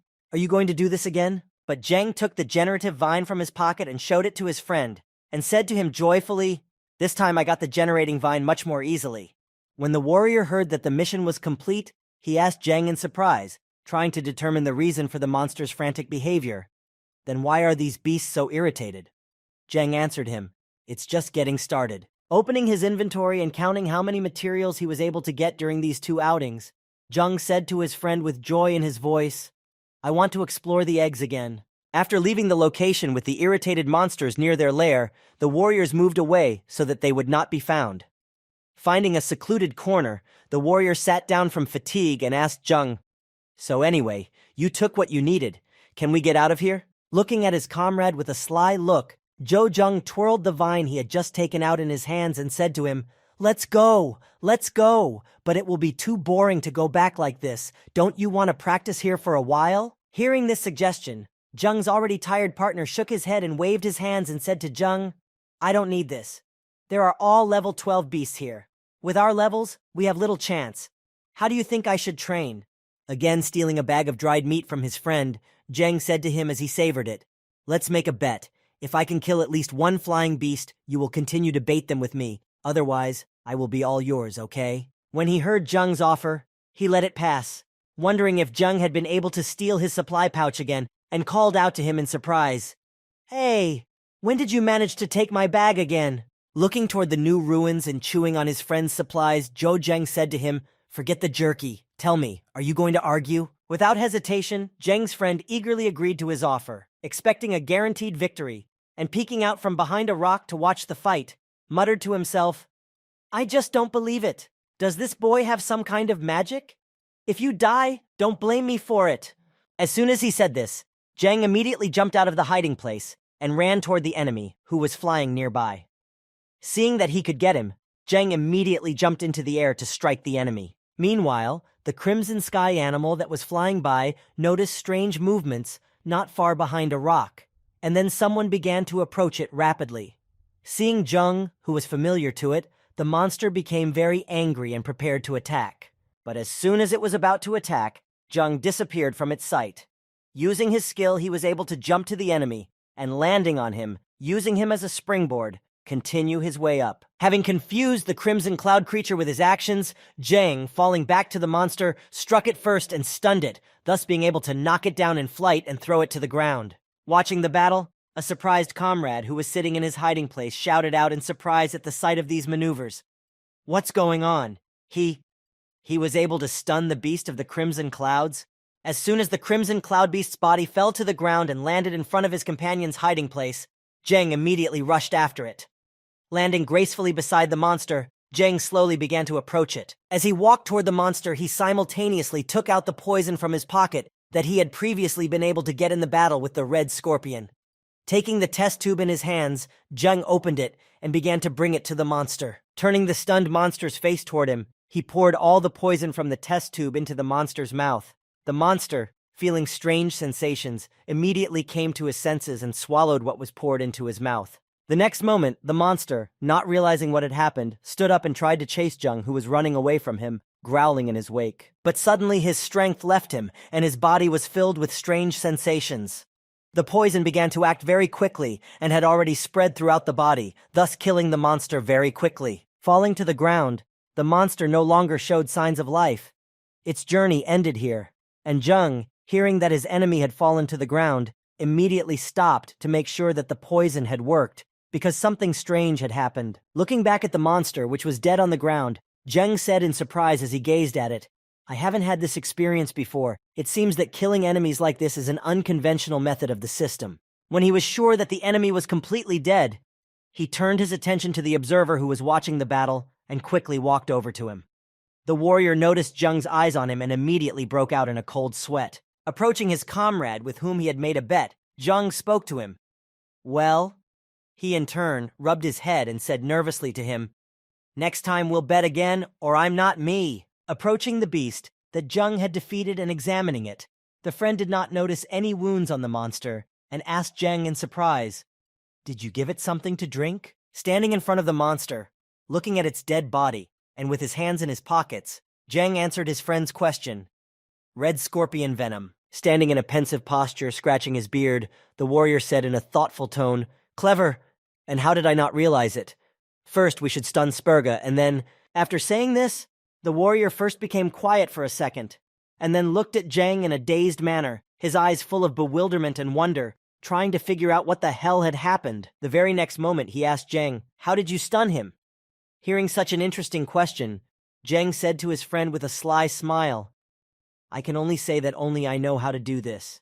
If you lose, pay up. Come on, hurry up and do your job." Hearing Jung tell him to get to work, his friend looked at him anxiously, realizing that he had lost the bet and would have to take on the role of bait again. True to his word, he went back into the ruins to distract another flock of crimson cloud animals so that Jung could reach the nest. Meanwhile, somewhere in the distance, someone was using binoculars to watch all of Jung and his comrades' actions. Following the warrior as he ran away from the monsters again, one of the men who had been watching him took the binoculars away from his eyes to report to the commander. Turning to him, the squad member said, "Commander, are these two playing with death just to dig up the vines?" Standing next to his subordinate, the squad leader, who had been watching Jang and his comrade, answered his soldier's question. "In any case, we'll have to pass by them, so let's watch." Meanwhile, Jang, who was waiting for a signal from his comrade that the road to the nest was clear and they could move, suddenly heard a notification signal from his satellite communicator. Taking it out of his pocket and turning it on, he saw that there were 4 other marks on the map, all slowly approaching him. Surprised by what he saw, namely that they were not alone in such a wild place, Jojang looked back and saw some people approaching him. Meanwhile, his companion continued to distract the crimson cloud animals, unaware of anything, and continued to do his job, which he had sworn he would never do again. But because of the bet he had lost, he had to do it again. While running away from the monsters, he heard a call coming from his communicator. After hiding somewhere from the monsters, he picked up the phone and heard Jung's voice telling him, "Hey, leave the crimson cloud beasts and come back. Someone is here." Hearing this, Jojang's friend desperately rushed over to see who it was and to help Jojang in his trouble. As soon as he arrived, he saw the squad already standing in front of Jang. The commander, who was smoking a cigarette and was surprisingly calm, was looking at the 2 soldiers he had recently watched. Immediately upon their arrival, one of his subordinates spoke to him. "Commander, one of them is a 12th rank. The other is a 7th rank." Pulling the cigarette out of his mouth and holding it in his hand, the commander spoke to his subordinates after hearing the information about the enemy. "These 2 are not so easy. It is not profitable for us to enter into a conflict with them." When Jung's comrade, who was on the platoon, saw the strange group in front of him and was already reaching for his sword, he asked Jang, "What shall we do? Shall we play with them?" Jung replied, "Calm down. They don't mean us any harm yet." The commander of the squad decided not to start a fight, but to part ways calmly, and stepped forward to meet Jang and his friend, shrugging his shoulders and saying, "Greetings, my name is Ding Hong, and we have not come with evil intentions." Immediately preparing for battle, in case of an unexpected development, Jang released his aura and pulled out his daggers and asked the captain, "So, what is your business?" Feeling the aura that Jang emitted, the commander immediately froze in place and while breaking out in a cold sweat, he thought in his head, "What a strong killing aura. It's a good thing I wasn't too impulsive." Realizing that the joke was on Zheng, Commander Ding Hong spoke to him, offering him a deal. "I want to ask you something. Would you like to join us?" In the area of C-157, taking a deep drag on his cigarette and then exhaling the thick smoke to relieve his tension, the commander continued his story. "There are black spiked ants of the 13th level living there." Hearing such an interesting suggestion, Zheng was immediately interested, because it gave him the opportunity to level up. So he just asked Ding Hong again, "13th level?"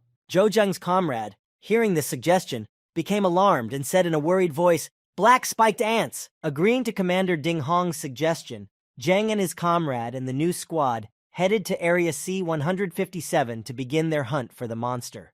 After a short period of time, they were already there and could see many ants in front of them. Standing in a hiding place near the place where the ants lived, Commander Ding Hong pointed to them and said, "The 13th level black spiked ants have a high percentage of crystal generation. You just need to trap them and we will kill them." Hearing this story about the ants and their characteristics, Zheng walked over to his friend and put his hand on his shoulder and said with a smile, "You will have to work again." The other man just made a disgruntled face and gestured for him to go away. No matter how much this event disturbed Zheng's comrade, he could not refuse his task and soon agreed to help. As they walked alongside Zheng toward the walls, they heard the commander's instructions behind them. "Remember, bring only one. We can't handle a lot of them." As soon as all the instructions were received, Zheng and his friend were already leading one ant in a fairly short period of time. Running away from it, they headed for the place of ambush. Meanwhile, Commander Ding Hong, watching Zheng and his friend, noticed from afar that they were already leading the prey to them and shouted to his squad, "Come back! We are ready to receive." As soon as Zheng and his comrades approached the required distance, the soldiers of the commander's unit immediately rushed to meet them as soon as the command was given. "It's time! Forward!" As soon as the commander gave the order, the whole team rushed into battle in an organized manner, and working together, they were able to successfully carry out the attack. Suddenly, one of the soldiers, Commander Ding Hong, who was carrying a shield, was pushed to the ground by an ant, which stepped on him. Seeing that their comrade was in danger, the entire unit became nervous and froze in place. While the squad was conducting their attack, and the ant was distracted by one of the soldiers, trying to crush him, Zhou Zheng saw a great chance to attack, and jumped high above the ant and shouted, "Skills!" As soon as he shouted this, he immediately used his stunning skill, and with a single blow he was able to knock out such a huge beast. As soon as Zheng used his taka, he was able to knock the monster to the ground, allowing the others to retreat and regroup. Observing Zhou Zheng's actions, and how he was able to knock out such a huge monster with just one punch again, his friend wondered when he saw it. He used that technique again, having given the commander's squad a chance to defeat the monster by contributing so much to the outcome of the battle. Zheng, on his way to finish off the monster, immediately called out to his comrade, who was watching with his mouth agape, "Why are you stuck there? Hurry up and get out of there." As soon as Zheng shouted this, the commander immediately reacted to the monster lying on the ground unconscious and ordered the rest of his squad to help in the battle, shouting, "Good! Let's continue!" After finishing the battle and defeating the ant, the group decided to stay in the cave for the night. After lighting a fire and putting sticks around it, everyone began to roast meat around it. During this event, the commander spoke to everyone. "Today we worked hard." When the kebabs were ready, the commander took one of them and walked over to Zhou Zhen and handed it to him, saying, "Try this. How do you like the meat of the black ant?" Taking the black ant meat kebab in his hands, Zheng looked at the dish in awe and said, "I don't know. It smells really good." Without hesitation, he decided to try it, and he was not sorry. Tasting the meat, he said, "It tastes even better." The commander replied, "Yeah, I was shocked when I first tried it too." After the commander's words, another team member sitting next to Zheng chimed in, praising Zheng and saying, "Today is all thanks to Zhou Zhen. You stunned him with one punch. It was incredible." While Zheng was savoring his kebab, the members of Ding Hong's team, agreeing with the other's words, began to question him in a spoken word. "That's right. How did you do that? I've never seen anyone use such a martial technique in my life." Another added, "And if we use Zhou Zhen's unique skill against higher-level mutant beasts, won't we be unbeatable then?" Standing beside Zhou Zhen, Commander Ding Hong asked him, "Can you use it against higher-ranked beasts?" He replied, "I haven't tried it, but I think it would need to pierce the armor." As Commander Ding Hong took a pensive posture and began to scratch his beard, he said thoughtfully, You're right. Finally, having finished all the talk about work, the commander said to everyone present, Comrades, have a good meal, have a good rest. Tomorrow we will break in with renewed vigor. And everyone shouted with joy, Yes, and good. As they began to discuss the profits during dinner, someone from the group said, Haha, today's harvest is much bigger than yesterday's. When we get back to the city, I'm going to buy myself the latest Star Company gear. Taking their glasses in hand, the soldiers began to shout, Today we thank Lao Hu and Zhou Zhen for everything. To which the other added, That's right. Without you, everything would have been much more difficult. Hearing this, Lao Hu, embarrassed by the praise, said, Oh, come on, it's nothing. While everyone was sitting around the fire, the commander got up from his seat and walked to the entrance of the cave. He stopped near it and spoke to Zheng. Zhou Zhen, shall we talk? When he and Zheng left the cave for some privacy, Commander Ding Hong spoke to him. I guess that you were just recently in the tomb, right? Where are you from? Hearing this from Captain Ding Hong, Zheng was surprised at his insight, and with a smile on his face he replied, From Titan. Taking a drag on his cigarette and exhaling the smoke from his lungs, the commander said to Zheng, I've heard of Titan, but in reality the graveyard will soon make its way to all the major cities. It's a necessary trend. Looking up at the starry sky and taking a drag on his cigarette, Ding Hong spoke thoughtfully to Zheng.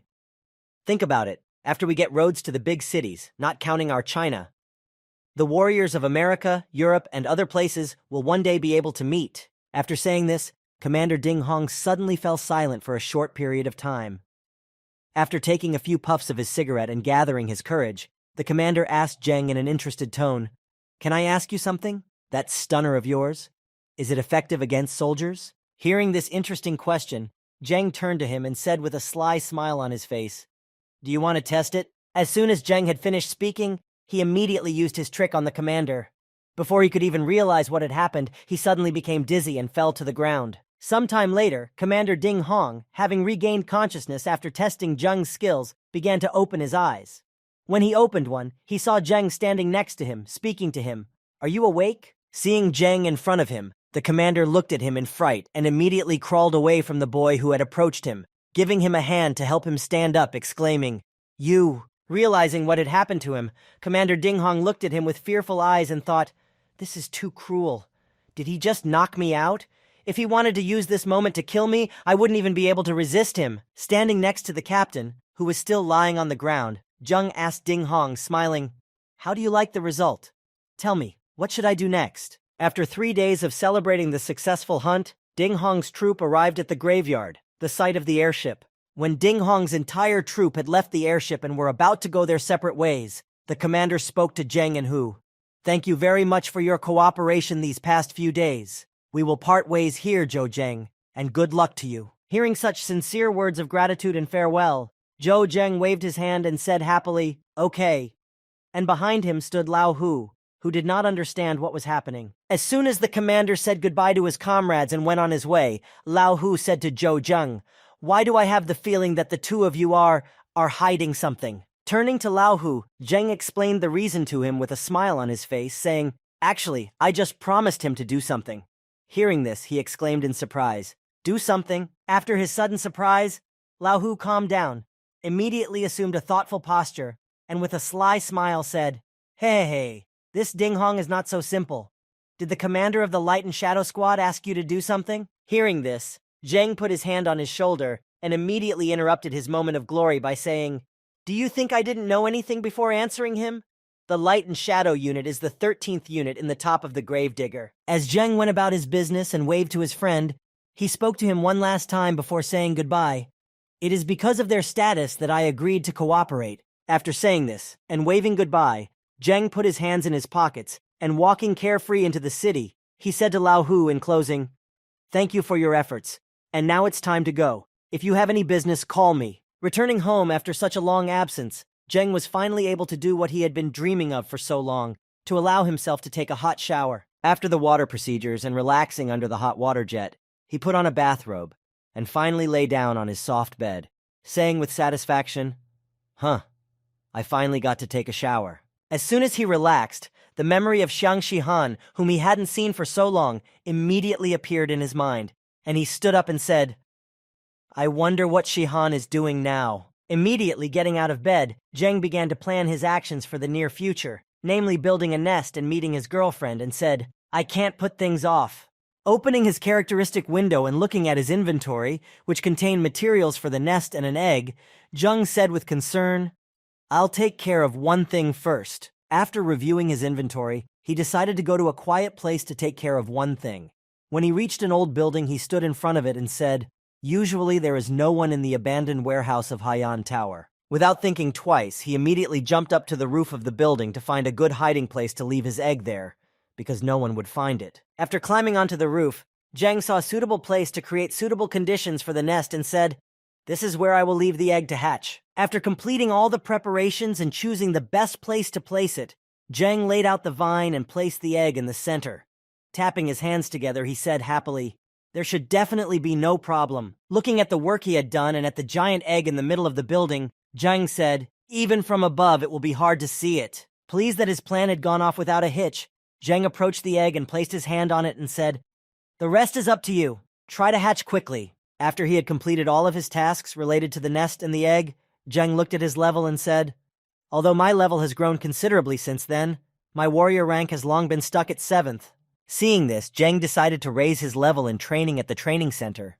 Meanwhile, something interesting was happening at the warrior training center. While Zhou Zheng had already chosen his target and was going to fight a monster to raise his level, the manager was hurriedly catching up with Master Qin, who had brought more monsters to the training center, and said, "Thank you very much, Master Qin." In the same center, 2 warriors were discussing something behind them, and one of them said, "This 7th-ranked boy just dared to challenge a 10th-level white-bone tiger. You should learn from him." To which the other replied irritably, "Why would I want to learn that? I still want to fucking live." While the manager and Qin's mentor were exchanging pleasantries, the mentor said to him, "You can be sure of the quality of our animals." The manager replied, "Thank you for your cooperation. Good luck." After finishing the conversation with the manager, Qian's mentor abruptly turned to Xiang Shihan and spoke to her in a rough voice. "Shihan, you've rejected me so many times.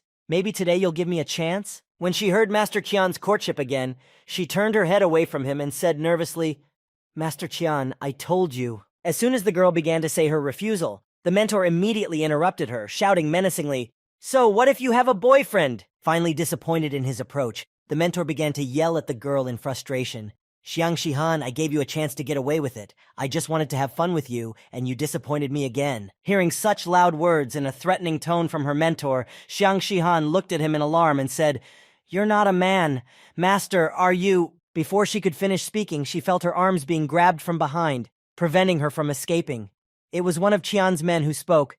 "Chief, I told you not to waste time. It's better to take action right away." Hearing the words of support from his comrade, the leader decided to take radical measures, grabbed the girl, and smiling ominously said, "It's not too late." Watching from the sidelines, the manager tried to stop it, and said to Qian, frightened, "Sir, please, be careful." Hearing the manager's request, the mentor turned his head toward her, looked at her ominously, and said in an angry tone, "Get out! Even your director bows down respectfully at the sight of me, and who are you?" Hearing this from Qiang's mentor, the young manager froze in place in fear, realizing that she was powerless in this situation and had no choice but to turn a blind eye. Holding Xiang Shihan's arm, who was struggling and trying to get away, Qiang stepped forward and pulled her along, saying, "Come with me." One of the soldiers who had been discussing Zhang immediately noticed that the room with the tiger had opened, and said, "This is the room that the 7th-ranked fellow entered?" Another replied, "There won't be any corpses left in this battle." After opening the door and leaving the training room, Zhang had already reached the 8th rank in this battle. The manager, seeing Zhang leave the room, spoke to him. "Are you okay, mister?" Hearing this question from the manager's concerned girlfriend, Zhang said to her, "Bring me a few bottles of blood-restoring medicine." As Zhang said this, he immediately saw Xiang Shihan, the manager and Qiang's mentor, grabbing her and dragging her away. Seeing his mentor acting so brazenly, and especially with his girlfriend, who was definitely against it, Zhang immediately rushed toward them, shouting, "Get away from her!" As Zhang approached Xiang Shihan and Master Chang, he was ready to beat him up for what he saw, but he continued to shout, "Your filthy hands!" Hearing someone approaching them and shouting, the mentor immediately looked back and saw the fist that was already in front of his face, and he could only exclaim in surprise, "What?"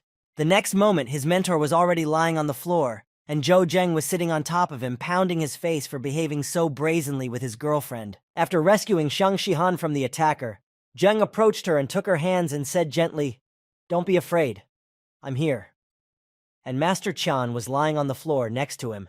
He immediately got up and looked at Zhou Zheng, who had knocked him down and interrupted his abduction of the girl for further atrocities, and holding his bloody nose, he said, "You bastard, you are finished." Hugging his Xiang Shihan, Zhou Zheng drilled his mentor with an irritated look, and suddenly spoke in an angry tone, "Qin Tianan, who are you that you dare to assault my girl?" Instantly enraged by Zhou Zheng's actions and his arrogant attitude, the mentor could no longer contain his anger, devouring the boy with his eyes. He stood up and said, "I'm here."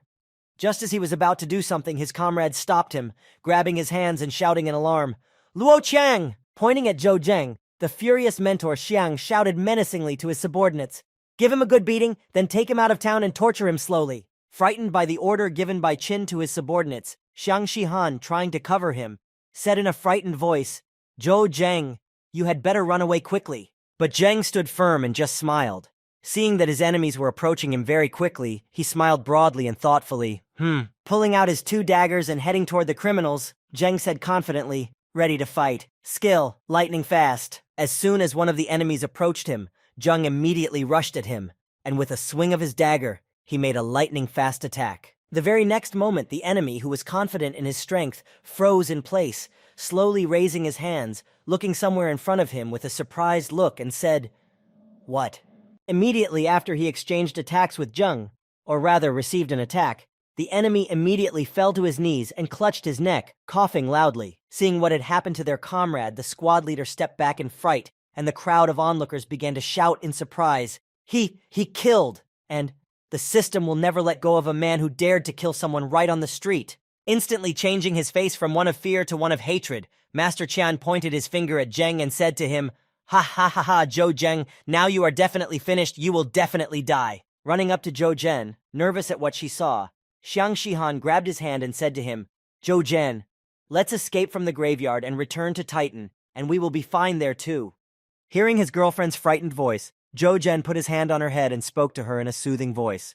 "Don't worry, nothing will happen." After reassuring the anxious Xiang Shihan, Zhou Zheng picked up his daggers and walked toward Master Qian to continue his punishments, and as he approached, he said, "In fact, your subjects are worthless." Seeing that he was not frightened at all by his mentor's threats, the frightened Qian raised his hands and timidly began to shout out to Zhou Zheng, "You, stay away!" Gradually approaching the offender Xiang Shihan, Zhou Zheng tensed the atmosphere around him with each step, and slowly approaching him, he said to his mentor, "Come here, you cold-blooded and ruthless bastard." Shaking with fear and drenched in cold sweat from such a tense atmosphere, the mentor made a face and immediately thought, "He is only the 8th rank, what am I afraid of?" Using his super speed technique, Zheng began to strike his opponent in a flurry of blows one after the other, shouting, "Die!" Pulling out his weapon but not wanting to give up like that, the mentor prepared for the fight, shouting to Zhou Zheng, "Come on, I'm not afraid of you." After taking up a fighting stance, Zheng continued to launch a flurry of attacks, gradually inflicting non-lethal wounds on Chang so as not to finish him off. Chang, wondering what was happening, thought, Why? Why can't I recognize his movements?" When he saw one of the attacks that he could not dodge, Chang saw Zheng's hand and dagger approaching his head, and he immediately wondered, "Does he really have the 8th rank?" The very next moment, Zheng's attack knocked Master Qian off his feet and threw him back several meters, knocking him to the ground. Exhausted and unwilling to fight, Master Qian lay on the ground and pleaded with Zhou Zheng, who was hovering over him with a dagger. "No, don't kill me." Hearing Master Qian's dying cries, Zheng decided to finish the job, and quickly lowering his dagger to his throat, he shouted, "Die!" But his execution was immediately interrupted. Behind Zheng, 2 halberd-wielding system guards appeared and ran toward him, ordering him to stop. Upon hearing that the guards had come to them, Zheng smiled broadly and said smugly, "Do you know why I didn't attack you from the beginning?" After saying this, he sat down on top of Qian. Behind him, the system squad was already standing and shouting, "Release your weapon or you will be killed on the spot." And Qian said in exhaustion, "You were afraid of system squad?" Standing behind him, watching everything that was happening before her eyes, the terrified Xiang Shihan exclaimed in a worried voice, "Oh, Zhou Zheng, no." Meanwhile, Zhou Zheng, approaching the back of his enemy's head, spoke to him in a devilish voice, gloating ominously, I wanted to see the hope in your eyes and then send you to hell. After getting off of Master Qian, Zhou Zheng spoke loudly for everyone to hear. You're a C-class warrior. If you paid the fine, you could prevent the punishment. But now I'm going to tell you something. He took his satellite communicator out of his pocket and showed everyone around him his rank. I can kill a person right on the street and not even be punished for it. Because I am an A-class warrior. Hearing this, the system squad immediately lowered their weapons and stepping back began to repeat. What class? He's a class A warrior? And Zheng, picking up his dagger, continued. That's why. Hearing what Zheng had said, the frightened Master Qian, with one hand on the floor and the other in front of him, began to beg for mercy, saying, Mr. Zhou, I have made a mistake. Please have mercy on me. No, no. Looking at this unfortunate mentor, who had been so self-confident until recently, Zheng said to him with a sinister smile, Die. After the massacre, the system squad took away all the corpses from the scene of the fight, and the onlookers who had been watching began to speak.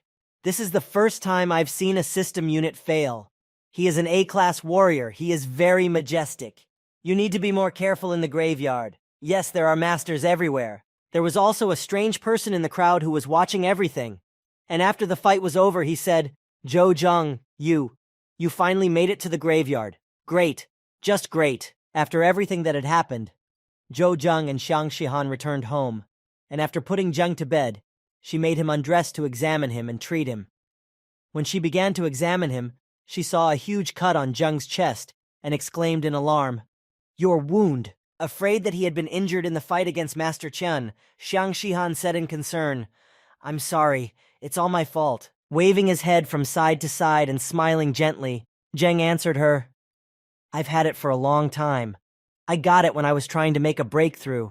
Qin Tianan doesn't have that kind of power. Looking at her lover, Xiang Shihan asked Zhou Zheng in surprise, Zhou Zheng, you have this level of strength? With a soft gaze, Zhou Zheng looked into the girl's eyes and said confidently, Of course, otherwise why would anyone give me Haiyan Tower? Hearing this, the girl let out a startled cry. But, as she began to shake her head from side to side, Xiang Shihan said in anxiety, Leader Han Zhendong originally sent me here to learn from a local animal taming master. But I'm afraid that's no longer possible. Putting his hand on the head of the worried Xiang Shihan, Zheng immediately calmed her down, saying, What's wrong? Wouldn't it be easier for us to find an even stronger master with my current credentials? After calming the nervous girl, Zheng looked her in the eye and said, I saved you today, in addition to helping me heal my wounds. Is there anything else you want to tell me? Hearing Zheng say these words and treat her like a child, Xiang Shihan, very ashamed, exclaimed in embarrassment, Say what? You should treat the wound like this. Not expecting such a reaction from Xiang Shihan, Zheng immediately screamed in pain as the girl began to hit him and cried out, Ouch! Why are you hitting me? The wound is going to heal. 3 days had passed since Zheng had rescued Xiang Shihan and had a heart-to-heart talk with her about the future. Zhou Zheng, having once again planned something grandiose, stood on the roof of a building and said, All right, it's time to act. Standing on the edge of the roof, preparing for his mission, he said, For the sake of this task, I have increased the conductivity of the bloody horror to 70%. It is impossible not to return this money. He jumped down from the roof and spread his arms and legs, and exclaimed joyfully in flight, Haitian company, we are truly bound by fate. And while Zheng was preparing for the mission and jumping off the roof, a strange masked person was watching him nearby. When he saw that Zheng had disappeared, he said, It's strange. Did he disappear right after he jumped? When Zheng jumped off the roof, he used his invisibility skill so that no one would suddenly notice him at the beginning of the mission. When he landed on the ground, he found himself at the entrance to Tianhe. Seeing that the passage was clear, he thought in his head, Great, it's open now. With these thoughts in mind, Zheng took out his daggers and headed up to the right floor. Meanwhile, in the 57th floor of Tianhe Tower, it was not quite calm. At the entrance to the room was a huge metal door. Inside the room were many high-ranking soldiers who were discussing something with each other. And so in the dialogue, one of them said, Lao Yang, do you know what is in the treasury? Why did it suddenly need to be guarded more seriously? To which he replied, Well, there's obviously something important in there, so the chairman is very careful. If someone tries to steal what's inside, everything will explode. While everyone in the room was busy guarding, patrolling, and guessing, Zheng had already arrived at the floor he needed, and standing in front of the entrance, he said, 3 of the 11th rank, 1 of the 10th rank. But this is indeed a strictly guarded area. But seeing such a crowd of soldiers, Zheng was not afraid. This was not his first time here, so nothing new would happen, he thought, and said, "Let's do it the old-fashioned way." As he began to put his plan into action, which was to lure out the enemies one by one and deal with them easily, he made a noise in the corridor, which was empty. Hearing the noise, the guards immediately shouted, "Who?" Hearing this noise, the squad leader pointed to the corridor around the corner from where the noise had come and gave an order. "Lao Yang, Xiangji, go check it out," they answered the commander. "Yes, sir." When they arrived at the scene, they saw broken glass, the fragments of which were lying on the ground. While one was examining them, the other slowly approached him from behind, asking, "Brother Yang, what happened here?" As Xiangzi approached Lao Yang, he immediately raised his head and exclaimed in alarm, "Damn, these are traces of artificial destruction." No sooner had he said this than Zhou Zheng was already charging at them with incredible speed and a thirst for murder. A lot of time had passed since the captain ordered his comrades to check what had happened, and the commander looked at his communicator and said, "What is it? They left long ago and haven't returned yet." Looking more closely at his communicator and watching his watch, counting the time, the commander said, "Something is definitely wrong here." Just as the commander was about to go and check on the situation, he felt someone's presence behind him, but he couldn't do anything before he died, only speak, "Iya." Meanwhile, the unknown masked man who had recently been watching Jen also followed Jen to the 57th floor of the tower, killing everyone in his path. After inflicting a fatal wound on one of the guards, he slowly walked toward him and said, "Heh, heh, heh. It's such an incredible feeling to feel the blood pouring out of the enemies." After killing all the soldiers guarding the floor, the masked man spoke joyfully as he stepped forward. "Zhou Zhen, I'm coming." At that moment, Zhou Zheng punched a large hole in the wall to get inside and see what those high-ranking soldiers were protecting. After making the hole, he said, "Phew, this should be enough to get in." As soon as he stuck his head in, he immediately froze in place in surprise, for he had expected to see many things here, but not this sight. The next moment, he could see an incredible wealth in front of him. In front of him in the vault were many different crystals of different values, sorted by size and value. Seeing such untold riches, Zheng stood in awe for a moment as soon as he stepped inside.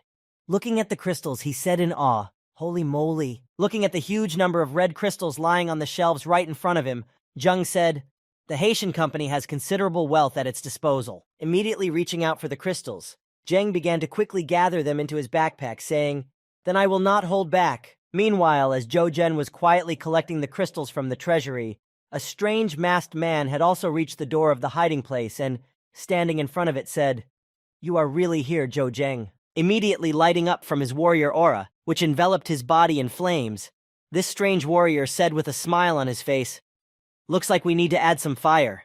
Swinging with all his might, the masked warrior who was chasing Zheng began kicking the wall, trying to either destroy the vault or lure Zheng to him. Zheng, who had already cleared out the entire vault, suddenly heard a strange noise that vibrated through the walls and created a very loud sound. Walking toward the exit through the hole he had made in the wall, Zheng said to himself as he climbed out, "Is there really someone else here?" But regardless of whether there was indeed someone else here besides Zhou Zhen, or whether it was something else was bothering him. As he left the vault, he thought, "These sounds will definitely attract the attention of the guards." Realizing that things were bad and time was running out, Zheng used his super speed skill to quickly run away from the tower, saying, "Therefore we must get out of here." Moving quickly through the corridors, Zhou Zheng was heading with a full backpack of riches to the exit to complete the mission, looking around. But someone suddenly interrupted his escape, getting in his way and blocking the exit, attacking Zheng as he moved, trying to finish him off before he noticed him. Noticing his opponent in front of him, Zheng immediately jumped away from his attack, shouting, "Yang Liu!" Recalling everything he knew about him. The materials say he's the strongest. It's best to avoid a direct confrontation with him. The 15th ranked warrior walked in front of Zhou Zheng directly toward him and said to the boy, "Yang Liu, right?" Confidently following the thief who had robbed the Tianhe warehouse, Yang Liu stopped suddenly, saying to Zhou Zheng in surprise, "8th rank. And you did all this? You're amazing." Watching Zhou Zheng approach him very quickly, with a serious expression on his face, and prepare to attack, Yang Liu spoke to him. "I seem to have gotten the wrong impression." Seeing what might be his only chance to attack, Zhou Zheng could not let it go, and immediately tried to attack his 15th ranked opponent. But the 15th ranked warrior was easily able to repel his attack, defending himself against Zhou Zheng's dagger with his sword, and speaking after the boy's failed attack, "Do you want to die? Zheng immediately froze in surprise that such a fast attack and at such a distance could be repelled, and said in astonishment, "It's..." Before he could finish speaking, he saw that a fist punch from the 15th ranked warrior he had to fight was already flying at him. In an attempt to defend himself against this attack, Zheng tried to put up a block, but the punch reached him before it did, and landed right on Zheng, causing him a lot of damage. Coughing up a breath after being attacked by a high-level warrior whose attack was right on target, Zheng tried to regain his breathing rhythm as he flew backwards from the blow. After hitting the target with his punch and throwing Zhou Zheng into the wall, Yang Liu spoke to the boy, "You're quite fast, but don't underestimate a specialist ranked higher than you." After flying a considerable distance, Zhou Zheng found himself in the middle of a large pile of dust that had risen around him after he had hit the wall. As he began to disperse the dust around him to improve his visibility, and coughed up the dust and the impact, Zhou Zheng slowly came to. As he approached Zhou Zheng, Yang Liu looked at him with a menacing gaze and said, "Do you know why the Haitian company chose this particular place to store this good?" His expression changed immediately, and he said with a menacing look, trying to intimidate Zheng, "It's because I'm here." Picking up his sword and preparing to attack with his star power, Yang Liu said, "No matter who you are." Jumping up and rushing at Zheng at high speed to finish him off, the high-level warrior shouted to him, "Today, you will be finished." Yang Liu swung his sword and was ready to kill Zheng, but his blade was already flying straight at Zhou Zheng. But he was able to dodge at the last moment and do something. After Yang Liu's attack went through and cut through the very strong concrete wall that Zhou Zheng was sitting against, he thought it was over. But it wasn't that simple. After his strike, the high-level warrior saw only the aftermath of his blow, but not the corpse of the crystal thief. He was astonished at what he saw and said in astonishment, "How is this possible?" Zheng dodged his attack at the last moment and used his invisibility skill to hide from his opponent's eyes. And the latter stood there in confusion, repeating, "How could he escape so quickly?" When everything was over and the owner of the vault arrived, he and Yang Liu went to the door of the treasury, examining how the robbery had taken place. Looking at the broken door, the vault owner said to Yang Liu in displeasure, "You mean to tell me that he just vaporized?" Hearing such a displeased tone from the old man, the warrior turned his head to him and angrily asked, "Do you not believe me?" The old man replied, "This, Mr. Liu, you have misunderstood."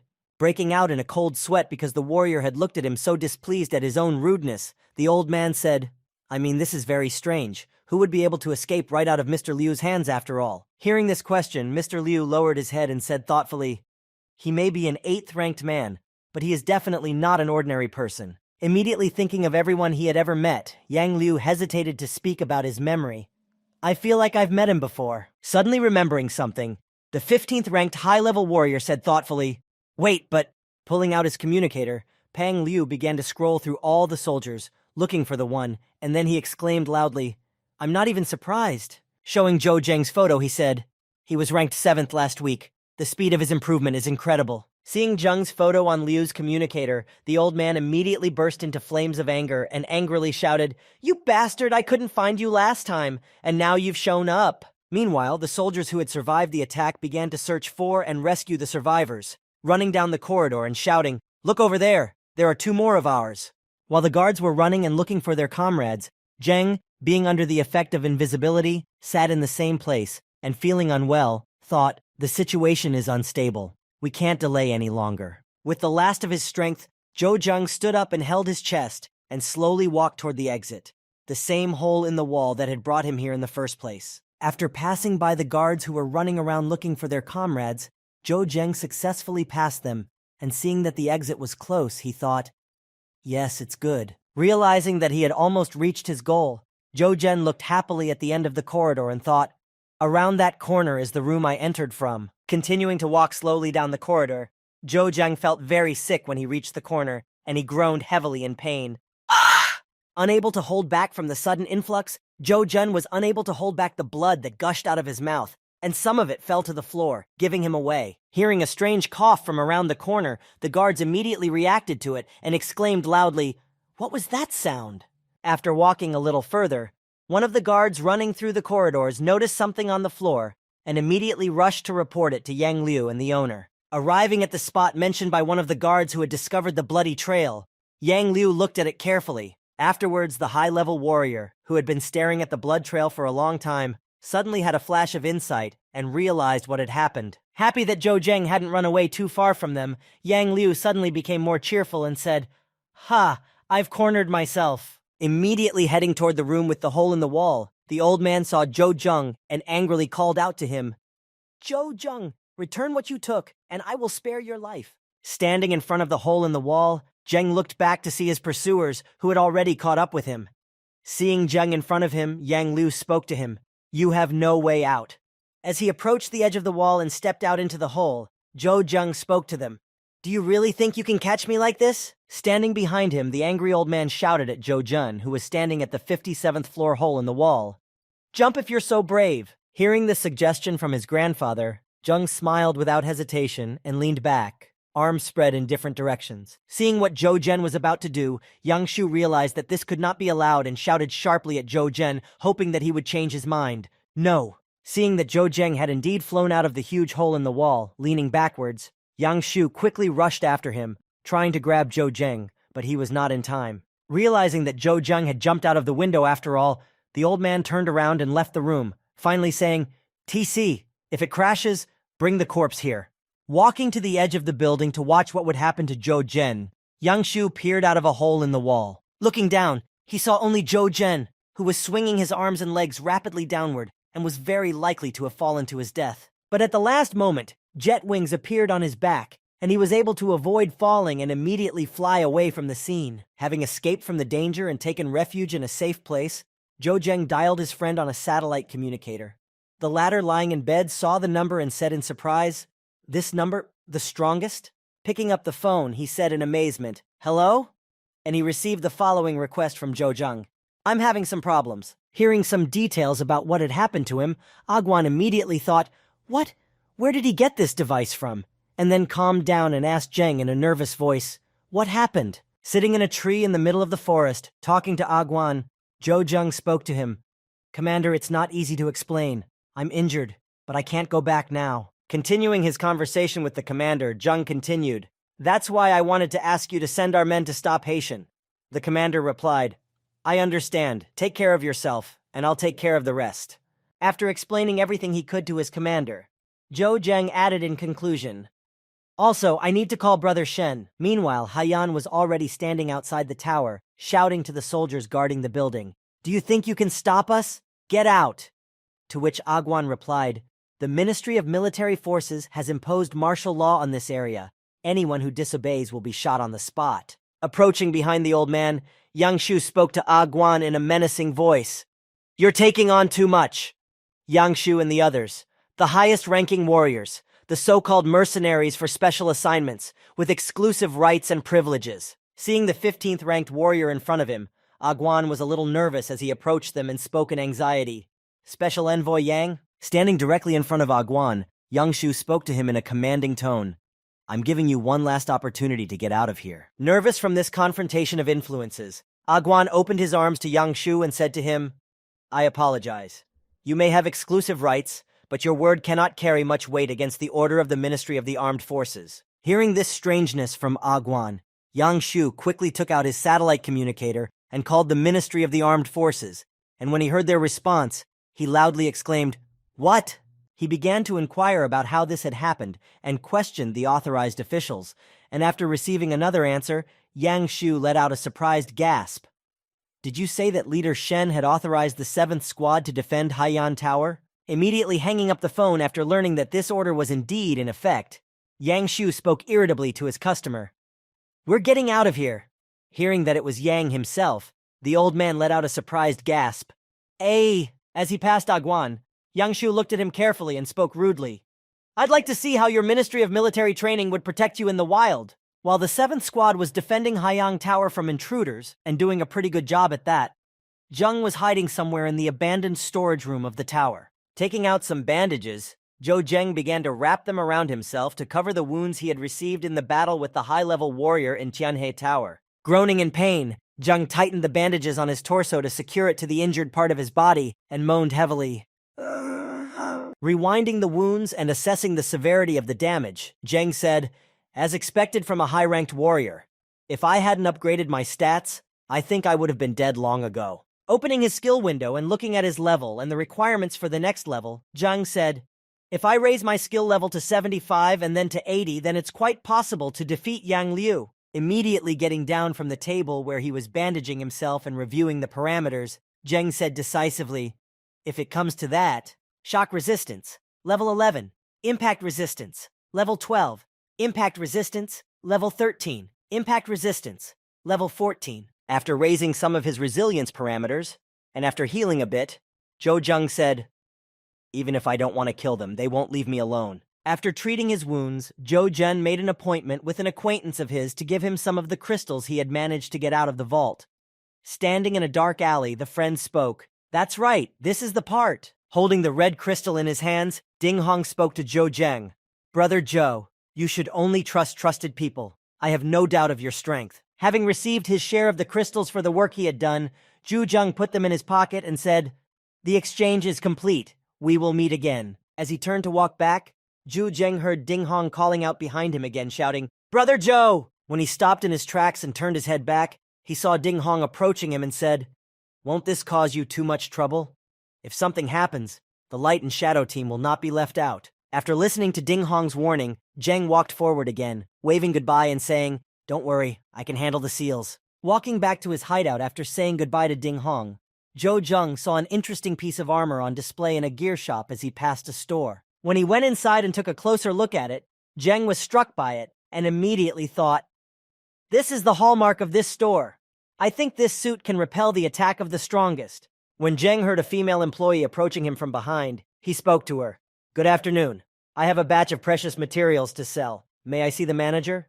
To which he heard back, yes, of course. Meanwhile, in the Tianhe Tower, subordinates were being brutally beaten by an angry boss who was dissatisfied with the performance of his soldiers. After kicking his subordinate, who flew back several meters, the angry boss yelled at him, idiots! It's been so many days and you can't find one damn person! Realizing that his anger would not be of much use, the evil boss turned behind him to where Yang Shu was and spoke to him. Mr. Liu, all of this is useless. Perhaps you and your abilities could help? Taking a cigarette out of his pack, Yang Shu lit it and spoke to his boss in a rough voice. I don't have that kind of authority, but I know a warrior who could help us with this matter. Taking the cigarette out of his mouth and holding it in his hand, Yang Liu immediately cheered up and spoke animatedly to the customer. However, I think you can imagine the price of his services. 3 more days passed after this incident, but nothing stood still. Everyone did what they could, and now there was a giant zombie outside the city again, and for some reason, it was very angry. Standing in front of this giant zombie, Zhou Zheng, already wearing the new gear he had recently bought at the store when he returned from a transaction, stood there waiting for the moment. Continuing the fight, the giant zombie swung his arm and decided to throw a punch that flew straight at Zhou Zheng, who did not even think to dodge. Having taken the full brunt of the attack, Zhou Zheng did not feel any damage from the attack and said happily, not bad. An attack of this level is no longer a threat at all. Confident in his new equipment and his resilience, Zheng decided to end the fight and immediately jumped to the enemy's head level. Jumping up to the monster, Zheng was quickly able to finish it off with a single punch, and the system gave him a new notification. Level 75. Seeing this, Zheng said, great, finally level 85. After jumping off the slain monster, Zhou Zheng jumped straight to the roof of the house to examine the new parameters of his new skill. Opening his skill system window, he saw his updated parameters and a description of the ability. While Zhou Zheng was looking at what kind of skill he had, another huge zombie suddenly appeared on the horizon, roaring loudly as it walked around. Deciding to test his new skill on it, Zheng launched his new skill to cast the subdue effect on the target. After the effect was cast, an eye mark appeared above the huge zombie, visible only to Zhou Zheng, which was above the puppet's head. Seeing that everything was working as described, Zhou Zheng ordered his puppets to clear a path and destroy several zombies nearby. As the puppet began to destroy everything around him, Zheng began to receive experience points for destroyed targets. Surprised by this, he said, huh? Why am I getting experience points for the zombies I killed? As the zombie continued to kill all the small monsters nearby, Zheng began his thoughts while watching him. Does the system consider him a puppet controlled by me? Happy to have such a good bonus, Zhou Zheng continued to give orders to the puppet and said happily, if this is the case, it shouldn't be too difficult to reach the 80th level in no time. It had been 4 days since Zhou Zheng had reached level 75 and mastered the new skill, but now he had 2 puppets. Watching his puppets work from the roof of the building, Zheng could only enjoy the sight. and the notification that experience was steadily flowing into his balance. After gaining countless experience for such simple manipulations, Zhou Zheng had already reached level 79 and decided to call his girlfriend. Hearing her pick up the phone, Zheng spoke. "Shihan? I'm sorry it took me so long to get in touch. How are you?" Hearing her lover's voice, Xiang Shihan spoke to him in concern. "Zhou Zhen, where are you now?" He replied, "I'm outside. I'll be back in a few days." Hearing his voice and the news of his imminent return, Xiang Shihan shed tears and said joyfully, "Very well then. Don't worry about me. I'm fine. Your friends. They protected us in Haiyan Tower." Standing on the roof, still talking on the satellite communicator, Zheng spoke to Shihan. "They're very reliable guys. You'd better listen to them." To which he replied, "What if I find you and we go back to Titan?" In the meantime, the old man decided to call the man Yang Shu had told him about.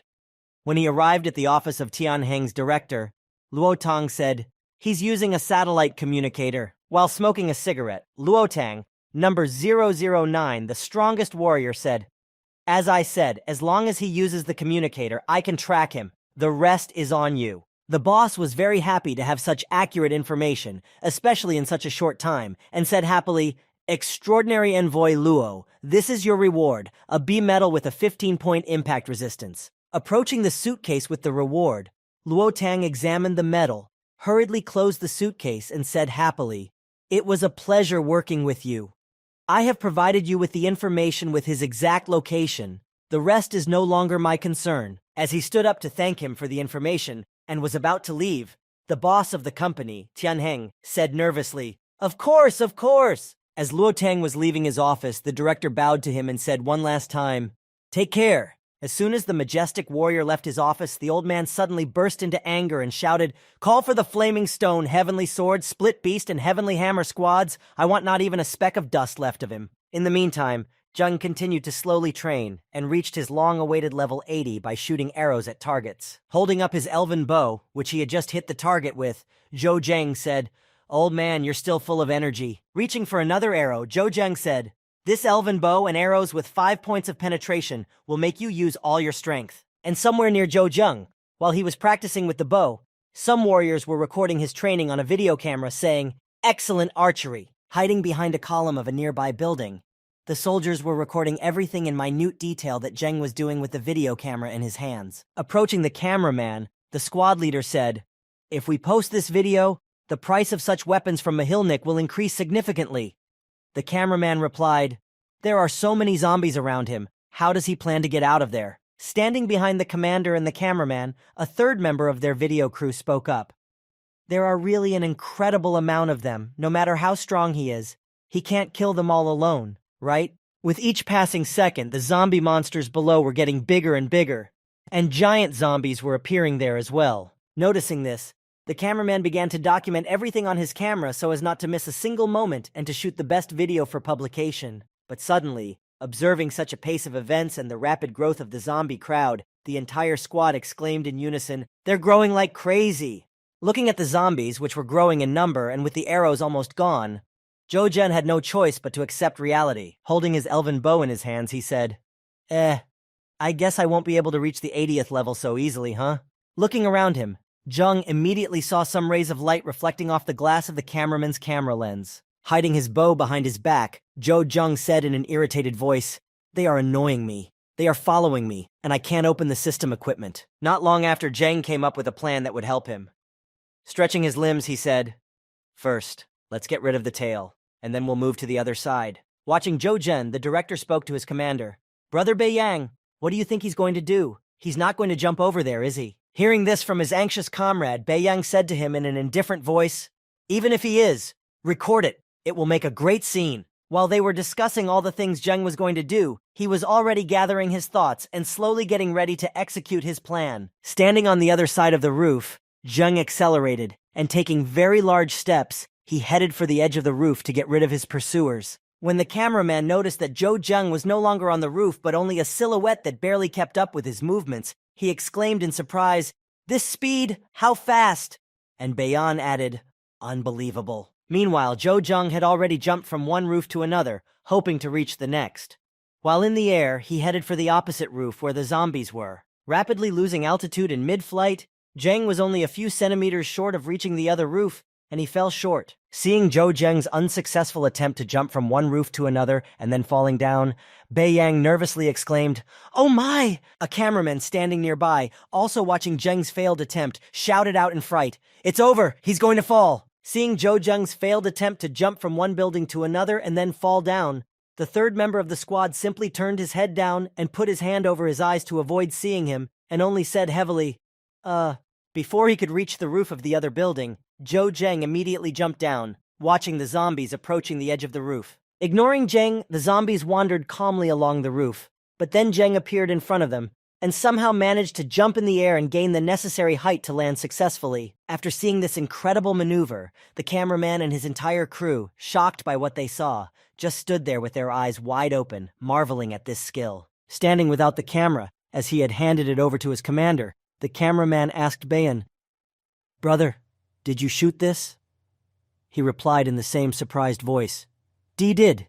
When Bayan came to his senses, he lowered his head and said sadly to his comrades, "If this video had been published in Mohilnik, it would have been a sensation." Standing on the roof of the building, Zhou Zhen had already managed to destroy all the enemies and clear a path for retreat to get away from the pursuers. Standing on a neighboring building not far from Zheng, Beiyang spoke in fright when he sensed Zhou's aura. "Even at this distance, I can feel the killer aura." After clearing a path for himself, Zhou Zheng headed away from this squad of cameramen. Seeing Zheng running away, the cameraman asked Beiyang, "Shouldn't we follow him?" He replied, "Let him go." Meanwhile, at the graveyard, a lot of airships gathered on the platforms, all heading in the same direction. Seeing what was happening, two passers-by said to each other, "All these airships are from the Haitian company. I feel like something big is planned." To which the other replied, "I heard that this time the four largest Haitian squads will be in full force." As they walked toward the airships, which were ready to depart for the mission, many soldiers from different units were confidently walking toward them, and two formidable warriors were walking in front of them, smiling ominously. Entering Shen Zhengxing's office, the secretary informed him, "Master, we have just received information that Yang Shu and Hai Guo have already set out on their journey." Hearing this report from his assistant, Shen Zhuxing rubbed his beard curiously and said, "Information?" Holding his head and sighing heavily, realizing that this was going to happen, he said to the secretary's girlfriend, "All right, go." Hearing the order that she was dismissed, the girl bowed to the leader and turned and left Shen Zhengxing's office. Sitting in his office chair, Shen Zhengxing looked out the window and said, "Once again, these people make me doubt my decisions about you." Smiling happily as he looked out the window, Shen Zhengxing said, "Zhou Zheng, it's up to you to handle this. This time I'll let you prove to me who was right in the end. Them or me." Meanwhile, outside the city, at the location where Zhou Zhen was training and reaching his new level, the zombies were growing in number. Suddenly he heard the sound of an engine and a car appeared on the horizon, speeding at breakneck speed and demolishing all the zombies in its path. Arriving at the right place, the strange masked warrior got out of the car and took out his satellite communicator to track Zhou Zheng. Seeing that zombies were approaching him, the strange masked warrior drew his sword and prepared to fight. Swinging his sword, the strange warrior began to cut his way to Zhou Zhen, only to find him in such a crowd among the ruins. After killing many enemies, the warrior was able to advance to a certain place. And when he saw what he had been looking for so long, he said joyfully, "I found it." As he walked toward Zheng, he was enveloped in an incredible aura of power that could be seen and felt from a great distance.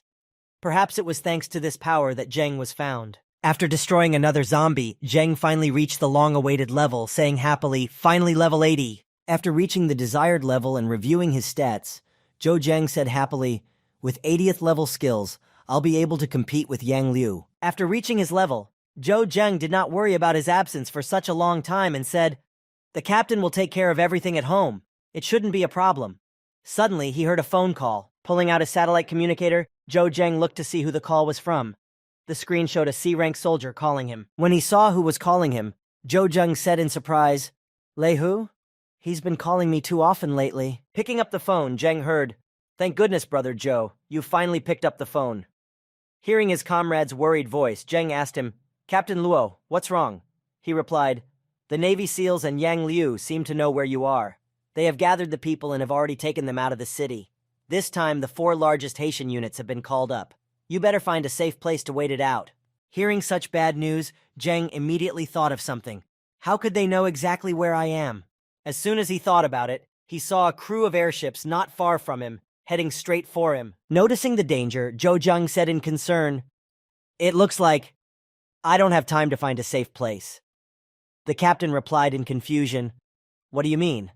Are they—" Looking through his binoculars, one of the soldiers on the airship shouted to the entire crew, "Target location successfully identified. Everything is ready for capture." Sitting behind the soldier in his chair directing the operation, Hai Guo said to him, "Then go down and turn on all the cameras." Looking out of the panoramic window of the airship at Zhou Zheng standing below, the boss shouted, "I want everyone to see the death of the man who dared to provoke us." Standing beside his commander, the captain of the Firestone Squad, Hao Lei, spoke to him.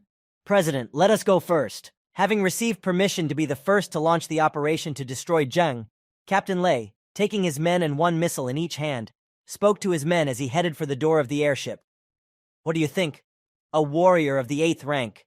Opening the door and taking aim at Zhou Jun, he continued, "Can he survive the impact of a warhead with 10 points of armor penetration?" As soon as Captain Luo Lei spoke, all the warheads were immediately released and flew toward the target. Hearing a strange sound above him, Zheng looked up at the sky and noticed that missiles had been fired at him.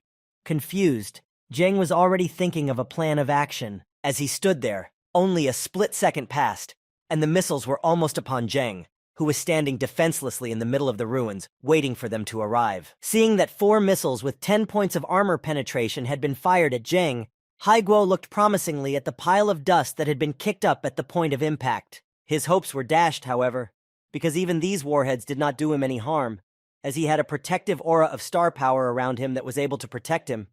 So the power was not enough. Seeing that Zhou Zheng was able to survive such an attack, Hai Guo said with a smile, "Who would have thought that this boy would have such armor? Well, let's make him move around a bit." Having survived such an attack without any injuries, Zhou Zheng realized that this was not the end of it, and he looked up to see that the airship crew was carrying something on deck again. The next moment, some balls began to fall from the deck.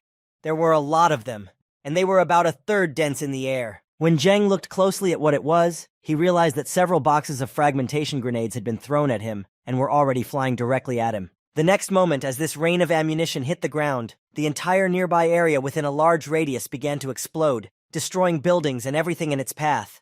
Using his super speed, Zhou Zheng was able to outrun the airship and dodge the grenades that were raining down on him from above. While running ahead of this explosive rain, a pair of zombies immediately followed him, also caught in the explosive show. Watching Zhou Zheng cowardly run away from the grenades that were falling on him, Hai Guo said with a fervor in his voice, "Ha ha ha, keep going.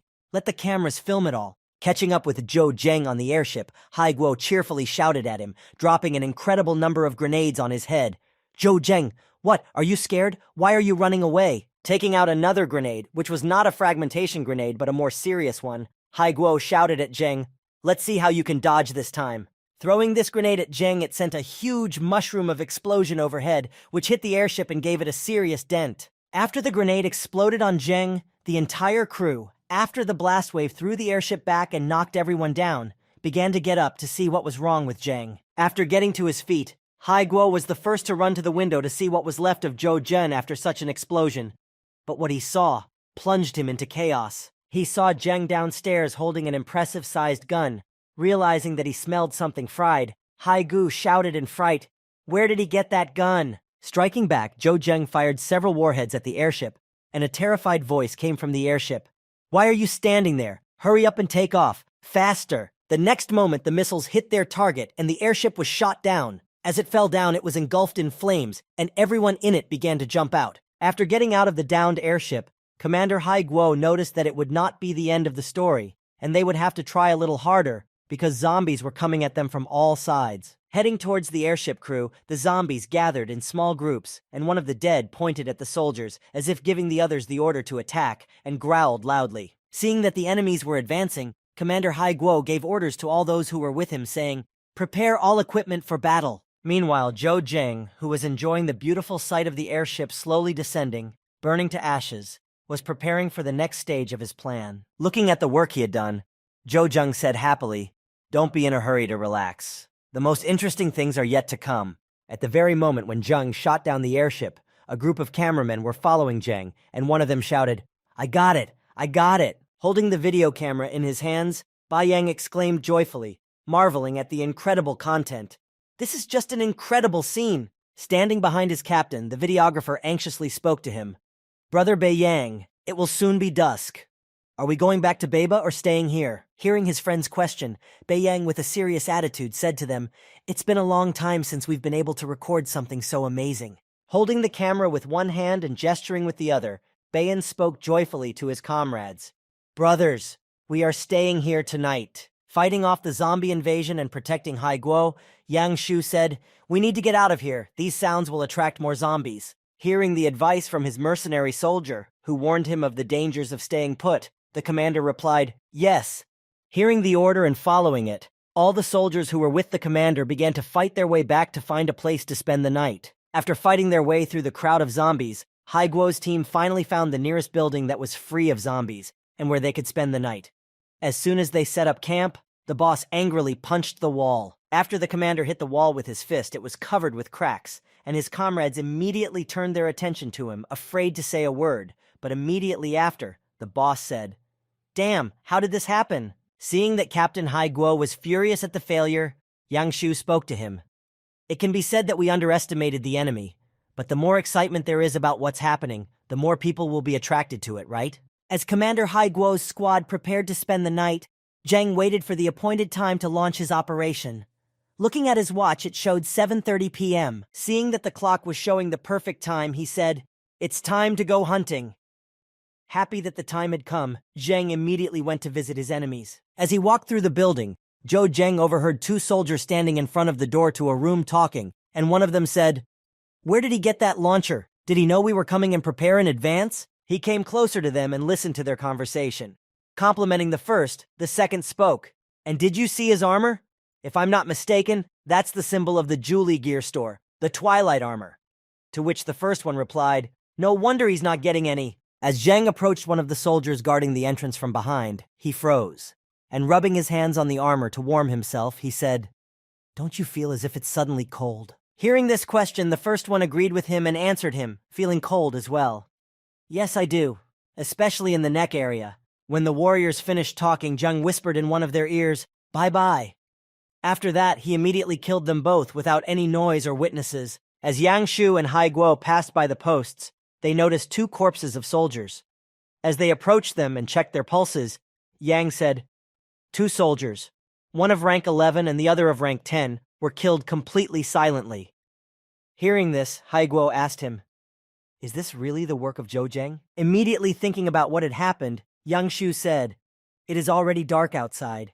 Even I would not dare to go out." Calling one of the soldiers who was nearby, Yang Shu gave him an order. "Clean up the corpses and assign units to patrol."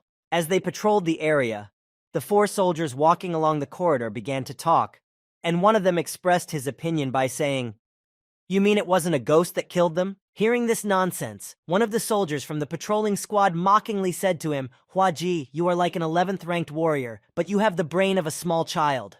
Continuing to ridicule his comrade for believing in ghosts, the warrior said, "I have never heard anything like this before." As soon as the warrior said this in a mocking tone, he immediately noticed that his friend was frozen in place and a cut appeared on his neck. Seeing that his comrade was already dead, the frightened warrior shouted out to him, "Hua!" Trying to bring him back to life, the warrior was already drawing his sword to defend himself. But before he could do so, he was struck in the back, neutralizing him and preventing him from saying a word to call for help. The next moment, the rest of the soldiers who were also with them also received several fatal blows and froze in place in silent agony. Trying to shout out something to warn them of the danger, the soldier repeatedly made vain attempts to make a sound, and then he thought, "Why, I could not make a sound. My body does not obey." Standing beside the poor soldiers who had stumbled upon Zheng, he looked at them with a smile on his face and said, "So unfortunate. Chaos. Available from level 80. The target loses control of their actions and remains motionless for 15 seconds. The probability that the targets will attack each other is 10%. The maximum value is 5, and the recharge takes 3 minutes." Then, noticing 4 more soldiers who had been killed without a sound, Commander Haiguo grabbed his subordinate and shook him. "Find him! Find this bastard!" After releasing his subordinate, Haiguo spoke to Mr. Yang Shu. "Mr. Liu, why don't you ask Ambassador Extraordinary Luo to confirm his whereabouts?" Immediately pondering the suggestion, Yang thought, "It seems that this Zheng is much more dangerous than I could have imagined. I can't ignore this," he thought, and said, Okay. Taking out his satellite communicator, Yang Shu called Luo Tian and said, Ambassador Extraordinary Luo, greetings. After overhearing this conversation, Zhou Zheng finally realized how someone had managed to track him down and thought, in that case, it's no wonder they were able to find me. It's all down to the extraordinary messenger Luo. When Shu finished speaking with the extraordinary envoy, he reported the exact location of Zheng, who was in their vicinity. When he was discovered, Zhou Zheng took off running and said in frustration, This Luo Tian, he revealed my location. Damn it. He immediately ran away, followed by several soldiers, and Yang Shu, who drew his sword and ran after Zheng, shouted to him, Zhou Zheng, you cannot escape! Running away from his pursuers, Zhou Zheng deftly dodged all the monsters he met on his way and left them behind, thus delaying his pursuers. When Yang Shu saw that Zheng was leaving behind the zombies blocking their path, he was overcome with emotion. Using his star power, which immediately enveloped his entire body, he was able to kill several zombies in one blow and clear the way for further pursuit. Watching Zheng's pursuit with binoculars from afar, the strange masked warrior who had been following them said in astonishment, Quick! Lowering the binoculars from his eyes, this strange masked warrior said thoughtfully, At first I thought that Yang Shu might be a worthy opponent for him, but now, it's hard to say. As Zheng continued to run away from his pursuer, he realized that his skills would soon expire, and he needed to think of something. At once confused by the fact that he could not foresee this, Zhou Zheng thought, Damn, the effect will soon dissipate. Looking at the path ahead, which he had yet to overcome, Zhou Zheng said in surprise, There aren't any zombies up ahead? When the effect wore off, Zhou Zheng could not worry too much because there were no enemies on his way. Running to a building where he could hide, he said, This building, I have a bad feeling about it. But when he remembered who was chasing him and what they might expect, Zhou Zheng said in a low voice, It doesn't seem like I have much choice. As soon as Zhou Zheng entered the building, his pursuers, led by Yang Shu, arrived a few seconds later. When he reached the building, Yang Shu stretched out his arm, blocking the way for the soldiers who were with him, and said, Stop! Stopping his comrades, feeling something strange inside, Yang Shu spoke to them. There is something wrong with the aura in this building. Meanwhile, Zhou Zheng, who had been walking forward because he had no other choice, felt the strange aura and immediately thought, What is this terrifying feeling? Zhou Zheng continued on his way out of curiosity, unable to stop, and kept walking until he reached a certain room. Looking around the corner, he saw something incredibly impressive, and frozen in place, he said in astonishment, This is... What he saw in front of him was an egg with a person in it? Something that looked like a human, an ogre undergoing some kind of mutation or something. Standing in front of this giant egg, watching it, Zheng's breath caught in his throat, and he said in a nervous voice, Is it developing? When Zheng regained consciousness, his fear was immediately overcome, and he began to examine the egg with interest and take pictures of it, saying, Once the process of development is complete, will it be a royalty? After examining the egg from all sides and taking many photos of this amazing sight from different angles, Zheng breathed out a sigh of relief, saying, Phew. Meanwhile, Yang Shu had already caught up with Hai Guo, and peering into the building, he shouted in anger, Bastard! Why isn't he coming out? Immediately exploding with resentment, Yang Shu, who was standing behind Hai Guo and thought that he had called him that, exclaimed in frustration, Who are you calling a bastard? Realizing his mistake, Hai Guo bowed and spoke to Mr. Yang. Oh, Mr. Liu, I didn't mean it for you. Should we send people to check the situation? After considering Hai Guo's suggestion, Yang thought, We've been waiting for quite some time, and he's still not here. Then he suddenly said, All right, everyone, get ready. As they walked forward, the squad that had gone to check was very nervous, and one of them said, It's like an unpleasant chill ran down my back. To which he was answered, Shut up! Stop scaring us! Standing not far away from this reconnaissance team under the effect of invisibility, Zheng smiled slyly, and the team continued their discussion. I can feel it too, said the third one. And the last one added, You all talk about it. And, before he could finish, his body suddenly froze, and then the rest of them. Zheng used his 80th level skill again. One of the squad who had managed to run out of the building, running for the exit, screamed loudly in terror. Ghosts! There are ghosts! Seeing that only one soldier had returned from the building, who was scared to death, Yang Shu decided to intercept him. After stopping the soldier and calming him down, Yang said, Calm down and speak calmly. The warrior stammered and replied, All dead. I just blinked, and everyone was dead, just like yesterday. Looking inside the building where the soldier had run out of and where Zhou Zhen had entered, Yangshu wondered if it was really ghosts or if it was Zhou Zhen. Meanwhile, Zhou Zheng stood by the nest again, looking at the egg and the developing fetus, and said with a sigh of relief, "At last, peace." Looking at the monster inside the egg, Zheng suddenly spoke with confidence. "If this creature comes out, the graveyard will be greatly harmed. We must stop it from developing." Pulling out his two blades, Zhou Zheng swiftly began to strike at the cocoon containing the huge creature. But something was wrong. After making a few more attempts, Zhou Zheng noticed that he hadn't harmed the cocoon, and he said, "Something is wrong. This shell is recovering too quickly." After trying a few more times, Zheng realized that it was useless, so he took out the dynamite and said, "Fortunately, I have quite a bit of ammunition." After covering the cocoon with explosives on all sides, Zhou Zheng stood back and said to himself, "I think this should definitely be enough." After lighting the fuse, Zhou Zheng ran for the exit. As he jumped out of the building, Yangshu noticed him and immediately spoke to the fugitive. "Huh, you decided to leave by yourself?" After gloating a bit and mocking Zhou Zhen, Yangshu noticed that something was wrong. Zheng didn't react to him at all, he just ran away. When Zhou Zhen jumped over Yangshu, who was very surprised by his appearance and just froze in place, Zhou Zhen stabbed one of his comrades on the way, causing chaos. Immediately realizing what had happened and needing to catch up with Zhou Zheng, who had so easily slipped past them, Yangshu turned to his comrades and shouted to them, "Follow me!" No sooner had he said this than an explosion sounded right behind him in the building, and the blast wave was heading in his direction. Yangshu looked back and realized why Zhou Zhen had run out of the building so quickly and hadn't even paid attention to anyone outside. Meanwhile, the blast wave that came from the building swept away many soldiers who stood in its path, and at the same time, threw Haiguo away. Standing not far from the building where the explosion had occurred, the strange masked warrior who had been chasing Zhou Zheng saw only a wall of fire in front of him and the puff of smoke that followed. He just stood there watching what Zhou Zhen had done. He was looking at what he saw, and he couldn't believe his eyes that Zheng could do such a thing. A group of filmmakers who were also keeping up, but at a slightly greater distance, continued to record everything on camera, exclaiming, "Wow! As expected from the strongest! They are able to create something incredible." Putting his hands behind his head and relaxing, the filmmaker said to his commander, "This is just an incredible scene. Our video is sure to become popular and create a sensation throughout Mohilnik." Immediately suggesting a risky idea, the filmmaker said, "Brother Bayan, why don't we come closer?"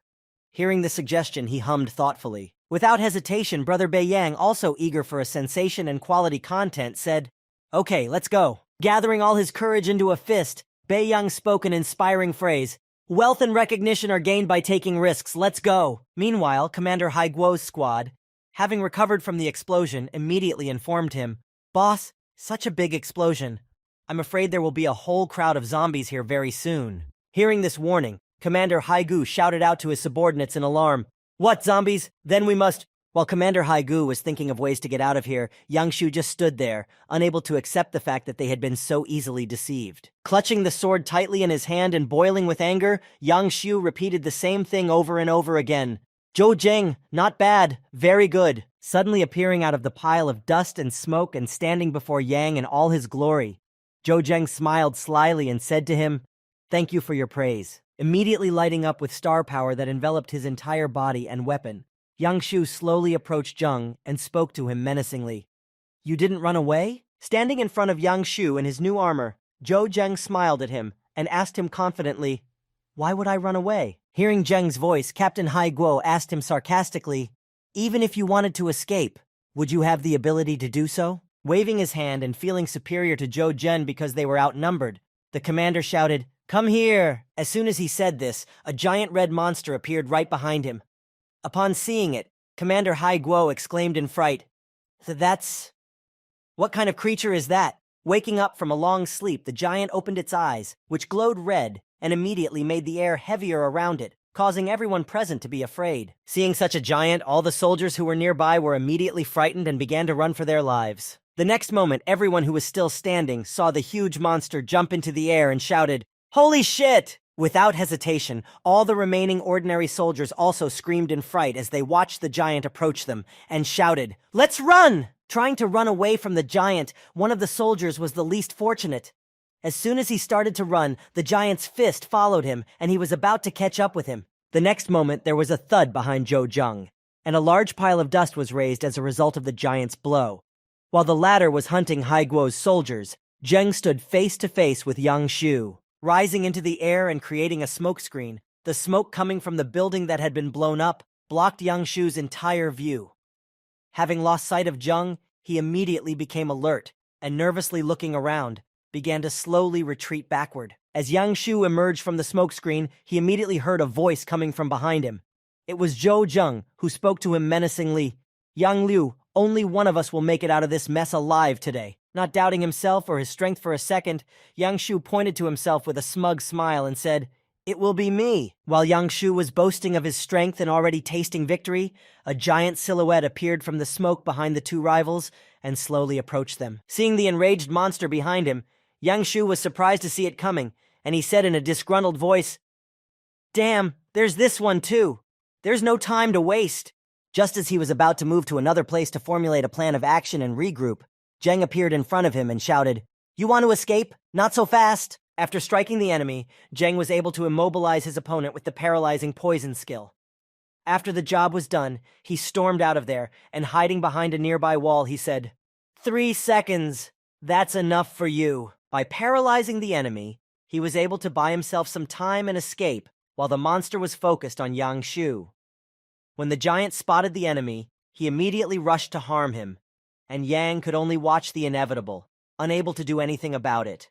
The next moment after the monster approached the high-level warrior, he hit him with his palm with all his strength, launching him far away from him into the nearest house. After hitting the building, the immobilization effect dissipated and Yang Shu was able to move.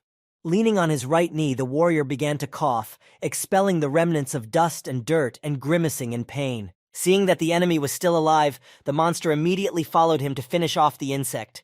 Jumping up high, it planned to land on John to crush him instantly. As soon as the giant flew at the warrior, he gathered his strength, wrapped his entire body in star power, and screamed furiously, but still managed to hold back the attack, catching the enemy's attack. Sitting in a hiding place, Zhou Zheng watched the battle, and when he saw Yang's strength, he said in concern, "A 15th ranked warrior is capable of such a thing?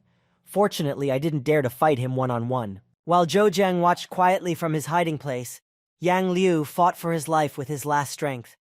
Screaming frantically, he held the giant's weight on his shoulders. Feeling an incredible surge of strength, Yang Shu was able to throw the monster off him, angrily shouting at it, "Get out of here!" Having accomplished such an incredible thing, Yang Shu could finally take a little rest. As he felt the incredible surge of power, it turned out that he had reached the 16th rank of warrior. Overjoyed that his fighting abilities and characteristics had increased at such a critical time, Yang Liu looked at his hands while holding his sword and was very happy about this breakthrough. But his joy did not last long.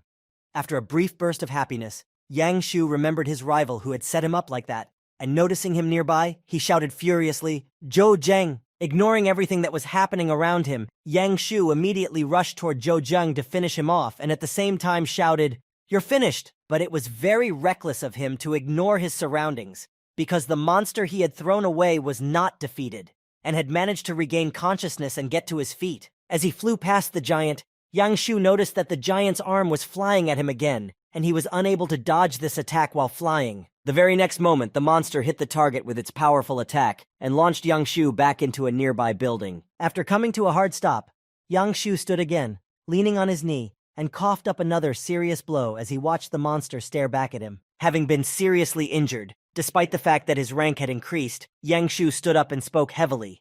"Even with this power, I still can't withstand his strike. I need to stay away from him as far as possible." Sensing something strange happening around him, Yang Shu looked around, but all he could see was the movement of the blade, which barely touched him. Immediately after this slightly unsuccessful attack, he saw Zheng behind him and let out a surprised gasp.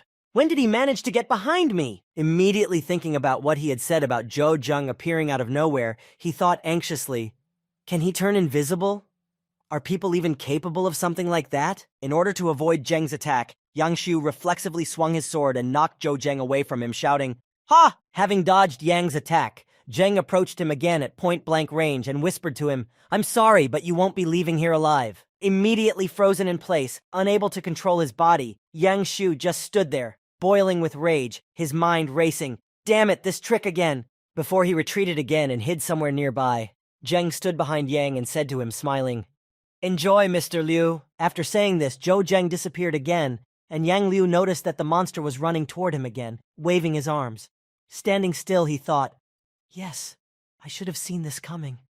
I should have become stronger." Standing there, just waiting for the next development, Yang Shu was ready for any scenario, but he realized that this time he didn't have much of a chance. The next moment, the monster struck directly at Yang Shu, who just had to stand there and think about his life.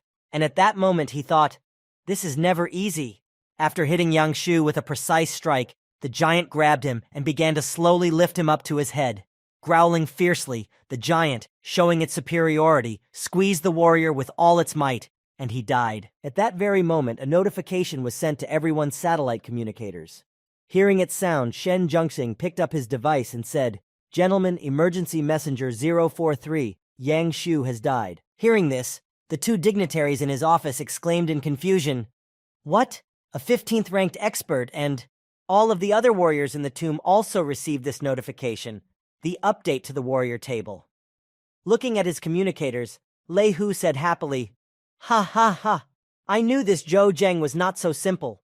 The commander of the 7th squad picked up the phone and replied, "Okay, I've got it." At the same time, a strange masked warrior who had been watching Zheng in the course of his battle said in surprise, "This Zhou Zhen is no ordinary man at all. He takes risks every time and comes out victorious. It's definitely not just luck." Turning back and heading for his vehicle, he said enthusiastically, "We need to work out our further plans." Meanwhile, someone called the special envoy Luo Tian. He picked up the phone and heard, "Special envoy Luo, you must help me. Only you can do it." Hearing this request from the person who called him, Luo Tang asked him, "Tell me how Yang Shu died." After the successful execution of his plans, Zhou Zheng returned to the burial ground, riding his bull. When he entered the city, he immediately thought, "It seems as if there is some kind of oppressive atmosphere in the city." As he passed two locals, he heard them talking behind him. "Is that Zhou Zheng? He managed to kill Yang Liu," one of them said. To which the other, silencing him, replied in alarm, "Hey! Keep your voice down. Who gave you the right to call him by his name?" Hearing these conversations among the locals, Zhou Zhen was confused and thought, "After all, I just finished with him a few minutes ago, and the news has already spread all over the graveyard." Recalling that he had turned off his communicator during the battle so that it could not be traced, he said, "That's right. My communicator was turned off all the time." When he turned on his satellite communicator, he began to receive hundreds of notifications at once. Seeing this, Zheng said in confusion, "My God, how many unread messages are there?" After going through all the messages, Zheng saw one from Shen Zhengxing, who invited him to his house upon his return. After reading it, Zheng went to the military training center. When Zheng arrived at Shen Zhengxing's office, he spoke to him. "Zhou Zheng, you have not disappointed me." Hearing such words of praise from Shen Zhengxing, Zheng replied, "Yang Liu gathered quite a few people to try to kill me. If Brother Shen had not warned me, it would not have been so interesting." After listening to Zheng's speech about what had influenced his survival, Shen Zhengxing spoke to him. "So, please come over and take a look at this." After the chairman said this, he handed Zheng the documents. Taking them in his hands, Zheng said in surprise, "The ownership of the Haitian company? But doesn't it belong to Haigu? I didn't kill him." Hearing the embarrassment in Zheng's voice and his surprised reaction, Shen Zhengxing spoke to him with a smile on his face. "Looks like you still have a lot to learn." Deciding to explain everything to the young man, Shen Zhengxing said, "Actually, the Haitian company was run by Yang Liu. You killed him, so according to the unwritten rules, you are now the heir." Hearing this explanation, Zheng asked in surprise, "Is it something like the strongest takes it all?" To which Shan replied, "Of course, if you are killed, then everything that belonged to you becomes the killer's property." After saying this, Shen Zhengxing's face changed once more, and changing his tone to a rude one, he said, "And there's something else you should know. In fact, there is another rank above strongest. We classify warriors like this as..." Interrupting Shen Zhengxing, Zhou Zheng immediately spoke to him. "A war god? Brother Shen, what is Luo Tian's rank then?" Looking through the personnel files and reading the details, Shan said, "He is classified as a god of war. He is the 8th of the 10 strongest, and he is also the chief of the 3rd district." Hearing the information he needed about the person he wanted, Zhou Zheng said to Shen Zhengxing in surprise, "A district chief?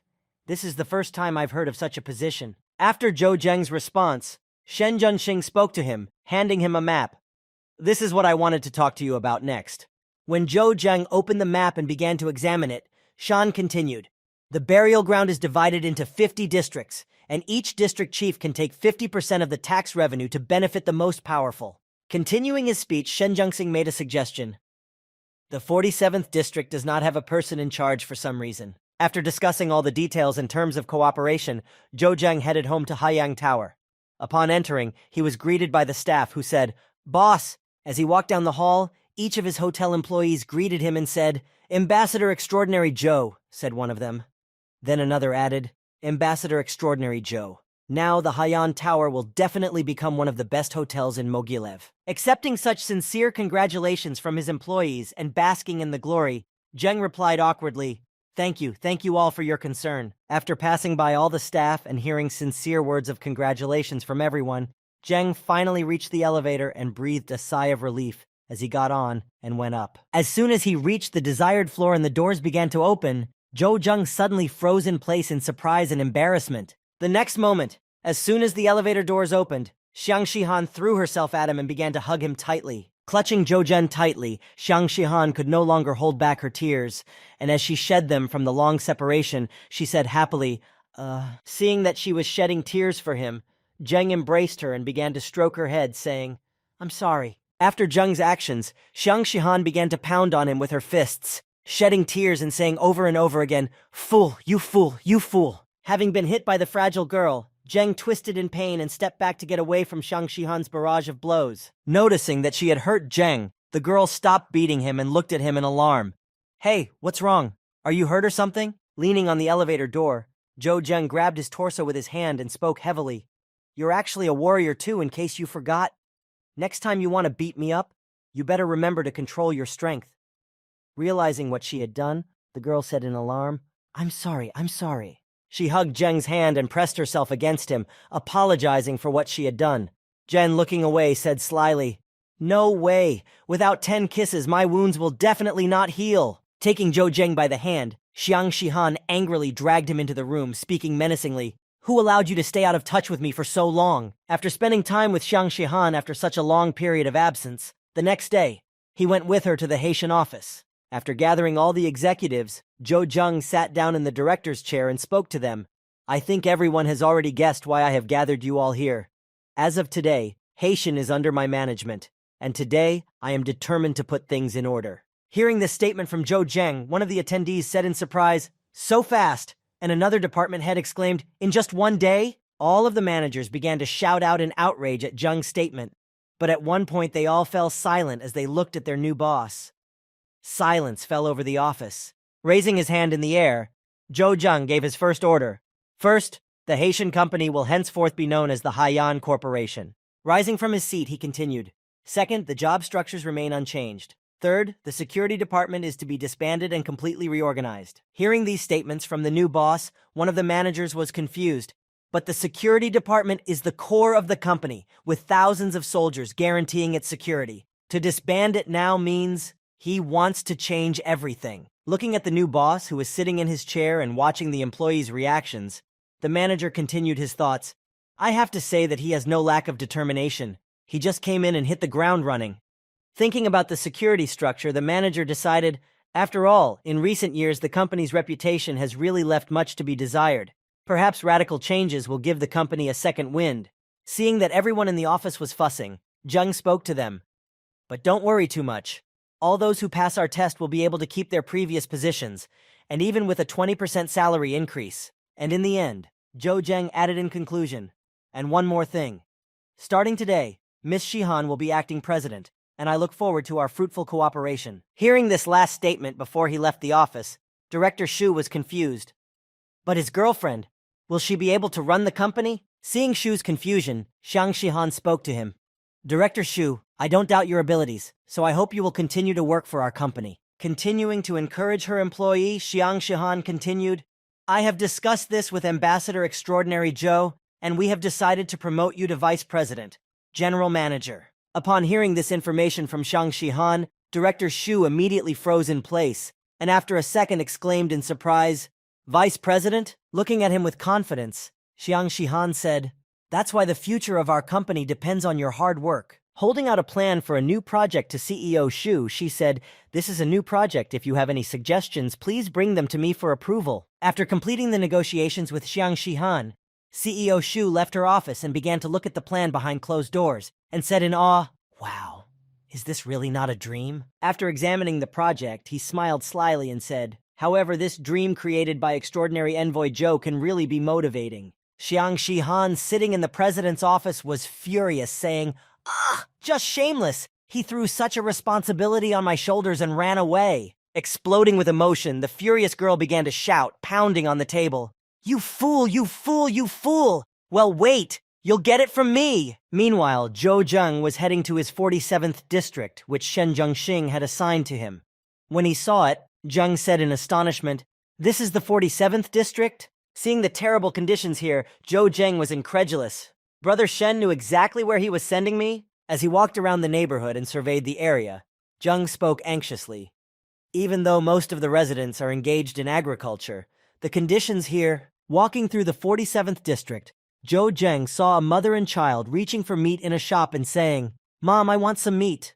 Hearing her child's request, the mother spoke to him in a confused voice, sadly, "My dear, this is only for the rich, Mom." Interrupting his mother, her son said in surprise, "Why can only rich people eat meat? Mom, can we earn money and buy food?" Kneeling down and embracing her son, the unhappy mother said to him pitifully, "I'm sorry, Mom, it's just wait a little bit. Mom will earn some money, and we will definitely eat meat." Wiping his mother's eyes from tears, her son said to her, "Mom, don't cry, I believe in you." His mother, slowly calming down, said to him, "I do." Seeing such a sad picture, Zhou Zheng went to a shop, bought a piece of meat, and handed it to the child and said, "Here, take this." After giving the gift to the child, he spoke to this small family. In the near future, things are going to change here. When he arrived at the district government office, Zhou Zhen took the chair of the head of the district and spoke to all the employees who were present. "I'm not going to find out what the policy was before, but from today on, everything will change dramatically." Continuing to implement his management terms, Zhou Zheng continued, "A slum? A third-rate district? That's what the 47th district has been called under your leadership." Standing up immediately and resting his hands on the table, Zheng spoke sternly to everyone present. "I give you 3 days, starting today, and I want to see the new, ennobled 47th district." Having set these conditions, Zhou Zheng headed for the window to take another look at the 47th district, leaving his subjects alone to think about their actions. Taking out his satellite communicator, Zhou Zheng called his girlfriend and asked her, "Shihan, how are you doing?" And what he heard, "Everything is fine.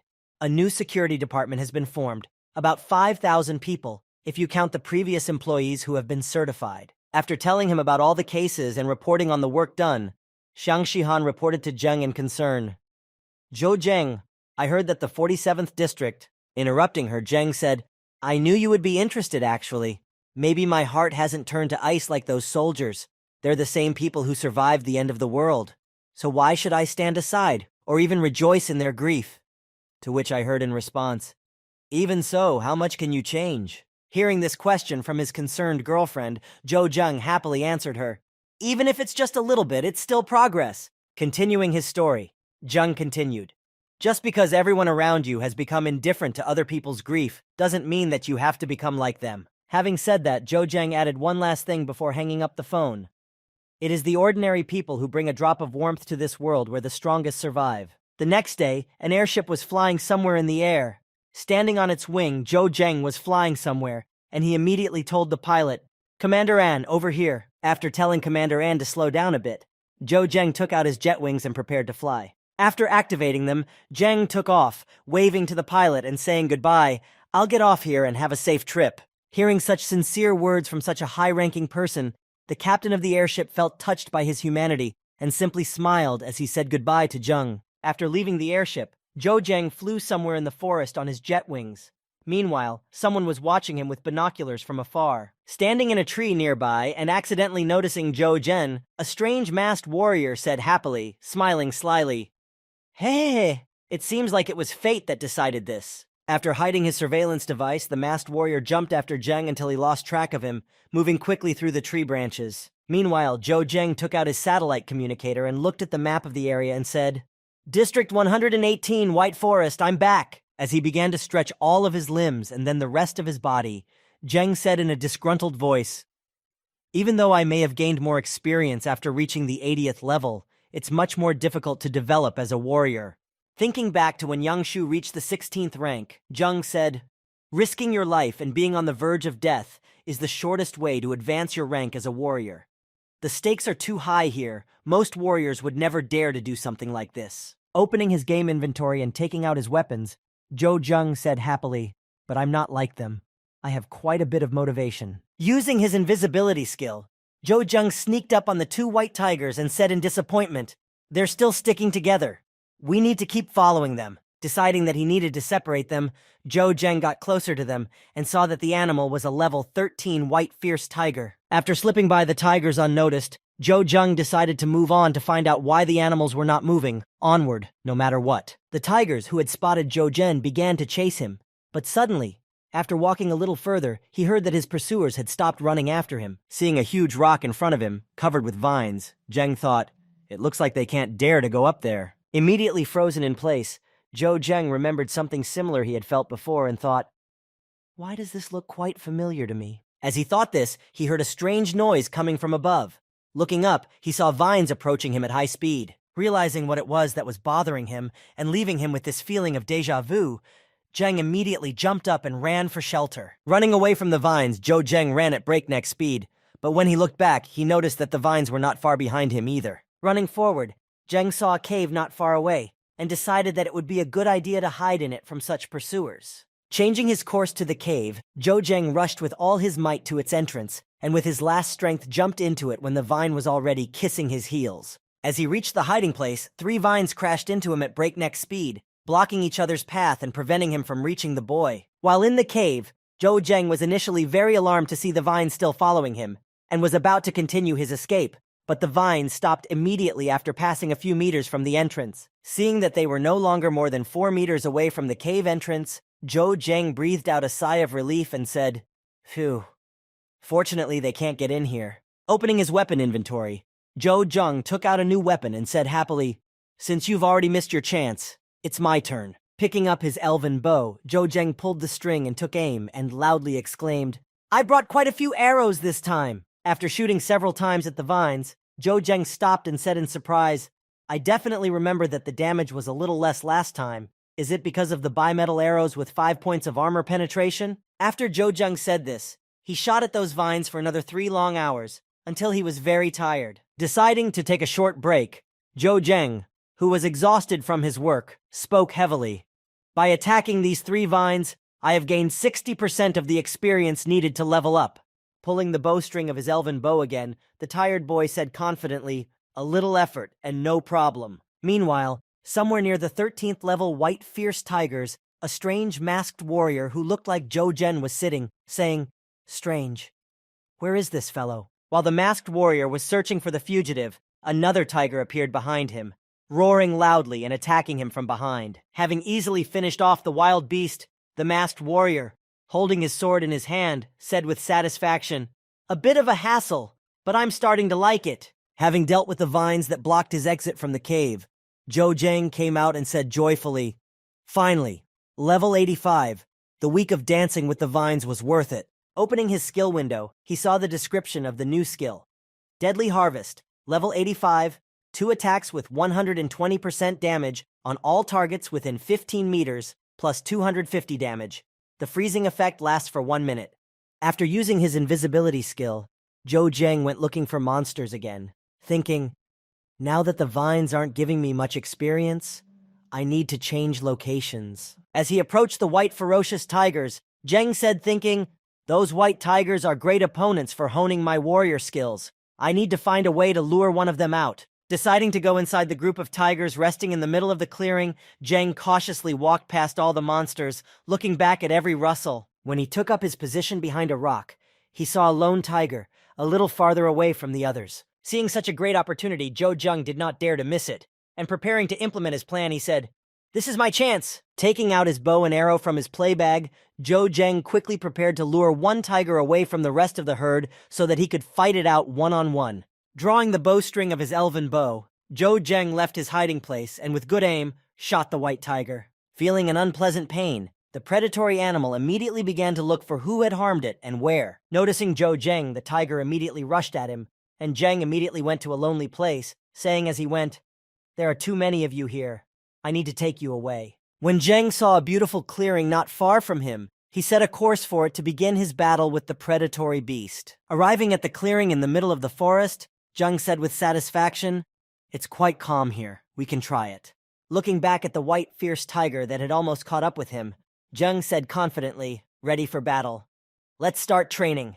The tiger, seeing that his opponent had stopped, did not run at him headlong, but stopped a few meters away from Zheng and began to growl loudly. Having started his fight, Zhou Zheng fought the ferocious beast for a long time. Eventually, after 3 hours of fighting, he began to breathe heavily, losing his strength and showing fatigue. Looking at the monster's standard of living, Zhou Zheng said in alarm, "This guy is really hard to deal with.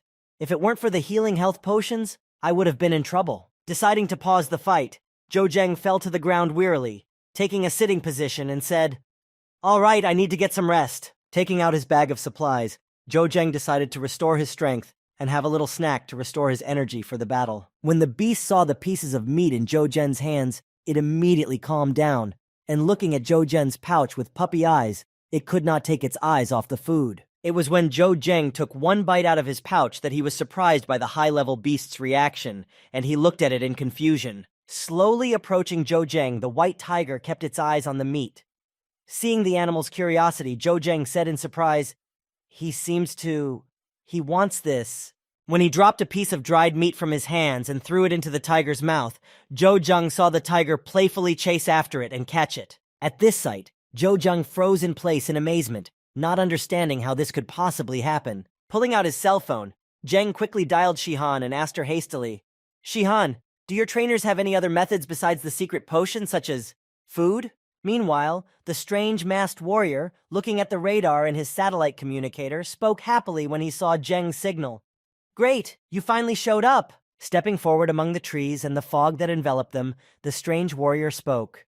"Zhou Zheng, let me make a spectacular appearance from the shadows this time." Meanwhile, Zhou Zheng took out a huge steak from his inventory and shared it with the white tiger, who was interested in the food. When he saw that the tiger had eaten every last morsel, the meat of an animal whose suitability for human consumption he doubted, Zheng said in surprise, "It's really good to eat." Having eaten the steak given by Zhou Zheng, the tiger quickly got up and growled loudly at his benefactor. After such a delicious meal, the tiger began to slowly approach Zhou Zheng, who was standing a few meters away, confused and unsure of what to do. But in just a few seconds, the predatory animal approached the boy and began to play with him, rubbing against him like a cat. Seeing this behavior, Zheng said in surprise, "Did it really work?" The next moment, he saw a taming icon appear over the animal, and now he could take it home and place it in his pet inventory. Clicking on the Get button, the white fierce tiger slowly began to move to Zheng's pet storage while he stroked it as it moved. After placing it in the vault to save its data, Zheng immediately took it out and hugged his new pet, exclaiming, "Ha ha ha, this is incredible!" Climbing on the back of his new pet, Zhou Zheng said to him in a joyful voice, "Little one, go." Moving quickly through the forest, Zhou Zheng could not believe his luck that he had indeed been given the opportunity to get such a wonderful pet. Stopping in the middle of a clearing, Zheng, sitting on top of the tiger, said, "I will be arriving in an hour from the Western District. Prepare a room for me." After finishing his conversation on the satellite communicator, the boy said to his pet, "We're coming back!" When Zhou Zheng noticed a person on the horizon, he hid his tiger in the shelter and stood back, watching the lifeline, and thought, "Is this person following me?" Using his invisibility skill, Zhou Zheng walked toward him, thinking, "Can he pinpoint my location?" As he continued to walk through the forest, he continued to think, "He is most likely one of the 13 people who have similar powers.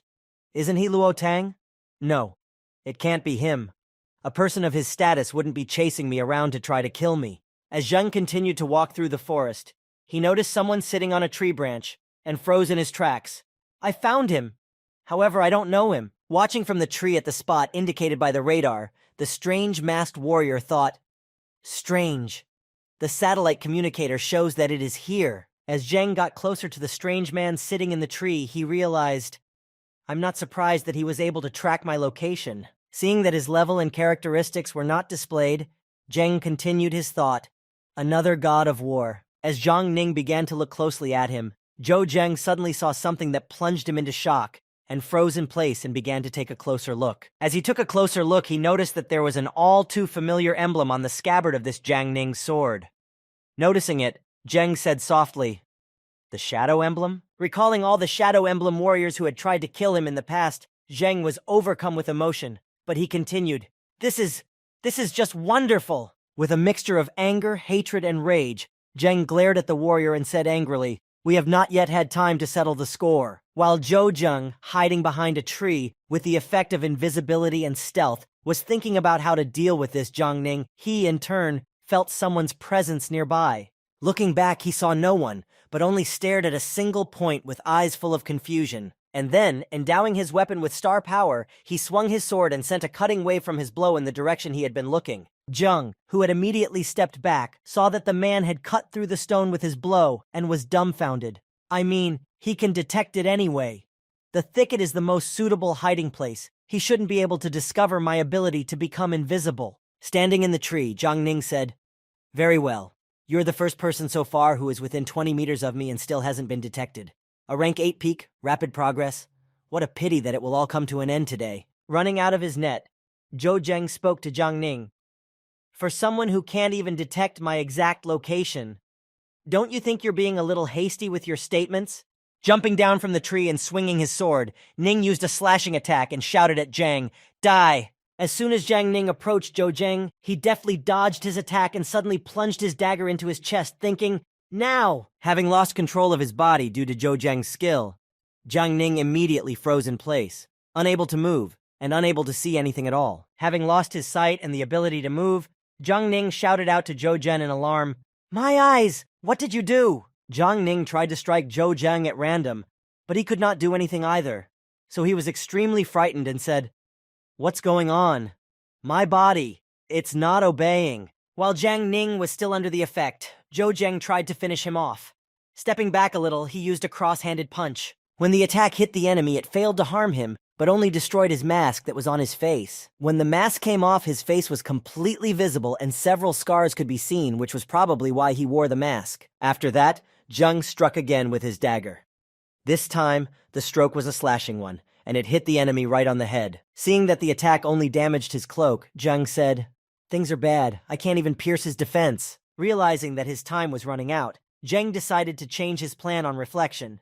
"I have 10 seconds left. I need to find a way to immobilize him quickly." Noticing that the usual attacks were not reaching him and not doing any damage, Zheng decided to find weaknesses by applying a scan, but no weaknesses were found. Looking at Jiang Ning, Zhou Zheng said to him, "I can't believe you still have such a stern look on your face." Emphasizing his opponent's expression, Zheng continued, "As expected of a god of war, even blinding you is not easy." Realizing that all his efforts to defeat this opponent were in vain, Zhou Zheng turned around and was about to flee and said, "In that case, I can leave." Opening his inventory to summon his pet, Zheng began to call out to the tiger, shouting to it, "Stripey!" After summoning his new pet, which he had recently tamed, Zheng mounted the tiger and shouted, "Go!" Meanwhile, Jiang Ning, writhing in pain and on his knees, was boiling with anger that he had been so easily played. When Zheng was far away from Jiang Ning, he released most of his star power as soon as the freezing effect disappeared and shouted angrily, "I'll kill you!" A week passed after Jiang Ning attempted to kill Zhou Zhen and failed in his mission. When he reported to his leader that the mission to kill Zhou Zhen had failed, he heard the following statement,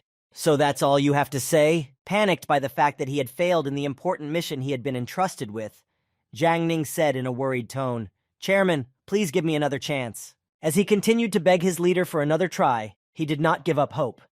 Hearing his plea, the leader said, "This is the last one. If you fail this time, I will consider finding a replacement for you." Meanwhile, Zhou Zheng came to Shen Zhengxing and heard him say this. "You are truly a genius." When he saw that Zhou Zheng had reached the 9th rank, he continued, "How did you manage to reach the 9th rank in such a short time?"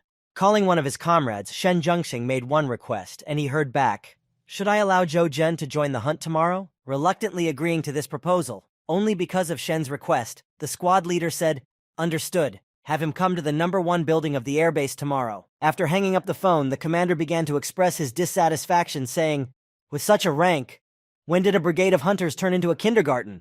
Thinking about the consequences of joining the team, the squad leader sighed heavily and said, "It will be incredibly hard for you." Smiling at Zheng, Shen Zhengxing said to Zheng, "The Xiao Brigade has given their consent. Is that enough?" It's up to you to make it there. After thanking him for fulfilling his request, Zhou Zheng said to Shen as he said goodbye, "Don't worry, brother Shen. You don't have to blush because of me." After leaving the military training office, Zhou Zheng went to the abandoned place where he had left his dragon hatching egg. Noticing no change, Zheng approached it and spoke in frustration. "It's been so long, but for some reason nothing has changed at all." Zheng took a purple crystal from his game backpack and held it up to the egg. "Isn't there enough star power?" As he held it up to the egg, he noticed that nothing happened. Not realizing what the reason was, he raised it higher. As soon as the crystal reached a certain height, it immediately flew out of Zheng's hands and went even higher, somewhere to the top of the egg. Realizing what the reason was, Zheng took out more crystals and said happily, "Of course. I need all I have." After giving away all the crystals he had with him, Zheng saw that they had stuck to the egg, and it began to shine. Seeing that the crystals were working, Zhou Zheng decided to try another method. When he was convinced of its effectiveness, he said, "Although I have found a way, it is painful." At that time, somewhere on the streets of Mogilnik, one of the famous warriors was riding a bear, slowly moving through the streets of the city. Sitting astride such an exclusive animal, he paid no attention to anyone at all, but simply went about his business. When passers-by saw him, they started whispering, "Yun Dongwei from the hunting team," said one, to which another replied, "Shh, that animal. I heard that there are only 3 of them in the entire tomb." Hearing his friend's answer about the animal, the first warrior who passed by said, "To become a god of war at such a young age, and he is really talented." While the passers-by were discussing the hunter who was riding a rare animal through the city, Zheng was sitting in a restaurant nearby, and he also noticed the warrior. After assessing his abilities and characteristics, Zheng thought about what awaited him in the new brigade. Of course, there will be evil spirits in the hunter brigade. Realizing that his teammates would be incredibly strong, Zheng said with relief, "It looks like I won't be given a key role in this mission. That's even better. I'll have the opportunity to test the new weapons." While Zhou Zheng was enjoying lunch at the restaurant, the atmosphere in the first building of the air base was very tense. Gathered at their base, one of the squad members saw that their leader was not as usual and asked him, "Captain, you seem to be in a bad mood today. Who made you so angry?" Standing in front of his leader, Luo Tang looked at him with an ominous look and said smugly, "This rookie is really rude. It's the first training session and he dares to be late." After hearing Luo Tian's remarks, another teammate replied, "Youth is a wonderful time, of course. But when I was young, I didn't allow myself to do that." After listening to all the complaints, the guy with the scar on his eye countered, "There are still a few minutes left, so it's not too late. By the way, this Zhou Zheng is not an easy guy at all. He managed to jump from the 7th rank to the 9th in just a month." After saying this, he looked at the worried Luo Tian and added, "Who here could repeat something like that? Don't think that because he is too young, he can be underestimated." As soon as the man with the scar on his eye finished speaking, the door opened and Zheng walked into the room saying, "Hello everyone, I am Zhou Zheng." Having arrived at the last minute before the peak time, he said in embarrassment, I'm not late, am I, right?" When all the members of the squad gathered together, they boarded the airship and set off. On board, the captain said to everyone, "Once again, I repeat the rules of the hunting team. The first is cohesion, the second is cohesion." Walking past his comrades aboard the airship, Captain Xiao continued to emphasize the rules of the brigade. Third is cohesion, and once again, cohesion. Walking over to Zhou Zheng and looking at him, Captain Xiao emphasized, "Leave any insults, omissions, and misunderstandings here. Those who violate the rules will be punished to the fullest extent." After once again reiterating the rules of his squad, Captain Xiao continued to explain his instructions. "If everyone is understood, it's time to accept the task." Pressing the confirm button, Captain Xiao accepted the task and spoke to his team. "This is our assignment for the moment." After the captain confirmed the order, he sent the details to all his comrades. When they saw what was coming, they were very impressed. Seeing what awaited them, the guy with the scar said to Zheng in concern, "Brother Zhou, did you somehow offend Chairman Shen? After all, this is your first mission. Why such a difficult one at once?" With a heavy sigh, one of the team members, a man with glasses, said, 3 days ago, I did see a mutant of the 18th rank, but who would have thought that we would be sent to deal with it?" Hearing the heavy sighs of his comrades, Commander Xiao spoke to them. "Don't complain. Our rights are well exercised, so when it comes to our duties, we all have to do our best." Taking out a pile of sheets, Captain Xiao handed them to his comrades and said, "Your ranks, levels of armor and weapons. Write everything down. I want to know who is good at what." Approaching Zhou Zheng, Captain Xiao sighed heavily and said in a low voice, "Zhou Zheng, what about you?" Looking at him disdainfully, he spoke prejudicially, Your rank is too low and you won't be of much use on this mission. Just staying alive would be a good achievement. Hearing his captain speak of his uselessness, Zheng replied, embarrassed, "Thank you for your concern." While the brigade commander explained the rules, instructed all the actions, and learned more about his squad, the airship had already arrived at the right place. After making a stop, Xiao said, "Let's set up camp here." After making his shelter, the commander opened his communicator and saw a new notification and said, "Headquarters has sent us further instructions for our mission." After sending out these instructions and the rest of the mission details he had received, Yun Dongwei exclaimed in surprise, "The King of Steel Spiders?" Hearing such surprise in his comrade's voice, the commander emphasized, "I think everyone understands that if we fail in this task, there will be a lot of monsters in the graveyard." Opening the document with the details of the mission and looking at the photo of the monster, the commander said, "According to the materials, a king-ranked monster is currently roaming around Zhongcheng." Upon hearing this news, the commander immediately made a suggestion. "So I need a few volunteers to go to the city and find out its exact location." Having said that it was necessary to go on a reconnaissance mission in such a dangerous area, the commander looked at his comrades and said, "Are there any volunteers?" Noticing that everyone was somehow nervous, he said angrily, "What is it? When it is time to take action, no one has the courage?" Seeing that no one was taking the initiative to go on a reconnaissance, Zhou Zheng raised his hand and asked awkwardly, "If no one minds." After offering his candidacy for this mission, Zhou Zheng stepped forward and said to Captain Xiao, "I'll go." Surprised by such bravery from a low-ranking soldier who had volunteered, the captain said in astonishment, "You?" Hearing that Zhou Zheng had volunteered despite the difficulty and danger of the mission, Yun Dongwei exclaimed, "Captain!" And the man with the scar exclaimed in surprise, "Zhou."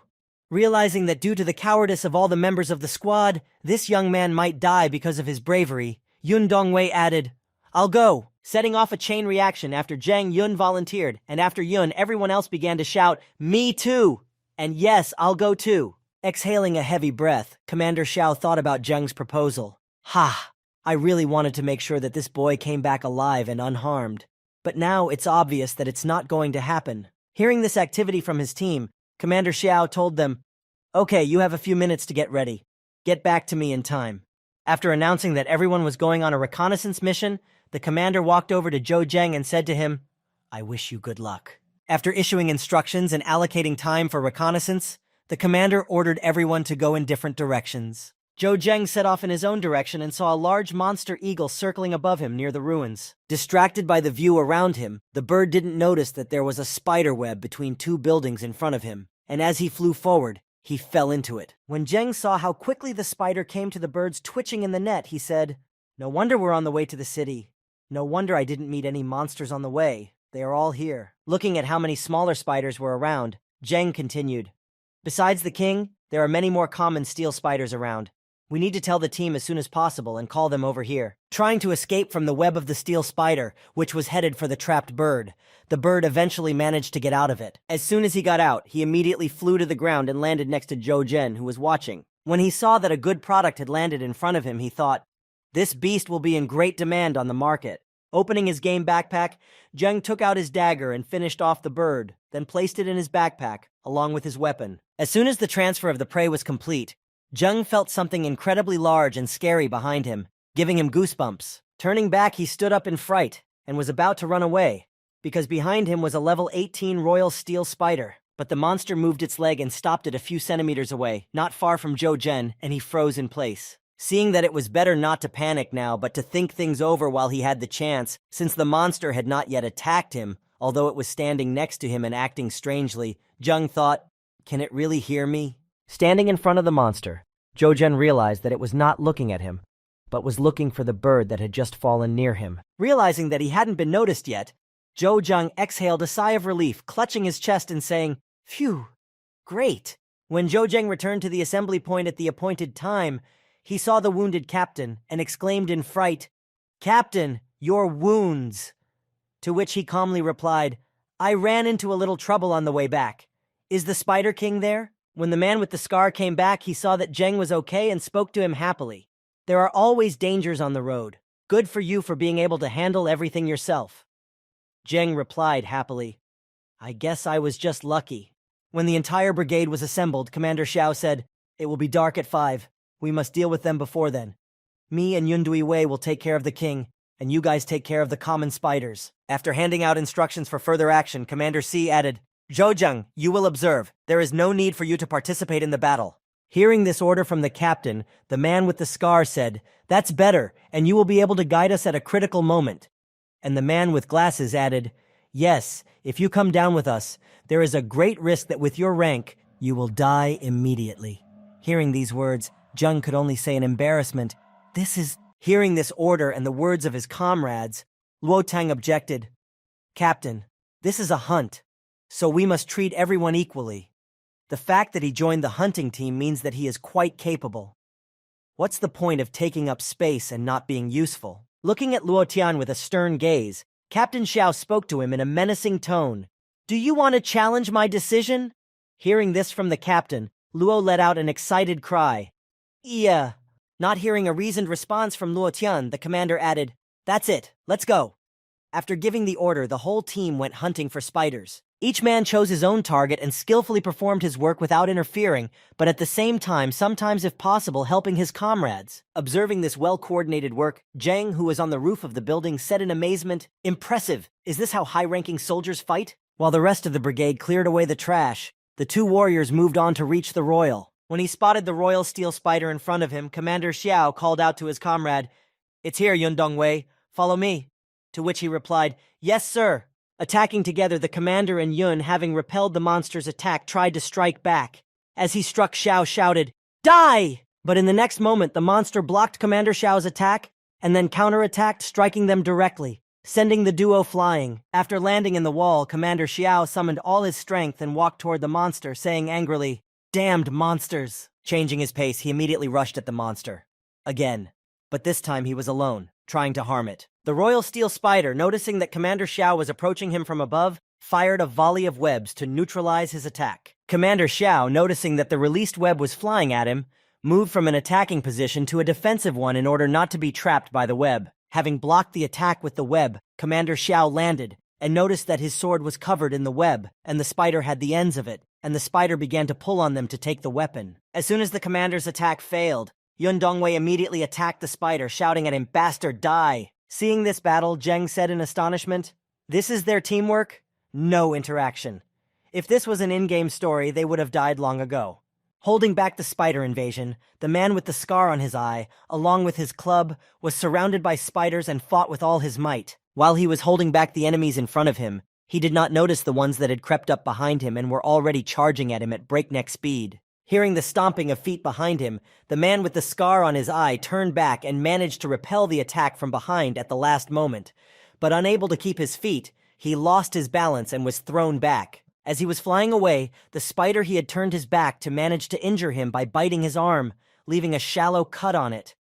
Noticing this, he thought, "Things are bad." Jumping away from the monsters that surrounded him from all sides, he was able to get out of the circle of monsters, but it did not do him much good. In a matter of seconds, the spider's web began to spread over the warrior's body, covering his entire body.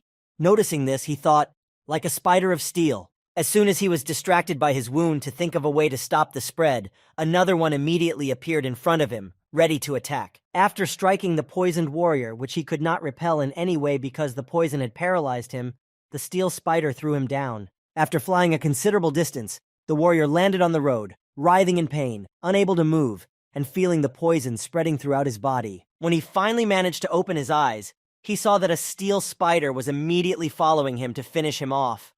When it stood over him, the warrior had already accepted his death and thought, "I am finished."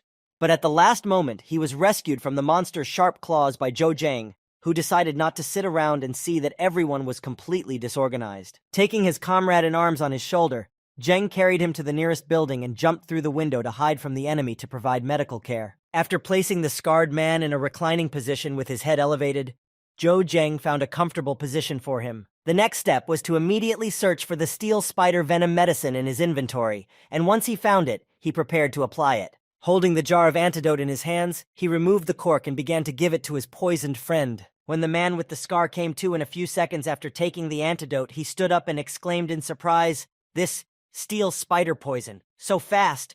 Looking at the boy with a confused look, the man spoke to him with great gratitude. "Zhou Zheng, you saved me." Rising to his feet, he spoke animatedly. The antidote you gave me is incredible. It instantly neutralized the effect of the poison. And it seems that antibodies have begun to develop in my body. Before jumping out of the window and returning to the battlefield, the man said, I'll thank you later. Stay here. I'll help the others. As Zheng watched his comrade leave, he looked after him sadly and said in a heavy tone, I'm afraid this is not the time to stay here and do nothing. When Zhou Zheng went to the window, he saw that the soldier he had just saved was active and full of energy again. But the others. There were many more soldiers on the battlefield who had also been exposed to the venom of the steel spiders and were suffering unbearable pain as the venom spread. Rushing to the battlefield, Zheng would take each victim to a room in the building and give them antidote so that they could continue to fight. Zhou Zheng could not relax for a moment because every second was worth its weight in gold, and there were still many wounded on the battlefield who needed antidote. After rescuing all the poisoned, Zhou Zheng, watching the battle, said, It's not a good idea to continue like this. The Spider King was not injured at all. Pulling out his communicator, Zhou Zheng said in frustration, This is the only way out. Enter the game and become the captain. Calling Shen Zhengxing, Zheng reported everything that had happened there. After hanging up, Shen said with a sigh, It seems I underestimated the difficulty of this mission after all.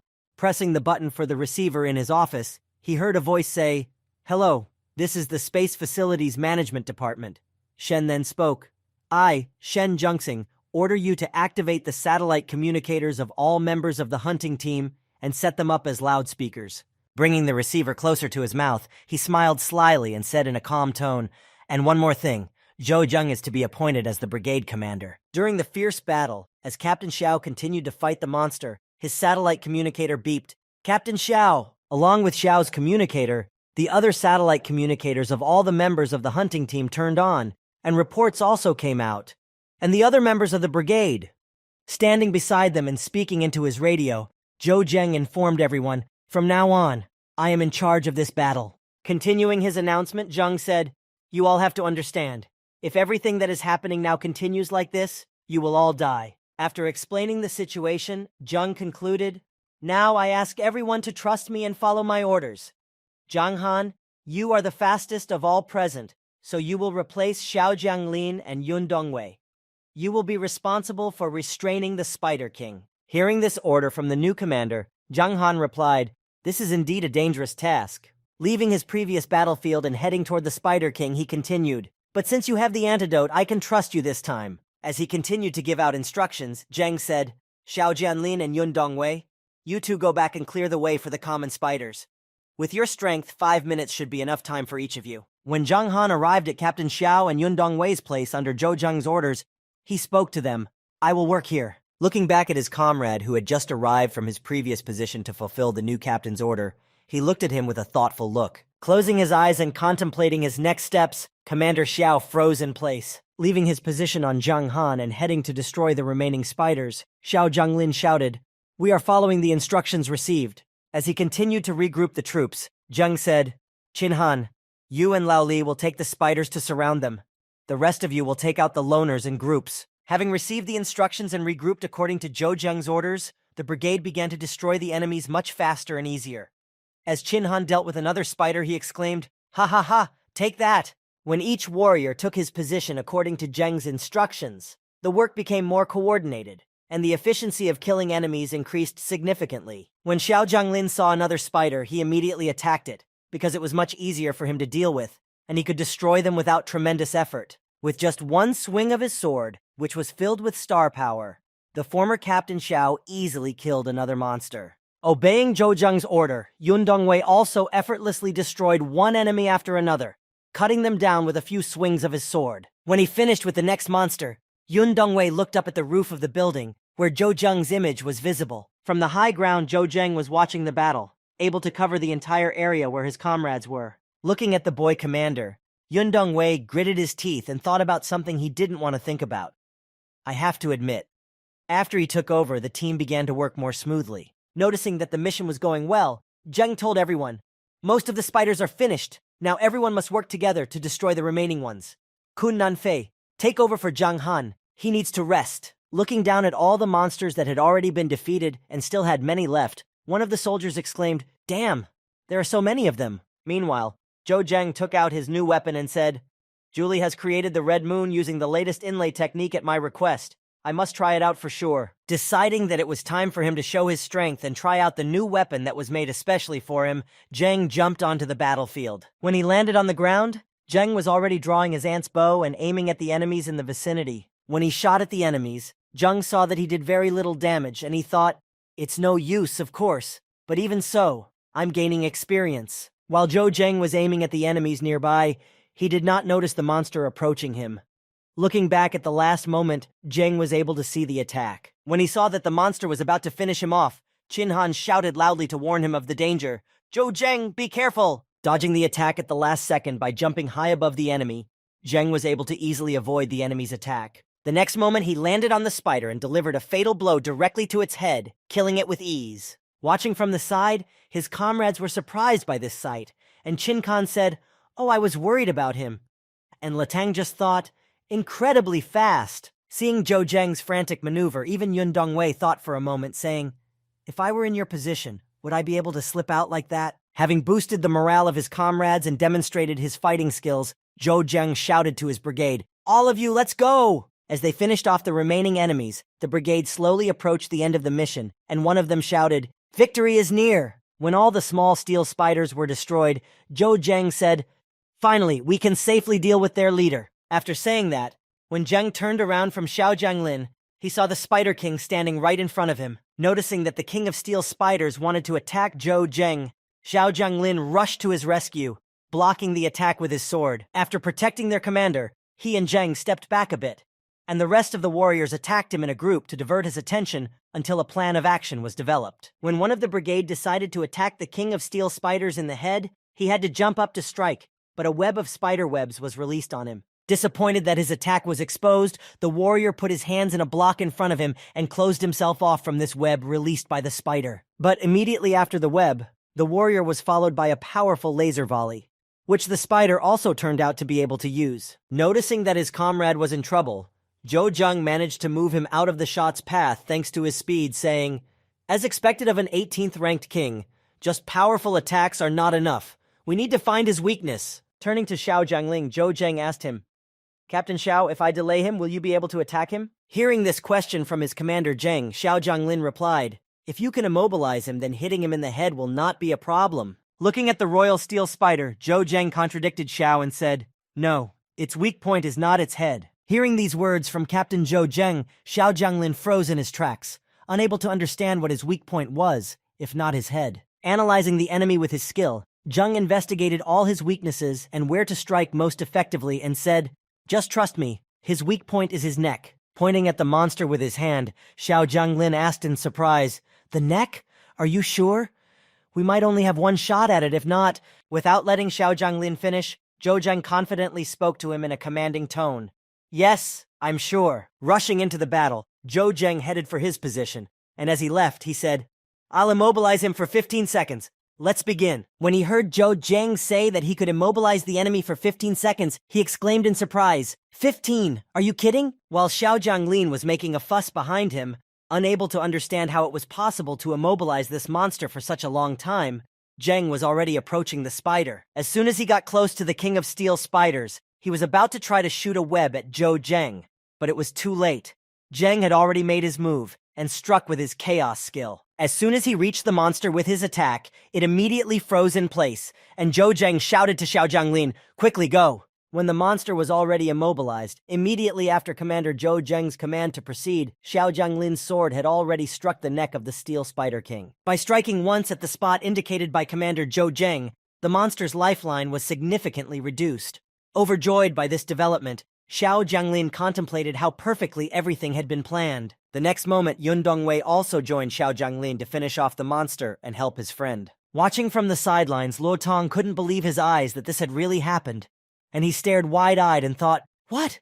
How did he do that?" Standing in front of the spider, Zhou Zheng counted down the time the soldiers had left before the chaos effect ended, and when it was almost over, he said to them, 3 seconds left. After that, Zhou Zheng immediately shouted to all the soldiers who were near the King of Steel Spiders, "Quickly, all of you, move aside!" Hearing the order, Xiao Jianglin and Yun Dongwei, who had done considerable damage to the Spider King while he was immobilized, rushed to the side at Zheng's command, shouting, "Let's escape!"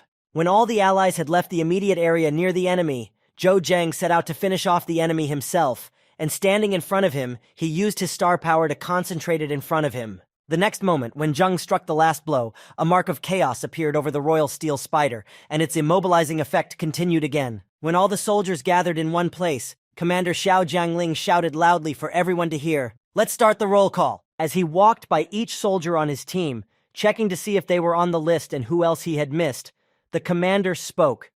Number 3, Yun Dongwei. Number 13, Luo Tang. After the roll call, Commander Xiao Jianglin was very pleased, and smiling broadly, he said, "Excellent. All 19 men are alive." Turning his head toward Zhou Zheng, he thought, "I underestimated him. If it wasn't for him, not only would the mission have failed, but most of the Hunter Brigade would be dead." While the commander continued to rejoice that his team was all alive, Zhou Zheng watched the spider and thought, Soon. There are not many half-points left, and the bleeding status is still holding." Standing not far from the soldiers, the spider was still waiting for its death, unable to do anything about itself while it was still under the effects of Zhou Zhen's spell. It didn't take long for the bleeding status to take its toll, and the spider finally lost all of its health and made its last dying sound. The next moment, as soon as it died, its body fell dead to the ground, and Zhou Zheng finally waited for this moment to be over. After the spider was dead, all the experience for killing it was credited to Zheng, as the system counted the last hit, and Zheng immediately raised his level to 90. Turning to the other side, Zheng began to stare into the distance, and because of the noise of the fall, one of the soldiers noticed that he had fallen down and exclaimed joyfully, "He's dead! We did it!" While everyone was rejoicing in the victory, Zhou Zheng stood alone on the edge, distant from the others, and watched with a lonely gaze, thinking, finally, the 90th level. When he reached the 90th level, Zhou Zheng received another very precious artifact in addition to his new skill. When he opened the artifact's viewer, he saw its specifications, which read, Revival Ring, which meant that it saves you from death once and restores your life completely. The next moment, Zhou Zheng decided not to leave it in his inventory and used the Equip command to put it on himself, and it immediately appeared on his finger. While looking at the interesting artifact, Zhou Zheng heard someone calling out to him from nearby. "Zhou Zheng!" Looking to the side, he saw Qin Han coming toward him, and seeing that Zheng had paid attention to him, he said, "I called you several times. Is everything okay?" Zheng replied, "Just thinking." Approaching Zhou Zheng, Qin Han, pointing to his hand behind him, said happily, "Come, let us see the trophies we have received." When Zhou Zheng arrived at the King of Steel Spiders, he saw the following trophies in front of him. The first was the blade of the Spider King and the shell of the Spider King. Next to all these trophies were poison glands, which they were also able to get from this boss. And most importantly, Captain Xiao Jianglin picked it up and said, "And this?" Noticing what was in the captain's hands, one of his comrades said in surprise, "Black quartz?" Looking at it, the commander's comrade said in amazement, "This is the first time I have ever seen it with my own eyes." After completing the mission and returning to their camp, voices were heard from there. "Do you have any complaints? Do you have any complaints about the distribution of the spoils?" The answer was, no. Sitting by the fire, Commander Xiao Jianglin said, "This time, Zhou Zheng has made the greatest contribution, so I propose to give him the opportunity to choose more trophies. Is there any objection?" The comrade sitting next to him immediately replied, "Of course not. I just didn't expect him to pretend to be so weak, even though he is capable of something like that." Hearing such a generous offer from Captain Xiao Jianglin, Zhou Zheng hesitantly began to refuse, saying, No, let's divide it among everyone." After dividing the spoils, Zhou Zheng went to the roof of the building to view the new skill. Deadly, a level 90 active skill. Deals a lethal blow with 500% damage, additional damage of 5,000 units.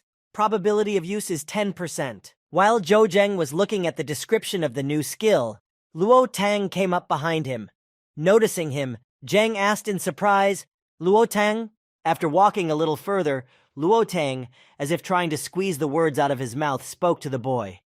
"Zhou Zhen." After saying his name, the warrior smiled and said, "Upon arrival, I will send Haigu to Haiyan to apologize." Immediately standing up at the news that he would have one less enemy, Zhou Zheng stretched out his hand toward him and said, "Great."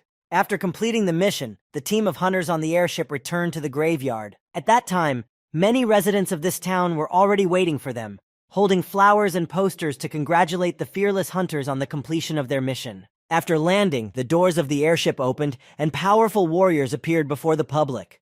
Upon seeing them, the audience heard, "Captain Xiao is so brave! Defenders! You did so well! Our heroes!" Standing by the window of his office, Shan Zhengqing, watching the brigade return, said, "You did not disappoint," to which he received a reply from his guest.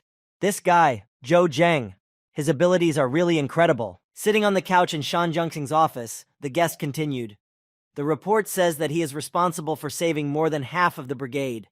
I think he has made some strong friends now." Hearing these words from his guest, Shan said, "Newcomers are lucky," to which he received a reply, "Lucky or not, what does it matter?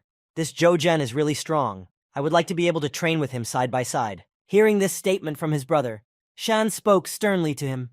"Second brother, you are the head of the Graveyard Council. If others hear you say something like that, it may frighten them." After listening to his brother's lecture, Yang Junxing said to him, "Let's go meet them. You know I don't have much time." As they walked toward the airship with the heroes, Yang Junxing said to Shan, "This time, we are expecting a strong influx of monsters. If we get rid of the source, we can prevent a lot of problems." Shen replied, "Be careful this time." Standing near the airship, the crowd tried to attract attention by shouting, "Captain Xiao, leave your autograph." "Don't crowd, let me have a look." "Brother Qinhan, I did this especially for you." People in the crowd kept drawing the soldiers' attention to them, shouting, "Welcome home." But suddenly, everyone fell silent, raising their heads up. On the roof of the building, they saw the two leaders, and Yang Junxing spoke, "Warriors of the graveyard." Hearing this, the crowd began to shout, "Oh my God, it's Chairman Shen and Council President Yang." While everyone rejoiced at the return of the warriors and marveled at the appearance of the brothers, Yang noticed Zheng in the crowd and thought, a rank 9 warrior, so young but with incredible potential. After showing Zhou Zheng's photo at the council meeting, Yang Junxing asked everyone present, "Gentlemen, do you have any objections to what I have said?" After cropping the photo and leaving only Zhou Zhen's portrait, the chairman of the council continued, "To award Zhou Zhen the rank of God of War." Immediately, one of the members present at the meeting stood up and loudly shouted out in protest, "I object." Having made his protest clear, he continued, "He's only a 9th-ranked warrior, what's the point?" Hearing the protest, Yang said, "Qi Jiyun, according to the data, you have performed excellent this year.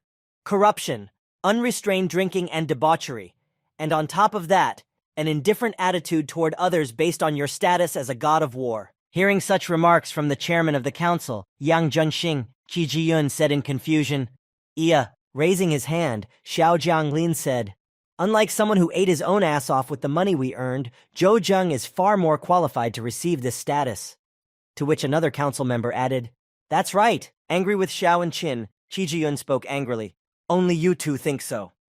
To which he heard a reply, "Not just them." Interrupting Qi Jiang, Council President Yang, who also has the veto power, said, "Me, I think so too." Looking at the offended Qi Jiang, Yang Junxing added, "However, to make things fair, if Mr. Qi does not agree with us, we can give you a chance to duel with Zhou Zhen to find out his abilities." Hearing this proposal, Qi Jiyun smiled ominously and said, "Excellent, I agree." But he was thinking, "I'll show you what true horror is." As the two residents were going home after the meeting, they began to discuss the latest news, and one of them said, "Did you hear that? This time, a 9th-ranked warrior is going to be promoted to God of War." To which he received a reply, "I heard that this is the same Zhou Zhen that everyone was talking about a while ago. To achieve such results at such a young age? It's incredible." Sitting on the roof of the building in the burial ground and overhearing the conversation of the passers-by, Zhang Ning spoke in anger. "Zhou Zhen," holding the detonator in his hands, he said in a crazed voice, "In that case, we will die together." Meanwhile, Zhou Zheng, who was training in the forest and had reached the 99th level, said, "A person is afraid of fame like a pig is afraid of getting fat.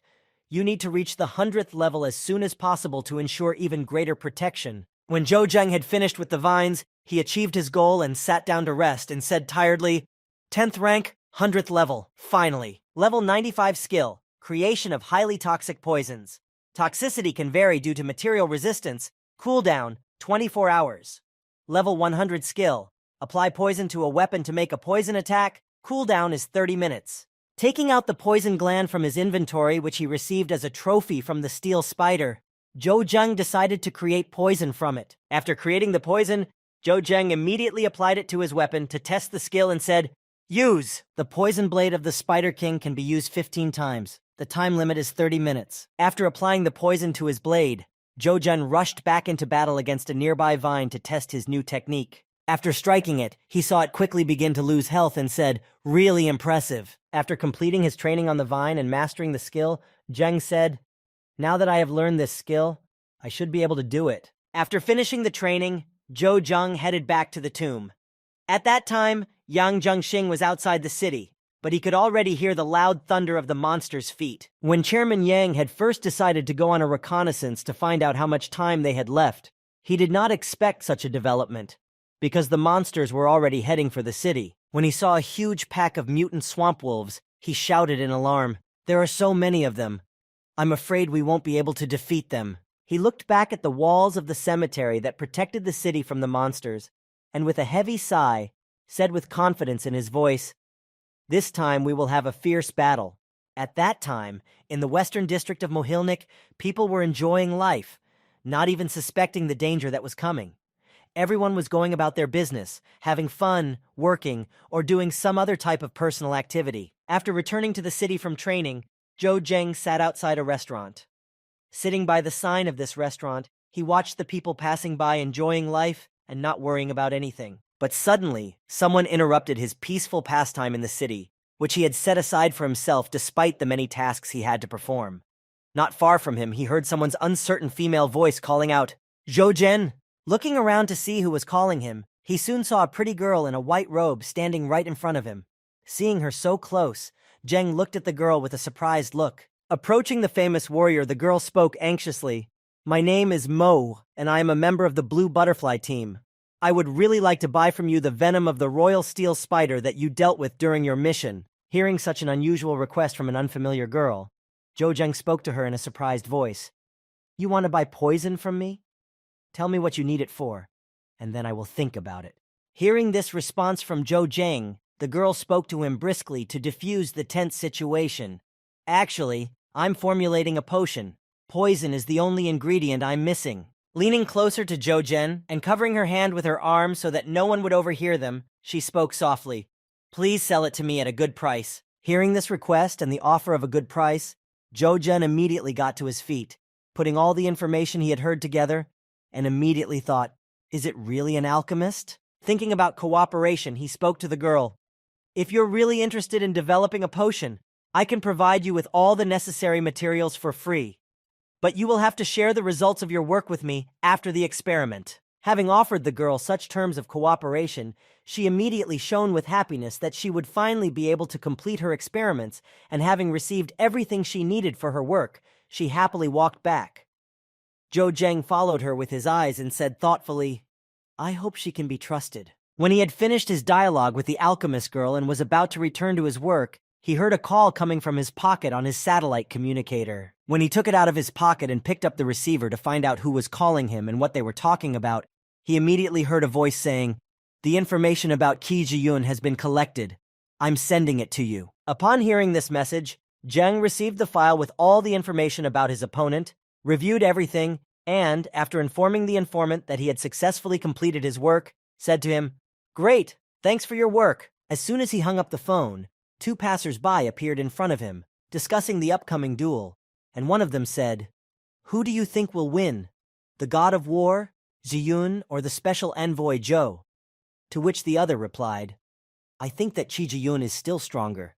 No matter how talented Zhou's envoy is, he is only a 9th-ranked warrior." After passing Zhou Zheng, who was listening to their gossip, they walked away, speaking to each other. "Also true, then I will bet on the god of war Qi."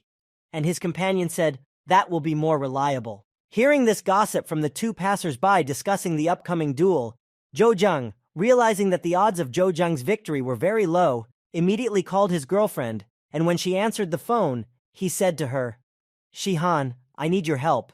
After telling her about all the gossip he had heard from passers-by and the odds of victory for both sides, Zhou Zheng spoke to Xiang Shihan in a concerned tone. "As for the upcoming battle, put everything on my victory." Meanwhile, Qi Jiyun was relaxing in his hotel, lying on a lounge chair by the pool, indulging in debauchery, wastefulness, and having fun with another maiden. Taking a break from his amusement and relaxation, Qi Jiyun, looking at the predictions and bets on the victory of both sides in the upcoming battle, said smugly, laughing loudly, "Ha ha ha. Are there really those who hope for Zhou Zheng's victory?" After sneering at his opponent and those who truly believed in his victory, Chi Ji-yun, intent on testing Zhou Zheng and finding out his strength, said menacingly, "No matter. We must first find someone to test his strength." While Chi Ji-yun was having fun and not worrying about the upcoming fight, Zhou Zheng was in the Valley of the Snakes, and he was not wasting his time. He was preparing with all his might for the fight, which could decide a lot of things. After killing the lion's share of the monsters in the Snake Valley, which was enveloped in a poisonous fog, Zhou Zheng, having finished his training, breathed out a sigh of relief and said, "Phew, after 2 weeks I finally managed to get enough venom." After stopping for a moment to take a break from hunting for the right ingredients for so long, Zhou Zheng suddenly felt something strange that bothered him. He felt that someone was approaching him. Someone strong. Very strong.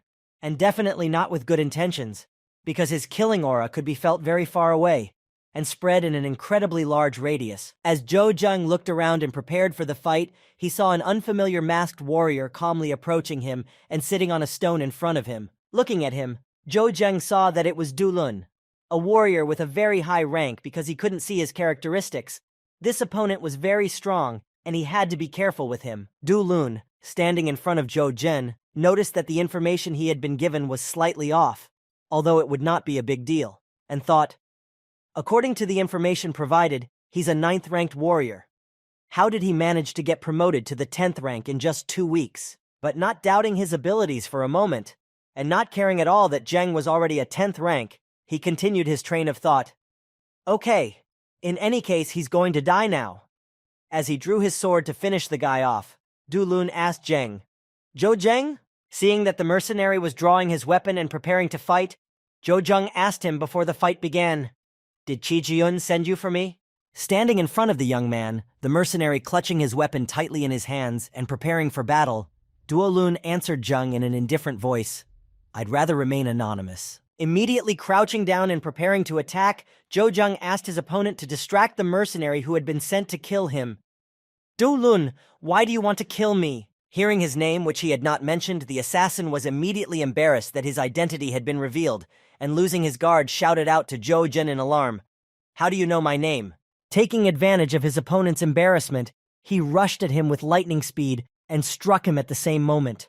Even though his attack was lightning fast, it still hit the enemy's defense. Having only slightly wounded his opponent's arm, Zheng moved away from him, and the latter, having not been seriously injured by such an attack, said smugly, "A boring trick with a surprise attack.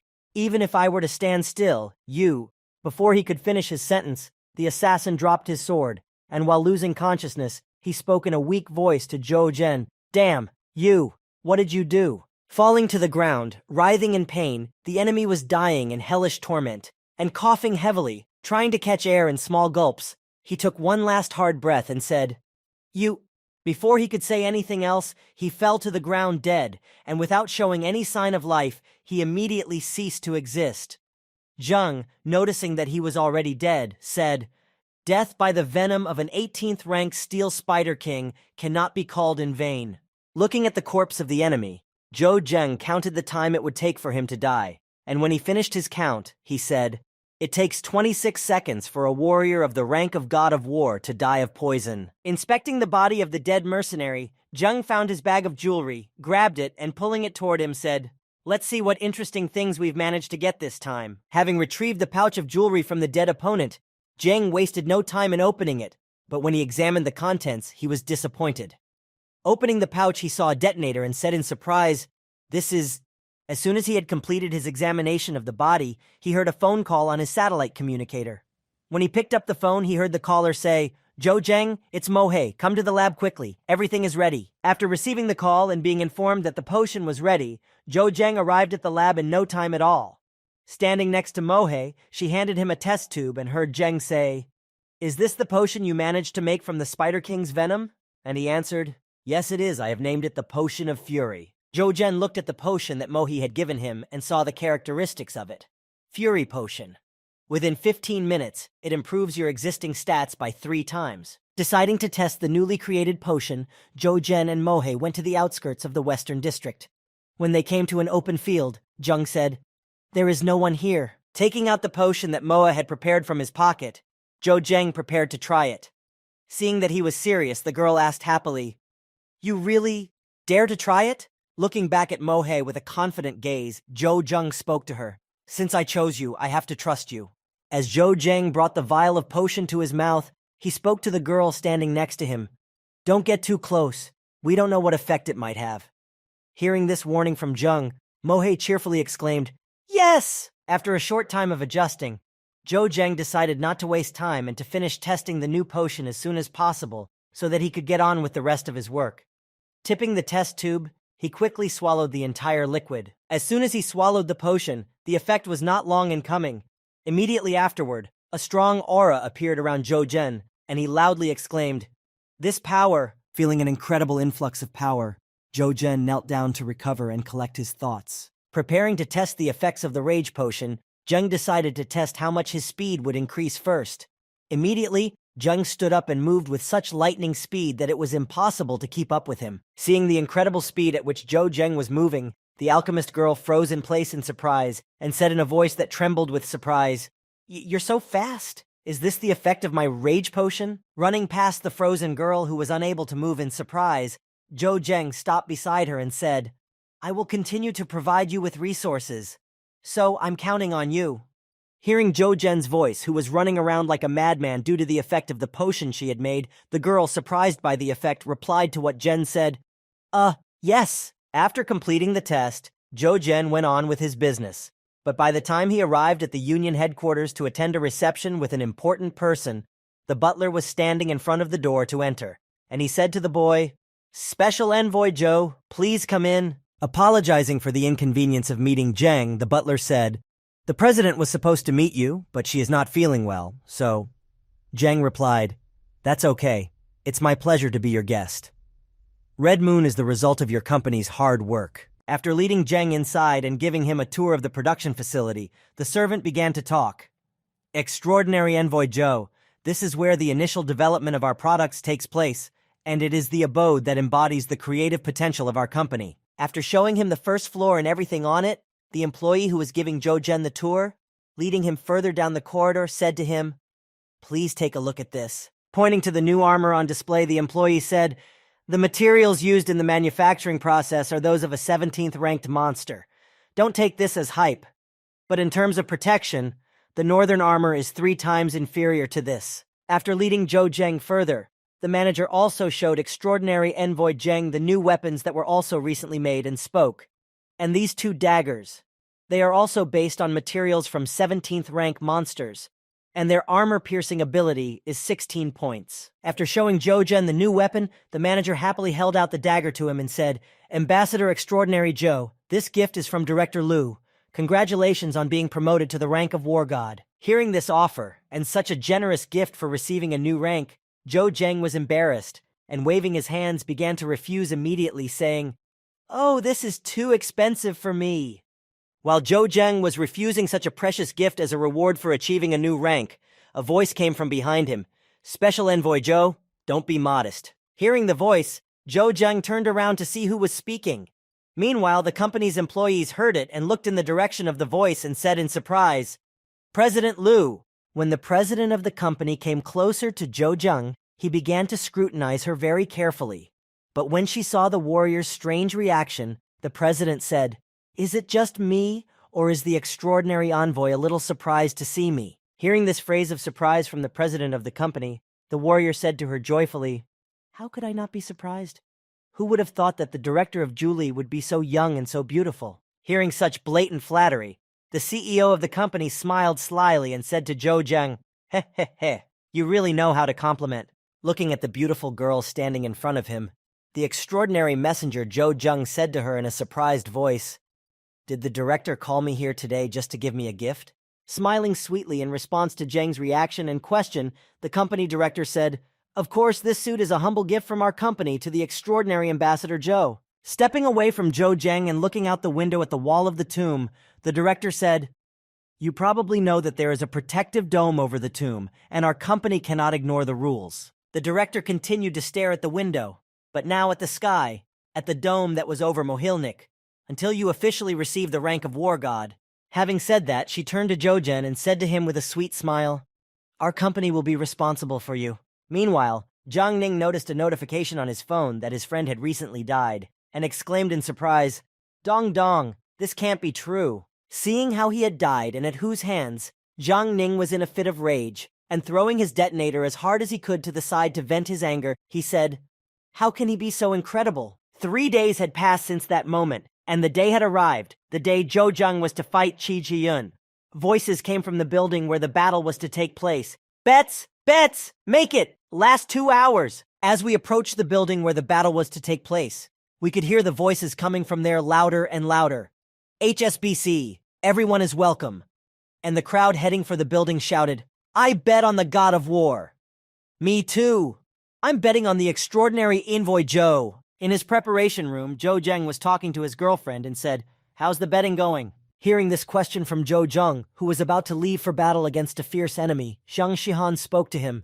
"Everything is ready." Hearing that everything was going well, Zhou Zheng turned his back on the girl and began to walk toward the arena, and said to her, "Then, it's time to go." When Zhang Shihan saw that the extraordinary envoy Zhou was about to leave for the arena, she stopped him by grabbing his shoulder with her gentle hand and said in anxiety, "Zhou Zhen." Turning to face Zhang Yihan again, Zhou Zheng put his hand on her head and stroking it to calm her down, he said gently, "Trust me." After reassuring his girlfriend, Zhou Zheng went to the Dongmen arena, where the duel between the God of War Qi Jiyang and the extraordinary envoy Zhou Zhen was to take place. Having prepared for the fight and having put on new armor along with new weapons, Zhou Zheng came out of the gate on the west side of the arena, amidst the crowd's loud cheers. Leaving his room and entering the arena, he saw that Qi Jiyun was already there on the other side of the arena.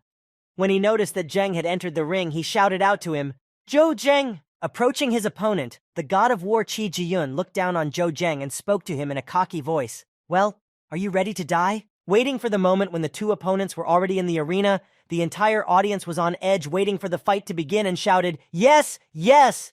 Victory for the God of War Qi! Extraordinary Messenger Zhou, go!" Standing in front of his 10th-ranked opponent, Qi Jiyun, holding his sword, suddenly became thoughtful as he gazed at the enemy, able to handle a palace-ranked shadow assassin. As he continued to analyze his opponent, the extraordinary envoy Zheng, he continued his thoughts as he looked him over. He doesn't look like anything special, but that armor and those weapons, Julie Company? Worried that Zhou Zheng was wearing a very expensive, high-quality piece of equipment from a well-known company, Qi Jiyun thought in alarm, "Something is wrong here. I can't be safe. I must act quickly and deal with him as soon as possible." Standing at the very top of the arena, next to the bell that would announce the start of the battle, Shen Zhengxing stood with his hands behind his back, also waiting for this promising battle to begin. Signaling to the soldier behind the bell, he ordered him to strike it, and when the sound echoed throughout the arena, Shen Zhengxing shouted, "Let's begin!" After the battle began, the two warriors simply stood opposite each other and exchanged glances. But without waiting long, one of the warriors began to act. Seeing what was happening in the arena, the mesmerized audience was terrified of what was about to happen and shouted out in fright, "Oh, ah!" Using his star sala that covered his entire body, Qi Jiyun began to loudly mock his enemy, the 10th-ranked extraordinary envoy Zhou Zhen, laughing loudly. "Ha ha!" Deciding not to waste time, Qi Jiyang was the first to act. As the battle was broadcast on the big screens across the city, Jiang Ning saw that Zhou Zhen had simply raised his hand in front of him to counter Qi's attack, and he thought in his mind, remembering what had happened to him.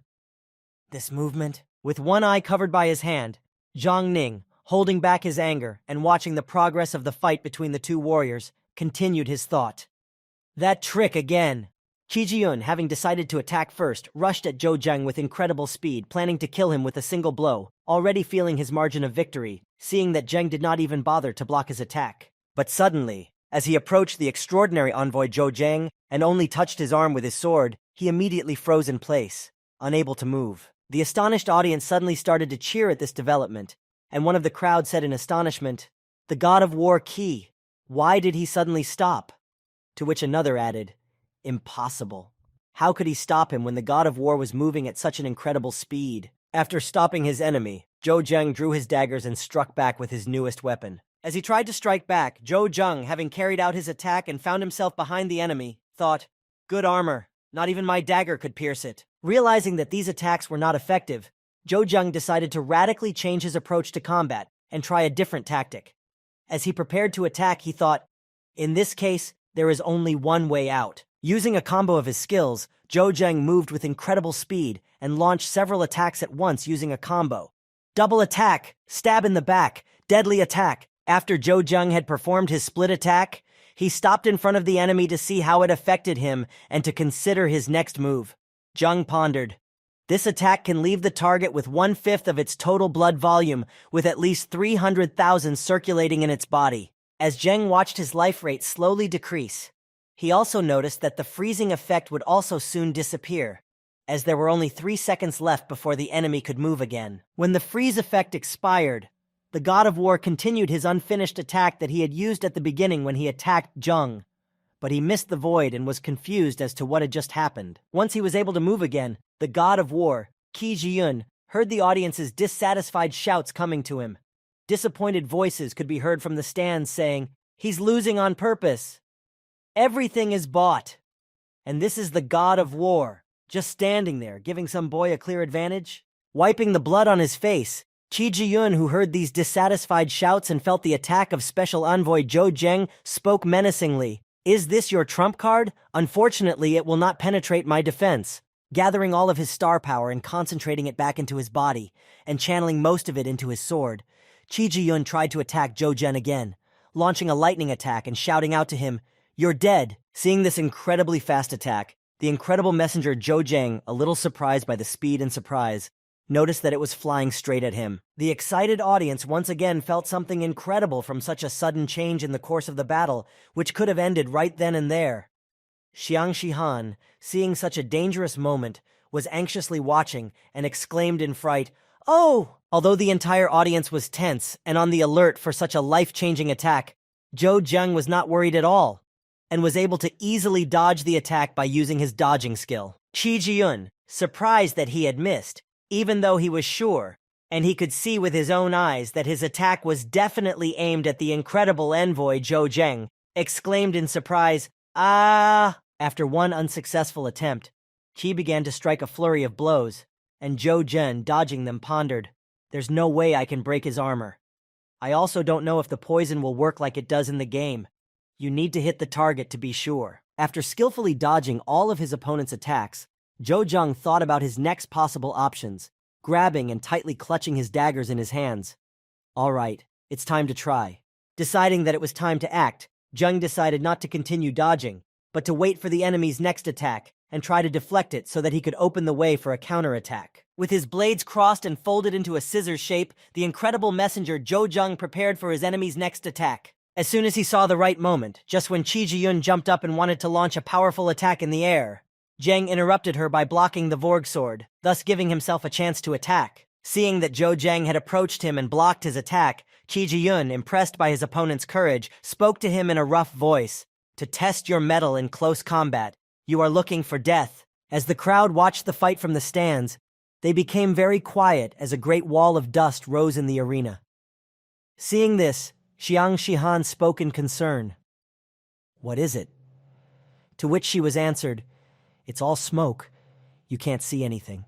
Standing in a pile of smoke and dust, the confused God of War Qi Jiyun lost sight of his enemy, the incredible envoy Zhou Zheng, and looked around in bewilderment. While the enemy did not understand what was happening, and having lost his vigilance, he tried to find out where Zheng was and where the next attack would come from.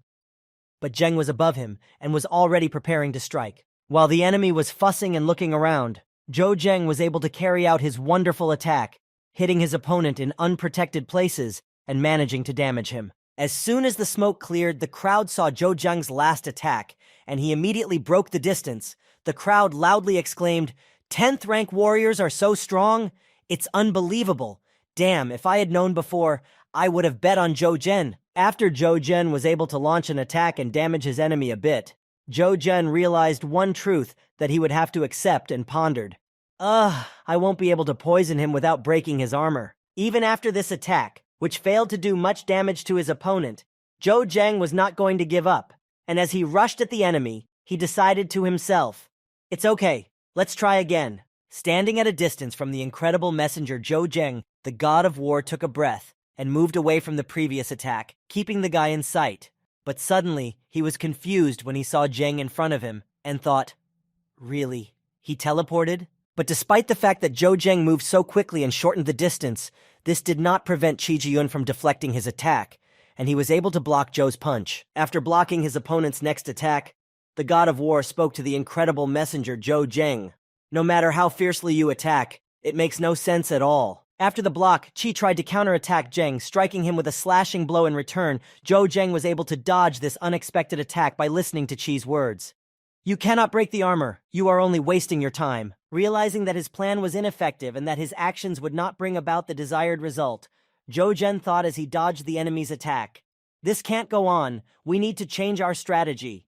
Coming up with a brilliant new plan on how he could defeat his opponent, Zhou Zheng bounced off his opponent, started picking up speed, and ran around him to limit his visibility. By running around the enemy all over the arena, Zhou Zheng kicked up a big pile of dust in the air so that he could pull off some tricks to achieve the desired result that would help him in the fight. While Zheng was running around Qi Jiyun, the audience shouted in confusion from the stands, "Hey, what's he doing? We can't see anything! And what's going on over there?" Watching the battle, Zhang Ning, sitting somewhere in the crowd smiling slyly, thought, he wants to create favorable conditions for himself. But even so, what's the point? Also watching this fight, the alchemist girl realized why Zheng was kicking up a storm of dust in the arena and exclaimed in alarm, considering this as one of the options as well. Does he really want to? Standing in the center of this storm of dust, Qi Jiyun covered his face with his hand and spoke to Zhou Zheng in a mocking tone. Childish games. Do you really think it will make a difference if you can hurt me? Meanwhile, Zhou Zheng, taking out the rage potion from his backpack and continuing to run around to kick up more dust, pondered, no one can see me now. I need to hurry. As the enemy stood inside the dust storm, Zhou Zheng continued to run around until he drank the potion, but it did not take effect, and after that, he immediately took out his scythe of the deadly harvest and tried to attack the enemy. But his attack failed because it was aimed directly at the forehead, and the enemy was able to deflect it. While under the influence of the potion, Zhou Zheng looked down on his opponent, realizing that he now had every chance of winning. Having blocked Zhou Zhen's scythe attack, Qi Jiyun swung his sword in a single sweep, took Zhou Zhen's weapon aside, and shouted menacingly, "Are you trying to deceive me?" Gathering his thoughts, and with Zhou Zhen in his sights, the God of War Qi Jiyun, with his sword clenched tightly in his hands, tried to strike back at him, running at him quickly and shouting loudly, "Ha!" Swinging his sword and aiming at Zhou Zhen again, approaching him almost at point-blank range, the enemy was already bringing his weapon closer to Zhen. But as soon as the sword reached Zhen, that Qi exclaimed, "Farewell to life!" Shouting such loud words, Qi Jiyun charged at Zhou Zheng, and he was sure that this time his attack would definitely hit the target, but it was not as easy as it might seem. Zhou Zheng skillfully wielded the scythe and managed to block his opponent's blow. Seeing Zhou Zheng's skill and the way he skillfully wielded the new weapon, the God of War, Qi Jiyun, in a frightened voice, said in confusion, "That!" The very next moment, Special Envoy Zhou Zheng easily held off his enemy's attack and threw him back to the other end of the arena. Walking backwards after Special Envoy Zhou Zheng had knocked him back with his scythe, Qi Jiyun could not understand how it was possible that Zhou Zheng had suddenly started to dominate the arena, and exclaimed in dismay, "How is this even possible?" While the enemy was flying back, Special Envoy Zhou Zheng wasted no time, and was not going to wait for the enemy to get up and take up his fighting stance again. Zheng immediately followed him and struck him again. The God of War Qi Jiyun stopped in the wall and stared at Zhou Zheng, frightened, not understanding why his opponent's strength had suddenly changed so much that the game was now a one-way street. As he stared at Zhou Zheng, who was slowly approaching him, he thought with horror in his eyes, "This strength. He's stronger than Xiao Jiangling. Is this really a 10th rank?" When the adrenaline effect wore off and his senses became sharper again, the God of War, Qi Jiyun, immediately began to cough up blood, as his injury was serious, and it would not go away. The consequences will come. Gathering his last strength and managing to stand up, the wounded Qi Jiyun, holding his chest and continuing to spit blood, suddenly shouted, "I can't lose! I will never lose!" And after these words, he attacked the special envoy Zhou Zheng again. Gathering all his strength into a fist, Qi jumped off the wall to gain momentum and flew toward Zhou Zheng, shouting, "Die!" When he got close to Zhou Zheng, he grabbed him by the body and continued to move with him in a delightful way, breaking the possible rules of the fight and nervously shouting, "Ah!" Seeing such desperate actions of the God of War, the crowd began to shout in anger. "Is he crazy? What is he doing? Is this according to the rules? Watching from the stands, Jiang Ning, who had also been watching the fight, was disappointed in it and said in a sad tone, "Idiot." Standing at the top of the arena and judging the fight between Special Envoy Zhou Zhen and War God Qi Zhiyang, Shen Junxing said in a calm voice, "I ask everyone to be patient." Watching the battle continue, as the two warriors had already moved to hand-to-hand combat and began to fight each other, Shen Junxing added, "The one who returns." Looking at the progress of the battle and deciding not to stop it, even though the rules had been broken and both warriors had moved outside the arena, Shen Junxing continued his speech. "The one who does so will be the winner."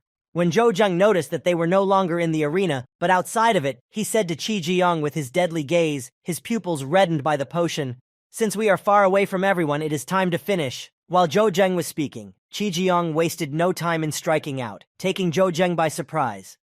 Although he managed to jump away in time, something unpleasant happened. Noticing that the enemy had gotten him with his attack, Zhou saw the effect of the poison that had entered his body through a small cut on his hand that Qi Jiyun had made during his last attack. Looking at the embarrassed Zhou Zheng, the god of war Qi Jiyun said smugly, "Well, the corpse poison has already taken effect, hasn't it?"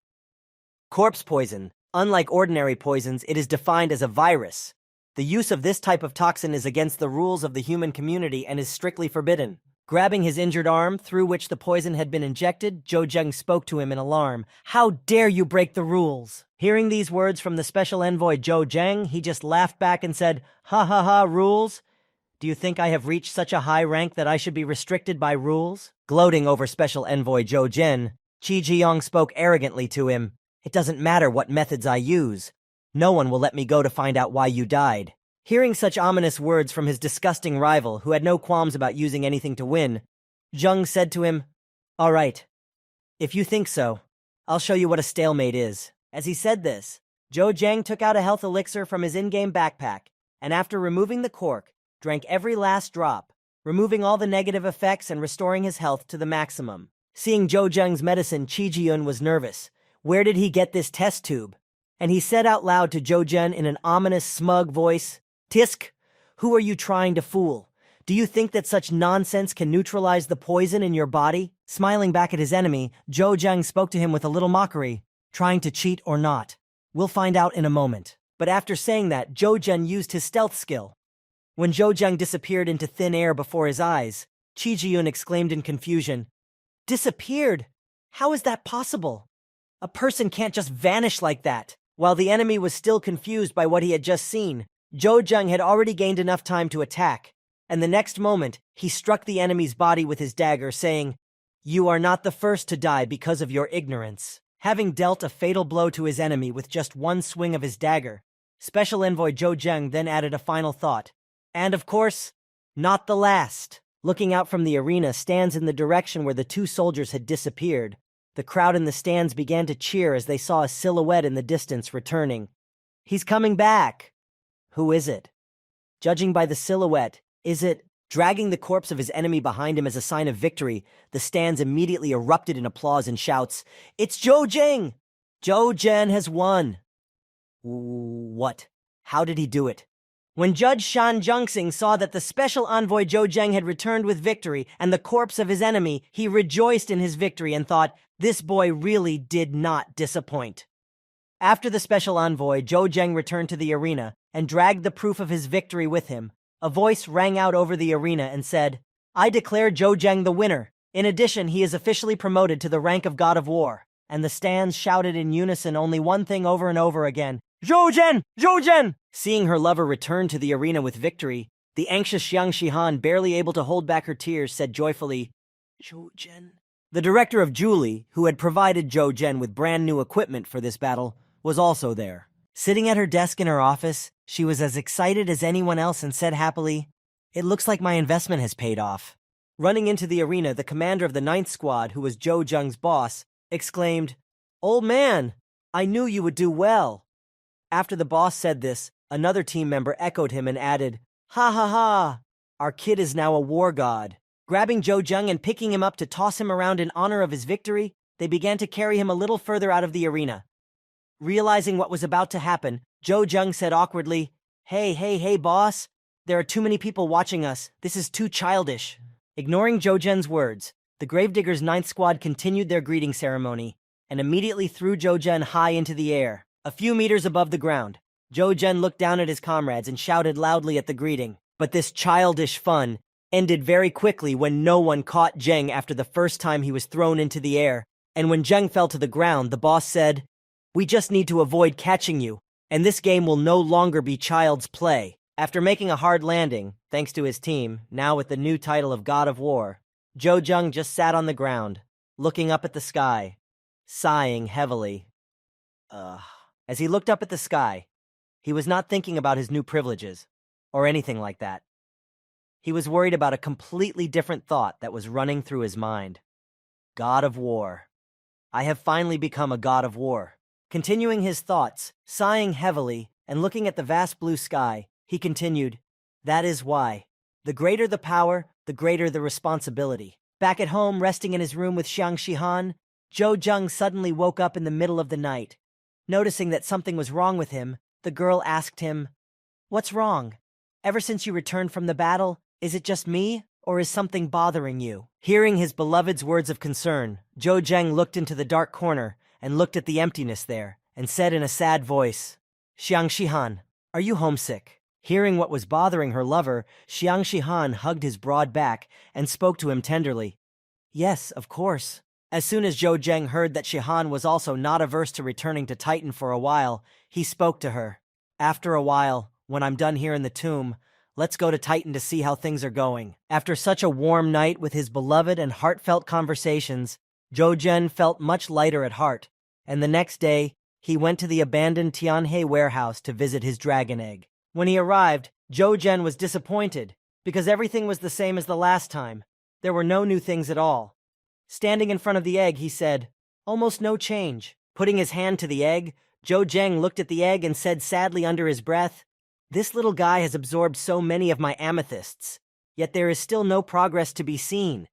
What do you call this?" Taking the red crystals out of his pocket and tossing them around in his hand, Zhou Zheng said encouragingly, Here, the red ones should work, right?" As soon as he held the 3 red crystals up to the egg, they immediately flew into the air and flew toward the egg, and in the same instant they were encrusted into the egg and immediately dissolved into the egg. Seeing this reaction to the crystals, Zhou Zheng noticed that the egg was enveloped in an incredible aura, and the egg seemed to change somehow.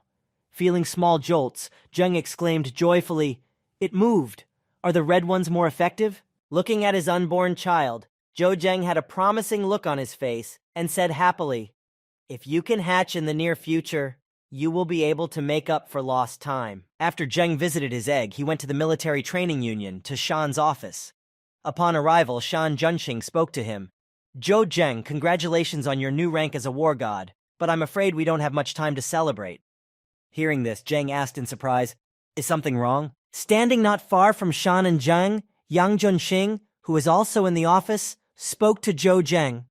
"I suspect that someone has interfered, and thus brought the time of the monster tide closer.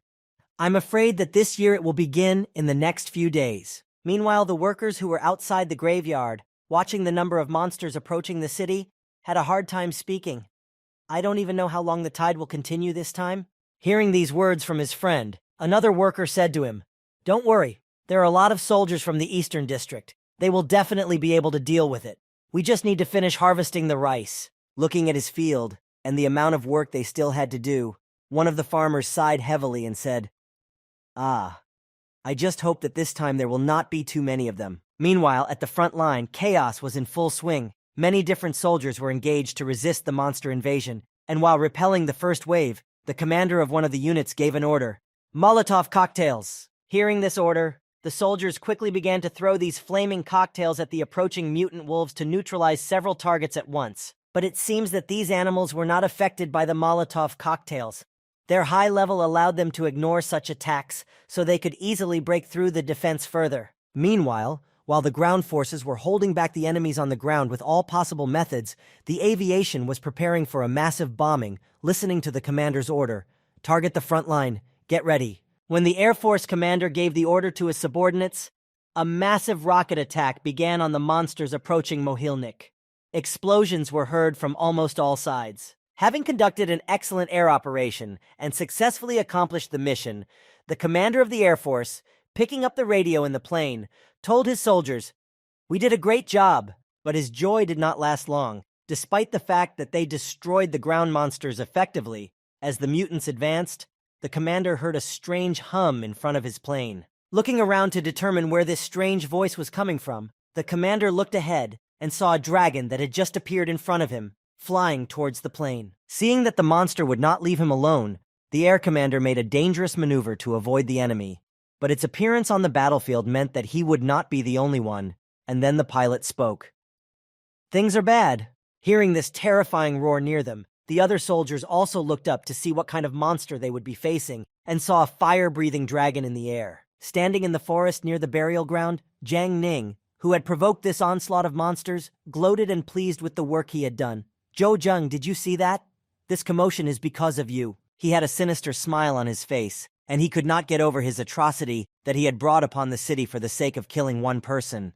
No matter how many people die, all this for the sake of killing you. While the enemy was gloating over his actions, Zhou Zheng fought on the front lines with the rest of the warriors of the graveyard and defended his city, where he had family and friends. After destroying several monsters, he made his way to the soldiers who were surrounded by mutants. Having saved the poor fellows and approached them, Zhou Zheng heard them speak to him. "War God Zhou Zheng, thank you very much. We could not have done it without you." Seeing that they had been rescued, another warrior among the rescued soldiers who was surrounded added, "That's right. If it wasn't for Zhou Zheng's help with the antidote, we wouldn't have been able to confront them so openly." Hearing the words of gratitude from the rescued soldiers who were relieved, Zhou Zheng said to them, "Don't relax. The first wave is not over yet." While Zhou Zheng was talking to the rescued soldiers, who were catching their breath in the absence of anyone else, their peaceful rest was interrupted by a noise coming from nearby. Turning their heads to the side, they saw a giant zombie walking through the forest, growling loudly. Their amazement was overwhelming. Seeing these giants, the warriors exclaimed in amazement, "So many high-level zombies!" To which his comrade added, "Even if it's a tide, it's not easy for zombies to leave the area, let alone so many of them." Recalling the zombie tide in his town, when Zhou Zheng had to leave his father and the rest of his family because of a similar situation, Zheng said in alarm, "It's happening again. Is it really?" Realizing that the soldiers could not do anything to these enemies, Zhou Zheng ordered them to turn back and take up the defense of the city, saying, "You retreat. I will distract them." After telling the rescued soldiers to retreat from this place, Zhou Zheng left the place with lightning speed, and quickly moving through the territory, he rushed towards the giants. As he ran past them, the god of war Zhou Zheng decided to check out a device he had recently obtained in the battle with Dulun, and began to open his in-game backpack. Taking out the device he had found on Dulun during the search, Zhou Zheng activated it to see how it worked. As soon as Zhou Zheng pressed the button on the device, all the zombies that were heading towards the city stopped immediately and turned towards Zhou Zheng after sensing the device's signal. Changing their direction after Zheng used the device, the zombies immediately ran after him. Noticing that the device was attracting monsters, Zheng said, "Of course, it's them." Realizing who had brought the trouble to his hometown, Zhou Zheng stopped in his tracks and looked back at the zombies that had started chasing him because of the device's signal and said angrily, "Shadows!" Pulling out his satellite communicator, Zhou Zheng informed the leader of the military training union about the cause of the invasion, to which Shan Zhengxing replied, "Do you mean to say that this tide was triggered by a shadow?" After reporting the cause of the tide, Zhou Zheng also reported which of the shadows caused it, saying to Shan Zhengxing, "Jiang Ning, or the rascal god of war." Hearing who was responsible for all the troubles that had been caused in the tomb, Shan Zhengxing made a firm decision and spoke to Zhou Zheng. "I will now send men to you." Announcing that he would now send Zhou Zheng reinforcements to deal with these shadows that had brought so much grief to the graveyard, Shan said, "If there are indeed shadows involved." Continuing to reflect on the sins of the organization, Shan continued, "This organization."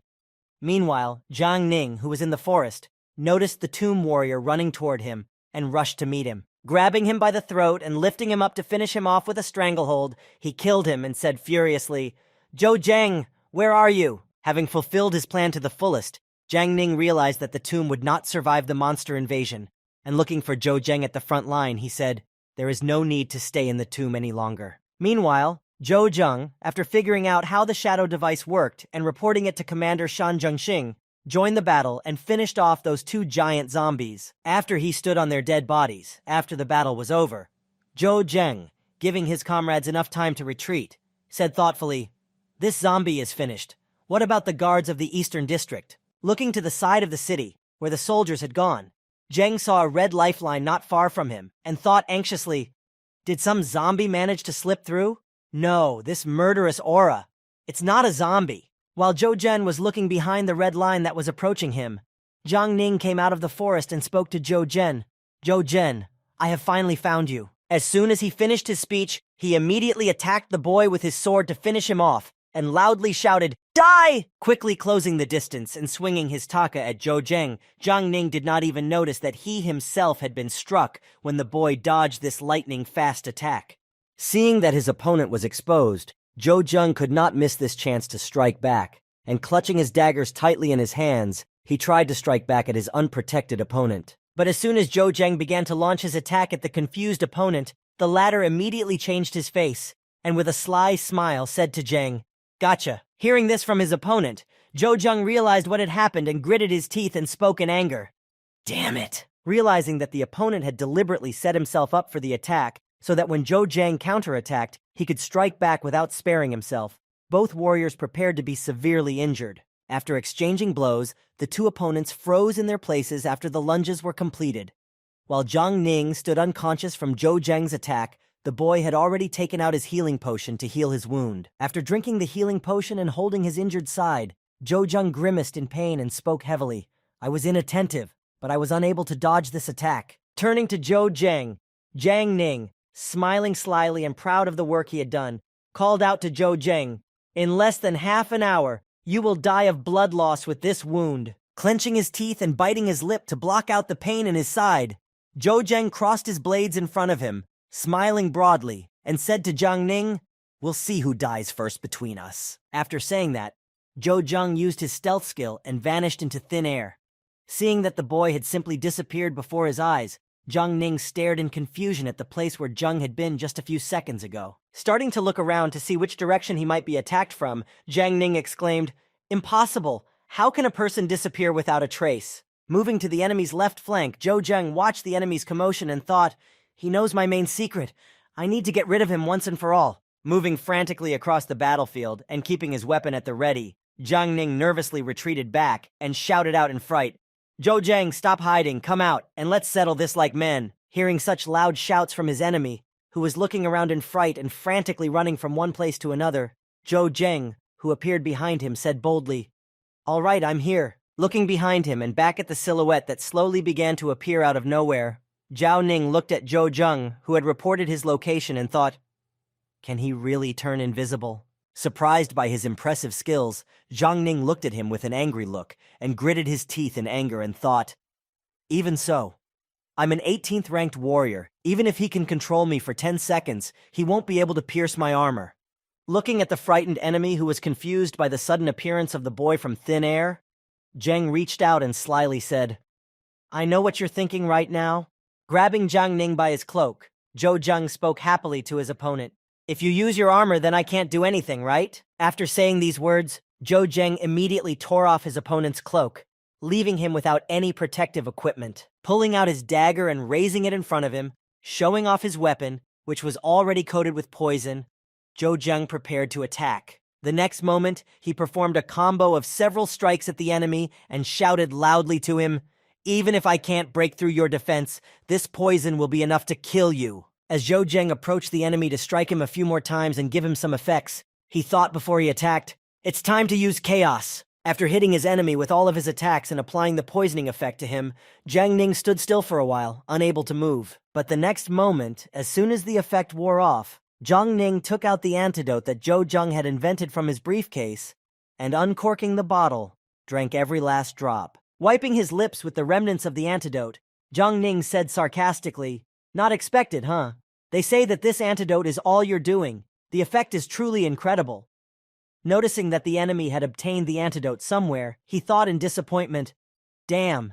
After recovering from all the effects of Zhou Zheng's poisons, Jiang Ning, intent on killing his enemy again, charged at him with his sword, and while he was doing so, he shouted at him, "Die!" But Zhou Zhen was not going to give up easily either. He also had a trick up his sleeve, namely the rage potion in his inventory, which he also decided to use this time. After drinking this potion, Zhou Zhen's stats tripled, and he was able to easily dodge his opponent's attack at the last moment, as his speed now allowed him to do so. After dodging his opponent's attack, Zhou Zheng began to run away from him, leading him further and further into the crowd of zombies that were approaching the city. The enemy, furious that Zheng was running away from him, shouted, "Bastard!" Walking with heavy steps behind Zhou Zheng, Zhang Ning, and destroying all the monsters in his path, a member of the shadow group furiously followed Zhou Zheng and waved his sword at the monsters. "Take this!" Stepping forward, he destroyed both large and small zombies, as well as other monsters that came his way, thus reducing the total number of enemies that were attacking the graveyard. After a period of time, as he followed Zhou Zhen, his eyes became clearer and clearer, and Zhang Ning wiped his eyes and thought, "What? My eyesight is back?" But as soon as he wiped his eyes, he heard a terrifying roar and growl above him, and when he looked up, he saw something incredible, and he said in confusion, "This is..." Zhang Ning looked up to the sky and saw a large red zombie monster, which was a very serious opponent, approaching him. Realizing that this opponent was no match for him, Zhang Ning was about to run away, saying, "Did this noise attract them? We should run away." But Zhou Zheng, who appeared behind him, said, "Are you thinking of running away?" By reappearing in front of the enemy and taking him by surprise, Zhang was able to frighten him and use his enemy's moment of confusion to immobilize him. At the same time, the fighting was still going on nearby, and suddenly a powerful explosion sounded somewhere in the middle of the forest. Hearing it quite close to them, the warriors who were fighting against the monsters at the front line were immediately alerted by such a loud sound. And while Zheng was able to strike his enemy to stop him, Zheng cast a chaos effect on Zhang Ning, and the red giant was able to grab him with ease. The next moment, Zhang Ning, who was already in the giant red zombie's hand, was terrified that his life was about to end, and he only screamed in fright, "Zhou Zheng!" The next moment, Zhang Ning rushed toward the monster's giant jaw, and within a second, his life was cut short in the monster's mouth. After finishing his meal as an 18th ranked warrior, the giant monster began to look around for something else to eat. Suddenly, he heard a noise near him and headed toward it, in the direction where the soldiers were fighting the monsters on the front lines. Meanwhile, Zhou Zheng, who was able to deal with Zhang Ning in this way, was sitting in a tree nearby, watching the monster's behavior. When he noticed that the monster headed toward the city after eating, Zhou Zheng said nervously, "Did it head toward the eastern city?" Immediately tense because there were still soldiers there who had defended the city during the evacuation and would have to retreat afterward, Zheng said, "By now, all the soldiers should have been recalled to Mohilnik." Noticing that there were fewer enemies on the horizon, Zhou Zheng immediately jumped down from the tree and said happily, "While the tide of monsters has subsided a bit, we need to leave as soon as possible." After finishing his business on the front lines, Zhou Zheng went to the tomb, straight to the office of the military training leader, and entered Shen's office and said, "Brother Shen, did you find out anything about the metal rods?" Seeing that Zhou Zheng had arrived at his office, Shan Junxing, who had been waiting for him, spoke to him briskly.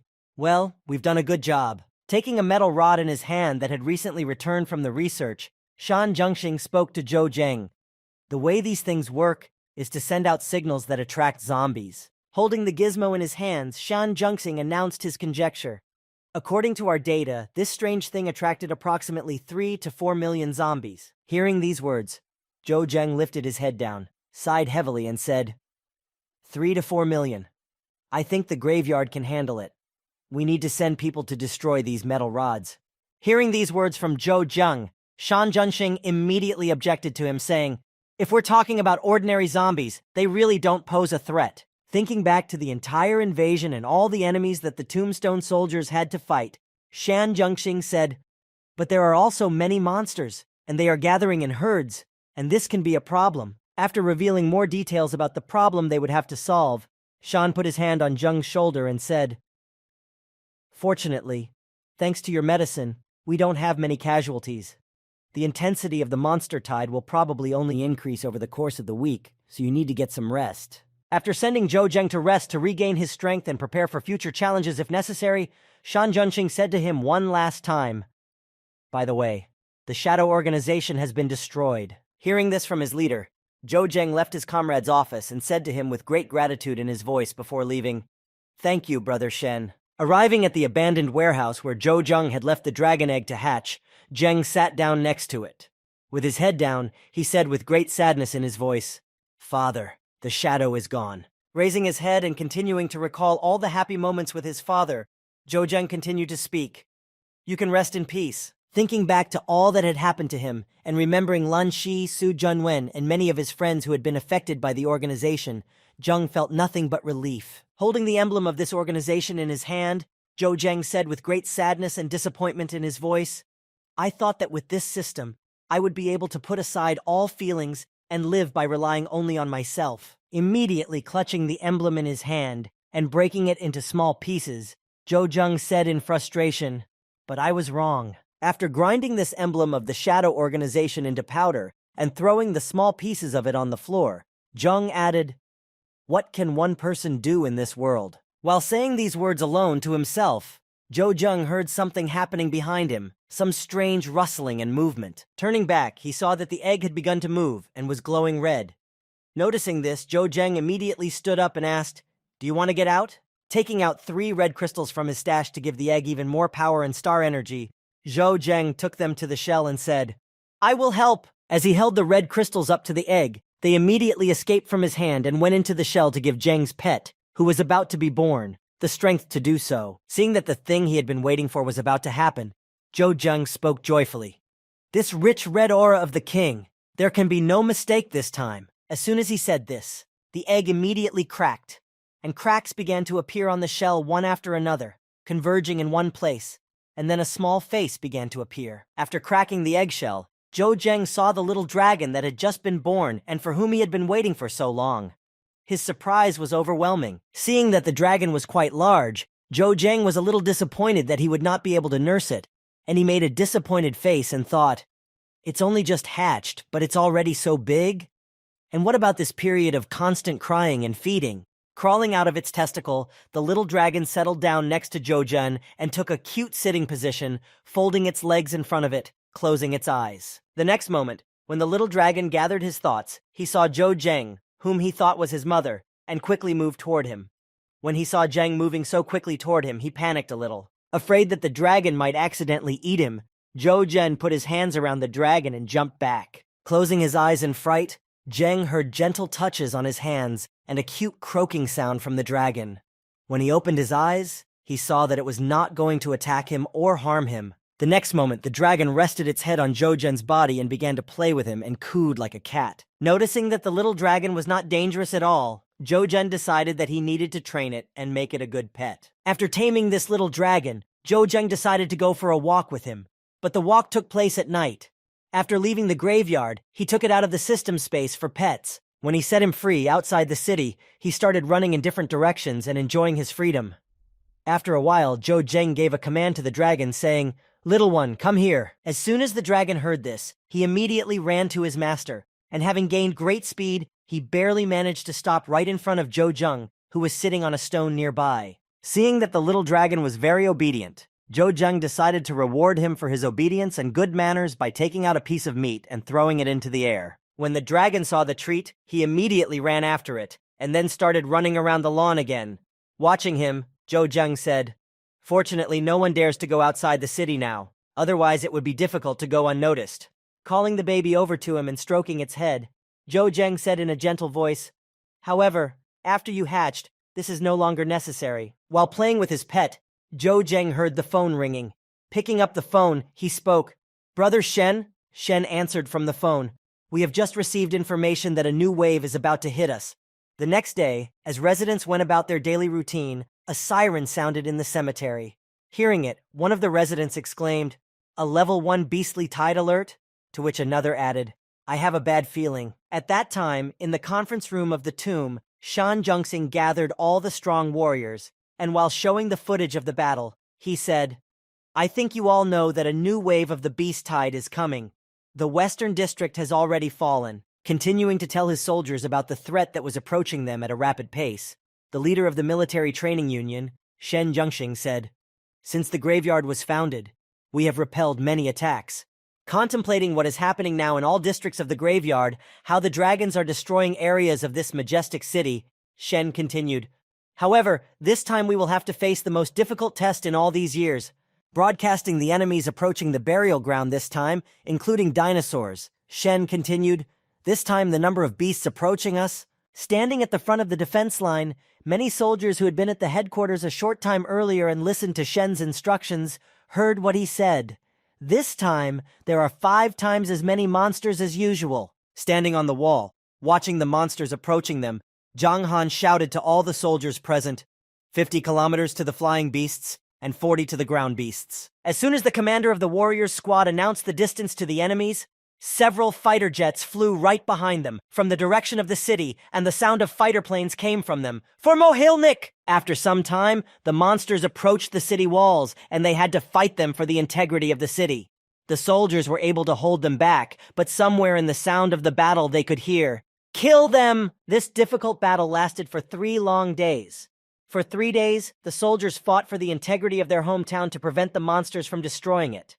All the soldiers were very tired and exhausted from the battle. While everyone went to rest after a hard fight, Zhou Zheng had some more important things to do after the battle than rest. Using his skill of stealth, he headed out of the city in the evening.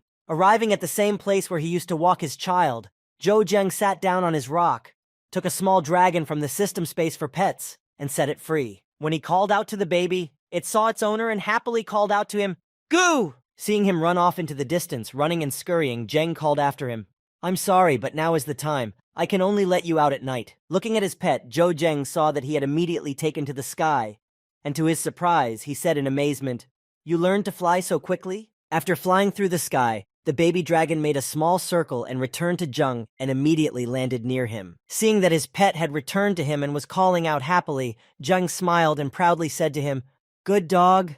You did well. We need to reward you." Taking out a piece of jerky from his system space, Zhou Zheng handed it to his pet and said, "Here you go. Eat." When the little dragon saw the meat, he turned his head away and did not want to accept Zhou Zheng's treat. Seeing what the little pet had just done, Zhou Zheng said in disappointment, "He's so cranky, just like a child." Realizing that he didn't want to eat the meat anymore, Zheng had to look for other goodies for his child to satisfy his needs.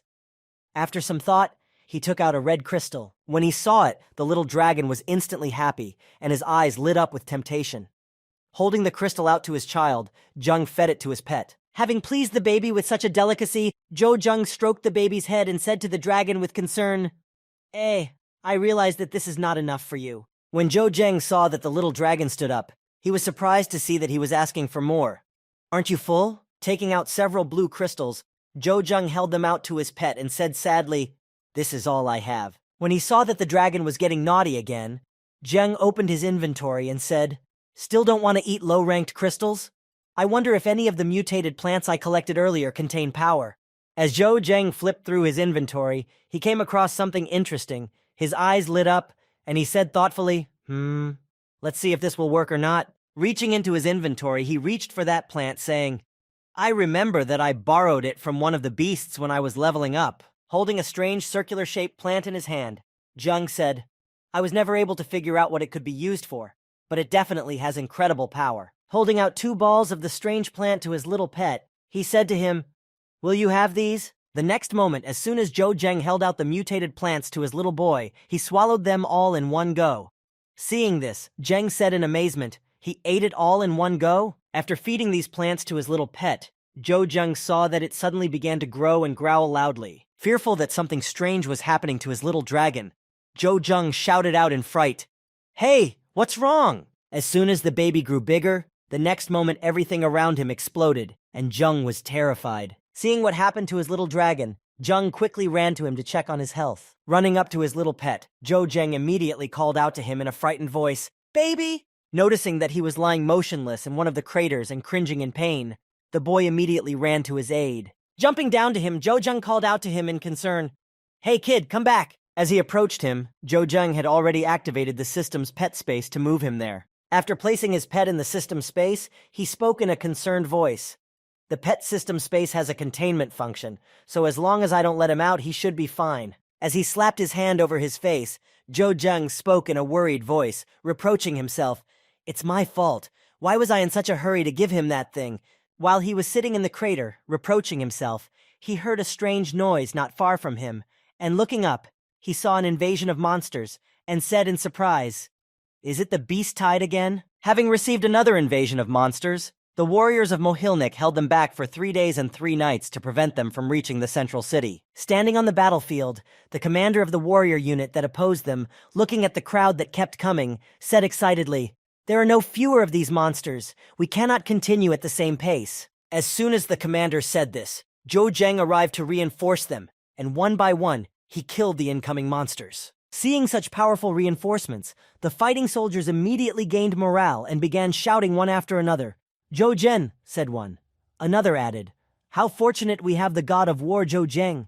Watching Zheng fight from the wall, Yang Zhengxing said, "I expected nothing less from him. No ordinary soldier is capable of something like this." Shan replied, "But no matter how great a person's powers are, there is a limit to everything." Responding to Zhou Zheng's praise for his brother Yan, Shan Zhengxing looked up at the sky and added, "I don't know if we can survive this."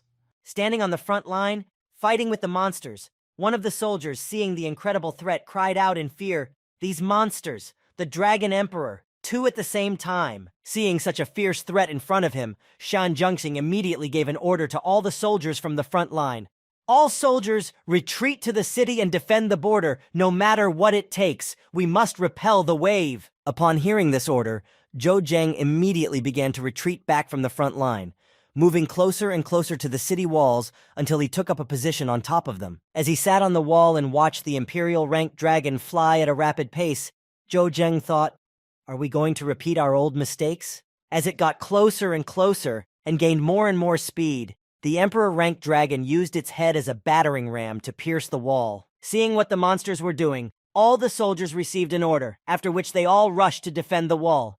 "Don't let them destroy the city walls!" But it was all in vain. As soon as the soldiers tried to prevent further destruction, the wall was already destroyed, and all the soldiers were blown back by the shockwave. Seeing the huge hole in the wall, many small monsters who had been following the Emperor-ranked dragon immediately headed for that huge hole. Seeing that the wall had been breached, Shan Zhengxing took his weapons out of their sheaths and ran toward the hole in the wall, shouting to his subordinates, "You guys take care of the Dragon Emperor, and leave these guys to me." Hearing this order from Shash Zhengxing, the commander of the unit that was holding back the monsters near the city walls immediately froze in horror at what he saw and said, "The graveyard." Watching the number of monsters breaking through the walls both by land and by air, he said excitedly, "Is it really over?"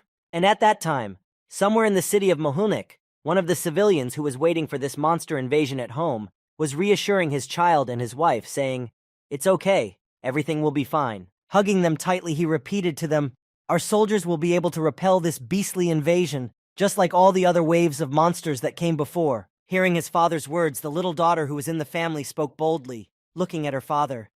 "Daddy, I will also become a warrior when I grow up." Looking at his dear child, the father stroked her head and said with concern, "Well, in the future, Xiaoling, you will definitely—" As soon as he said this, a huge hole appeared in the room where they were all sitting as a family, and a large Emperor-ranked dragon was looking down on them. The next moment, when he spotted his prey, he made the hole even bigger and opened his mouth and wanted to devour them. Hugging his wife and daughter tightly, the father was already preparing for the fact that these were the last moments of their lives, and soon they would be finished. But after a while, when they were about to be eaten, suddenly nothing happened. Hearing a strange noise coming from outside, Dad opened one eye to see what was wrong. Raising his head to see what was happening, all his family members followed him, looking at what was happening outside with bewildered eyes. As soon as they opened their eyes, they noticed that the dragon that wanted to eat them had been grabbed by another dragon by the throat and began to tear them apart, thus saving the poor people. Having defeated such a fierce monster, the dragon tore a piece of it out and threw the dead body of this enemy to the ground, and looked in the direction where the other monsters were coming from. Turning toward them, he took up a fighting stance, and after crouching down a bit and spreading his clawed hands, he growled loudly at them. And then he attacked the rest of the little people who were running after the Imperial Dragon, so that he could also kill these monsters who dared to attack the city. Seeing that a giant dragon had appeared in the city and was fighting on their side, Shan Zhengxing, amazed at the sight, said in a frightened voice with a hint of surprise, "Where did this monster come from?" Looking up at the sky, Yang Zhengxing said in a frightened voice, "A monster of this level. That's it. It's definitely over." The other soldiers and commanders who saw it had the same reaction, but the ordinary citizens watching from afar began to shout with joy when they saw him tearing apart the invaders. This monster is helping us! Catching one monster after another in flight and killing them, the dragon destroyed many invaders who had moved into the graveyard. After the airborne enemies, he grabbed another dragon of imperial rank, who was also in the city, and lifted it into the air. Soaring above the burial ground, the dragon tore his opponent in half, demonstrating his dominance in the place. Shan Junxing, who was alarmed and did not understand what was happening, said in surprise, What is going on here?" Xiao Jiangling looked at the dragon fighting on their side and squinted to see a silhouette and exclaimed, "On the back of that monster, a human?" Sitting on the back of his pet, which had reached its mature age, Zhou Zheng was overjoyed at the rapid progress of his child and exclaimed loudly, "Kid, let's drive those mutants out of the graveyard." After Zhou Zhen told the dragon that it was time to deal with the enemies, he flew high into the sky and roared loudly, demonstrating his superiority and dominance over all the monsters that had arrived. After such spectacular actions, Zhou Zheng, riding the dragon, rushed down from the sky to the broken wall that the monsters had breached and ran into the tomb. As he approached the crowd of various mutant monsters, Zhou Zhen's dragon used his fire breath to destroy all the mutants who had gathered near the hole in the wall to complete this wave and deal with the enemies. In one powerful blow, his flame attack fell upon the crowd of monsters, and with a pillar of fire, he destroyed them one by one as they headed toward the wall. After the dragon made his first attack, he destroyed the lion's share of the enemies, but there were still enough monsters, and the work was not finished. Seeing this majestic dragon destroying the monsters that had invaded Mohilnik, the soldiers defending the city began to shout with joy, "He's on our side! He must have been sent to us by heaven itself! And we are saved! We are saved!" After making a circle after the first attack, the dragon came back again to destroy the remaining monsters. As it approached and struck a second fireball, the monsters were already fleeing the city, terrified to death, and simply running for their lives. Fleeing from the flying dragon, which destroyed hundreds of mutant monsters with one breath, the monsters, unable to counteract such a powerful opponent, had no choice but to flee and leave Mohilnik. Watching the dragon destroy the enemies, and the fact that they began to flee the city, Shan Junxing said in surprise at this development, "Are they really retreating?" Having cleared out all the mutant monsters that remained in the city after Zhou Zheng and the dragon had driven away the incoming wave, the soldiers fell to the ground and said wearily, "Victory! Great! We did it." Sitting on the ground, rejoicing that this hellish battle was over, one of the soldiers looked up into the sky and saw a dragon flying overhead, and looking closer, he saw the silhouette of a familiar person riding a dragon. Frozen in midair, the dragon majestically rose above Mohilnik, with its master standing on its head. When the warrior saw Zheng on the dragon's head, he immediately cried out, at first uncertainly and then joyfully, "Zhou Zheng! It's Zhou Zheng! It's the war god Zhou!" All the warriors pointed to the sky and waved at the dragon rider and shouted at Zheng, "Zhou Zheng! Zhou Zheng! Zhou Zhen!" Sitting on top of the dragon, his arms outstretched to his sides, Zheng shouted out to the soldiers below, "Brothers, now is not the time to relax. We must take advantage of the fact that our enemy is now disoriented and finish them off as quickly as possible." After telling the soldiers to act now, Zheng raised his hand in the air and gave a motivating speech to boost their morale. "The graveyard has always been ours and will always be ours." Hearing these words from Zhou Zheng, all the soldiers below, who were defending the city from the mutant monsters, raised their weapons above them and shouted with enthusiasm, "Yes!" Hearing Zheng speak so vividly, and looking up at the dragon he was flying, Shan Junxing said in astonishment, "Of course it is. It is full of secrets that ordinary people cannot unravel." When he looked back and saw the inspired soldiers behind him and the civilians who were joyfully shouting his name, Shan Junxing said in astonishment, "He single-handedly saved the graveyard." As he said this, he sharply raised his sword upward, then held it out in front of him, and said confidently, "From now on, Mohilnik and his men will always remember your name.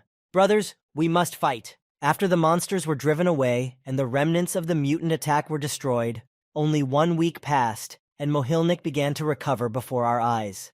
Houses, walls, and the rest of what had been destroyed by the monsters were being rebuilt at a frantic pace. The city was also very noisy.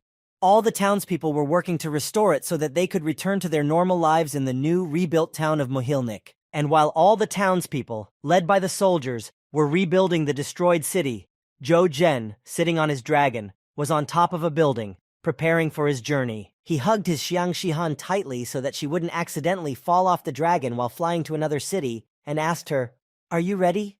The girl replied with a confident, happy voice, "Yes." Hearing the affirmative answer from his beloved, he was completely ready for the journey and gave the command to his pet, "Baby, go!" Upon hearing this command from his master, the dragon flapped its majestic wings and immediately took to the air, flying at breakneck speed in the direction of the destination.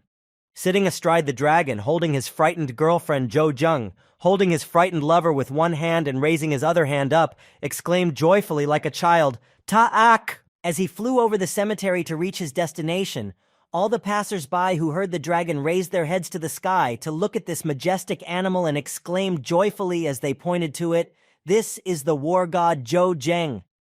War god Jo.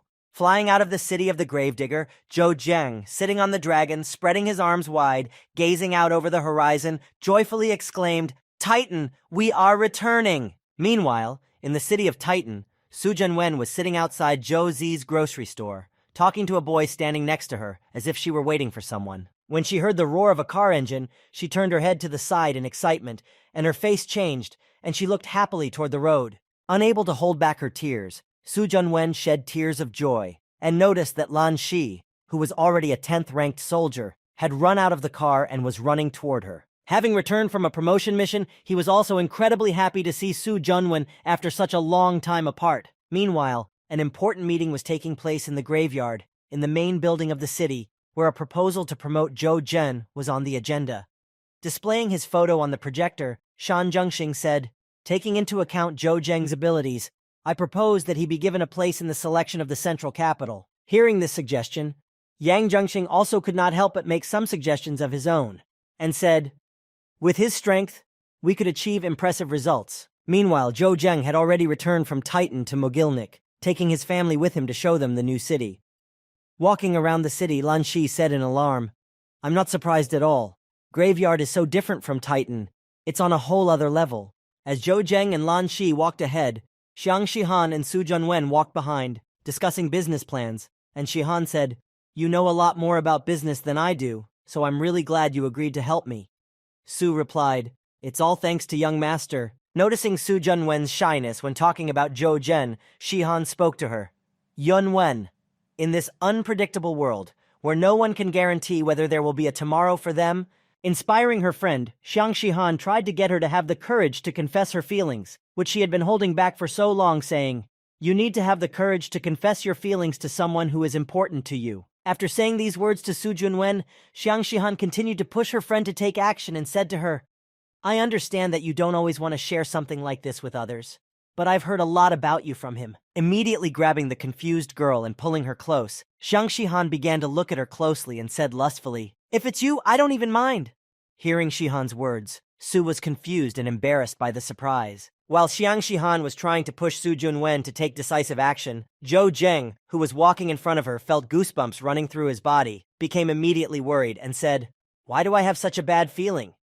Immediately after this bad feeling, Zhou Zheng heard his satellite communicator ringing, and when he picked up the phone, he heard that he was being summoned to the graveyard conference room. Interrupting his walk with his family, Zhou Zheng had to go to an urgent work call.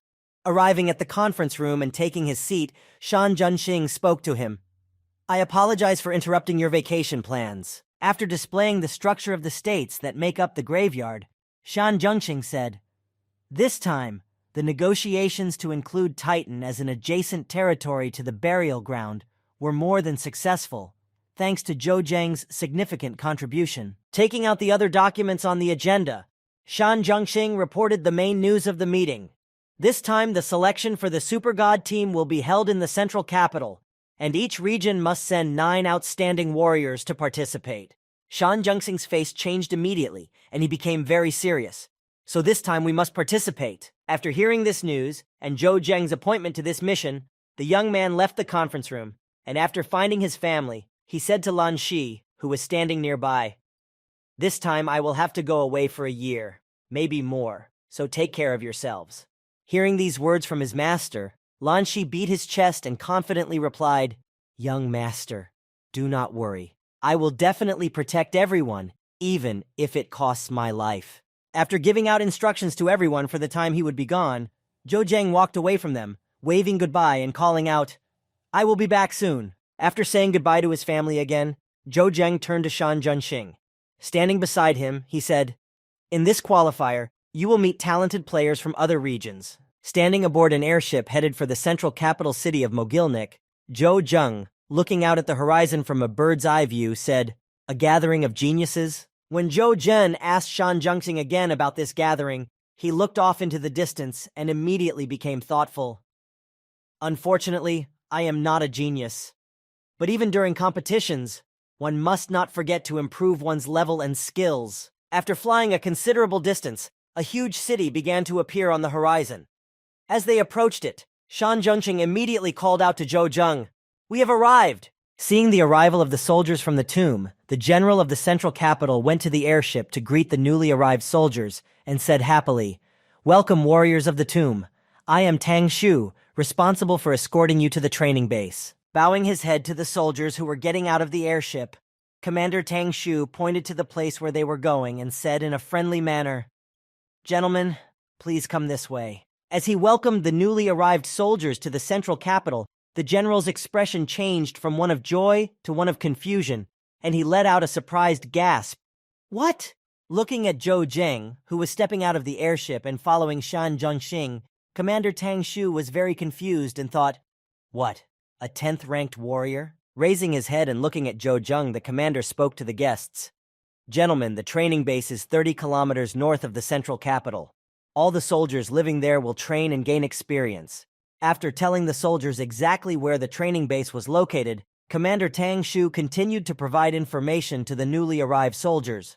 For 1 year, the overall ranking will be displayed every month to determine the winner at the end. Hearing these words, the aged captain who met them, Zheng, after listening to everything he said, asked one question that bothered him, saying, "Mr. Tang, is this a closed base?" After asking this question, Zhou Zheng thought anxiously in his mind about possible developments.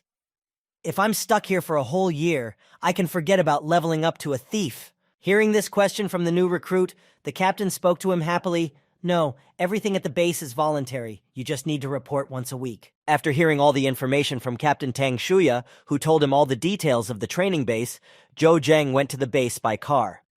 When he noticed a car driving down the road, one of the soldiers sitting on a rock near the road said, "It must be from Mohilnik." When he heard this guess from his commander, who was wondering who was driving the car, he said, "Captain, it is said that Xiao Jianlin from Mogilnik might be a competitor for you." Hearing such anxious words from his subject, who was beginning to worry that a serious rival had arrived from Mogilnik, the commander, with a sly smile, replied, "I have heard that Shen Zhengxing and Yang Xiangzong are stronger." Putting his weapon on his shoulder, the commander continued his speech, smiling slyly. "It doesn't matter. Our city, Heilan, is in the top 10.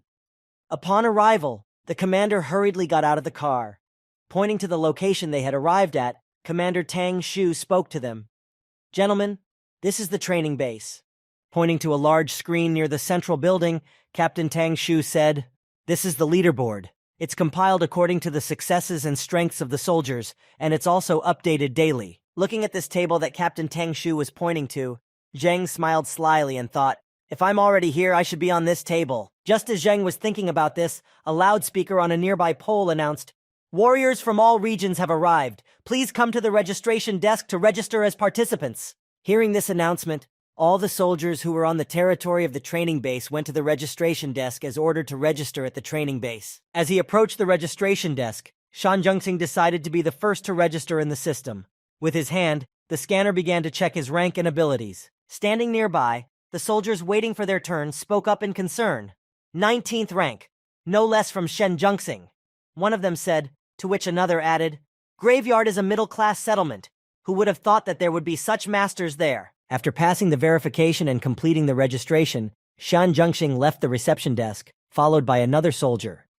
Putting his hand to the scanner, the display read, "Yang Xiangzong, rank 19th. Seeing this, the excited soldier said, "Another 19th rank?" Disappointed in his abilities, the warrior behind him said with sadness in his voice, "I guess we shouldn't underestimate Gravedigger."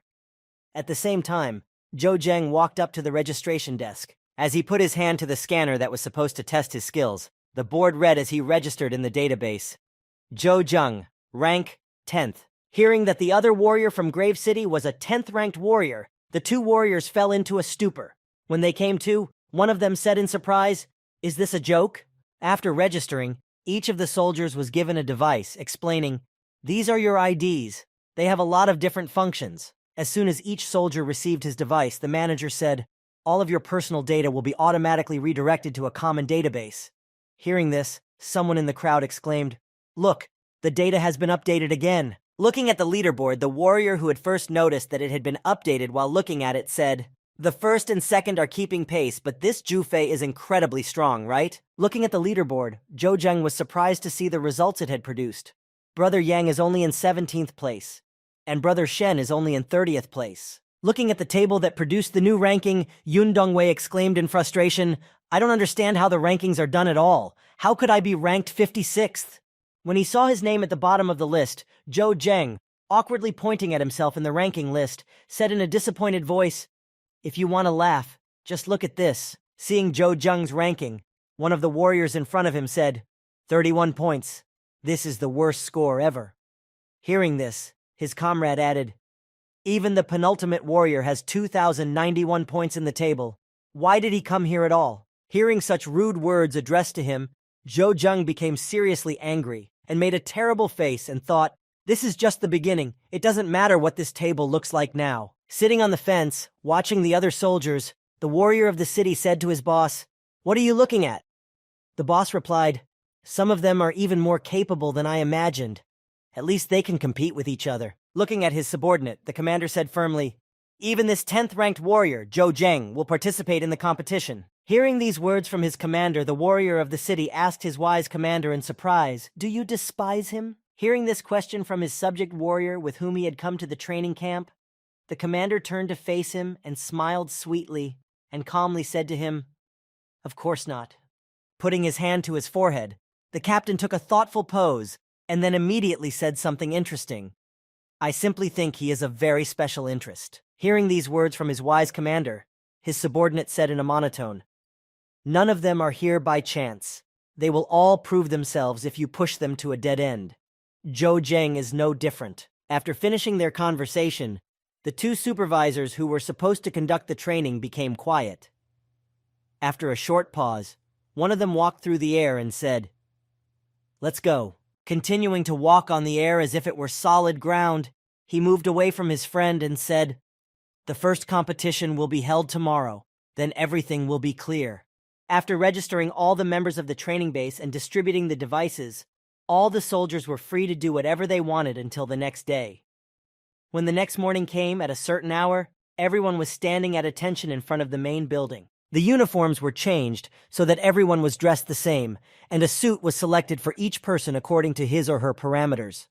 Zhou Zheng was also standing in this formation, listening to what the organizers were telling them. Standing in front of a large number of soldiers, one of the organizers began to give an introductory tour, saying, my name is Chu Chang.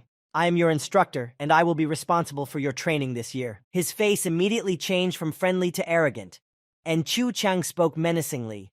You are undoubtedly the true pride of your villages, but in my opinion, none of you are better than a piece of shit. After saying this, Chu Chang changed his temper again and continued to speak in a calm tone. If you don't agree with me, you can challenge me here and now. If you win, I will immediately send a petition to the central capital to include you in the top 3. Chu Chang changed his tone again and spoke to the soldiers standing in front of him in a menacing tone. I remind you that I am one of the top 3 strongest warriors in the capital, and I am ranked 23. Seeing that no one dared to challenge him, the instructor spoke to everyone on the site. It looks like you all have your brains in place, so I'll start by announcing the rules for awarding points.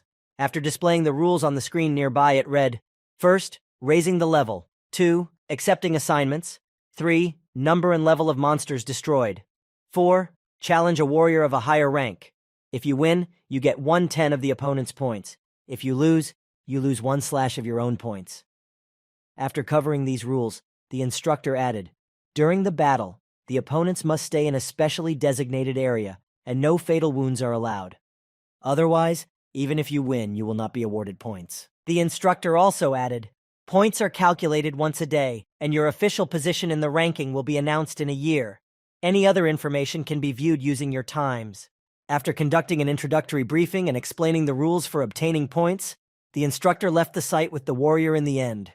We do not limit you in any way, because we hope for your self-discipline and responsibility. Leaving the training ground, the instructor looked back, looked at all the soldiers for the last time, and spoke sternly to them. Everyone is free. I wish everyone to score as many points as possible. Leaving the training ground and heading to his room, Zheng sat down on his bed. Turning on his wristwatch, Zheng said, "Who knew there were so many ways to earn points?" After reviewing the rules for earning points in more detail, Zheng smiled and said happily, "But I can't help but notice that this is very appropriate." While looking at the map of the training camp, Zheng saw one interesting place called Kyushu Island, recommended for soldiers of the 20th and higher ranks. Seeing it, Zheng said, "Huh? Is there a location outside the continent?" Seeing the restrictions and the recommendations for those who decided to visit him, Zheng exclaimed in surprise, "20th rank and above! How dangerous is he?" Surprised by this location, which was not only outside the continent and surrounded by the sea on all sides, but also probably inhabited by incredibly strong monsters. Looking at the list of cadets who, in addition to Zheng, had also decided to attend the training camp this year, the young man spoke heavily. Shen Zhengxing and Yang Xiangzong have also applied. The competition is really tough this time. After looking at all the participants who were also in this training camp, Zheng, who had not evaluated any of the competitors, leaned on his knees to stand up and said, "This kind of enthusiasm, this is rare." Fired up by this challenge to become the best among the best, Zheng spoke animatedly as he decided to go to training. This could be interesting. Arriving at the airfield where his friend was just leaving, Zheng spoke to Shan Zhengxing before he left. "Brother Shen, be careful." Hearing such caring words from his comrade Zheng, Shan Zhengxing put his hand on his shoulder and said joyfully, "Don't worry, and don't forget, we all expect you to do well." As soon as he said this, he immediately said goodbye to Zheng and climbed into the helicopter. Once everyone was in the city, the helicopter quickly took off, leaving Zheng below to watch the flight. After saying goodbye to his friend, Zheng approached Tang Shuyi and asked him for transportation to get to the training site. Hearing Zheng's request, he replied, "Do you want to apply for a car to the central capital?" Zhou replied confidently, "Yes, that's right." Hearing him confidently confirm his order, Tai Xiong said in surprise, "Cadet Zhou, are you sure about this? The nearest training location suitable for your level is about 100 kilometers away."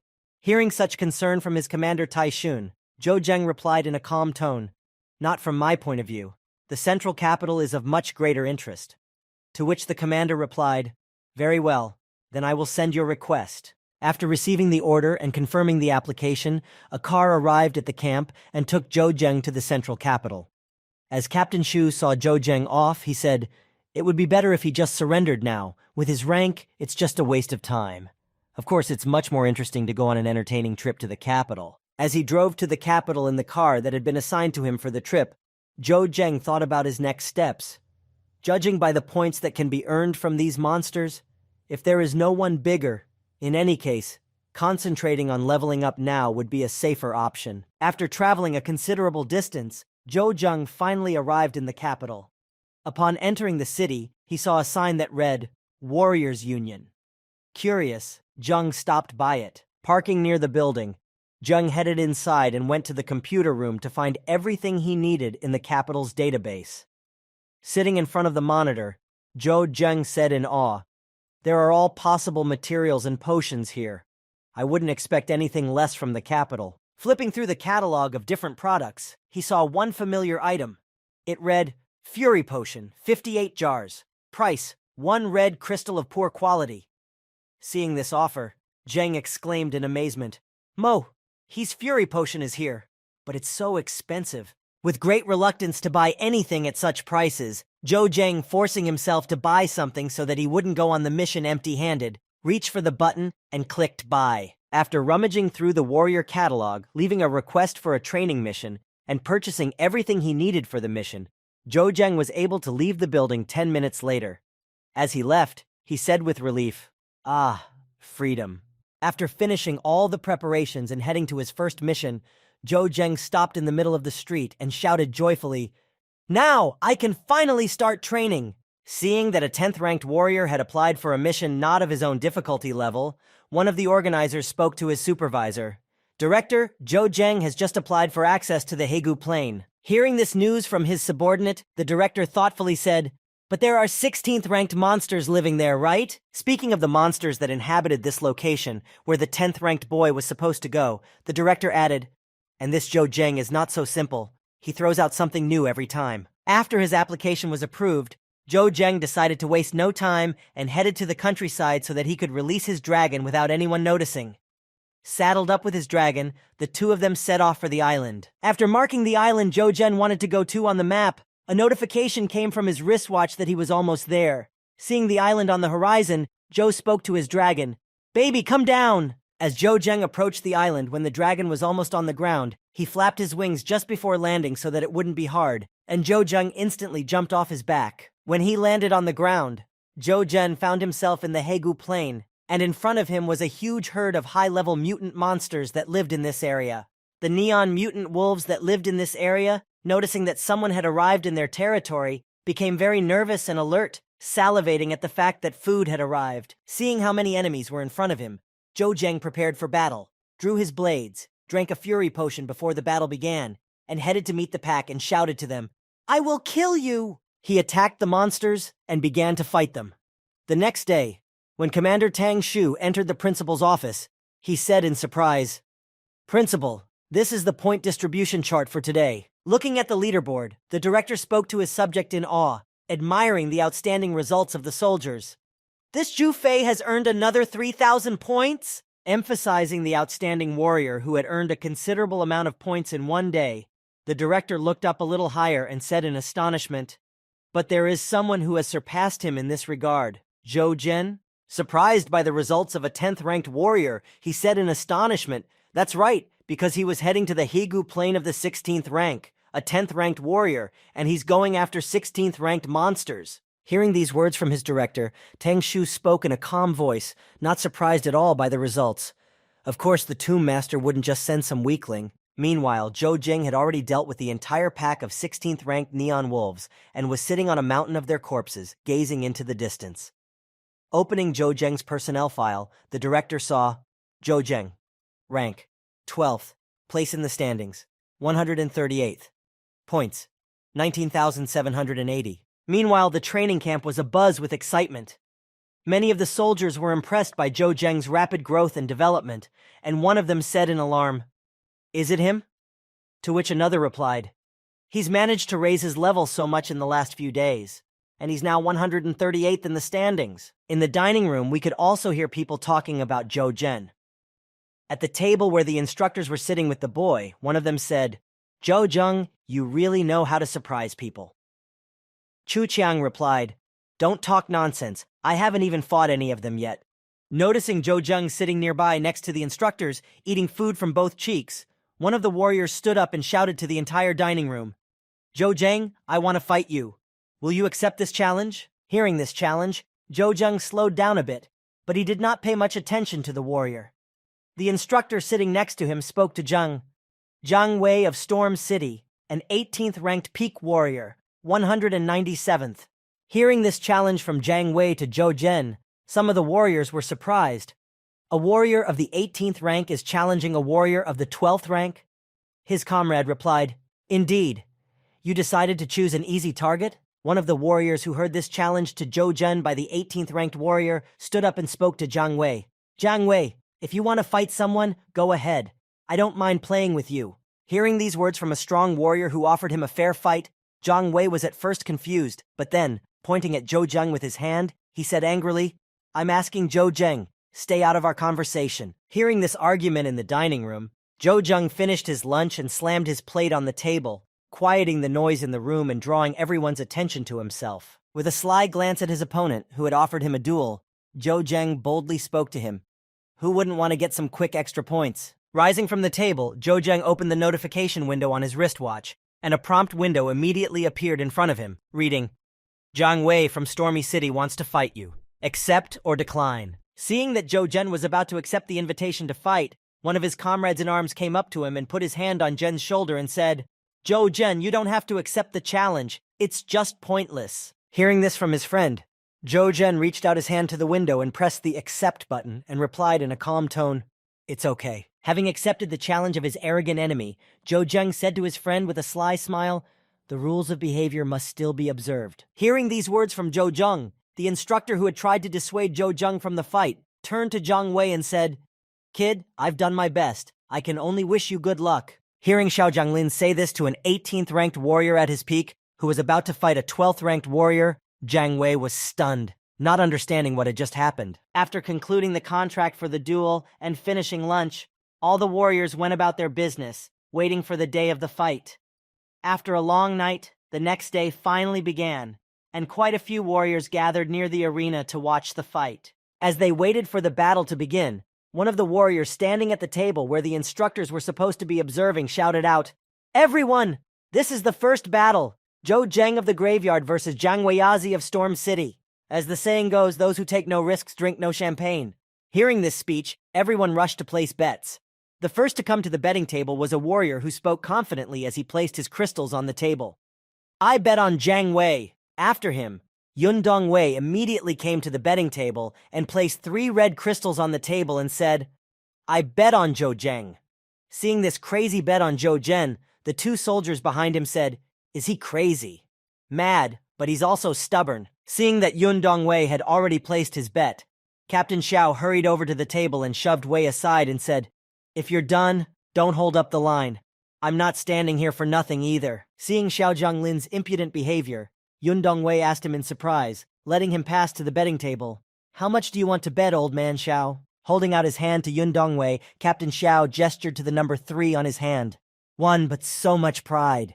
When placing his bet, Xiao Jianlin placed 3 black crystals on the table and handed them to the bookmaker, and said confidently, "I bet 3 black crystals?" Seeing such a crazy bet, the bookmaker approached his commander and said to him in alarm, "Captain, we will not make any profit at all." Hearing such an alarmed speech from his subordinate, the bookmaker's commander put his hand on his forehead and said joyfully, "What do you know?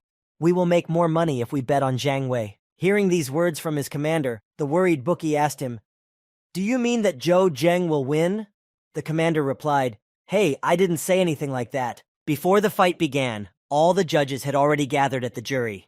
This commission included the president, Commander Tang Shu, and another inspector who was also to judge the fight. Already feeling victorious, Jiang Wei climbed the stairs to the arena where the fight was to take place, holding his sword and smiling slyly. Standing outside the arena, Yun Dongwei spoke to Commander Xiao. "Haha, there's nothing to do here. Zhou Zheng can summon that beast, then it will be an instant victory." To which Commander Xiao replied, "There's no need for that. Have you forgotten what happened to Qi Jiong?" On his way to the arena, Zhou Zheng passed by the table where the judges were sitting. When the president noticed Zhou Zheng, who was already heading toward the stage where the fight was to take place, he called out to him, "Zhou Zheng." Hearing that he was being addressed, Zheng smiled sincerely and said to one of the judges, "Director, greetings." The director looked at Zheng and thought, "This Zhou Zheng is only a 12th ranked warrior, yet he seems so mysterious." Thinking about why this warrior was so confident even though he was of such a low rank, the director followed the boy into the arena and said after him, "Good luck." Zhou Zheng was followed by Jiang Wei, who was passing by the jury table right behind him, but no one even paid attention to him. While the director was watching Zhou Zheng, the other judges went about their business. Passing by the table, Jiang Wei, surprised that no one even paid attention to him, thought resentfully, "Damn, why didn't they say hello to me?" Entering the arena and standing opposite each other, the director announced the rules, saying, "According to the rules, the winner will receive 10% of the loser's points. Zhou Zheng has 21,421 points. Jiang Wei has 18,940 points. After announcing all the criteria and the number of points each fighter had, the director headed out of the arena. Once outside the battlefield, he gave the command to start the fight, saying, "Here we go." As soon as the command to start the fight sounded, Jiang Wei began to throw around loud speeches, speaking to Zhou Zheng in a supercilious tone. "It's not that I have any personal scores with you, but you better not push too hard and be prepared for defeat." Hearing such rude provocations and insulting words from his opponent, Zhou Zheng, restraining his anger, said to Jiang Wei, "All right, I'll give you a chance to leave here without getting hurt." Hearing these words from Zhou Zheng, who was only 12th rank, Jiang Wei used his star power to attack the boy and shouted, "Hurt me? Are you not awake yet?" In the course of his lunge, Jiang Wei recklessly attacked Zhou Zheng and tried to strike him directly, which would have seriously injured him. but Zhou Zheng easily dodged it. Having dodged the enemy's attack, Zhou Zheng stepped back from his opponent to break the distance and draw his enemy to the right place. Continuing to mindlessly attack, Jiang Wei, after one unsuccessful attack, ran toward Zhou Zheng and angrily shouted at him, "Die! I will cut you into tiny pieces." Swinging his sword, Jiang Wei struck the enemy squarely, but there was no effect from that attack. Zhou Zheng easily blocked it with one hand using his dagger. Seeing that the enemy was not at all tense from their fight and easily blocked Jiang Wei's blow, he thought, "This is impossible. How did he block my attack?" Watching the battle plan, the director, who was sitting at the table with the rest of the jury, smiled slyly and thought, this Zhou Zhen, very interesting. After a few attacks from his enemy that Zhou Zheng had allowed him to make to demonstrate his abilities, Zheng spoke to Jiang Wei. "Well, shall I begin?" With that, Zhou Zheng used his super speed and began to throw a flurry of punches at his opponent. Jiang Wei, unable to keep up with Zhou Zheng's movements, said excitedly, "I can see it. And this is a 12th ranked warrior?" Receiving one blow after another, unable to deflect them and only tanking each of his opponent's attacks, Jiang Wei said in astonishment, "I am a warrior with this kind of ability. How can I be a 12th ranked warrior?"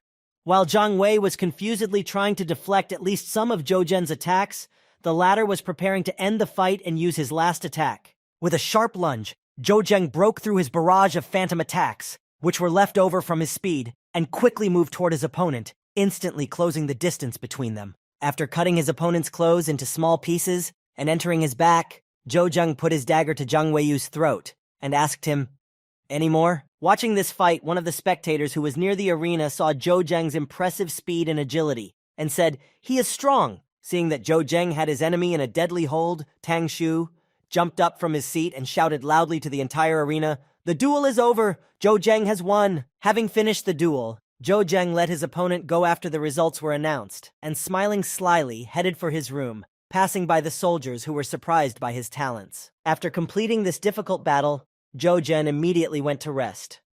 When he got into bed, he immediately fell asleep. When Zhou Zheng woke up in the morning, he stretched several times and yawned, saying in a tired voice, "Ah." After getting out of bed and putting on his uniform, Zhou Zheng went to the dining room to have breakfast and recuperate to further raise his level and advance in the leaderboard. Waking up quite late and entering the dining hall, he saw one of his friends to whom he spoke in a kind tone. At a time like this, everyone should be earning points. Sitting at a table in the mess hall, sipping a cup of coffee, the commander, who was the bookie who had taken bets on Zheng's fight, spoke to him. "Zhou Zheng, please sit down." Hearing this from his comrade, Zhou Zhen smiled happily at him and said to him in a sleepy voice, "Brother Zhao, good morning." Hearing these words from Zhou Zheng at such a late hour, Brother Zhao, restraining his anger, spoke to him, "Good morning."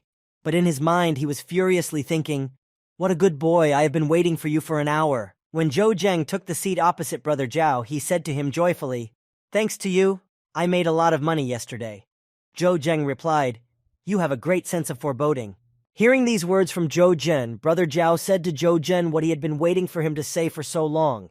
Brother Zhou Zheng, after training, I invite you to go to the capital and have fun." Hearing such an interesting offer, Zhou Zheng rescued his cup of aromatic coffee and brought it to his friend's mug. And after banging them together, Zheng replied to his friend, "You have a deal." After Zhou Zheng had eaten breakfast, he and his brother Zhao went to the airstrip, where Zhao was waiting for a helicopter to pick him up and take him to the training location. After escorting his friend to the vehicle, Zhou Zheng called out to him on the machine before he left, "See you soon," and heard him reply, "See you." When Zhou Zheng saw that his friend had already left for training in his helicopter, he said to himself, "I have to go too.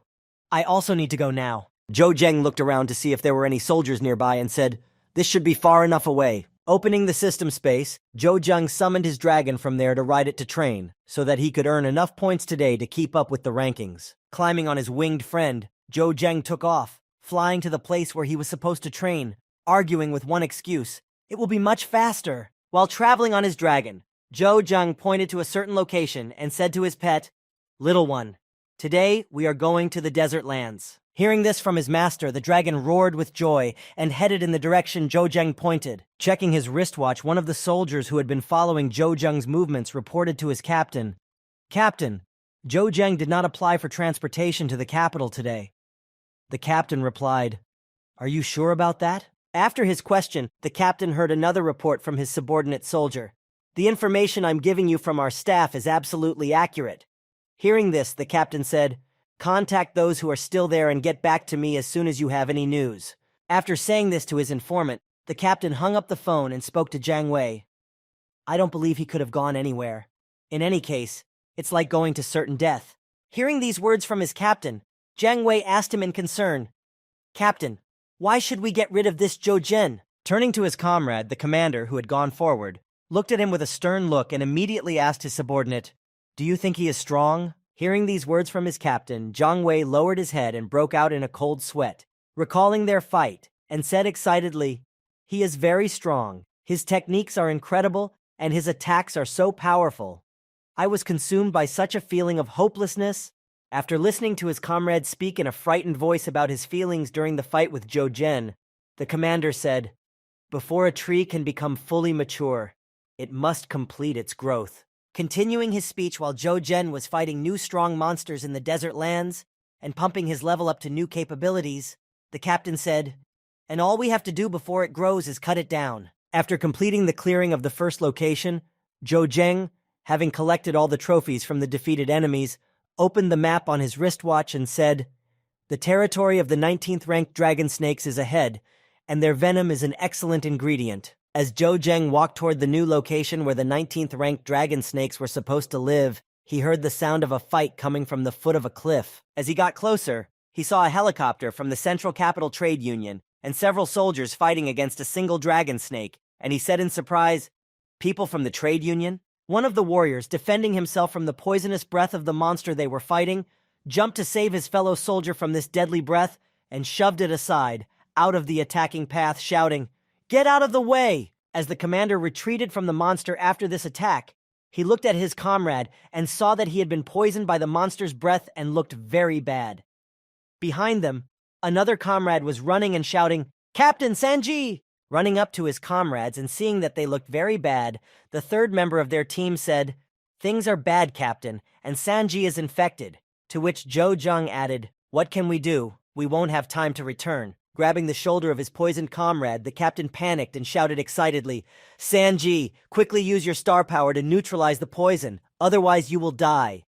To which the poisoned comrade replied, breathing heavily, "Captain, I can't."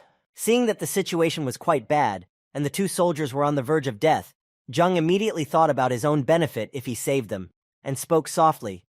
"It is said that the trade union is one of the most influential forces in the central capital. I think it would be a good idea to make friends with them." Taking out a vial of healing potion from his pocket, Zhou Zheng continued his train of thought. "What's more, when you save people, their sodium immediately improves." As Zhou Zheng approached the poisoned captain and Sanji, he heard the squad leader ask him in an excited voice, "Who are you?" Holding out his hand with a test tube containing a healing potion, Zhou Zheng smiled broadly and said happily, looking at the exhausted soldiers, "I have an antidote." Walking over to Sanji, Zhou Zheng opened a test tube and poured half of the contents of the medicine into his mouth. Seeing that Zhou Zheng had poured something into his comrade's mouth, one of the members of the squad shouted excitedly to Zhou Zheng, who was standing nearby, "Hey, what did you give him?" Walking over to the captain, Zhou Zheng also held out the vial of antidote and handed it to him to hold tightly. Holding his sick comrade in his arms, to whom Zhou Zheng had recently given the antidote, the comrade saw that Sanji was getting better, and his complexion was changing, and he exclaimed joyfully, "Look, Sanji is letting go a little." After drinking the antidote himself, the commander began to feel much better after a while, and later, the effect of the poison completely disappeared. Then the squad leader approached Zhou Zheng and spoke to him gratefully, "Brother, thank you very much." To which Zheng replied, "It is not necessary." After retreating to a place where they could camp for the night, Zhou Zheng and his commander sat around a fire. After a while, a joyful Sanzi ran up to them and spoke animatedly, "Brother Zhou, you have saved my life. If you ever need anything, do not hesitate to contact me." Hearing this speech from the rescued Sanji, Zhou Zheng was embarrassed by the sincerity and generosity of the rescued warrior and replied to him, "Oh, I'm embarrassed. I just decided to hunt nearby and I ran into you by accident, so I couldn't stay away." Looking at Zhou Zheng with a concerned look, the squad leader spoke to him, "Brother Zhou, but your rank is much lower than the rank of the animals that live here. Isn't it too risky?" Hearing these questions from the captain, Zhou Zheng told the soldiers that he was in a training camp. Hearing this, the squad leader exclaimed in surprise, "A training center?" And his comrade added, "You came to participate in the training camp." Sighing heavily and accepting the reality after hearing from Zhou Zheng that he was here at the training center, the captain said, "My mistake. It seems that if Brother Zhou decided to hunt here, he is more than confident in his abilities." Hearing these words from Zhou Zheng, and then listening to his captain Sanzi holding a cup of drink in his hands, said happily, "Ha! I knew at once that Brother Zhou was not so simple." In the morning, when everyone had slept through the night and woken up refreshed, the commander asked Zheng again about his proposal, saying, "Brother Zhou, are you sure you don't want to come with us? Together we could make a lot of money from the dragon snake venom we collect." Hearing this offer, Zhou Zheng refused it, saying, "No, our hunting methods are too different. I like to hunt alone." Hearing this, Sanji said, "Who would have thought he's only 12th rank, but he can already hunt all alone in this location?"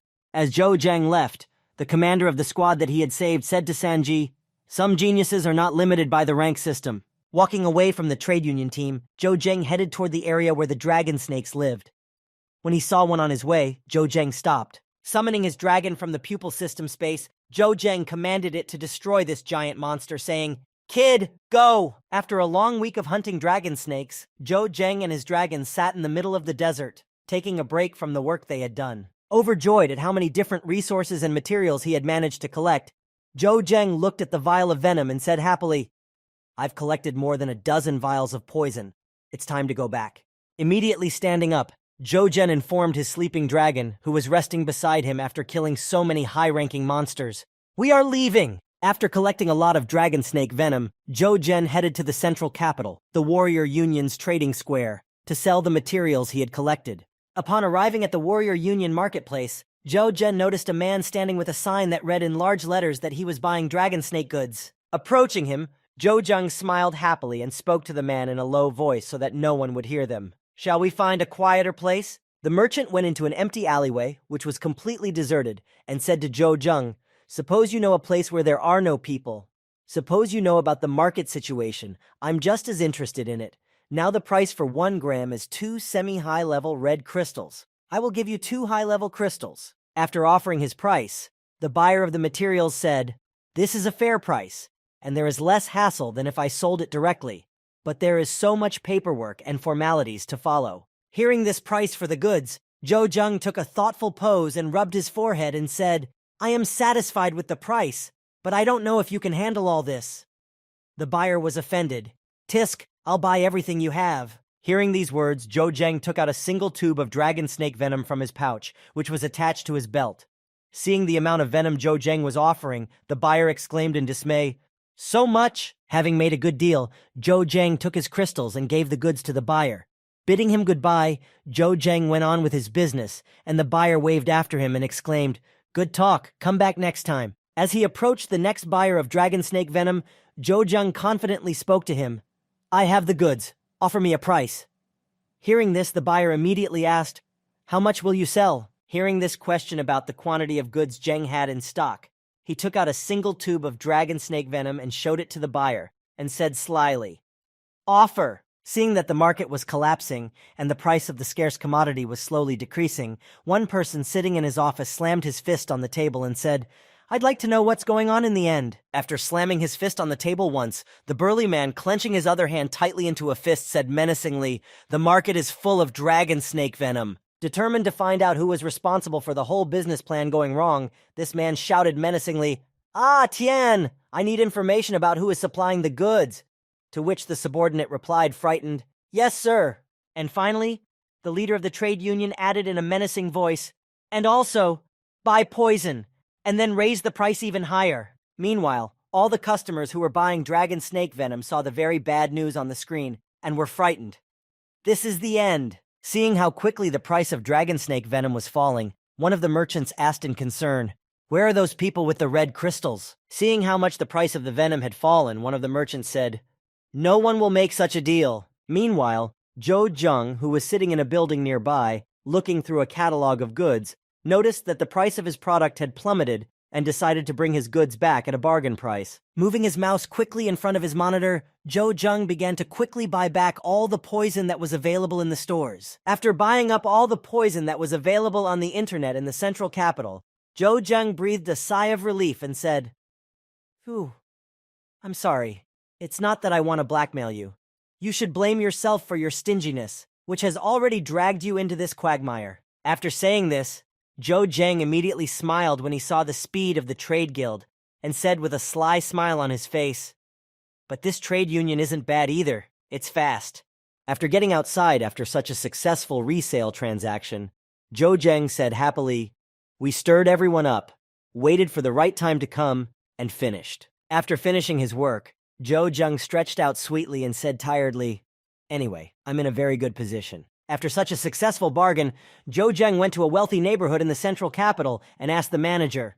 Hearing Zheng's request, the manager exclaimed happily, "Mr. Zhou, you say?" Beaming with happiness that she would be able to sell one of the villas, which was worth a lot of money, the manager continued in a happy voice, "Do you want to buy this beachfront villa?"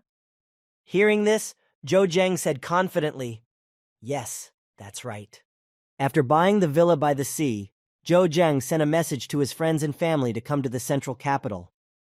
Meanwhile, at the airport in the central capital, after receiving an invitation from Zhou Zheng, Xiang Shihan, Su Junwen, and Lan Shi arrived in the central capital by airplane and were getting off the plane. Seeing that his friends and family had arrived, Zhou Zheng, along with two beautiful ladies, were already meeting them on the runway. As Zhang Xiao got off the plane, he saw Zhou Zheng meeting them with the two beautiful ladies, and smiling broadly, he said to him, "Haha, brother Zhou, you've only been here a short time, and you're already doing so well?" Hearing these words from Zhang Xiao, Zhou Zheng, angry at such jokes, knocked him out with a single blow, saying, "Brother Zhang must be very tired on the road." Following right behind Zhang Xiao, Qin Han spoke to Zhou Zheng. "Brother Zhou, your invitation was too unexpected. Tell me what's going on." Arriving at the villas which were located on the seashore, Zhou Zheng gave each of them one of the villas. Hearing this, one of them said in surprise, "Wait a minute. A villa in the central capital?" Seeing the surprise in the eyes of his comrades, Zhou Zheng interrupted their astonishment by adding that a little later, when they had recovered from the state of the effect, "Yes, this is just for starters." After leading his comrades to a huge building in the center of the city, Zhou Zheng said the main thing he had called them here for. When they heard Zhou Zheng's proposal, they were surprised again. "Start a company?" Hearing the astonished voices of his comrades, Zhou Zheng confidently spoke to them. "Yes. If we want to live in the central capital, we must have a personal base. By the way, I also bought this building." Hearing that Zhou Zheng had even bought this building, everyone was completely shocked, wondering where Zhou Zheng had gotten so much money for all this, and where he had gotten so much money, given that he had only recently arrived here. When Xiao Jiaolin heard that Zhou Zheng had also bought this building, he was surprised, and he approached the guy and pointed to it, asking, "Old man, how much did it cost you to buy a building like this in the center of the city?" Hearing such a question about the price of this building in the heart of the central capital, Zhou Zheng looked back at it and said proudly, 5 black crystals of the highest quality, but I'm sure it's worth the money." After putting up a sign on this huge building in the city center, Zhou Zheng proudly exclaimed, "From now on, it will be called Star Building." 5 days after Zhou Zheng decided to do a little trading and have some fun in the central capital, he saw that his ranking on the list had moved up a full 120 positions, and he was now 255th on the list. Looking at this frantic pace of the race, Zhou Zheng, sitting by the fire, said in amazement, "These people are just crazy. Just a few days in, and I'm already falling behind." Seeing that Zhou Zheng was worried that he had fallen so far down the ranking list in a few days, Zhang Xiao spoke to him. "Brother Zhou, go to the bow, and don't worry about anything. We will take care of everything here." Seeing that Zhou Zheng was very confused by this situation, and hearing Zhang Xiao's words, the commander of the 9th Graveyard Squad spoke to him. "That's right. It must be very difficult for you right now." Hearing such words of support and reassurance that everything would be fine, Zhou Zheng immediately stood up and headed to his training center, leaving everyone behind and saying goodbye. "Very well then, I leave the starlight on you." When Lan Shi saw Zhou Zheng leave everyone and go to the training center on his dragon, he was impressed. "Young master is so wonderful. I want to be like him." Hearing these words, Zhang Xiao spoke to him. "Then go ahead and train to advance your rank." When Zhou Zheng returned to the training center, he didn't waste any time. Immediately at the next rank, he went to battle a high-level sea snake. After destroying one snake, 2 more appeared from the lake to be defeated, and there were many such enemies in the lake. Watching Zhou Zheng quickly begin to regain his position at the top of the rankings of the training center's most successful warriors, the director was amazed at his pace, how quickly it happened, even after such a long pause. Watching Zhou Zheng fight high-ranking sea serpents, the director said in a satisfied voice, "He is definitely one of the top 50 warriors." 2 weeks later, when Zhou Zheng returned to the training center, after a long pause while he was in the central capital, he went about his business. After fighting various strong monsters for a long time, Zhou Zheng finally managed to reach a new warrior rank and joyfully exclaimed, "Finally, the 13th warrior rank." Having achieved the desired result after working for so long without interruption, Zhou Zheng said in a tired voice, "Now I can rest after working so hard." Taking a lounge chair and building a fire, Zhou Zheng made a kind of homemade resting place with a place to rest and hot food boiling in a pot on the fire. Resting at his homemade recreation center, Zhang said with satisfaction, "This system is a real godsend for traveling." But suddenly something interrupted his rest. Hearing strange noises near him, Zhou Zheng noticed that someone was near him, and he said in surprise, "Huh? People?" Arriving at a beautiful clearing, a team of several warriors began to set up a place for themselves to spend the night. While some set up a tent, others prepared everything for the fire. When they had finished setting up their place for the night and decided to take a break and eat, the captain of the squad heard a wonderful smell coming from nearby and said in amazement, "What an aroma!" Hearing these words from the astonished captain, one of his subordinates asked, "Captain, what should we do? How can this guy behave so freely in such a place?"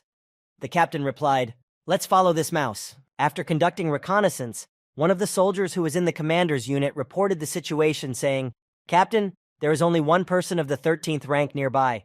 When the captain heard this report from his subordinate, he became seriously angry and clutched the bun tightly in his hand and said angrily, "13th rank? What impudence! Eating from a pot and lounging on a deck chair is a vacation?" Deciding to teach this impudent 13th ranked warrior a lesson, who dared to allow himself so much in such a dangerous place, the commander said, "We are coming. We will show you what the law of the jungle is." At that time, Zhou Zheng already knew that there were people nearby, but he was still on guard while resting on the lounge chair, because he did not know what could happen at any given time. As he continued to rest, Zhou Zheng suddenly saw 3 soldiers moving toward him, laughing ominously. It was clear from their appearance that they had not come to drink tea, but were prepared for a fight. Still lying on the lounge chair, Zhou Zheng asked these people who had invaded his personal space and interfered with his rest, "What do you want?" Pulling his sword out of its sheath, one of the soldiers who had come to Zhou Zheng said ominously, "Ha ha, what do we want? We want you to realize how cruel this world is." After giving the order to his henchmen, this warrior sent his comrades to kill Zheng and destroyed his resting place, shouting, "Die!" As soon as one of the soldiers approached Zhou Zheng and swung his sword at him, he had already disappeared from the lounge chair, so the enemy only managed to destroy the lounge chair on which he was resting. The next moment, the warrior felt Zhou Zheng behind him, with the blade at his throat. Moving behind the enemy, Zheng said, "Oh, I've been running into brainless idiots everywhere. I'm tired of it." Seeing that this warrior was not as simple as he seemed at first glance, and that he had killed their comrade so easily, the other 2 panicked and thought that their situation was bad. When the commander and his 2 other soldiers came to their comrades who had been sent to deal with Zheng, they found only 3 corpses of their comrades and exclaimed in surprise, "How did this happen?" The commander grabbed his comrade by the collar and lifted him into the air. "Isn't this guy a 13th rank? And how could this happen?" Hearing the captain and his comrades arguing, Zhou Zheng came out of the forest, flexing his fists and saying, "What is it? Are 13th ranked warriors unable to kill anyone? A 13th ranked warrior came to this forest all alone. It's unbelievable, right?" Zhou Zheng pointed to the dragon circling above him. "You didn't think to reflect on the reasons for your behavior, yet you were bold enough to provoke me. Unbelievable stupidity, especially from a high-ranking person." As soon as Zhou Zheng finished his speech, the 3 warriors were immediately attacked by a dragon, using its fire breath against them. After using this skill, the dragon landed near Zhou Zheng, and he went to the remains of the enemies to see if they had anything of value. Finding some potions and a few crystals in their wallets, Zhou Zheng, expecting much more from the men, said disappointedly, "At least we managed to earn some money." Opening the leaderboard, Zhou Zheng noticed that the competition for prizes was incredible and said, "The other players are leveling up too fast. It seems I need to be more responsible." At the same time, a squad was in the Devil's Swamp, and as they were making their way through the thicket, one of the warriors in the front of the squad spoke boldly. With the help of the captain, even horned boars of the 20th rank are no match for us. To which he heard a quick reply. Hey, you shouldn't relax. Feeling someone's aura near them, the team that was wandering through the Devil's Swamp stopped immediately, and one of their squad immediately asked, "Another team?" Hearing these words, the captain of the team immediately rushed to the point where he felt someone's presence, and as he made his way through the thicket of the forest, he said joyfully, "We won't know until we check." While those soldiers were looking for who it was, Zhou Zheng was fighting a level 20 horned boar, which was common in this area. Noticing that someone was approaching him, Zhou Zheng became even more serious and concentrated during the fight, thinking in his head, "What?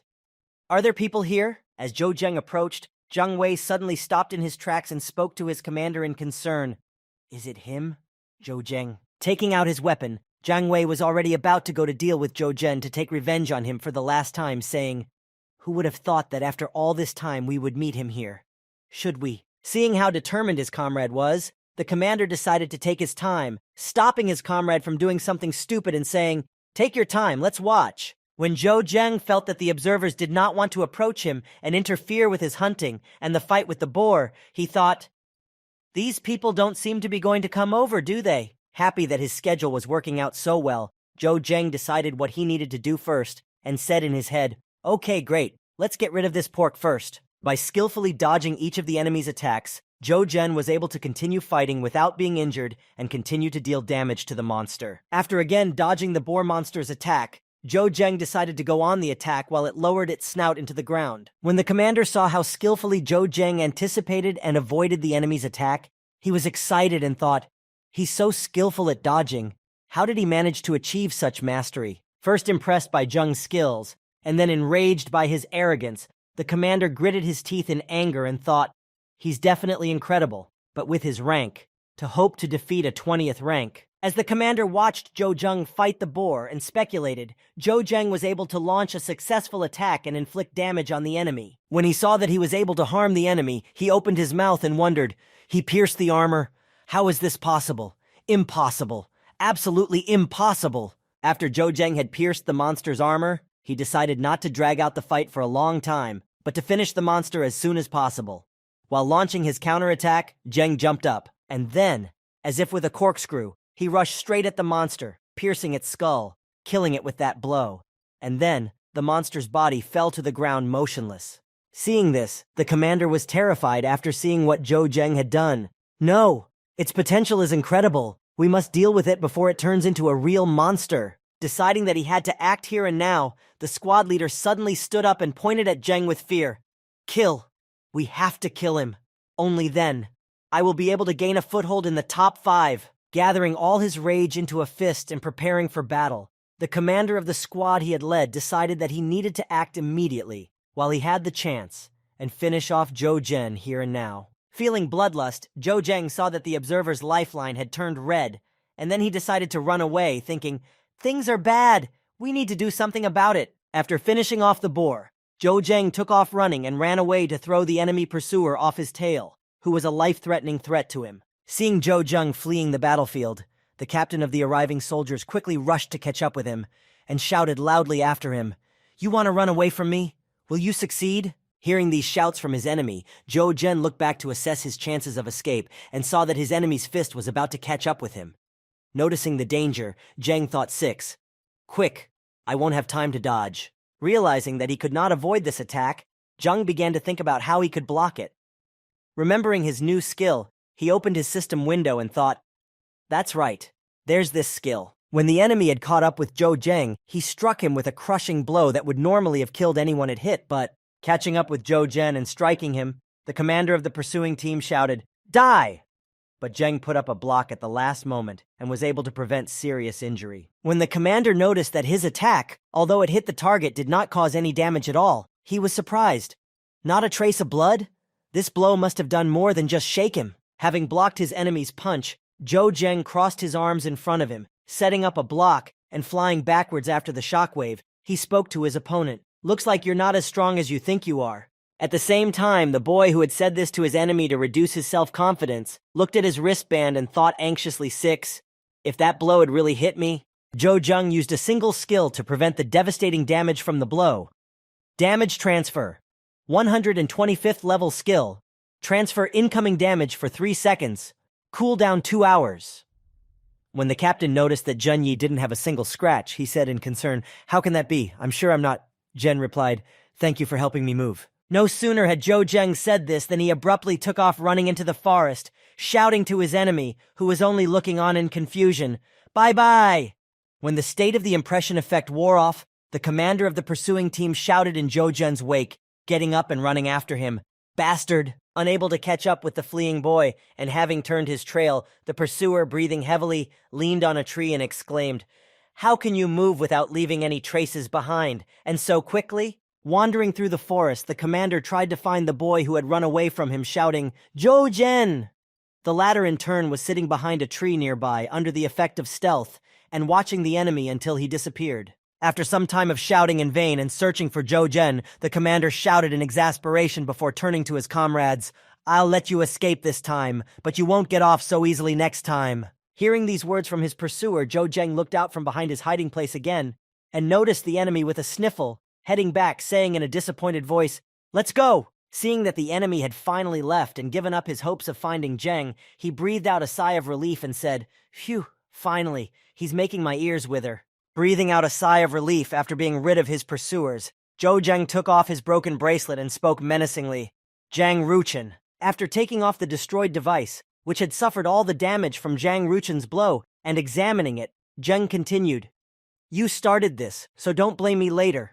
No sooner had he said this than a call came in on his satellite communicator, telling him that Lan Shi and his comrades who had gone hunting were in trouble. And while Zhou Zhen was being told that their comrades had been caught by other warriors who demanded an apology and the surrender of all their equipment, they threw the poor guy to the ground. Noticing that his comrade had been thrown to the ground and was being beaten, Captain Xiao rushed to his aid, shouting out to his comrade in alarm, "Lan Shi!" Seeing his comrade running toward Lan Shi, one of the bandits intercepted him in motion, stopped him, and with his sword to his throat, said, "Don't move." Putting his foot on the back of Lan Shi, who had fallen to the ground, the commander of the bandit squad spoke to him arrogantly, "Your rank is so low, yet you have the stomach for it." Noticing this arrogant attitude toward himself and his comrade, Commander Zheng Xiao, who was cut off from Lan Shi to help him, said menacingly, "We can always come to an agreement, even if we have occupied your territory." Hearing these words from Zheng Xiao's commander, the commander of the criminal squad only grunted at the hostage's offer.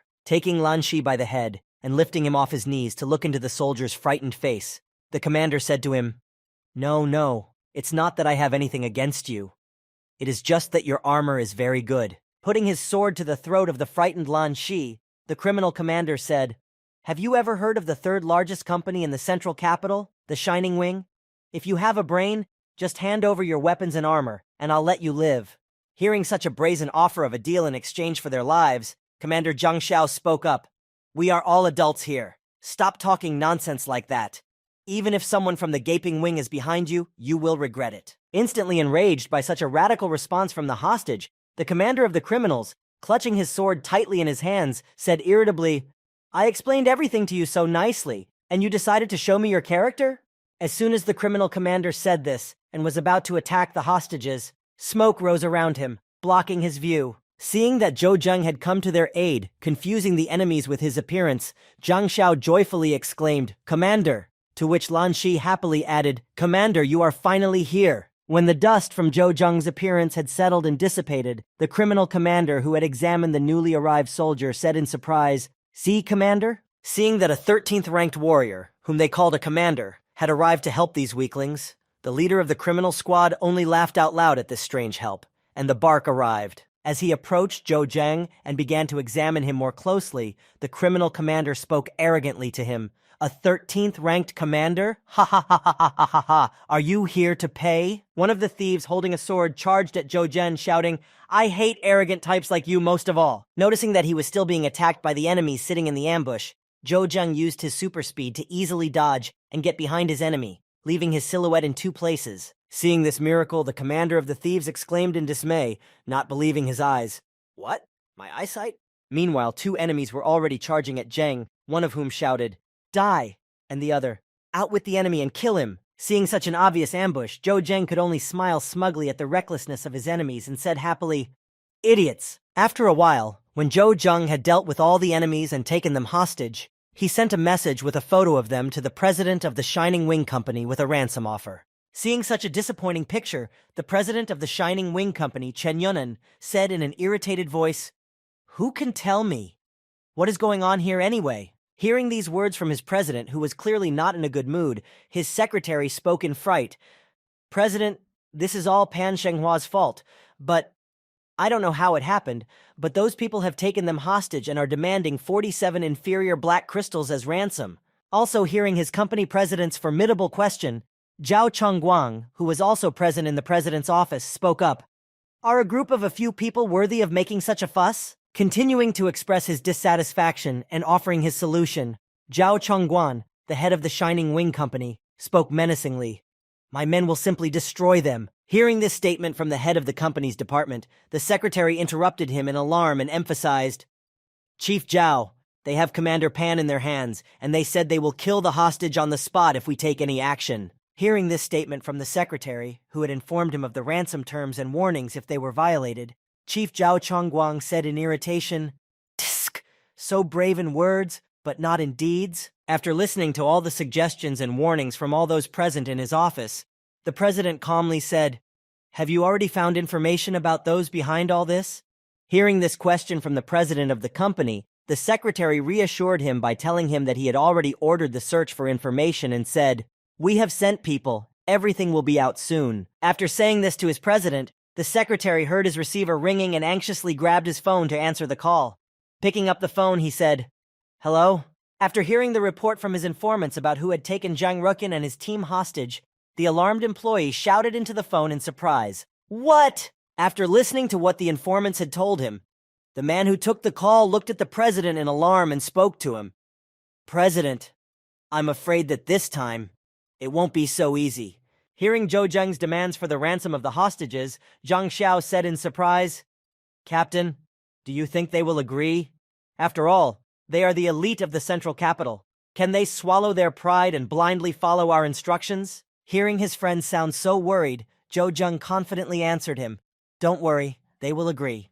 Even if they send someone after our souls, I don't mind." Hearing these words from Zhou Zheng, Zhang Ruchen, who was sitting tied up nearby along with his comrades, smiled ominously and exclaimed, "You won't have much time to rejoice. You're asking for it." As soon as Zhang Ruchen shouted such a loud speech to Zhou Zheng, he was immediately struck in the face. Having silenced the hostage with a single kick, the warrior continued his conversation. After kicking the hostage to silence him, the soldier spoke to him menacingly. "I have already realized that you are not capable of anything else but talking, so you better sit quietly." While waiting, Zhou Zheng heard a call come in.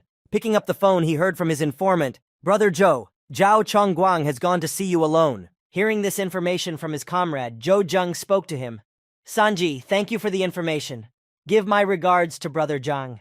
To which he heard the reply, "Brother Zhou, don't thank me. I am ready to move mountains for you." When Zhou Zheng saw a car approaching them, he reported to his soldiers, "At the end of the meeting, all the survivors will be automatically qualified as members of the Central Capital's parliament.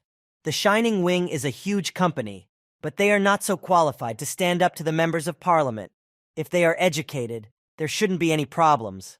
As Zhao Chongguang approached the meeting place, he saw from his car who was waiting for him and said in surprise, "Zhou Zhen?" When the envoy arrived at the meeting place, he got out of his car and approached Zhou Zheng, who in turn saw who he was and said in surprise, "Chief Zhao?"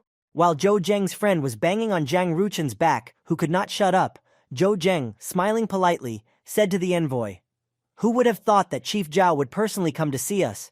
You have brought everything you need, right? Otherwise, we will not let anyone go." Hearing Zhou Zheng say this, Chief Zhao Chongguang smiled with a confident smile and said to him arrogantly, "Ha ha ha, you are brave. I alone am more than enough to deal with all of you." Hearing such loud words from the head of the company's department, who had come to the exchange for the ransom of prisoners, Zhou Zheng objected to him and said slyly, "You are mistaken." Hearing these words from Zhou Zheng, Zhao Chongguang's superior, smiling confidently, said to him arrogantly, "Fool." Clutching the letter tightly in his hands, Chief Zhao Chongguang said irritably, "Do you have so few talented warriors in the tomb that you sent a 13th ranked warrior to the central capital for a training camp, and with the possibility of entering the reserve of members of parliament? Hearing this statement from his rival who had come to ransom the prisoners, Zhou Zheng shrugged and said to him, "Whether I deserve it or not is not for you to decide." Reaching for the bag of crystals that Zhao Chongguan was holding, Zheng heard, "Ha, not so fast. If you want the crystals, you'll have to deal with me first." Hearing this, Zhou Zheng said confidently, "All right." Hearing such self-confidence in Zhou Zheng's voice, Zhao Chongguan, who was dictating the rules of the exchange and was not at all afraid of Zhao Chongguan, said in surprise, "Are you really not afraid of death?" Saying these words, barely able to contain his anger, Zhao Chongguang's superior added afterwards, smiling slyly, "Don't blame me for the outcome of this battle." Throwing the bag of crystals onto the hood of his car, Zhao Chongguang headed straight for Zhou Zheng to engage him in battle and rescue his comrades. As he approached the low-ranking fellow, Zhao Chongguang's superior spoke to him, "I won't even need armor or weapons to fight you. You may begin." Taking his daggers out of their sheaths, Zhou Zheng, ready for battle, twirled them around his fingers, playing with them, and said to his opponent, "Chief Zhao, do not blame me for not warning you." Immediately grabbing his dagger and holding it tightly in his hands, Zhou Zheng continued, "Because if I strike first, you may not have the opportunity to counterattack." Hearing Zhou Zheng's warning before the fight that was about to take place, Zhang Ruchen, who was sitting tied up next to him, shouted out to Zhao Chongguang in alarm, "Chief, he's not bluffing. Don't let him make the first move, otherwise it will be over." Hearing the cues from his defeated comrade, who was tied up and held hostage, Chief Zhao Chongguang turned to him and shouted angrily, "Tisk! Shut up and watch me deal with him." Hearing his superior's irritated voice, Zhang Ruchen immediately fell silent and never said another word. Meanwhile, Zhao Chongguang, having silenced his comrade, said to Zhou Zheng, "Come on, don't hold back." Hearing this from his rival, Zhou Zheng was happy to be allowed to show his strength to the fullest, and he said with a sly smile, "Excellent." The next moment, Zhou Zheng used his super speed to pounce on his opponent, and quickly closed the distance between him and Zhao Chongguang, who was already looking into his astonished eyes. The next moment, Zhou Zheng had already launched his attack, which stunned the enemy. Zhao Chongguang, who had tried to block Zhou Zheng's lunge, could only be confused by what had just happened to him. Sitting on the ground, tied up together with his squad members, Zhang Ruchen heaved a heavy sigh, and seeing that the results of the battle were already obvious, he said in disappointment, "This trick again." Sometime later, when Zhou Zheng knocked out Zhao Chongguan's superior, he was slowly able to open his eyes after unexpectedly losing consciousness. Standing in front of him, Zhou Zheng said with a sly smile, "Awake?" Seeing Zhou Zheng in front of him, as soon as he regained consciousness, Chief Zhao Chongguang was very confused, not understanding what had happened to him recently. Noticing that the enemy was right in front of him, Chief Zhao Chongguang decided to continue fighting. But as soon as he stood up, he felt a weight on his body, pulling him back to the ground. The next moment, Chief Zhao Chongguan fainted again, slowly sliding down the tree his body was leaning on, near which Zhou Zheng had planted him after knocking him out. When Zhang Ruchen noticed that his Zhao Chongguang was sick and had lost consciousness again, he shouted out in alarm, "Chief!" At the same time, Zhou Zheng picked up his bag of crystals and threw them to his comrades, exclaiming, "Take it!" After solving all the problems of his comrades, Zhou Zheng went back to his place where he was practicing. As Zhou Zheng said goodbye, his comrades shouted after him, "Chief Zhao, have a good journey. Come back again." After completing his mission, Zhou Zheng returned to the central capital, and as he walked through the city, he heard passers-by talking about something. Eavesdropping on their conversation, Zheng heard, "The Shining Wing is being kept under the thumb of a small organization called Starlight. They say that even Zhao Chongguan had a hard time." As they continued their heated discussion, one of the passers-by spoke up. "It seems that this organization, it was founded by Zhou Zheng. He seems to be a member of the meeting." Contemplating all this, one can conclude that it is best to be quieter than water, a scourge of water, if one ever encounters Starlight. Sitting in the building in front of the monitor, Zhou Zheng spoke as he talked to someone. "Mr. Liu, it's not that I don't want to help you. There are only a couple of fanatics in the training center whose names are at the top of the rankings. They're the ones who are ready to hunt for the 22nd level materials." Speaking to Zhou Zheng on the communicator, the Julie director spoke to him.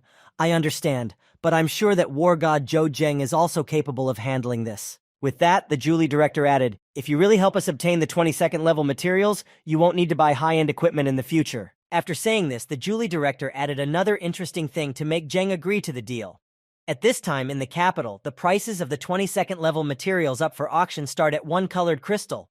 Hearing this, Zhou Zheng pushed himself away from the computer table and rolled around in his chair, saying happily, "You don't have to remind me. I know the value of such things. I'll do my best." Thinking about where he could get the materials from the 22nd level monsters, Zhou Zheng said thoughtfully, "Level 22. I could try my luck on the island of Kyushu, but there are too many enthusiasts there now." As Zhou Zheng began to think about where else he could go to search for materials, he suddenly jumped up and said, "That's right. It's not a problem to explore new territories with a baby." Leaving the building and then the city, Zhou Zheng called his pet, and climbing on top of it, he exclaimed happily, "Baby, let's fly as far away as possible. The fewer prying eyes, the better." After shouting this order to his dragon, they flew off in an unknown direction, somewhere very far from where Zhou Zheng had previously trained. As Zhou Zheng continued to fly, he saw mountains on the horizon. Flying to the mountains that cut off one part of the territory from the other, the dragon landed on top of one of them, arriving at a place where there would be no prying eyes and no one would see them. Zhou Zheng, putting on warm clothes, spoke sadly to his pet. "Ha!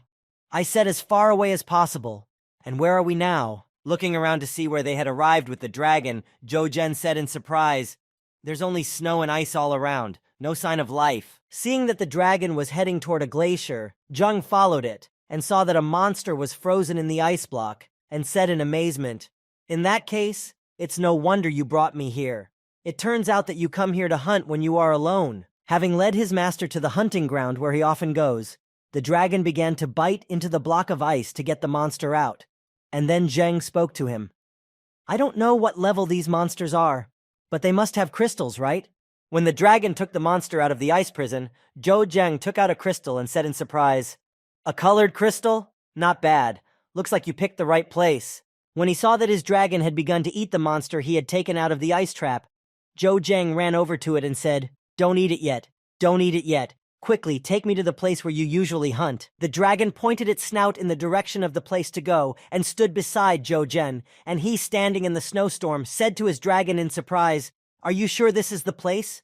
There is nothing but snow below." Hearing his master's question, who could not see anything because of the blizzard and the large pile of snow, and who did not know about the strange place, the dragon roared in the affirmative, pointing forward. Believing his pet, who would not calm down, Zhou Zheng climbed on his back and prepared to descend the snowy mountain, shouting in excitement. As soon as Zhou Zheng got into a comfortable position on the dragon, he went straight down the mountain, braving the blizzard and heading for the bottom. Sitting on his pet's back, Zhou Zheng held onto him very tightly, knowing that the slightest mistake could be fatal for him, and he could not let go. When they had almost reached the bottom, Zheng began to see a new location gradually appearing in front of him. Upon arriving at his destination, Zhou Zheng saw an incredible beauty that opened up from the foot of the mountain. There was a river and forests, and the sun was shining beautifully, reflecting off the water and creating an incredible picture. Walking a little further, Zhou Zheng saw new monsters he had never seen before. As he got closer, he could see what was written above them. Green-skin monsters. Level? Noticing that their level did not appear in his analysis, Zheng looked at them in alarm and said, "I can't see their level. It means they are far superior to me." While Zhou Zheng was looking at the enemies, the dragon he was riding couldn't stay in one place and rushed forward.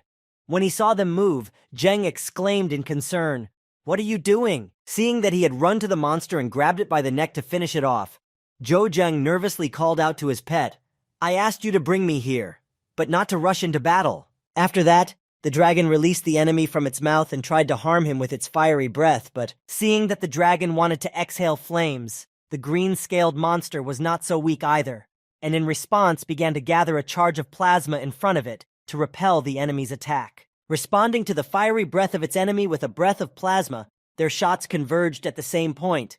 But over time, the plasma jet began to overcome the dragon's breath a little bit. Seeing what a formidable opponent they were facing, Zhou Zheng watched his dragon fight and said, "It seems that in the face of danger it is very easy to unleash the potential I have. My rank has risen." Realizing that things were not going well, Zhou Zheng decided not to continue fighting this enemy and shouted to his dragon, "This cannot go on forever. We must retreat." Hearing the order from his master, the dragon retreated and left the battlefield, flying away from the enemy who remained on the ground. When Zhou Zheng arrived at a safe place where there were no monsters nearby and he could rest, he spoke to his dragon, "Today I have faced the strongest monsters in your world." Seeing that the dragon was acting strangely, Zhou Zheng asked him in concern, looking at the unhealthy appearance of his pet, "Little one, what's wrong? Is everything okay?" But the next moment, everything became clear. The dragon spat out one of the scales of the monster they had recently fought from its mouth, and then Zheng spoke. "Is this the scale of the green one you just fought?" Looking at this valuable material that he had managed to obtain, Zhou Zheng said in astonishment, "Huge! This should be enough for me alone, right?" Seeing that the enemy was still harmed, but the material was obtained, Zhou Zheng wanted more. He wanted more materials and decided to go back to hunting. Heading toward the enemy on the ground, the dragon saw the target and roared loudly to announce its approach. As soon as he approached the enemy, he immediately launched an attack and grabbed the enemy with his sharp teeth. Not to be outdone, the enemy also bit into the dragon with his teeth to inflict some damage on the enemy, but the next moment the monster let go of the dragon and roared loudly.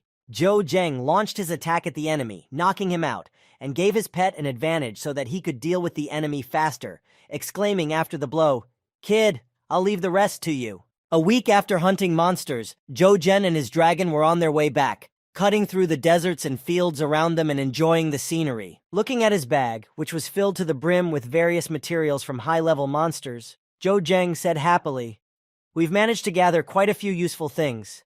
This should be enough to make several sets of armor and weapons." As Zhou Zheng was planning on the dragon, he got a bird's-eye view of a monster running in front of them and said in surprise, "More prey?" Looking a little closer, Zhou Zheng saw that it was a polar bear with sharp pins covering its entire body, and it was running at breakneck speed. Standing relatively close to the approaching monster, one of the 3 soldiers, who was the 24th rank, named Novik, and was planning to fight it, said to his comrades, "I've already scouted the situation, and the rank of the monsters waiting ahead is much higher than yours, so you'd better go back." Hearing these words from their strongest warrior, the other 2, whom Novik left behind and stepped forward, said to each other, "We did not expect anything less from the god of war of our Dajing fighting unit."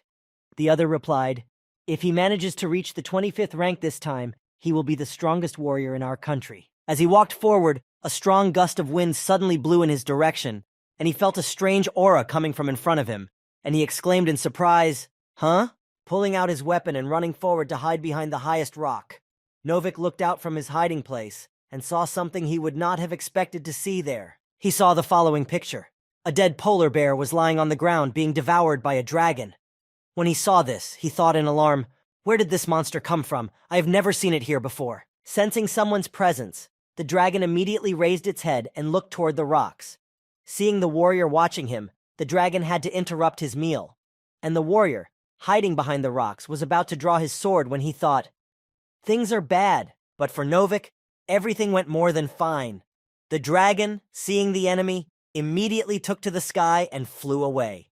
Seeing that the monster had fled, the 24th ranked warrior breathed out a sigh of relief and said, "You..." Noticing that the carcass was more or less intact, the warrior went to the enemy killed by the dragon. Approaching the corpse and examining it, Novik said, "Great, we can still work with this one." As Novik walked past the rock without noticing anything, he suddenly heard Zhou Zheng's voice coming from behind him saying, "Brother, this is my prey." Hearing these words, the warrior was alarmed and thought, "An Asian? 14th rank?" Noticing another warrior near him who had a relatively low rank, Novik, without hesitation, rushed at him to kill him, thinking, "I don't care, I'll finish him off." Seeing that he decided to attack him after all, Zhou Zheng put his hand on his face and said in disappointment, "I knew it. Little man, this way." Hearing his master's voice calling him, the dragon immediately began to turn back, and was heading straight for the enemy who wanted to kill Zhou Zheng. Noticing that this strong monster had returned for some reason, even though it had aged before when it saw Novik, it exclaimed in a frightened voice, trembling, "What? Why is he coming back?"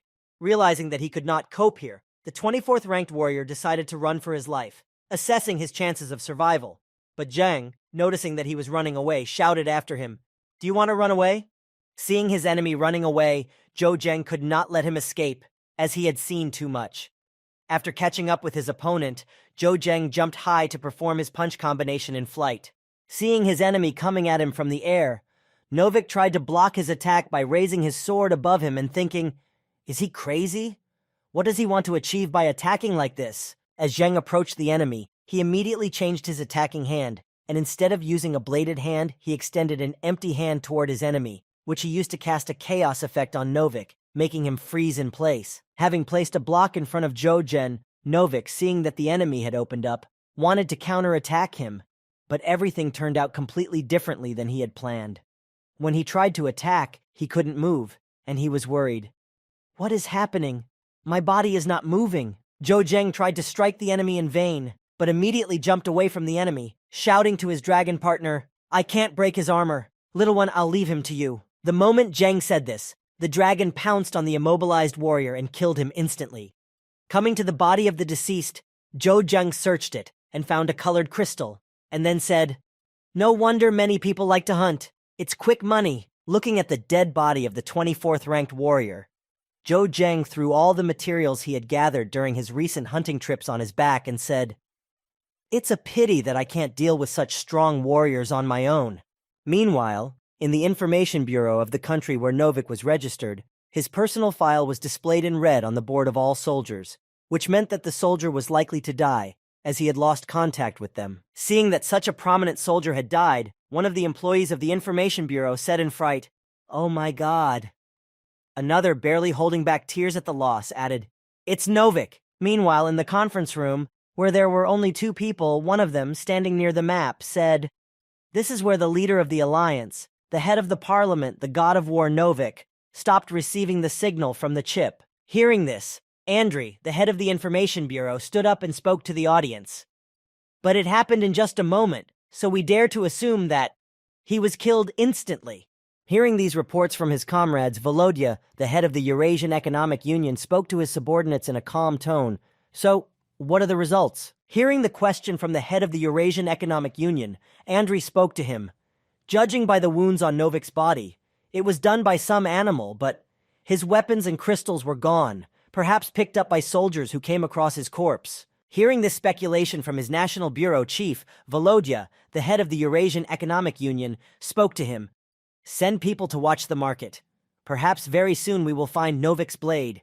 We have to get to the bottom of this. Meanwhile, Zhou Zheng, who was riding his dragon back to the central capital, looked at his characteristics and said in disappointment, There are still 45 levels missing. Looking at the ancient artifacts that could give him an incredible increase in strength and other characteristics, he said, When I reach the 180th level, all of the artifacts can be used. Speaking in a sad voice about the insufficient level for such a powerful breakthrough in his strength, Zhou Zheng spoke fervently as he looked at his artifacts. In the meantime, I need to try harder. Looking at his wristwatch and checking the leaderboard and his personal point balance to calculate how many points he needed to reach the top of the list, Zhou Zheng said, As for the points, it's time to have some fun. Continuing to travel on, Zhou Zheng returned to the graveyard, to Julie, where he had an order for high-level monster materials. When he brought the materials, a surprised exclamation came from the company. Oh, really? Standing in front of the great research tube, which contained one of the monster items he had obtained, the scientist who was examining it said, This is the first time I have ever seen materials of this level. Sitting on a sofa in a specially designated room for special visitors, next to the company president, and looking at the big screen where the research was being conducted, Zhou Zheng said to the girl, Well, did I disappoint you? Hearing these words from Zhou Zheng, the company president spoke to the boy in a businesslike tone. Thank you very much, these materials. Whatever you want for them, we will pay. Hearing this offer and the question about the price, Zhou Zheng, savoring the fragrant tea he was served, waved his hand and said, I will sell them to you, but I have a small request. Hearing this, the company president spoke to Zheng. Yes, sir. Hearing that the president was interested in his proposal, Zhou Zheng studied the tea he had been given and said to her, I want you to make me armor from 24th level materials. I will give you a 20% discount. After saying this, Zhou Zheng, seeing that the president was not very enthusiastic about this offer, suddenly called out to her to interest her in cooperation. Oh, right! Moving closer to the president of the equipment company, Zhou Zheng whispered in her ear in a gentle voice, I have something else. Would you like to see it? Hearing Zhou Zheng's proposal, the president blushed and said, I have something else. Something? Seeing that the president was interested and unlikely to refuse the offer, Zhou Zheng said, This is a very important thing, so the less people know about it, the better. Hearing Zhou Zheng say this, the company president, realizing that it was necessary to have only the two of them in the room, turned to the security guard standing at the exit in front of the door. You are free to go. He replied, Yes, sir.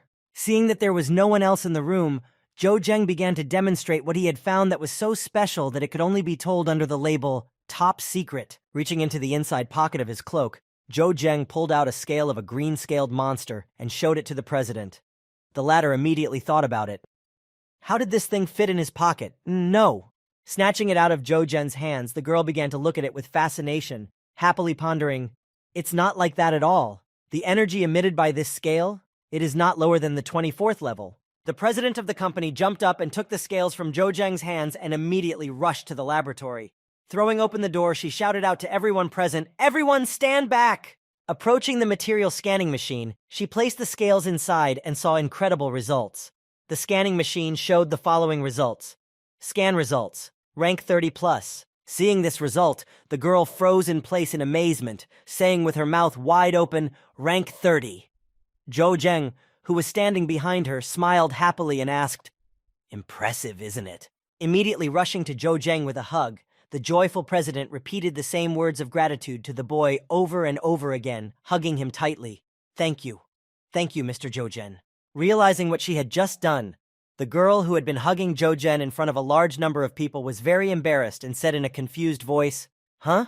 Immediately letting go of Zheng and turning away from him in shame, the concerned girl said, "Sorry, I was just thinking about how much this thing would benefit our company, and I got really excited."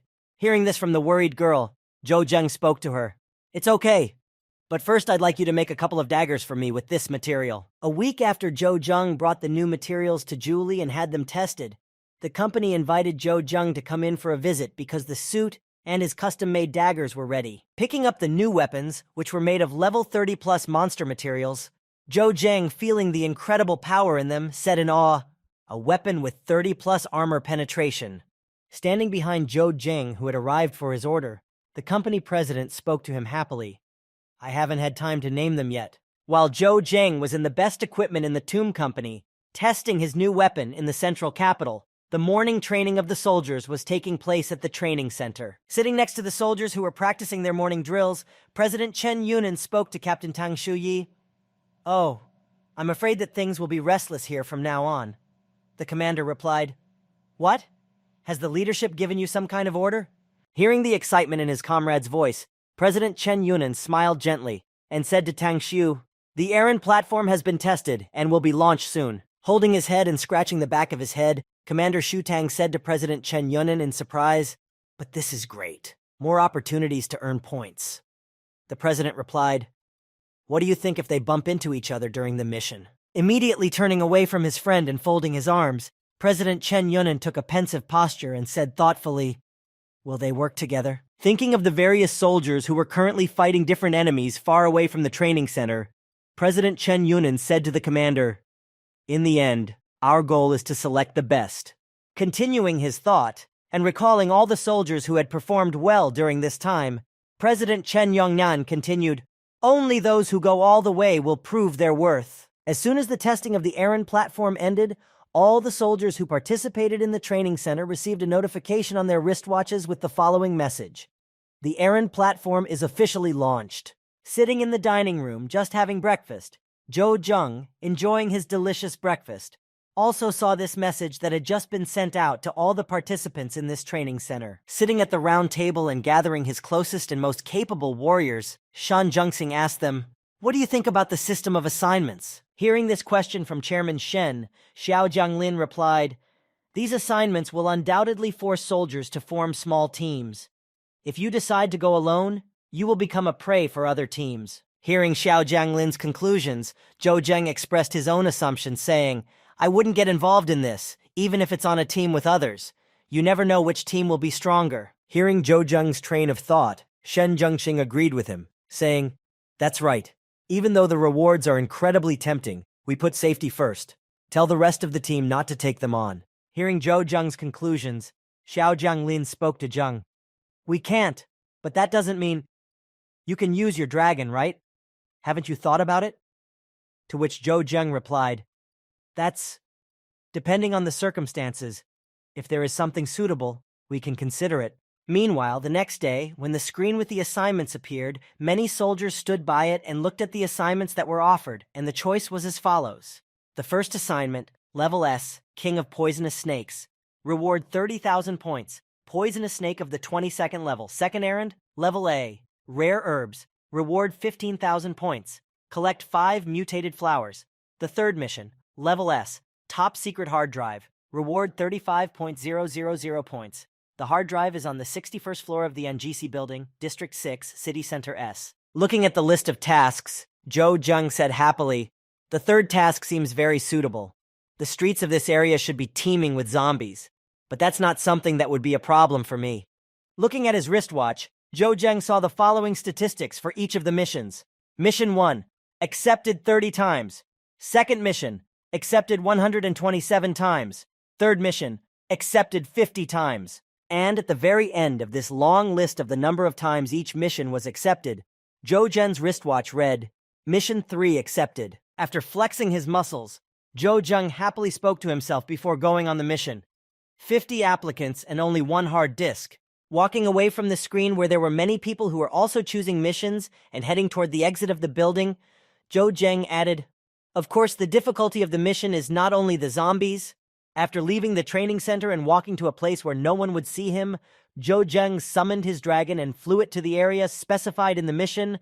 Arriving at the desired location, Zhou Zheng said, "We are here." Sitting on the back of his dragon, and not far from the desired building, Zhou Zheng looked at his wristwatch and said in surprise, "This building has already received 113 people?" Realizing that there were already enough different visitors in the building who had also undertaken this mission, Zhou Zheng jumped down from his dragon and said confidently, "In that case, speed will be our advantage." After opening his parachute, Zhou Zheng planned to go to the house where the hard disk was located in order to be the first to get it and not get stuck among the zombies that were swarming the city. When Zhang Wei's team also took on the third mission, he ran to his commander and shouted to him, "Captain, the plane is rented." Catching his breath after a long run between the rental building and the squadron captain's quarters, Zhang Wei added, "And 4 more fighters to guide us while we're over S City." Hearing the report of the successful rental of all air forces to reach the city and to protect them while moving through it, the commander replied, "All right, we don't have much time, let's go." As he stood up from his seat and walked toward the transport, the squad leader spoke to Zhang Wei and his other comrade. "Luo Ping and the others have already set off. We can't lag behind." Meanwhile, Zhou Zheng was already on his way to the right building, descending little by little on his parachute from the building where he had landed. When Zhou Zheng was almost to the ground, so that his feet could touch the heads of the zombies, he unfastened his parachute pack and flew down into the crowd of zombies. When he fell in the middle of the street, Zhou Zheng noticed that there were many zombies around him, heading toward him to eat him, and growling as they approached. Determined not to waste time on meaningless fights, especially since he could afford to avoid them with his super speed, Zhou Zheng ran at a frantic pace toward the building he wanted. As he approached the apartment building he was looking for, Zhou Zheng looked around and said happily, "Great, there are countless zombies all around." Running inside the building and starting to climb the stairs to the floor he wanted, Zhou Zheng said confidently as he reached the 67th floor, "This is it." Standing in front of the closed door, which still had the notification system working, Zheng said in amazement, "Who would have thought?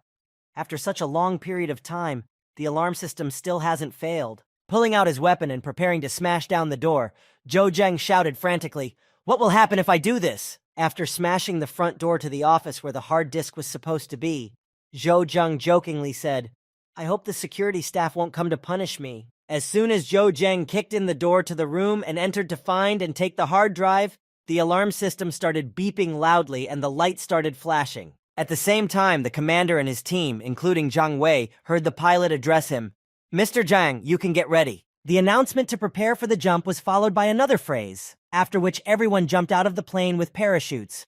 "Jump on the count of 3. Flying near the building where the hard disk was supposed to be, the commander said irritably, "Tisk, let's see who can beat me this time." As the commander flew closer to the building, he heard the sound of an alarm coming from inside, and waving his fist in front of him, he shouted in anger, "Alarm! Someone still managed to get here before us." Meanwhile, Zhou Zheng, who had walked into the middle of the room that was supposed to contain the hard disk needed to complete the task, said in frustration, "Damn." Looking at the large pile of places where the disk could have been, Zhou Zheng said, "So many safes, and what do I need from them?" Deciding not to waste his time looking for what he needed, Zhou Zheng used his system space to say, "Very well then." Moving all the safes into his in-game backpack, Zhou Zheng added, "Let's just get all the extra stuff out of here." gathering everything in the room, from the furniture, to the safes, to all the places that could have contained the hard drive.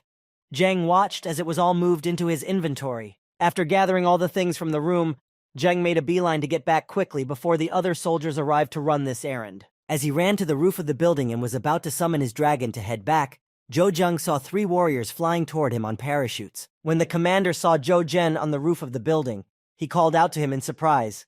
"Zhou Zheng, what is he doing here? The alarm system. Is this his handiwork?" As the commander approached the boy standing on the roof, he began to think of something to keep him there and called out to him, "Zhou Zheng!" Flying even closer to him, he added, "Stand still if you are a man." Zhou Zhen looked at the man approaching him more closely and said in surprise, "An old acquaintance?" After saying this, Zhou Zheng, finding a piece of iron rebar near him, called out to his old friend, "Great, now we will say goodbye to you." When he saw Zhou Zheng crouch down a bit and swing the rebar at the commander, the latter shouted in fright, "What are you going to do?" Aiming at the squad captain's parachute, Zhou Zheng spoke thoughtfully to him as he slowly approached the boy. "Don't you think?" After releasing this piece of iron through the squad leader's chute, Zhou Zheng added as he threw it, "You're descending too slowly, aren't you?" When Zhou Zheng threw this piece of iron at his enemy's chute, the enemy lost control and then began to fall down sharply, and as he fell he shouted, "Zhou Zheng!" As he watched his enemy fall down, right into the crowd of zombies, Zhou Zheng just stood there, smiling, happy that he could get rid of his competition so easily. After hitting his competitor's parachute, he immediately hurried to the ground by gravity, but landed badly and kicked up a huge pile of dust around him after falling. The commander, who had suffered from a hard landing, began to cough up the dust, while Zhou Zheng stood on the roof of the building and watched this interesting sight.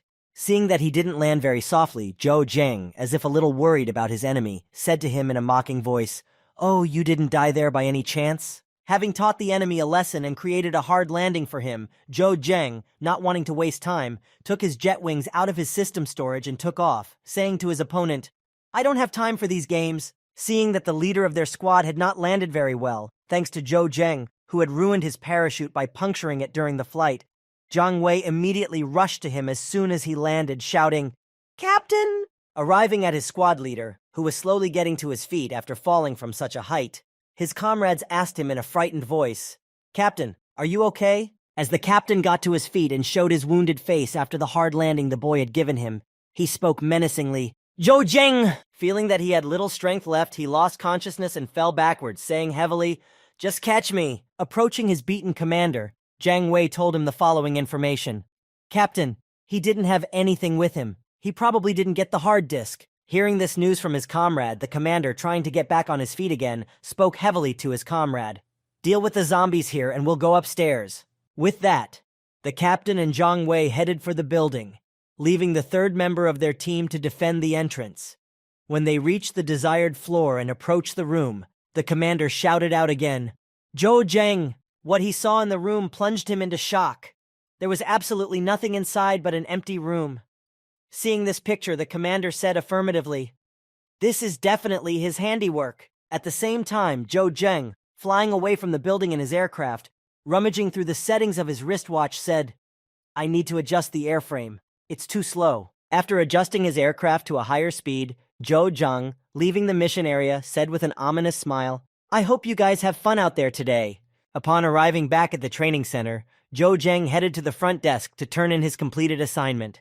As he approached the window, the receptionist said, "Dear student, good afternoon.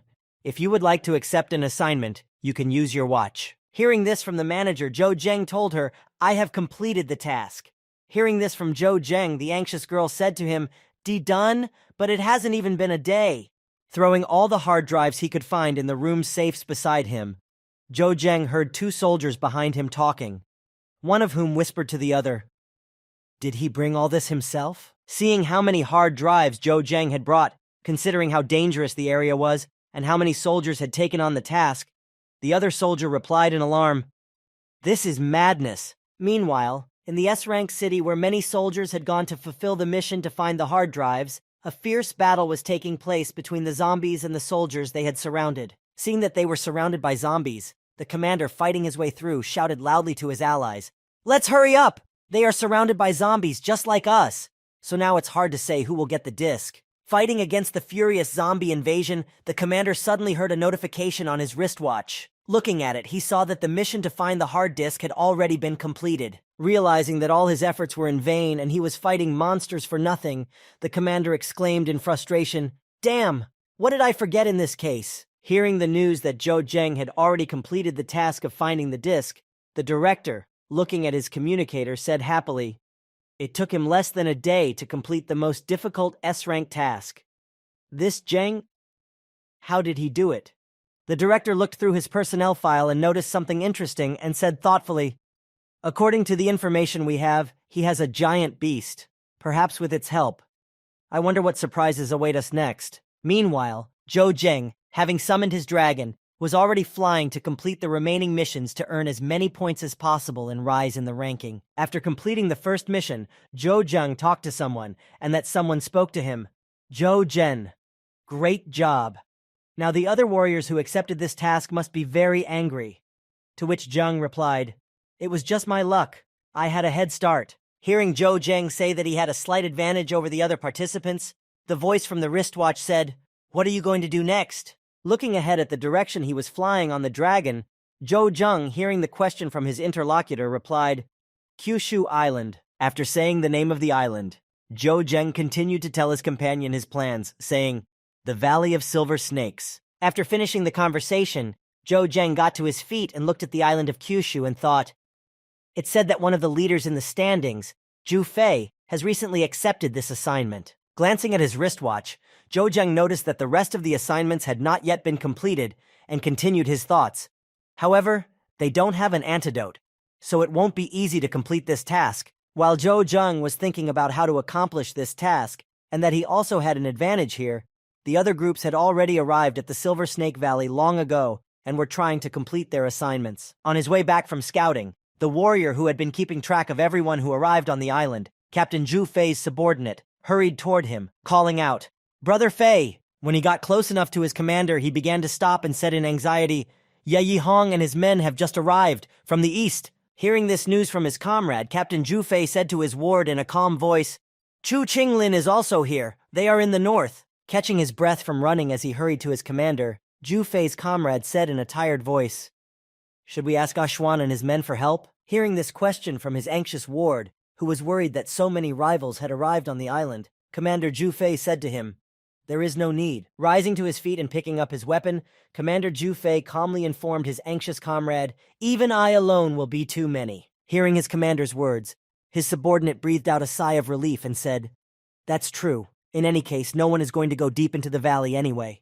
We need to stay away and wait for the Silver Snake King to appear." Looking at his strong commander standing in front of him with his shoulders proudly squared, the ward exclaimed happily, "Even if he comes out from the other side, only Brother Fei can defeat him." While the warriors were discussing their majesty and the plan of action, behind them, in the thickets of the valley, there were some movements, as if someone was waiting for the right moment to attack them. Hearing some strange noises behind him, Commander Zhu Fei suddenly reacted and looked back, interrupting the conversation with his comrade. When he turned his head back, Commander Zhu Fei saw a giant white snake behind him, which had come out of the forest and wanted to eat them while they were not paying attention. Meanwhile, Zhou Zheng, having moved his dragon to the inner system space, called a tiger from there to better move through the valley on the ground, and was heading for the valley. Du was the king of snakes. As he approached it, the boy exclaimed, "I can see the valley, let's go."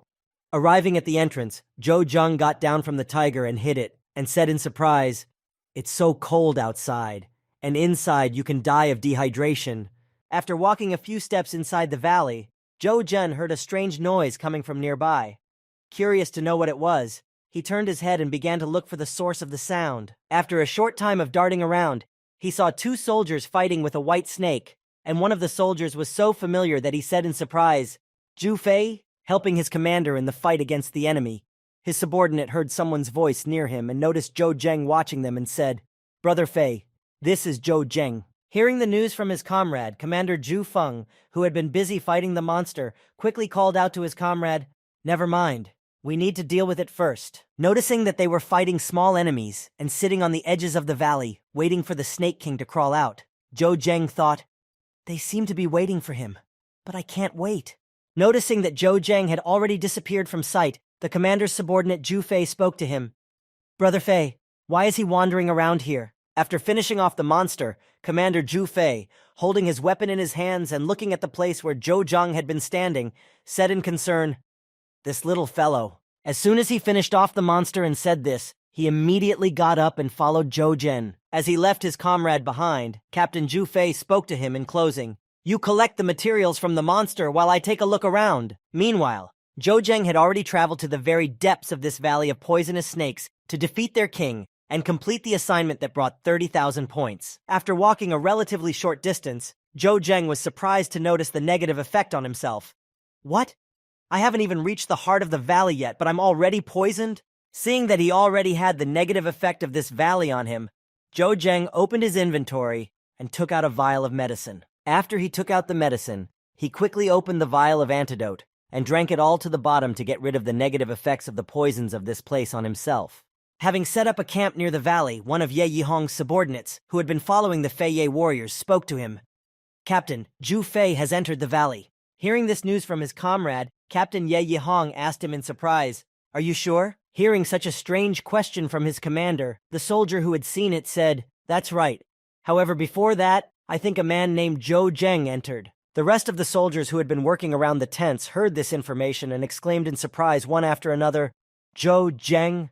Another added, "With his rank, it's like going to certain death." Hearing that Zhou Zheng was also in the valley and had gone to find the Snake King, Ye Yihong said thoughtfully, "This guy just completed an S-rank mission, so why did he come here?" After thinking for a while about what could have brought the boy to this island, Ye Yihong stood up and said, "There is definitely something wrong here. I'm going to take a look, but you guys stay here."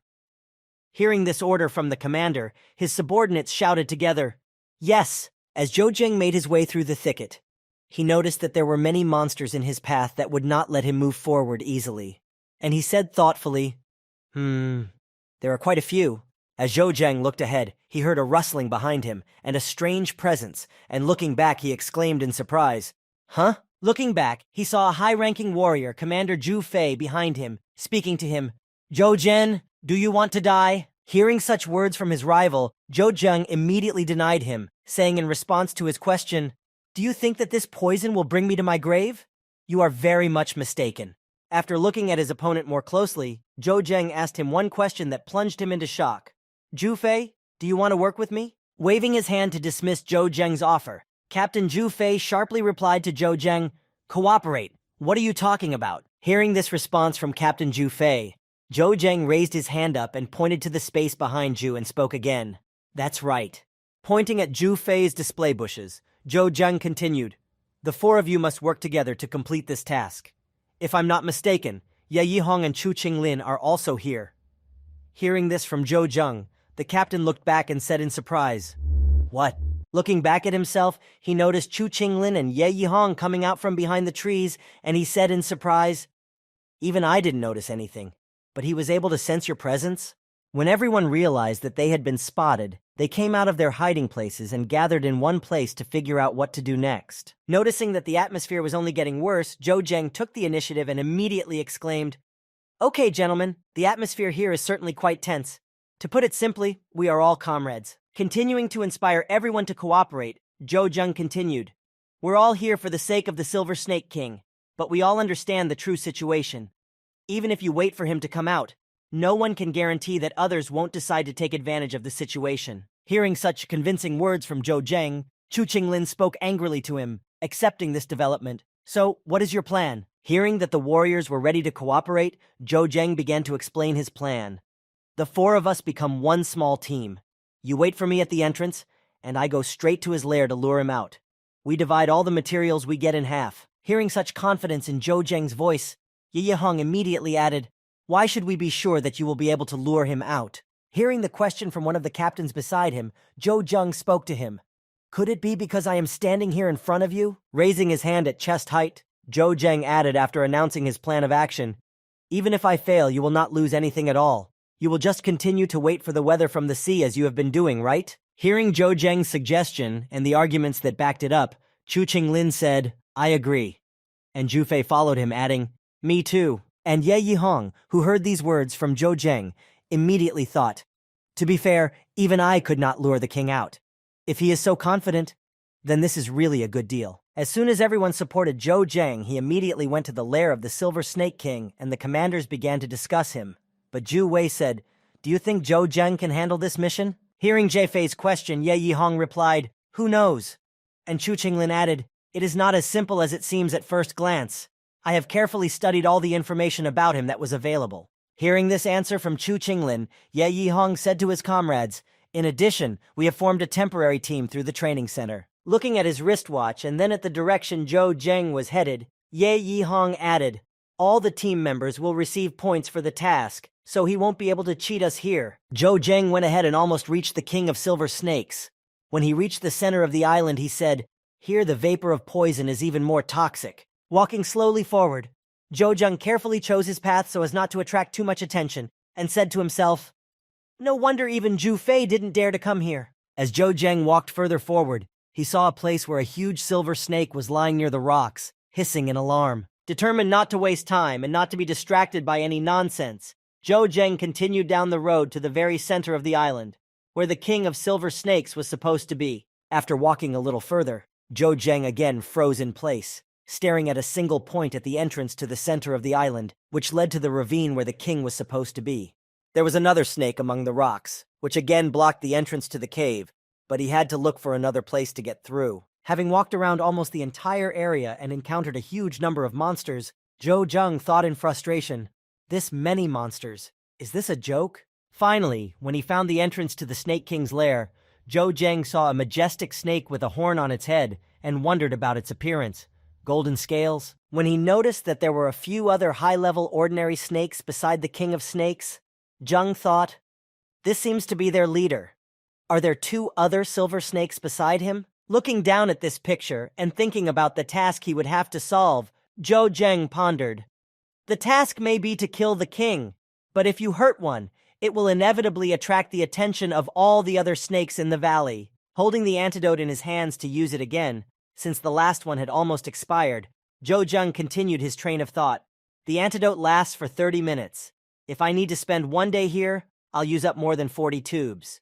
Deciding to retreat from this lair for now, Zhou Zheng said, "Let's wait a while and see if there is no other choice. After that, we can only rely on extreme techniques." After taking a photo of the current situation inside the lair, Zhou Zheng sent it to one of his comrades on his wristwatch. The latter, seeing the whole picture, exclaimed in surprise, "Is it that dangerous inside?" After waiting for a while and observing the snake's behavior, Zhou Zheng saw no progress at all and thought, "They're not moving at all. We can't expect much more." Looking at Zhu Fei, Chu Qinglin spoke to him. "He's been there for quite some time. Nothing has happened to him, has it? Should we try to contact him?" Hearing these words from Chu Qinglin, who was beginning to worry about Zhou Zheng, who had been in the lair for quite some time, Zhu Fei replied, "He said not to call him. We are waiting." No sooner had Zhu Fei finished speaking than a call came through on his wristwatch. Picking up the phone, he heard Zheng's voice saying, "The snake is coming. Gather the men and prepare to attack. The 4 of us will get the points for the kill, but the materials can be divided among everyone." While running away from the Silver Snake King, Zhou Zheng reported the situation to him and was met with a response. "What are you talking about? There is only one king. How can we divide the materials among all of us?" Hearing these words from Zhu Fei, Zhou Zheng, running away from the 2 silver and 1 golden snakes that were chasing him, said, "He is not alone. There are 3 of them. Do you think the 3 of you can handle it?" When Zhou Zheng learned from Zhu Fei that there were 3 silver snake kings that he had decided to lure out on his own and was desperately running to the place where he was expected, Zhu Fei exclaimed to him, "Damn it! Stop him! We need to gather the men!" Quickly switching their wristwatches to other calls, each of the commanders called their soldiers to help in the battle. When all the soldiers were in place, Zhu Fei shouted out to them, "Get ready, everyone!" After giving everyone the order to be ready, a short time later, Chu Qinglin exclaimed when he saw 3 snakes on the horizon, led by Zhou Zheng, "Go, snake in place! Kill!" After bringing the snakes to his comrades, Zhou Zheng could relax and take a break from the constant running. Leaning on a rock, he sighed heavily and said, "Ugh." Standing near the snake and seeing a warrior rush at the silver one, Zhou Zheng shouted loudly to warn the warrior of the danger. "He is going to release poison!" Hearing Zhou Zheng's warning, the warrior immediately stopped in his tracks, and confused as to what to do, looked back to Zheng. The next moment, the silver snake released a huge amount of venom, knocking down the warrior who was rushing to meet it with a shockwave. Noticing that his comrade in arms was in danger, Zhou Zheng immediately jumped up and rushed to his aid, grabbing him and carrying him away from the attack in the last moments before it hit. Seeing that he was saved, the warrior spoke to Zhou Zheng. "Wow, thank you." Putting him on the ground, Zhou Zheng sat down nearby and called out to him, "Aim for the head, otherwise it won't work." Watching the progress of the battle, Zhou Zheng, sitting not far from his comrades fighting the monsters, gave out instructions, shouting to one of them, "Li Shubin, attack his left eye, that's his blind spot." Hearing this instruction from Zhou Zheng and many other useful tips that help the soldiers succeed in battle, Li Shubin wondered, does he really have such extensive combat experience? Meanwhile, Zhu Fei, who was fighting the monster and also watching the battle, thought as he watched his comrades' confrontation, "If I'm not mistaken, Chu Qinglin should be injured. With his rank and not being able to deal with a single snake." Then he turned his gaze to Zhou Zheng, who was watching the battle and giving instructions to everyone, and thought about him.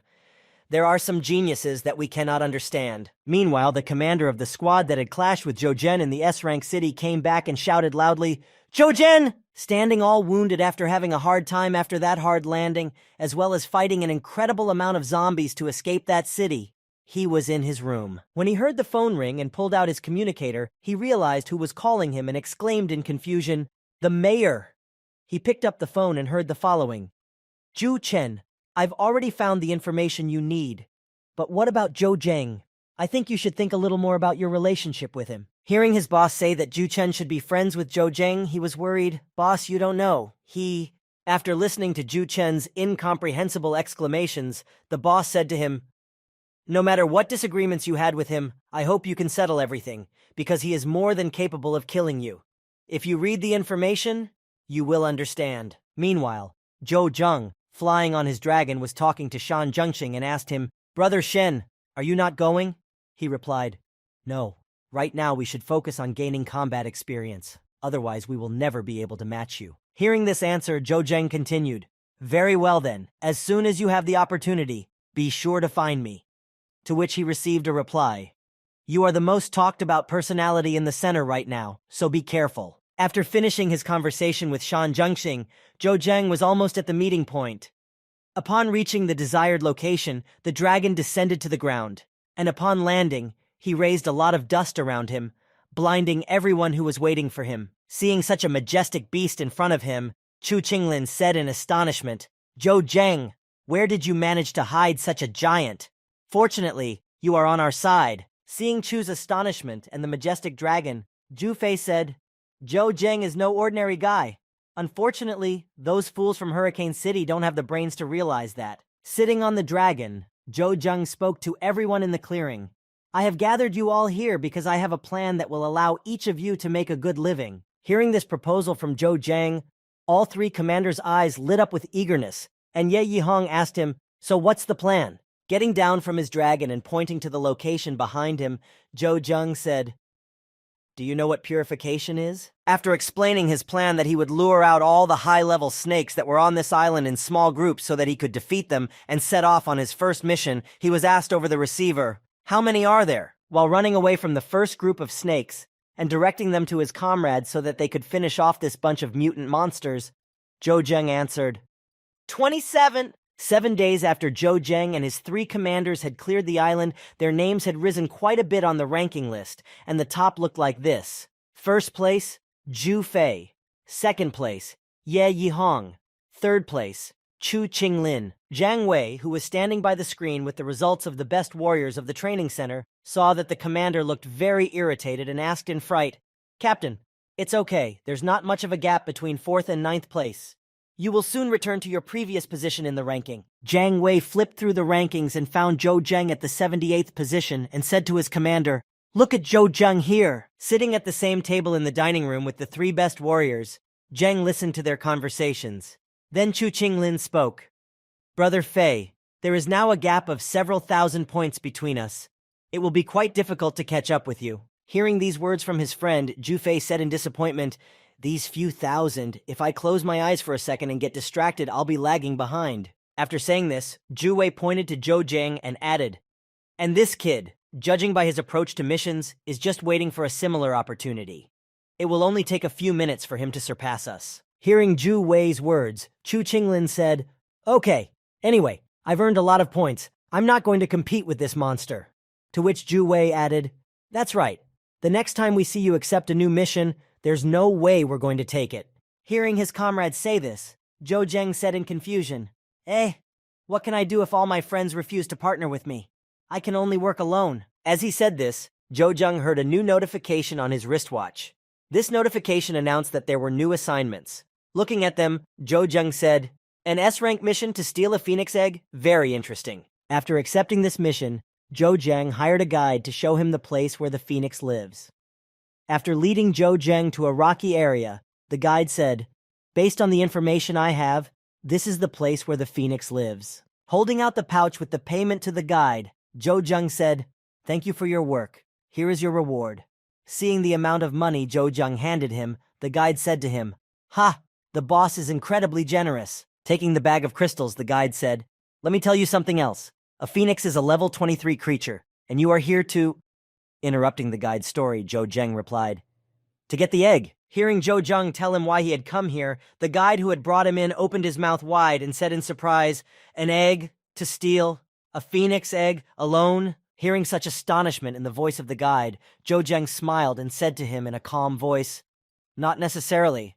Perhaps other not-so-friendly comrades will come. Meanwhile, somewhere in the same direction, Zhu Chen and Jiang Wei were walking toward the phoenix nest, also to try to complete the mission of stealing the phoenix egg.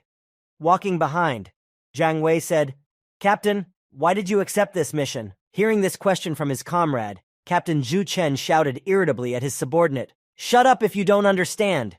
You can get many times more points for killing monsters than for completing tasks. My ranking has already dropped a lot. This is the fastest way to get back to the previous position. Having shouted at his ward and explained to him in a rude tone everything they were here for, the commander, clenching his hand into a fist, said happily, If everything goes well, I will earn 40,000 points and be among the top 3. I need to get my good name back. While Captain Zhu Chen was smiling ominously and imagining how he could easily return to the top of the rankings, laughing ominously to himself, Jiang Wei spoke to him. Captain, picking up his binoculars and looking around, Jiang Wei saw 2 phoenixes circling their nest not far from him. Spotting the target they were looking for, Jiang Wei called out to his captain, Captain, the phoenix nest is over there. Hearing the report of his comrade who had found the phoenix nest, the captain said, Excellent. Knowing exactly where their target was, the commander, stepping back with his teammates, said, We will prepare for now. Meanwhile, Jiang Wei, watching the nest through his binoculars, suddenly exclaimed, Shit! After his dumbfounded exclamation, Jiang Wei, anxiously pushing his binoculars toward Captain Zhu Chen, said in surprise, Captain, look! It looks like there's a nest over there. Looking through his binoculars, Captain Zhu Chen also saw something he had not expected. On the cliff leading to the phoenix nest was Zhou Zheng, who was climbing up. When the captain noticed him, he exclaimed, Damn, why does this bastard keep sticking his nose in everything? Seeing the irritated captain who had spotted Zhou Zheng on the rock, Jiang Wei, standing behind him, exclaimed in alarm, Captain, what should we do now? Pan said not to mess with him, didn't he? Watching Zhou Zheng scramble further up the cliff through his binoculars, Captain Zhu Chen said, That idiot. Looks like he's without his monster assistant today. Lowering the binoculars from his eyes, Captain Zhu Chen said to Jiang Wei, smiling ominously, Then if he accidentally snaps and dies, accidents do happen, don't they? Meanwhile, Zhou Zheng had climbed to the top of the cliff, straight to the nest while no one was there, and jumped to the top and said with relief, Phew.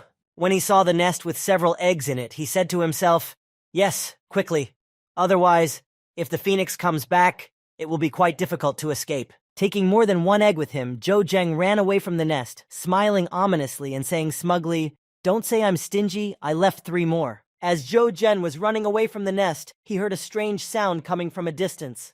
Turning in the direction of the sound, he saw Zhu Chen and Jiao Wei shooting at him. Noticing the trajectory of the bullet, Zhou Zheng was able to defend himself from the sniper rifle shot, deflecting it without harming himself. Noticing that his shot did not reach the desired target, Jiang Wei, standing on the rock with his rifle, said cheerfully, You're alive, and that makes me want to finish you off even more. Meanwhile, one of the phoenixes had already returned to its nest, noticed that several eggs had disappeared from its nest, and cried out in anger, Krrr. Hearing the noise from the nest, the other phoenix returned to it, and together they flew into the air, noticed Zhou Zheng nearby, and rushed after him. Meanwhile, Commander Zhu Chen, looking for Zhou Zhen through his binoculars, could not find the boy, exclaiming in frustration, "What's going on? Where is he?" While everyone there was fussing and angry for their own reasons, Zhou Zheng used his stealth skill to get far enough away from the nest to watch the angry birds and said, "Fine, if you dare to attack me." Coming down the mountain, and already at the bottom, right at the foot, Zhou Zheng added, "I will show you what cunning is." Seeing that Zhou Zheng was nowhere to be seen, and the birds were not calming down, Jiang Wei spoke to the commander in alarm. "Captain, the birds still haven't found him. If we stay here, sooner or later the phoenix will spot us." Hearing this warning from his comrade, the commander decided that they could not stay here any longer, as it would put them in danger, and said, "Retreat!" Walking away from his position to another location, Zhu Chen slyly said to Zhou Zheng, "Do you think you have the strength to defeat us?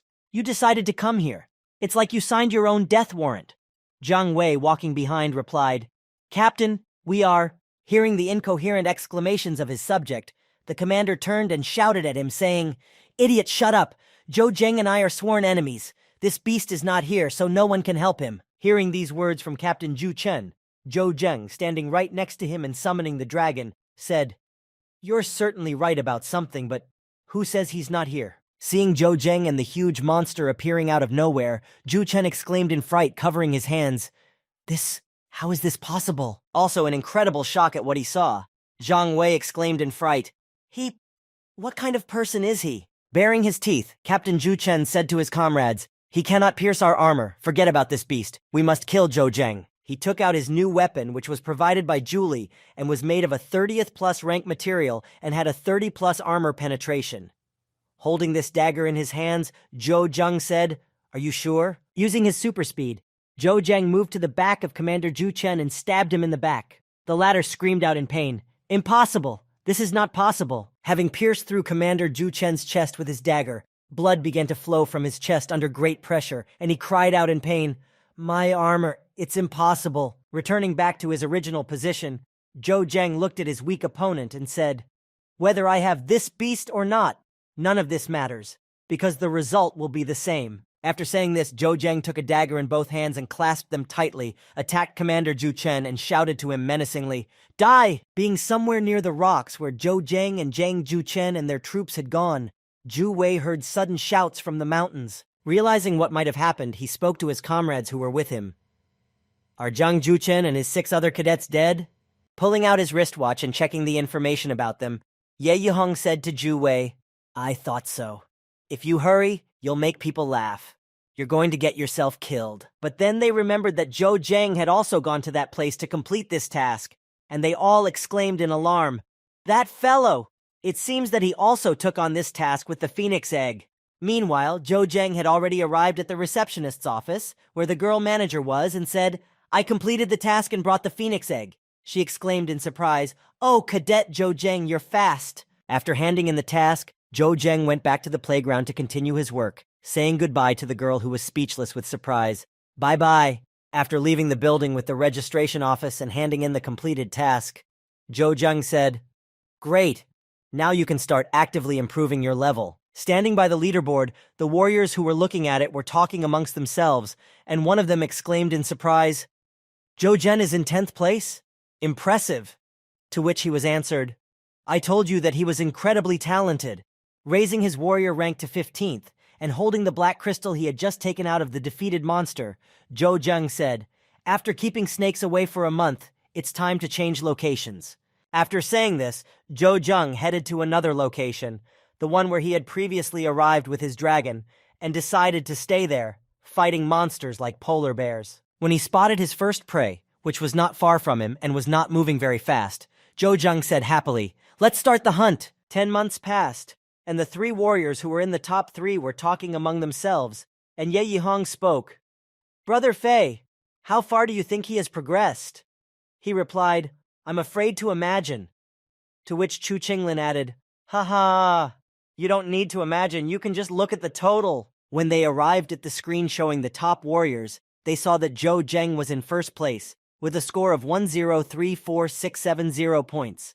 Seeing this result, one of them said, It's already equivalent to the sum of the scores of the top 9. Standing in front of the leaderboard, Jay Wei heard one of the instructors say, "Cadet Joe, are you back? It's been more than 10 months. Your progress is really impressive." Standing at the entrance in front of all the soldiers, Zhou Zheng, who had returned from training and was already a 21st ranked soldier, spoke to them. "You have also done a good job." After Zhou Zheng returned, the president of the training center gathered all the cadets and solemnly said, "Now, on behalf of the entire center, let me announce the name of the cadet who won first place." After such a loud speech, the president said his name, Zhou Zhen. Standing in the crowd, Zhou Zheng did not even expect it to be otherwise, although many soldiers could not believe it and were shocked by his results. Hearing this, Shan Zhengxing, clenching his fists and rejoicing in his comrade's victory, exclaimed joyfully, "First, Brother Zhou, I knew you would do well." Continuing his solemn speech, President Chen Yongnan added, "The top 10 warriors will also become members of the center's parliament, and Zhou Zheng will become their captain of the Asian group." Hearing these words from President Chen Yunan, Zhou Zheng smiled happily, having waited for this moment to come, and said, "Finally." Walking up to the best warrior of the training center, President Chen Yunan took his hand to shake it and said happily, "Zhou Zheng, I was not mistaken about you." After congratulating him on his new position, President Chen Yongnan added, "But I still want to warn you that being a good leader is not easy at all." Hearing these words from President Chen Yongnan, Zhou Zheng said to him joyfully, "Don't worry, I'll show the other teams what a real Asian team is." Meanwhile, in the Naban Forest, a completely different battle was taking place, and the training center was holding a selection for it. Stepping forward, George, a 26th-ranked warrior and captain of the European team, spoke to his men. "Everyone keep your eyes peeled. The crystal fruit should be here somewhere." Drawing his sword and preparing for battle, George added, "This time, not only we have received information about it, but also teams from Asia, America, and Eurasia. We have to be careful." Arriving at the hunting ground where the crystal fruit was, Zhou Zheng flew in on his dragon and landed it on the ground, causing a huge commotion. Holding his satellite communicator, Zhou Zheng said, "Attention, I am in the target area." He received a reply, "Captain, roger that. According to the information received, the European team should be somewhere nearby." Hearing this from his comrade, Zhou Zheng said happily, Then I can't let my little one not to greet them." When George heard the loud noise that echoed throughout the forest after the dragon landed, he was surprised to hear it and asked, "What is that sound? Are there other huge animals in this forest?" When George saw the giant dragon rushing toward them, he froze in his tracks and said, "It's a giant dragon." Assessing the enemy's strength, George shouted to his comrades, "I don't see his level. We cannot defeat him." But the report didn't say anything about something like that living in this forest. Frozen in place again by the majesty he saw and the power of this incredible belief, Commander George said, "No, I was looking through my personal files. Is the captain of the Asian team?" Meanwhile, Zhou Zheng, sitting on a tree branch, watching the enemies from his hiding place, was thinking, "They look like towers. They must have more than enough strength." Not noticing any other teams in the forest besides the European team, Zhou Zheng thought, "I don't see any teams from Africa or Eurasia yet.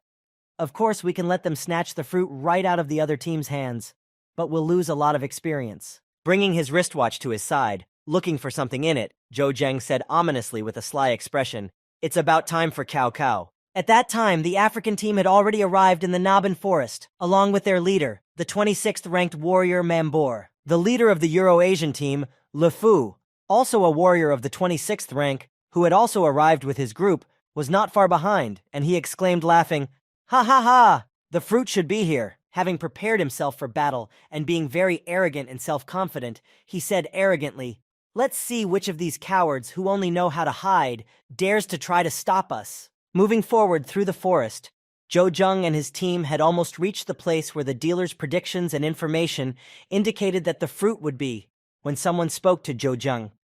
"Captain, according to the information we received, the crystal fruit should be behind these vines." Trying to moving through these sharp vines that prevented further movement, Chu Qinglin continued, "But the wall they have created, it is quite a strong structure, which is quite problematic." Hearing these words from Chu Qinglin, Zhu Fei said to him, "That's right.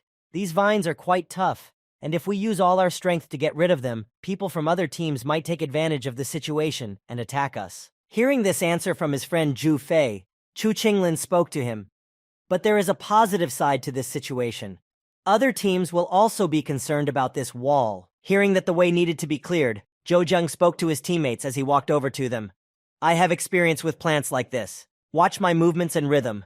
With good weapons, we will quickly clear the way. After saying this to his comrades, Zhou Zheng walked forward to the vines to demonstrate how to destroy them. As he got closer, the vines began to attack Zhou Zheng one by one, but he, in turn, had already encountered such things and knew how to act in such situations. Cutting his way forward, Zhou Zheng did not leave behind any vines that could prevent him from continuing his journey. He cleared everything clean. Swinging his blade in front of him and cutting the vine in the right places, it would no longer grow back, and he could move on to the next one. Having demonstrated his amazing knowledge and ability to destroy this vine, Zhou Zheng turned to his comrades and said, "Well, did you see?" Continuing to clear the road further, Zhou Zheng, having destroyed several vines again, said, "You just need to cut off the mother branch. It will save a lot of effort and time." Hearing Zhou Zheng's instructions and seeing how to proceed, Chu Qinglin joyfully exclaimed, "Not another word. Everyone do the same." Hearing this, Zhu Wei sighed heavily and said, "He's actually the captain." Meanwhile, the other teams also did not sit idly by, but tried to cut through the vines to reach the fruit that was inside the area that had been overgrown by them, exclaiming, "Ha! Phew!" to the knights. While the European team was trying to make their way to the fruit, the commander of the Eurasian team heard a strange noise and said, "TC!" By these sounds, it is immediately clear that these are the same cowards hiding behind the armor. When the captain heard that the European team was not far away, he wanted to go to them. But first of all, he had to get the fruit. Noticing the vines in front of him, one of his soldiers asked, "Captain LeFou, what should we do with these vines?" Noticing that one of the vines was heading straight for him to finish him off, the Eurasian team leader spoke up. "What do we do?" Grabbing the killer vine right in front of his nose, LeFou spoke menacingly to his subordinate. Of course, after tearing the vine to pieces and throwing its remains out of his hands, the commander of the Eurasian team, furious, shouted, "Destroy!" Seeing that they had already cut enough distance in the vines, the European team leader George spoke to his men. "We need to rest for a while and then move on again." Hearing from his captain that he could rest, one of the soldiers took off his helmet, exhaling heavily, and said with a noticeable lightness in his voice, "Ugh, it's so hot." But the next moment, this soldier fell to the ground, holding his neck. Seeing that something was wrong with his comrade, the commander spoke to his friend in concern. "Matthew?" Approaching him and examining him, the European team leader found a poison dart around his neck and said in alarm, "This is the work of the African team." Noticing that they were moving at a good pace, Zhu Wei said, "We're making good progress, even ahead of the other teams." Chu Qinglin replied, "Don't get ahead of yourself. Who knows what the other teams will do?" Hearing this conversation between his comrades, Zhou Zheng calmed them both down and said in a calm tone, "In any case, we'll figure it out." As he said this, Zhou Zheng immediately stopped his gaze on a spot not far from his comrades and said in surprise, "Huh?" Noticing the red lines of life near him, which meant that the enemy was approaching them, Zhou Zheng was a little alarmed at the sudden appearance of the guests. Staring at the same spot where the enemies were coming from, Zhou Zheng immediately wondered who they could be, thinking, "Enemies? Is their goal to attack us?" Deciding to go check it out, Zhou Zheng said to his comrades, "Stay on guard, I'm going to go and reconnoiter the situation." Chu Qinglin replied, "Yes." Walking toward the red lifelines that were floating nearby and hiding behind tree branches to observe, Zhou Zheng said thoughtfully, "The African team?" When he got close enough to the Asian team, the leader of the small African team, noticing a great opportunity to attack, called the rest of the soldiers to attack them. After receiving the command from their team leader, all the members of his squad who had been hiding in the thick foliage of the trees, seeing the sign that all was clear and they could come out of their huts, took out their tubes of poison darts and prepared to strike the Asian team. When Zhou Zheng saw that all the enemies were already assembled, he left his hiding place and stood behind one of the African warriors and said, "Do you also like to play with poisons? Do you want to exchange experiences?" After saying these words, Zhou Zheng instantly killed the enemy with a single blow, without making too much noise or attracting attention. After killing one of the enemies who wanted to attack his comrades by surprise, Zhou Zheng went to look for the remaining enemies who had fled and said, "There are only 5 left." Noticing the bushes stirring not far from him, one of the Asian team members who was standing guard and watching the direction the enemies might have come from, exclaimed in alarm, "Ah! Ugh!" As he drew his sword from its sheath and prepared to fight, the guard on duty shouted out, "Who? Is this an enemy?" Zhou Zheng went out to meet his comrade, who was guarding his team's base, and spoke to him in a calm tone. "Calm down. It's just me." When the soldier saw Zhou Zheng coming to meet him, he was relieved to see him. "Ah, Captain. We thought we were under attack." Zhou Zheng replied. A little longer, and we would have been attacked. Hearing that they could have been attacked by enemies, the guard said, Huh? Then Zhou Zheng said with a smile. A few warriors from the African team. Continuing his sentence, Zhou Zheng reassured his comrade, who was worried because he could not detect the enemies who were nearby, and said to him, They are already finished. Thinking back to all the enemies he had fought recently, Zhou Zheng named those who would no longer be able to attack them. Jia Daimu, rank 24. Yi Ha Yin, rank 23. Hearing these names, Zhou Zheng's comrade who was talking to him said in surprise, These people were the strongest warriors of the African team, and the captain dealt with them alone. I knew that the captain was good, but who would have thought that he was so good? After telling the guard about the situation, Zhou Zheng went to the rest of his comrades. Approaching one of his teammates, he said, Everyone be on guard. What if someone else attacks? Zhou Zheng turned his head to the side, thinking about the enemy attack on his team, and added, Of course we are not the only ones who were attacked tonight. After a hard night, the 4 commanders who were trying to win this hunt for the crystal fruit gathered in one place. Looking at each other, George was the first to speak, saying, I am the captain of the European team, George. Now that we're all here, we could talk things over. Hearing this proposal from his rival, the African team captain Mambore said to him, We have nothing to discuss. This is our territory. Outsiders must leave. Hearing such an aggressive response, George called out to him in irritation, Mambore, you still owe me a favor from last night. Did you really have the guts to provoke us all? Are you not afraid that we will unite against you? Hearing such an aggressive and hostile tone from George, Mambore became impatient and radiated a dangerous aura, saying, Go ahead, if you are so brave. Hearing the 2 enemy commanders disassembling, Le Fou spoke to them. Stop talking nonsense. Yesterday's misunderstanding cannot even be called an attack. We will follow the old rules. Whoever received the fruit will be its ultimate owner, and no one is allowed to try to intercept it. Hearing this proposal from the toughest-looking fighter among them, Mambore and George agreed to his proposal and said, All right, I agree. Hearing that everyone present agreed with Le Fou's proposal, Zhou Zheng also supported the rest of the commanders by saying, We also agree. After discussing the rules with all the team leaders participating in the competition, Zhou Zheng returned to his base, and upon his return, he heard, Captain, it looks like we need to speed up. Looking thoughtfully at the vines that covered the area around the crystal fruit, Ye Yihong said in anxiety, The other teams seem to have more experience in such events.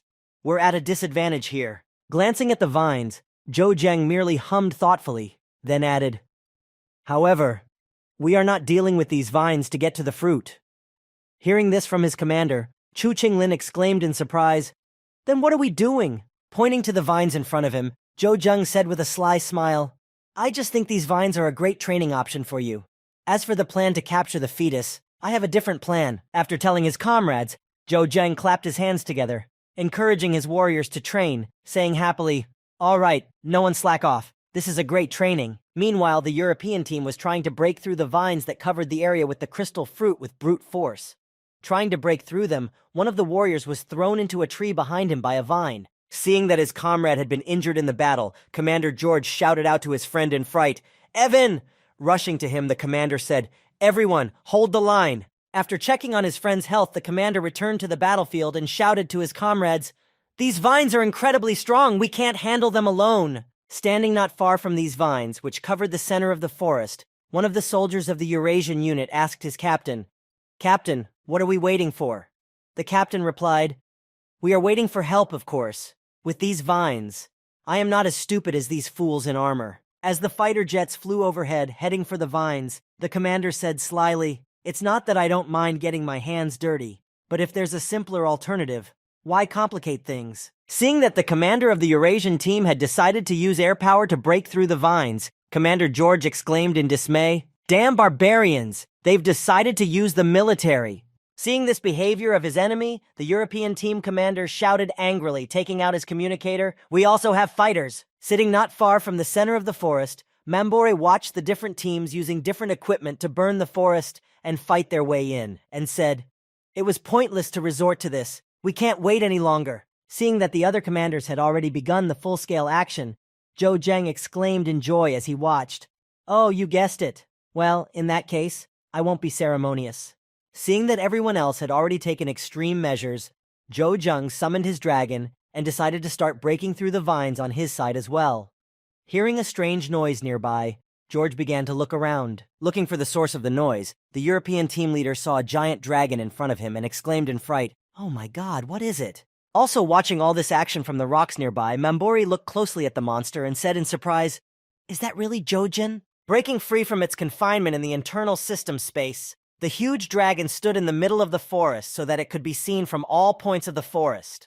Seeing that the dragon was flapping its wings, about to go somewhere, the European team leader said in surprise, "Will it just fly away?" Being wrong in his guesses, and seeing that the dragon was aiming towards the forest, George, looking at the monster in fright, said, "Damn, what is he going to do?" After giving the dragon a command to do what it wanted and break through the vine by any means necessary, the dragon immediately rushed at breakneck speed toward the center of the forest, so fast that the boy could barely keep his head on the dragon's shoulder. Barely holding on to his dragon, which was furious at being set free, Jojang shouted to him, "I gave you freedom of action, but I did not ask you to give me a heart attack." Hearing this, the dragon immediately stopped near the vines that covered the crystal fruit and prepared to attack. After collecting quite a bit of fire in his mouth, he slowly accumulated it to burn the vine fence that was preventing his master from reaching his coveted reward. Having gathered enough flame, the dragon immediately exhaled on the vines, covering the entire area of plants that protected the fruit with a wall of fire. Noticing that the way was already clear and he could go to get his trophy while all the other team leaders were confused, Jojang jumped off his dragon and happily hurried to the trophy. As he made his way through the fiery thicket that his pet had set on fire and the burned plants that were left only ashes, Jojang noticed a fruit that stood out from the rest. As he got closer to pick it up, Jojang reached out and plucked it.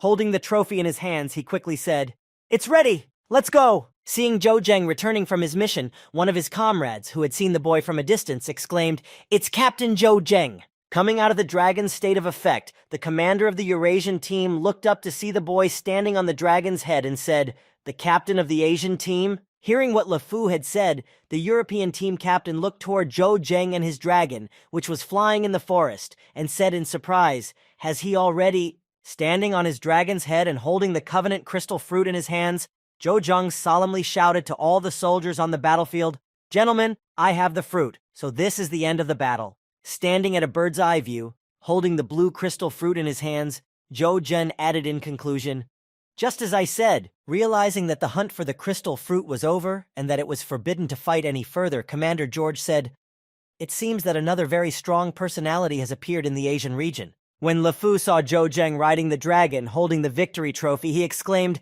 "Excellent! He seems to be quite a strong opponent." Meanwhile, while Jojang was returning home from his hunt for the crystal fruit, the eastern tower of the central capital was already waiting for him. Noticing that the mayor was nervously looking out the window, the president of the training center approached him and spoke soothingly. "Chairman, Jojang and the others will be back soon." Looking out the window at his winning team, the mayor proudly said, "From the very beginning, I could not even imagine how long this confrontation would last. However, only a few days later, the fruit was in our hands." After saying this to his comrade, the head of the central capital, ordering everyone to gather for an imminent conference, spoke to Chen Yunnan. "Tell Cao Cao he will be there." When Jojang and his team returned, bringing the fruit with them, they placed it in a special place. Putting the fruit in front of all the participants, the chairman began, "Ladies and gentlemen, this crystal fruit is the trophy of our Asian team." Standing in front of all the conference participants, the chairman continued, pointing to the fruit. "Previously, we could only hear the name, but never see it with our own eyes. This time, thanks to the efforts of Jojang and his team, we have managed to get it." When the mayor finished his speech, Chen Yunnan, deciding to dispel all questions about this fruit, added, "I think not everyone knows its value." Looking at everyone in the room, President Chen Yongnan added, "An ordinary person only needs a piece to join the ranks of the warriors, and then immediately attain the 10th rank." Hearing this from Chen Yunnan, Jojang was a little upset, and he thought in frustration, "Damn, I should have thought of this earlier. Isn't this thing the fruit of experience in the game?" Hearing these words of addition from his friend, the mayor spoke. "Jojang, according to the rules, you, as the team captain, will receive 10% of what you earn. You can choose one of three options. The first is to get 10% of the fruit." Continuing to talk about all the possible options for Jung's rewards, the chairman continued. "The second is to pick up 10 kilograms of composite material from the warehouses of the Central Production Company. The third is to receive payment in the form of crystals on the account. Hearing these options for receiving rewards, Zhou Zheng immediately exclaimed to the chairman in surprise, "Is the divided crystal fruit still effective?" To which he calmly replied, "Don't worry, it's a proven fact." Thinking about the rewards, Zhou Zheng began to ponder what he should do in this situation and thought, 10% of the fetus would be enough to keep my rank up. But the best choice at this point would be, after a short pause, Zhou Zheng stood up and said, "I choose the second option." After saying this, he decided, "With better equipment, I will be able to get more fruit." After collecting his reward, Zhou Zheng, having made new equipment for himself, decided to go in search of a new crystal fruit. Flying on his dragon, he said, "All these fruits belong to me." Opening the map and observing where there were still energy fluctuations, Zhou Zheng said, "I need to find one more fruit so that I can use the legendary thief costume, and then I can finish." Opening his inventory, Zhou Zheng looked at all his armor and weapons that he once had on his account in the game. Immediately noticing the strange energy fluctuations, Zhou Zheng exclaimed happily, "Huh? Within 100 kilometers there are still energy fluctuations coming from the fruit?" When he noticed the strange crystal fruit in front of him, Zhou Zheng said in astonishment, "This fruit, as far as I remember, it takes at least 6 months for it to fully ripen." After sitting more comfortably on his dragon, Zhou Zheng decided to get closer to this strange fruit, saying, "In any case, we must take a look and check it out." Meanwhile, the European team leader, who was preparing a revenge plan for Zhou Zheng, had almost finished all the preparations and pressed the button on his device to turn on his cloaking. When he turned on the device, all the traps that had been set around the bait began to become transparent and invisible to the human eye. Seeing that his plan was successful and everything was ready for revenge, the commander of the European team, George, enjoying his genius, said, "Excellent." Smiling ominously that he had prepared an incredible trap to kill Zhou Zheng, George said, "The mousetrap is ready. Just wait for the mice." Moving away from his trap, the commander of the European team called his subject and said, "Lewis, evacuate your men as soon as possible. If the trap goes off, everything within a 3-kilometer radius will be consumed by flames." As George prepared for the incredible fire show and waited for Zhou Zheng to take the bait and be trapped, he spoke ominously, "Zhou Zheng and his little animal will not be able to get out this time." As Zhou Zheng approached the trap that George, the European team leader, had prepared for them, he did not hesitate when he saw the fruit near him and said in surprise, "There are still ripe fruits?" Sensing the huge energy fluctuations, the dragon began to quickly approach the fruit near them and drew their attention to it. Flying over the forest from which this incredible energy was coming, Zhou Zheng and his pet had almost reached the place where the crystal fruit was located. As he began to approach this strange fruit, Zhou Zheng felt something strange, something that didn't seem right, something that didn't feel real, and he shouted out to the dragon in alarm, "No!"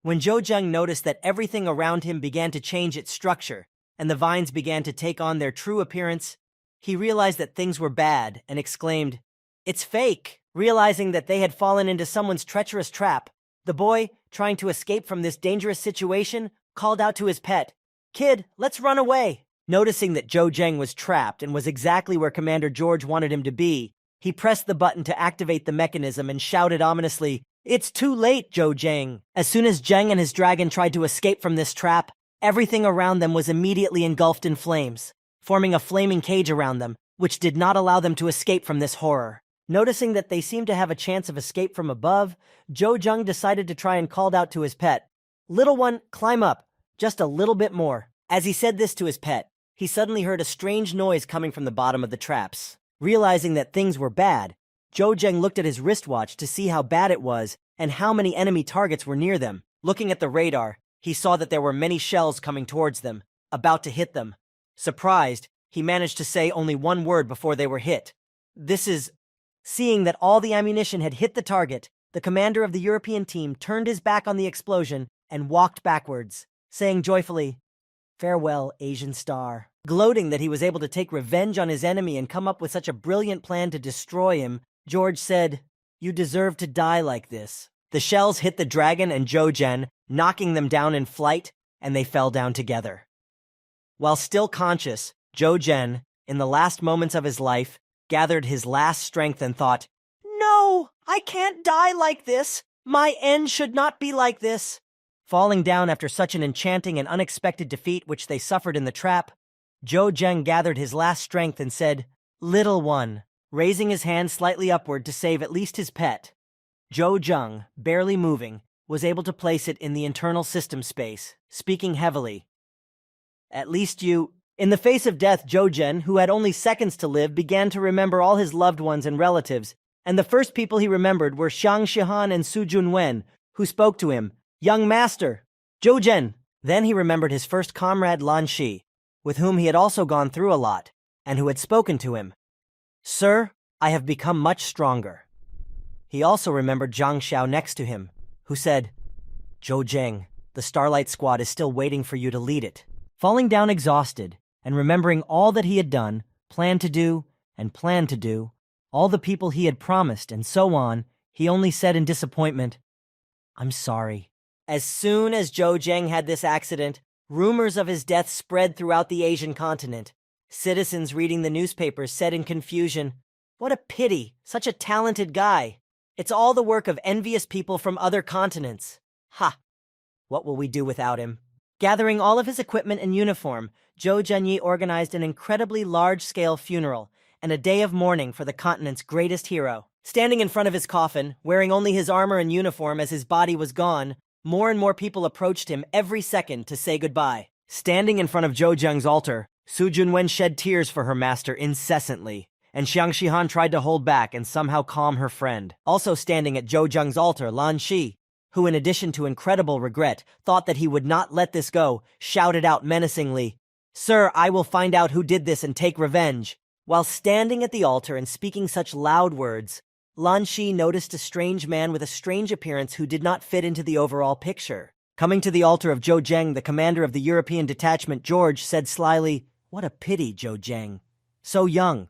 Partly for this reason he died. Young, ambitious, but not knowing the measure. How could he...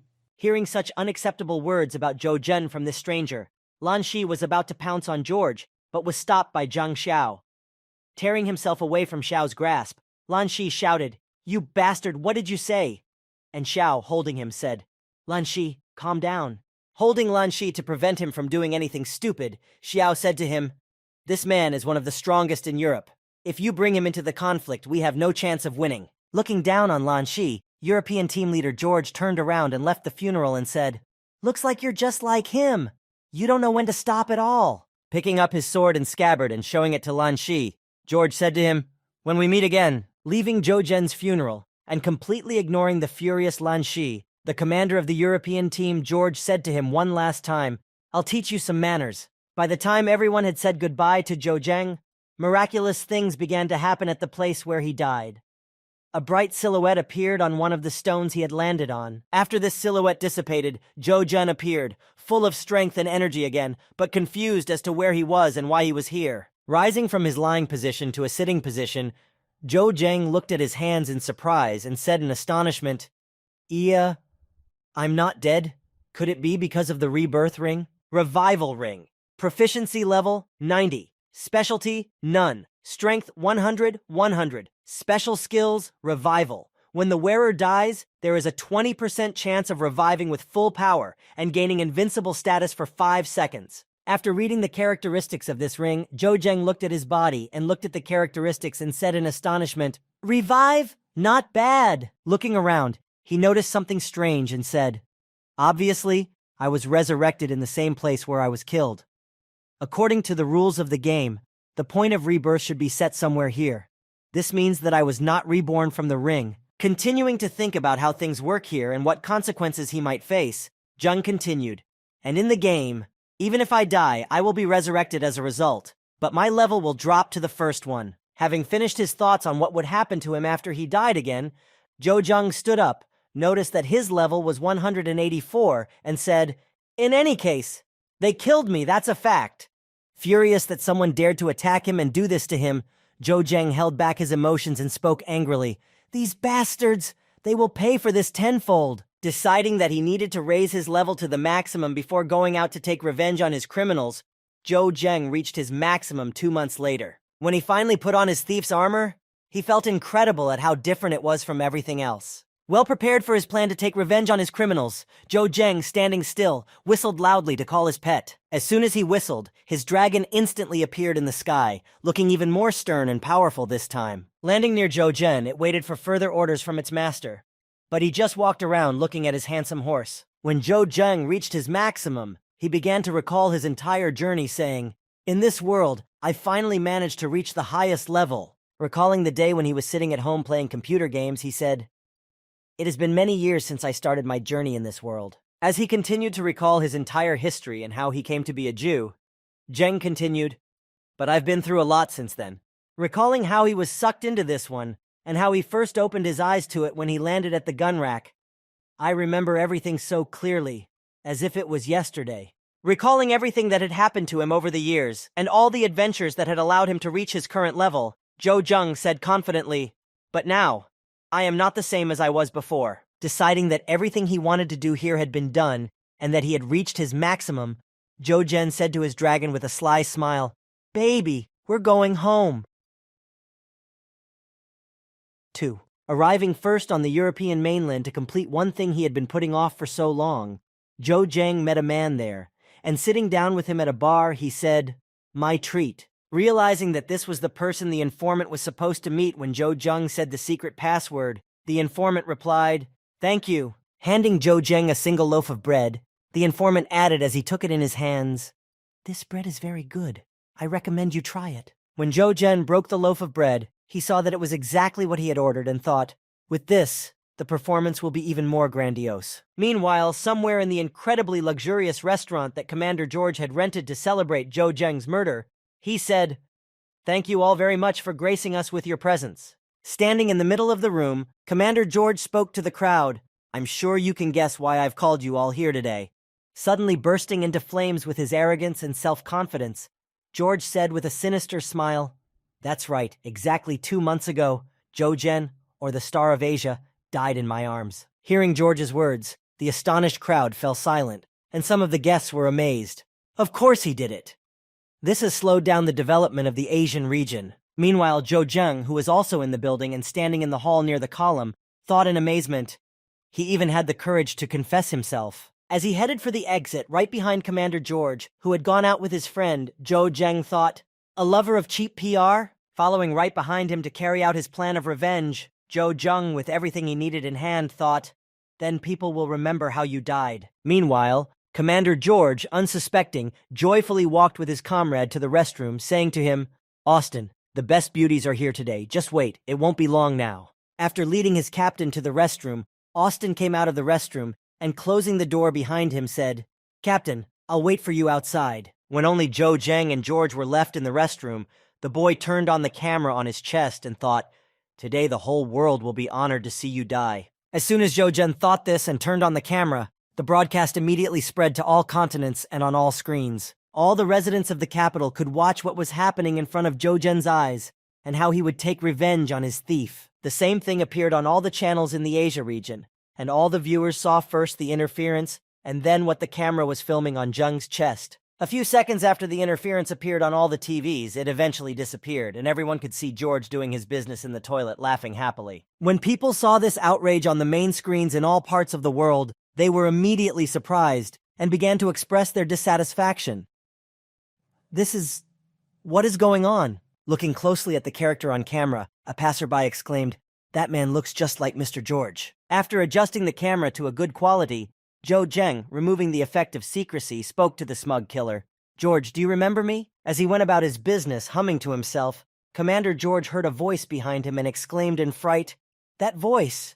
Immediately jumping up from the urinal, the commander reached for his sword, saying in fright, "This is impossible! It can't be!" While George was surprised to see the man he had killed with his own hand, he was heard on all the TV screens exclaiming, "How can you be alive?" Frightened by what he saw in front of him, George fell to the floor, and crawling back up, he said in fright, "Zhou Zhen, you should have been a pile of ashes long ago."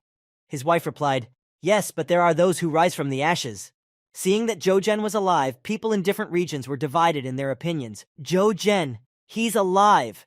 Devil, that devil has returned again." When they saw that Zhou Zhen was alive, his girlfriend Xiang Shihan and Su Junwen exclaimed in surprise, barely able to stand up from the shock, "Ah, he's not dead." Also in the Starlight headquarters, where the broadcast was also being watched, Lan Shi spoke happily, "Young master, it's his voice. There can be no mistake." To which Zhang Xiao joyfully exclaimed, "He has returned." Hearing Zhou Zheng's words about rising from the ashes, The furious Commander George attacked the boy with the weapon and exclaimed, "Rise from the ashes? Then I will destroy you again!" As soon as he rushed at Zhou Jing, To stretched out his hand in front of the Soi and immediately made him freeze in place. Picking up his dagger, Zhou Jing put his weapon to the enemy's heart and said to the motionless body, "George, I will tell you something last." Picking up the dagger and examining it in his hands, Zhou Jing said joyfully, "If you hadn't been so stupid, you wouldn't be in trouble now."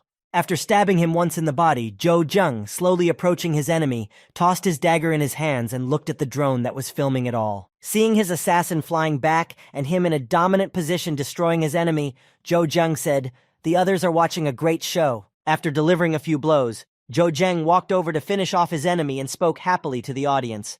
"Please enjoy." After finishing off the commander of the European squad, Zhou Jing walked toward the exit, killing everyone who tried to attack him, and trying to avenge his captain, saying, "Instant death." Seeing on the cameras what was happening in one of the city's buildings, the chief general of the European troops said in fright, What kind of monster have we disturbed?" Seeing that he was easily destroying everyone who stood in his way, the troop commander's lieutenant shouted out to the commander in alarm, "We must send reinforcements there immediately." Hearing this suggestion, the commander replied in disappointment, "There is no need. He would have killed soldiers like George in a second. No matter how many we send in, they will all die." Looking at Zhou Jing, who had easily defeated the strongest warriors on his continent, the commander said, "Perhaps the current world order." Looking at Zhou Jing's equipment and weapons, and in combination with his incredible strength, he added, "Will be completely remade because of this man." After completing all his business on the European continent and returning home, where he was eagerly awaited, Zhou Jing saw his family. As he approached his home on his dragon, where he had been waiting for so long, Zhou Jing said, "Maybe I want to change this world, but not all at once." After landing and dismounting from his dragon, Zhou Jing went to his family, who had recently experienced such a shock, and continued, "At least I will do my best to protect my family and my friends." After all these adventures and such a long journey to become the strongest, Zhou Jing decided to return to his homeland. As he built his father's grave and laid flowers beside it, he said, "Father, I have come back to visit you." Standing in front of the grave of his father, who had helped him to go through this difficult path, which he had to go through because of one small surprise. In this very place, it was here, among the endless expanses, where there was absolutely nothing at all, and they were surrounded only by the starry sky and the endless desert, that everything began. And it is here that we will build our future. The end.